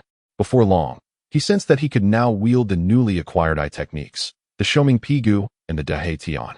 Yet, the warm currents showed no sign of abating. The heat around his eyes persisted, continuously transforming them. After a considerable duration, once the warmth began to dissipate, Yun Ting slowly opened his eyes. He surveyed his surroundings and gradually rose to his feet. His dynamic vision had noticeably improved, though in truth, it was merely a trivial enhancement. Chapter 138, Fragments of Memory, Astonishment. As Yun Ting beheld the method engraved in his mind for the resurrection, he couldn't help but purse his lips. Alas, it appeared rather impressive, capable of complete revival, yet laden with excessive restrictions. Otherwise, the technique would have been wholly resurrected long ago. The stronger the power, the greater the requirements for the body necessary for revival. The dilemma lay in the fact that once one had perished, how could one promptly locate a statue that met these stringent criteria? It paled in comparison to the mere feather of his immortal phoenix protection. Regarding the information about the Tsutsuki clan and the fragmented memories of the technique, he could only hope to glean some useful insights.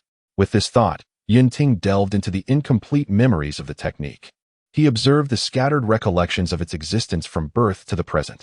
The technique was born on Tsutsuki Star, a celestial body where the majority of the Tsutsuki clan resided. In its memories, it was depicted as a domain crafted by the Tsutsuki deity, utilizing countless planets to form a realm suitable for the clan's existence. Both of its parents belonged to the Tsutsuki clan, endowing the technique with a lineage of relatively pure Tsutsuki blood. According to its memories, the technique's power was average among the clan. Besides the Tsutsuki deity, there were 6 other formidable individuals.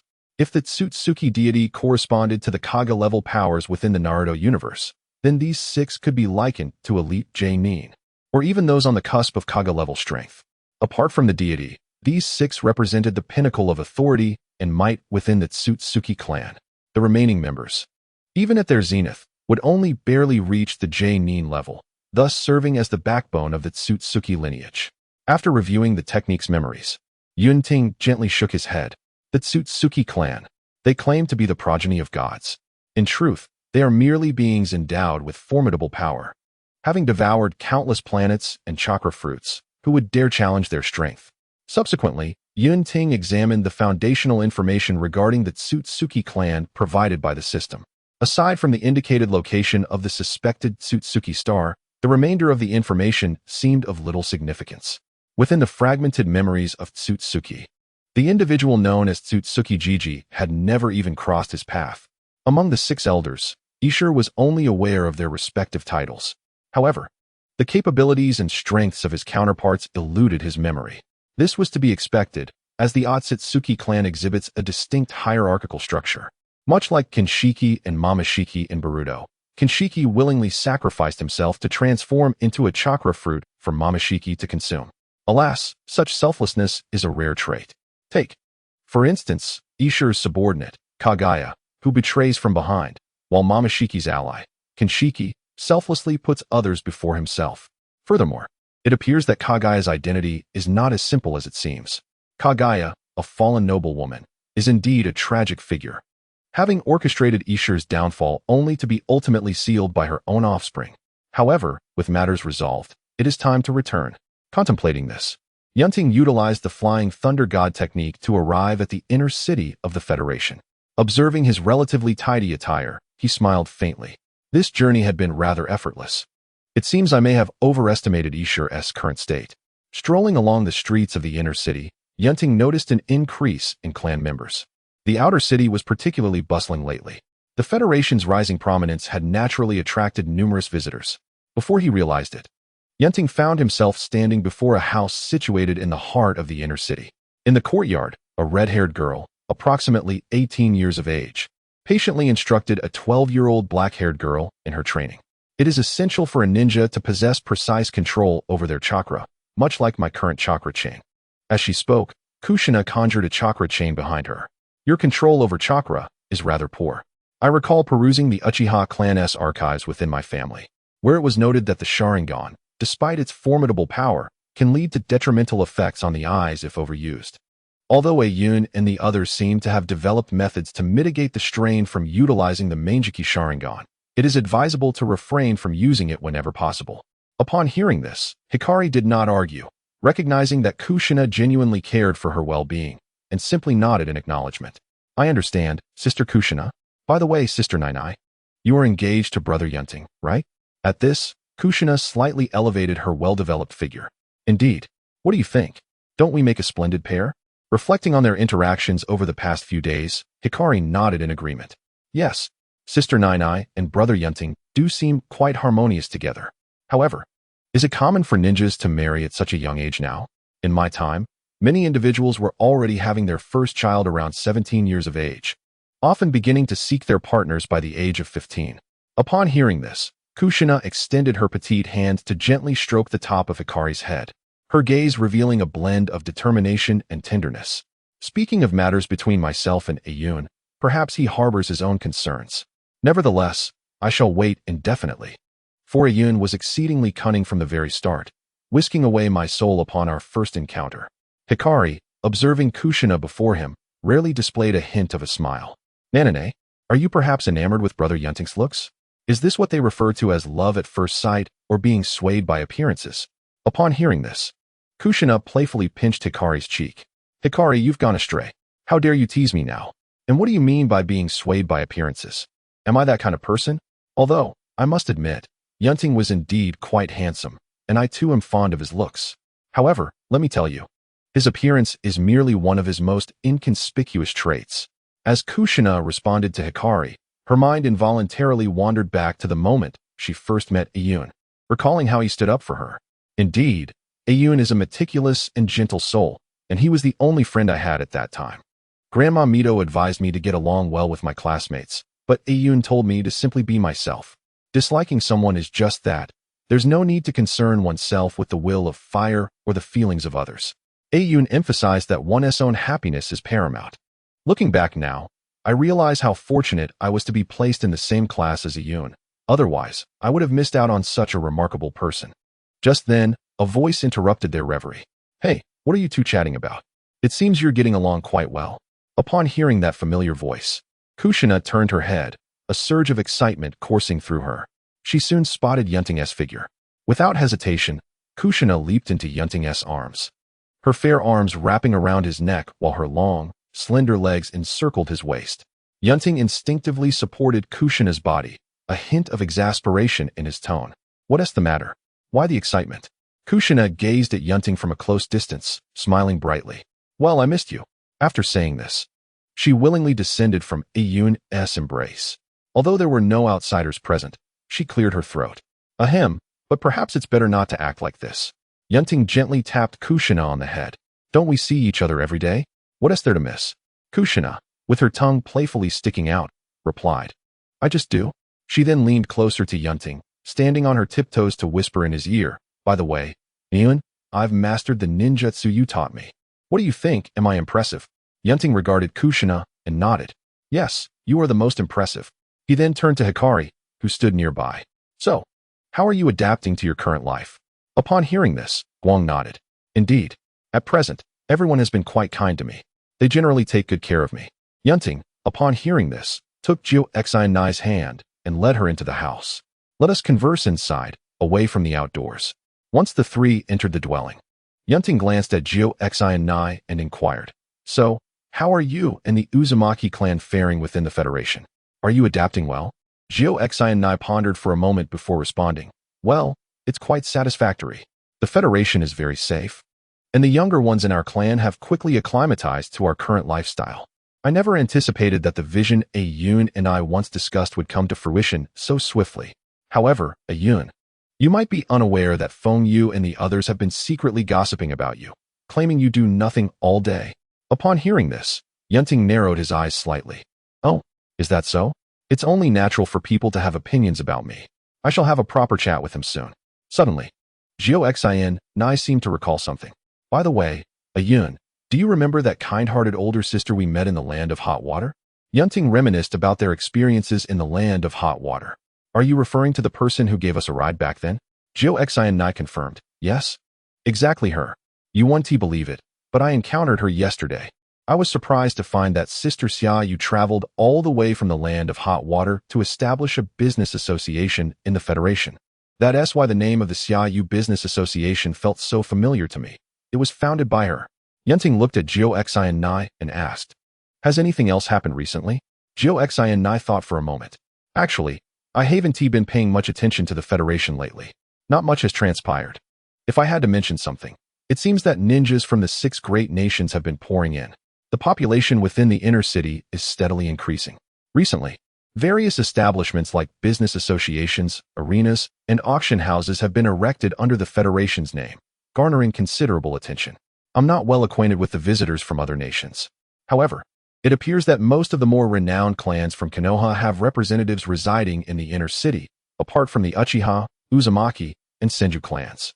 Clans such as the Inazuka, Akimichi, Nara, Karama, Hyuga, and Yamenka have all sent individuals here. I've heard that some clans have even secured long-term residency rights in the Federation's inner city. I suspect that if permanent residence were permitted, many of them would have already purchased properties. Yun Ting chuckled upon hearing this. Doesn't this merely affirm that the establishment of the Federation has been quite successful? Jiu Xinai, while filling her mouth with fruit, replied, The federation that a Yun helped establish must surely be a great success. Yun Ting looked at Jiao Xin and playfully tapped her forehead with his index finger. Not everything I do is flawless. Jiao Xin swallowed her fruit and replied slowly. Yet, the reality remains that the establishment of the Federation has indeed been a resounding success. In this narrative, a Yun plays an indispensable role. Moreover, it seems that the relations among the ninja of various nations have notably improved. During this period, the ninja world has experienced rapid development across the nations, with the Federation expanding significantly.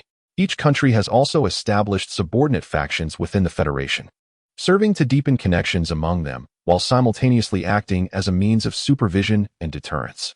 The Federation has firmly established itself as the preeminent force in the ninja world, a feat achieved in nearly a year's time. Throughout this year, Yun Ting has enjoyed a relatively stable existence, often accompanying Nana on leisurely strolls within the Federation. Occasionally, he seeks out conversations with Madara. Surprisingly, he has observed that Madara seems to share a remarkable rapport with Orochimaru. Missing his grandfather and mother, he also makes visits to the Hidden Leaf Village. Yun Ting's strength has been gradually enhancing. During this time, he has traversed the surroundings of Earth. Aside from the descendants left by Otsutsuki Kagaya on the moon, he has not encountered any other life forms. On the moon, the descendants of Otsutsuki Kagaya appear to have suffered a decline in bloodline purity over the long passage of time, perhaps slightly better than the Hyuga clan on Earth, yet still limited. Yun Ting's attitude towards them is one of indifference, as long as they do not provoke him. Were Otsutsuki Kagaya still present, or if Shinjutsu were to awaken, he might find some interest. As for the descendants on the moon, he merely scoffs. The Byakugan, regardless of its purity, cannot rival the Rinnegan. The disparity between the Byakugan and the Rinnegan is akin to that between the Sharingan and the Rinnegan. It is essential to recognize that the Rinnegan stands as a counterpart to the Rinnegan, each representing the pinnacle of their respective ocular techniques. Before the Byakugan undergoes transformation into the Rinnegan, its abilities are limited to clairvoyance and a mere aura of intimidation. It pales in comparison to the eternal Mangeki Sharingan. Chapter 140. The core of the ninja world, the excited Kushina. The development of the Federation has surpassed that of any major nation. It is difficult to fathom that this was a force recently established in the ninja world. At this moment, within the residential area at the center of the inner city, Yun Ting reclines on a soft bed, cradling the still sleeping Kushina in his arms. Her wine-red hair is somewhat tousled across the bed, and her face bears a lingering blush that is hard to fade. Her fair and supple skin feels quite comfortable to hold. The tip of Yun Ting's nose faintly caught the scent of a delicate fragrance. The crimson stain on the sheets and the slightly disheveled bed revealed the events of the previous day. Yun Ting gazed at the slumbering Kushina and gently extended his right hand, his fingertips lightly brushing against her fair and delicate face. Yun, I still want more.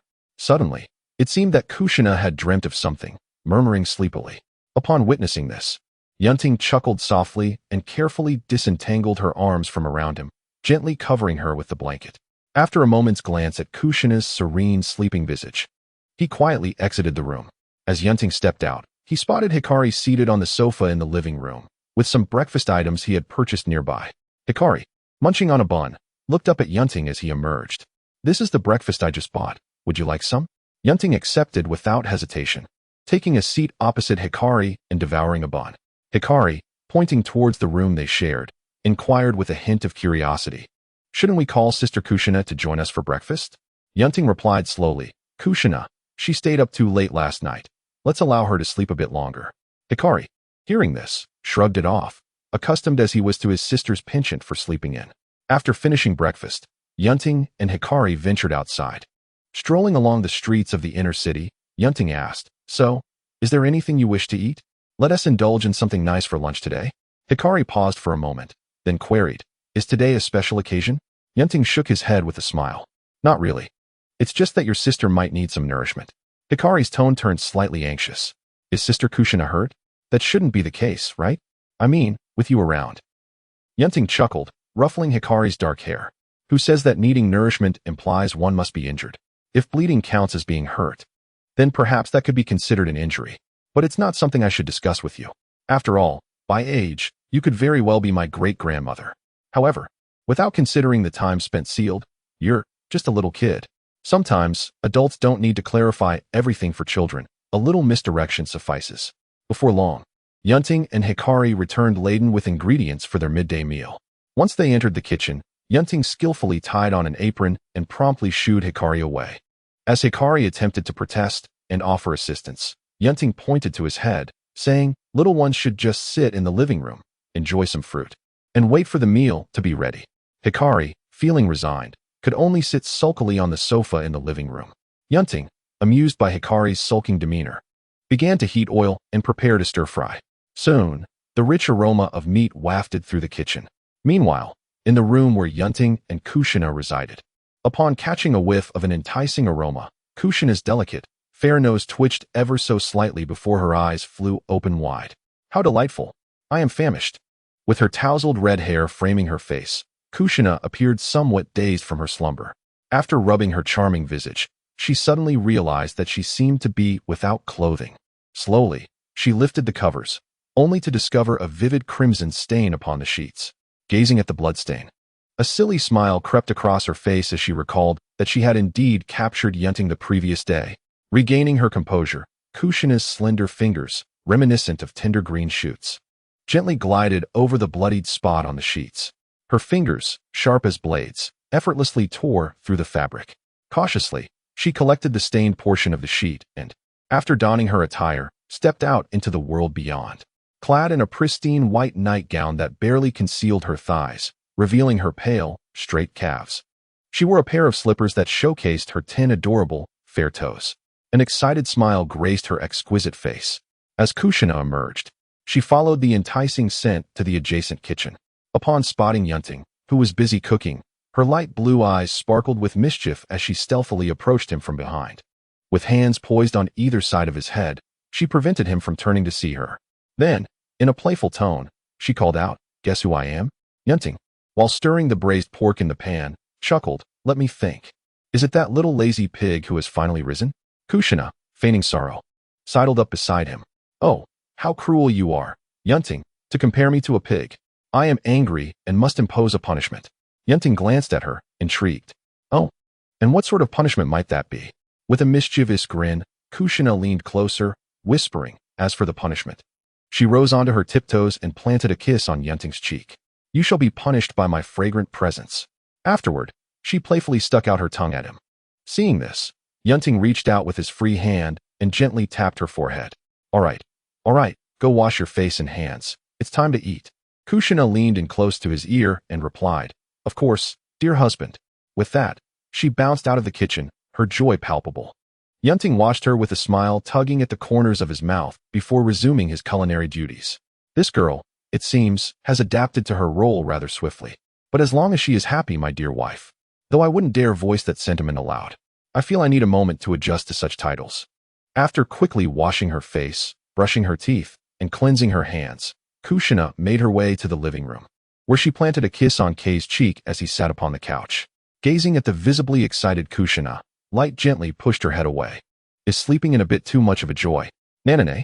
Upon hearing this, Kushina chuckled softly, remarking that once Light grows up, he will come to understand. After all, it is something she has long yearned for over the years. Although there is a slight debt to repay, she is confident it will be settled. Recently, her busy schedule is nearing its end. Chapter 141, Tsunade's Visit. Before long, Yun Ting emerged from the kitchen, carrying the last dish. After carefully placing the braised pork on the table, he removed his apron and looked at the two of them. "All right, let us commence our meal." Upon hearing this, Kushina immediately reached for a chicken leg, savoring it while giving Yun Ting a thumbs up. "Ah Yun, your dishes have improved yet again." Yun Ting responded with a gentle smile. "As long as you enjoy it, that's what matters." He then moved beside Kushina, tenderly combing through her somewhat disheveled crimson locks. Once he had tidied her hair sufficiently, he skillfully arranged it into an elegant updo. With a clean pair of chopsticks, he secured it with a flourish. Perfect. Just as Yun Ting intended to return to his seat, a hand presenting a freshly peeled lobster, glistening with red oil, appeared before him. Observing the eager glint in Kushina's eyes, Yun Ting slowly opened his mouth and consumed the delicacy. He then turned to Kushina and said, "All right, now focus on your own meal. There are so many dishes, no leftovers, understood? Light, and I cannot possibly finish all of this." In response, Kushina, cradling a bowl larger than her face, winked at Yun Ting. I promise to complete the task. Love you. Moi?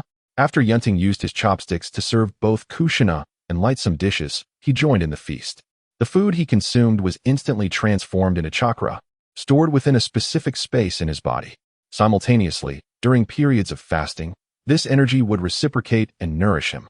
Truth be told, whether he ate or not had become inconsequential. Eating merely satisfied a fleeting desire for food. In simpler terms, even if Yun Ting refrained from eating for his entire life, he would likely never face starvation. Light, at the age of 123, consumed more than the average girl her age. Yet her appetite was still akin to that of an ordinary adult. Therefore, it was rather easy to deduce who would be the primary consumer of the abundant spread before them. Watching Kushina relish her meal heartily, Yun Ting felt his own appetite stimulated. To be able to eat is indeed a blessing. The capacity to consume such a feast signals a healthy body and vitality. Just then, the doorbell rang unexpectedly. Yun Ting gestured for the two to continue eating while he stood to answer the door. Approaching the entrance, he gently opened it, only to be greeted by a woman with soft yellow hair and a voluptuous figure, holding a piece of paper. Yun Ting regarded Tsunade with a mild expression. Is there something you need? Tsunade, in response, waved the white paper in her hand. This is an application for the establishment of a ninja school and hospital by the Federation. You are undoubtedly aware that although the Federation has grown considerably, the construction of a ninja school and large hospital remains essential. Previously, the Federation was in its infancy, requiring time for the various nations to acclimate to one another. Now that circumstances have improved significantly, it is indeed time to construct these vital institutions. Currently, the plan is to allocate a substantial area within the inner city of the Federation for this purpose. The other nations have already consented. Only your approval is pending. Upon hearing this, Yun Ting turned to Tsunade and said, All right, I understand. I hereby give my consent. As he spoke, Yun Ting was about to close the door when Tsunade forcefully pushed it open. Observing this, Yun Ting inquired, Is there something else? Tsunade, looking at him playfully, replied, It has been quite some time since I visited Kushina. I must check on my sister to see how she is faring. What if you mistreat her? Given that she seems so easy to bully, are you feeling guilty? Yun Ting, noticing the transparent provocation in Tsunade's jest, slightly shifted aside to allow her entry. As if I would ever mistreat her. The money I earn in a single minute could feed Kushina for 8 lifetimes, he thought. Tsunade, undeterred, stepped inside. Upon reaching the living room, she beheld Kushina devouring a bowl of rice so large that its rim was wider than her face. With a chicken leg in one hand and a pig's trotter in the other, indulging heartily. Has her appetite truly grown so vast since leaving the Senju clan? While she ate a considerable amount there, this seems rather exaggerated. Honestly, even the most gluttonous person could hardly consume this much, Tsunade mused. Yet, considering that it wasn't her own family's rice, but rather that of the Uchiha clan, she thought, to eat is a blessing, and she is certainly enjoying herself. Upon noticing Tsunade's entrance, Kushina tilted her head and, after swallowing a mouthful of meat, greeted her, Sister Tsunade, what brings you here? Tsunade, eyeing the numerous dishes on the table, smiled and replied, I came to see how you are faring here. It appears you are well fed indeed. Kushina, feeling slightly embarrassed by the sight of the large bowl and the array of dishes, scratched her head sheepishly. Sister Tsunade, this is, a special circumstance. Normally, I eat quite little. In response, Tsunade sat beside Kushina and teased, Oh, so, does that mean this fellow here is neglecting to feed you? She gestured towards Yun Ting, who was seated nearby, enjoying his meal. Kushina shook her head vigorously, exclaiming, Not at all. Yun Ting has never let me go hungry. She then shifted the topic, asking, By the way, Sister Tsunade, have you eaten yet? Would you care to join me for a meal? Tsunade, catching the delightful aroma of the food, nodded in agreement. Yes, that sounds wonderful. I haven't had lunch yet. This morning, I was dragged out of bed by that rascal Tianza, who insisted on getting Yun Ting's approval for this matter. And my procrastination led to a delay until now. However, it is quite agreeable to have a meal before departing, especially as it coincides with mealtime. Tsunade observed Yun Ting seated there, continuing to eat without any inclination to acknowledge her presence. She was not particularly vexed. She had grown accustomed to it. Eating was paramount, especially since she had not had breakfast that morning. A decent lunch was certainly not a loss. With this thought in mind, Tsunade naturally made her way to the kitchen and served herself a bowl of rice. After sitting down with her bowl, she greeted Kushina and Hikari before indulging in her meal. Tsunade picked up a piece of meat and brought it to her lips. This is quite delectable. Could it be that Nana prepared this? Or could it be the young girl beside her? Surely not. She is far too young. It couldn't possibly be that brat from the Uchiha clan, could it? The thought was too absurd. A stoic-faced Uchiha in an apron, hovering over the stove. Tsunade gently poked Kushina, who was engrossed in her bowl. Feeling the nudge, Kushina lifted her charming face from her meal. She licked a grain of rice from the corner of her mouth and looked at Tsunade. What is the matter, Tsunade-ne? Tsunade leaned closer to Kushina. I was wondering, Nana, who made this rice? Upon hearing this, Kushina replied, it was all made by a Yun. Is it not to your liking? Tsunade glanced at Yun Ting beside her. Not at all. It's quite good. I just didn't expect someone from the Uchiha clan to be capable of cooking. Hearing Tsunade's response, Kushina's lips curled into a slight smile, revealing a hint of pride. It seems that in the Uchiha clan, it is rather uncommon for males to cook, as it is generally the girls who learn the culinary arts. However, Ayune's skills are certainly the best I have encountered. Moreover, with such a delightful meal today, Tsunade-ne should indulge a bit more. Chapter 142, Otsutsuki Zuen, Elder of Reincarnation. Before long, Hikari and I had already satisfied our appetites, leaving only Tsunade and Kushina still at the table.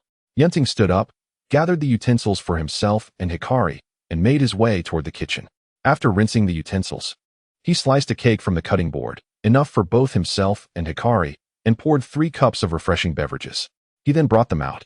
Upon reaching the living room, he gently pushed a slice of cake and a cup of cold drink towards Hikari, and placed the extra-large cup for Kushina beside her. Kushina naturally accepted the cup and took a generous sip. It's icy, tangy, and sweet. Quite delightful. Thank you, Ayun. Kushina exclaimed, her face radiating enjoyment. Yun Ting, upon hearing this, sat down opposite Hikari and remarked to Kushina, no problem, as long as you enjoy it. Afterward, he retrieved a chessboard from the drawer beneath the table, along with 2 boxes containing black and white pieces. Of course, do not be mistaken, this is certainly not for Go, as that would be far too complex. Not to mention, I wouldn't even know how to play, let alone Hikari. If we are to play, it will have to be Gamoku. As Guang and Yun Ting indulged in cake while engaging in a game of chess, Kushina cast a fleeting glance at Tsunade, who appeared somewhat displeased, likely due to the absence of a beverage. Gently, she nudged her own cup towards Tsunade. Sister Tsunade, would you care to try this? It's quite delightful. Upon hearing this, Tsunade instinctively reached for the cup, eager to sample the drink. Suddenly, a sharp pain pricked her fingertip, causing her hand to retract abruptly. Yun Ting, without sparing Tsunade a glance, effortlessly caught the rebounding chess piece, looking rather distressed as he turned to Guang. Little Guang, could I perhaps take back my last move? Please, please. Guang, amused by Yun Ting's attempt to weasel out of the situation, shook his head with a smile. No way. Are you trying to cheat, big brother? Faced with Guang's playful refusal, Yun Ting could only look at her with resignation. Fine. Ugh, losing to a little girl truly is a disgrace. I taught you how to play. Accepting his fate as a poor player, he consoled himself with the notion that it was perfectly normal not to win. After all, a poor player earned the title for a reason. No one could defeat them. Meanwhile, unbeknownst to Yun Ting, in a remote area of the Tsutsuki planet, a delicate garden shrouded in purple mist lay by the water's edge. In this enchanting setting, a young man, seemingly in his 20s, held a simple fan of pale lavender. Before him, a stone table displayed a chessboard outlined in purple lines. At his waist hung a purple jade pendant inscribed with the characters Zun, while the opposite side bore the words 4th Elder. Zun gazed at the chessboard, a faint smile gracing his lips. Interesting, he mused. However, it is best to let things unfold naturally for now. Whether it was the brazen foreign tribes or that troublesome Tsutsuki Shurji, none were particularly pleasant company. For the time being, their mutual animosity managed to maintain a semblance of stability. Oh, what a bothersome bunch, he sighed. Tsutsuki Kaishiki, the elder of the wild bone. This fellow has consumed chakra fruits, but it seems all he gained was muscle, leaving his intellect untouched. A pure muscle-bound fool. As for Tsutsuki Kaishiki, he is nothing more than a dog to Tsutsuki Shurji. At a mere command, he would likely sacrifice himself without a second thought. Keishiki, a true genius, yet utterly mad, is known as the Elder of the Void Devourer. Then there is Tsutsuki Makuji, the Elder of Life. Alas, he is the weakest among the 6 elders, residing in seclusion, much like myself. Makuji is the sort who cannot defeat anyone yet remains impossible to kill. Lastly, there is Kenjiki, an old fellow who has long served as the judgment elder of the Tsutsuki clan. I suspect Tsutsuki Shirji would only consider him when all other options are exhausted. And then we have Shiki, the elder of abyssal seas, cunning and fully equipped with exceptional defensive and evasive capabilities. Heaven knows what actions Otsutsuki Shirji might take if those foreign tribes were to vanish. As it stands, Otsutsuki Shirji has merely increased the quantity of chakra fruits required at each interval. Yet, what lies ahead? Shirji is a person of immense ambition, even though he stands as the most formidable being in this world. Would I dare wager my life on the notion that he harbors no ulterior motives? I firmly believe that if Otsutsuki Shirji were aware that devouring myself and the other elders, or even the entire Otsutsuki clan, could elevate him to a higher echelon, he would not hesitate for a moment. I have not exhausted my time on this earth yet. Contemplating this, Ziyuan picked up a white piece and placed it on the board. Shortly thereafter, a black piece descended, effortlessly consuming the white piece along with several surrounding ones. The black piece suddenly became overwhelmingly dominant, yet this seemingly reckless act breathed a glimmer of hope into the peripheral area of the board. Observing the game, Ziyuan waved his hand and collected the pieces. Humans, after all, possess an innate fear of death. The longer one lives, the greater the dread of mortality becomes. It is rather amusing, indeed. Those mortals whose lifespans barely exceed a century often meet death without regret or fear. In contrast, I, who have lived for an indeterminate span, am gripped by such profound terror of death. Meanwhile, within the confines of the inner city of the Federation, in a residence procured by the Senju clan, a young man with silver hair gazed at the clock beside him with a touch of exasperation. Tsunade had tasked him early in the day with a particular matter. Yet she had dawdled until noon before finally departing. And now, she had yet to return. How vexing. I have come to realize that although the Federation was established under the leadership of Yun Ting and his 5 companions, aside from the magnetic dust of Sunagakure and the ice of Kirigakure, the others show scant interest in the Federation's development. Sigh. Does Yun Ting place such unwavering trust in those individuals? Logically speaking, Yun Ting has seldom ventured beyond the village throughout his youth. As he attained a certain level of strength, the ninja war was on the horizon. Thus, the only time he could have possibly encountered and befriended them would have been during his outings with Kushina. Perhaps that moment came slightly earlier, but not by much. What a motley crew they are, thrown together. However, it is fortunate that among the ninja he brought along, there are still many who genuinely care for the Federation's growth and possess the capability to contribute. Otherwise, relying solely on those who exerted themselves only during the Federation's inception, only to thereafter become idle, would leave one wondering what the Federation could ultimately evolve into. Nonetheless, the elite ninjas from each village, or those promising individuals who may become elite ninjas in the future, have indeed made some impact. This reminiscence brings to mind the times when my grandfather and great-grandfather were still present.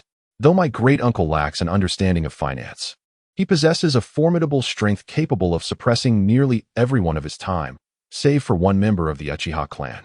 My grandfather, on the other hand, is exceptionally intelligent and also a distinguished figure of that era, though undoubtedly not as powerful as my great-uncle. It is said that many decisions in Konoha during that time were made by my grandfather. Chapter 143, Kushina. Oh no, I feel that I resemble my grandfather quite a bit now. After all, this is precisely what it means to be a grandparent and grandchild. If grandfather knew of my intention to assist the Uchiha clan, I wonder if I would be reprimanded upon my descent. Alas, with those few individuals present, the future of the ninja world will not resemble the early days of Konoha, where the Senju clan held the reins. The progress of wood release research remains rather sluggish. Meanwhile, at Yun Ting, after Tsunade has had her fill, she is escorted to the door by Kushina.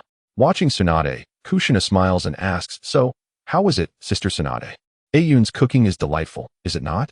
Tsunade, in response, remarks nonchalantly, "Well, it's passable. It's somewhat tasty." Once they step outside, Kushina glances at the neatly arranged street and says to Tsunade, "Honestly, Sister Tsunade, I believe Ayun might not truly be as at odds with you as it appears." Tsunade, hearing this, reaches out to touch Kushina's forehead in surprise, saying, "You're not running a fever, are you? Why are you talking nonsense?" Kushina rolls her eyes and insists, "I am being serious. Furthermore, I am well aware that most members of the Uchiha clan do not harbor such profound hatred towards the Senju clan. Hatred should not be perpetuated. It would be quite splendid for the feud between the Senju and Uchiha clans to conclude with this generation. Yun often conveys similar sentiments to me. He has, to a certain degree, curbed the malicious rumors spread by some extreme members of the Uchiha clan against the Senju. Upon hearing this, Tsunade glances back at the house and lets out a slight sigh, saying, "You've seen how he treats me.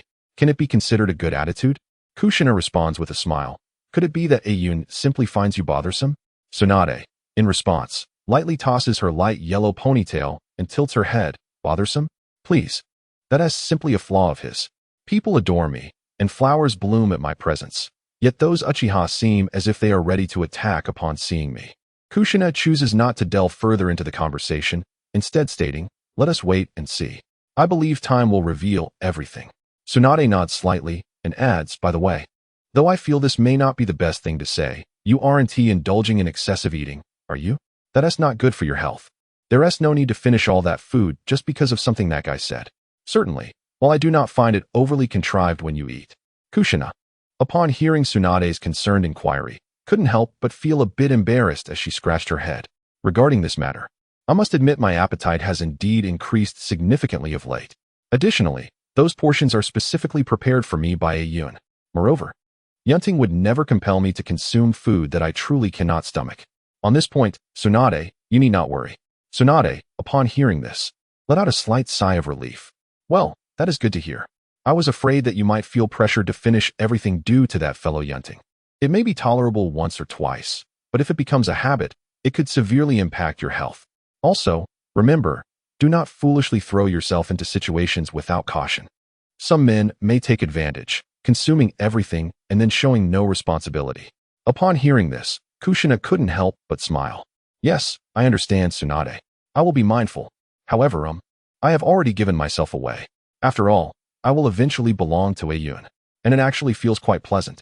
After bidding Tsunade farewell, Kushina returned to the house. Observing the two engaged in their game of chess, she chose not to disturb them, silently gathering the dishes and taking them to the kitchen to wash. As she cleaned, she caught her own reflection in the plates. If only life could continue like this. Before long, Kushina finished washing the dishes and even prepared some fruit to bring out. She then seated herself beside Yun Ting. However, she was soon taken aback. While munching on fruit, Yun Ting turned to Kushina and asked, "Nana, how is your progress with the Tianyin curse seal?" Kushina, feeling a bit flustered, replied, "Haha, well, I have already perfected the first stage." Yun Ting, with a slight smile, responded, "I must say, Nana, you should have mastered the first stage a long time ago. Therefore, to motivate you, you must return to your room to sleep until you learn the second stage." Upon hearing this, Kushina immediately clung to Yun Ting's arm. No way. You can't be serious." Yun, with a twinkle in his eye, Yun Ting teased her, "This is all for your own good, you know. If you do not progress in your training, you will regress. Besides, didn't you say you wanted to protect me in the future? If you can't manage that, then you would just be a big liar, wouldn't you?" Kushina gazed at Yun Ting and replied, "Fine, but can't we just pretend I'm a big liar? We only just shared that special moment yesterday, after all. Regardless, Kushina, will not accept this. Although I admit my training has indeed been somewhat lax recently, I can certainly strive harder. It is impossible to share rooms." "I do not agree. However, Yun is right about one thing. I did vow to assist and even protect him in the future. Given my current strength, I may indeed fall short. Through diligent cultivation, one can overcome such challenges without the need for separate sleeping arrangements." In Chapter 144, The Existence of an Alien Race, the Star Eater clan comes to light, unnoticed by Yun Ting. In a concealed corner of the ninja world, a sworn enemy of the Otsutsuki clan has stealthily infiltrated. Perhaps Yun Ting himself remains oblivious to the fact that the pinnacle of this world is not solely occupied by the Otsutsuki clan.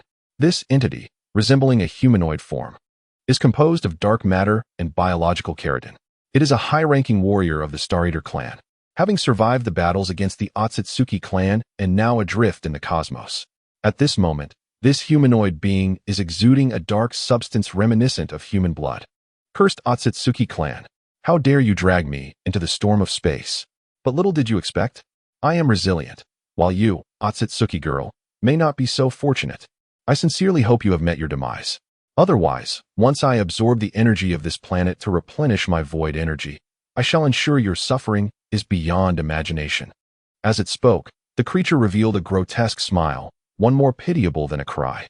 If Yun Ting were present, he would notice that this being is perpetually absorbing the energy around it, akin to a sponge, indiscriminately drawing in the natural chakra, which it refers to as void energy. However, the creature does not exhibit arrogance. It cautiously descends upon the planet, wary of the Otsutsuki clan's presence. The immediate priority is to replenish its void energy and re-establish contact with Lord Ignis, as this location is far from the coverage of the void network.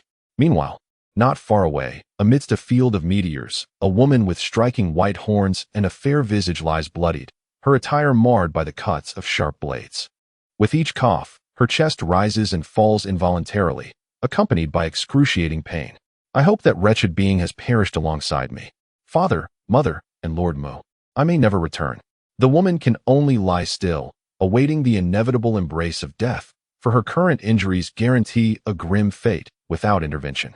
The dilemma lies in finding a vessel to carry her essence.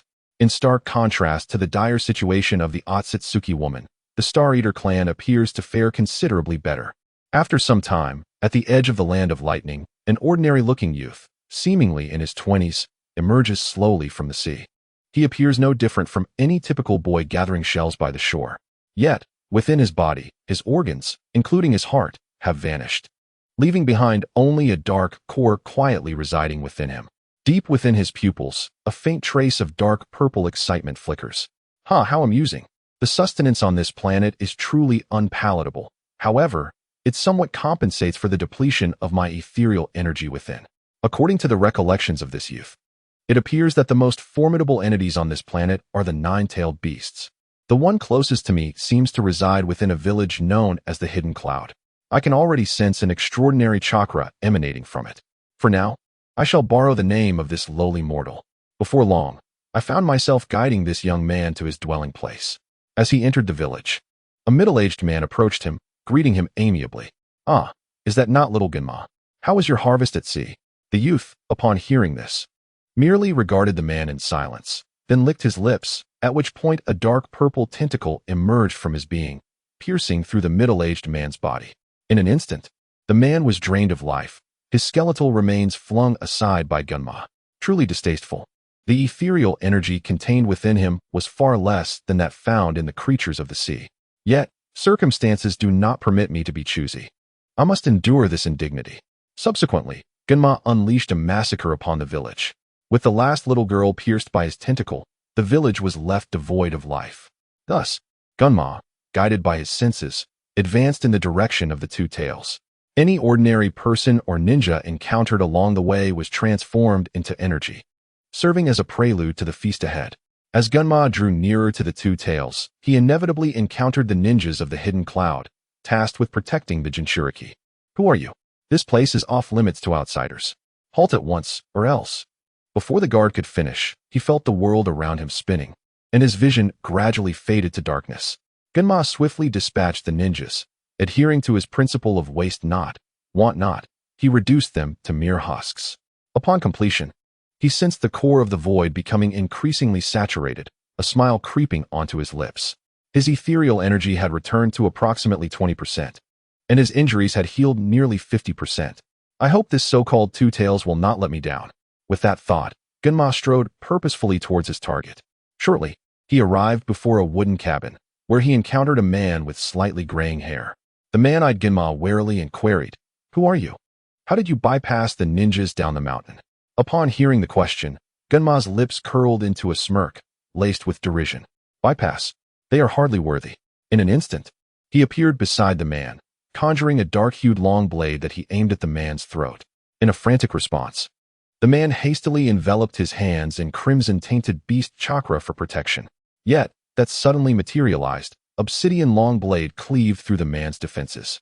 Shuema felt the ethereal energy seeping into his body through the blade, causing him to narrow his eyes slightly. Indeed, it was quite a formidable force, rivaling the energy of countless beings he had just devoured. The man, feeling the sharp sting in his palm and the recent loss of chakra, couldn't help but feel a surge of trepidation. Who exactly was this individual? Before the man could ponder further, Shuama charged at him once more. In response, the man initiated his preliminary tailed beast transformation. Instantly, an array of crimson chakra enveloped him, forming a white skeletal structure around his body. With his speed, strength, and defense significantly enhanced, the two collided forcefully. Surprisingly, it was the tailed beast transformed man who was sent reeling backward. After being launched away, he rolled along the ground for an unknown distance until he was halted by the embrace of a large tree. Blood spewed from his mouth as he struggled to rise. The two-tailed Jinchuriki, panting heavily, summoned more of his two-tailed chakra, his eyes transforming into beast-like slits. He quickly performed a series of hand seals. Fire release, Hell's Gate nail. In an instant, a total of 108 fire nails, forged from azure flames, hurtled toward Shuama. Observing this, Shuama showed no intention of evading, allowing the ninjutsu attack, fueled by the two-tailed chakra, to strike him. Remarkably, upon impact, the attack was absorbed by Shuama's body. However, this was not akin to the abilities of the Rinnegan's hungry ghost path. It was merely an innate racial talent. The void skin on his surface diminished most physical chakra and illusionary assaults, rendering them ineffective. Furthermore, his paramount void core possessed a potent gravitational pull, effortlessly transforming these inferior ethereal energies. Meanwhile, within the two-tailed Jinchuriki, his eyes snapped open, and his two tails stood alert, exuding a sense of vigilance. He quickly attuned himself to the external circumstances. At that moment, the formidable figure from the Cloud Village, who had sealed himself within his own flesh, was being mercilessly assaulted. The two-tailed beast observed the seemingly ordinary youth before him, puzzled by the incongruity. This individual appeared merely as an ordinary boy, yet he emanated an ominous aura. As the two-tailed pondered this unsettling observation, Shuama extended his palm towards the two-tailed Jinchuriki. Ethereal energy gathered, compressed, and expanded within his hand. Ethereal shockwave.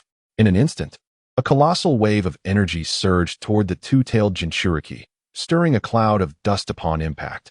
Amidst the haze, a towering figure materialized, the two-tailed beast. Having succumbed to unconsciousness from the previous assault, the two-tailed beast naturally seized control of the current vessel. In an instant, the two-tailed beast conjured countless blue flames, hurling them toward Shuanma, and then swiftly turned to flee in the direction of the Federation. This fellow is exceedingly strange. It would be prudent to head toward the gathering place of my companions. There, the numbers would provide a better defense. Just as this thought crossed my mind, a voice suddenly emerged beside the two-tailed beast, followed by the sensation of being struck by an overwhelming force. I say, little kitty, do you hold me in such low regard? Attempting to escape right beneath my nose. Do you think me blind? Or do you believe those few flickering sparks can deter me? Shuama remarked, his movements unwavering.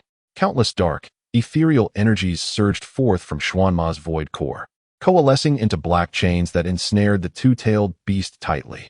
As the beast felt the peculiar black chains devouring its chakra, its beastly eyes sharpened with intensity. Then, summoning the chakra within its body, it formed a tailed beast ball and launched it toward Shuanma. Yet, even the tailed beast ball proved utterly ineffective, being effortlessly absorbed by Shuanma. After consuming the tailed beast ball, Shuanma felt the increase in ethereal energy at his void core, the corners of his mouth curling into a smirk. Quite capable, aren't we, little kitty?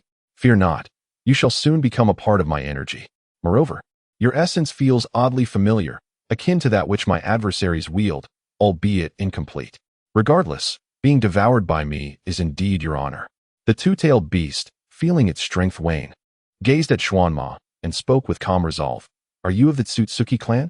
Have you come for the chakra of the nine-tailed beasts? At this, Shuanma's interest was piqued as he observed the shrinking form of the two-tailed beast.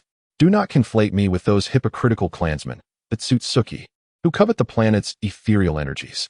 They concern themselves with pretentious rituals before siphoning energy.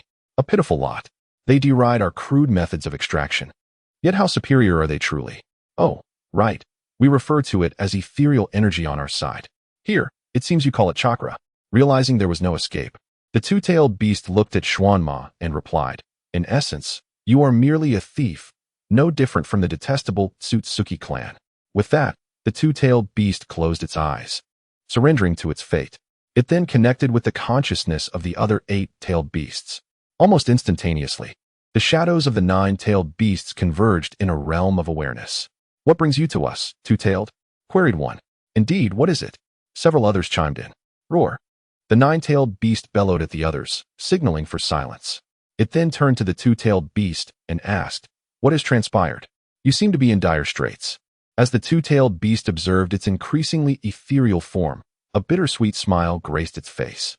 In principle, this realm of consciousness was exclusive to the nine-tailed beasts. Even if one's chakra is inherently limited, it should not become ethereal in nature. Yet here we are. Yulu gazed around at the 8 formidable beings, slightly relaxing his posture as he lay upon the ground. All right. I'm not here to reminisce with you all. There is something of great importance I must convey. I may be facing imminent death, the kind that signifies true demise. Beware, for a perilous individual has arrived in the ninja world, and we are likely the target. Alas, I find myself captured, and it seems there's little hope for escape. The best outcome may involve relinquishing nearly all of my chakra in a desperate bid for survival. Moreover, I have a foreboding sense that should this being consume me, it would indeed lead to my death. So, take heed. Do not allow yourselves to be caught as easily as I was. Take care, and remember to be cautious, my friends. I have transmitted a brief glimpse of my battle to you. I hope it proves useful." As his words faded, 8 blue flames floated toward the 8-tailed beasts.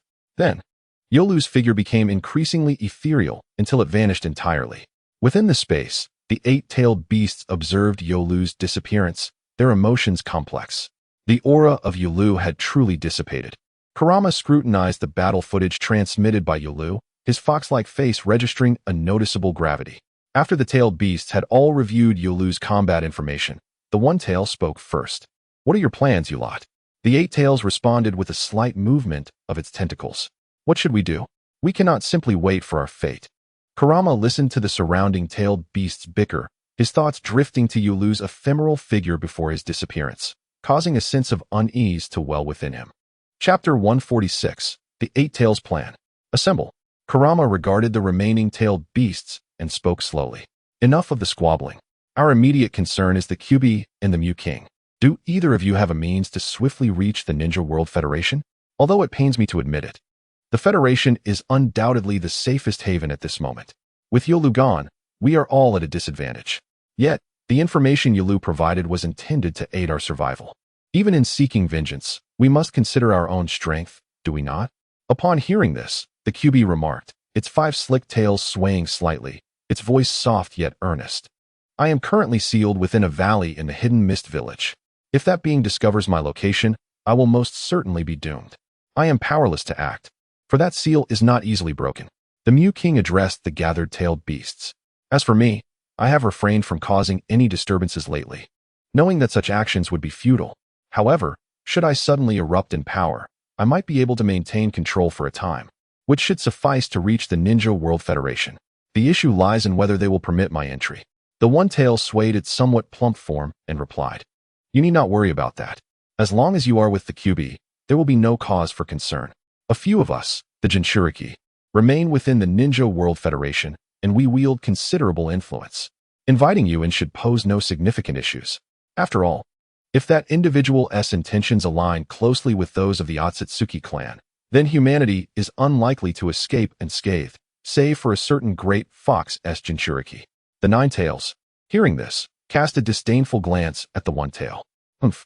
Are you aware of the prowess of the individuals surrounding your girl?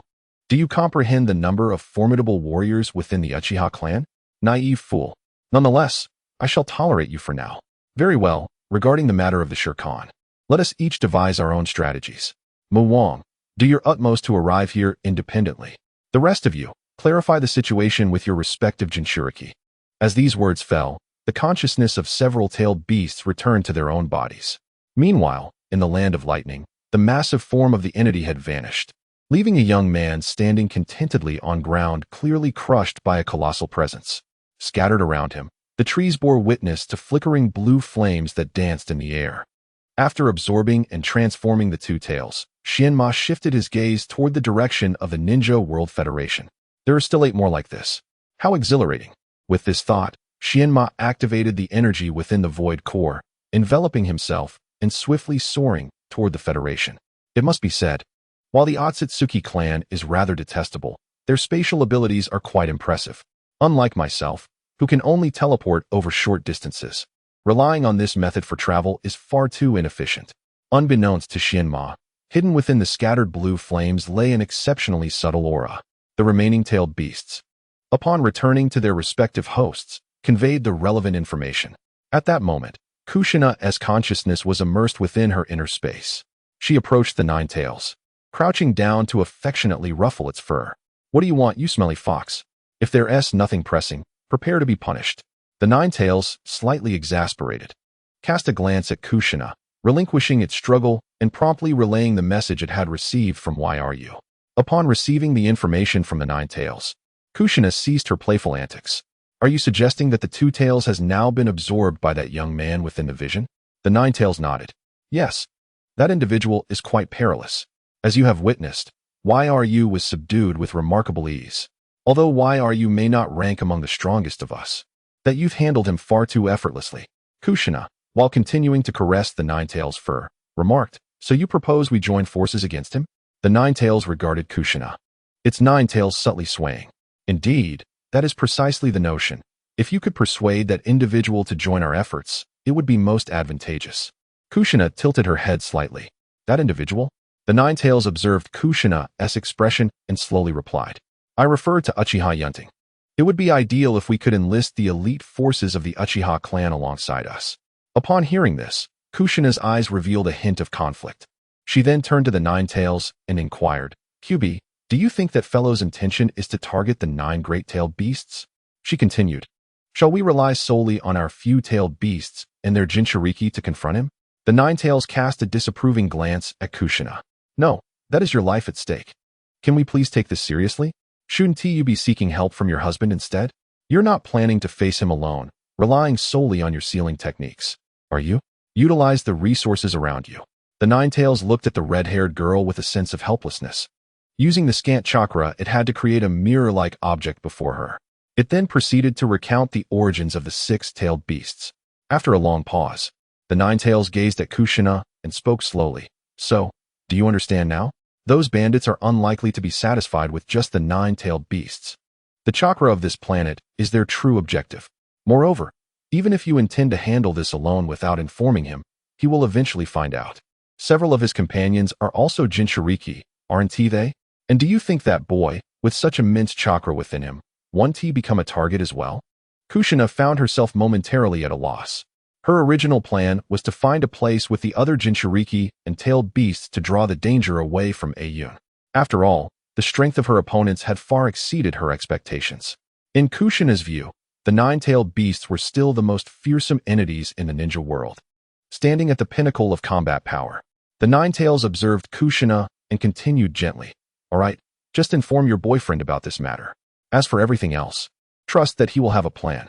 If you truly care for him, the most prudent course of action is to communicate the situation clearly. If we fail to stop him this time, this planet could be doomed. Konohagakur, the land of fire. Everything and everyone you hold dear in the ninja world could be obliterated in this disaster. If that fellow truly is on the level of Otsutsuki Kagaya cough. It seems I owe 9 chapters. I will gradually make up for it." Chapter 147. Worried Kushina. Comfort from Yun Ting. After the nine tails explained the situation to Kushina, it proceeded to report to the other tailed beasts as well. Meanwhile, within the land of Earth, a colossal creature resembling a horse with 5 tails appeared. At that moment, King Mu was struggling with his Jinchuriki for control over their body. The current Jinchuriki of the 5 tails must still be Han. Han and the consciousness of the 5 tails were engaged in a fierce struggle within a unique space. Why did the 5 tails suddenly go berserk? What is your purpose? King Mu, having temporarily subdued Han with all his might, paid no heed to Han's words. Time was too limited. He did not have the luxury to explain himself to this individual. In times of tranquility, my life remains unthreatened, allowing me to reside peacefully within you. Yet now, the formidable Two Tails has met with a tragic fate. The remaining few are primarily allied with the Federation, leaving me isolated and defenseless in the land of Earth. If that individual were to set their sights on me as the next target, I would surely meet my demise. I lack the strength to confront a being capable of effortlessly subduing the Two Tails. It is wise to flee first. In the past, Had I not been concerned about being relentlessly pursued by you, do you truly believe you could have contained me? Once Mu Wang fully transformed into his tailed beast form, he strode purposefully toward the Federation. Wait for me, everyone. May the Sage of Six Paths bless me. Please do not come looking for me first. If anyone must be sought, let it be the sealed canine. He is much easier to capture. Meanwhile, in a peculiar dimension, Han found himself unable to resist as Mu Wang stood over him. Confusion washed over Han. What had happened to the Five Tails? Moreover, the direction in which Mu Wang was heading, towards the Federation, seemed like a reckless act of self-sabotage. After all, Xianyan was situated there, within the Federation. Kushina was far from her usual lively self. With a furrowed brow, she approached Yun Ting, who glanced up at her, noticing her lack of vitality. He gently wrapped an arm around her waist, inviting her to sit upon his lap, and whispered softly in her ear, "What troubles you?" Kushina reflected on the battle scenes shown to her by the Nine Tails, her eyes brimming with anxiety as she nestled into Yun Ting's embrace, nodding slightly in response. Yun, the Nine Tails revealed some images to me. There was a young man who effortlessly subdued the Two Tails. The Nine Tails mentioned that this individual is targeting the entire ninja world and the nine-tailed beasts. I am at a loss for what to do, and I cannot discern whether this is merely the trickery of that cunning fox. As she spoke, Kushina channeled the chakra containing the battle information between the Two Tails and Xian Ma into Yun Ting's being. Yun Ting, while soothing Kushina's hair, absorbed the chakra's information. Upon reviewing the battle details, his brow furrowed slightly.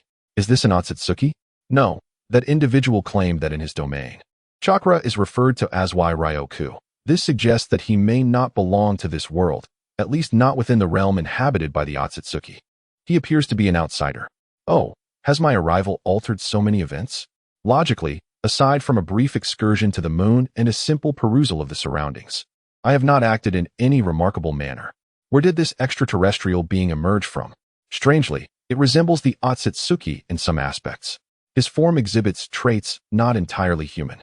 Frustration welled within him. Instead of encountering the Otsutsuki Kinshiki and Mamashiki, he was faced with an unknown cosmic entity. As Yun Ting continued to caress Kushina's hair, he employed his mental energies to penetrate her consciousness. In the next instant, Kushina felt her eyelids grow heavy, and she succumbed to a deep slumber in Yun Ting's embrace. Occasionally, gentle breaths could be heard. Yun Ting gazed upon Kushina's exquisite visage, cradling her slightly plump form, and proceeded directly to her chamber. He quietly laid Kushina upon the bed, then removed her shoes and the white socks adorning her feet, covering her with a blanket. Afterward, Yun Ting gently bent down and bestowed a soft kiss upon her forehead. Observing Kushina nestled in slumber, a flicker of tenderness illuminated his eyes. Rest well, everything shall come to an end. Now, it is time for me to confront that elusive rodent. If I can best you, it will be over. If not, I shall gather all members of the Uchiha clan and those with whom I share amicable ties into the embrace of the great Black Heaven. After all, as long as the Green Hills remain, there is no fear of lacking firewood. The universe is vast, and surely there are more habitable planets beyond this one. Of course, this hinges upon whether I can indeed triumph over that fellow. Yun Ting expanded his perception, which swiftly enveloped the entirety of the Land of Fire. As of now, he had yet to detect any fluctuations in chakra. Perhaps they have not yet arrived? Just as Yun Ting turned to depart, a voice called out to him. Hey, I say, are you not planning to take this girl along? Beside Kushina, a small fox head formed from the chakra of the Nine Tails gazed at Yun Ting. Yun Ting regarded the fox and nodded. Is there an issue? The Nine Tails scrutinized the young man before glancing back at the slumbering Kushina. At the very least, take her with you. Though her battle prowess may not match yours or that of the other tailed beast hosts, her abundant chakra could serve as a valuable reserve. No? Upon hearing this, Yun Ting silently shook his head. As for her, it is still too early for her to be involved in such matters. If possible, I would prefer that she grow up joyfully, ideally with some means of self-defense. He reassured the Nine Tails. If the situation turns dire, we shall choose to flee. With that, Yun Ting lifted his foot and strode towards the door. Yet, just as he approached the threshold, he suddenly turned to glance at the fox head that had not yet retracted. His eyes morphed into the shape of the Rinnegan. Ah, Kurama, I entrust her to you. With that, Yun Ting vanished from sight. The Nine Tails, taken aback by Yun Ting's words, stood in stunned silence for a moment before retreating into Kushina's form, lost in thought. That fellow, Was that the Rinnegan? The very one possessed by the Sage of Six Paths? Could he be a descendant from the old man's fleeting romance? Such an oddity. And why does he know my name? He even spoke of entrusting her to me. My chakra is nearly entirely within this little girl. Should anyone pose a threat to her, I would be powerless to intervene. Just then, the Nine-Tails felt its power gradually returning. Its form expanded, ultimately restoring its once mighty stature. The Nine-Tails sensed a long-lost surge of immense chakra, stirring an unexpected excitement within. The chakra coursing through its being was approximately half of what it had once possessed. That individual, has he truly placed such trust in himself? No, wait. Could it be that this brat was the one who had once extracted its chakra for the seal? But is that even possible? At that time, he was just a mere child. The Nine-Tails nestled in place, quietly observing the slumbering Kushina. Humph, troublesome fellow. For the time being, I shall reluctantly keep an eye on this insufferable brat. Chapter 148, Testing. Confrontation. After leaving Kushina's room, Yun Ting promptly led Fengyu and the others towards the coastal border of the Land of Fire. During their journey, he instructed Fengyu and the others to occasionally emit their formidable tailed beast chakra to draw the attention of the approaching individual. Of course, the chakra fluctuations from Nana's side had been cleverly concealed by him. Suddenly, Fengyu glanced at Yun Ting beside him. He had suddenly detected a creature of substantial chakra, now within his perceptive range. Boss, that guy has already entered my sensing domain. Yun Ting merely cast a cool glance ahead, uttering a single cold remark. Yes, I am aware. With such a brazen aura, it would be difficult not to sense him. Meanwhile, Shuama noticed several notable chakra signatures making their escape and pursued them without hesitation. It seems that little kitty has spilled the beans. However, you shan't escape. Wouldn't it be better to willingly become my nourishment? At this moment, within the consciousness realm of several tailed beasts, 8 of them were embroiled in a heated argument. Oh, you sly fox, you're quite the troublemaker. We VE formed a group, yet you refused to join, cowardly clinging to life. Bah. One tail mocked the 9 tails. Huff. How come we VE changed locations again? I had barely made it halfway. Mu Wang remarked, gazing at the other tailed beasts. Wait for me. I'm not there yet. Gulp, help me out, please. Thank you. Shichuan anxiously surveyed the surroundings in a valley. No, rescue me first. I have some usefulness, after all. The more tailed beasts, the more power. Shut up, you wretched raccoon. Do you think I am like you, cowardly clinging to life? The 9 tails roared at one tail. 8 tails, observing the ruckus among the tailed beasts, couldn't he help but rub his forehead. Sigh, utterly unreliable. What time is it now? I must admit, I am genuinely thankful for these Jinchuriki. Otherwise, TSK, I can already guess my fate. The tailed beast ball of 2 tails had proven utterly ineffective. Thus, I am not so arrogant as to believe that my own tailed beast ball would be of any use. What are the tailed beasts best at? Immense chakra. Tailed beast balls, colossal size? Yet, it seems all of these are countered by the opponent. To confront them, it would be best to rely solely on physical techniques or mental attacks. Neo Goei strained his not-so-intelligent mind to devise a strategy. But in the next moment, Neo Goei could no longer hold back. At that moment, the 7 tails was flapping its enormous wings, whispering to the 4 tails. I remarked, 4 tails, do you think that fellow, the bull demon, is lost in thought? The 4 tails glanced at the bull demon and retorted, come on, with that bovine brain of his? What could he possibly contemplate? Unless his mind is muddled. True enough, the 4 tails continued. However, my Jinchuriki's intellect seems quite decent. I shall leave the worrying to him. After all, our fates are intertwined. He can think while I provide the chakra. It's only reasonable.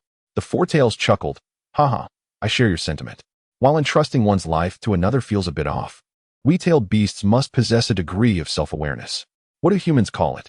Contributing wealth for wealth, strength for strength. In our case, it translates to lending intellect for intellect, chakra for chakra. Quite reasonable. No faults there. Unlike certain individuals who, lacking intellect, still flaunt themselves. Upon hearing this, the bull demon roared in anger. 4 tails, who are you talking about? Do you want to fight? Death, overhearing, extended a finger, giving the 4 tails a friendly international gesture. Come on, bull-headed octopus. Whoever backs down is the son of a coward. Meanwhile, outside the mental realm of the tailed beasts, Yun Ting and his companions had swiftly arrived at the shores of the Land of Fire and were pushing deeper, intent on bringing the battlefield to the sea. Feng Yu sensed the presence closely trailing behind and remarked to the others, "Ha, This guy is quite foolish. Although not slow, he doesn't seem adept at space-time ninjutsu. However, his ability to absorb chakra is reminiscent of the Otsutsuki clan. Xianyan observed the group and spoke calmly. Indeed, he might manage short-distance teleportation. But as for the long-range technique known as the Yellow Springs, I doubt he possesses it. Otherwise, he would have used it to pursue us long ago. Tian Bing gazed at the group, her brow slightly furrowed. How shall we proceed with the attack? Yun Ting pondered for a moment and responded. Let the Six Paths puppets take the lead. It would be best to probe his hidden capabilities first. If we can deceive him, let us do so. If the Six Paths puppets falter, we shall take over. We are on the surface of the sea. Lei Bu, Feng Yu, and Tian Bing. You three shall be the main assault force. Ji Chun and Xianyan, you will provide support from the side. I shall wait for the opportune moment. At that instant, Xian Ma was racing toward Yun Ting, brimming with excitement, entirely oblivious to the impending ambush. Meanwhile, Yun Ting and his companions had concealed their auras. Tian Bing, along with Xianyan, Ji Chun, and Lei Bu, submerged into the water. Feng Yu sprouted several pairs of wings from his back, soaring into the sky, and then vanished from sight. When Xian Ma arrived, he only found Yun Ting standing on the surface of the sea. Observing Yun Ting and sensing the surroundings without detecting anyone else, he launched an attack. Not finding anyone is no matter. I shall consume you, and your memories will reveal all to me. Just as he was about to strike Yun Ting, a faint smile graced Yun Ting's face. Soon after, Yun Ting's figure vanished without a trace. Seizing the moment while Xian Ma was still in a daze, a multitude of octopus tentacles suddenly emerged from beneath the sea, ensnaring him tightly. Upon witnessing this, Xian Ma merely scoffed disdainfully and unleashed a terrifying suction force, instantly dehydrating the octopus into a desiccated husk. Grasping its withered body, he pulled it upward. However, upon noticing the reincarnation eye within the octopus's gaze, he instinctively released his grip. At that moment, three words echoed in Xian Ma's mind. Otsutsuki. Is there still an Otsutsuki on this planet? Could it be that wretched woman? No, that is impossible. He had nearly succumbed himself, let alone that foolish woman who sought to drag him down with her. Yet, before he could ponder further, a powerful torrent of water surged towards him. Observing the oncoming wave, Xian Ma summoned the ethereal energy within him, conjuring a dark purple shield before him. Ethereal energy shield. Just as he successfully blocked the water, a barrage of missile lasers bombarded the dark purple barrier. The missiles struck against the shield, leaving not a single mark. However, the incessant explosions left Xian Ma in a state of irritation. Truly, a cacophony of pests. Pests, just die quietly. Sensing the presence of the Azura path, Xian Ma charged towards it. Just as he was nearing the Azura path side, a modified shark lunged, attempting to swallow him whole. Yet, the shark was as fragile as paper, instantly torn apart. Moreover, it seemed that, due to the shield, not a single drop of blood marred his skin. Chapter 149. Oh, what a fuss over nothing. Just as Xian Ma's fist was about to strike the Azura path, the puppet's body swiftly flew towards the location of the Deva path. Simultaneously, an invisible lizard extended its tongue, aiming to ensnare Xian Ma, while the human path teleported beside him, using the flying thunder god mark left by the Azura path. A black rod of chakra materialized in his hand, subtly infused with mental waves. Just as Xian Ma knocked the lizard away, a black rod pierced into his arm. Yet, after penetrating about 5 centimeters, the rod halted, showing signs of being eroded and digested. Despite its subtlety, the accompanying mental assault had indeed taken effect. Paying no heed to the rod embedded in his arm, Xian Ma retaliated with a powerful punch, sending the human path flying. Subsequently, the core in his chest began to glow faintly. An immense ethereal energy coalesced in his hand. Ethereal energy pulse.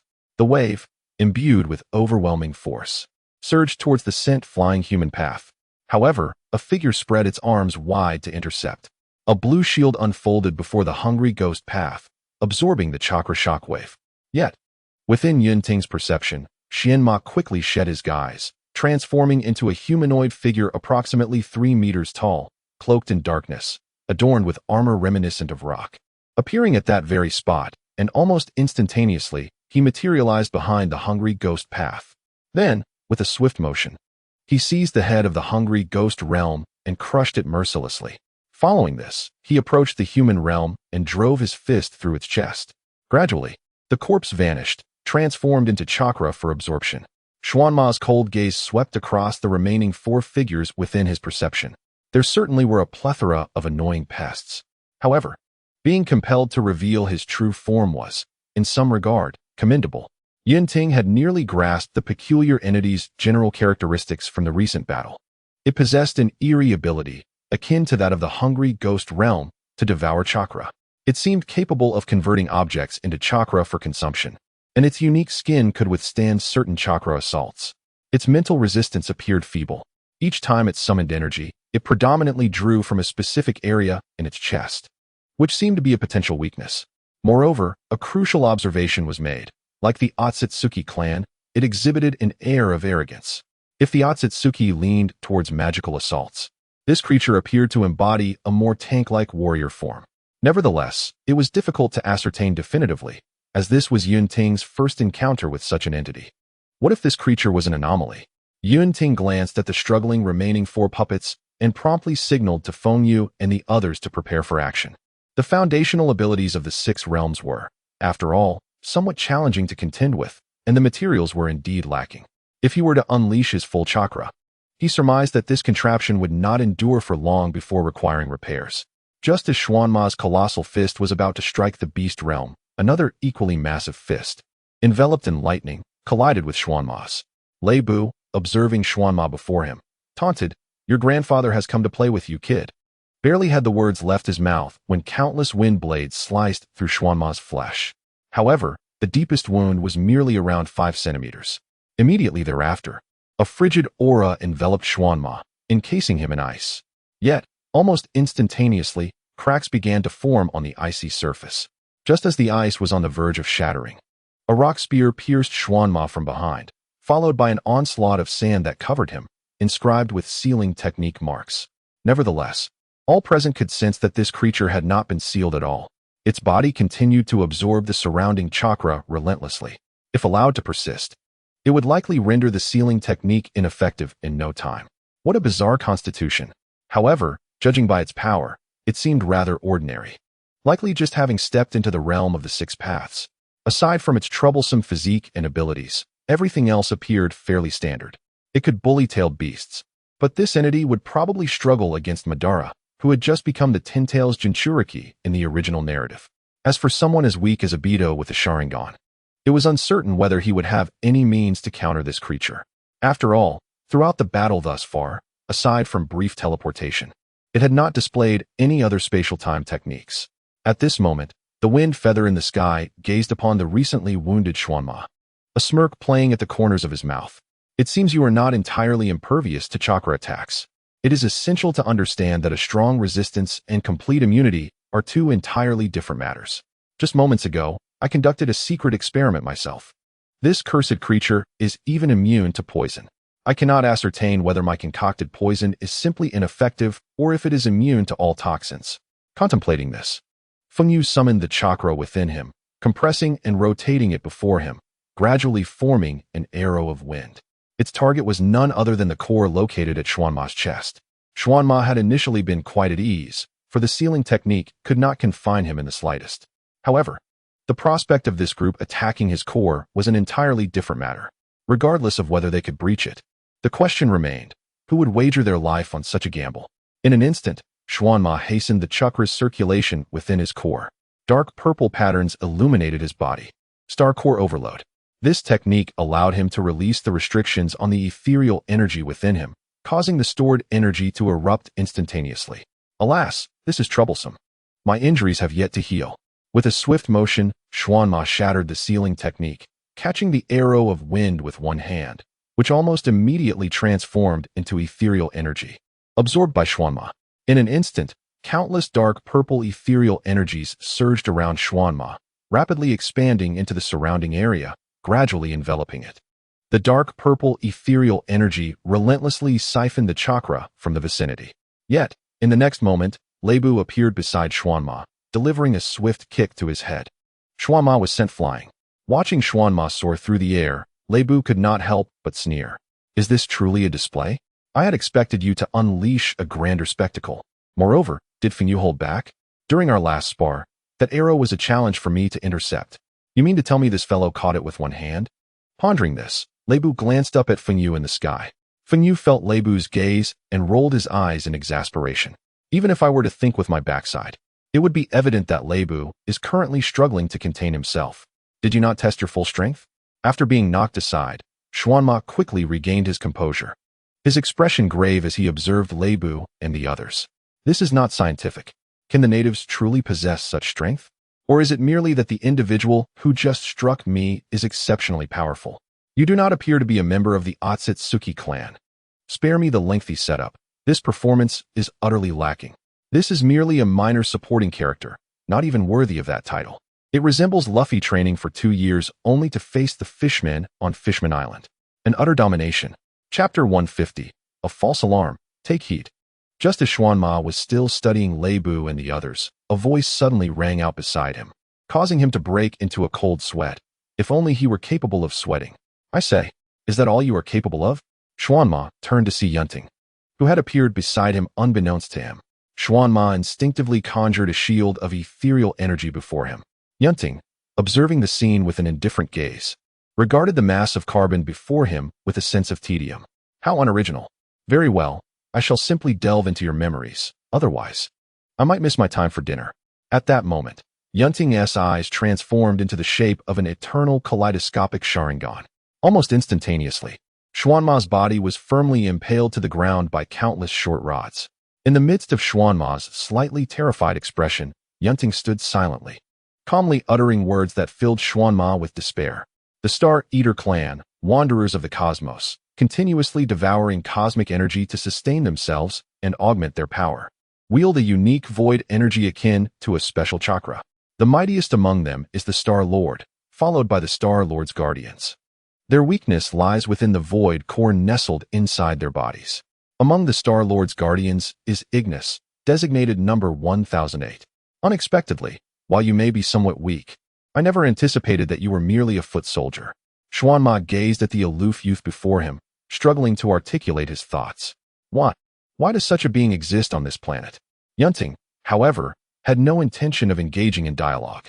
He simply waved his hand, drawing Xuanma back into the realm where De Haitian resided. Yet, this situation has become increasingly intriguing. Otsutsuki and Star Eaters, what a hassle. Yun Ting addressed the others nearby, stating calmly, "It is time to return. The threat has been neutralized. Furthermore, expedite the execution of that plan upon our return." Upon hearing this, Mige nodded and promptly made his way towards the Federation. The others followed suit, responding briefly before heading in the same direction. Meanwhile, Yun Ting instantaneously transported himself into space, centering his perception on Earth and expanding it to its maximum range, searching his surroundings. After approximately an hour, he detected a faint trace of chakra amidst a meteor belt. Swiftly locating the source of the weak aura, Yun Ting looked down upon a battered and bloodied female Otsutsuki, slowly retrieving a garment to drape over her, shielding her from exposure. Cough. All that effort was in vain, truly trivial. After administering a brief treatment to sustain her life, he directly placed her within De Haitian. After surveying the area to erase any traces she had left behind, he departed. However, this was entirely a matter of Yun Ting's overthinking, for the Otsutsuki clan harbored no notions of companionship. A weak Otsutsuki is merely that, a weakling. If she were to perish, it would scarcely matter. In truth, whether one more or one less Otsutsuki existed made no difference, as long as their core strength remained intact. Yet, according to the memories he had just explored, perhaps someone might genuinely concern themselves and send individuals to seek her out. Otsutsuki Mushi. Indeed, she was mentioned in Yishi's recollections. However, this woman possesses knowledge that surpasses even that of the Otsutsuki clan. Of course, her understanding is confined to matters pertaining to the Otsutsuki. This fellow's awareness of the other elders is merely superficial. Yet, what if the Otsutsuki clan and the Star Devourer clan were to mutually balance each other? In such a scenario, they might overlook the ninja world entirely. After all, this is but a small celestial body.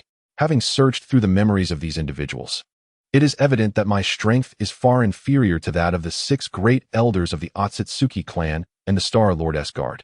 And the gap is indeed considerable. If I cannot even measure up to them, what hope do I have against the Otsutsuki deity and the Star Lord? For now, I can only hope that they do not take an interest in this insignificant celestial sphere.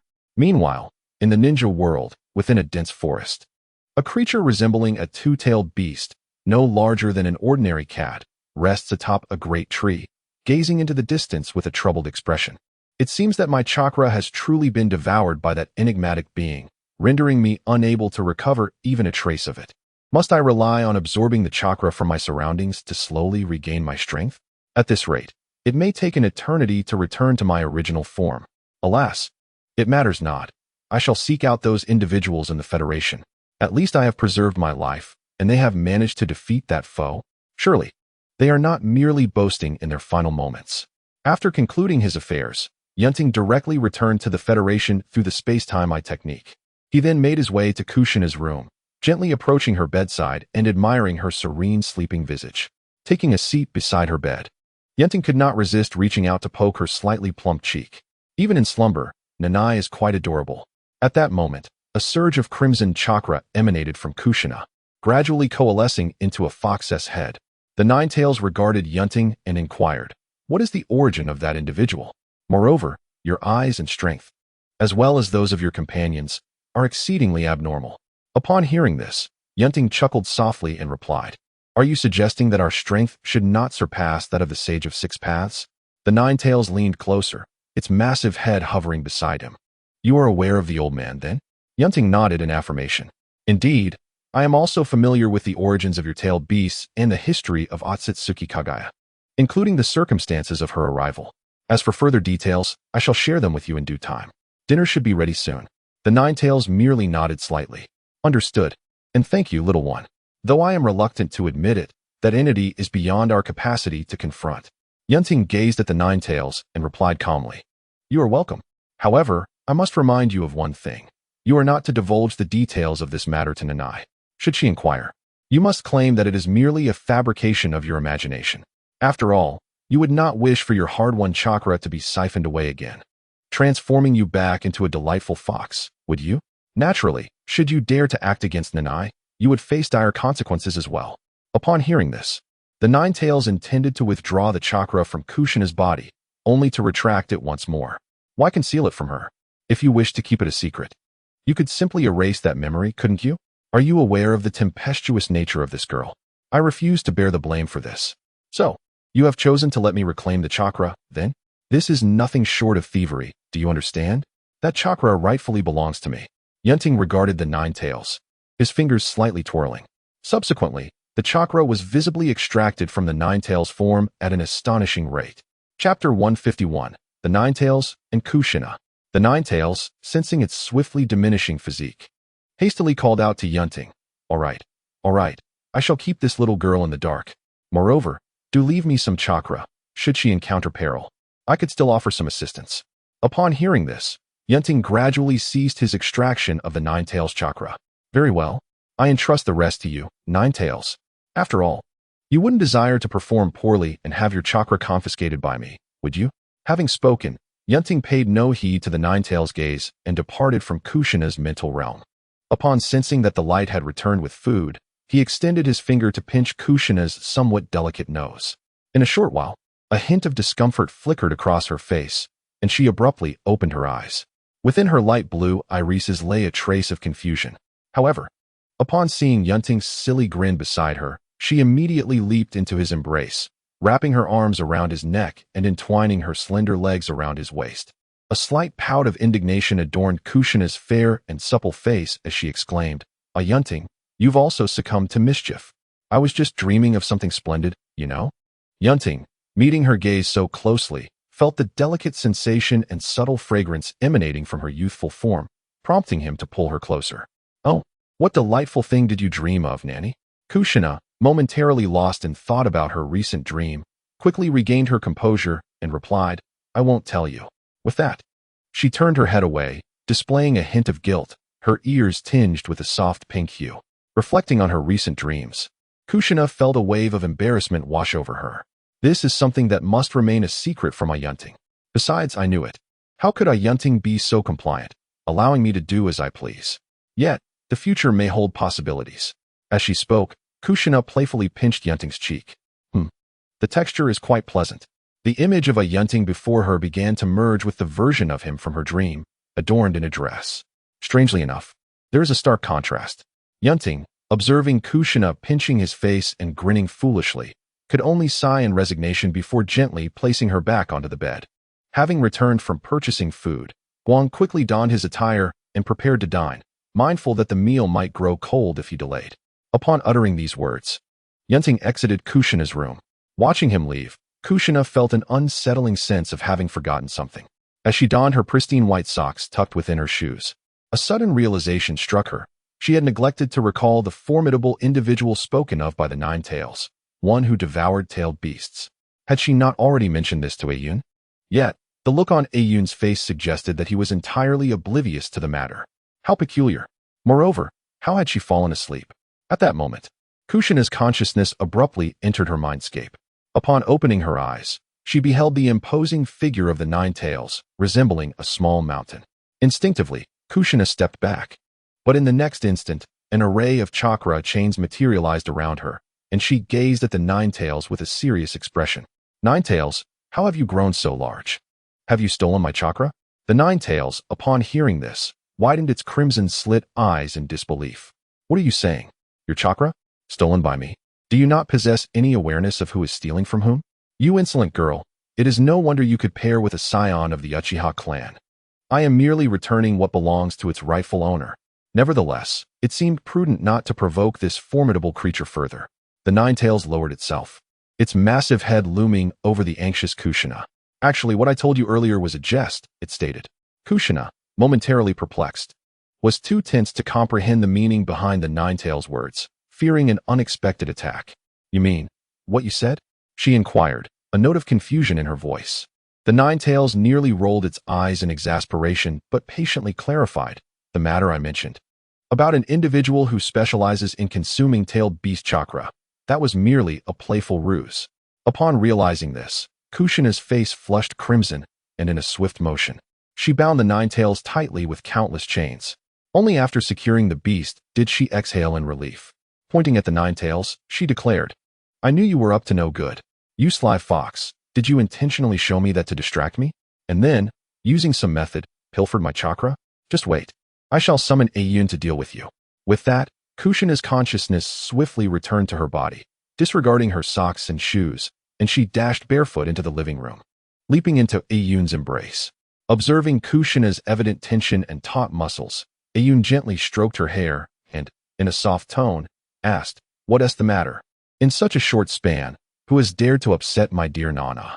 At this, Kushina nuzzled her head against Yun's chest before looking up at him.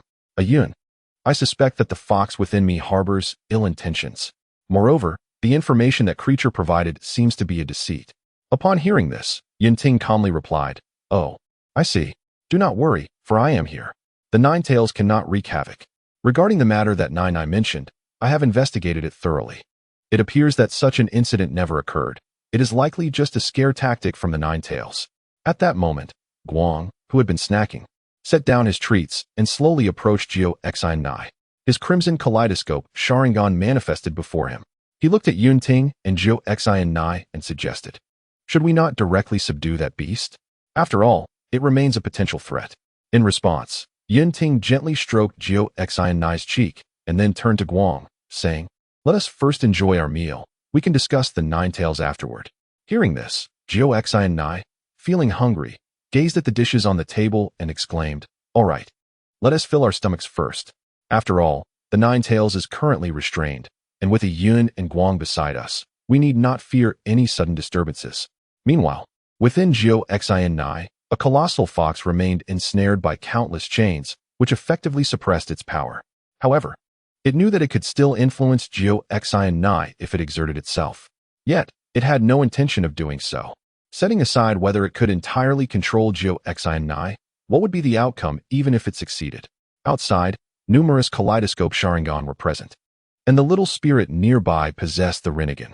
It seemed quite advantageous to remain within this young girl, shielded by such formidable protectors.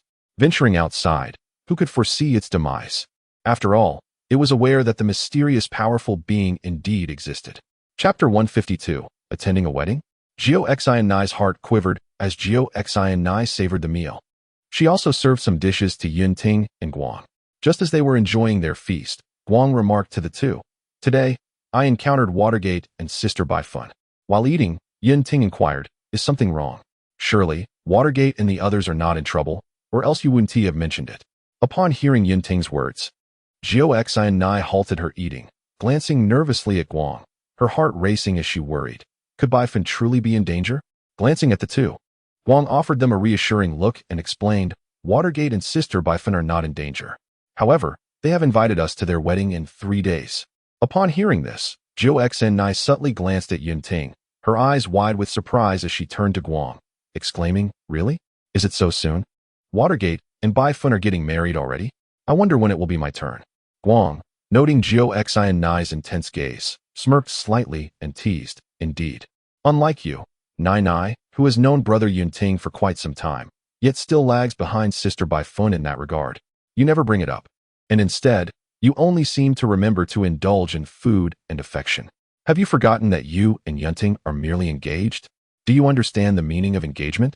Kushina pondered, resting her chin on her hand as she gazed at Yun Ting. It seemed she had done everything expected of her, and perhaps even some things not meant to be done. She nearly forgot about this matter entirely. Suddenly, Kushina's eyes sparkled, and she turned to Yun Ting, saying, "What if we were to marry together like Minato and the others?" Upon hearing this, Yun Ting looked at Kushina's gleaming eyes and immediately rejected the idea, saying, "Not really."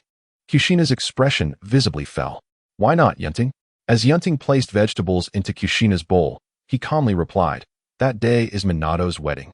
We only need to attend. If we were to marry on the same day, not to mention your side of the family, the majority of the Uchiha clan would certainly be present on my side. Furthermore, there are many considerations for a wedding, whether parents and elders are present, the attire to wear, and so forth. These matters cannot be hastily prepared." Yun Ting gently ruffled Kushina's hair and added, "Thus, we cannot rush this. I wish to give Nana a complete wedding, rather than a hasty affair thrown together in just a few days. Moreover, Minato's wedding serves as an opportunity for Nana to take notes. When the time comes, you will have a clearer idea of what to expect." Listening to Yun Ting's reasoning, Kushina found his words quite sensible and nodded in agreement. "Oh, I see. Then I shall observe closely at the upcoming Phosphorus wedding. That is a discussion for another time. Let us eat now before it gets cold." In the following days, Yun Ting and Kushina met privately on several occasions. Minato and Phosphorus also requested Yun Ting and Kushina to serve as the best man and maid of honor. Naturally, they agreed, as it was not a significant matter. Minato's parents were commoners, while Phosphorus would likely have elders from the Uzumaki clan officiate. The wedding venue was expected to be set within the inner city. Time flew by, and soon it was the day of Minato's wedding. Inside the residence where Yun Ting lived, Kushina was meticulously styling Yun Ting's hair, dressed in a pristine white outfit befitting a maid of honor. "Yun Ting, don't move. It will be ready shortly. I promise you will be the most handsome today. Nana, why go to such lengths to make him look so dapper? He isn't the main character today. Besides, if you take any longer, we one team make it." You are just whispering beside them. "Are you not concerned that Yun Ting's handsomeness might attract other girls?" Kushina's light blue eyes flickered slightly at this remark, but she soon relaxed and responded, "Oh, I'm not worried at all. Have a little faith in me, Kay. I'm not lacking in charm either." Gazing at Kushina's demeanor, I offered a faint smile. "Very well, as long as you are happy, Nanai." Once the group was prepared, Yun Ting swiftly transported the two of them to the wedding venue using the Flying Thunder God technique. The gathering was not overly crowded, yet there were at least 100 attendees. Minato's parents had few relatives present. On the other hand, the Uzumaki clan was represented by a scattering of individuals. For despite Uzumaki Genyue's belief that the clan was nearly extinct, such a momentous occasion in one's life warranted the presence of family to lend their support. Remaining guests included Minato's friends, acquaintances, and mentors. After exchanging gifts, the trio parted ways. Yun Ting sought out Minato, while Kushina approached Mito. As for Hikari, he found a spot to prepare for the feast. Shortly after, Yun Ting made his way to Minato's room with ease. Observing Minato's evident nervousness, he couldn't help but jest. "What is this? The illustrious disciple of one of the legendary three, the genius Minato, wearing such a forlorn expression? Are you perhaps feeling anxious?" Minato, upon hearing this, offered a wry smile. "To say I'm not nervous would be a lie. Besides, compared to you, how can I dare to call myself a genius?" Yun Ting shrugged helplessly in response. "Ah, Minato, You indeed possess remarkable talent, but alas, I'm merely a fade. However, I did not expect you to choose me as your best man. Minato replied, I sent it because Mito requested your Kushina to accompany her? So, I thought to invite you as well. To be honest, I have no other suitable candidates for the role. I'm not particularly close to my siblings or cousins, and my time spent training under Jiraiya-sensei has left little opportunity to forge friendships. Hence, after much thought, you seem the most fitting choice. But why have you styled your hair today? It's somewhat disheartening. After all, it is my wedding. Yun Ting playfully nudged Minato. Come now, as if your appearance could be criticized. Besides, this was all Mito's doing. I hadn't intended to arrive like this, he said, adjusting his hair. However, Minato, if you wish, you could style yours too. Thank you, but do you think this hair of mine is suitable for such a look? Chapter 153. Two yearning souls. Yun Ting glanced at Minato's hair and replied slowly, why not let it grow longer? Your hair is not particularly short. In truth, Minato's hair, while short, would not meet the standards of schools in a past life. Through their conversation, Minato felt himself relax considerably. He turned to Yun Ting with a smile and asked, by the way, when do you plan to address matters with Kushina? After a brief pause, Yun Ting looked at Minato and replied, well, it depends on Nanai. I am quite flexible with timing. Moreover, my family has no intention of urging me. I am in no rush. Upon hearing this, Minato reached out and playfully poked Yun Ting's shoulder, inquiring, are you planning to wait until the monkey's year or the horse's month? When will that person from your family finally consider having a wedding with you? You prepare a meal, and that individual nearly devours their soul along with it. Yun Ting felt a twinge of embarrassment at Minato's words. Isn't Nine Eyes' heroic deeds widely known by now? He chuckled, let us not dwell on that. How has your training with Jiraiya been? Minato asked, sipping his water while glancing at Yun Ting. Ah, my teacher. He is indeed an excellent mentor. Not only did he help me contract the summoning scroll for the toads of Myaboka Mountain, but he also taught me many ninjutsu techniques. He even assisted me in exchanging for the forbidden technique, Flying Thunder God. However, as you might know, ever since the passing of the third Hokage, my teacher has seemed somewhat melancholic.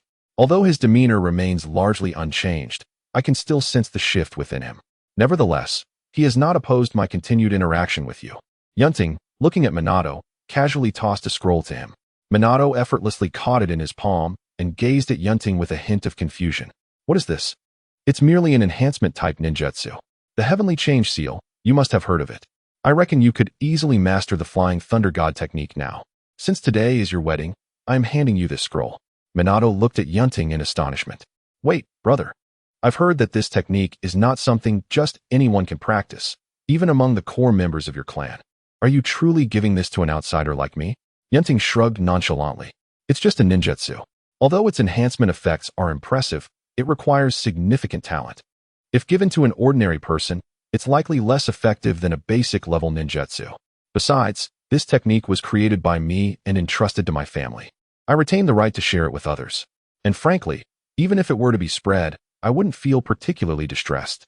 Unless one cultivates the Heavenly Change Seal to the third level, it is, at most, akin to practicing Sage Mode in the three great sacred lands.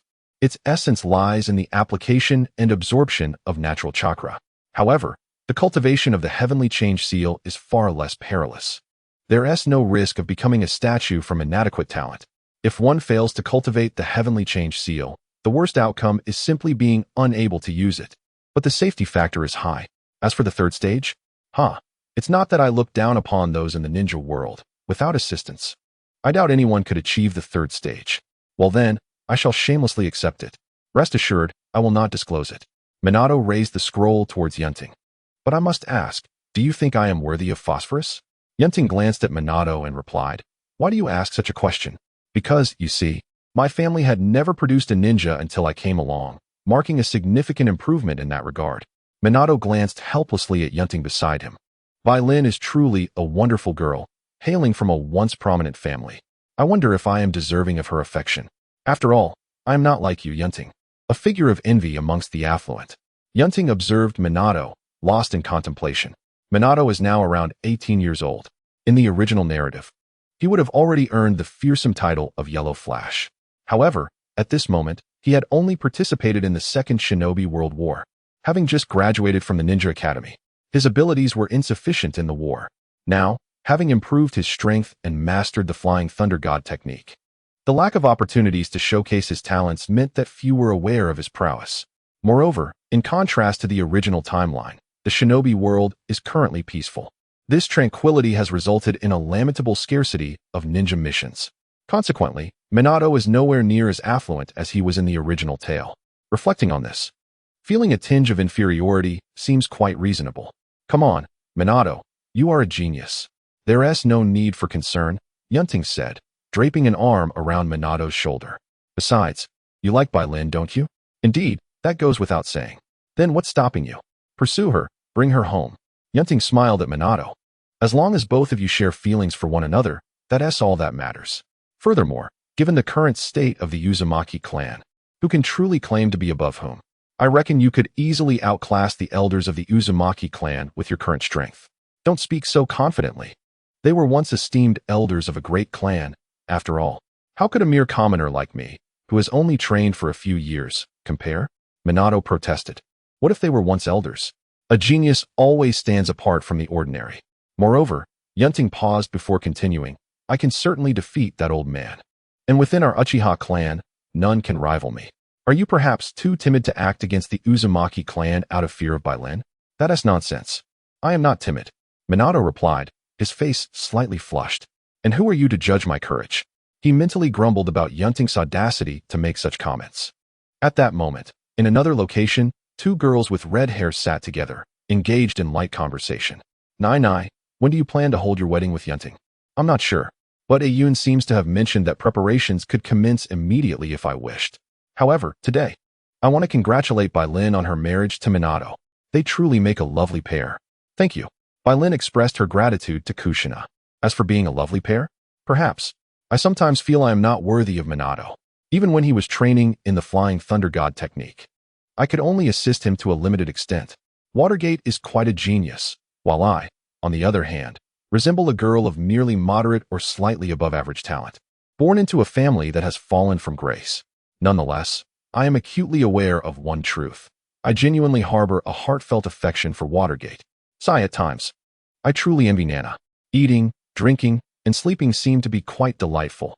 There's no need to ponder over so many matters. Chapter 154. Uchiha Madara's Change of Heart. Tall towers erected. In the blink of an eye, dusk approaches, and the banquet is nearly concluded. Watergate and Shirabomi have now both arrived in their marital residence. Soon after, they embrace each other and collapse onto the festively adorned red bed. Meanwhile, Yun Ting, accompanied by Watergate's parents, departs from the wedding venue. Kushina and Yun Ting walk hand in hand along the streets of the inner city, while Guang lingers behind, munching on sunflower seeds. Guang gazes at the couple ahead and can't help but shake his head slightly. Alas, what oblivious older siblings they are. Are you full? Yun Ting inquires, casting his gaze forward. Kushina, feeling a bit embarrassed, shakes her head. Not really. I didn't want to embarrass you in public. Just then, Kushina's stomach emits a protesting growl. Yun Ting points at her forehead and chuckles. Fool, why worry so much? You should eat. We've already paid for our share. It would be a waste not to eat well. Oh, fine. But could you please refrain from poking my forehead from now on? Kushina requests. Why not? Because I'm no longer a child. When you do that, it makes me feel like you see me as one. Besides, I've heard that if you poke too much, it might make one dull-witted. Kushina expresses, gesturing anxiously at Yun Ting. In response, Yun Ting gently prods Kushina's forehead once more, leaning in to whisper in her ear, no way.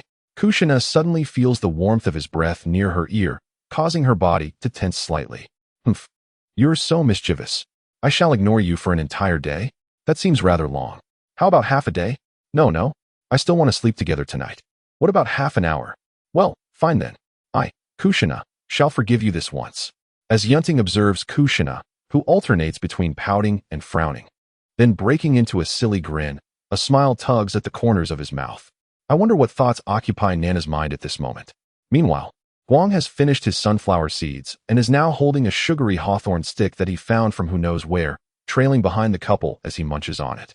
Frowning slightly, he remarks, today's hawthorn is a bit sour, but wasting food is a disgrace. I'll take it home for Nana to enjoy. After all, she has no dietary restrictions. It'll serve as a little dessert after our meal. Before long, the three have packed enough food and returned to their shared residence. Once home, Guang hands a hawthorn stick to Kushina before scampering off to his room to sleep. After Yun Ting placed the meal on the table, he gazed at Kushina and said, "I shall retire for the night now. Do remember to wash the dishes once you have finished your meal." Kushina nodded and then looked at Yun Ting, saying, "You see, Yun, after I finish eating, I will come to sleep with you, right?" As she spoke, Kushina blinked her large, adorable eyes at Yun Ting. A smile crept onto Yun Ting's face as he gently cupped Kushina's cheeks with both hands, lightly squeezing them. "Oh no, Nana, you won't forget, will you? If you can't learn that, then you must sleep alone." "Huh? Are you serious, Yun?" Yun Ting shot her a bemused glance. "Did you think I was jesting? I told you not to take it lightly, not to be careless. This is all for your own good, Nana." Subsequently, with a look of near dejection in her eyes, Kushina watched as Yun Ting walked away to his room without a backward glance. Just as Yun Ting lay down, he received a message from Orochimaru. "Lord Yun Ting, the development of the Hashirama cells has been completely successful. The diluted serum is now sufficient for injection into elite ninja. My research on the unknown biological cells has also commenced basic experimental studies." As Yun Ting contemplated Orochimaru's message, he fell into deep thought. The Hashirama cells, indeed, hold great value for the Uchiha clan. As for wood release, he was not particularly invested in its research. After all, he had no intention of practicing wood release himself, nor did he wish to divert his clansmen's focus towards it. And even if one were to possess the wood release bloodline, what difference would it make? It is well known that Hashirama's wood release is fundamentally different from that which others might awaken. They merely share a name. Some who awaken wood release can only construct houses and engage in landscaping, while Hashirama's wood release manifests as the Thousand Hands Buddha. The disparity is astounding. To be precise, it is not the wood release that is powerful, but Hashirama himself. Without Hashirama's extraordinary yang chakra, the wood release is merely average. He even questioned whether Yamato's wood release could exhibit such potency due to the presence of Hashirama cells within him. Thus, for Yun Ting, the study of Hashirama cells is purely for the benefit of his clan, enhancing the total chakra capacity and restoring the power of the Manjiki Sharingan. Undoubtedly, these aspects align perfectly with the Uchiha clan's needs. As for the Senju clan's research on Hashirama cells, Yun Ting was aware of it as well. However, what of it? Unless one were to be the reincarnation of Ashura's chakra, the Senju clan would likely only produce an individual comparable to Tobirama at best. Regarding the Star Eater clan, Yun Ting slowly retrieved a pitch-black orb. It resembles the spirit stones from the realm of cultivation. This core, serving as the Star Eater clan's equivalent of a heart, stored all the energy absorbed and plundered by them. It was quite substantial. After Yun Ting absorbed and transformed the energy within, he found his chakra had increased by nearly 1/10. "Look at you, my unfortunate child. You speak of venturing into the ninja realm with such discomfort. Yet, I must concede that you possess some usefulness. Otherwise, one might mistakenly believe that the Tsutsuki clan reigns supreme over this universe. However, it is true that in this region, the Tsutsuki clan exists as a sovereign entity. The Star Eater clan, on the other hand, is an extraterrestrial species. After absorbing the chakra from within their core, the life of the Star Eater clan has reached its conclusion. As for the female Tsutsuki within the Great Black Heaven, her appearance is passable. Nevertheless, who could blame me when I have my own Nanai? Yet, reviving her is imperative. Although I have erased all traces, who can guarantee that the Tsutsuki clan does not possess some extraordinary ocular techniques to track her? Moreover, my knowledge of the Tsutsuki clan is quite limited. It would be wise to manipulate her and gather intelligence for myself. Without further ado, I summoned the female Tsutsuki from the Great Black Heaven. Due to the time stasis within, she appeared unchanged since our first encounter, her aura reduced to a mere whisper. I reached out, my fingertips brushing against her skin, and infused my chakra into her. Suddenly, she emitted a low, stirring moan. Was it truly necessary to react so dramatically to a mere infusion of chakra and a touch of medical ninjutsu? The female Tsutsuki retorted, "How would you fare if you were gravely injured?" In a matter of moments, under the nurturing embrace of my chakra, the female Tsutsuki's essence stabilized. Pulling her back from the brink of death, I observed her, eyes closed and still unconscious, and touched her brow. At that moment, I invoked my divine authority, subtly altering her memories while implanting my own methods within her. Once I completed this task, the woman slowly opened her eyes. She sat upright, surveying her surroundings. Upon spotting me, she sprang to her feet and slightly bowed. "Young Master Yun Ting, Indeed, I replied coolly. It appeared that my memory alteration had been quite effective. Still, precautions must be taken. After all, should this Tsutsuki woman be suspected of soul-searching, my identity could be compromised. It would be unfortunate to have my covert operation exposed before I could establish myself within the ninja realm. Although, based on my recollections of the Tsutsuki clan's character, it is unlikely they would act in such a manner. A quarter of an hour later, I regarded the masterpiece I had crafted within her mind and nodded in approval. Despite it being my first attempt, I had succeeded in modifying her memories and concealing them from scrutiny. Gazing at the female Tsutsuki, who now submitted to my will, I tossed the empty core shell of the Star Eater clan to her. Upon returning, there is no need for an overly zealous investigation. Simply resume your daily life. Should there be any matters of importance, I shall reach out to you through the mark imprinted in your mind. Of course, you may also initiate contact with me through it. This mark will typically remain concealed. However, I advise against contacting me in the presence of your esteemed Otsutsuki. Very well, young Master Yun Ting. The Otsutsuki woman responded with a slight bow. Now, let us return and fulfill our duties. Should your Otsutsuki clan dispatch individuals to seek Otsutsuki Kagaya, please inform me in advance. Certainly, young Master Yun Ting. However, there is another matter concerning Otsutsuki Ishiki. Recently, the clan has declared his demise. Strikingly, the last known activity of this individual occurred within the very star region where you currently reside.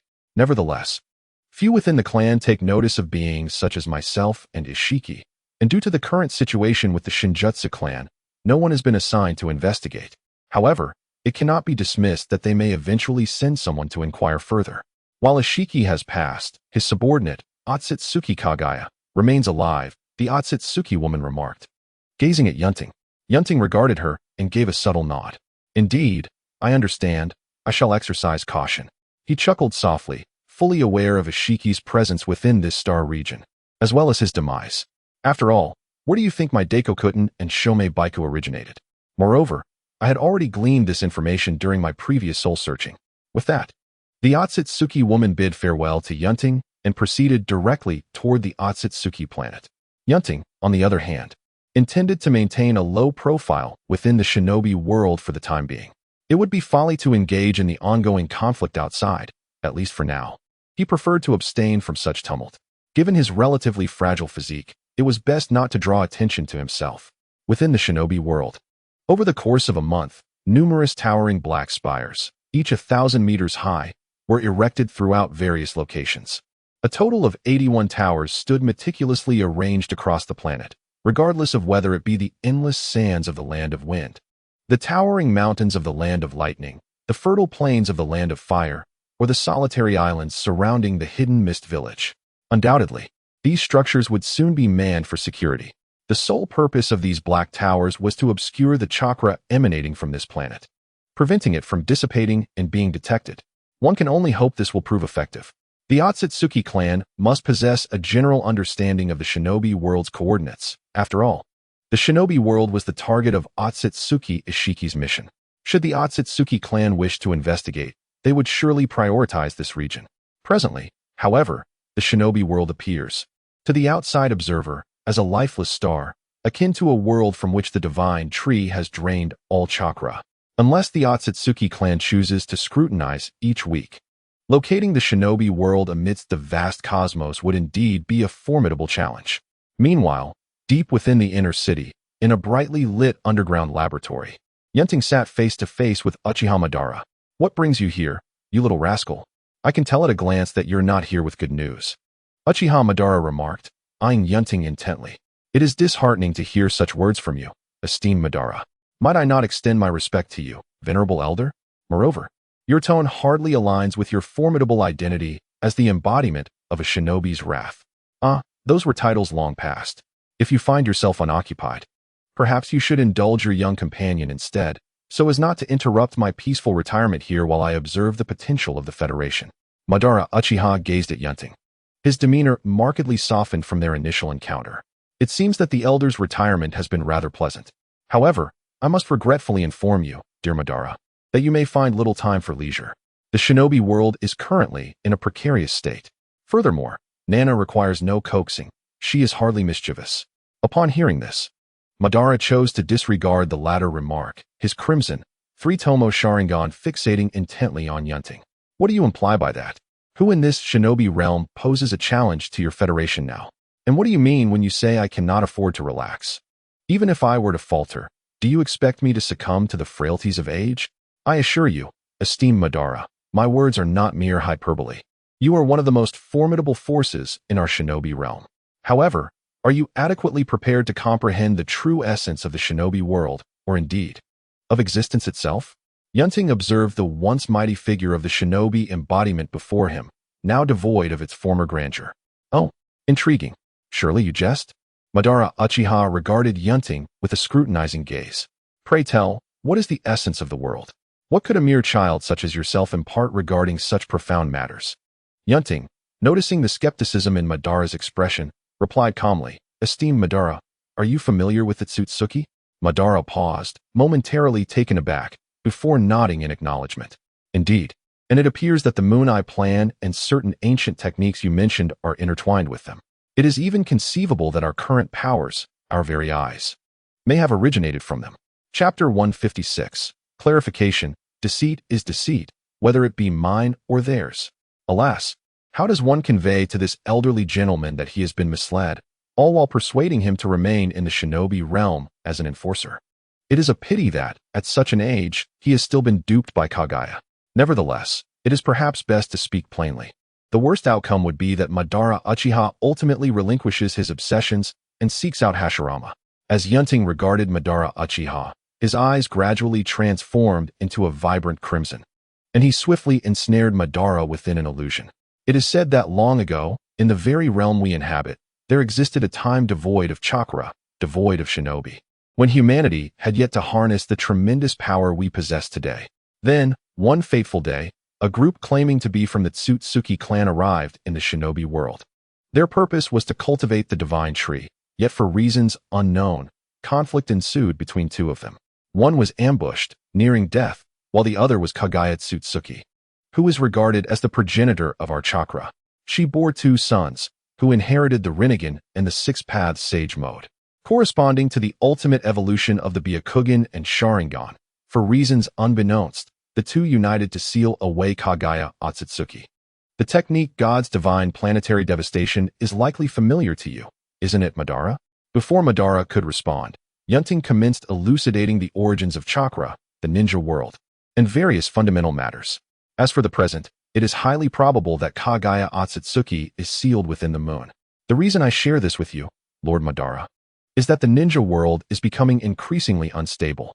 Subsequently, Yun Ting unveiled to Uchiha Madara the objectives of Kagaya's Black Zetsu, derived from the memories extracted from Ishiki and the clan known as the Otsutsuki. After a prolonged silence, Uchiha gazed at the youth before him and sighed softly. So you knew all along that I had been deceived? Indeed. Why didn't you inform me? Do you wish to see me humiliated? Of course not. One must find an opportune moment to convey such truths, yes? Otherwise, given your temperament back then, wouldn't it have led to a violent confrontation? Humph. However, I suppose you've already dispatched the Otsutsuki who ambushed Kagaya and delved into their memories, haven't you? Otherwise, you wouldn't possess such knowledge. Uchiha Madara scrutinized the young man, who nodded in affirmation. Indeed, I stealthily eliminated that individual. Yun Ting smiled at Uchiha Madara, revealing that the one claiming to be from the Star Eater clan was only recently discovered. In terms of strength, he far surpassed the level of a Kage, and his unique physique exhibited substantial resistance to ninjutsu and genjutsu. What are your thoughts on this, Lord Madara? Upon hearing this, Uchiha Madara furrowed his brow slightly. To be frank, it is quite troublesome. However, it is evident that the Otsutsuki clan is more adept in ninjutsu, though I cannot ascertain if this is a mere exception. They do not seem particularly skilled in close combat. Of course, I do not refer to taijutsu. The one known as Ishiki is relatively competent in that regard. Yet, for me, or rather many from the Uchiha clan who have battled since the Warring States period, that style of close combat feels somewhat lacking, almost rigid. As for the Star Eater clan you mentioned, they may excel in taijutsu, and their chakra-based attacks are passable, but their physical prowess is undoubtedly formidable. Yet, are you suggesting that I, an old man, should confront these beings? Uchiha Yun Ting scratched his head awkwardly at this. Haha, with great power comes great responsibility, right? By the way, What is the purpose of the Black Tower recently constructed within the ninja world? I cannot believe you would erect it without reason. Uchiha Madara inquired of Yun Ting. You can consider it a device to mask our presence. It will prevent the chakra of our planet from leaking outward. In other words, from an external perspective, our planet appears lifeless, devoid of vitality.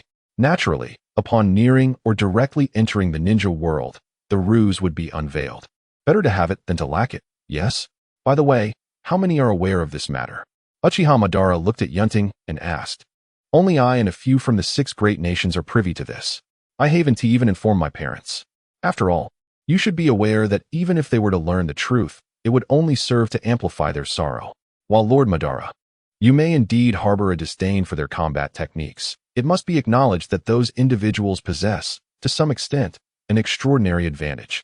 They wield devastating power and a formidable chakra without the need for extensive training. Furthermore, they are endowed with remarkable ocular techniques, unique physiques, and prolonged lifespans. Perhaps this is the reason they do not emphasize close-quarters combat? Considering the sheer volume of their chakra, coupled with their various extraordinary ocular abilities, does the physical prowess of ordinary ninjas hold much significance in such situations? Reflecting on this, Kaguya Otsutsuki's mastery of the 80 Gods vacuum attack can be deemed exceptional.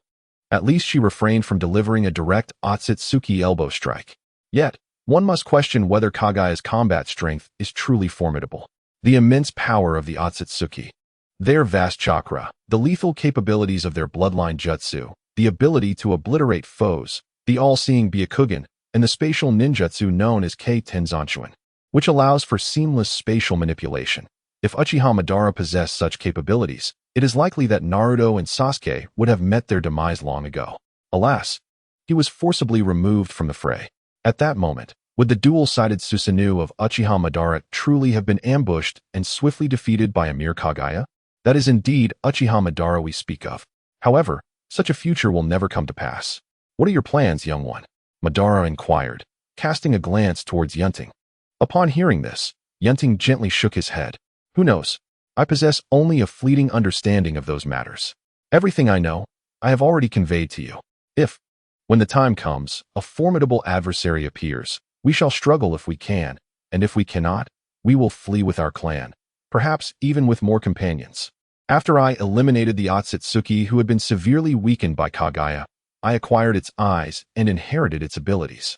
Subsequently, Yun Ting raised an eyebrow at Uchiha Madara and asked, Do you wish to know, Lord Madara? Bored, Madara replied, Speak if you wish to. Yun Ting continued, There is nothing inappropriate to disclose. Firstly, there is the Great Black Heaven, which can be described as a spatial storage dimension. Within it, time and space are nearly in a state of suspension. For instance, if I were to place you inside, Lord Madara, and release you a decade later, you would emerge unchanged from your state prior to entry. Of course, this is quite challenging to achieve, as any individual would resist. As he spoke, a black vortex appeared behind Yun Ting, demonstrating to Uchiha Madara. As for the second ocular technique, sh made by Kuna, it allows for the enlargement or reduction of inanimate objects. It is rather useful, enabling one to effortlessly transform an opponent into a pincushion. Yun Ting demonstrated this on a nearby table, instantly piercing it with countless black spikes. Were it not for this ability, facing the Star Eater clan would indeed be quite troublesome, as traditional ninjutsu would have little effect against them. Chapter 157, The Enlightenment of Madara. Lower your guard. Yun Ting, of course, I was merely jesting. Such a minor calamity is quite easy to handle. With a mere display of my godly authority, he would be rendered incapacitated. Exceptional talent, unique physique, high resistance? What use is that? No matter how high your resistance, can a first-level being truly withstand an attack from someone at 100 levels? Madara Uchiha gazed at the somewhat smug junior before him and slowly rubbed his forehead. Alas, the amount of information is rather overwhelming. It seems that I am less informed than my own junior. After a lengthy pause, Madara turned to Yun Ting and inquired, So, unable to defeat your adversary, you plan to stuff your clansmen into that vast darkness of yours and then flee? Yun Ting nodded nonchalantly in response. Indeed, if I cannot win, my only option is to escape. The world is vast. There will surely be another habitable planet out there. With the awakening of the Rinnegan, we have almost attained the qualifications for cosmic wandering. I have also surveyed the surrounding areas. Unfortunately, none are suitable for habitation. By the way, Lord Madara, you haven't ventured out to explore, have you? Madara, upon hearing this, couldn't help but roll his eyes. Are you suggesting that I, with my frail, aging body, am to circle the universe? Do I appear to have such leisure? By the way, the ability I awakened with my Rinnegan is called the Court of Non-Existence, signifying that which ought not to exist. As he spoke, Yun Ting activated his ability, and a 3-year-old child appeared before him. He held the child up in front of Madara, shaking him slightly. Madara stared expressionlessly at the little rascal before him and coldly remarked, "Have you played enough? Release the ocular technique." Hearing this, Yun Ting could only pout and deactivate the technique. The 3-year-old version of Madara vanished without a trace. I've heard that some people find it difficult to urinate when someone stands nearby. I wonder if that is true. Don't you agree, Lord Madara? Madara looked at the young man before him with an expression of exasperation, clearing his throat to say, "How old are you? As one of the top powers in the ninja world, at least maintain a semblance of seriousness. I truly do not comprehend how Kushina could have such a personality as yours. Nevertheless, you are merely a child. You should know that at your age, I was far more mature." Yun Ting gazed at Madara with a smile. "How can you possibly say such things? 18? You? Mature? Are you certain you're not having your younger brother assist you with your personal matters every day?" Madara regarded Yun Ting with a look reminiscent of his long-lost brother, Izuna. Izuna, too, used to smile and jest with him in such a manner. "Well then, since you have shared your ability, it would be only fair for me to reveal mine as well. My Rinnegan ability is called the Edge of the Grave. It allows me to create 4 indistinguishable clones of equal strength that are invisible to ordinary individuals. My true self can swap places with these clones at will. There is also a space-time ninjutsu, though I have yet to attempt it, as my former body was simply too weak for such an endeavor. It is estimated that the goal is to establish a space capable of spatial movement, akin to the technique of Flying Thunder God." Yun Ting gazed at Uchiha Madara and spoke nonchalantly. "By the way, has Lord Madara mastered the use of sage techniques?" After taking a gentle sip of tea, Uchiha Madara nodded slightly. "Indeed, I can manage to utilize the sage chakra employed by Hashirama, albeit with considerable difficulty. The enhancement in strength is quite limited. It neither rises nor falls significantly. Ultimately, the root cause lies in my lack of proficiency and the limitations of my current physique. At this moment, I can barely exhibit the prowess of a peak shadow-level ninja. However, this is not a grave concern. Once my skills mature, I shall have Orochimaru craft a new body for you. He should possess methods for soul transfer. If it comes to that, you might have to endure a brief stay in the realm of Daikokutten. Perhaps we could find someone to perform the rebirth technique in your stead, or seek out a fruit from the divine tree." Uchiha Madara regarded Yun Ting and inquired slowly, "Do you have any plans?" To which Yun Ting replied, "Well, not really." He pondered for a moment and said, "If possible, I shall focus on gradual development. Once my strength is sufficient, I will release Kaguya Otsutsuki.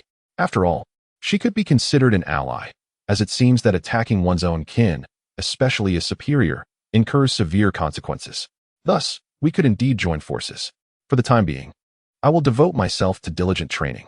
Uchiha Madara chuckled at Yun Ting's words. "So your training consists of cooking for your fiancé every day, and playing house with those around you?" Uchiha Yun Ting replied with a smile, "One must balance work and rest. Besides, I have awakened the Rinnegan and possess the Sharingan as well.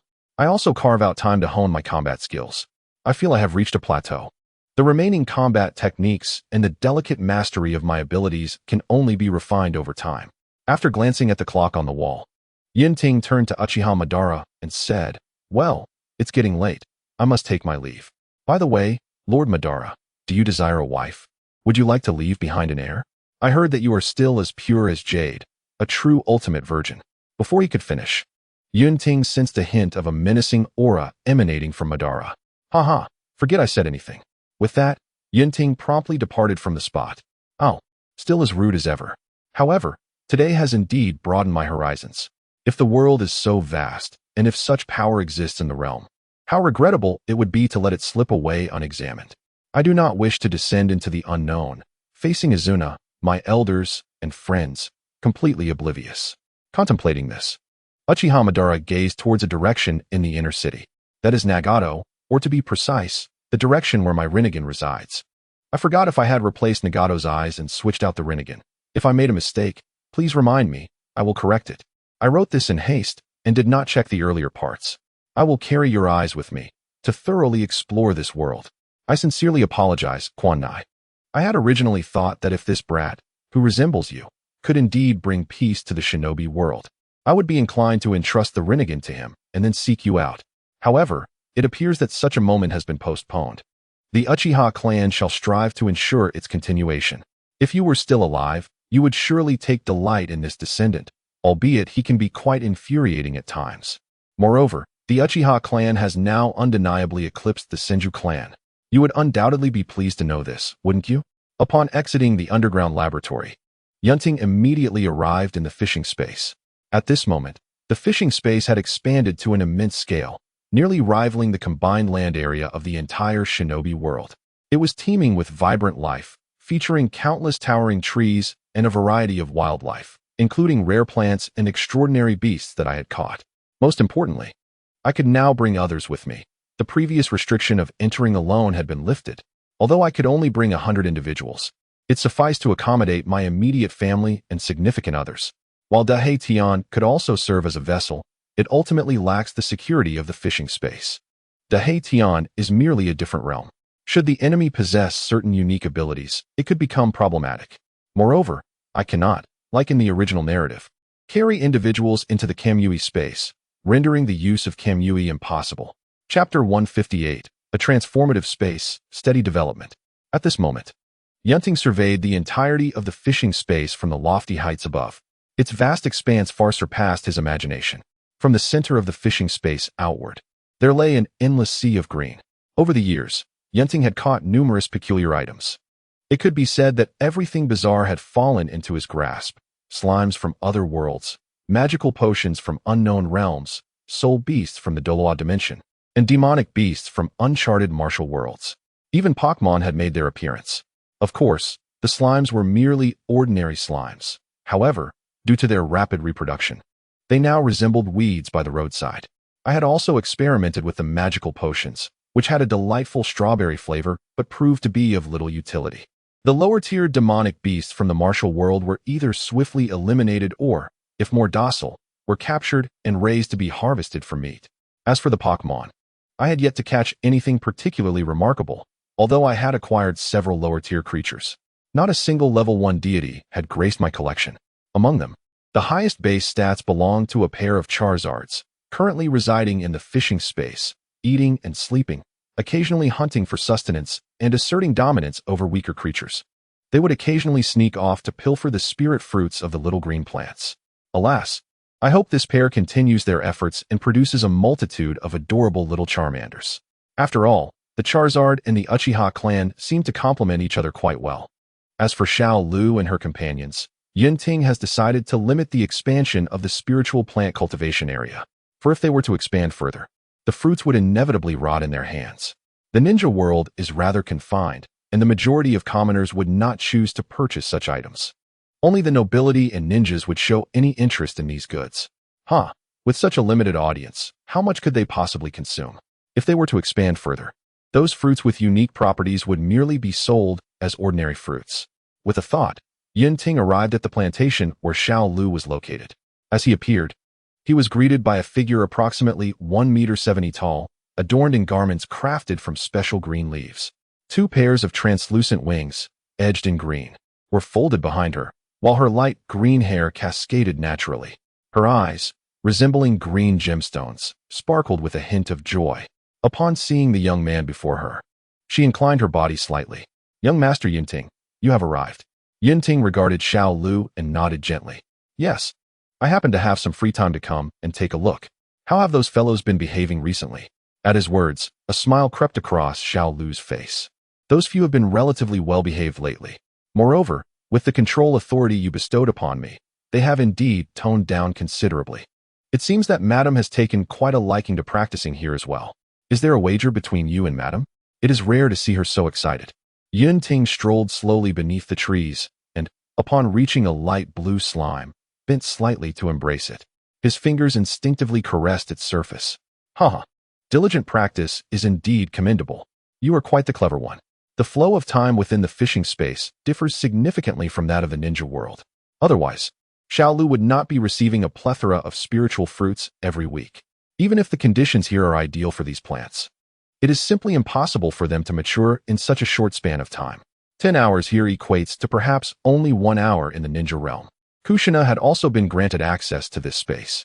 His various clones, along with close family members, had similarly been endowed with relevant permissions. However, unlike Yun Ting, who could manifest anywhere within the space, they were restricted to appearing only within Xiao Lu's plantation. The total number of individuals with access was limited to around 10. Yun Ting had no intention of indiscriminately granting others entry to this realm. While he could bestow access to thousands, tens of thousands, or even millions, he had already stated that the maximum capacity of this space was merely 100 individuals. No matter how many permissions he granted, once the limit was reached, others would be unable to enter. After toying with the slime for a while, Yun Ting summoned a thread of energy and infused it into the creature. Then, akin to rolling a bowling ball, he sent it soaring across the grass. A pale blue sphere rolled continuously over the grass until it gradually came to a halt several dozen meters away. Xiao Lu observed the distant slime, a subtle smile gracing her lips. What a fortunate little creature. Yet, it seemed she herself was even more fortunate, all thanks to the young master. Yun Ting gazed at the slime with a smile before meandering aimlessly in a particular direction. Speaking of Xiao Lu, has anything noteworthy happened recently? Upon hearing this, Xiao Lu replied without hesitation. In recent times, the young master's parents and family have visited several times. Miss Nai Nai has come most frequently. As you are aware, we present this place to the outside world as a unique spatial area, while I act as its true overseer. You and several of your avatars serve as the primary individuals for our transactions. Your parents and grandfather do not visit often and tend to be rather reserved when they do. It is likely that Miss Nai Nai is the most regular visitor. Occasionally, Miss Guang also comes here to converse with me. Despite her vivacious nature, even Miss Nai Nai has never ventured beyond the confines of the plantation. Xiao Lu looked at Yun Ting, gently tucking a stray green strand of hair behind her ear, then continued. As for this space, everything is progressing favorably. Beyond the plantation, all unfolds according to your directives. I strive to observe without interference. The creatures you instructed me about, as long as they do not overstep, can consume some spiritual fruits within the plantation, and I will turn a blind eye. By the way, that fellow Xiao Jin seems to have caught Miss Nai Nai's attention and subsequently entered into a contract with her. Yun Ting inquired, glancing at Xiao Lu. Was it voluntary? Xiao Lu smiled faintly and shook her head. No. When Miss Nai Nai first encountered Xiao Jin, he bared his teeth at her. After all, not all beings within this space are familiar with Miss Nai Nai. Many newly emerged life forms are even unknown to you, for reasons unbeknownst to us. It seemed as if Miss Nai Nai and Xiao Jin were drawn to each other.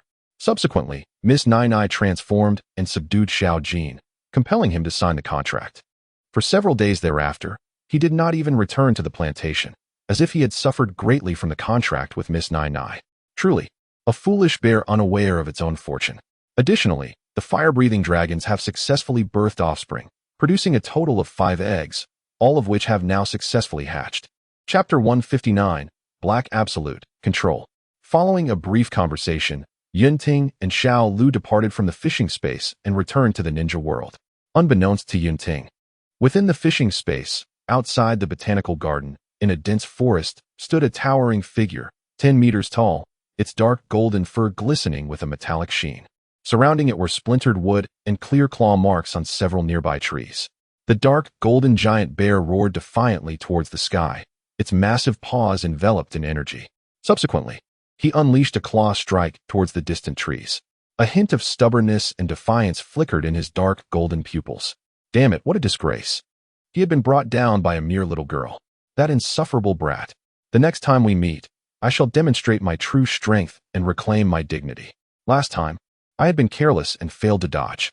Although I experienced a slight defeat, thankfully, I am not as twisted as the person who brought me here. I remain within a range that is conquerable. For the pride of the Dark Gold Clawbear clan, I shall fight with all my might. Even if it means entering into a contract, it must be with that man. I shall not be subjugated by a mere girl. Of course, even though I am bound by this contract now, it can be nullified. There is a saying among humans: people strive to ascend, while water flows towards its depths. I am an ambitious bear. Within this space, both my longevity and strength are rapidly augmenting.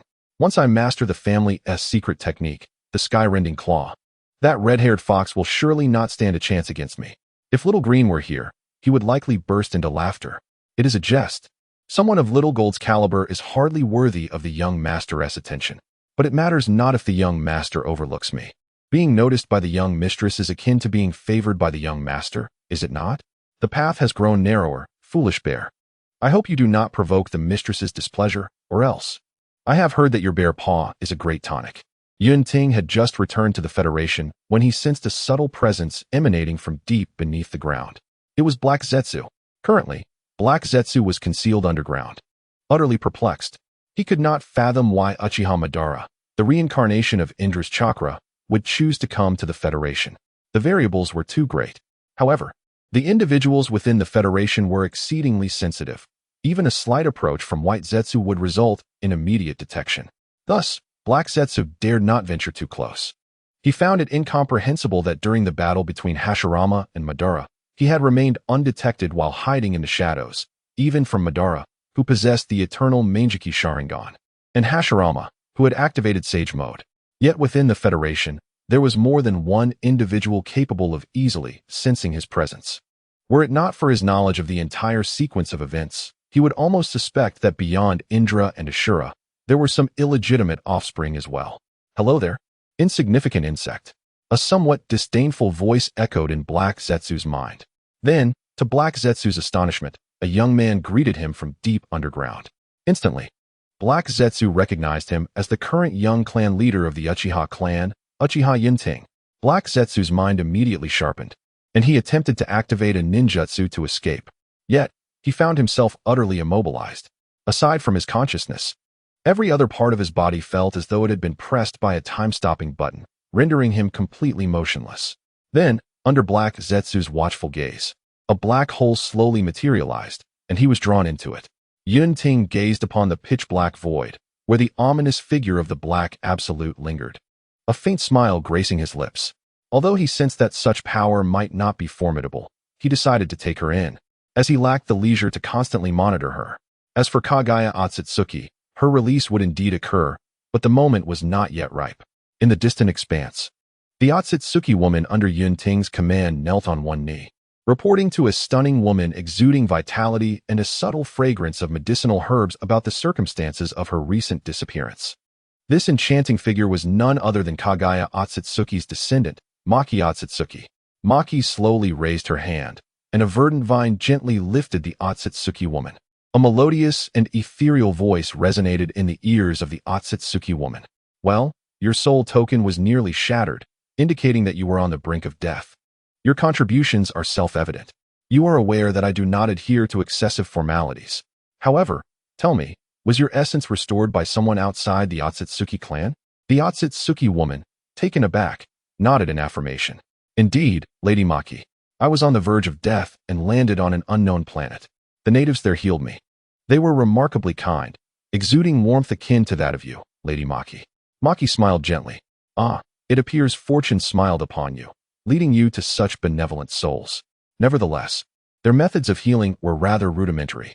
Allow me to assist you further. Lingering injuries would be detrimental. As she spoke, a green vine coiled around the Otsutsuki woman's arm, and an exceedingly pure essence of life coursed into her being. She felt a warm current enveloping her, akin to soaking in a hot spring. After half a minute, that sensation gradually faded, leaving the Otsutsuki woman feeling remarkably rejuvenated. Thank you, Lady Maki, she expressed gratefully. Maki smiled faintly. It was but a trifling effort. Return and rest well, and let your family know of your safety. They must be quite worried about you. Yes, Lady Maki. I shall take my leave now. With that, the Otsutsuki woman departed. Once she had left, Maki found herself alone in her chamber, lifting a teacup to savor a sip of tea. Alas, I had hoped to cultivate friendships. Yet, it seems even that is a challenging endeavor. Establishing a confidant appeared to be a daunting task. Nevertheless, she resigned herself to the notion that some things cannot be forced. Within the Otsutsuki clan, a strict hierarchical management system was indeed revered. She pondered how long the Otsutsuki would have to contend with the Star Devourers. Maki harbored a strong aversion toward the Star Devourers, for their minds were consumed solely by the insatiable desire for chakra, driven by a relentless will to plunder and destroy. The term greed aptly encapsulated their clan. Yet, She realized that she held no moral high ground, as the Otsutsuki clan had also engaged in the acquisition of chakra. Alas, the research on the twin blossoms is nearing success, but due to the interference of the Star Eater clan, it must be postponed once again. As Musher pondered this, a faintly bitter expression crept onto her face, and her long eyelashes trembled slightly.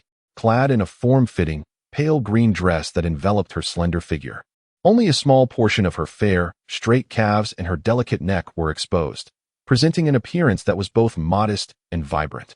It would be wonderful if there were a way for everyone to coexist amicably. However, alas, such thoughts seem like mere daydreams. I suppose I am the most out of place among the Tsutsuki. Chapter 160. Little Jean and the Fire-Breathing Dragon? After confining Kuroju within the alternate space created by Dahei Tian, Yun Ting returned directly to his daily routine, eating, sleeping, fishing, and teasing Nana. Gradually, Yun Ting resumed his ordinary life. Alas, even after achieving invincibility in the ninja world, he still finds the need to enhance his strength. Those troublesome aliens. Meanwhile, in the fishing space, a girl with red hair and fair skin excitedly opened her eyes. White marks faintly appeared on her porcelain skin. Kushina reveled in the natural chakra flowing within her, her face radiating uncontainable joy. She had successfully mastered the second stage of the heavenly seal. Soon, she would surprise Yun, and then he would have no reason to prevent her from sharing a bed.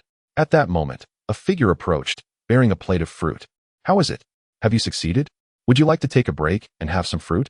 Upon hearing this, Kushina followed Xiao Lu to a nearby stone table where they sat down. Thank you, Sister Xiao Lu. You're welcome, Xiao Lu replied with a gentle smile. By the way, Sister Xiao Lu, just how vast is this plantation? Kushina asked, munching on a green fruit. I walked in one direction for quite a while and still haven't exited the plantation's boundaries. Xiao Lu looked at Kushina, who was savoring the fruit, and replied slowly. The area of the plantation is roughly comparable to the total area of your Fire Nation. This region is the core area, where a variety of spiritual plants are cultivated.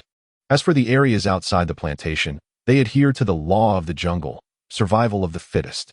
Mostly, there are aggressive or restless creatures. However, they are merely combative. If any creatures outside were to rampantly slaughter others, I would be responsible for addressing that. In summary, the cultivation area is where we reside, and I rarely stray far from here. My people and I are entrusted with the care of the plants, and those aggressive creatures are not permitted here, barring a few exceptional cases. Upon hearing this, Kushina, her mouth full of fruit, mumbled somewhat incoherently, like Little Jean? Yes, that's correct, Xiao Lu nodded slightly. Little Jean possesses remarkable talent, so he is occasionally allowed to visit the plantation to consume the spiritual plants that are conducive to his growth. However, should he engage in any destructive behavior, he will be barred from entering for a considerable time. Moreover, according to its nature, apart from seeking sustenance here, it mostly remains on the periphery. After all, with its massive size akin to a small mountain, it is indeed rather unsuitable to linger within densely cultivated areas.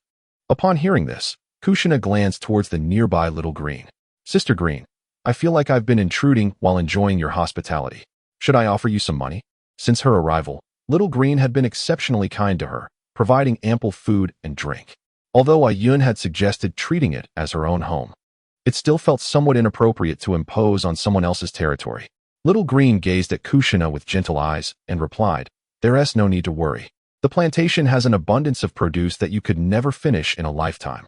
Besides, can you really think that I would fret over a few fruits? Compared to what we sell to the ninja world, the fruits you consume are negligible. Oh, my dear, feel free. This entire space is yours. What is wrong with enjoying some fruits? They are freshly picked and delightfully fresh. Just then, a spirit of flora, approximately 60 centimeters tall, soared from the distance and gently descended before Little Green, respectfully announcing, Chief, the giant bear has returned, along with those fire-breathing dragons. Little Green nodded slightly in acknowledgement, gesturing for it to depart. Turning back, she noticed the somewhat excited gaze of Kushina and smiled, extending an invitation. Would you care to join me for a closer look? Kushina, feeling a bit bashful, scratched her head. Is that really okay? Little Green's lips curled upward. What is stopping you? Besides, I believe you haven't yet encountered a fire-breathing dragon, have you? Indeed, Kushina replied. Most of the creatures I've seen resemble your kin or are small, gentle beings. Aside from Little Gold, I haven't encountered any formidable creatures. Well, It seems they have all gathered today. Let us go and see them together. With that, Little Green took Kushina by the hand and departed from their original spot. In the next moment, the scenery around them transformed. As Kushina looked up, she beheld a colossal bear, its body adorned with dark golden fur, surrounded by hills of spirit fruits and the rich remains of vigorous creatures from the outskirts. Little Gold was voraciously devouring its meal nearby. On the other side, a pair of fire-breathing dragons and their 5 younglings were present. Upon spotting Little Gold, Kushina waved excitedly and called out, "Hey, Little Gold, long time no see." Little Gold paused momentarily, slightly startled, but then resumed its feast. Strange, that voice sounds so familiar, it thought. But never mind, filling its belly was the priority.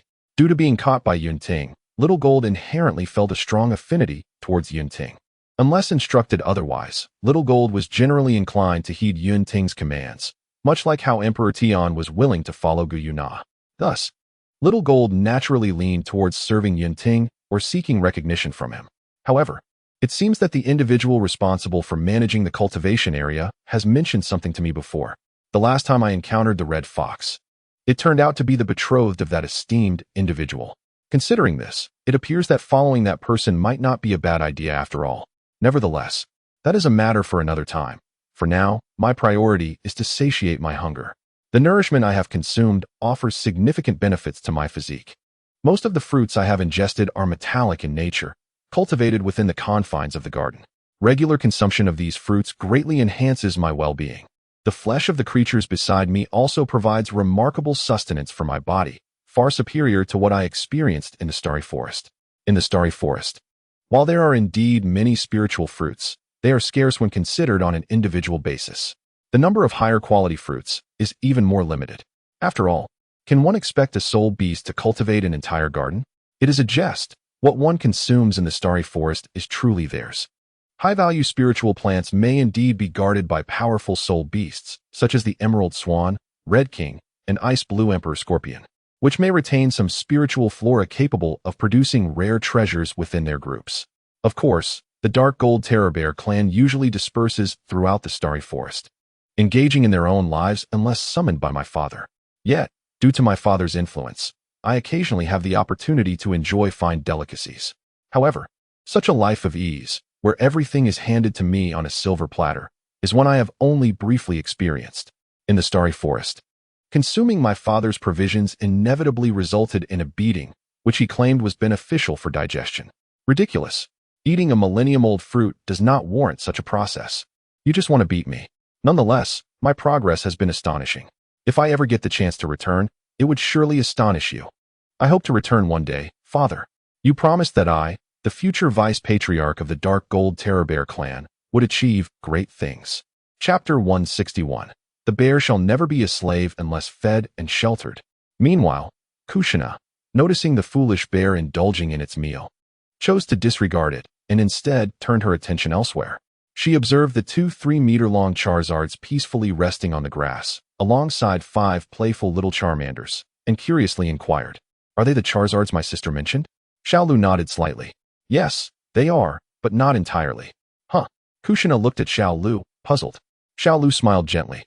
"I believe I have mentioned before that I originally came from another world, and by a stroke of fate, I arrived here. This pair of Charizards shares a similar story. In their world, it seems that creatures can become stronger through fixed evolutions. With each evolution, their power significantly increases. Do you see those little dragons with flaming tails? After 2 evolutions, they will resemble Charizards." Upon hearing this, Jusanai pointed towards a small mountain path nearby. "Will that little golden one evolve as well?" In response, Xiaolu gently shook her head. It belongs to another realm.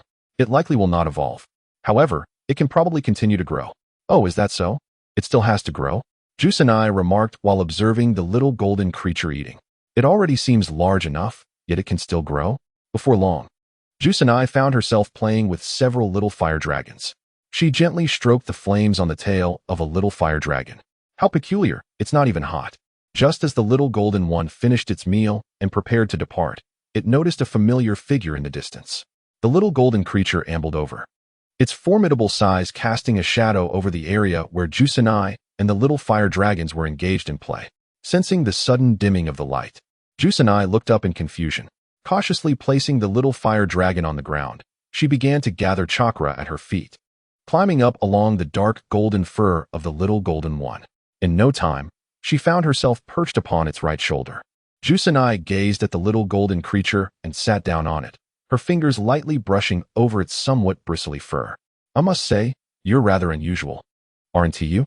Aren't you going to resist at all? The little golden one rolled its eyes in response.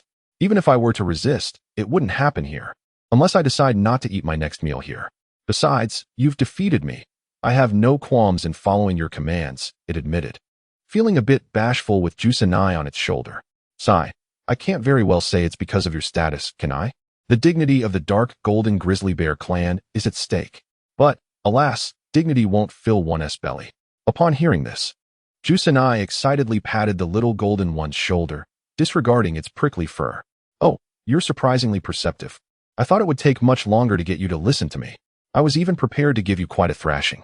The little golden one huffed slightly in defiance, but quickly suppressed it. Steady now. You are the young leader of the dark golden grizzly bear clan. You must maintain your composure. Following this girl will surely elevate you to a level that surpasses your father. A mere little girl is insignificant when faced with your sky-rending claw, although it has only been initially mastered. The little golden one had come with 5,000 years of cultivation, according to the talents of the dark golden grizzly bear clan. A newly born cub that consumes a hearty meal becomes a 100-year soul beast, and after a few meals of soul beast meat, it can easily advance to a 1,000-year soul beast capable of slaying opponents of a higher tier. Thus, the little golden one was truly quite young. Despite having 5,000 years of cultivation, its actual age was likely only around 3,000. Therefore, its ancestral sky-rending claw was not particularly refined. I say, little golden one, would you take me to explore the outskirts? Is it dangerous out there? The little golden one inquired, gently shaking its massive bare head. It's not dangerous at all. I almost walk with impunity outside. However, if something were to happen to you, it might spell trouble for my bare paw. Do you realize the magnitude of your background? It seems that even 10 fathers would be insufficient to confront him. Xiao Jin instinctively glanced at the nearby Xiao Lu. Upon receiving a nod from her, he addressed Jiu Xian perched on his shoulder, saying, I can take you out for a look, but do refrain from wandering off. Jiu Xian, upon hearing this, cast a reluctant glance at Xiao Jin. I mean, you were subdued by me, weren't you? If you can stride confidently, wouldn't that render me invincible? Xiao Jin, upon hearing this, could only nod helplessly. Indeed, you are absolutely right, my esteemed leader. However, who dares to gamble their life on that slim chance? With my nearing 100,000-year cultivation, do you believe that the bear paw is truly delectable? It is said that the inhabitants of Dolawa continent have quite the penchant for it. I certainly do not wish for my bear paw to end up as a dish. Thus, Xiao Jin led Jiu Xian gradually towards the outskirts, while Xiao Lu concealed herself in the shadows, observing. Xiao Jin's massive form, coupled with his occasional display of predatory intent, effortlessly frightened away nearby creatures. The surrounding trees towered at least 10 meters high, slightly surpassing Xiao Jin. Jiu Xian, standing on Xiao Jin's shoulder, gazed around. Xiao Jin, the trees here are remarkably tall. And was this path carved out? Xiao Jin nodded lightly. The outer flora has largely been left untended. It is normal for plants to grow wildly to such heights. This path is the one I take to the planting area for meals. However, not all trees in the periphery grow this tall. Generally, the closer one gets to the core, the taller the trees become. Oh, I see. Jiu Xian nodded in understanding. Before long, the bear and the girl arrived at the place where Xiao Jin typically practiced his sky-rending claw. The ground was now adorned with saplings standing 3 to 4 meters tall. This is where I usually sleep and cultivate, he remarked. Observing the noticeably cleared area within the woods, Jiu Xian inquired curiously, what do you practice here, Xiao Jin? In response, Xiao Jin raised one of his bare paws, sharp brilliance coalescing within it. With a swift motion, he unleashed a slicing strike toward the distant tall trees, leaving behind a smooth cut upon the bark. The sky-rending claw is considered our family's treasured skill. Chapter 162, The Soul Core Convergence Method? As Jiu Xian gazed at the sleek incision on the tree in the distance, she turned to Xiao Jin and remarked, impressive. I didn't realize you were so formidable. When I summon you before a Yun, will it give him quite the shock? Xiao Jin, upon hearing her words, chose to selectively ignore her. What a joke, who would be shocked? With this small frame of mind? He looked at Jiu Xian on his shoulder, and continued. Why do you want to startle that person so much? Well, Geo-Xian said, scratching her head of crimson hair in slight embarrassment. I don't genuinely wish to frighten Yun. It's just that he has always taken good care of me. I too wish to see if I can assist Yun within my capabilities. Just look at how much you have grown. Who knows? Perhaps you may be able to aid Yun in the future? Upon hearing this, Xiaojin promptly sat down on the ground. He gently allowed Geo-Xian to stand upon his broad palm. Perhaps I can begin to comprehend you a little. I also yearn for my father's acknowledgement. I wonder if I shall ever see him again, Xiaojin sighed. Geo-Xian, upon hearing this, gazed at Xiaojin with curiosity. Are your parents not here? Xiaojin slowly shook his head. You should be aware, big sister, that many beings here are not from this world. Unfortunately, it seems I am the only one from my clan who has arrived here. However, this is not entirely a misfortune. Here, my cultivation progresses swiftly. Perhaps before long, I might even surpass my father. Geo-Xian, perched in the palm of Xiaojin's hand, supported her chin with one hand, and remarked slowly, So, Xiaojin, your father is quite formidable then? Upon hearing this, Xiaojin instantly became animated. Indeed, my father is one of the top powerhouses in the realm I hail from. In comparison to him, my size resembles that of a mere cub. Just as Geo-Xian and Xiaojin, a person and a bear, were enjoying their conversation. A figure in the shadows observed the two while perusing a book in hand. The title inscribed on its cover read Complete Guide to Soul Core Condensation. This book, among the treasures he had acquired during his recent fishing endeavors, was one of considerable value. It detailed the methods of soul core condensation within the Doloi realm, distinguishing between ordinary soul cores and the yin-yang complementary soul core. According to the text, 100,000 years is a significant phase for a soul beast's strength and bodily transformation. During this phase, it is ideal to condense a soul core. Upon reaching 200,000 years of cultivation, which signifies the transition into a fierce beast, one may condense a second soul core, known as the co-resonance soul core. As for the yin-yang complementary soul core, it seems that only a few have accomplished this feat, notably a being named Tian, who pioneered it. Currently, it appears that this dark golden fearsome claw bear has not engaged in any outrageous behavior. Keeping it as a pet for Nai seems acceptable. However, its strength is rather lacking. It is indeed essential to enhance its power. Moreover, it appears that this creature has nearly reached 100,000 years of cultivation, making it the perfect candidate to condense its first soul core. Additionally, it could assist me in testing the soul core condensation process. Perhaps I could leverage this method as well. The space I have cultivated within my body for storing chakra, according to the Tian Yin incantation, bears a striking resemblance to this. It's an opportune moment for me to experiment. With my presence, there is no need to worry for its life. Furthermore, should the condensation succeed, the increase in strength would be substantial.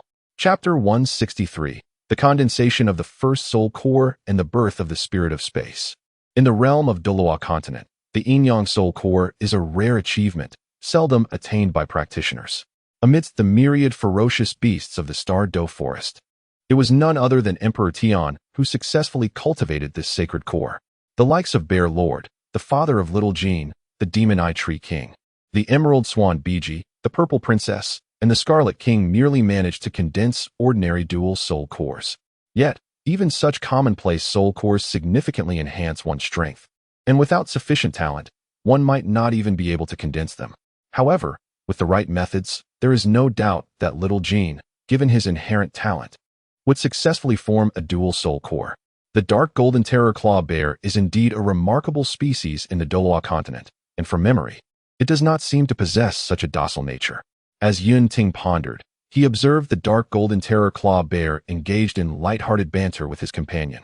Nana, as one of the apex predators in Doloa, could it truly succumb to a beating from Nana? Yet, overthinking serves no purpose. At worst, he could leave something of value within the bear. Shortly thereafter, the conversation between the duo came to a halt. Geo-Xian waved at the colossal dark golden bear beside her. I shall return another time. I have recently made breakthroughs in my cultivation and must share the news with someone to bring them joy. With that, Geo-Xian silently acknowledged her departure in her mind, and her figure seamlessly transitioned back to her room in the real world. Feeling the softness of her bed, she rolled about in delight. Having cultivated the second stage of the heavenly transformation curse, I deserve to indulge in a few more nights of slumber. Lost in her thoughts, she soon drifted into a peaceful sleep.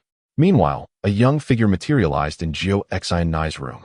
The youth gently removed her shoes and covered her with a blanket before quietly departing.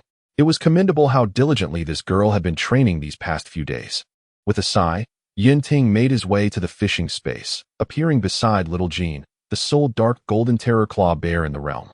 Little Jean regarded the suddenly appearing youth with a hint of confusion, feeling an inexplicable fondness for him, as if they were longtime friends. Upon recognizing his appearance, little Jean momentarily set aside the pride of his species, lowering his massive body that approached 10 meters in length and slowly opening his great maw. "Boss, why have you come?" Yun Ting merely smiled faintly in response before suddenly appearing atop little Jin's head and taking a seat. His fingers gently caressed the bear's resilient dark golden fur. "It seems this is the first time I have taken the initiative to visit since bringing you here."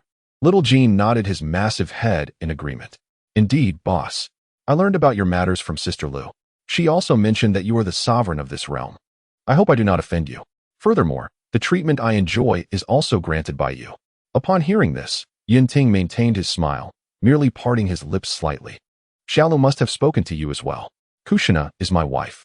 Since Kushina has chosen you, I entrust her care to you from now on." Upon hearing this, Xiaojin, feeling the amiable tone of Yun Ting, gradually straightened up and grinned widely. "Rest assured, boss, since the big sister has triumphed over me, I wholeheartedly acknowledge her." Even without words. Chapter 164, The First Soul Core Convergence, The Birth of the Spirit of Space. Yun Ting gazed at the colossal bear before him, smiling faintly. Suddenly, a fruit materialized in his hand. The instant the fruit appeared, even Xiaojin, whose spiritual perception was not particularly strong, sensed an inexplicable allure emanating from the object in the boss's hand, hovering above his head. Observing Xiaojin, whose mouth was nearly watering, Yun Ting held the fruit and brought it before him. "Would you like to eat?" Yun Ting teased, looking at the dark golden giant bear. "Yes." Xiaojin eagerly nodded his massive bear head. "Very well, since Nanai acknowledges you, it is unacceptable for you to remain weak," Yun Ting remarked with a smile, gazing at Xiaojin. "This fruit is one of the most valuable and rare plants cultivated by Xiaolu. It contains an extraordinarily pure and substantial amount of golden energy, which is compatible with you. It may even facilitate a qualitative transformation or metamorphosis of the energy within you." Suppressing his urge to devour the fruit immediately, Xiaojin looked at Yun Ting and asked, "Boss, I am already the epitome of gold. Can this fruit truly enable my metamorphosis? I had merely hoped for an increase of several thousand years of cultivation, which would have been an exaggeration. Logically, I should have nearly reached the pinnacle of my golden evolution in my previous world. Hence, our dark golden clawbear clan has acquired a fearsome reputation." Yun Ting chuckled softly, observing the giant bear. "Epitome? That may be true in your world. It may be regarded as the ultimate there. However, in the grand scheme of the world, at least from my perspective, the sharp energy within you is merely that, nothing more. Even though I am not particularly versed in this sharp energy, I can control it far better than you." As he spoke, Yun Ting waved his finger, activating divine authority. A sharp aura coalesced in his hand. Even if it was only a minuscule fragment, Xiaojin could distinctly feel the soul power within him quaking in fear. Indeed, fear. It was as if he possessed only ordinary golden soul power while the boss was the true master of the epitome of gold. With this thought, Xiaojin's desire for the fruit in Yun Ting's hand intensified. Yun Ting then continued, "Shortly, I will have you consume it first. Afterward, I will assist you in refining it. I shall conjure a soul core within your being. The formation of this soul core holds considerable advantages for you." "Soul core?" Xiaojin gazed at Yun Ting with a hint of confusion, the term sounding oddly familiar, as if recounted by his father long ago. However, his father had mentioned that his strength was insufficient, asserting that even if he spoke of it, it would bear no significance. This was indeed true. The condensation of a soul core necessitates a certain level of power to ensure one's safety in life. In your realm, the optimal time for the formation of the first soul core is ideally when one reaches a cultivation of 100,000 years. The principle behind this process involves compressing, solidifying, purifying, and rotating the chakra within. The soul core acts as the heart of one's spiritual energy, and once formed, it resembles an energy nexus within the body. "Oh, I understand now, boss. I shall heed your guidance. I am prepared." Yun Ting observed Xiaojin, gently pushing the golden fruit before him. With a mighty opening of his jaws, Xiao Jin swallowed it whole, without even chewing. Upon consuming the fruit, a warm sensation enveloped his belly, as the fruit transformed into countless warm currents, cleansing his entire being. Flesh, bones, internal organs, and fur all felt enhanced, as if the very essence of his soul power was undergoing a metamorphosis. More precisely, it was his bloodline that was evolving. As one of the dominant races of the Doloa continent, none understood the significance of bloodlines better than Xiao Jin. He could sense his already formidable bloodline ascending to a higher echelon of evolution. After a considerable time, once the warmth subsided, Xiao Jin recognized his newly robust physique and his height approaching 19 meters, his mouth stretching wide in a grin. 90,000 years. His cultivation had risen by nearly 90,000 years. Moreover, he felt the quality of his soul power had increased tenfold. Tenfold indeed. All from a single fruit? If his father's soul power quality reached such a level, he could easily conquer any beast god. As the epitome of gold, his soul power quality had been elevated once more. He felt capable of besting his own father with ease. His father, it seemed, had yet to surpass 500,000 years. Having consumed this fruit, he had surpassed his father. Had he known this beforehand, he would have never resisted. Yun Ting, sensing the changes within Xiao Jin, couldn't help but nod in approval. Indeed, he had anticipated that the effects of the fruit would be remarkable. But the results were astonishingly profound.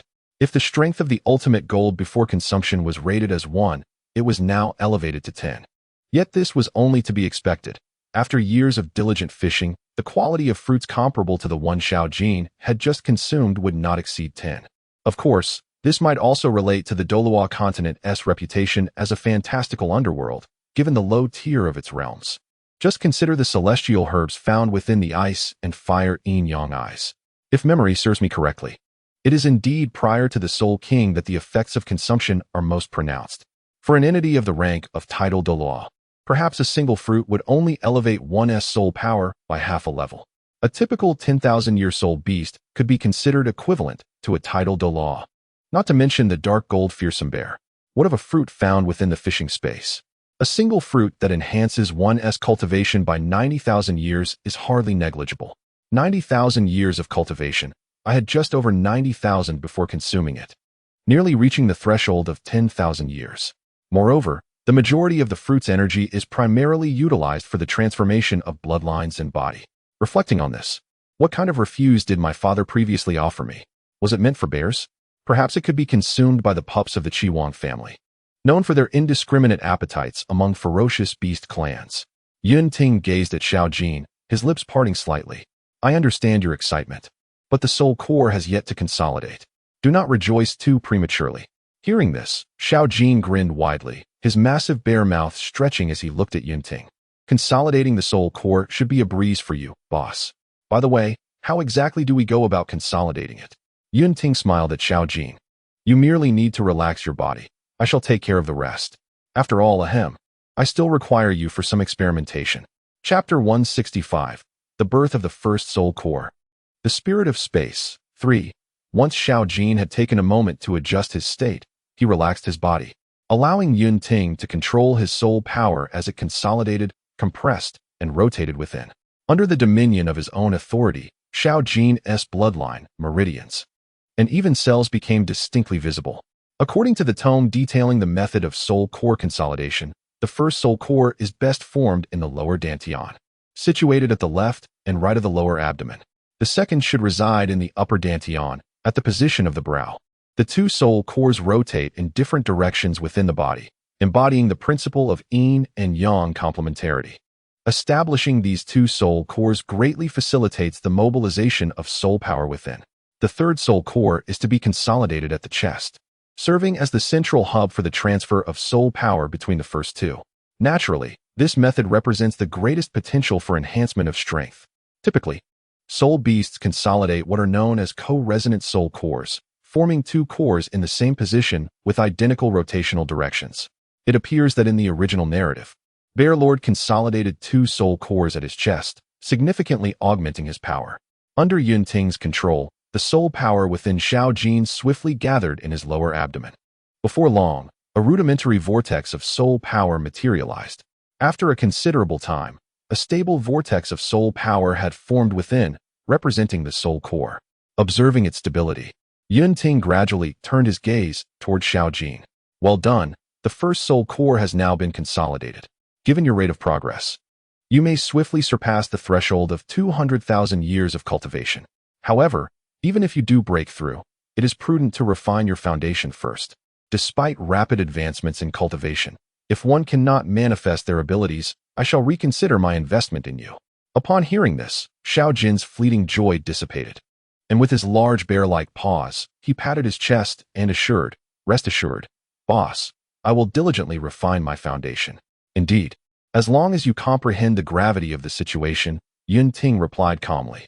In the next moment, Yun Ting formed a somewhat intricate, transparent object within the palm of his hand, utilizing his divine authority.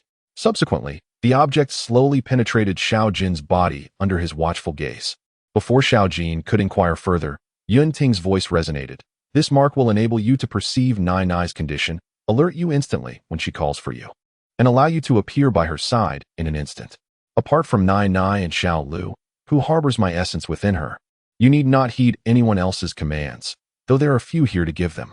I will also enhance the conditions provided by Xiao Lu for you. Furthermore, once you reach 200,000 years of cultivation and believe your foundation is solid, seek out Xiao Lu, and she will contact me. Lastly, remember that we are merely acquaintances with no further ties. Do not let any secrets slip around Nai Nai." With that, Yun Ting departed from Xiaojin's vicinity. Xiaojin surveyed the now desolate surroundings and exhaled slowly. Phew.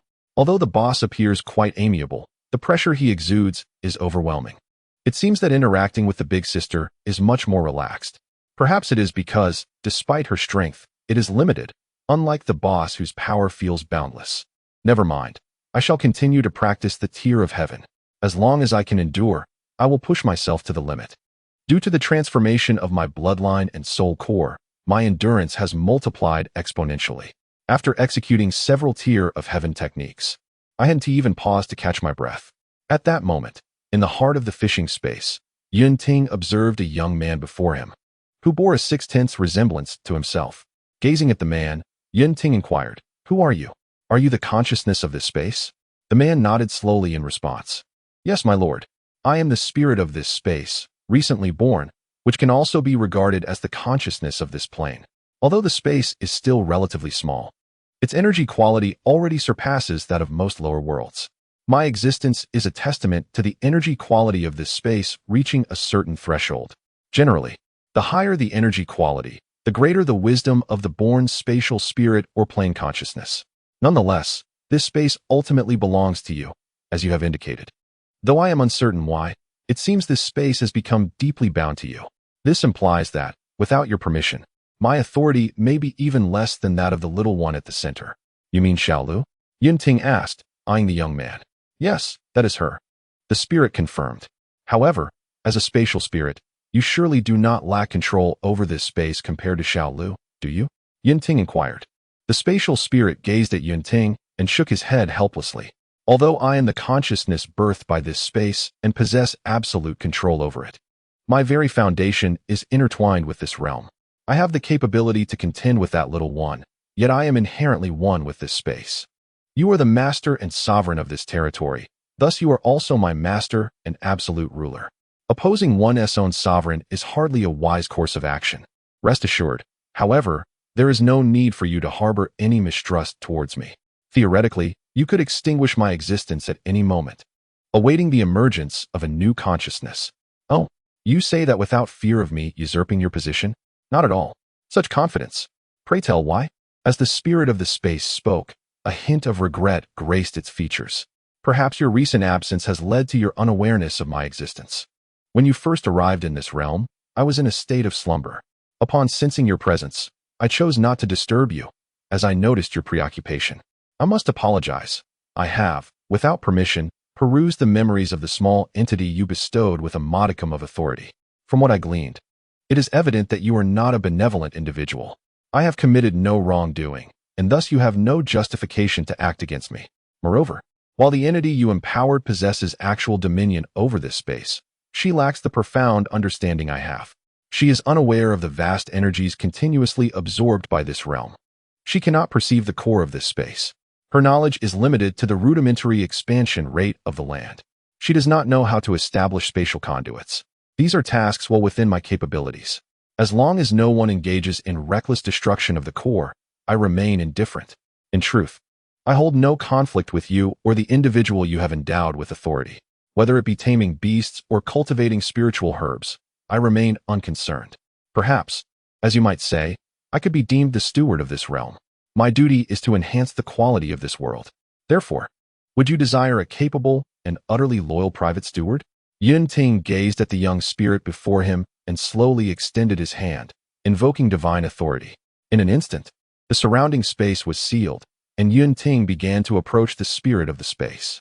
The spirit instinctively took a step back, but in the next moment, its gaze locked with Yun Ting's. Alas, I have spoken naught but the truth. Surely, I cannot be erased and replaced? That makes no sense. Have I truly lost this gamble? Yet what of it? Not gambling changes nothing. Being discovered within this realm was merely a matter of time. Chapter 166. The first soul core coalesces, the birth of the spirit of space. Under the watchful gaze of the spirit, Yun Ting slowly approached, resting his right hand upon its shoulder. "Ha, do not be alarmed, I was merely jesting. It seems you value your existence quite highly and are aware of fear." The spirit of the space gazed at Yun Ting's playful expression, secretly releasing a sigh of relief. Oh, the ability to jest with oneself signifies a high probability of not being replaced. Sigh, the consciousness that has only just emerged. As long as the space remains eternal, so shall I, coupled with my dominion over this realm, who would wish for demise. Even as a nascent consciousness, I am aware of my significance. Yun Ting regarded the spirit of the space and remarked, "Enough of the jesting. As long as your actions are not excessive, I have no intention of erasing your existence. Henceforth, your status will be on par with that of Shaolu.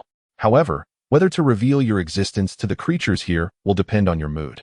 Moreover, Yun Ting paused and inquired, "I am quite curious. Do you possess a gender?" The spirit of the space, upon hearing this, shook its head. "In truth, I am merely a newly birthed fragment of consciousness. If one were to categorize, I possess no gender distinctions. My current form is merely a reflection of your appearance as remembered by that little one. If you are dissatisfied, I can transform into someone else." Yun Ting observed its visage and shook his head. "This form is quite satisfactory. By the way, from now on, you shall address me as boss alongside them." "Yes, boss." The spirit of the space replied with a slight bow. "By the way, does this space grow continuously, or is it dependent on my strength?" The spirit of the space looked at Yun Ting and subsequently conjured a three-dimensional virtual model of the fishing space before him. "Though you, boss, might be able to achieve this effortlessly, it serves as a reference for our discussion. This model represents the spatial realm. Currently, the fishing space is perpetually expanding outward. Even if you were to do nothing, it continuously absorbs energy from the outside world to augment its size. Of course, since you are deeply bound to this space, your increasing strength will likewise accelerate the rate of its expansion." After pondering for a moment, Yun Ting regarded the spirit of the space and asked, "Since you mentioned my profound bond with the space, why then can I not freely admit others? Although my strength does allow for an increase in the number of individuals that can enter, the spirit of the space, upon hearing this, could only helplessly wave its hand. I cannot say. After all, I have only just awakened to consciousness. When I did, I felt an overwhelming influx of information regarding the functions and principles of this space. Frankly, it perplexes me. You are undeniably the absolute sovereign of this realm, yet curiously, this space also imposes limitations upon you. This seems rather unjust. However, one thing is certain, deep within my soul, or rather, from the moment I became self-aware, I sensed a constraining force emanating from you, boss. You undoubtedly wield the highest authority in this world." After conversing with the spirit for a considerable time, Yun Ting departed from the fishing space, finding the experience rather intriguing. In light of this, I have indeed underestimated the value of this space and its astonishing potential for growth. Firstly, the space incessantly absorbs external energy, integrating it into itself. This clarifies the previous confusion regarding the cloud court. My daily so-called fishing for rewards ostensibly yields various prizes from different realms. However, in reality, while I am reaping these rewards, I am also establishing a subtle connection with those worlds, gradually absorbing their energy to fortify my own growth. Of course, This absorption is harmless and even beneficial for both parties through a reciprocal relationship. The fact that the area of my space has now surpassed the total landmass of the Hokage world serves as the best testament to this, considering how little time has passed. Secondly, establishing a spatial relationship with worlds through fishing allows for the construction of a spatial passage to those worlds by expending a certain amount of energy. Thirdly, the creatures that I have fished naturally harbor a fondness for me. The moment they enter this realm, they are marked by it. The longer they reside here, the more they are influenced by the space, resulting in an increasing affinity towards me. Fourthly, while I am the supreme ruler of this space, not everything is under my control. For instance, apart from the creatures I have captured, the space imposes strict numerical limitations on its external interactions. Fifthly, the destruction of this space could potentially lead to severe repercussions for myself. Sixthly, oh, what a hassle. I initially believed this space would merely suffice for cultivation and planting, with perhaps a daily wish for a favorable reward. Yet, who could have anticipated the myriad functions of this space? It is truly vexing. I recall when I first arrived in this space, I had nothing but a solitary rock pillar to perch upon while fishing. Upon returning to the Ninja World Federation, I went straight back to my home. Unsurprisingly, that night, I was ambushed. Kushina stealthily crept through my window in the dead of night. Yes, you heard correctly. She climbed in through the window. As I watched Kushina, the rogue, burrow into my blanket, I couldn't help but reach out and tousle her hair. Wasn't there a door? At my remark, Kushina slowly sat up, kneeling on the bed with a joyful smile gracing her face. She responded, somewhat off-topic, Yun. I have good news. I've learned it. How impressive, right? Observing Kushina's proud demeanor, I playfully pinched her smooth, collagen-rich cheek and replied, indeed. My dear Kushina is simply marvelous. With that, Kushina's heart swelled with joy as she beamed at me. Seeing this, I gently brushed my fingers against her delicate nose and slowly wrapped my arms around her soft waist, drawing her into my embrace as we lay together under the covers. Resting my chin atop her head, I said, all right, Kushina, you've worked hard lately. It's time for you to have a good sleep. Upon hearing this, she nuzzled her little head against me and quietly murmured her agreement. How long can I stay with you, Yun? Can you let me stay a few more days, please? Yun Ting gently nodded. Yes. From now on, Nai can come whenever she wishes. Chapter 168, Farewell Gift. The Eternal Ring. Upon hearing this, Xin Nai was momentarily taken aback and pinched her own cheek. Feeling the slight sting, she exclaimed with a hint of excitement in her voice, really? Yun Ting replied softly. Indeed. Have I ever deceived you? As he spoke, he reached out to smooth the red strands of hair on her face. The task I assigned you was merely because, although you are engaged to me, it wouldn't be appropriate for you to visit my room every day. Of course, I understand that you, Nai, likely wouldn't mind. However, I also do not wish to make you uncomfortable. But the training cannot be interrupted, otherwise, I will have to push you out of bed. Xin Nai merely nodded gently. All right, I understand. It seems I have truly hit the jackpot. I thought I would only be able to stay for a few days. Wait a moment. According to what Yun said, why does Yun want to let me in? A moment later, Xin Nai asked nervously, Yun, could it be that we are getting married soon?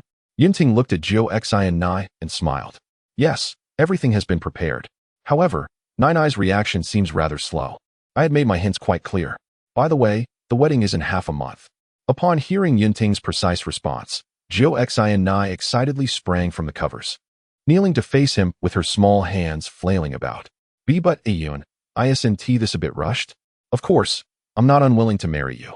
It's just that I am not yet prepared. I haven't thought about the dowry. And what about the wedding ring? I haven't prepared that either. There might still be many things I haven't arranged. Do I need a rehearsal? What if I mess this up? Yun Ting looked at the animated Xin Nai, a gentle smile gracing his face. By the way, Nai, do you know that in this state, you are quite adorable? He lifted a corner of the blanket and gazed at her. All right, let us get some rest. Those are matters to worry about in over 10 days. Besides, the process should be rather simple. There is no need for excessive pressure. Upon hearing this, Xin Nai obediently nestled beside Yun Ting. After he tucked her in, he gently wrapped an arm around her waist and whispered in her ear, good night.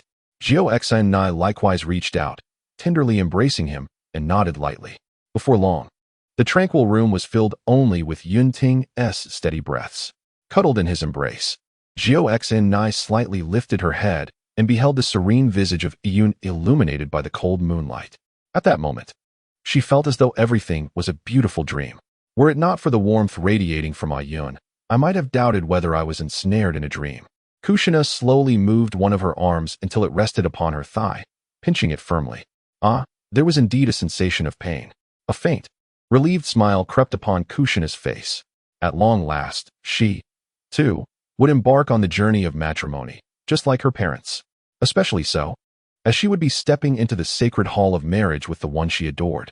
The entirety of this experience felt fleeting, as if the oppressive atmosphere she had encountered upon her arrival in Konoha was but a memory of yesterday. Thus, enveloped in her musings and reminiscences, Kushina unknowingly closed her eyes, nestling deeper into Yun Ting's embrace. As dawn broke, a sliver of sunlight stealthily crept into Yun Ting's chamber. He lay in bed, his consciousness observing the unexpected reappearance of a long-absent system. Were it not for the new wedding gift that had materialized within the system space, he might have questioned whether the system had perished. Given that the host has established a foothold in this world and is on the brink of entering the realm of marriage, this gift is bestowed upon you. Furthermore, since you possess sufficient strength for self-preservation, I shall terminate our binding and assist other nascent hosts. Host, no banquet in this world endures forever. I am merely a speck of dust in the vast expanse of your life. May your future journey be smooth sailing. Until we meet again. Yun Ting gazed at the unassuming words left by his system, and the chilling yet reassuring mechanical voice echoed in his mind, hearkening back to a time long past. Indeed, the system had been of considerable assistance in the early stages. The bond he shared with Nana had also been partly facilitated by the system's intervention. Now, its sudden departure felt somewhat disconcerting. After all, it had been years without a single task from this entity, only to appear now, bearing a gift and preparing to depart. Yet, it is true that no gathering lasts indefinitely. I hope you encounter a new host, one with a gentle temperament. Given your frequency of task assignments, being disliked would be a blessing. Yun Ting then examined the farewell gift presented by the system. The offering was rather straightforward. Item: Ring of Eternity. Description: a ring symbolizing eternity, representing the unchanging love between two individuals. It allows for the remote sensing of each other's states, no matter the distance. Eternity will ultimately guide your reunion. Yun Ting regarded the two ice-blue rings within the system space, a smile gracing his lips. They appeared to be quite exquisite. In light of this, the two wedding bands he had prepared seemed rather superfluous. Although the rings he had intended to offer were of considerable value, they paled in comparison to the Ring of Eternity, which seemed a mere trinket by comparison. Additionally, the gift contained information regarding a fishing space. Now, all that remained was to await the commencement of the wedding. Presently, nearly half of the Uchiha clan's commoners had been safely integrated into the Federation under Yun Ting's guidance. The newly emerged elite combat prowess of the Uchiha clan has predominantly congregated within the Federation. After all, in the current ninja world, where could be safer than the Federation? As for the wedding, a considerable number from the Uchiha clan have arrived. Setting aside the connections of my grandfather and parents, even my own network has flourished remarkably thus far. Moreover, there are still remnants of the Uzumaki clan from Nanai's side, along with Minato and Baihua, and members of the Senju clan. Although the general members of the Senju clan may not be warmly received, Tsunade and Tienza are certainly expected to attend. Additionally, there is Uzumaki Mido. This wedding is incomparable to the previous one Minato hosted. I would wager that the attendance this time exceeds that of the previous event by a significant margin. Chapter 169, A Grand Wedding. 1. In the blink of an eye. The day of the union arrived.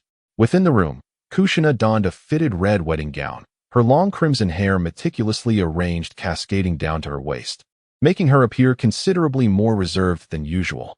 She was tightly embracing Hikari, who was clad in a light-colored bridesmaid dress. Hikari, with a hint of exasperation, gently patted Kushina's back. All right, Nei-chan, today is a momentous occasion. Why are you so anxious? You should be joyful. Kushina glanced at Hikari and pouted. You're still just a child. You wouldn't understand. You'll know this feeling when it's your turn to marry. Upon hearing this, Hikari playfully pushed Kushina away. Who's the real child here? She remarked, looking at Kushina with a mix of amusement and sympathy. By the way, Yun Ting already mentioned that a simple wedding would suffice. But you didn't agree back then, so now you're suffering, aren't you? Kushina, glancing at Hikari, replied in a slightly weak tone, "It's not that. I didn't want Yun Ting to have any regrets about this wedding because of me. You know how he is. He is the young clan leader of the Uchiha clan and is quite cherished by the clan members. I could never let something trivial like this affect him." Before Kushina could finish her thought, Hikari swiftly retrieved a plate of fruit and placed it in Kushina's arms. "You're so prideful, suffering for the sake of appearances. While you eat, I'll explain the upcoming proceedings, all right?" Kushina nodded enthusiastically. "Okay, Hikari, you're the best." She then took a bite of an apple. Observing Kushina's demeanor, Hikari shook her head gently and began to outline the details of the ceremony to her. "The most crucial item," she said, "was this." Hikari produced a delicate little box from her pocket and carefully opened it. The moment it was unveiled, Kushina's eyes sparkled. "Hey, I know this. It's the exchange of rings. I remember this part." Meanwhile, in the room where Yun Ting resided, Huan stood before him, also attired in a proper groomsman outfit. Of course, he was not alone. Minato, Yin, Lei Hua, and others had also arrived. "As I gaze upon my captain," I remarked nonchalantly, "Captain, nearly all members of the Uchiha clan who could attend have arrived. The security arrangements have proceeded smoothly. That fellow, Huin, has even volunteered to welcome guests at the entrance." Yun Ting glances at me, a faint smile gracing his lips. "Indeed, well done." Just then, Lei Hua approaches Yun Ting, gently poking his arm. "Alas, the boss has only just now decided to marry. Mind you, I already have a son. Yet, considering that the captain is a few years my junior, it isn't too late after all. My sister-in-law is all well and good. But what a pity for the beautiful maidens of our clan. If it were me, I wouldn't settle for fewer than a dozen wives. It would be a disservice to my extraordinary talents." Yun Ting regards Lei Hua, who resembles a playful husky, and replies flatly, "You speak too freely." Indeed, Lei Hua retorts. "But he only boasts in front of us. Once at home, I wager he wouldn't dare utter a word." Yinwu casts a glance at Lei Hua, stating, "You scoundrel. I thought it was someone else. So it's you, the devoted father? Just wait and see. Keep a close watch on your daughter, lest she be captivated by my son. You'll find no tears left to shed, and I shall have the pleasure of mocking you." Upon hearing this, Yinwu strides forward and hooks Lei Hua's collar. "You rascal. Quite the audacity. But judging by your appearance, your son will turn out just as you do." "Where do I fall short?" Lei Hua retorts. "Moreover, I consider myself the most handsome after the captain." "Shameless." They all chorus. "Goodness, what a thick-skinned fellow. How about we cast an illusion on him until the wedding concludes?" "It's too noisy." Agreed. Meanwhile, at the registration desk, Huin, while jotting down information, casts a worried glance at the three individuals before him. He discreetly pulls Qianhua aside. "I must ask, are Shiha and Bingyue all right?" Upon hearing this, Qianhua feigns tears, exclaiming, "Wu, I'm equally heartbroken. The captain is actually getting married. Wu, what a pity it isn't me." Huin rolls his eyes at Qianhua's theatrics. "Who are you trying to fool? We've been teammates for so long. Do you think I would believe you?" Naturally, Qianhua's feelings for the captain are credible, as it is a common dream for young maidens to capture their captain's heart.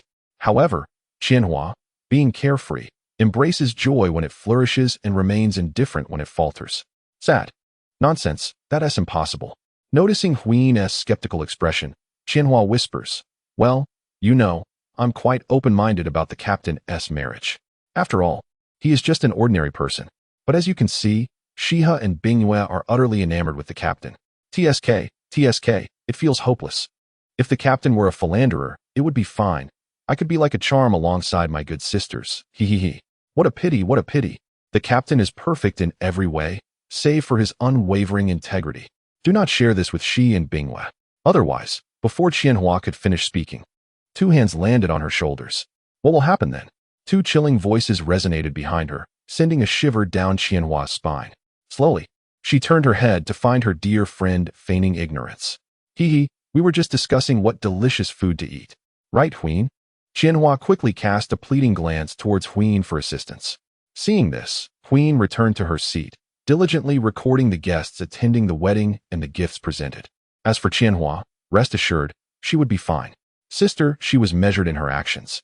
With a medical ninja present, she was unlikely to face dire consequences. I know nothing and have seen nothing, Huin chuckled. Qianhua, if you were to perish, I would burn paper for you. Quite loyal, wouldn't you say? Just like that, Qianhua was unceremoniously dragged away by the collar of her clothes. As she was pulled along, Qianhua turned back to wave her tiny fist at Huyin, revealing her adorably sharp little canines. All right, Huyin, just you wait. I'll remember this. You're pretending to be deaf and blind, aren't you? I, Qianhua, am notoriously vengeful. Chapter 170. The Grand Wedding, 2. As Qianhua was taken away, Huyin resumed her work. Shortly after, a melodious voice rang out from a distance. Huyin, long time no see. The newcomer was a youthful girl, not yet in her teens. While greeting Huyin from afar, she handed over a carefully prepared gift. Huyin looked at the girl and casually inquired, "So, how are you adjusting to being a ninja?" The girl scratched her head and replied, "Oh, Huyin, don't even get me started. There are hardly any missions lately. The 5 great nations have not experienced significant conflicts recently. Most of the smaller nations have been absorbed. The tasks we do get are mostly trivial, like catching cats and dogs. It's dreadfully boring. And who knows how long it will be until I can assist Yun Ting." Huyin gazed at the girl and gently reassured her, "Well, peace is a good thing. Besides, we've all been itching for action for quite some time now. You're not the only one feeling this way. By the way, where's your mother, Qing?" Upon hearing this, the girl shook her head lightly. How could she possibly miss it? "She's back there. You know how my mom is. She wouldn't miss Yun Ting's wedding for the world. She constantly nags me to work hard, saying that I can help Yun Ting when it matters most, making it seem like I'm not even her biological child." Huyin turned slightly to glance at the wedding scene, a faint smile gracing his lips. Undeniably, the boss is truly a wonderful person. Alas, now that he is getting married, I can only imagine how many girls in the clan will be heartbroken. It's quite enviable. Hearing this, Qing waved her hand at Huyin and, with her hands behind her back, skipped happily into the wedding venue. Indeed, Big Brother is getting married too. In Qing's mind lingered the memory of that day when a tall figure stood before her, shielding her from all that was unpleasant. Alas, dear Qing, what discontent do you harbor in your current life? With your mother in good health, no worries about sustenance, and the absence of war, what more could one desire?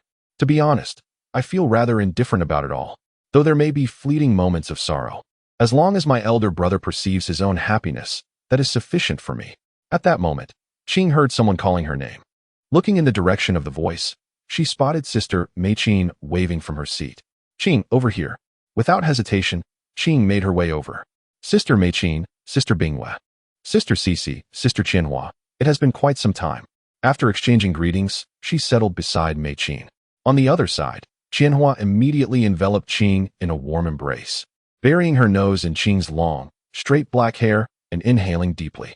Qing felt a blush creep onto her face as she gently pushed Qianhua away. "Sister Qianhua, what are you doing?" With a mischievous glint in her eyes, Qianhua replied, "Oh, I was just checking to see if our little one here was feeling downhearted due to a romantic disappointment." Qing's face flushed even more as she quickly waved her hands in denial. "I am not. Please don't say such things, Sister Qianhua." "Huh, with that little heart of yours," Qianhua teased while ruffling Qing's hair, "you must be harboring ulterior motives towards our captain, am I right?" Before Qing could respond, Sister Binghua interjected, unable to tolerate any further teasing. She delivered a gentle chop to Qianhua's head. "Qing is still young, don't overstep your bounds. Today is the captain's joyous occasion, so mind your words. It could have a negative impact." Qianhua pouted slightly, but refrained from arguing further. "However, as your close friend, it would be hard to believe you if your expression weren't as cold as ice. Alas, poor girl, quite enamored by the captain, aren't you? But if the captain were to take advantage of you, well, that wouldn't be entirely unwelcome, would it?" With a resigned sigh, she continued, "But never mind. It seems futile. If the captain were a bit more forward, I would have already made my move." Speaking of clarity amidst the crowd, Mei Qin was undoubtedly the most perceptive. As the saying goes, no expectations, no disappointments. Mei Qin had never held any romantic interest in Yun Ting from the outset. She truly regarded him as a brother. Binghua, on the other hand, seemed to harbor a secret admiration. Perhaps the previous encounter with the captain left a significant impression on her. As for myself, who wouldn't be captivated by a strong, handsome, gentle, and affluent captain?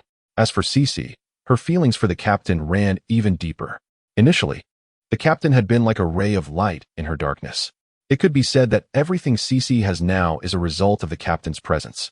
Without him, she might have lost her only family. Without him, it would have been nearly impossible for her to become Tsunade's apprentice. Alas, The captain leaves a profound impact. He flirts without taking responsibility. What a rogue. Oh, how pitiful Qianhua is, merely watching the captain with longing. Another day of envy towards Nana. Not long after, members from the Lightning Division, including Feng Yu and Tian Bing, arrived one after another. Naturally, Vortex Waterhouse was also present.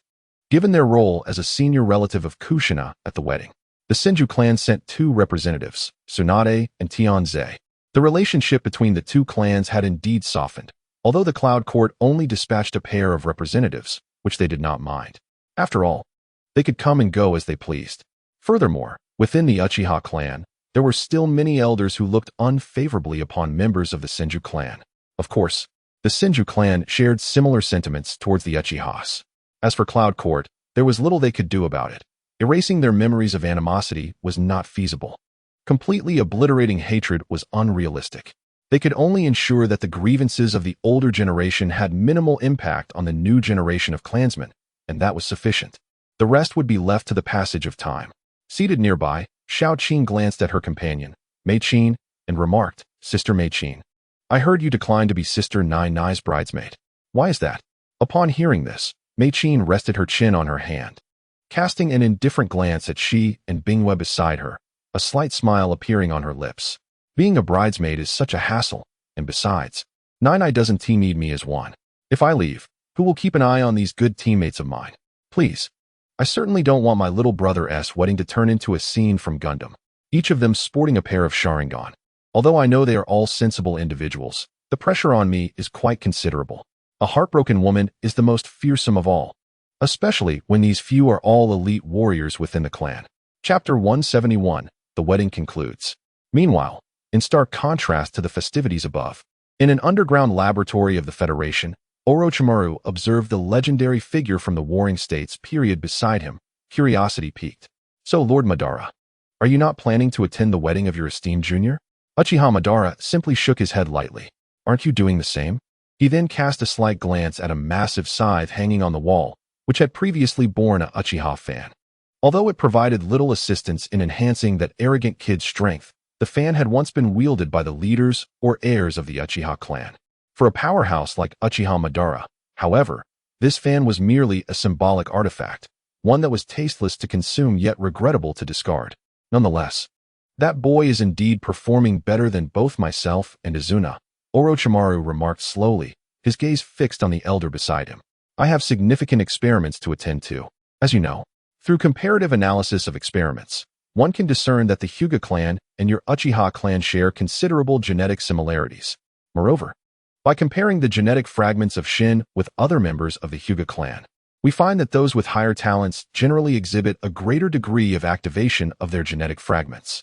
Currently, even the genetic fragments of the current leader of the Hyuga clan have only activated 8 pairs, while Shin initially activated around 9 pairs. After years of experimentation, the genetic fragments have been activated to 12 pairs. This activation has endowed the Byakugan with abilities akin to mental oppression, particularly exerting a significant suppressive influence on those of the Hyuga clan whose activation levels are inferior to that of Shin. It is reminiscent of the natural dominance a cat holds over a mouse. This led me to ponder whether the Byakugan could undergo a transformation similar to that of your Uchiha clan, where the 3 Tomo could evolve into the Sharingan, which in turn could transcend into the eternal Mangeki Sharingan, ultimately reaching the Rinnegan that you possess. It is not beyond the realm of possibility that the Byakugan could also undergo such a metamorphosis. Upon hearing this, Uchiha Madara replied slowly, acknowledging the potential for such an eventuality. However, he added with a hint of disdain, given the archaic nature of the Hyuga clan, even if the Byakugan could evolve to a higher tier, it would likely be an unattainable feat. The caged bird will inevitably constrain the future and talents of the branch family, while their existence allows the main family to luxuriate in comfort, thereby diminishing the possibility of further advancement. They are self-satisfied and stagnant, with limited accomplishments. Yet, your subordinate from the Hyuga branch may possess the potential to surpass the entire Hyuga clan.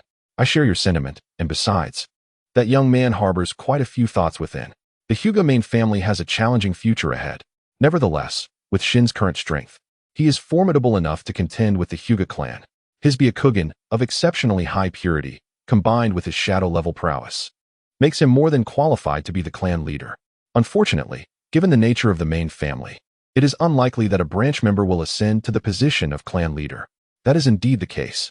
Furthermore, considering his current talents, even in the era of the warring states, where prodigies abound, he could be nurtured as a leader of the Hyuga clan. Meanwhile, in the room where Kushina was located, a red-haired woman, dressed in bridesmaid attire, entered. Sorry for being late, but you look absolutely stunning today, Kushina. However, you're about to go on stage. And here you are munching on fruit? I was incredibly nervous on my wedding day. Uzumaki Hikari slowly approached and sat beside Kushina. And look at the crowd today. It's so densely packed that I can hardly count them. Kushina paused mid-bite of her fruit. There are many people? She cast a silent glance at Kushina, with whom she had shared many years. Of course. Do you think this is just a typical wedding celebration? Today, nearly 10,000 members of the Uchiha clan alone are in attendance, not to mention others. And quite a few are your romantic rivals, Kushina. So don't fall behind. Remember what I just told you. After all, you wouldn't want to perform poorly and have a crowd of rivals snatch Yun Ting away from you, would you? Hikari looked intently at Kushina, urging her to take the matter seriously. However, it was no exaggeration. Indeed, there were numerous romantic rivals present. The young women of the Uchiha clan were plentiful. Shortly thereafter, Hien had completed the registration of the attendees. He then strolled towards the direction of his team. Honestly, had he known, he would not have engaged in this endeavor. The Uchiha clan typically maintained a stoic demeanor, and now, with an added air of gloom, one could only wonder at the extent of their chill. Even he felt a shiver run down his spine. After all, it was not he who was marrying the leader. Amidst the lively atmosphere, Yun Ting and Kushina proceeded with the ceremonial rites, bowing to heaven and earth, honoring their parents, and exchanging rings before departing the wedding venue. In the audience, a myriad of emotions washed over those watching the couple depart. Uchiha Meiyu and Xuanhu exchanged glances, their eyes crinkling with mirth. Could it be that their son was feeling shy? Quite a rarity. Yet, one must remember, he was merely 18. Below, Yunzo watched his elder brother leave with Kushina, unable to suppress a smirk as he muttered under his breath, "Wretched woman." However, he did not pursue them, as two others were observing him closely. Those two were Muxing and Mu Yu, dispatched by Kushina to keep an eye on the lad. My Kushina is truly clever. Muxing and Mu Yu dutifully watched over their young master. She gazed at the silhouette of her captain, her expression complex, yet soon she smiled with a sense of acceptance. Perhaps this was simply a matter of fate unfulfilled? Nonetheless, she felt fortunate that the timid version of herself had encountered the captain. Bingyue also smiled with resignation, having come to terms with her feelings. It was indeed vexing. The captain was gentle with everyone, yet she could not forget that fateful night. Nevertheless, Captain, I wish you happiness in your future. Meanwhile, a woman in her 20s, seated somewhat apart from the crowd, allowed a slight smile to grace her lips. She had not anticipated that the two youngsters she encountered years ago would achieve such prominence. Initially, she thought they were merely the young scion of the Uchiha clan and a prodigious girl from the Uzumaki clan. A truly splendid match. With the wedding concluded, she resolved to return to her business affairs. How enviable it was for those ninjas, their journeys so effortless. Qin Xiaoshe stood up, stretching slightly. As for the food on the table, she paid it little mind. After all, within the Federation, little Nanai could ensure her comfort with just a mere gesture. What do merchants lack? Resources. Thus, Shay was never short of such provisions, yet due to her ordinary constitution, she could hardly consume more than a few bites before feeling full. This was merely commonplace fare. The Uchiha clan's members reacted with mixed emotions. The young women lamented, "Oh, the young scion is married. How heart-wrenching," while the young men exclaimed, "Oh, the young scion is finally married. When will we ever be noticed? How joyful." Below, Tianza and Tsunade sat together. Tianza nudged Tsunade gently and remarked, "I must ask, Tsunade, when will you marry? Little Kushina is already wed." Tsunade, while munching on the food before her, shot Tianza a glare and retorted, "Mind your own business. Focus on your own wife." Upon hearing these words, Tianza promptly fell silent. Alas, it seems futile to speak further. Could it be that my great-uncle will leave no descendants? At her age, Tsunade still shows no inclination toward marriage, nearing the status of an aging spinster. Though her appearance belies her years, thanks to the nourishment of chakra, her true age remains unchanged. As for Shinshu, he spends his days trailing behind Orochimaru, yet his affections lie with a member of the Uchiha clan, and he is quite devoted, to boot. However, it appears that the Uchiha have no qualms about this arrangement. After all, it is undeniable that with so many exceptional individuals in their clan, they would not choose someone as unremarkable as him. What could she see in him? His lineage as a member of the Senju clan? Or perhaps something else? Once they left the scene, Yun Ting took out a tissue to wipe the fine beads of sweat from Kushina's forehead. "Are you all right?" he inquired. Kushina, upon hearing this, gently patted her chest and sighed in relief. "Phew, you scared me. So many eyes were upon me. Thankfully, I remembered everything you told me. Otherwise, it could have truly gone awry." Yun Ting, in response, lightly tapped Kushina's forehead. "But you did wonderfully today." Hearing this, Kushina stood on her tiptoes and playfully patted Yun Ting's head, mimicking him adorably. "And you, Yun, performed splendidly as well." After this, Kushina raised her right hand to display the ring upon her finger. "Hee. This means that Yun belongs solely to me from now on." Looking at Kushina, Yun Ting cradled her cheeks in his hands, bent down, and pressed his lips against hers. After releasing her, he took her small hand and began to walk forward. "I should be the one to say that, silly. From now on, you will be mine alone." Once Kushina realized Yun Ting was pulling her along, she looked at him and said, "Yun is far too cunning. No way, I must return the kiss." Just as she attempted to rise on her toes to kiss him back, Yun Ting playfully pushed her away. "Nope, not letting you kiss me," he teased, and then released her hand, running ahead. Kushina, undeterred by her long dress, chased after Yun Ting. "You scoundrel, too clever by half. Yun, when I catch you, I shall kiss you to my heart's content." Meanwhile, the wedding venue was being organized by Uchiha Shana. After all, despite the departure of his grandson, the event must proceed without chaos. This was one of his two beloved grandchildren, particularly Yun Ting, who resembled him handsomely and possessed considerable strength. However, he lacked a certain boldness. Having been introduced to numerous young ladies, yet his heart was captured by that girl from the Uzumaki clan.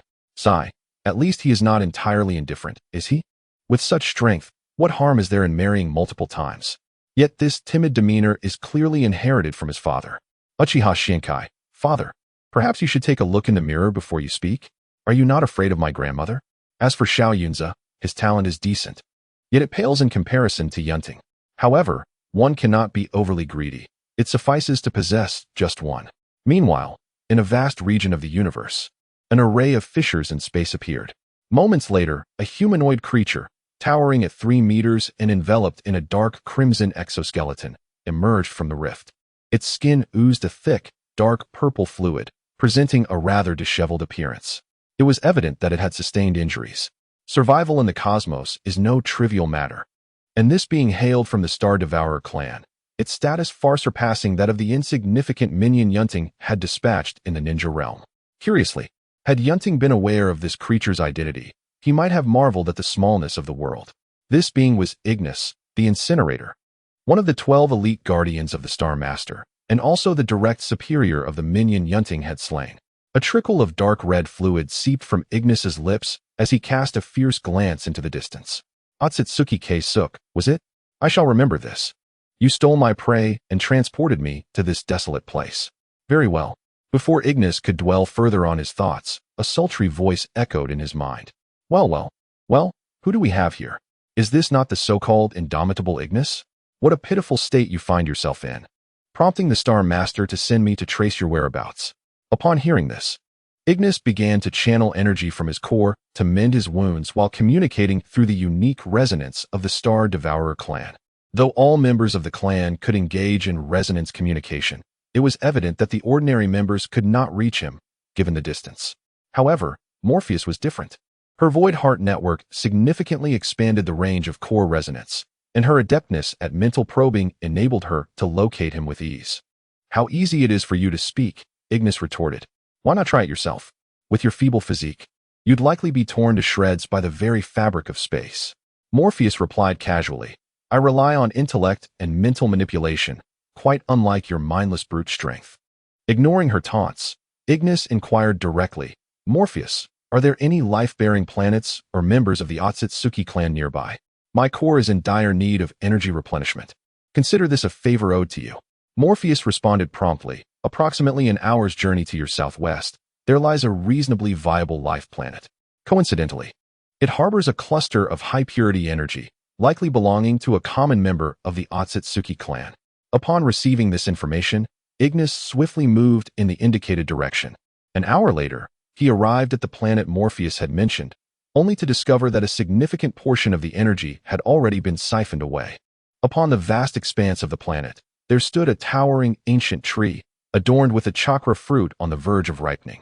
Such a delightful sentiment, as if one had crafted a dowry for oneself. Perhaps you could reclaim some semblance of the torment endured by your elder in that empty realm? Meanwhile, high above the planet, a formidable Tsutsuki gazed down upon the anguished cries of the lower beings below. Beside him stood a man, his breath in disarray, a subordinate of this Tsutsuki and a sacrifice to nourish the divine tree. Unlike Ishiki and Kagaya, this subordinate harbored no thoughts of rebellion, willingly offering his body to hasten the tree's maturation. He swiftly integrated his essence into the preordained vessel. At that moment, neither were aware of the impending peril. My lord, is it truly safe for us to venture beyond the Elder's designated secure zone? Rest assured, we remain quite close to the safety perimeter. What are the odds of encountering those wretched Star Eaters? Who would have thought we would find ourselves in this secluded corner? Moreover, the tasks assigned by the Elders are numerous and burdensome. Without this, we might linger indefinitely in pursuit of completion.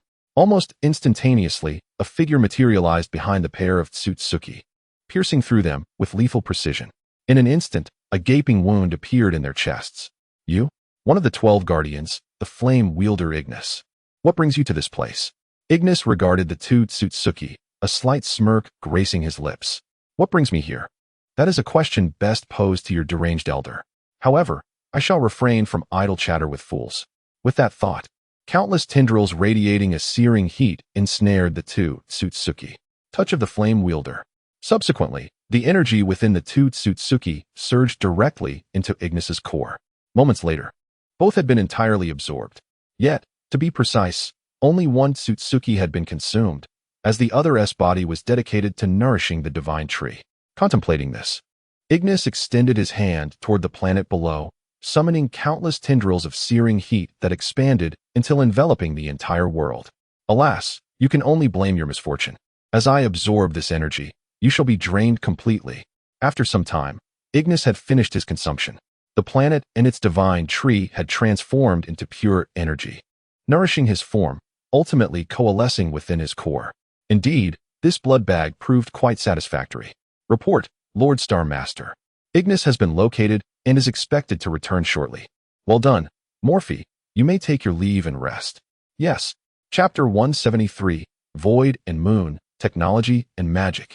As Ignis was preparing to depart, still slightly unsatisfied, he suddenly turned his gaze toward the distant, resplendent galaxy. Strange. Is it merely an illusion? Sigh. It appears I am still too anxious, mistakenly believing that the wretched Otsutsuki Kagaya was pursuing me. However, that fellow has likely long abandoned the chase. After all, he is not one to maintain his composure.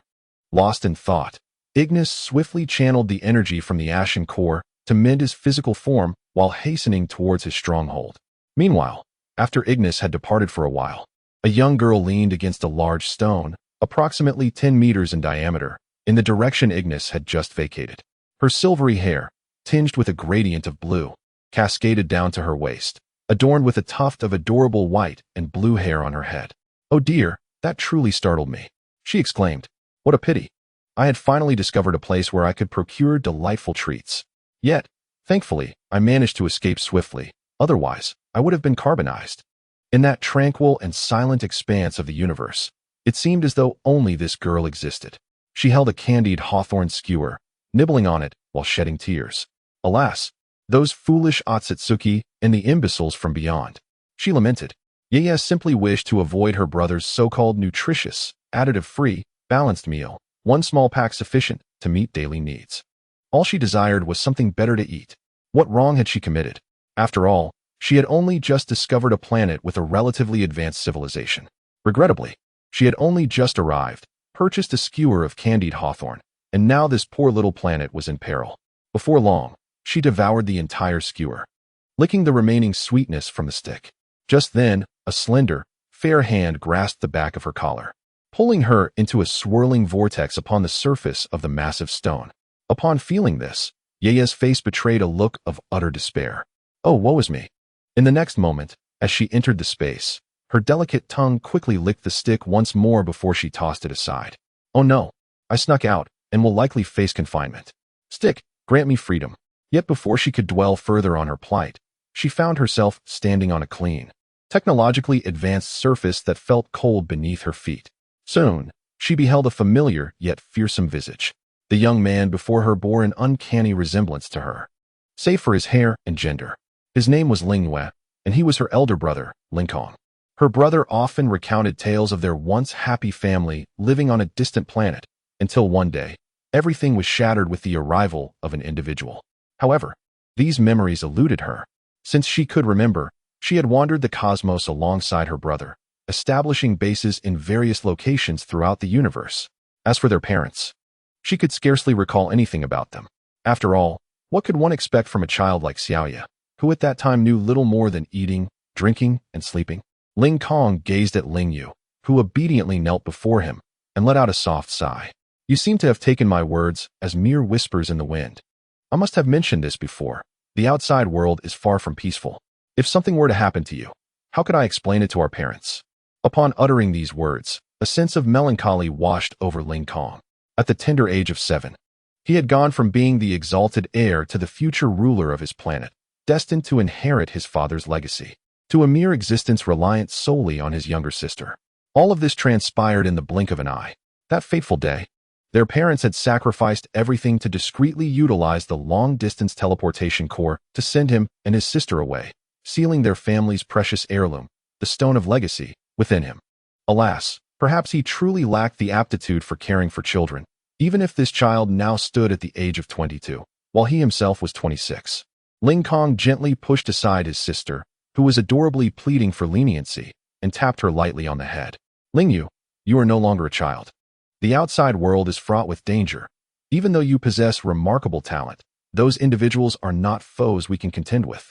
Had I not used my special abilities to conceal your presence just now, you would have been in dire straits. Do you understand?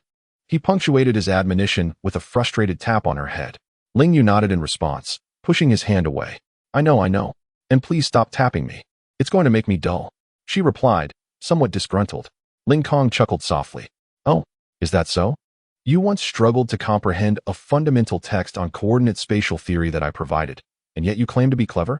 Aside from your terrifying affinity for spatial manipulation, which you learn at an astonishing pace, I fail to see any trace of our family's essence in you.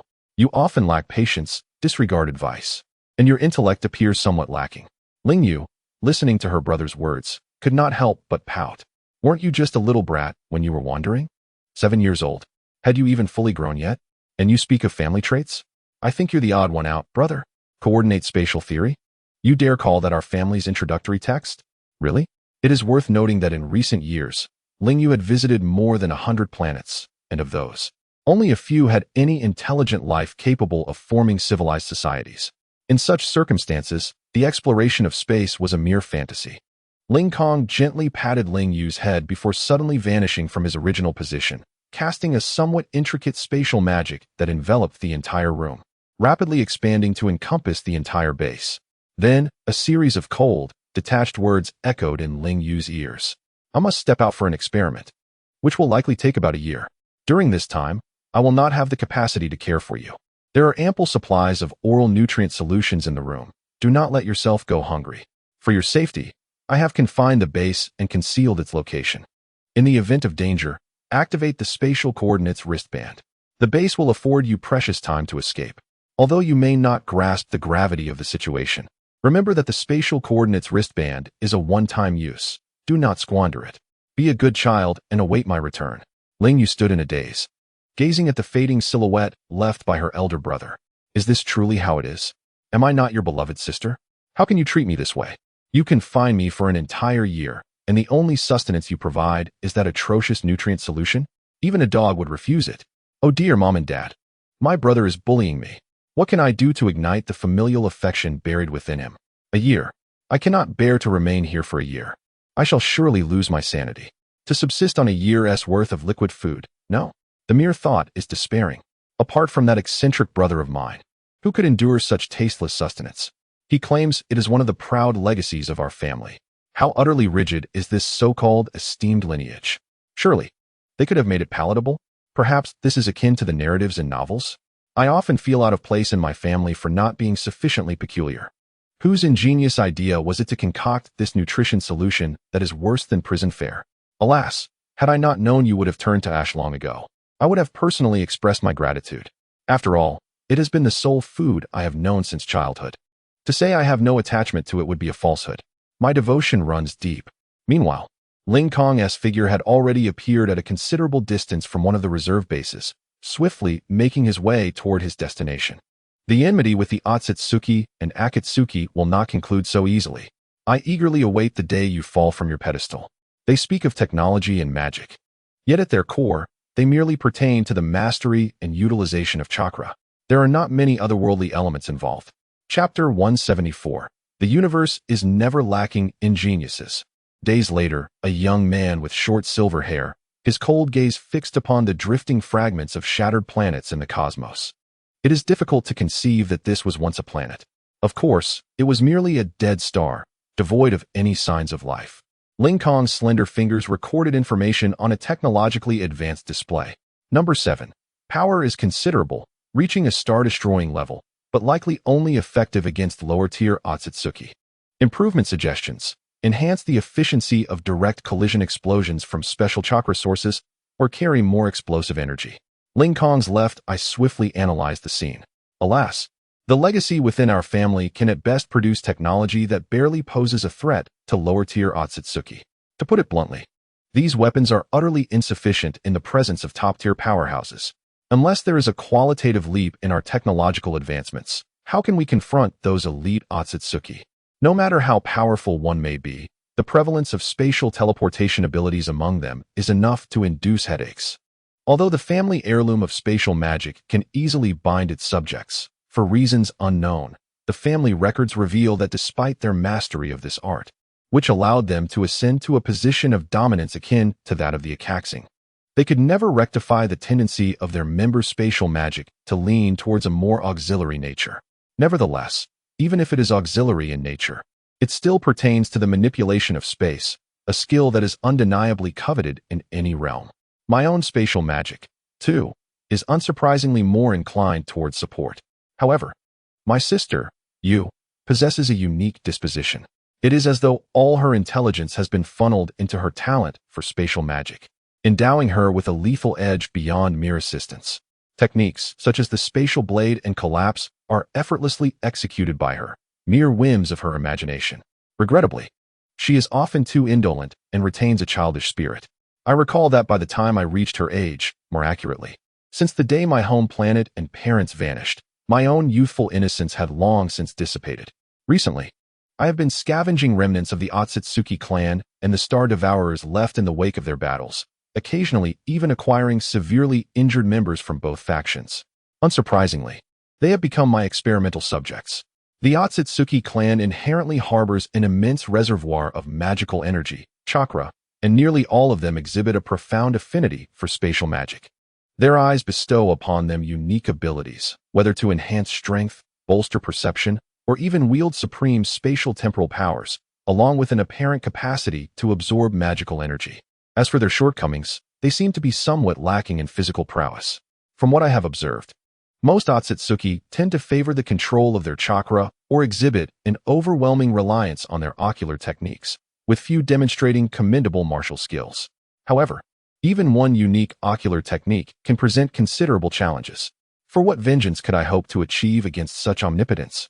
On the other hand, the so-called Star Devourers are an even greater nuisance, seemingly more troublesome than the Otsutsuki. While the Otsutsuki are aware of the nuances of etiquette and cultivation, the Star Devourers act more like brigands. Upon discovering a life-bearing planet, they tend to directly consume the energy of the entire celestial body. Neither the Otsutsuki nor the Star Devourers can be deemed benevolent.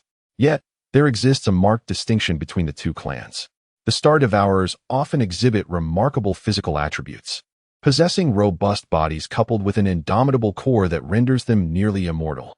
They are akin to resilient cockroaches that cannot be easily vanquished. Moreover, their unique physiology naturally mitigates magical, chakra, attacks. Whether it be fire magic, ice magic, spatial magic, or technological assaults. The potency of such attacks diminishes significantly upon impact with their forms. Moreover, it is of utmost significance that, provided the energy is sufficient, even the most rudimentary of the Tsutsuki can be mass-produced as mere cannon fodder. This is utterly preposterous. Fortunately, the two races are currently at a standoff, neither of which is particularly commendable. Should one dominate, this universe would inevitably fall prey to their whims.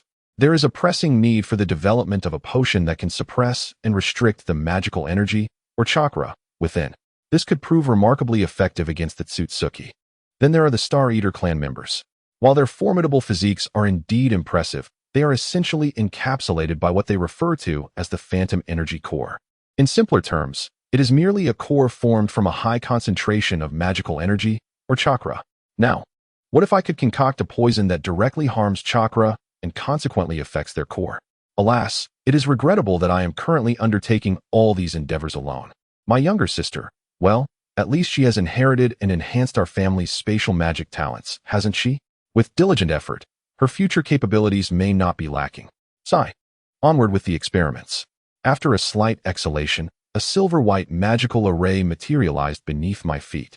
The surrounding spatial magic swiftly coalesced, allowing my figure to appear instantaneously within the temporary base I had established. It took less than a second. Upon arriving at the base, I adeptly retrieved a packet of nutrient-rich liquid, akin to what Lingyue consumes, and began to drink. Simultaneously, my other hand busily tapped upon the technology-laden console before me. At that moment, Ignis had also returned to his own grand headquarters. His base could be described as exceedingly opulent.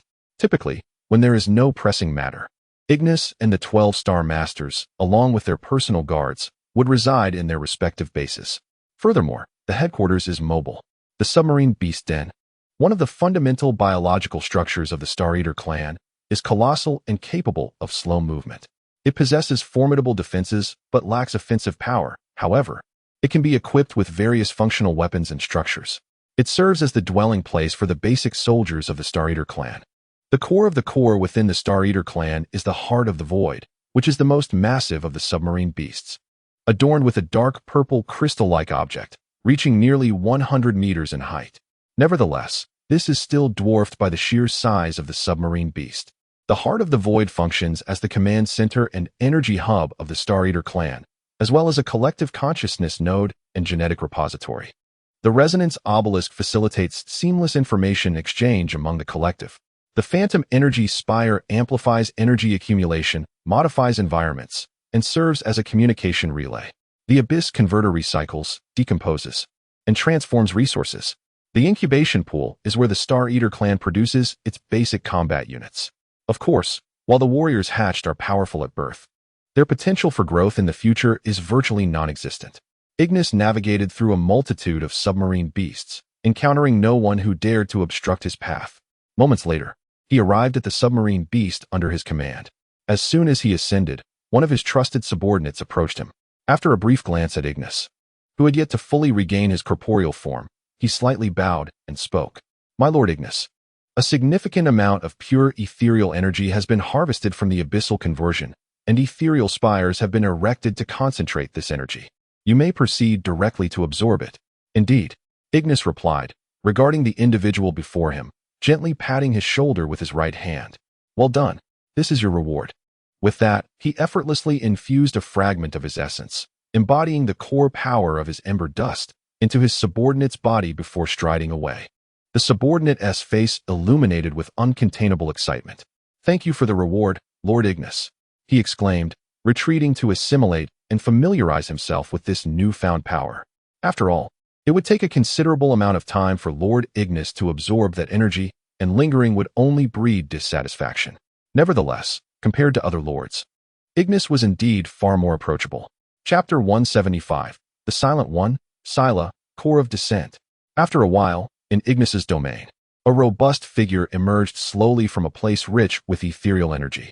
This individual was none other than Ignis himself. At this moment, the previously disheveled appearance had vanished, replaced by an imposing aura resonating with the terror of a higher being. The instant Ignis appeared, the subordinate who had initially received him promptly materialized beside him. The subordinate's strength had evidently increased, Yet he addressed Ignis with even greater reverence. Congratulations, Lord Ignis, on your successful recovery. Ignis waved his hand dismissively, sauntering toward his residence, while the subordinate carefully followed in his wake. Observing his dominion, Ignis casually inquired, "Has anything significant transpired recently?" The subordinate pondered for a moment before responding. "Not much of consequence, but I did hear a few days ago that the Silent One, Lord Sila, seems to have returned from the front lines with a considerable number of women from the Otsutsuki clan, female captives." At this, Ignis could not help but curl his lip. "Oh, female captives? I presume they've been indulging in revelries night after night, only to be discarded into the abyssal conversion once their novelty wears off. Those poor Otsutsuki. Sila, that fellow, certainly harbored some peculiar tastes. To be ensnared by such a vile creature, failing to satisfy his whims would be a dire fate. Yet, it mattered little.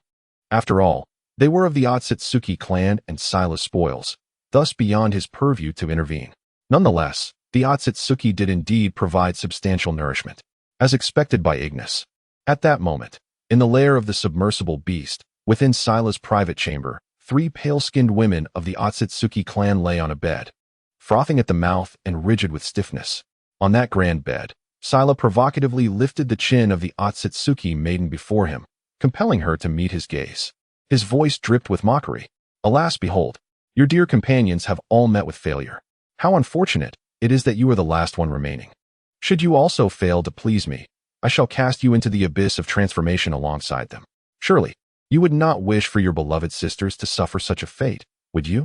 The young girl from the Tsutsuki clan, upon hearing the relatively mild words of the foreign entity before her, felt as if her body had been plunged into an ice cellar. The chill was penetrating, emanating from her very soul. This being was a demon. Yet, what could she possibly do?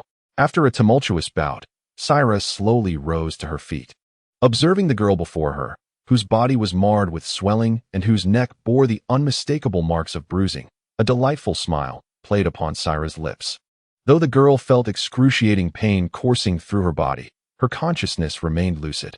This was, after all, due to Syra's restraint in employing her full powers. If the girl were to lose her senses completely, how would she witness the unfolding drama? At that moment, the girl, her eyes swollen from weeping, gazed at Syra with a glimmer of hope, her voice tinged with pleading. "You promised me that if I satisfied you and endured, you would release my sister." Syra, upon hearing this, gently lifted the girl's chin with her finger, responding slowly, "Of course, I am a woman of my word. After all, the sister's survival has cost her devoted sibling dearly. Truth be told, I find it rather touching." "Not really, huh?" With that, she allowed a fragment of energy to surge forth from her core and seep into the girl's body. The energy induced a slight discomfort, yet it indeed began to mend the damage done to her form. However, in the next moment, the girl felt as though she had lost control over her own body. She rose slowly, her movements devoid of hesitation, as if she were still the one commanding this vessel. But in reality, she was utterly powerless, unable even to speak.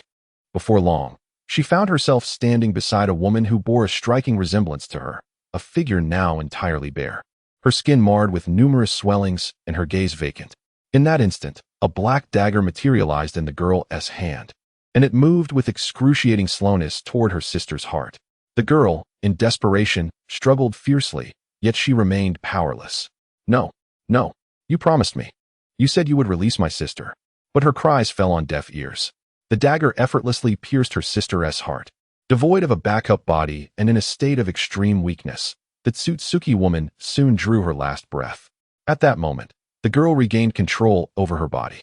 Staring numbly at the blood on her hands and the crimson stains adorning her sister's lifeless form, she cried out, "No, no, it wasn't me. I didn't mean to, sister." In utter helplessness, she gazed upon her sister's corpse, her mind flooded with a torrent of memories. "Hurry, hurry. Fool, you will surely be bullied like this in the future. Silly one, I am your elder sister. We are destined to be lifelong good sisters. Rest assured, it is my duty as an elder sister to take good care of my younger sibling." However, it is evident that Sheila has no intention of sparing the girl before her. Sheila slowly approaches the young girl, leaning in close to whisper in her ear, "Oh dear, I initially intended to let your sister go. What a pity. But how about I assist you by collecting your sister's remains?" At these words, the girl trembles uncontrollably but ultimately turns her head, fixing her gaze intently on Shila. You never intended to spare us. Shila's fingers caressed the girl's smooth cheek. Clever. But alas, it is too late. Do you understand? In the darkness, even the faintest glimmer of light compels people to strive with all their might. Even if hope is but a mirage, even if it is a deception, the weak shall merely serve as playthings for the strong. It is indeed a privilege to indulge in their suffering. Shila, observing the girl's face, inquires in a tone that feigns kindness. So, how does it feel to personally slay your own sister? The girl remains silent, her fingers gripping the dagger tightly, and suddenly she lunges toward her own heart. Yet, the dagger is effortlessly caught between Shila's two fingers. With a smile, Shila remarks, "Do not rush to die. I promise to assist in retrieving your sister's corpse." After snapping her fingers, 10 shadowy creatures adorned with countless fangs materialize. Go on, help this young lady collect a corpse. Shila slowly turns the girl's head, allowing her to witness the gruesome scene of her sister being devoured. Tears stream down the girl's face uncontrollably. After a considerable time, once the body has been consumed, Shila gazes at the girl as hollow eyes with a hint of regret. What a pity, I thought we could play a bit longer. Someone, take them away and let the brothers have their fun. And of course, do not forget to dispose of them in the conversion abyss mist. With that, Shila departs. Meanwhile, the girl, with her vacant expression, watches as her sister's bloodied remains are left behind, allowing Shila's subordinates to drag her out of the room brutally. I shall await you in hell, waiting for you forever. Chapter 176. Little Jean breaks through, the journey of Dolaw. Meanwhile, in the ninja world, Yun Ting is still snuggled up in bed with Kushina. The ninja world has become akin to her own backyard, where she can do as she pleases. However, she has not forgotten the threats looming from the outside. While others may be oblivious, she is acutely aware of the chaos outside. According to the intel gathered by the undercover agent she placed within the Tsutsuki clan, although the Tsutsuki and the Star-Devouring clans are not engaging in large-scale battles at present, sporadic conflicts still arise. Moreover, both clans have recently discovered that the other possesses remarkable treasures. The Tsutsuki clan boasts the Divine Tree, while the Star-Devouring clan harbors the Conversion Abyss. What more is there to say? Let the weak merely transform into sustenance, shall they? In the blink of an eye, both Yun Ting and Kushina have reached the tender age of 20. Moreover, Kushina has been pregnant for 2 months now. At the dining table, she consumed somewhat bland food. Glancing at the fried chicken legs in Yun Ting's and Hikari's bowls, tears unexpectedly streaming from the corners of her mouth, she approached Yun Ting, embracing his neck, and said, "Yun, I no longer wish to be pregnant. These past 2 months have rendered my palate almost devoid of flavor." Yun Ting looked at Kushina, gently stroking her vibrant red hair. "What can I do? You barely eat before you end up throwing up. Just hold on for a few more months. Once the baby is born, everything will be fine." Kushina could only nod in resignation. "All right then. Speaking of which, Grandma Mito and Grandpa Genua seem to have told me to take good care of myself and safely bring the child into this world. They also mentioned that my offspring would hold a special significance. But what? It's merely giving birth to a child. What special significance could there possibly be?" She had asked Yun, but he did not disclose anything. Naturally, Yun Ting understood the sentiments of the Uzumaki Mito and Uzumaki Genua when Kushina inquired. It was merely a matter of interest, after all. Such troublesome matters were best left unknown to her. To outsiders, the Federation is perceived as the sovereign of the entire shinobi world, led by Yun Ting, Kazahana, and a select few. In essence, to those on the outside, Yun Ting, Kazahana, Tianbing, Xinyan, Xijin, and Leibu are seen as the future rulers of the Federation and even the shinobi world. Particularly Yun Ting, with a vast family behind him, not only possesses immense strength, but also benefits from the support of an entire clan. Is it strange for them to seek favor with him? The Uchiha Senju and Uzumaki clans, during the Warring States period, did not share amicable relations with the Uchiha. The Senju were absolute adversaries, and at that time, the Uzumaki stood alongside the Senju. Hence, despite Yun Ting harboring no ill intentions towards them, others do not share the same sentiment. After all, in their eyes, what relationship could possibly outweigh the reality of having a child? Furthermore, with the family urging her to give birth, why not comply? This would also spare her from continuous pressure in the future. Meanwhile, within the fishing space, a colossal bear of dark golden hue, exuding an aura of terror, suddenly opened its eyes. Its dark golden fur gleamed with a metallic luster, and its claws radiated a sharp, chilling light. Little Jean, feeling the complete digestion of the medicinal power within and assessing his own condition, could not help but leap with excitement. Dust rose from the ground, causing the earth to tremble. Ha ha, I have arrived. Within little Jean, 3 soul cores condensed at his brow, chest, and abdomen. Standing nearly 100 meters tall, he symbolized 1,000,000 years of cultivation, coupled with the innate advantages of his race. 1,000,000 years of cultivation would allow him to easily contend with even the Emperor of Heaven. Since arriving here, he has had the luxury of consuming fine treasures at will. His master helped him condense soul cores and facilitated the evolution of his bloodline. Thus began his rapid ascent. All right, stop jumping around. Don't you have any awareness of your own weight? The spirit of space appeared beside Xiao Jin, speaking with a hint of exasperation. Sigh, this foolish bear. Xiao Jin scratched his head, gazing at the spirit of space. Haha, Brother Tian, are you not just a tad too joyous? The spirit of space smiled faintly. Well, now that you have broken through, you have met the conditions set by the boss to return to your world for a visit. What do you think? When are you preparing to go back? Xiao Jin inquired of the spirit of space. If possible, I would like to return now. I was abruptly brought here and should at least let my father know I am safe. Upon hearing this, the spirit of space chuckled softly. Certainly, let us depart. With a wave of his hand, a rift in space appeared, and Xiao Jin was promptly tossed through it. By the way, I have left a mark on you. If you encounter anything beyond your capabilities, just call for me. However, given your strength, you are practically invincible in your little corner of the world. When you wish to return, simply communicate through the mark. Of course, do not trouble me with trivial matters.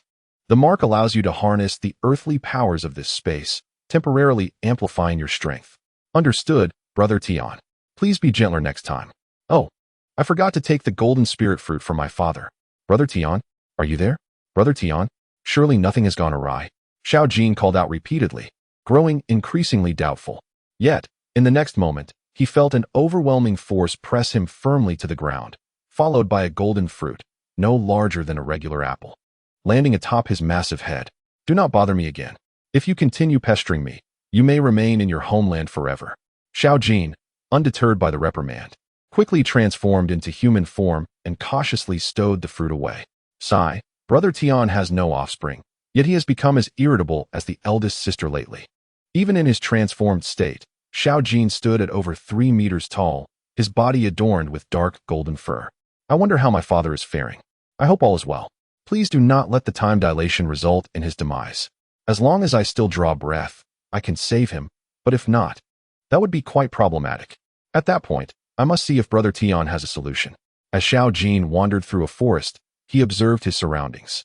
This does not seem to be the starry forest. I do not feel the comforting aura of the lake of life here. Just as he was about to utilize his mental energy to probe his surroundings, a wave of mental pressure surged towards him. Specifically, this mental force swept indiscriminately through the area, as if searching for something. According to the established norms, Xiao Jin currently possessed the strength of a Tier 3 deity, empowered by the force of space to surpass even the Divine King level. Chapter 177, The Forest of Evil Spirits? Ripping apart the tyrant of the evil eye. Ahem. To put it simply, in the original text, it appears that Xiong Jun's cultivation level is not the highest. Yet his strength ranks as second among the formidable beasts within the Stardow Forest.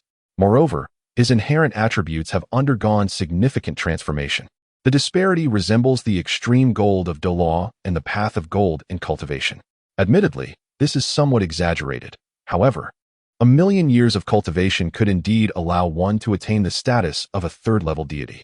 Little Jean effortlessly sensed a terrifying soul beast nearby that had undoubtedly reached the level of a fierce beast, thrashing in rage. Nevertheless, the mental shockwaves dissipated the moment they made contact with Little Jin's body. The omnipresent aura of sharp gold within him could effortlessly shred these waves of mental energy. Such a familiar presence. It feels somewhat akin to a divine beast. No, that cannot be. The divine beast should be under the watchful eyes of my father and should reside within the Stardow Forest. How could Emperor Tian, along with my father and the other fierce beasts, possibly let the Emperor Divine Beast roam free? After all, the Emperor Divine Beast carries the fate of the Stardow Forest. Although I have not encountered it often, I still hold a fondness for it, as its abilities indeed facilitated my own cultivation. Before Little Jean could ponder further, A shockwave imbued with both mental and destructive energy surged towards him. Observing this, he quickly manifested a silhouette of a dark golden giant bear on his surface, effortlessly withstanding the oncoming attack. In the next instant, a colossal eye appeared before him, towering at an impressive height of 300 meters, adorned with 81 writhing tentacles. As little Jean gazed upon this bizarre ocular entity, it stirred long-buried memories. Is this the evil eye tyrant? Thus, I find myself in the evil forest? Moreover, the sole beast before me is none other than the ruler of the evil eye tyrant clan, the evil emperor. I never anticipated being transported right to the doorstep of the evil emperor. My father once mentioned that the evil eye tyrant clan is a significant boon for mental energy. With such thoughts, little Jean gazed eagerly at the evil emperor. I have yet to discover the essence of the evil eye tyrant. Subsequently, he revealed his true form, a colossal creature standing 100 meters tall, covered in dark golden fur, now confronting the evil emperor. The evil emperor, momentarily roused from his recent anguish, regarded little Jean with a hint of skepticism. You are a dark golden fearclaw bear. Could it be that you are Xiong-jun? No, that is impossible. Xiong-jun would not exert such overwhelming pressure upon me. This sensation surpasses even the pressure Emperor Tian once imposed. Yet, in terms of appearance and aura, the dark golden fearclaw bear aligns most closely with this image. Before the evil emperor could contemplate further, little Jean summoned a layer of protective energy formed from sharp golden power around himself. He then charged recklessly towards the evil emperor. Humph. What of the ruler of the evil eye tyrant clan? Allow me to unleash my sky-rending claw upon you first. The energy within him flowed with remarkable swiftness, bolstered by 3 soul cores of exceptional quality. Sky-rending claw. In an instant, several strikes imbued with an extreme sharpness lashed against the body of the evil emperor. The razor-like claws effortlessly tore apart dozens of the evil emperor's thick tentacles. The residual force remained unabated, leaving smooth gashes upon the trees of the hills behind him. The evil emperor, renowned for his terrifying mental prowess, seamlessly transmitted the dreadful and familiar nature of this attack into his consciousness. The sky-tearing claw. When did the dark gold fear Claw Bear clan? At this moment, the evil emperor could not afford to dwell on the severed tentacles or the recent loss he had suffered. He frantically summoned the immense mental energy within his being. In an instant, the heavens and earth shifted hues, as his normally vast and intangible mental power coalesced into a tangible form. The next moment, an assault infused with countless surges of mental energy surged toward the little golden one. Yet, the result was akin to a small flame plunging into the ocean. No ripples were stirred. After the attack subsided, the little golden one squinted slightly, a hint of mockery gracing his lips. Can you really escape? With a mighty swipe of his massive paw toward the left front, an innumerable array of cages composed of his pure soul energy ensnared the fleeing evil emperor. Within the golden cage conjured by the little golden one, the evil emperor recklessly utilized his mental power to batter against the confines. The little golden one, unfazed by this, unleashed his claws, severing nearly a tenth of the colossal eye before him, and promptly consumed it. After a couple of chews, he swallowed it down. Not bad, but alas, quite unpalatable. He then clenched his paw, compressing the evil emperor into a mist of blood, while simultaneously, an enormous crimson soul ring materialized before him. This colossal blood-red soul ring emanated a terrifying aura and exuded immense mental pressure. Thus, the evil emperor, reputed in the original work as the second most formidable beast on land, a 790,000-year-old spirit beast, met his demise. The little golden one gazed upon the blood-red 10,000-year soul ring, his enormous bare mouth curving into a slight smile. The 10,000-year soul ring of the evil emperor and the blood mist he had become continually compressed before the little golden one, transforming into a blood-colored pill the size of a human head. Another gift for dear old dad. Too unappetizing, better left for him. It would certainly astonish him. After all, when father occasionally captured a 90,000-year-old evil eye tyrant, he was overjoyed. Now, upon seeing this blood-colored pill of the evil emperor, would he not be shocked enough to bite off his own tongue? Of course, he had devoured the corpse of that 90,000-year-old evil eye tyrant ravenously. But what did that matter? He was now a bear of discernment. It was indeed time to return and broaden dear old dad's horizons. Meanwhile, a youth with black or blue hair just emerging from the forest of evil spirits, stood momentarily entranced, gazing at the enormous 10,000-year red soul ring radiating a terrifying aura behind him. What is that? Such a fearsome presence. The aura emanating from the recently encountered soul ring was far more terrifying than that of the 10,000-year evil eye tyrant I had just slain, and even surpassed the essence released during the Ice Emperor's sacrifice. The evil forest harbored a presence more formidable than the Ice Emperor's, which could only be the evil emperor. Yet, could anyone truly hunt down the second-ranked beast of the 10 great beasts, the evil emperor? Who shook his head vigorously, casting aside such thoughts. The evil emperor was of no concern to him now. The pressing matter was to return to Shrek Academy. The demise of the auspicious beast would undoubtedly incite chaos in the Stardow Forest. Chapter 178. The Beast Tide. Assault. Annihilation. Little Jean, after observing the blood-red pill, swiftly transformed from a towering 100-meter figure into a 3-meter-tall humanoid form. With the evil emperor still alive and well, his father must be safe too. After all, who could possibly hunt down a being known as the strongest bear in the Doloa continent within the Stardow Forest? Of course, now that the evil emperor was no longer a threat, he himself had become the authentic strongest bear in the Doloa continent. Yet, since he was here, there was no hurry to return. He recalled that the evil forest was home to numerous evil eye tyrants. At this moment, little Jean was unaware that his father had joined the beast tide formed by the Stardow Forest, preparing to launch an assault on Shrek. Alas, while little Jin's strength was commendable, his mental prowess paled in comparison to other aspects. Even though his sharp golden soul power rendered him impervious to ordinary soul attacks, his spiritual strength was indeed lacking. He had been preoccupied with mastering the rending sky claw, neglecting the application of his mental faculties.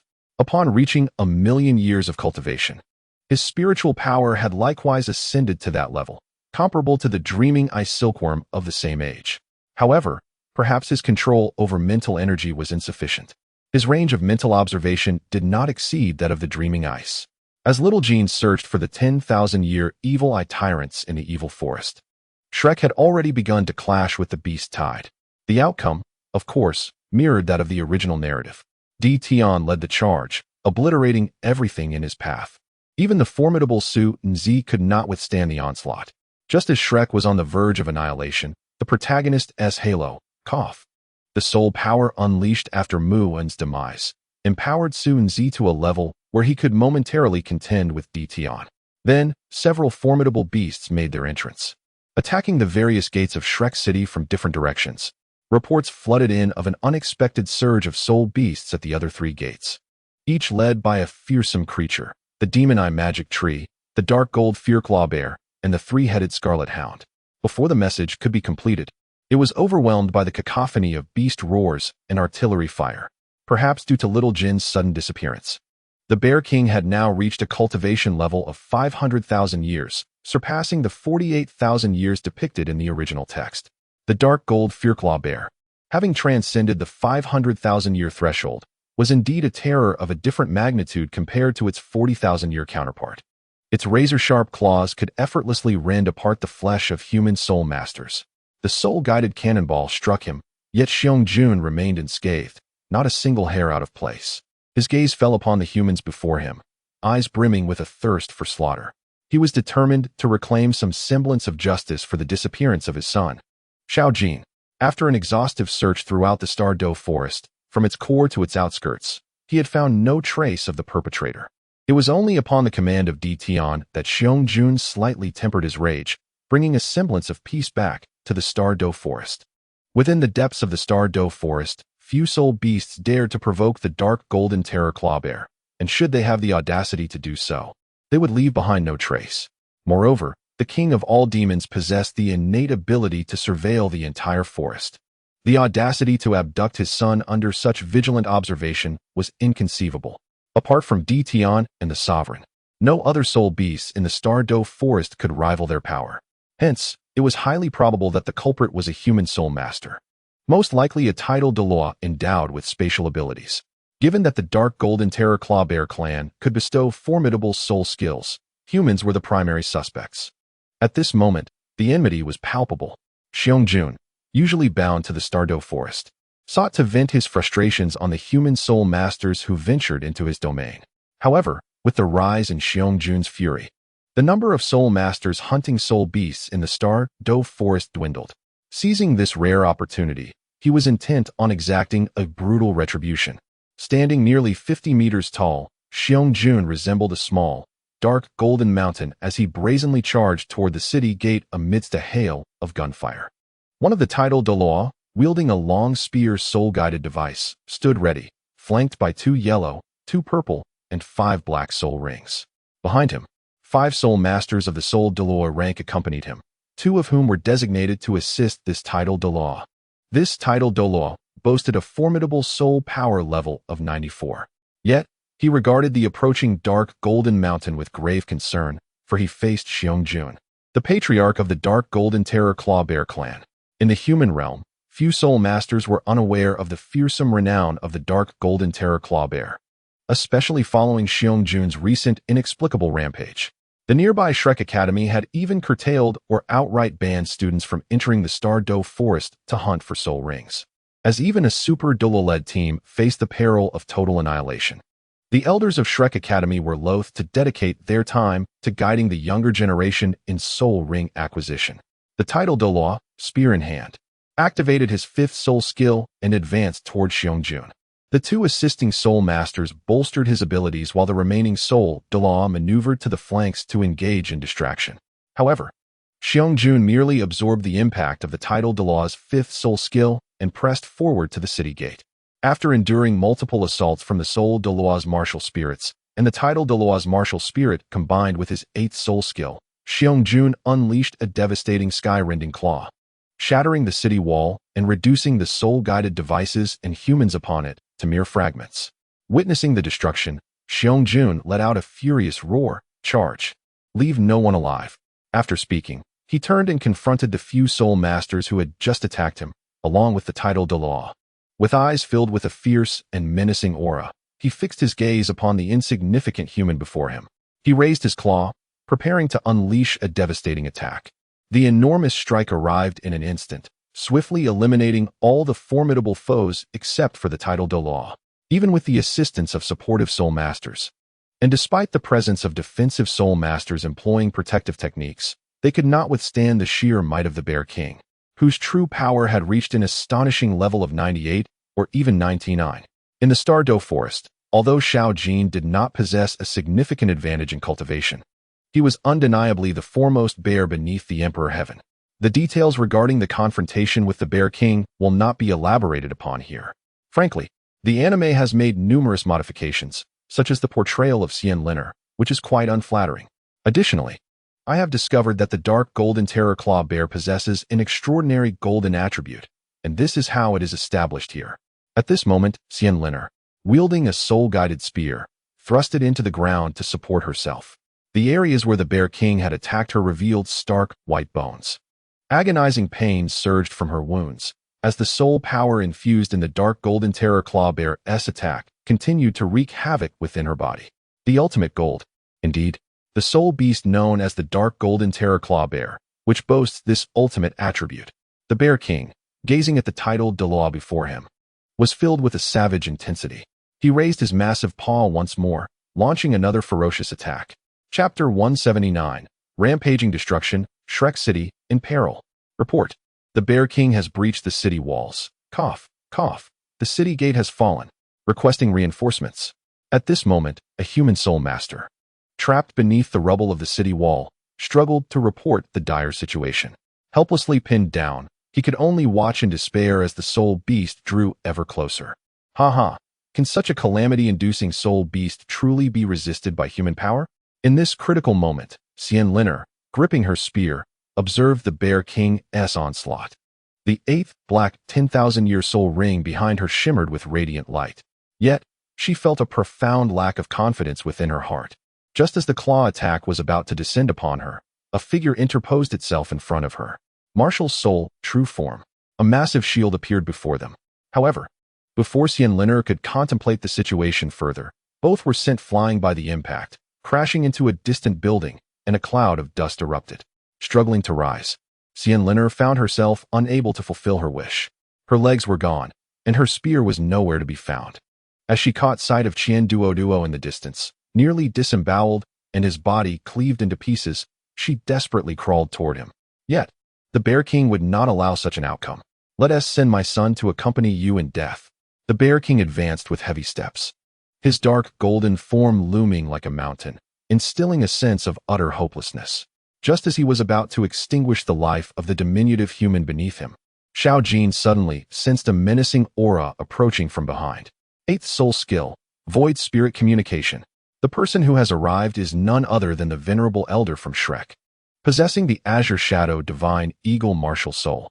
As for the reason he refrains from manifesting his martial soul, it is simply because he has already done so, having previously served as one of the mainstays defending the city wall against Emperor Tian's assault.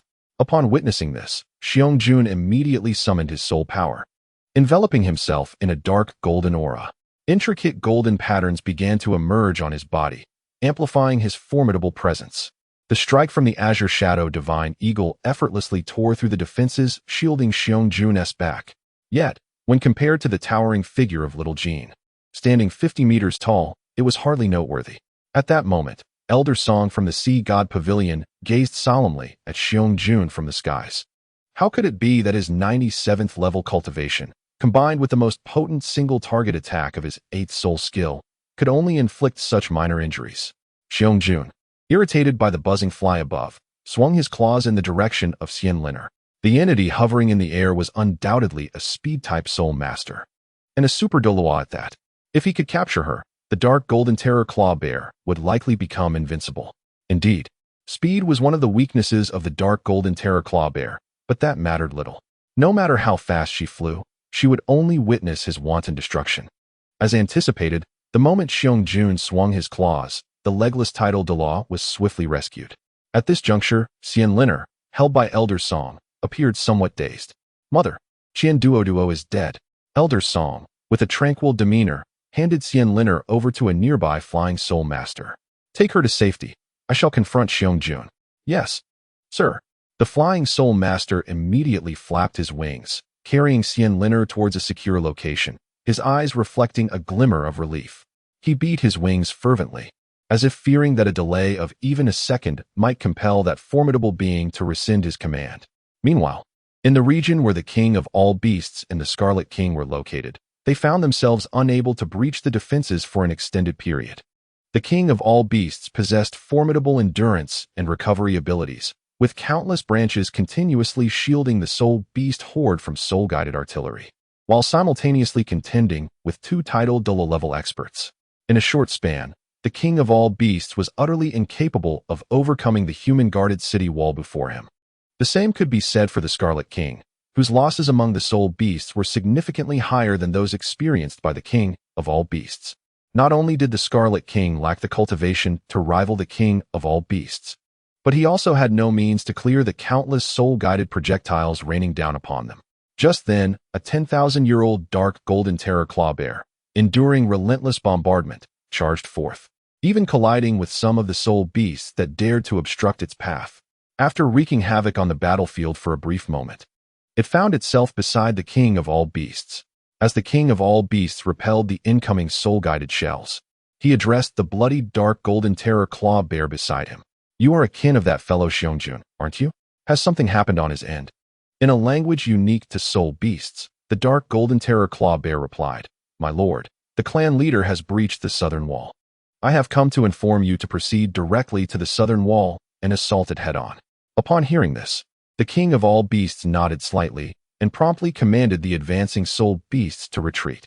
He then issued orders through the distinct communication method shared among soul beasts. The entire assembly of soul beasts retreated, leaving only a small contingent capable of long-range attacks to serve as a diversion and wear down the enemy. The remaining soul beasts surged toward the southern city wall. Meanwhile, a 10,000-year-old four-winged dark golden tiger arrived at the battlefield where Lord Qi Wang was present. "Lord Qi Wang, the southern city wall has fallen. Lord Xiong-jun has instructed me to inform you to breach it at once." At that moment, on the front lines, a 100,000-year-old dark golden-clawed bear, panting heavily, made its way to the feet of Lady Baiji. "Lady Baiji, the clan leader has breached Shrek City. Please send your kin and auxiliary soul beasts to assist." The clan leader instructed that the remaining soul beasts should continue to hold their ground here, while I am to ensure your safety. Hearing this, Bai Ji nodded slightly. Indeed. After all, witnessing the countless soul beasts perishing on the battlefield, along with the recently fallen 100,000-year-old six-winged dark golden tiger, she declared, turning to the nearby 100,000-year-old emerald swan. Bai Ling, lead not just half, but all of our kin over 10,000 years old to support Lord Xiangjun. I can manage here. As you wish, Lady Bai Ji. The radiant 100,000-year-old emerald swan then led her kin away from the throng of soul beasts. Naturally, Bai Ji ensured that there were soul beasts for protection. After all, humans are not foolish, and a group of weak auxiliary soul beasts would hardly withstand the onslaught of incoming soul-guided artillery. This was also the reason why Xiao Jin had assigned the 100,000-year-old dark golden clawed bear to protect Bai Ji, compensating for the combat power lost by separating those soul beasts. The 100,000-year-old dark golden clawed bear gazed at the towering city wall, reflecting on the clan leader's magnificent stature. Regrettably, it realized that it was not as bold as the clan leader to face countless powerful foes and soul-guided devices head-on to demolish the wall. Among them, the actions of the myriad demon king were the swiftest. Its speed left the beast horde far behind. Although this action isolated it, the myriad demon king quickly reached the scene. The moment the myriad demon king appeared, it noticed Lord Xiangjun recklessly wreaking havoc under the assault of numerous powerful foes. Those besieging Lord Xiangjun were at least soul saint level, and very few could inflict harm upon him. Upon arriving at the scene, the myriad demon king immediately took action. Countless branches from trees surged toward the soul masters, attacking Lord Xiangjun simultaneously. Numerous eyes emerged upon the branches. In an instant, soul masters below the title de law level were significantly affected. Soon after, countless soul masters were pierced by wooden spikes and had their life force frantically siphoned away. As the myriad demon king absorbed this nourishment, the eyes on the trees became even more sinister. Suddenly, a light attribute attack hurtled toward it. Damn, yet another title de law level powerhouse. However, before the myriad demon king could react, a more ferocious fire attribute soul skill was unleashed, targeting the soul master who had released the light attribute technique. Observing the tardy approach of Lord Qi Wang, the myriad demon king deftly bypassed the light attribute soul master, proceeding to slaughter the surrounding lower-level soul masters. Group attacks were its forte, and it was determined to exploit this advantage. Moreover, that fellow, Lord Qi Wang, had once been a guardian to the little one and had spent the most time alongside them. Let the Crimson King unleash his fury. Elder Song gazed at the relentless onslaught of ferocious beasts and the incessant influx of spirit masters, a profound despair enveloping his heart. Even with Yin Xiaozhe rushing from the realm of the Emperor to provide support, the adversaries had also summoned two formidable beasts of their own. Shrek had utterly fallen. In this moment, the Crimson King's soul power surged forth as if it were boundless, clashing with the radiant form of the phoenix. A mere whisper away from the pinnacle of the ultimate flame, the Crimson King's eyes blazed a fiery red, fixated intently on the figure before him. It was, after all, his own misjudgment. Had he been more vigilant, allowing the spirit beast to be captured by Shrek's foolish bull, the situation would not have escalated to this point. Shrek must pay the price. The three heads of the Crimson King coalesced formidable fireballs, launching them towards Shrek's position. Meanwhile, Yin Xiaozhe had no choice but to absorb the impact. After all, countless low-ranking spirit masters and ordinary folk were behind him. Despite being termed a city, Shrek was far grander than any urban center of a nation, with some even believing it to be a small kingdom. As the king of 10,000 beasts prepared to breach the defenses and invade the heart of Shrek, Elder Song swiftly departed from the vicinity of the dark golden grizzly bear, instantly appearing beside the king. With his third soul skill, Gale Blade, and his sixth soul skill, Azure Feather Tempest, a multitude of ethereal, greenish blades coalesced, forming a verdant vortex to obstruct the lower-tier spirit beasts and hinder the king of 10,000 beasts. Yet at that moment, countless tendrils erupted from the ground, colliding with the tempest and blades, regenerating continuously and countering the wind blades. This spirit beast was indeed a plant-type entity under the command of the king of 10,000 beasts, boasting an impressive cultivation of over 150,000 years. My lord, you must proceed. I shall hold this old fellow at bay, said the king of 10,000 beasts, nodding in acknowledgement before directing his true form toward the city. At this juncture, he embodied the very nightmare of low-ranking spirit masters. Elder Song, witnessing the silhouette of the king, felt an urgent pang in his heart. His ninth soul skill flickered momentarily. With the ninth soul skill, Wind's Lamenting Arrow Dance, Elder Song's soul power surged wildly, targeting the subterranean plant-type spirit beast. Countless wind blades swiftly severed the tendrils, and soon enough, the regeneration rate of its vines diminished significantly. Seizing the opportunity, Elder Song unleashed his eighth soul skill, aiming precisely at the core of the plant spirit beast. However, an imposing dark golden grizzly bear, standing merely 20 meters tall and adorned with patterns akin to those of the bear monarch, obstructed his path. Upon witnessing this, the plant spirit beast transformed into vine armor, enveloping the 200,000-year-old dark golden grizzly bear and concealing its true core behind it. Elder Song's assault was thwarted by these two formidable beasts. A massive wound, nearly 2 meters in diameter, gaped at the chest of the dark golden grizzly bear, blood oozing forth, staining its dark golden fur. Breathless, Elder Song gazed at his adversary, realizing that his soul power had dwindled to roughly 40%. Meanwhile, the influx of spirit masters continued to swell. Just then, an incredibly familiar life force surged forth. The restoration of one's soul power occurred with remarkable swiftness, and the minor injuries sustained began to mend rapidly, particularly after enduring the frenzied assaults of the mad red dog. Yin Xiaozhi finally managed to catch his breath thanks to the assistance from various allies. Before him lay a veritable mad dog, a relentless exchange of wounds. At this moment, the body of the Crimson King bore numerous charred marks from the flames. However, in a contest of equals, it was evident that the outcome of a struggle between human soul masters and soul beasts was decidedly clear. Just as Yin Xiaozhi and Elder Song found a moment of respite, a majestic 10,000-year emerald swan, accompanied by dozens of its millennia-old kin, entered the fray. The auxiliary forces from both sides took their positions. Although both sides had reinforcements, the disparity was considerable. One side was bolstered by a single title de law with a life, tree-healing martial soul, while the opposing side was fortified by a formidable 10,000-year emerald swan and its numerous millennia-old companions. It was evident to any discerning observer which side was at a disadvantage. Gazing at the emerald swans in the rear, each at least a millennium old and currently unleashing their expansive healing abilities, Yin Xiaozhi's countenance darkened ominously. The radiant wings of the phoenix behind him unfurled, swiftly carrying him to Elder Song's side. What shall we do, Elder? There are far too many of them. With just the few of us, we cannot cope, he exclaimed.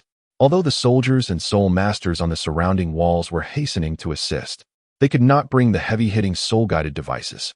Elder Song surveyed the increasingly fierce assault from the swarm of soul beasts below, his face betraying a rare expression of helplessness.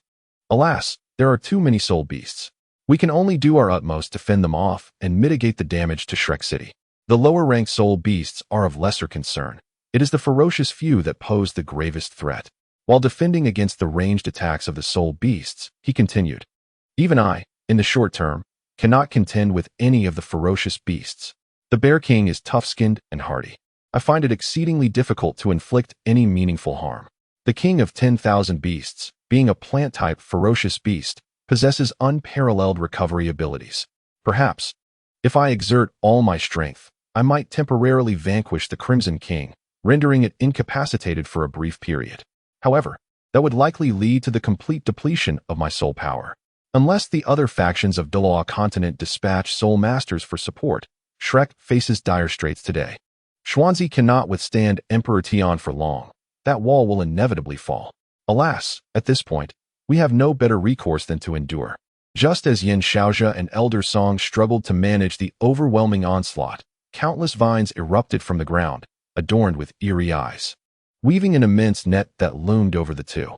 After narrowly evading it, they suddenly discovered that the title de law with the life, tree martial soul, who had been enhancing their strength and healing their wounds, had been ensnared by the vines, with two soul masters positioned nearby to protect this auxiliary title de law. Far from a few individuals, the king of all demons, already within the city, continued to mercilessly slaughter the lower-ranked soul masters. Observing this, Xiong-jun unleashed several sky-rending claws directed at the auxiliary title de law. Simultaneously, Qi Wang gathered energy in his mouth, the searing heat evoking a sense of trepidation. Almost in unison, two attacks surged forth, aimed directly at the soul master possessing the life tree martial soul. Elder Song and Yin Xiaojia, upon witnessing the unfolding chaos, flapped their wings to shield their auxiliary soul master. The sharp claw strikes and the intense flames left both men with numerous grievous wounds, exposing bone and causing severe burns. At this moment, many soul beasts began infiltrating Shrek City, the streets no longer bustling with their former vibrancy. Enraged soul masters roared like victors through the avenues. The king of all demons expanded his branches, which now covered roughly a quarter of Shrek City. Countless branches spread throughout the city, as if intent on transforming it into a primordial forest. Each swing of the vines could crush hidden humans into a mist of blood. Once resplendent Shrek City now resembled a primeval paradise for soul beasts. The students from Shrek Academy, arriving to lend support, seemed almost like jesters in this dire situation, primarily due to the overwhelming strength of the king of all demons. After all, for someone of his caliber, dealing with students ranging from low-level soul kings to high-ranking soul saints was as effortless as a flick of the wrist. Additionally, the surviving soul beasts were undoubtedly the finest from the Stardow Forest. Meanwhile, on the walls where Tian and Bai Ji were engaged in battle, a figure plummeted from above, landing heavily, a grievous wound visible on his chest. This individual was none other than Xuanzi, one of the esteemed elders of Shrek Academy, and the strongest since Muin's demise. However, even Xuanzi, not yet at level 99, could only momentarily stall Tian. Despite the assistance from Muin and the golden ancient tree that had bolstered his strength, Tian lifted his massive dragon head, his dark dragon eyes filled with disdain for his recently encountered opponent. He then gathered energy in his mouth, unleashing a torrent of flames toward the city walls. 10,000 dragon flames. The Lord of Shrek City gazed upon this scene with despair. The walls had been breached, and their strongest defender had been defeated by Tian. He saw no glimmer of hope for victory. Nevertheless, the Lord summoned the last remnants of his soul power. Only 1/5 remained, and his 9th soul ring burst forth with brilliance. He then clashed directly with Tian's 10,000 dragon flames. Yet, Tian had attained at least demigod status. How could a soul master, lacking sufficient soul power and not even a super Delaw, hope to withstand such might? While he managed to deflect a third of the 10,000 dragon flames, the remainder crashed into the soldiers on the walls. This single strike shattered the walls, claiming countless human soul masters' lives. Meanwhile, the elite students from Shrek Academy were also embroiled in a desperate struggle. Zhang Lishuan led her junior peers in the rescue of the injured and in resisting the relentless advance of the soul beasts. Despite her tender age, Zhang Lishuan was a powerhouse at the level of a soul Delaw, already possessing a soul ring that was 100,000 years old. However, talent does not equate to strength. No matter how exceptional her gifts, a soul Dolaw remains a soul Dolaw. Perhaps at this moment, her combat prowess could rival that of some newly ascended titled Doluos. Yet, such strength might only suffice for self-preservation amidst the current beast tide. Should she confront a formidable opponent like the Bear King of 10,000 beasts, it would likely be a swift defeat. At that moment, a slightly smaller white giant tiger stood in confrontation with a 10,000-year level 4-winged dark golden tiger. One misstep led to the white tiger being struck and forced to revert to its original form. As the giant tiger slowly dissipated, two figures emerged. The 4-winged dark golden tiger glared menacingly at the disintegrating duo, Dai Huabin and Zhu Lu, who had just executed a martial soul fusion technique. Just then, a figure stepped protectively in front of Dai Huabin. "Step back, Zhu Lu. What cultivation do you possess to dare challenge a 70,000-year 4-winged dark golden tiger?" Dai Huabin, observing Dai Yaoheng standing resolutely in front of him, felt a flicker of determination. He struggled to rise, the silhouette of a white tiger materializing behind him as he cradled the exhausted Zhu Lu and retreated. "Brother, be cautious," Dai Yaoheng called out as Dai Huabin withdrew, his aura suddenly surging as he faced the 4-winged dark golden tiger. The 7 soul rings, 2 yellow, 2 purple, and 3 black, swirled around him. Dai Yaoheng licked his parched lips, a glint of ferocity sparking in his tiger-like eyes. It was a pity that the 70,000-year 4-winged dark golden tiger was not more opportune. It would have undoubtedly surpassed the feline soul beast he had hunted earlier for his 7th soul ring. Dai Yaoheng summoned his soul power, unleashing his 3rd, 6th, and 7th soul skills. The third soul skill, White Tiger Diamond Transformation. The sixth soul skill, White Tiger Demon God Transformation. And the seventh soul skill, True Body of Martial Soul.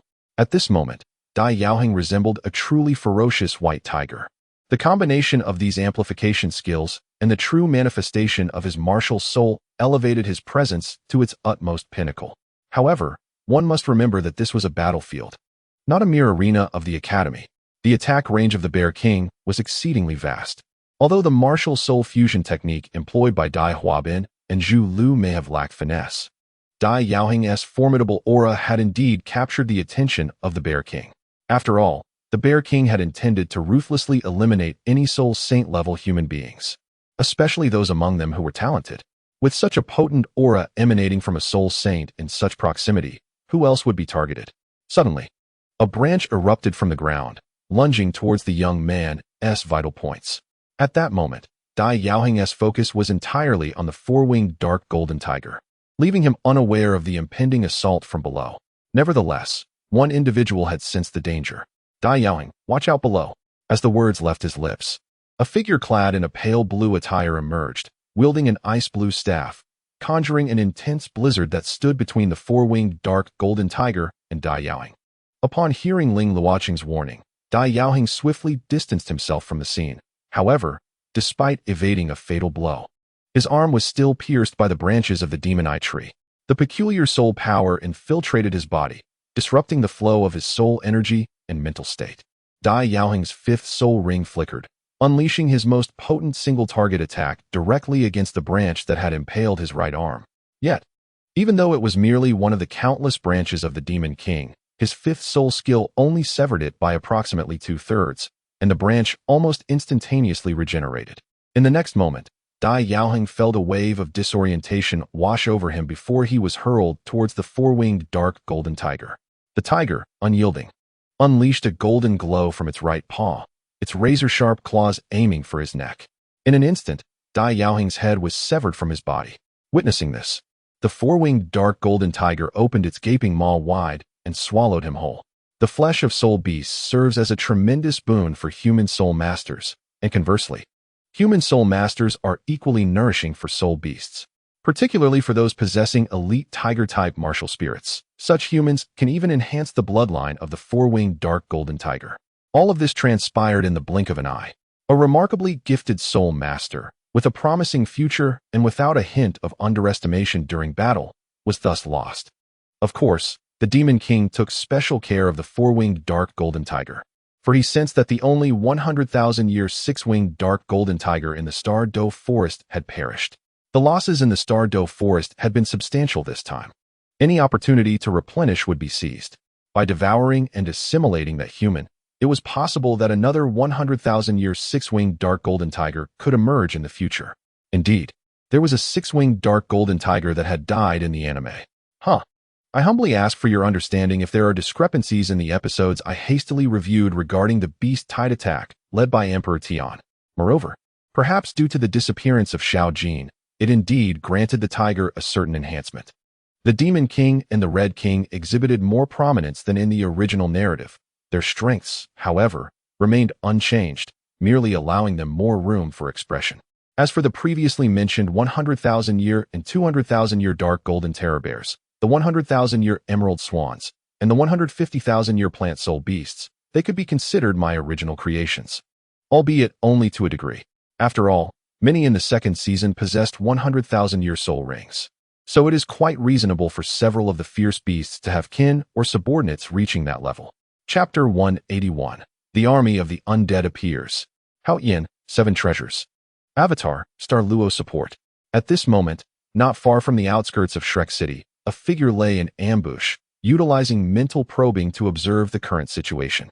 The vast mental power allowed the battlefield to manifest in a three-dimensional model within Hui Yuhao's mind. I must say, Yuhao, Shrek has now completely succumbed. Even if we intervene, it would change nothing. There is truly no need for us to appear. You do not comprehend. Di Tian is formidable. With your current cultivation just having reached the soul saint level, you stand no chance against him. Hui Yuhao gazed down at the battlefield, his blue hair swaying gently in the wind, as he communicated with the semi-plane of the undead bestowed upon him by his teacher, summoning countless undead creatures. While casting his necromantic spells, he spoke with a hint of apology. I am sorry, Brother Tianming. Ultimately, this matter stems from me. I cannot stand idly by. Tianming sensed the young man's determination and helplessly shrugged. I knew you would say that. With that, Tianming appeared beside Hui Yuhao, his immense spiritual power enveloping the entire area where Hui Yuhao stood. Although Tianming's mental strength, as an ice silkworm, lacked the astonishing destructive capability of the evil emperor, it was unparalleled in terms of concealing presence. After all, being an ice silkworm has its own understanding. If one does not hide, they would have perished long ago. Simultaneously, Hui Yuhao was not the only one to arrive.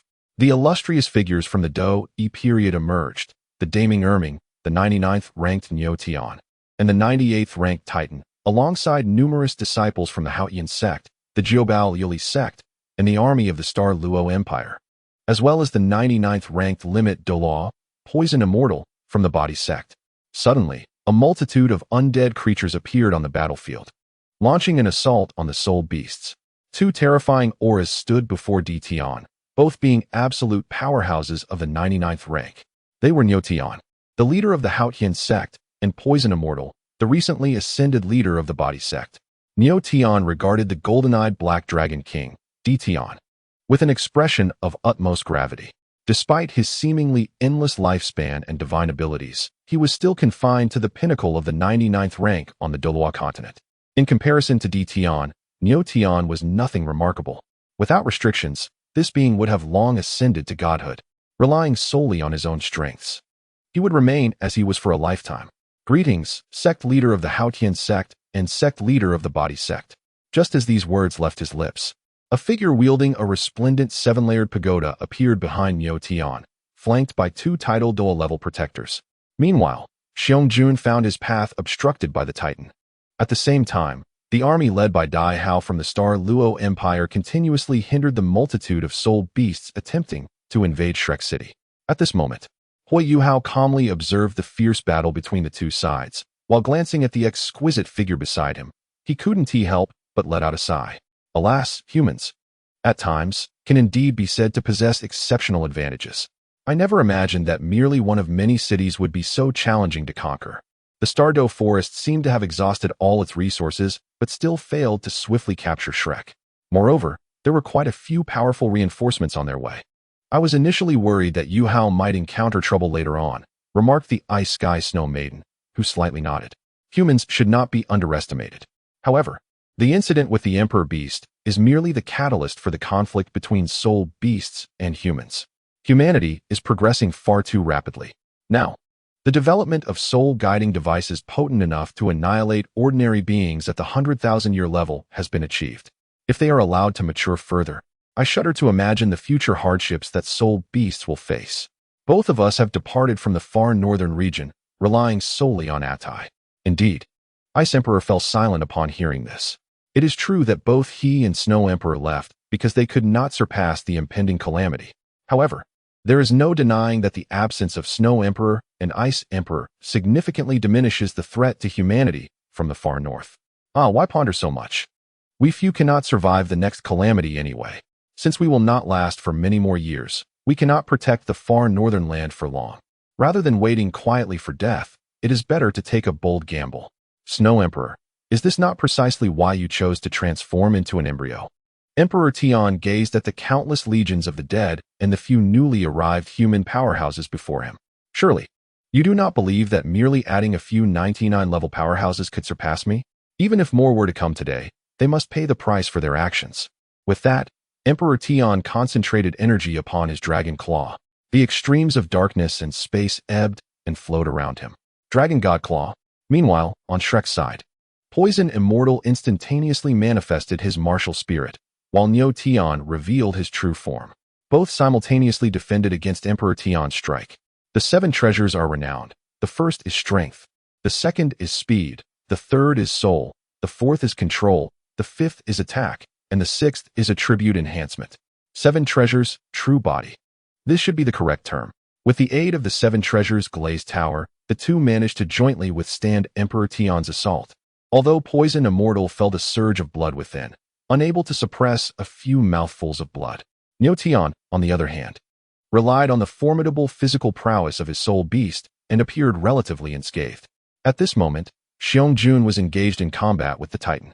The dark golden claw clashed against the Titan's massive fists, occasionally sparking an explosion of myriad sparks. The Tidal Dalaw from the Body Sect and the Tidal Dalaw from the Haotian Sect also moved to engage the Wan Yao Wang, who had already infiltrated the city, as well as the Red King, who lurked menacingly beside Xiong Jun. Judging by human cultivation standards, Xiong Jun would be around level 6 or 97. Yet he showed no signs of yielding against the peak level 98 Titan. At this very moment, Yin Xiaojia and Elder Song, granted a moment's respite, gazed at the two colossal figures colliding and could not help but feel a twinge of envy for such brashness. Elder Song fluttered his wings and conveyed a message to Yin Xiaojia. Yin Xiaojia, we must first deal with the Wan Yao Wang. We cannot allow it to delve deeper, or else Shrek will perish in our generation. Indeed, Yin Xiaojia simply replied, following Elder Song towards the direction of the Wan Yao Wang. Upon their arrival, they were met with a wave of dread. Countless soul beasts had surged into the city, clashing with Shrek's students and the stationed army. An expanse of branches swayed wildly across the battlefield. Yin Xiaojia observed Zhang Lishuan, who was desperately shielding her junior classmates, and unleashed a divine flame that sent the surrounding soul beasts flying. Noticing the pallor on Zhang Lishuan's face, he scorched the nearby soul beasts with flames while commanding, Lishuan, lead your juniors away from here. Seek refuge elsewhere, avoiding the vicinity of the king of all beasts. You are ill-prepared to confront such soul beasts at this moment. No, Dinyan. Aside from the city gate where Emperor Tian resides, this is the only place that has been persistently invaded by soul beasts. We are soul masters, not mere children, Dean. We are not defenseless ordinary people. We have the right to remain and resist these soul beasts to protect Shrek. I was raised by Shrek and share its fate. A student from the inner academy spoke earnestly, gazing at Yin Xiaojia. Yin Xiaojia looked at the resolute faces of the youths before him and sighed softly. Very well, I understand. Prioritize your safety and do not act recklessly. Remember, fleeing is not a sign of shame. You are the future of Shrek. I am proud of you for standing up today. Be cautious. I will assist Elder Song in confronting the king of all beasts. At that moment, Elder Song arrived in an area thick with potent spiritual energy and deadly toxins, launching a widespread assault. Instantly, the true form of the king of all beasts, hidden within the structures, was revealed. The king of all beasts gazed at the old man above, its massive body suddenly awakening countless eyes, which unleashed a mental attack. Elder Song's form momentarily faltered but quickly regained composure. The king of all beasts, observing the opponent, said mockingly, "Haha. How does it feel to witness your kind being slaughtered en masse? The look of despair on a human's face just before death is quite something, isn't it?" As they coordinated their attacks, Elder Song and Yin Xiaojia remarked, on the Dolawa continent, with so many human cities, just within Shrek, you must have suffered considerable losses. Haven to you? You are hastening your demise in the Stardow Forest. As long as the auspicious beasts exist, we can hold on. But now that the auspicious beasts have been ambushed by your kind, you shall pay the price, the king of all beasts declared, extending its branches to release a deluge of toxins potent enough to kill low-level soul masters. The poison spread rapidly, claiming numerous lives. While the king of all beasts remained indifferent to the attacks from Elder Song and Yin Xiaojia, as it did not target its core, allowing other areas to regenerate swiftly. There are plenty of humans within the city, and the destruction wrought by these two was far outpaced by the rate at which it could recover. After all, the city was filled with blood bags. However, with support from various factions, the trend of Shrek's defeat began to stabilize, though casualties continued to mount. As the ferocious beasts killed human soul masters, the high-level soul masters who came to assist were also eliminating lower-level soul beasts. At this juncture, it was time for the local protagonists to make their entrance. Chapter 182, Transactions, Retreats, and the Method of Soul Spirits. After summoning countless undead soldiers, Hui Yuhao directly employed a flying soul guidance device, braving the dragon's might emanating from Emperor Tian, and appeared between him and Shrek. He immediately canceled the simulated soul skills he was using. The aura of fate and fortune bestowed upon him by the Emperor's divine beast was particularly pronounced at that moment. Both Emperor Tian and Bai Ji were momentarily taken aback, and then Emperor Tian exerted his pressure upon Hui Yuhao. Boy, Are you the one who offered sacrifices to the divine beasts of the Stardew Forest? Huh, it seems you've certainly reaped quite a few benefits. Hui Yuhao, upon hearing this, revealed a hint of bitterness on his face. Senior, you jest. This was not my desire. You should understand, unless one is willing otherwise. I am well aware that the death of the Emperor's divine beast has brought immense loss to the Stardew Forest. However, I still wish to have a conversation with you, Senior. Emperor Tian regarded the youth before him, his tone dripping with disdain. What is there to discuss? You merely wish for me to spare Shrek Academy, do you not? Hui Yuhao nodded in affirmation. Indeed, I have intentions of persuading you to spare Shrek. After all, there are many human factions, and those who attacked me and Shoer were not from Shrek. Rather than have both Shrek and the Stardew Forest suffer in mutual destruction, allowing others to benefit, it would be better for us to engage in a proper discussion. I have a proposal that may alleviate the conflict between soul beasts and humans. As Emperor Tian observed the composed youth conversing with him, a flicker of interest sparked within him. Upon hearing this, Hui Yuhao couldn't help but exhale slowly in relief, grateful that the ruler of the Stardew Forest was willing to consider his thoughts. Senior, this is a project I have been researching, known as the Soul Spirit Method. In simple terms, it involves transforming high-aged soul beasts, on the brink of death, into soul spirits for soul masters on the verge of breaking through their bottleneck, allowing them to achieve a symbiotic state. A single soul spirit can provide multiple soul skills and assist the soul master in attacks. Like this, as Hui Yuhao finished speaking, an aura of extreme cold emanated from him, and a stunning figure floated out from within him. This figure was none other than the Snow Empress, the foremost of the three great kings of the extreme north. Emperor Tian gazed at the figure hovering beside Hui Yuhao, his eyes filled with astonishment. The Snow Empress. I never expected it to be you. The Snow Empress stood protectively in front of Hui Yuhao and addressed Emperor Tian softly. I too did not foresee a day when I would inhabit a human. However, Emperor Tian, you should know how terrifying the end is for us. I have little time left. Rather than succumb to my fate, I prefer to take a gamble. Emperor Tian scrutinized the Snow Empress, his eyes narrowing slightly. You rely on this human? Huh, how amusing. The extreme north has lost its second king, and then there's that treasure. How intriguing. Hui Yuhao calmly responded, as you can see, by a twist of fate, the Snow Empress has become my soul spirit. We are now in a state of symbiosis. The Snow Emperor remains unchanged. Save for the constraints of distance and the limitations imposed upon his power, in every other aspect, he is scarcely different from his former self. Moreover, the mere presence of the Snow Emperor has bestowed upon me 4 soul rings. Upon hearing this, Emperor Tian subtly sensed the dwindling horde of soul beasts, now reduced to less than half its original number, and a flicker of struggle crossed his eyes. The vast heritage of the Stardew Forest, accumulated over millennia, now lies halved. Yet, such a hefty price has not secured a complete conquest of Shrek City. Furthermore, even if they were to breach Shrek, what would it matter? This place is not the stronghold of the soul beasts. Occupying it would only necessitate a return to the Lake of Life. I must remain by the side of the Silver Dragon King. To entrust the defense to other ferocious beasts? That would be folly, exposing our core strength to potential vulnerabilities. Emperor Tian gazed at Hui Yuhao, slowly raising his right claw. I can consent to leading the soul beasts away from Shrek. But you must accompany me back to the Stardew Forest and personally demonstrate the soul spirit techniques you spoke of, so I may ascertain their validity.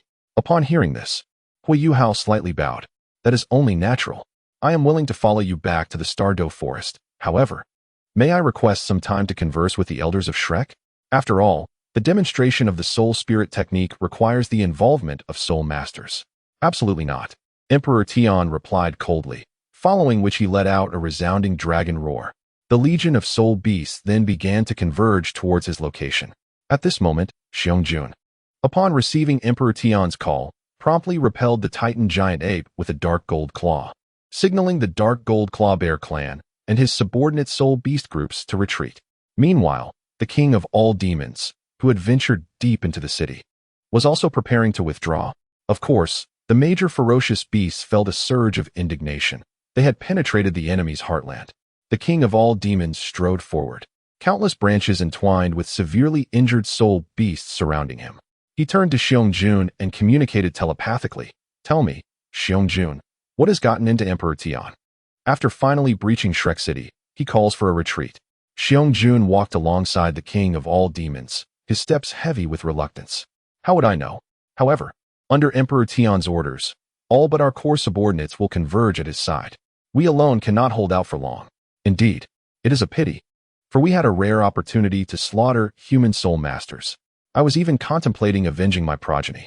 Xiong-jun cast a sidelong glance at his colleague. Spare me your lamentations. A mere fraction of your power would summon a horde of low-level demon eye trees. I doubt your offspring are scattered throughout the Stardow forest. I have lost my soul progeny due to humans. The demon eye tree, upon hearing this, extended a branch to gently prod at Xiong-jun's bloodied fur. I was referring to those few core descendants I meticulously nurtured, not just any random spawn. Xiong-jun swatted away the branch, his gaze fixed ahead. Do not touch me. We should hasten to meet Emperor Tian. I am eager to witness what tricks he intends to play. We have already breached the walls of Shrek City. The narrative is poised to accelerate, as we do not plan to linger on Doloa continent for many more chapters. Chapter 183. The Dark Gold Terror Claw, External Spirit Bone, and the Subtle Movements of Bear Lord. Observing the retreating spirit beast horde. The human spirit masters remained tacitly restrained from launching an attack. Of course, they lack the capability to do so. It is fortunate enough that these spirit beasts could flee. Should they choose to assault now and then return, it would spell disaster. The Titan giant ape pressed a hand against the gaping wound on its chest while watching the colossal figure of little Jean depart. Has my elder brother reached an accord with Emperor Tian? As for defeating Emperor Tian, the Titan giant ape did not even entertain such thoughts. Although it considered itself and its elder brother to be among the elite of spirit beasts, without that particular individual, they might not even prevail against the 3 crimson hellhounds of the Stardow forest. Thus, the Crimson King, Bear Lord, and the King of 10,000 Beasts led the spirit beast horde toward Emperor Tian's location. Bai Ling, accompanied by a multitude of emerald swans, landed on the branches of the King of 10,000 Beasts to administer healing to the King of 10,000 Beasts, Crimson King, Bear Lord, and several severely injured spirit beasts. Before long, the magnificent horde of spirit beasts gathered around Emperor Tian.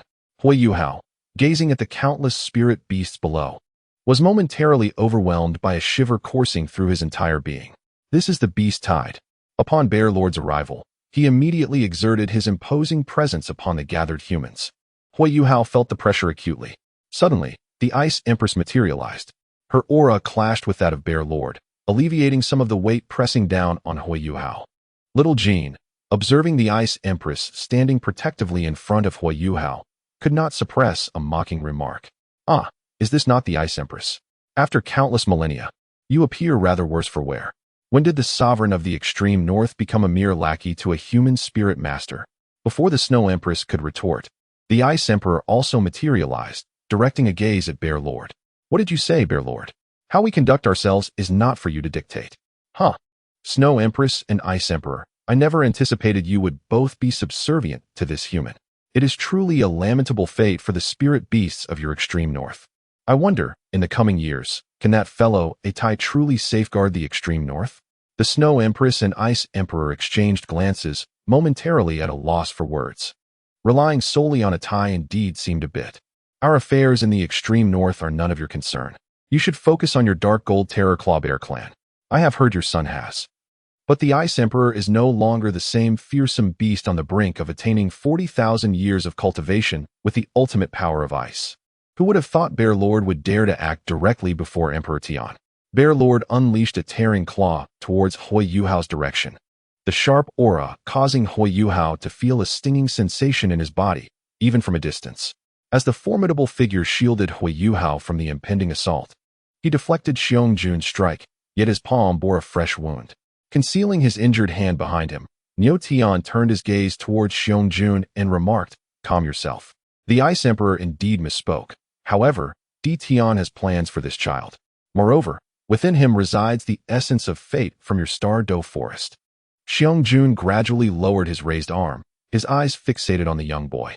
Huh, that's not all. There's also the external soul bone from my Dark Golden Terraclaw Bear clan. Meanwhile, the king of all beasts extended a robust branch to grasp Xiong-jun and Qi Wang. Steady yourselves and heed Di Tian's directives. Both of you, maintain your composure. Upon hearing this, the dog and bear managed to regain some semblance of calm. Qi Wang's gaze remained locked on Hui Yuhao and Xuanzi atop the city wall. His muscles taut with rage. Very clever, Shrek. It was you and that foolish bull who once captured the beast and coerced me into procuring soul beasts for you. After the little one returned, something felt amiss. Now he is being sacrificed to you again. What a remarkable coincidence. Tian, do you intend to retreat?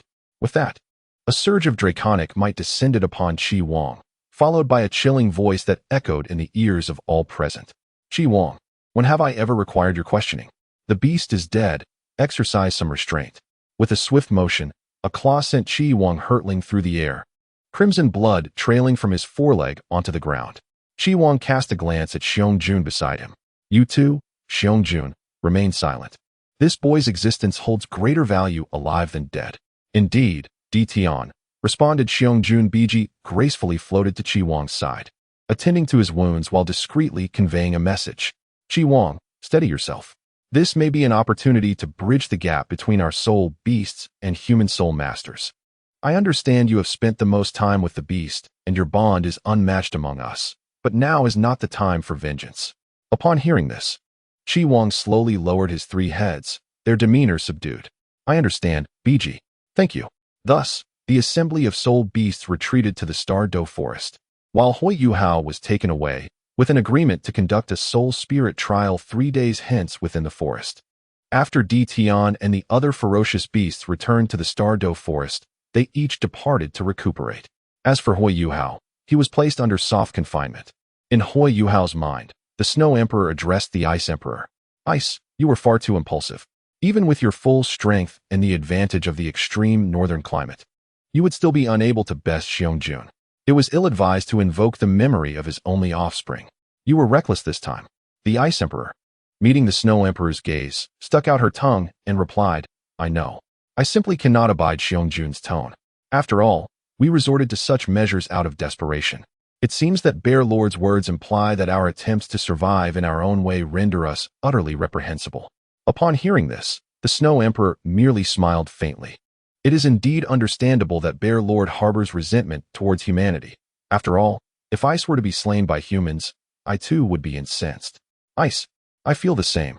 Tianming interjected from the side. The Ice Emperor, however, swiftly sent him flying with a punch. Get lost.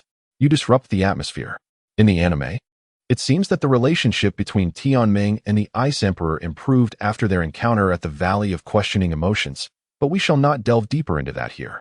Soon, 3 days had passed. Shrek had selected a sufficient number of soul masters who met the requirements and willingly participated in this experiment. Arriving at the core area of the Star Doe forest.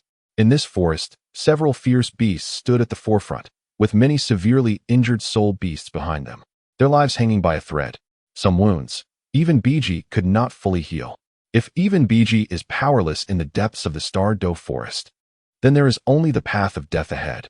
On the human side stood the elite soul masters from Shrek, Haotian Sect, Body Sect, and the 9-treasure glazed tile pagoda, alongside those participating in the experiment. Chapter 184. A Rescue, the Defeat of Emperor Tian, the Appearance of the Silver Dragon.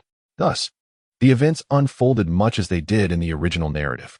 Bear Lord secretly dispatched subordinates to ambush Hui Yuhao during the Soul Spirit ceremony, only to be countered and slain by Hui Yuhao. Bear Lord then directly attacked. Yet, before his claws could reach Hui Yuhao, a pressure emanating from the depths of his bloodline descended upon him. The dark golden terror claw bear is indeed one of the apex beings in the Dolua continent. However, Emperor Tian is the beast god, possessing demigod-level combat prowess and belonging to the golden-eyed black dragon clan, characterized by ultimate darkness and spatial attributes. It is well known that a king must not be provoked. The powerful dragon might and spatial power enveloped Bear Lord, forcing his massive head to bow slightly. Emperor Tian regarded Bear Lord with a gaze devoid of warmth. Bear Lord, do you think I dare not strike you? As he spoke, he intensified the pressure upon Bear Lord. With his enormous paws planted on the ground, Bear Lord gazed towards Emperor Tian. Emperor Tian, I do not harbor as many thoughts as you believe. I cannot afford to consider so much. All I know is that my son is dead, most likely at the hands of humans. If you fight alongside me until the very last moment, I would yield to you. But you? You now seek to collaborate with those despicable, greedy humans? By what right? Peaceful coexistence? What nonsense. Observing Bear Lord's demeanor, Emperor Tian slowly extended his right hand and summoned a colossal dragon claw formed from his soul power to grasp at Bear Lord. Very well, if you are dissatisfied, then meet your end. With that, Emperor Tian unleashed the dragon god claw upon Bear Lord. Emperor Tian, no? BG cried out anxiously. Emperor Tian, the other fierce beasts, including the king of 10,000 beasts, the Crimson King, and the Purple Princess, echoed in alarm. Patriarch, the dark golden terror claw bears exclaimed. Bear Lord stared at the approaching enormous dragon claw. The dark golden fur on his body was suddenly adorned with intricate patterns. As the vital energy within him surged with fervor, his claws shimmered with a faint glow, and his aura escalated dramatically. Yet, even the devastating heavenly rending claw, unleashed through the burning of his essence, proved inadequate against the dragon god claw of Emperor Tian. Amusingly, he felt a twinge of resentment. However, he consoled himself with the thought that upon his demise at the hands of Emperor Tian, his soul ring would not be squandered on those human soul masters. Just as the Bear King awaited his fate, a clash of claws occurred, neutralizing the assault from Emperor Tian. Before him stood a beast man, approximately 3 meters tall, covered in fur, blocking his path. This being emanated a bloodline aura that was both familiar and foreign to him. The bloodline of Xiao Jin had, to a considerable extent, transcended that of the original Dark Golden Terror Claw Bear clan. Before the Bear King could fully comprehend the situation, a rather mocking voice resonated. I say, Dad. It's been a while. Why do you look so disheveled? Quite embarrassing, I assent it. With that, Xiao Jin, nearly 100 meters tall, positioned himself defiantly before the Bear King, reminiscent of how the Bear King once shielded him. The king of all beasts gazed in astonishment at the Bear King, who appeared like a cub before his son. Wait, this is your child? I was prepared to retrieve your remains. Xiao Jin, standing protectively in front of his father, brimmed with pride. Regardless of species, who wouldn't he aspire to stand before their parents one day and proclaim, I can protect you now? Dad, you should eat something to replenish your strength. I've recently broken through to a 1,000,000-year cultivation, and I'm itching for a fight. With that, Xiao Jin tossed numerous 10,000-year revitalization pills at the Bear King. Then, channeling his soul power, he unleashed a heavenly rending claw towards Emperor Tian. The latter responded with his own dragon god claw, yet it was as if tofu met a blade, instantly cleaved apart. Emperor Tian narrowly evaded with his spatial abilities, but still, one of his arms was severed. Xiao Jin utilized his soul power to retrieve the severed limb and turned to wave at his father. Hey Dad, how about I treat you to some dragon leg meat later? The Bear King stared, astonished, at his son, who was now a full double his size, and nodded, somewhat dazed. Wait, how long have you been missing? You've reached 1,000,000 years? What about the divine tribulation? Where on earth have you been? And why do these pills carry a scent so reminiscent of my old rival, the evil emperor? At that moment, Hui Yuhao's mind was a tempest of confusion. Yuhao, this is the terrifying figure we encountered in the evil forest. He has undoubtedly achieved the 1,000,000-year mark, Tian Meng exclaimed. Indeed, Yuhao. And this creature's ultimate gold is quite extraordinary. My ultimate ice feels suppressed in its presence. The ultimate darkness and ultimate space of Emperor Tian are likely similar. The Ice Emperor remarked, a rare hint of alarm in her voice. I scarcely know whether to regard this being as a soul beast. It is utterly outrageous. As for Xiong, although somewhat astonished, he could not deny the authenticity of the bloodline aura that resonated within. Xiao Jin stepped deliberately towards Tian. The overwhelming golden soul power coalescing into a cage that bound Tian tightly. Each heavy footfall of Xiao Jin echoed like a countdown to Tian's demise. At that moment, Bai Ji quickly reacted, soaring to interpose herself between Xiao Jin and his path, spreading her wings protectively. Ah, you are Xiao Jin, aren't you? We have met before. While I am perplexed by your rapid ascent in strength, your father is unharmed, correct? Perhaps you could spare Tian? She implored, simultaneously seeking assistance from Xiong. Upon receiving Bai Ji's message, Xiong expression grew slightly grave, but he promptly dashed towards Xiao Jin. While the prospect of slaying Tian was exhilarating, what of the silver dragon? His son had just returned, and he did not wish to. Xiong transformed into a 3-meter-tall beast man, leaping onto Xiao Jin's shoulder, communicating telepathically, Son, this dragon is under the protection of another. Merely injuring an arm should suffice. Xiao Jin shook his head gently in response. Rest assured, Father, I too have the protection of a bear now. As for Dition, he is merely a stepping stone. It's not as if I cannot defeat him. Just watch. I shall present you with a grand gift shortly.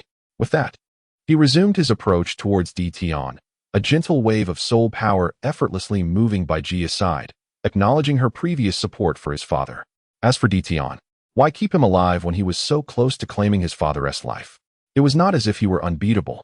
Xiao Jin soon reached Dition's side, poised to strike, anticipating a feast with his father thereafter. However, in the next moment, a ripple of spatial distortion occurred. The human soul masters and several lower-ranked ones were instantly whisked away. Then, a breathtaking figure with cascading silver hair appeared beside Xiao Jin. Her exquisitely sculpted features radiated a chilling aura, her attire fashioned from soul power concealing her alluring form. This was none other than the sovereign of Dition, the Silver Dragon King, Kushina, born from the Dragon God. Regrettably, her intellect appeared somewhat lacking. Had Yun Ting encountered her, he would likely have begun to critique her. The Dragon God had divided into the Golden Dragon King and the Silver Dragon King. One was renowned for inheriting the Dragon God's combative and ferocious nature, along with formidable vitality and physical prowess, while the other inherited elemental mastery and the wisdom of the Dragon God, assuming the Dragon God possessed wisdom to be inherited. Chapter 185, bringing a local specialty. The Silver Dragon King gazed upon the towering 100-meter bear before her, her toes lightly touching the ground as she instantaneously appeared before Xiao Jin. In midair, they exchanged glances, her eyes reflecting a hint of curiosity. Fascinating, the ultimate gold within you has inexplicably undergone a transformation. In comparison, Xiong ultimate gold resembles mere ordinary gold. This is your fortuitous opportunity. However, Dition has guarded the Star Doe forest for many years. In a sense, you have also enjoyed a measure of his protection. Furthermore, you have severed one of his arms. Let this serve as a form of compensation for the harm inflicted upon your father by Emperor Tian. Additionally, allow this exquisite item in the hands of this human to serve as a further recompense for you. With a wave of her finger, the Silver Dragon King, Kushina, summoned a fainted youth before Xiao Jin. Gradually, a knife, radiating a vibrant aura of life, emerged from the boy's body and materialized before Xiao Jin. Upon hearing this, Xiao Jin transformed back into his 3-meter-tall beastly form, and with a swift motion of his hand, he dispelled the metallic elemental bindings that restrained Emperor Tian's movements. Naturally, he did not hesitate to claim the knife forged from the essence of living gold. As for the unconscious boy, he was destined to be imprisoned within the Star Doe forest, for he bore within him the legacy of the auspicious beast. Should he perish, the fortune of the Star Doe forest would inevitably wane. Subsequently, everyone returned to their respective homes. Kushina led Emperor Tian into a small space where she had been recuperating. There, she utilized her unique energy to assist him in restoring his severed dragon arm. Meanwhile, in a forest occupied by the dark golden Terrorclaw Bear clan, Xiao Jin casually tossed a fruit, exuding potent golden energy, to his father. Here, the transformation of my golden energy owes much to this fruit. Consider it a boon, he remarked. And those previous supplements I provided you were derived from the essence of at least 10,000-year-old evil tyrant sovereign beasts. Take care not to overindulge. Now, consume the fruit I have given you, lest others grow envious. Upon hearing this, Bear King did not protest and promptly swallowed the fruit. He soon felt a warm sensation enveloping him as the fruit's energy coursed through his body, refining his already exceptional golden spirit power. After a considerable time, Bear King slowly opened his eyes, having undergone a transformation in his ultimate golden state, though still incomparable to Xiao Jin's level. As the latter enjoyed abundant resources within his space, Bear King gazed at his noticeably larger hands and the sharpened spirit power within him, momentarily incredulous. Had he truly transformed like this? Moreover, he had directly ascended to a cultivation level of 600,000 years. Yet, why had the calamity of tribulation not descended upon him? Lazily reclining beside his father, Xiao Jin indulged in the 10,000-year-old golden spirit bee honey from Bear King's collection. Oh, do not be so astonished. It reflects a lack of experience on your part. Thus, Xiao Jin recounted his own experiences to Bear King. Finally, he turned to his father and said, "Therefore, dear father, there is truly no need for us to engage in a fierce struggle with those from the divine realm. Once the opportunity arises, I will find a way to bring our entire dark golden Terrorclaw Bear clan into their domain. Are you so confident?" Bear King inquired, perplexed. Xiao Jin shook his massive bear head in response. I lack certainty, but I can at least ensure your passage. As for what follows, we shall address it when the time comes. Regardless, I certainly do not wish to remain on the Doloa continent any longer. Heaven knows when the opportunity to ascend to the divine realm will arise. I recall that even before my birth, the esteemed being you have been safeguarding had already begun to heal in that humble place, correct? Even now, were it not for the imminent demise of Emperor Tian, it is uncertain whether we would ever have the chance to see her. As little Jean continued to savor the honey collected by his father, he remarked, for so many years, our Stardew forest has remained remarkably quiet. Although some individuals have been recklessly hunting low-level soul beasts within the forest, the ferocious creatures therein have largely chosen to remain silent, provided that no one directly slaughters soul masters of 10,000 years or more. It is said that this silence is to avoid drawing the attention of the divine realm. However, dear father, you are well aware that even our dark gold fearsome bear clan, known for bestowing excellent soul skills, has suffered considerable losses. If we are in such a plight, one can only imagine the fate of the lower-tier soul beasts. The brutal slaughter of soul beasts to increase the probability of soul bone emergence. The encirclement and extermination of many beasts of the same species, and the fusion to create special secret method soul bones. These actions are frequent in the Stardew forest, as they require the flesh and blood of our kind, rendering us prime targets for hunting. You have lived for so long, dear father. I know you are acutely aware of this. To be honest, my primary reason for returning this time was my concern for you. Indeed, upon my arrival, you nearly met your end. Upon hearing this, Lord Bear nodded in agreement, gazing at his diminishing treasure trove with a pained expression. You rascal, I indulge myself only occasionally. Yet you treat it as a feast? Little Jean, oblivious to his father's distress, continued to enjoy the honey while feeling the exquisite carving knife gifted by the Silver Dragon King, Guyuna. The vibrant life force emanating from it continuously nourished little Jin's body.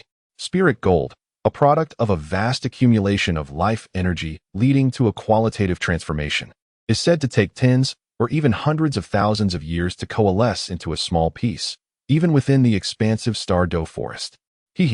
If I were to present this as a gift to the leader, she would surely be delighted. When she is pleased, the eldest will also be pleased. And when the eldest is joyful, taking the dark gold fearsome bear to that space will be as simple as a mere gesture. Of course, I must not forget about Sister Green.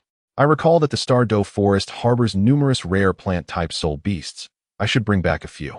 However, were it not for the concern of whether my bear paw could withstand the endeavor, I would have even considered capturing a few lovely young ladies from the human realm as offerings for the eldest. Nonetheless, as soon as such thoughts crossed my mind, I dismissed them outright. What a jest! I possess but one life and shall not court danger. If, by chance, the leader were to learn of my actions, insisting on feasting upon my bear paw, it would spell disaster. At this moment, within the space beneath the life lake of the Stardew forest, Emperor Tian respectfully addressed a stunning young woman with silver hair before him. My lord, this time it was my subordinates who acted recklessly. I trust that your emergence has not disturbed those above. Moreover, why have you bestowed such a significant amount of life gold upon that individual? The Silver Dragon King, Guyuna, transformed into human form, donned in a delicate lavender gown, her bare, fair feet resting upon the ground, cast a meaningful glance at the stone wall above in the space.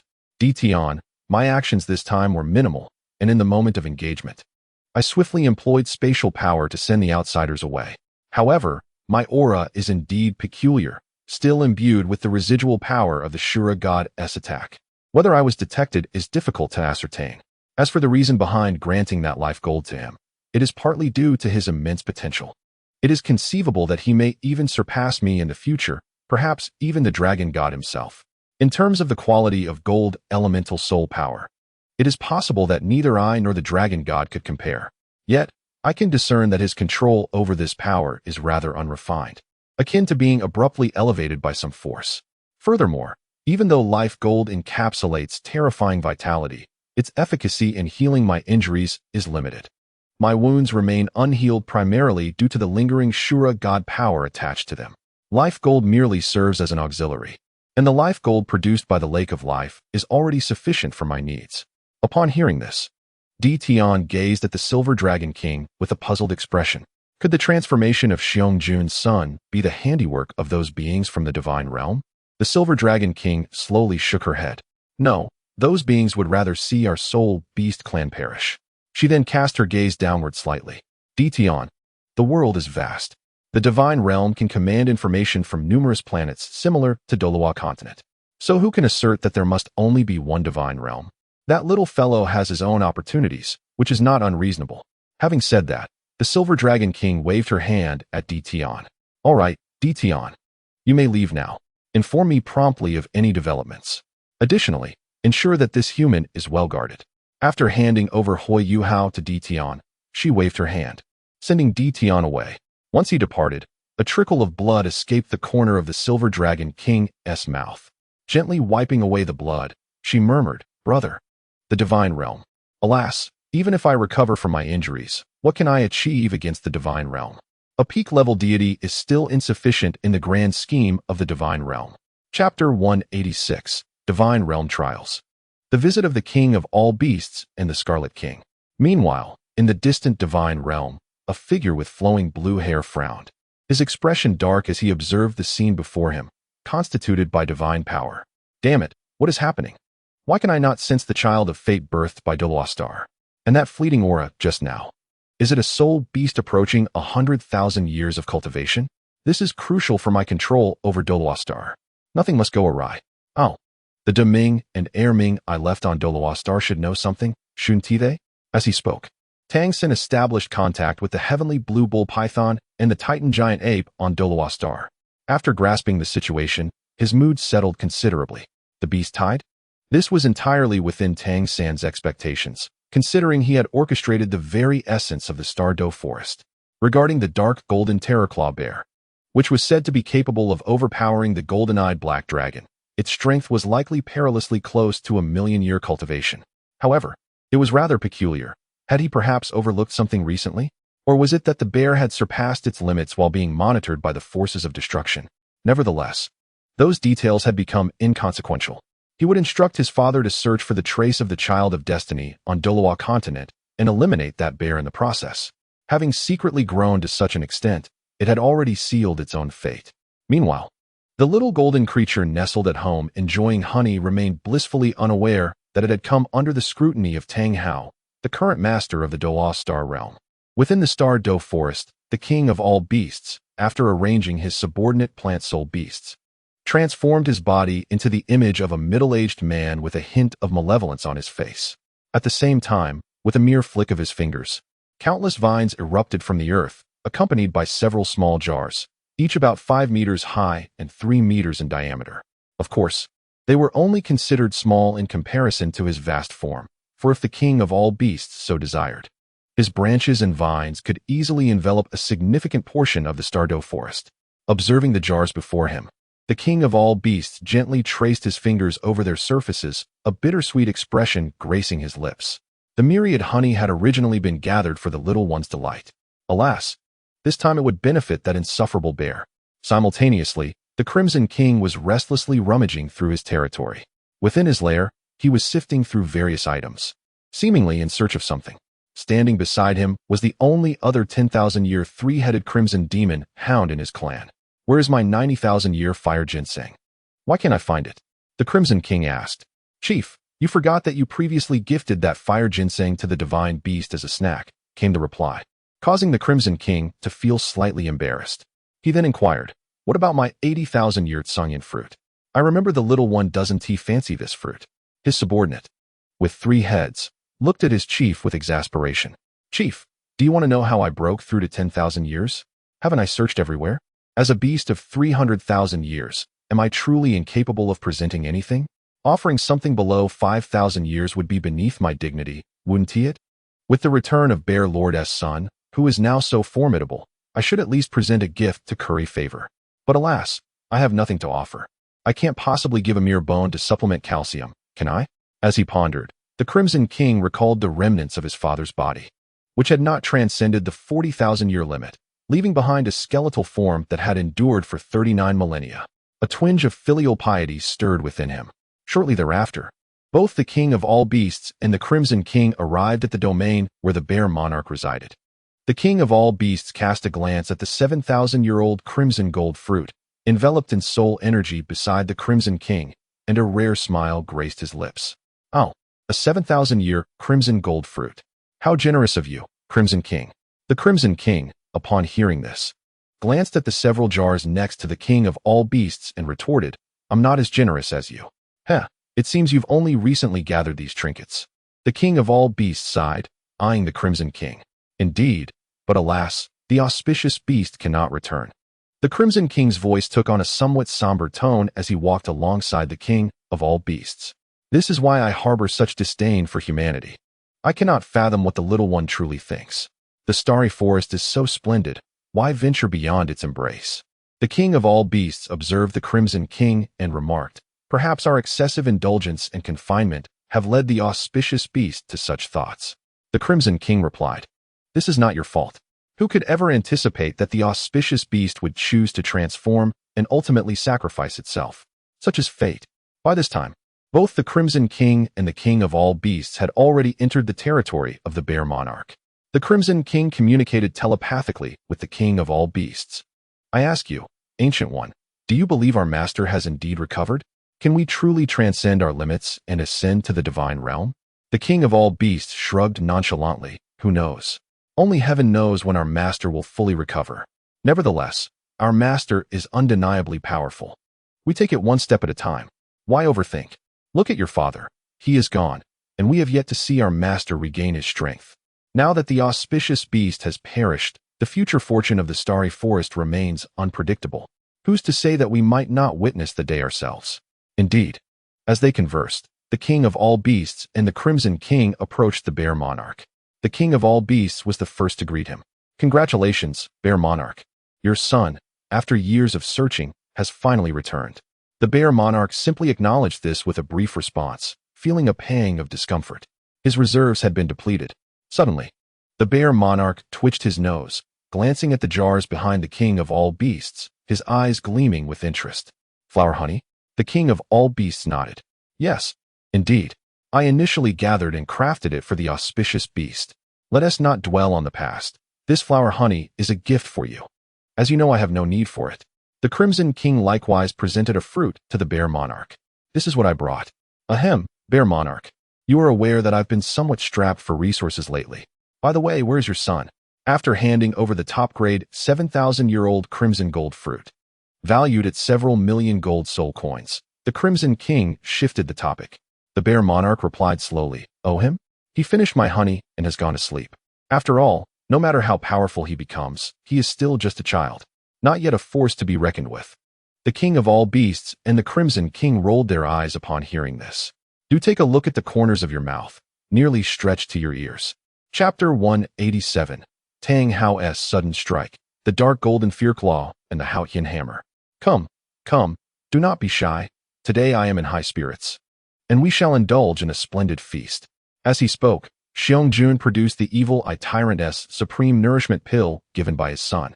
Naturally, he refrained from bringing out the evil emperor's nourishment pill, as that was reserved for himself. The three formidable beasts had now transformed into humanoid forms. Seated upon the grass, engaging in hearty conversation while feasting. As they dined, the king of all beasts glanced at Xiong-jun and inquired, What's the deal with your son? I recall he doesn't seem particularly old, does he? Given the usual cultivation pace of your dark golden Fearclaw bear clan, it would take not merely 1,000,000 years, but even 100,000 years would be a challenge. Xiong-jun pondered for a moment and replied, he claims to have encountered a benefactor, though not from our realm. I must admit, I envy the lad. The Crimson King, while savoring the meat of an unknown soul beast, nodded in agreement alongside his two heads. Indeed, thus, the three beasts engaged in lively discourse, each contributing to the conversation. However, Xiong-jun was not so foolish as to disclose everything his son had shared with him. Meanwhile, Xiao-jin, not one to remain silent, recounted certain experiences to his father, but soon fell quiet, for there was little else to say. What could he recount of the recent period? Merely being unexpectedly reassigned, indulging in feasting and practicing his claws. What more was there?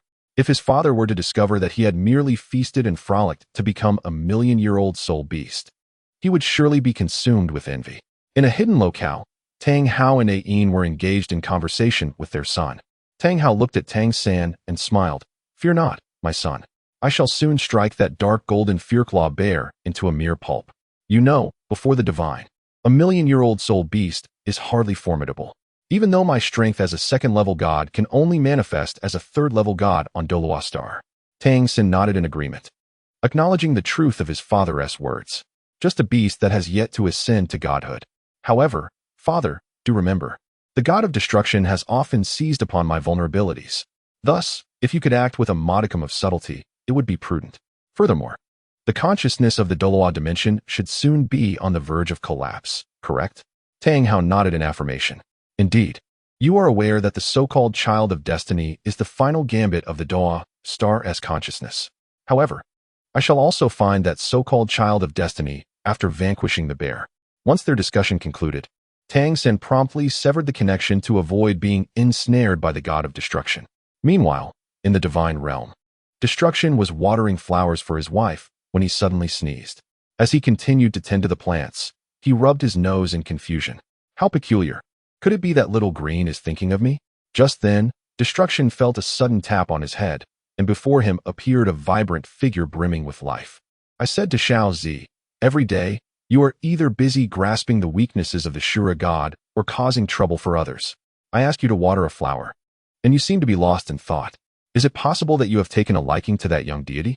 Upon hearing this, Xiao Zi's cheeks flushed slightly as she looked at Xiao Lu, murmuring softly, "How could that be? Oh dear, has our little Xiao Zi become shy?" Life leaned closer to Destruction, who glanced at life with indifference, expressing his boredom. At that moment on Doloa Star, Tang Hao bade farewell to Ain and set off directly towards the Stardow Forest. In an instant, he arrived at the edge of the Stardow Forest. As his spiritual energy swept through, he detected a powerful energy fluctuation deep within the forest. Simultaneously, Xiao Jin sensed someone probing the Stardow Forest with their spiritual energy. And that presence was moving in his direction. "Annoying, I was sleeping so soundly," Xiao Jin grumbled, sitting up with a hint of irritation. After stretching lazily, he headed toward the source of the disturbance. "I can't just allow a fight in my own territory, can I?" Before long, the two parties crossed paths. Upon meeting, neither initiated an attack, instead sizing each other up. Xiao Jin regarded the middle-aged man before him with newfound seriousness. This individual was undoubtedly no ordinary human, at least not one from Doloa Star. So, this is what my father referred to as a deity? I wonder what level he is. At that moment, the Silver Dragon King, who had intended to continue healing and resting, stealthily approached the two, hidden within the fabric of space, observing the scene. The Silver Dragon King scrutinized the human-facing Xiao Jin, her delicate features revealing a grave expression. A deity? Could it be that the aura from my previous encounter was detected by those from the divine realm? Or perhaps they are simply drawn to this bear? After all, it seemed evident that this bear was far more ostentatious than herself. Before the Silver Dragon King could ponder further, the two engaged in a fierce collision. The dark golden, terrifying claws clashed with the intricately patterned Haotian hammer, unleashing a tempestuous wave of energy that surged outward. The surrounding area was flattened by the shockwaves of their attacks, illuminated by the flickering of purple and yellow soul rings. Why was there no white ring? Well, even though this wasn't the core area of the Stardow Forest, it was understood that a 10-year soul beast would not be present here. Thus, the man and the bear exchanged blows, one claw against one hammer. Moments later, Tang Hao observed the dark golden claw bear, which had not lost a single hair, and his lips twitched slightly. "Are you a deity, or am I? Even if my power is restricted, allowing me to exert only the strength of a level 3 deity, I should still be able to handle a soul master of 1,000,000 years of cultivation." If Xiao Jin were to know Tang Hao's thoughts at that moment, he would surely find it amusing. Isn't it a coincidence that my combat power happens to align perfectly with that of a level 3 deity? Of course, Xiao Jin was unaware of his exact combat prowess, as he had no previous reference point. The tumultuous clash attracted the attention of other ferocious beasts lurking within the Stardow Forest. As for the weaker spirit beasts, it was prudent for them to refrain from spectating, lest they become mere casualties of the battle's aftermath. At a considerable distance, the likes of the Beast King, Bear King, and Crimson King observed the duel between a man and a bear in silence. Nearby stood the Silver Dragon King, Guyuna, who had just intervened to prevent these feral creatures from encroaching further. It was her presence that kept Tang Hao oblivious to the onlookers. Gu Yuna gazed at the two combatants, her lavender eyes betraying a mix of astonishment and regret. The strength of the Bear King's son was indeed commendable, having reached the level of a level 3 deity. However, her regret stemmed from the realization that this individual had likely caught the attention of the divine realm. Although his power exceeded her initial expectations, his spirit energy was continuously replenishing itself, fed by the inexhaustible energies of Doloa Star. Thus, it was likely that the dark gold Terrorclaw bear was nearing its end. With this thought, Guyuna cast a sidelong glance at the anxious Bear King. Alas, would this creature be able to retain its entirety? She had a keen interest in the golden attributes possessed by this bear. Chapter 188. The silver emerges, both fall. Furthermore, if circumstances permitted, perhaps the Bear King could inherit all that his son possessed. It was regrettable that, despite his potential, he had attracted divine scrutiny far too soon, which would force him to relinquish his aspirations. Little Jean, feeling momentarily stalled by his opponent, was afflicted by a sense of irritation. He could distinctly sense that his spirit energy was being restored relentlessly. Yet, despite this restoration, he bore numerous claw marks left by the dark gold Terrorclaw. And due to the sharp nature of his spirit energy, the inflicted wounds were difficult to heal, suffering further damage from its piercing force. Tang Hao stood before the colossal bear, his right hand gripping the Haoyan hammer, which trembled slightly. Was this a jest? The situation was utterly absurd. He had encountered the pinnacle of gold before, but to possess the strength to rival a level 3 deity without achieving divinity? Truly a calamity. Resolving to act, Tang Hao summoned the divine energy within him, causing 3 divine rings to materialize behind him. The longer this battle persisted, the more disadvantageous it became for Xiao San. He resolved to conclude the encounter swiftly. With a fierce expression, Tang Hao detonated one of the divine rings. At the moment of the explosion, a surging, ferocious energy coursed through Tang Hao's being. He channeled this energy, causing the Haoyan hammer in his grasp to expand dramatically, and then he launched it directly at Little Jean. In response, Little Jin's exterior erupted with numerous dark golden fissures, and a layer of dark golden barrier energy enveloped his form. Within him, his spirit energy coalesced upon his bare paw, bolstered by the influence of 3 spirit cores. The colossal bare paw seized the oncoming hammer with unyielding strength, momentarily halting Tang Hao's Haoyan hammer from advancing even a fraction. Observing this, Tang Hao decisively detonated the remaining 2 divine rings, channeling the immense energy released into his Haoyan hammer. In an instant, the hammer expanded dramatically, and its sole power emanated an oppressive aura that seemed to drain the very colors from the world around.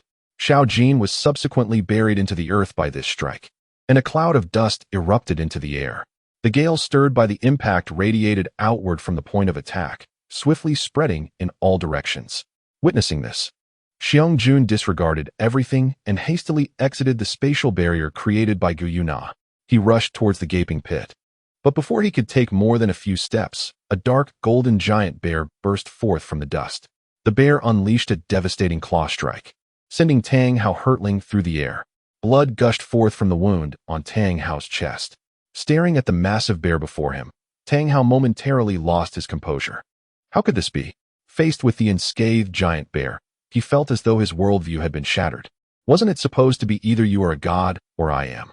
Even if Doloa Star suppresses one's power, the divine rings, the enhanced Haoyan hammer martial soul, an innate combat talent certainly cannot be mere illusions, can they? However, Xiao Jin would not grant Tang Hao the luxury of contemplation. With a swift motion, his massive claws sliced through the air towards Tang Hao.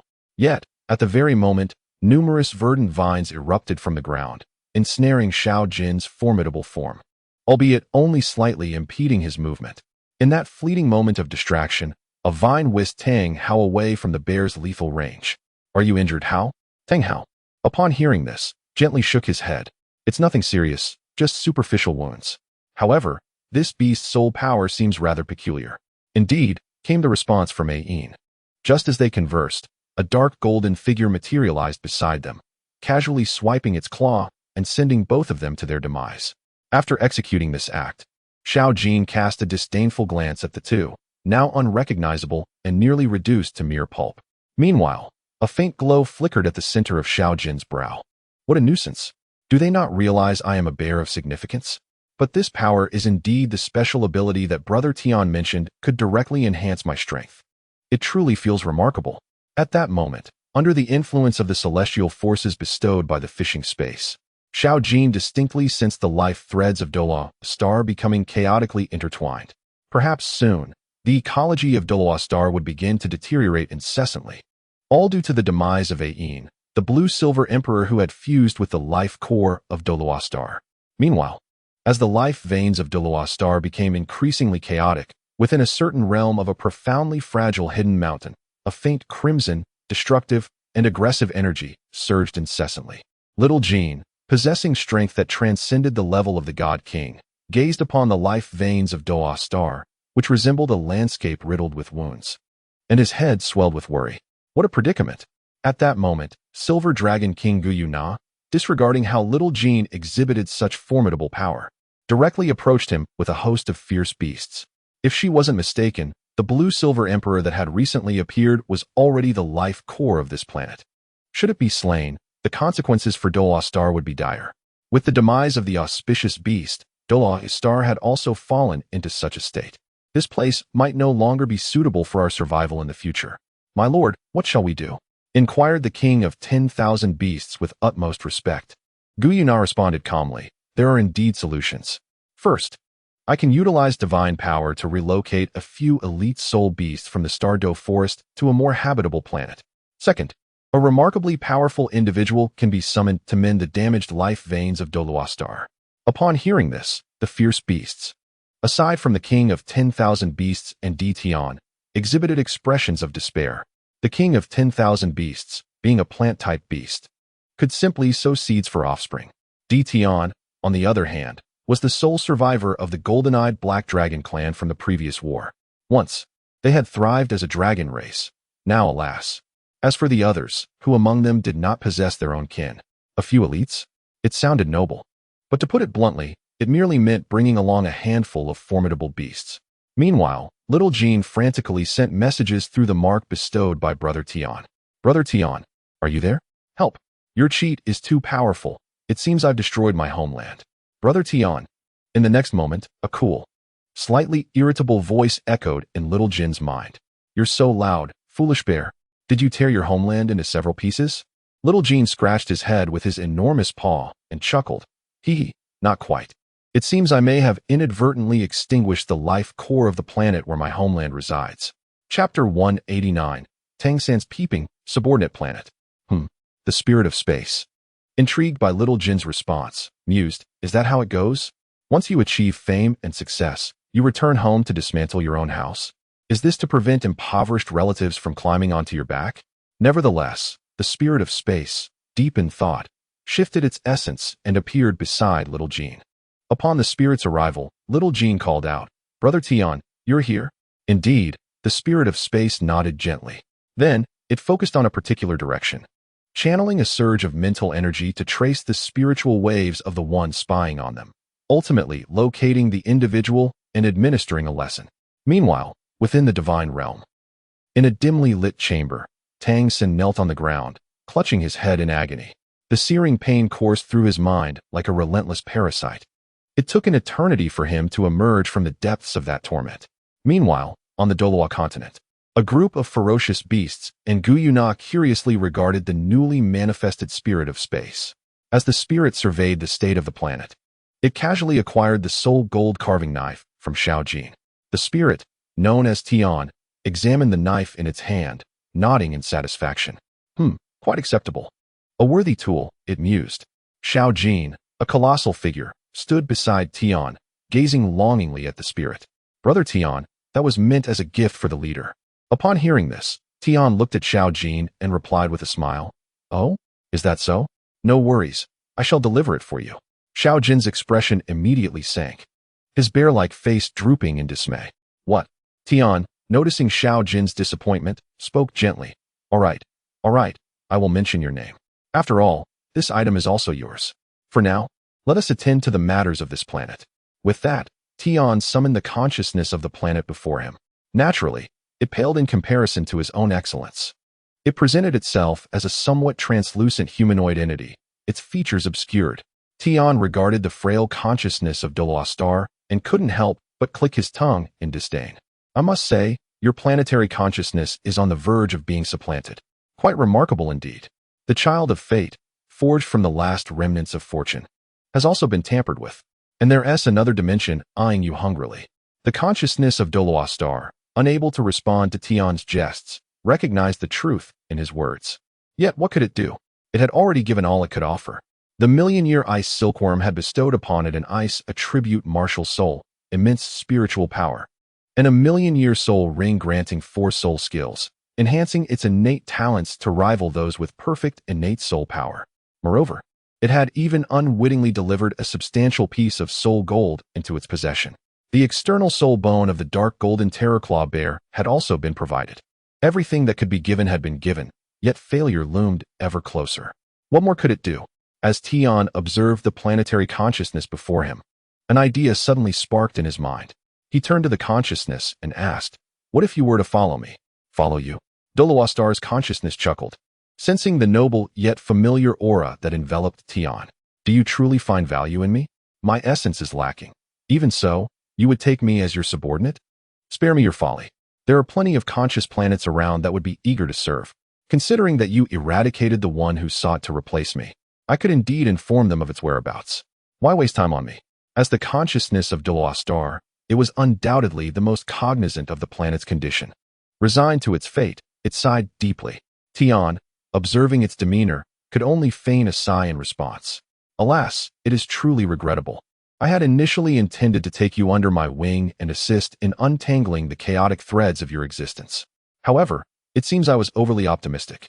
With that, I approached Xiao Jin, resting gently upon his shoulder, and spoke softly. "Fear not. If necessary, I shall bring your entire family along."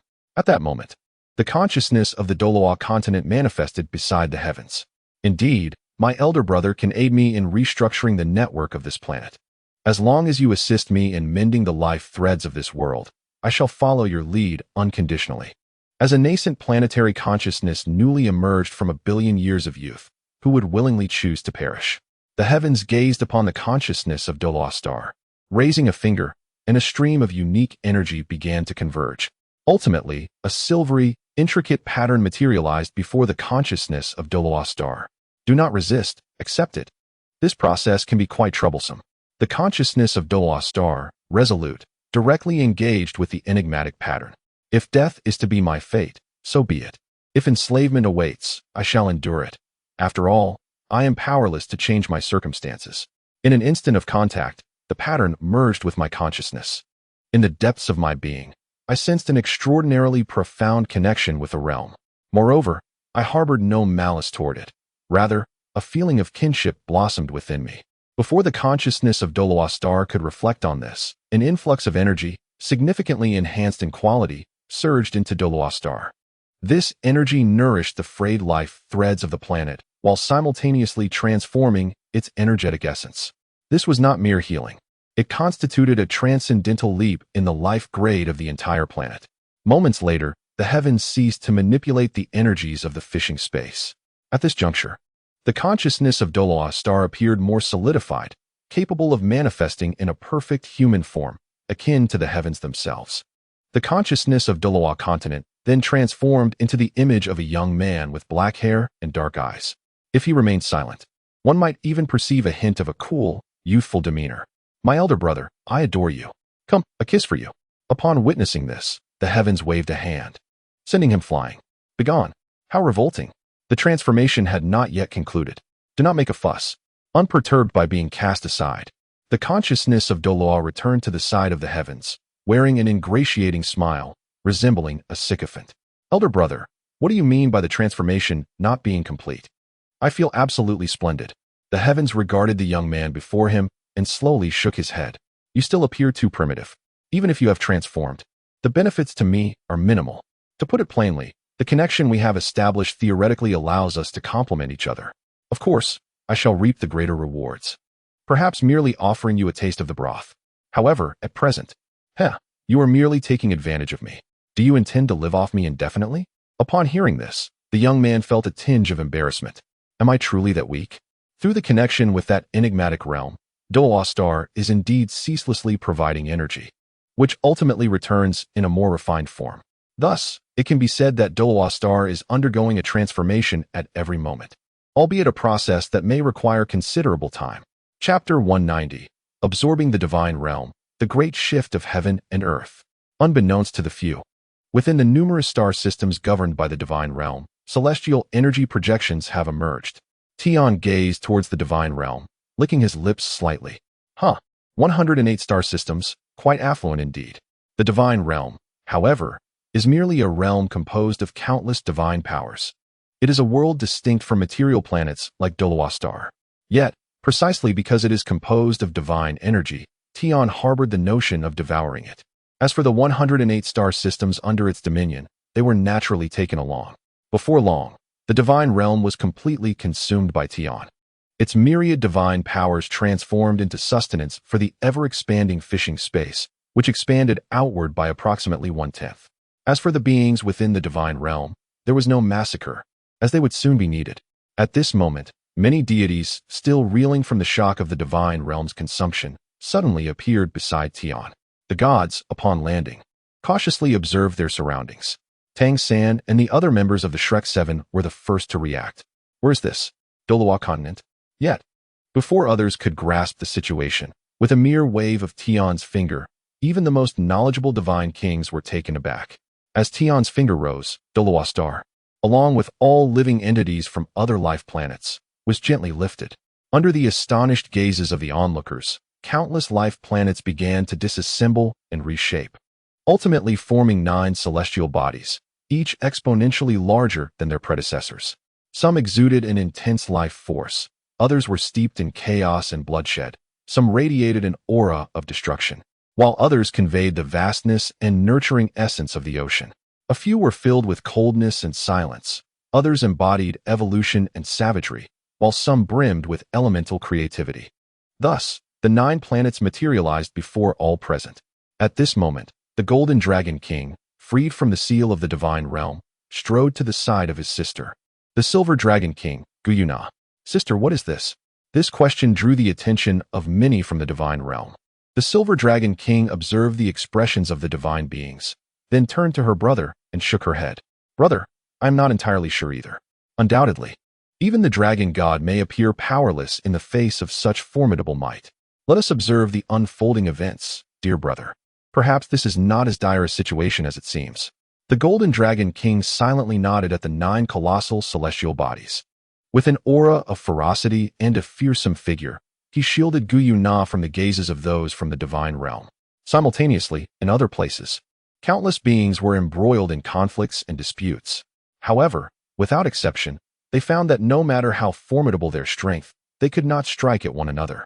A voice suddenly pierced through the chaotic gathering of myriad beings. Esteemed ones, allow me to speak.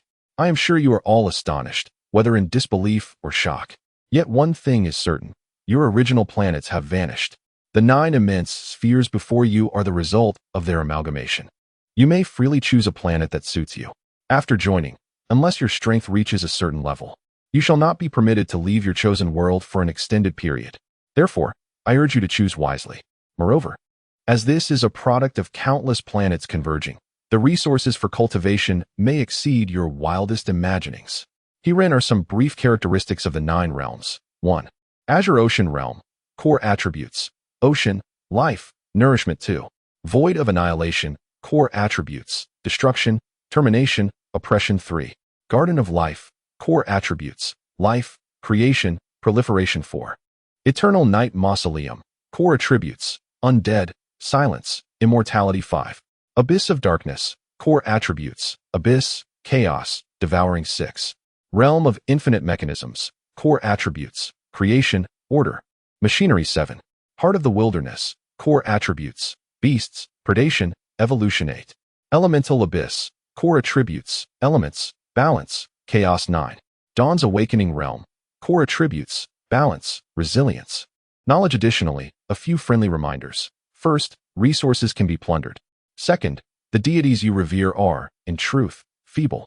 Third, every century, the realms will open dimensional passages for a duration of 10 years. Fourth, Those with exceptional talent and outstanding performance may enter the main world for cultivation. Fifth, upon selecting a realm, entering other realms will result in a degree of suppression of your strength. Sixth, the selection time is limited to 3 hours. Those who fail to choose will be placed in a random realm. Seventh, the strength of those from the divine realm has been constrained to a level beneath what you refer to as the highest rank of divine officers, necessitating a period of recultivation. No need for thanks. Eighth, there are no divine thresholds in the 9 realms. Those who reach a certain level of strength may attain longevity. That concludes my address. I hope for a prosperous future for each of you. As the final words echoed, chaos erupted once more. Countless beings gazed at the 9 worlds, unable to contain their exclamations. A miracle. Is this truly a miracle? Am I dreaming? Hey, why are you striking me? Huh. Let me show you that this is no dream. Ha ha ha. What a splendid realm of eternal night. A veritable paradise for our dragon kin of the undead. A massive undead dragon gazed upon the dimension known as eternal night, its eyes ablaze with the chilling fire of souls. All my brethren, heed my command and accompany me into eternal night. The elemental abyss seems intriguing. Sister, why don't we venture in together? An elemental sprite with verdant wings, faintly resonating with the ebb and flow of wind elements, exclaimed with enthusiasm. Not advisable. Our solo endeavor would be perilous. Let us await the decision of our clan, or perhaps even that of the entire kingdom. Nonetheless, the elemental abyss is indeed one of the realms suited for us elemental sprites. Devour, evolve, chaos, and the holy sovereign. This realm undoubtedly aligns well with our abyssal nature, the sage emperor remarked, casting a glance at the abyssal sovereign beside him. Indeed, the abyssal sovereign replied with a calm demeanor. The golden dragon king, confronted with several realms, cast a troubled glance at his sister. Observing this, Yuna regarded the golden dragon king with exasperation before stating, from a higher perspective, each of these realms seems promising. However, those truly suitable for us include the Azure Abyss, the Garden of Life, the Wild Heart, and the Enlightenment Realm. The Azure Abyss is overly restrictive. It may be a paradise for the sea spirit beasts, yet it does not cater to our needs. The Enlightenment Realm will likely attract human soul masters and others from various planets. So it is prudent for us to develop independently and avoid unnecessary conflict for the time being. The Garden of Life may offer the best living conditions, yet without bloodshed and combat. Can it truly be considered a realm for soul beasts? Thus, the Wild Heart remains the optimal realm for our kind to flourish. With my brother's guidance, we may not seek to dominate the Wild Heart, but we should certainly be able to thrive quite well. The Golden Dragon King nodded in agreement. A splendid idea, sister. Let us proceed to the Wild Heart. Yuna cast a sidelong glance at her brother's carefree demeanor, her gaze fleetingly drifting toward the realm known as the Elemental Abyss. Alas, relying on the Golden Dragon King still leaves me with concerns. Soon, countless beings had entered their chosen realms. Some ventured into uncharted territories alongside their companions, while entire families prepared to strive within a new dimension. There were even those who came from entire nations and planets, converging upon a particular realm. Chapter 191 concludes with partings and gifts. At that moment, the evil god, the god of destruction, the god of life, and the god of goodness gathered together. My cultivation has indeed been suppressed to the pinnacle below the rank of divine priest. And I trust you are in a similar state, the god of destruction remarked, surveying the others. Yet I possess a foreboding feeling that once we enter a realm, our powers may rapidly rejuvenate. Thus, the realm we select next is of paramount importance to us. The evil god, upon hearing this, turned to the god of destruction and replied, "Indeed, we no longer possess the strength of divine kings. Moreover, the golden and silver dragon kings have already emerged. If we do not swiftly regain our strength, the imminent opening of the dimensional portals may bring us considerable trouble. However, there is a silver lining.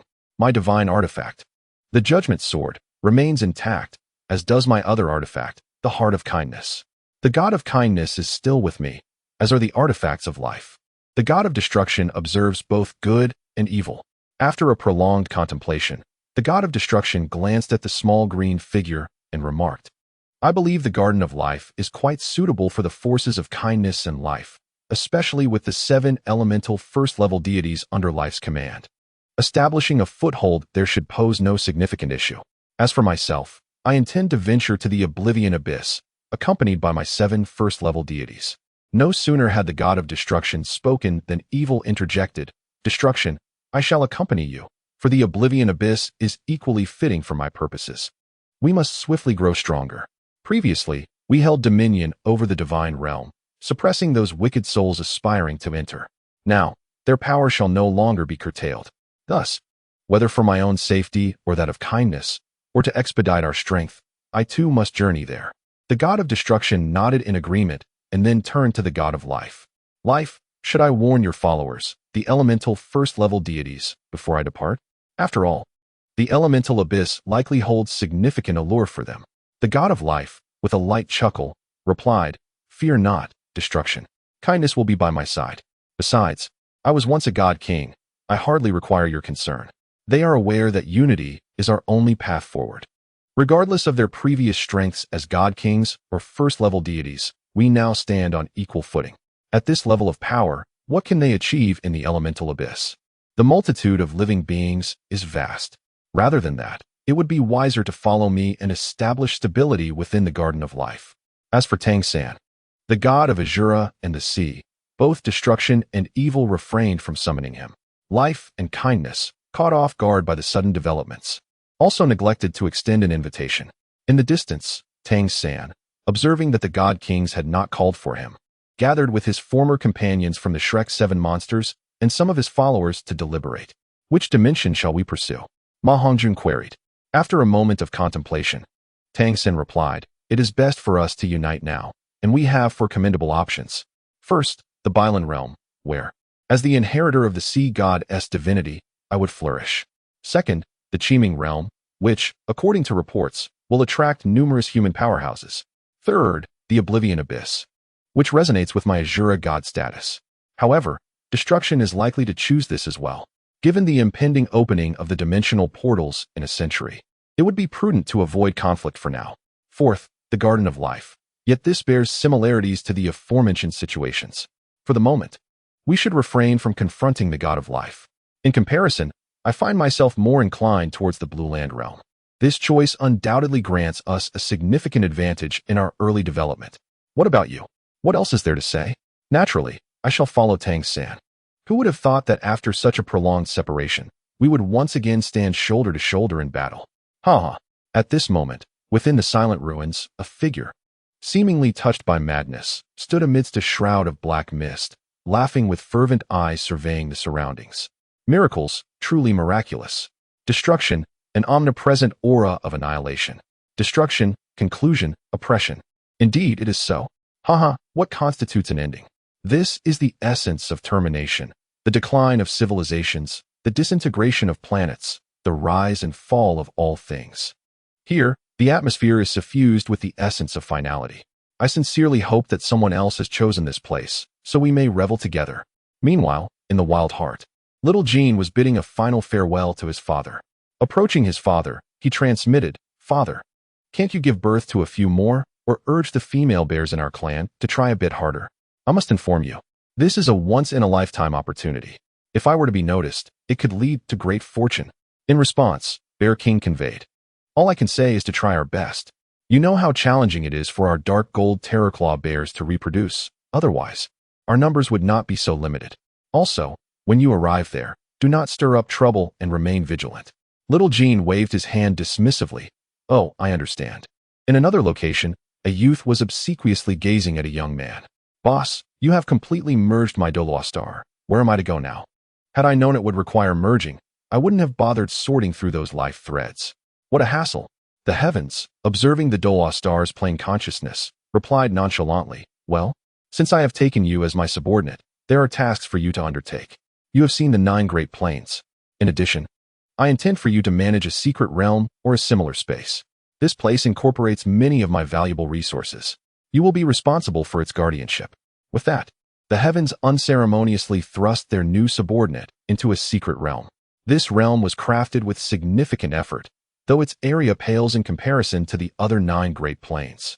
Nevertheless, its landmass was still tenfold that of Doloa Star. Moreover, it housed an abundance of worldly treasures, star-absorbing starwood, the Dragon Valley microcosm of the Doloa world, a vast lake formed from the waters of all spirits, and divine herbs capable of altering a mortal's fate. There was even the ice and fire duality eye, formed from the bones of the water and fire dragon king.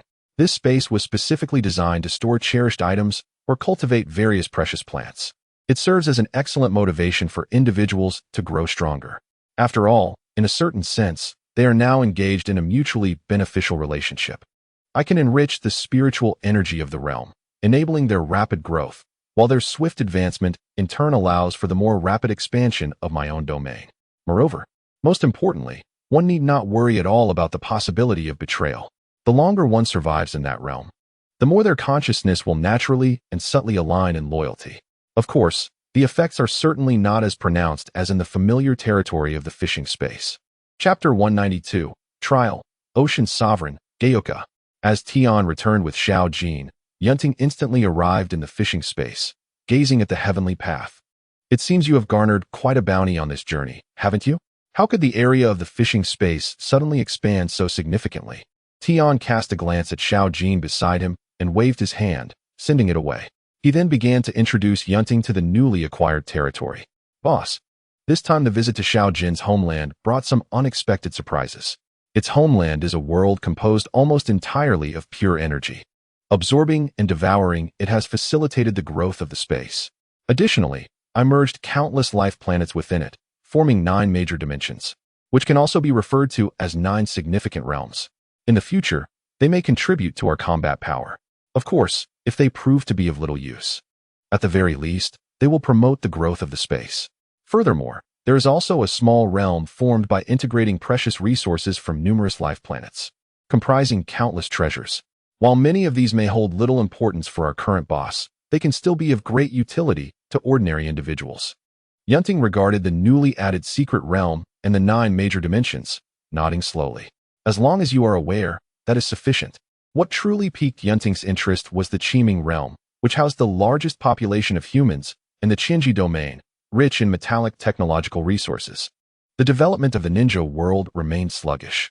If technology were to advance more swiftly, one could indeed find some amusement, couldn't one? By the way, boss, these 9 dimensions, and even this secret realm can allow individuals to bind deeply with them. Once bound, their fates will be intricately intertwined with the rise and fall of the dimensions. In other words, once bound, it is akin to possessing endless life and invincible strength within the realms. Yun Ting gazed at Tian and spoke slowly. Does the fishing space hold a similar capability? Upon hearing this, Tian appeared somewhat awkward. Boss, it does possess such potential, but the space is already deeply bound to you. Perhaps in the future, it will only be bound to you. So, there's no need for you to contemplate that further. However, the good news is that as long as there are sufficient life planets, theoretically, I can continue to construct such dimensions indefinitely. Moreover, due to its close connection to the fishing space, unless affected by external forces, there is virtually no risk of destruction. Well, as long as there is a solution, that is sufficient. By the way, the secret realm you constructed is indeed within the fishing space, correct? Therefore, it should be quite secure and capable of allowing multiple bindings. Tian observed Yun Ting and spoke slowly. Theoretically, it is possible. However, I still advise binding only one individual for optimal safety. After all, once bound, the individual and the space are inextricably linked. Each additional binding increases the risk. For instance, if 2 individuals are bound together, the demise of one will inevitably implicate the other. Furthermore, the materials required for this binding are readily available. Thus, there is no need for excessive frugality. Of course, there exists another method whereby, upon reaching a certain level of prowess, one can forge a simple bond with the spatial realm. This space will bestow upon the individual a prolonged lifespan, and upon their death, it will not suffer significant detriment. Such a binding, however, does not substantially enhance one's strength. In fact, it may even hinder one's ascent to greater heights. I understand now, Yun Ting remarked as he gazed at the celestial path. He resolved to construct several secret realms within the fishing space at a later time, which would prove useful. Very well, my lord, Tian responded with a hint of deference. By the way, might we consider renaming this space?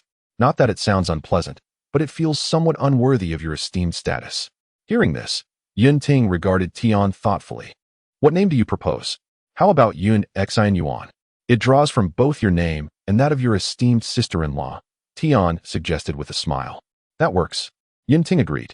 Moreover, my lord, these items may be of some utility to your sister-in-law and your family, Tian added, revealing dozens of jade pendants and ornaments, all of an emerald hue, within Yun Ting's line of sight. The foremost among them are of the highest quality and efficacy, crafted primarily from the essence of living gold and the heart of the oceanic silver tide. Once donned, they will continuously nurture the wearer's body and spirit. The remaining items merely contain some fragments added for enhancement. Yun Ting accepted these offerings, issuing a few simple commands before departing. By the way, I noticed that little Jean is likely to indulge in another lazy slumber soon. Suppress his cultivation and send him to the Wild Heart for training. His combat skills are rather rusty. Additionally, little Kai and the plump fish I recently acquired should be dispatched to realms suitable for their development.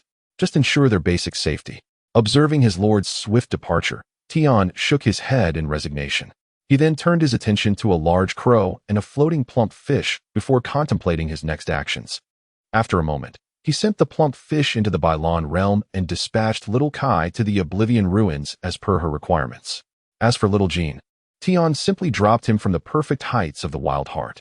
Foolish bear, sharpen your combat skills. Otherwise, you may not return, he declared, leaving little Jean bewildered. Little Jean, shaking off the dust from his fur, grumbled in discontent. At least let me have a meal before you send me off.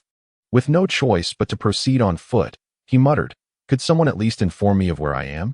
After observing the three small creatures enter their respective realms, Tian departed, confident that no danger would arise from the methods he had imparted to them. Engage in diligent practice. If you perform admirably, you may one day ascend to the status of a master of dimensions. As Xiao Kai entered the void of oblivion, she immediately concealed herself within the shadows, surveying her surroundings. Meanwhile, Xiao Jin wandered aimlessly through the Wild Heart, a pitiful creature unaware of the unfamiliar realm to which he had been transported. As for the stout-headed fish, it is none other than Kyogre, one of the infamous trio known as the Three Fools of the Hoenn region in the Pokemon world. Regarded as the embodiment of the ocean, its presence in the Azure realm is nothing short of fitting, for this land is sadly scant in terrestrial expanses. Resembling a colossal water sphere from an external viewpoint, only a smattering of islands graces the surface, providing respite for the land-dwelling beings. Upon entering the Azure realm, Kyogre was like a fish returning to water, gliding freely across the vast ocean, unleashing a torrential downpour in its vicinity. Storms intermingled with copious rainwater formed a cataclysmic water spout, an unintentional consequence of its exuberant play. Truly, it embodies the essence of the ocean. Well, what can I say? I have a fondness for Kyogre, hence its inclusion. Moreover, it adds an element of challenge for our contestant Tang-san. Subsequently, Kyogre's size will also increase. For according to the original narrative, it is indeed comparatively small. Alas, should I summon its rival? If so, where would I cast it? Chapter 193, Birth, Astonishing Talent. Once Kyogre acclimated to the Azure realm, it exhibited a modicum of restraint. The tempest above the sea gradually subsided, revealing a resplendent rainbow in the sky. Following its instincts, Kyogre descended into the ocean's depths, seeking the most potent source of energy, where it gradually settled to absorb the pure essence of the Azure realm. The crimson patterns adorning its form emitted a faint glow within the tranquil, dark abyss. At this moment, within the hospital of the Ninja Federation, a rare gathering of high-ranking ninjas took place. The focal point of the day sat anxiously in a chair, her expression betraying her tension. Her rounded belly hinted at her impending role as a mother. This individual was, of course, Kushina, clutching the arm of a young man beside her. She spoke with a tremor in her voice. Yun, childbirth isn't painful, is it? Upon hearing this, Yun Ting gently caressed Kushina's head, offering solace. Fear not. There are so many people here, ensuring your safety. Nana, as for whether it will hurt, how should I know? I've never given birth myself. Kushina felt a slight alleviation of her anxiety. What if I encounter complications during labor? Should I prioritize myself or the child? If I choose myself, the baby will be lost. But if I choose the baby, oh, I still have so many things left to share with the Yun. Yet, time waits for none. Tsunade and Uchiha Shizune, donned in appropriate protective gear, emerged to inform Kushina that it was time for delivery. Upon seeing Tsunade, Kushina's fear rendered her lips pale, as though she had encountered a specter. Sister Tsunade, may I bring Yun Ting along? Tsunade, upon hearing this, helplessly rolled her eyes. No, even as a relative. He must remain outside. What purpose would it serve to let someone utterly ignorant enter? So, does childbirth hurt? Kushina looked at Tsunade weakly. Tsunade, with a firm pat on her chest, declared, "Of course, it doesn't hurt at all. I felt no pain during my surgery. As for whether childbirth is painful, who can say? You've asked the wrong person. I am still an untouched maiden." Thus, Kushina was placed on a stretcher and wheeled into the operating room. Shortly after, the anguished cries of Kushina echoed from within. "Sister Tsunade, you deceived me. This hurts so much." As she screamed, she diligently attempted to follow Tsunade's instructions, managing to keep her legs still despite the pain. With tears welling in her eyes, Kushina gazed at the ceiling. "Sister Tsunade, are you certain the anesthesia was administered? I feel no numbing sensation whatsoever." To be fair, it wasn't entirely Tsunade's fault. The anesthesia had indeed been administered, and the dosage had been adjusted to accommodate the unique physiology of the Uzumaki clan. Unfortunately, for someone of Kushina's constitution, the anesthesia proved utterly ineffective. However, soon enough, the first child was born, handed to an aide from the Uchiha clan to be taken outside. Tsunade then encouraged the sweat-drenched Kushina. "Keep going, Kushina. Just one more to go." Upon hearing this, Kushina, while exerting herself, despaired at the thought of having to endure more.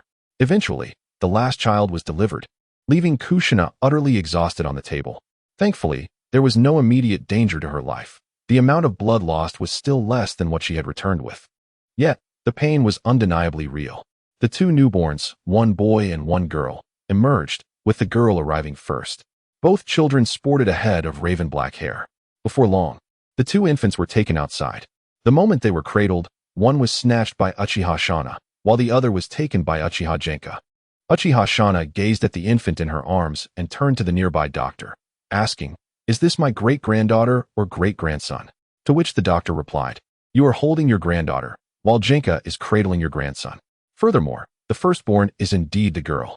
Meanwhile, within the operating room, Tsunade observed Kushina's wound, which had begun to heal rapidly even before being stitched, causing her to twitch at the corner of her mouth. "Do you have any idea how thick your skin is? It's nearly impossible to cut through." Sigh, what a terrifying constitution.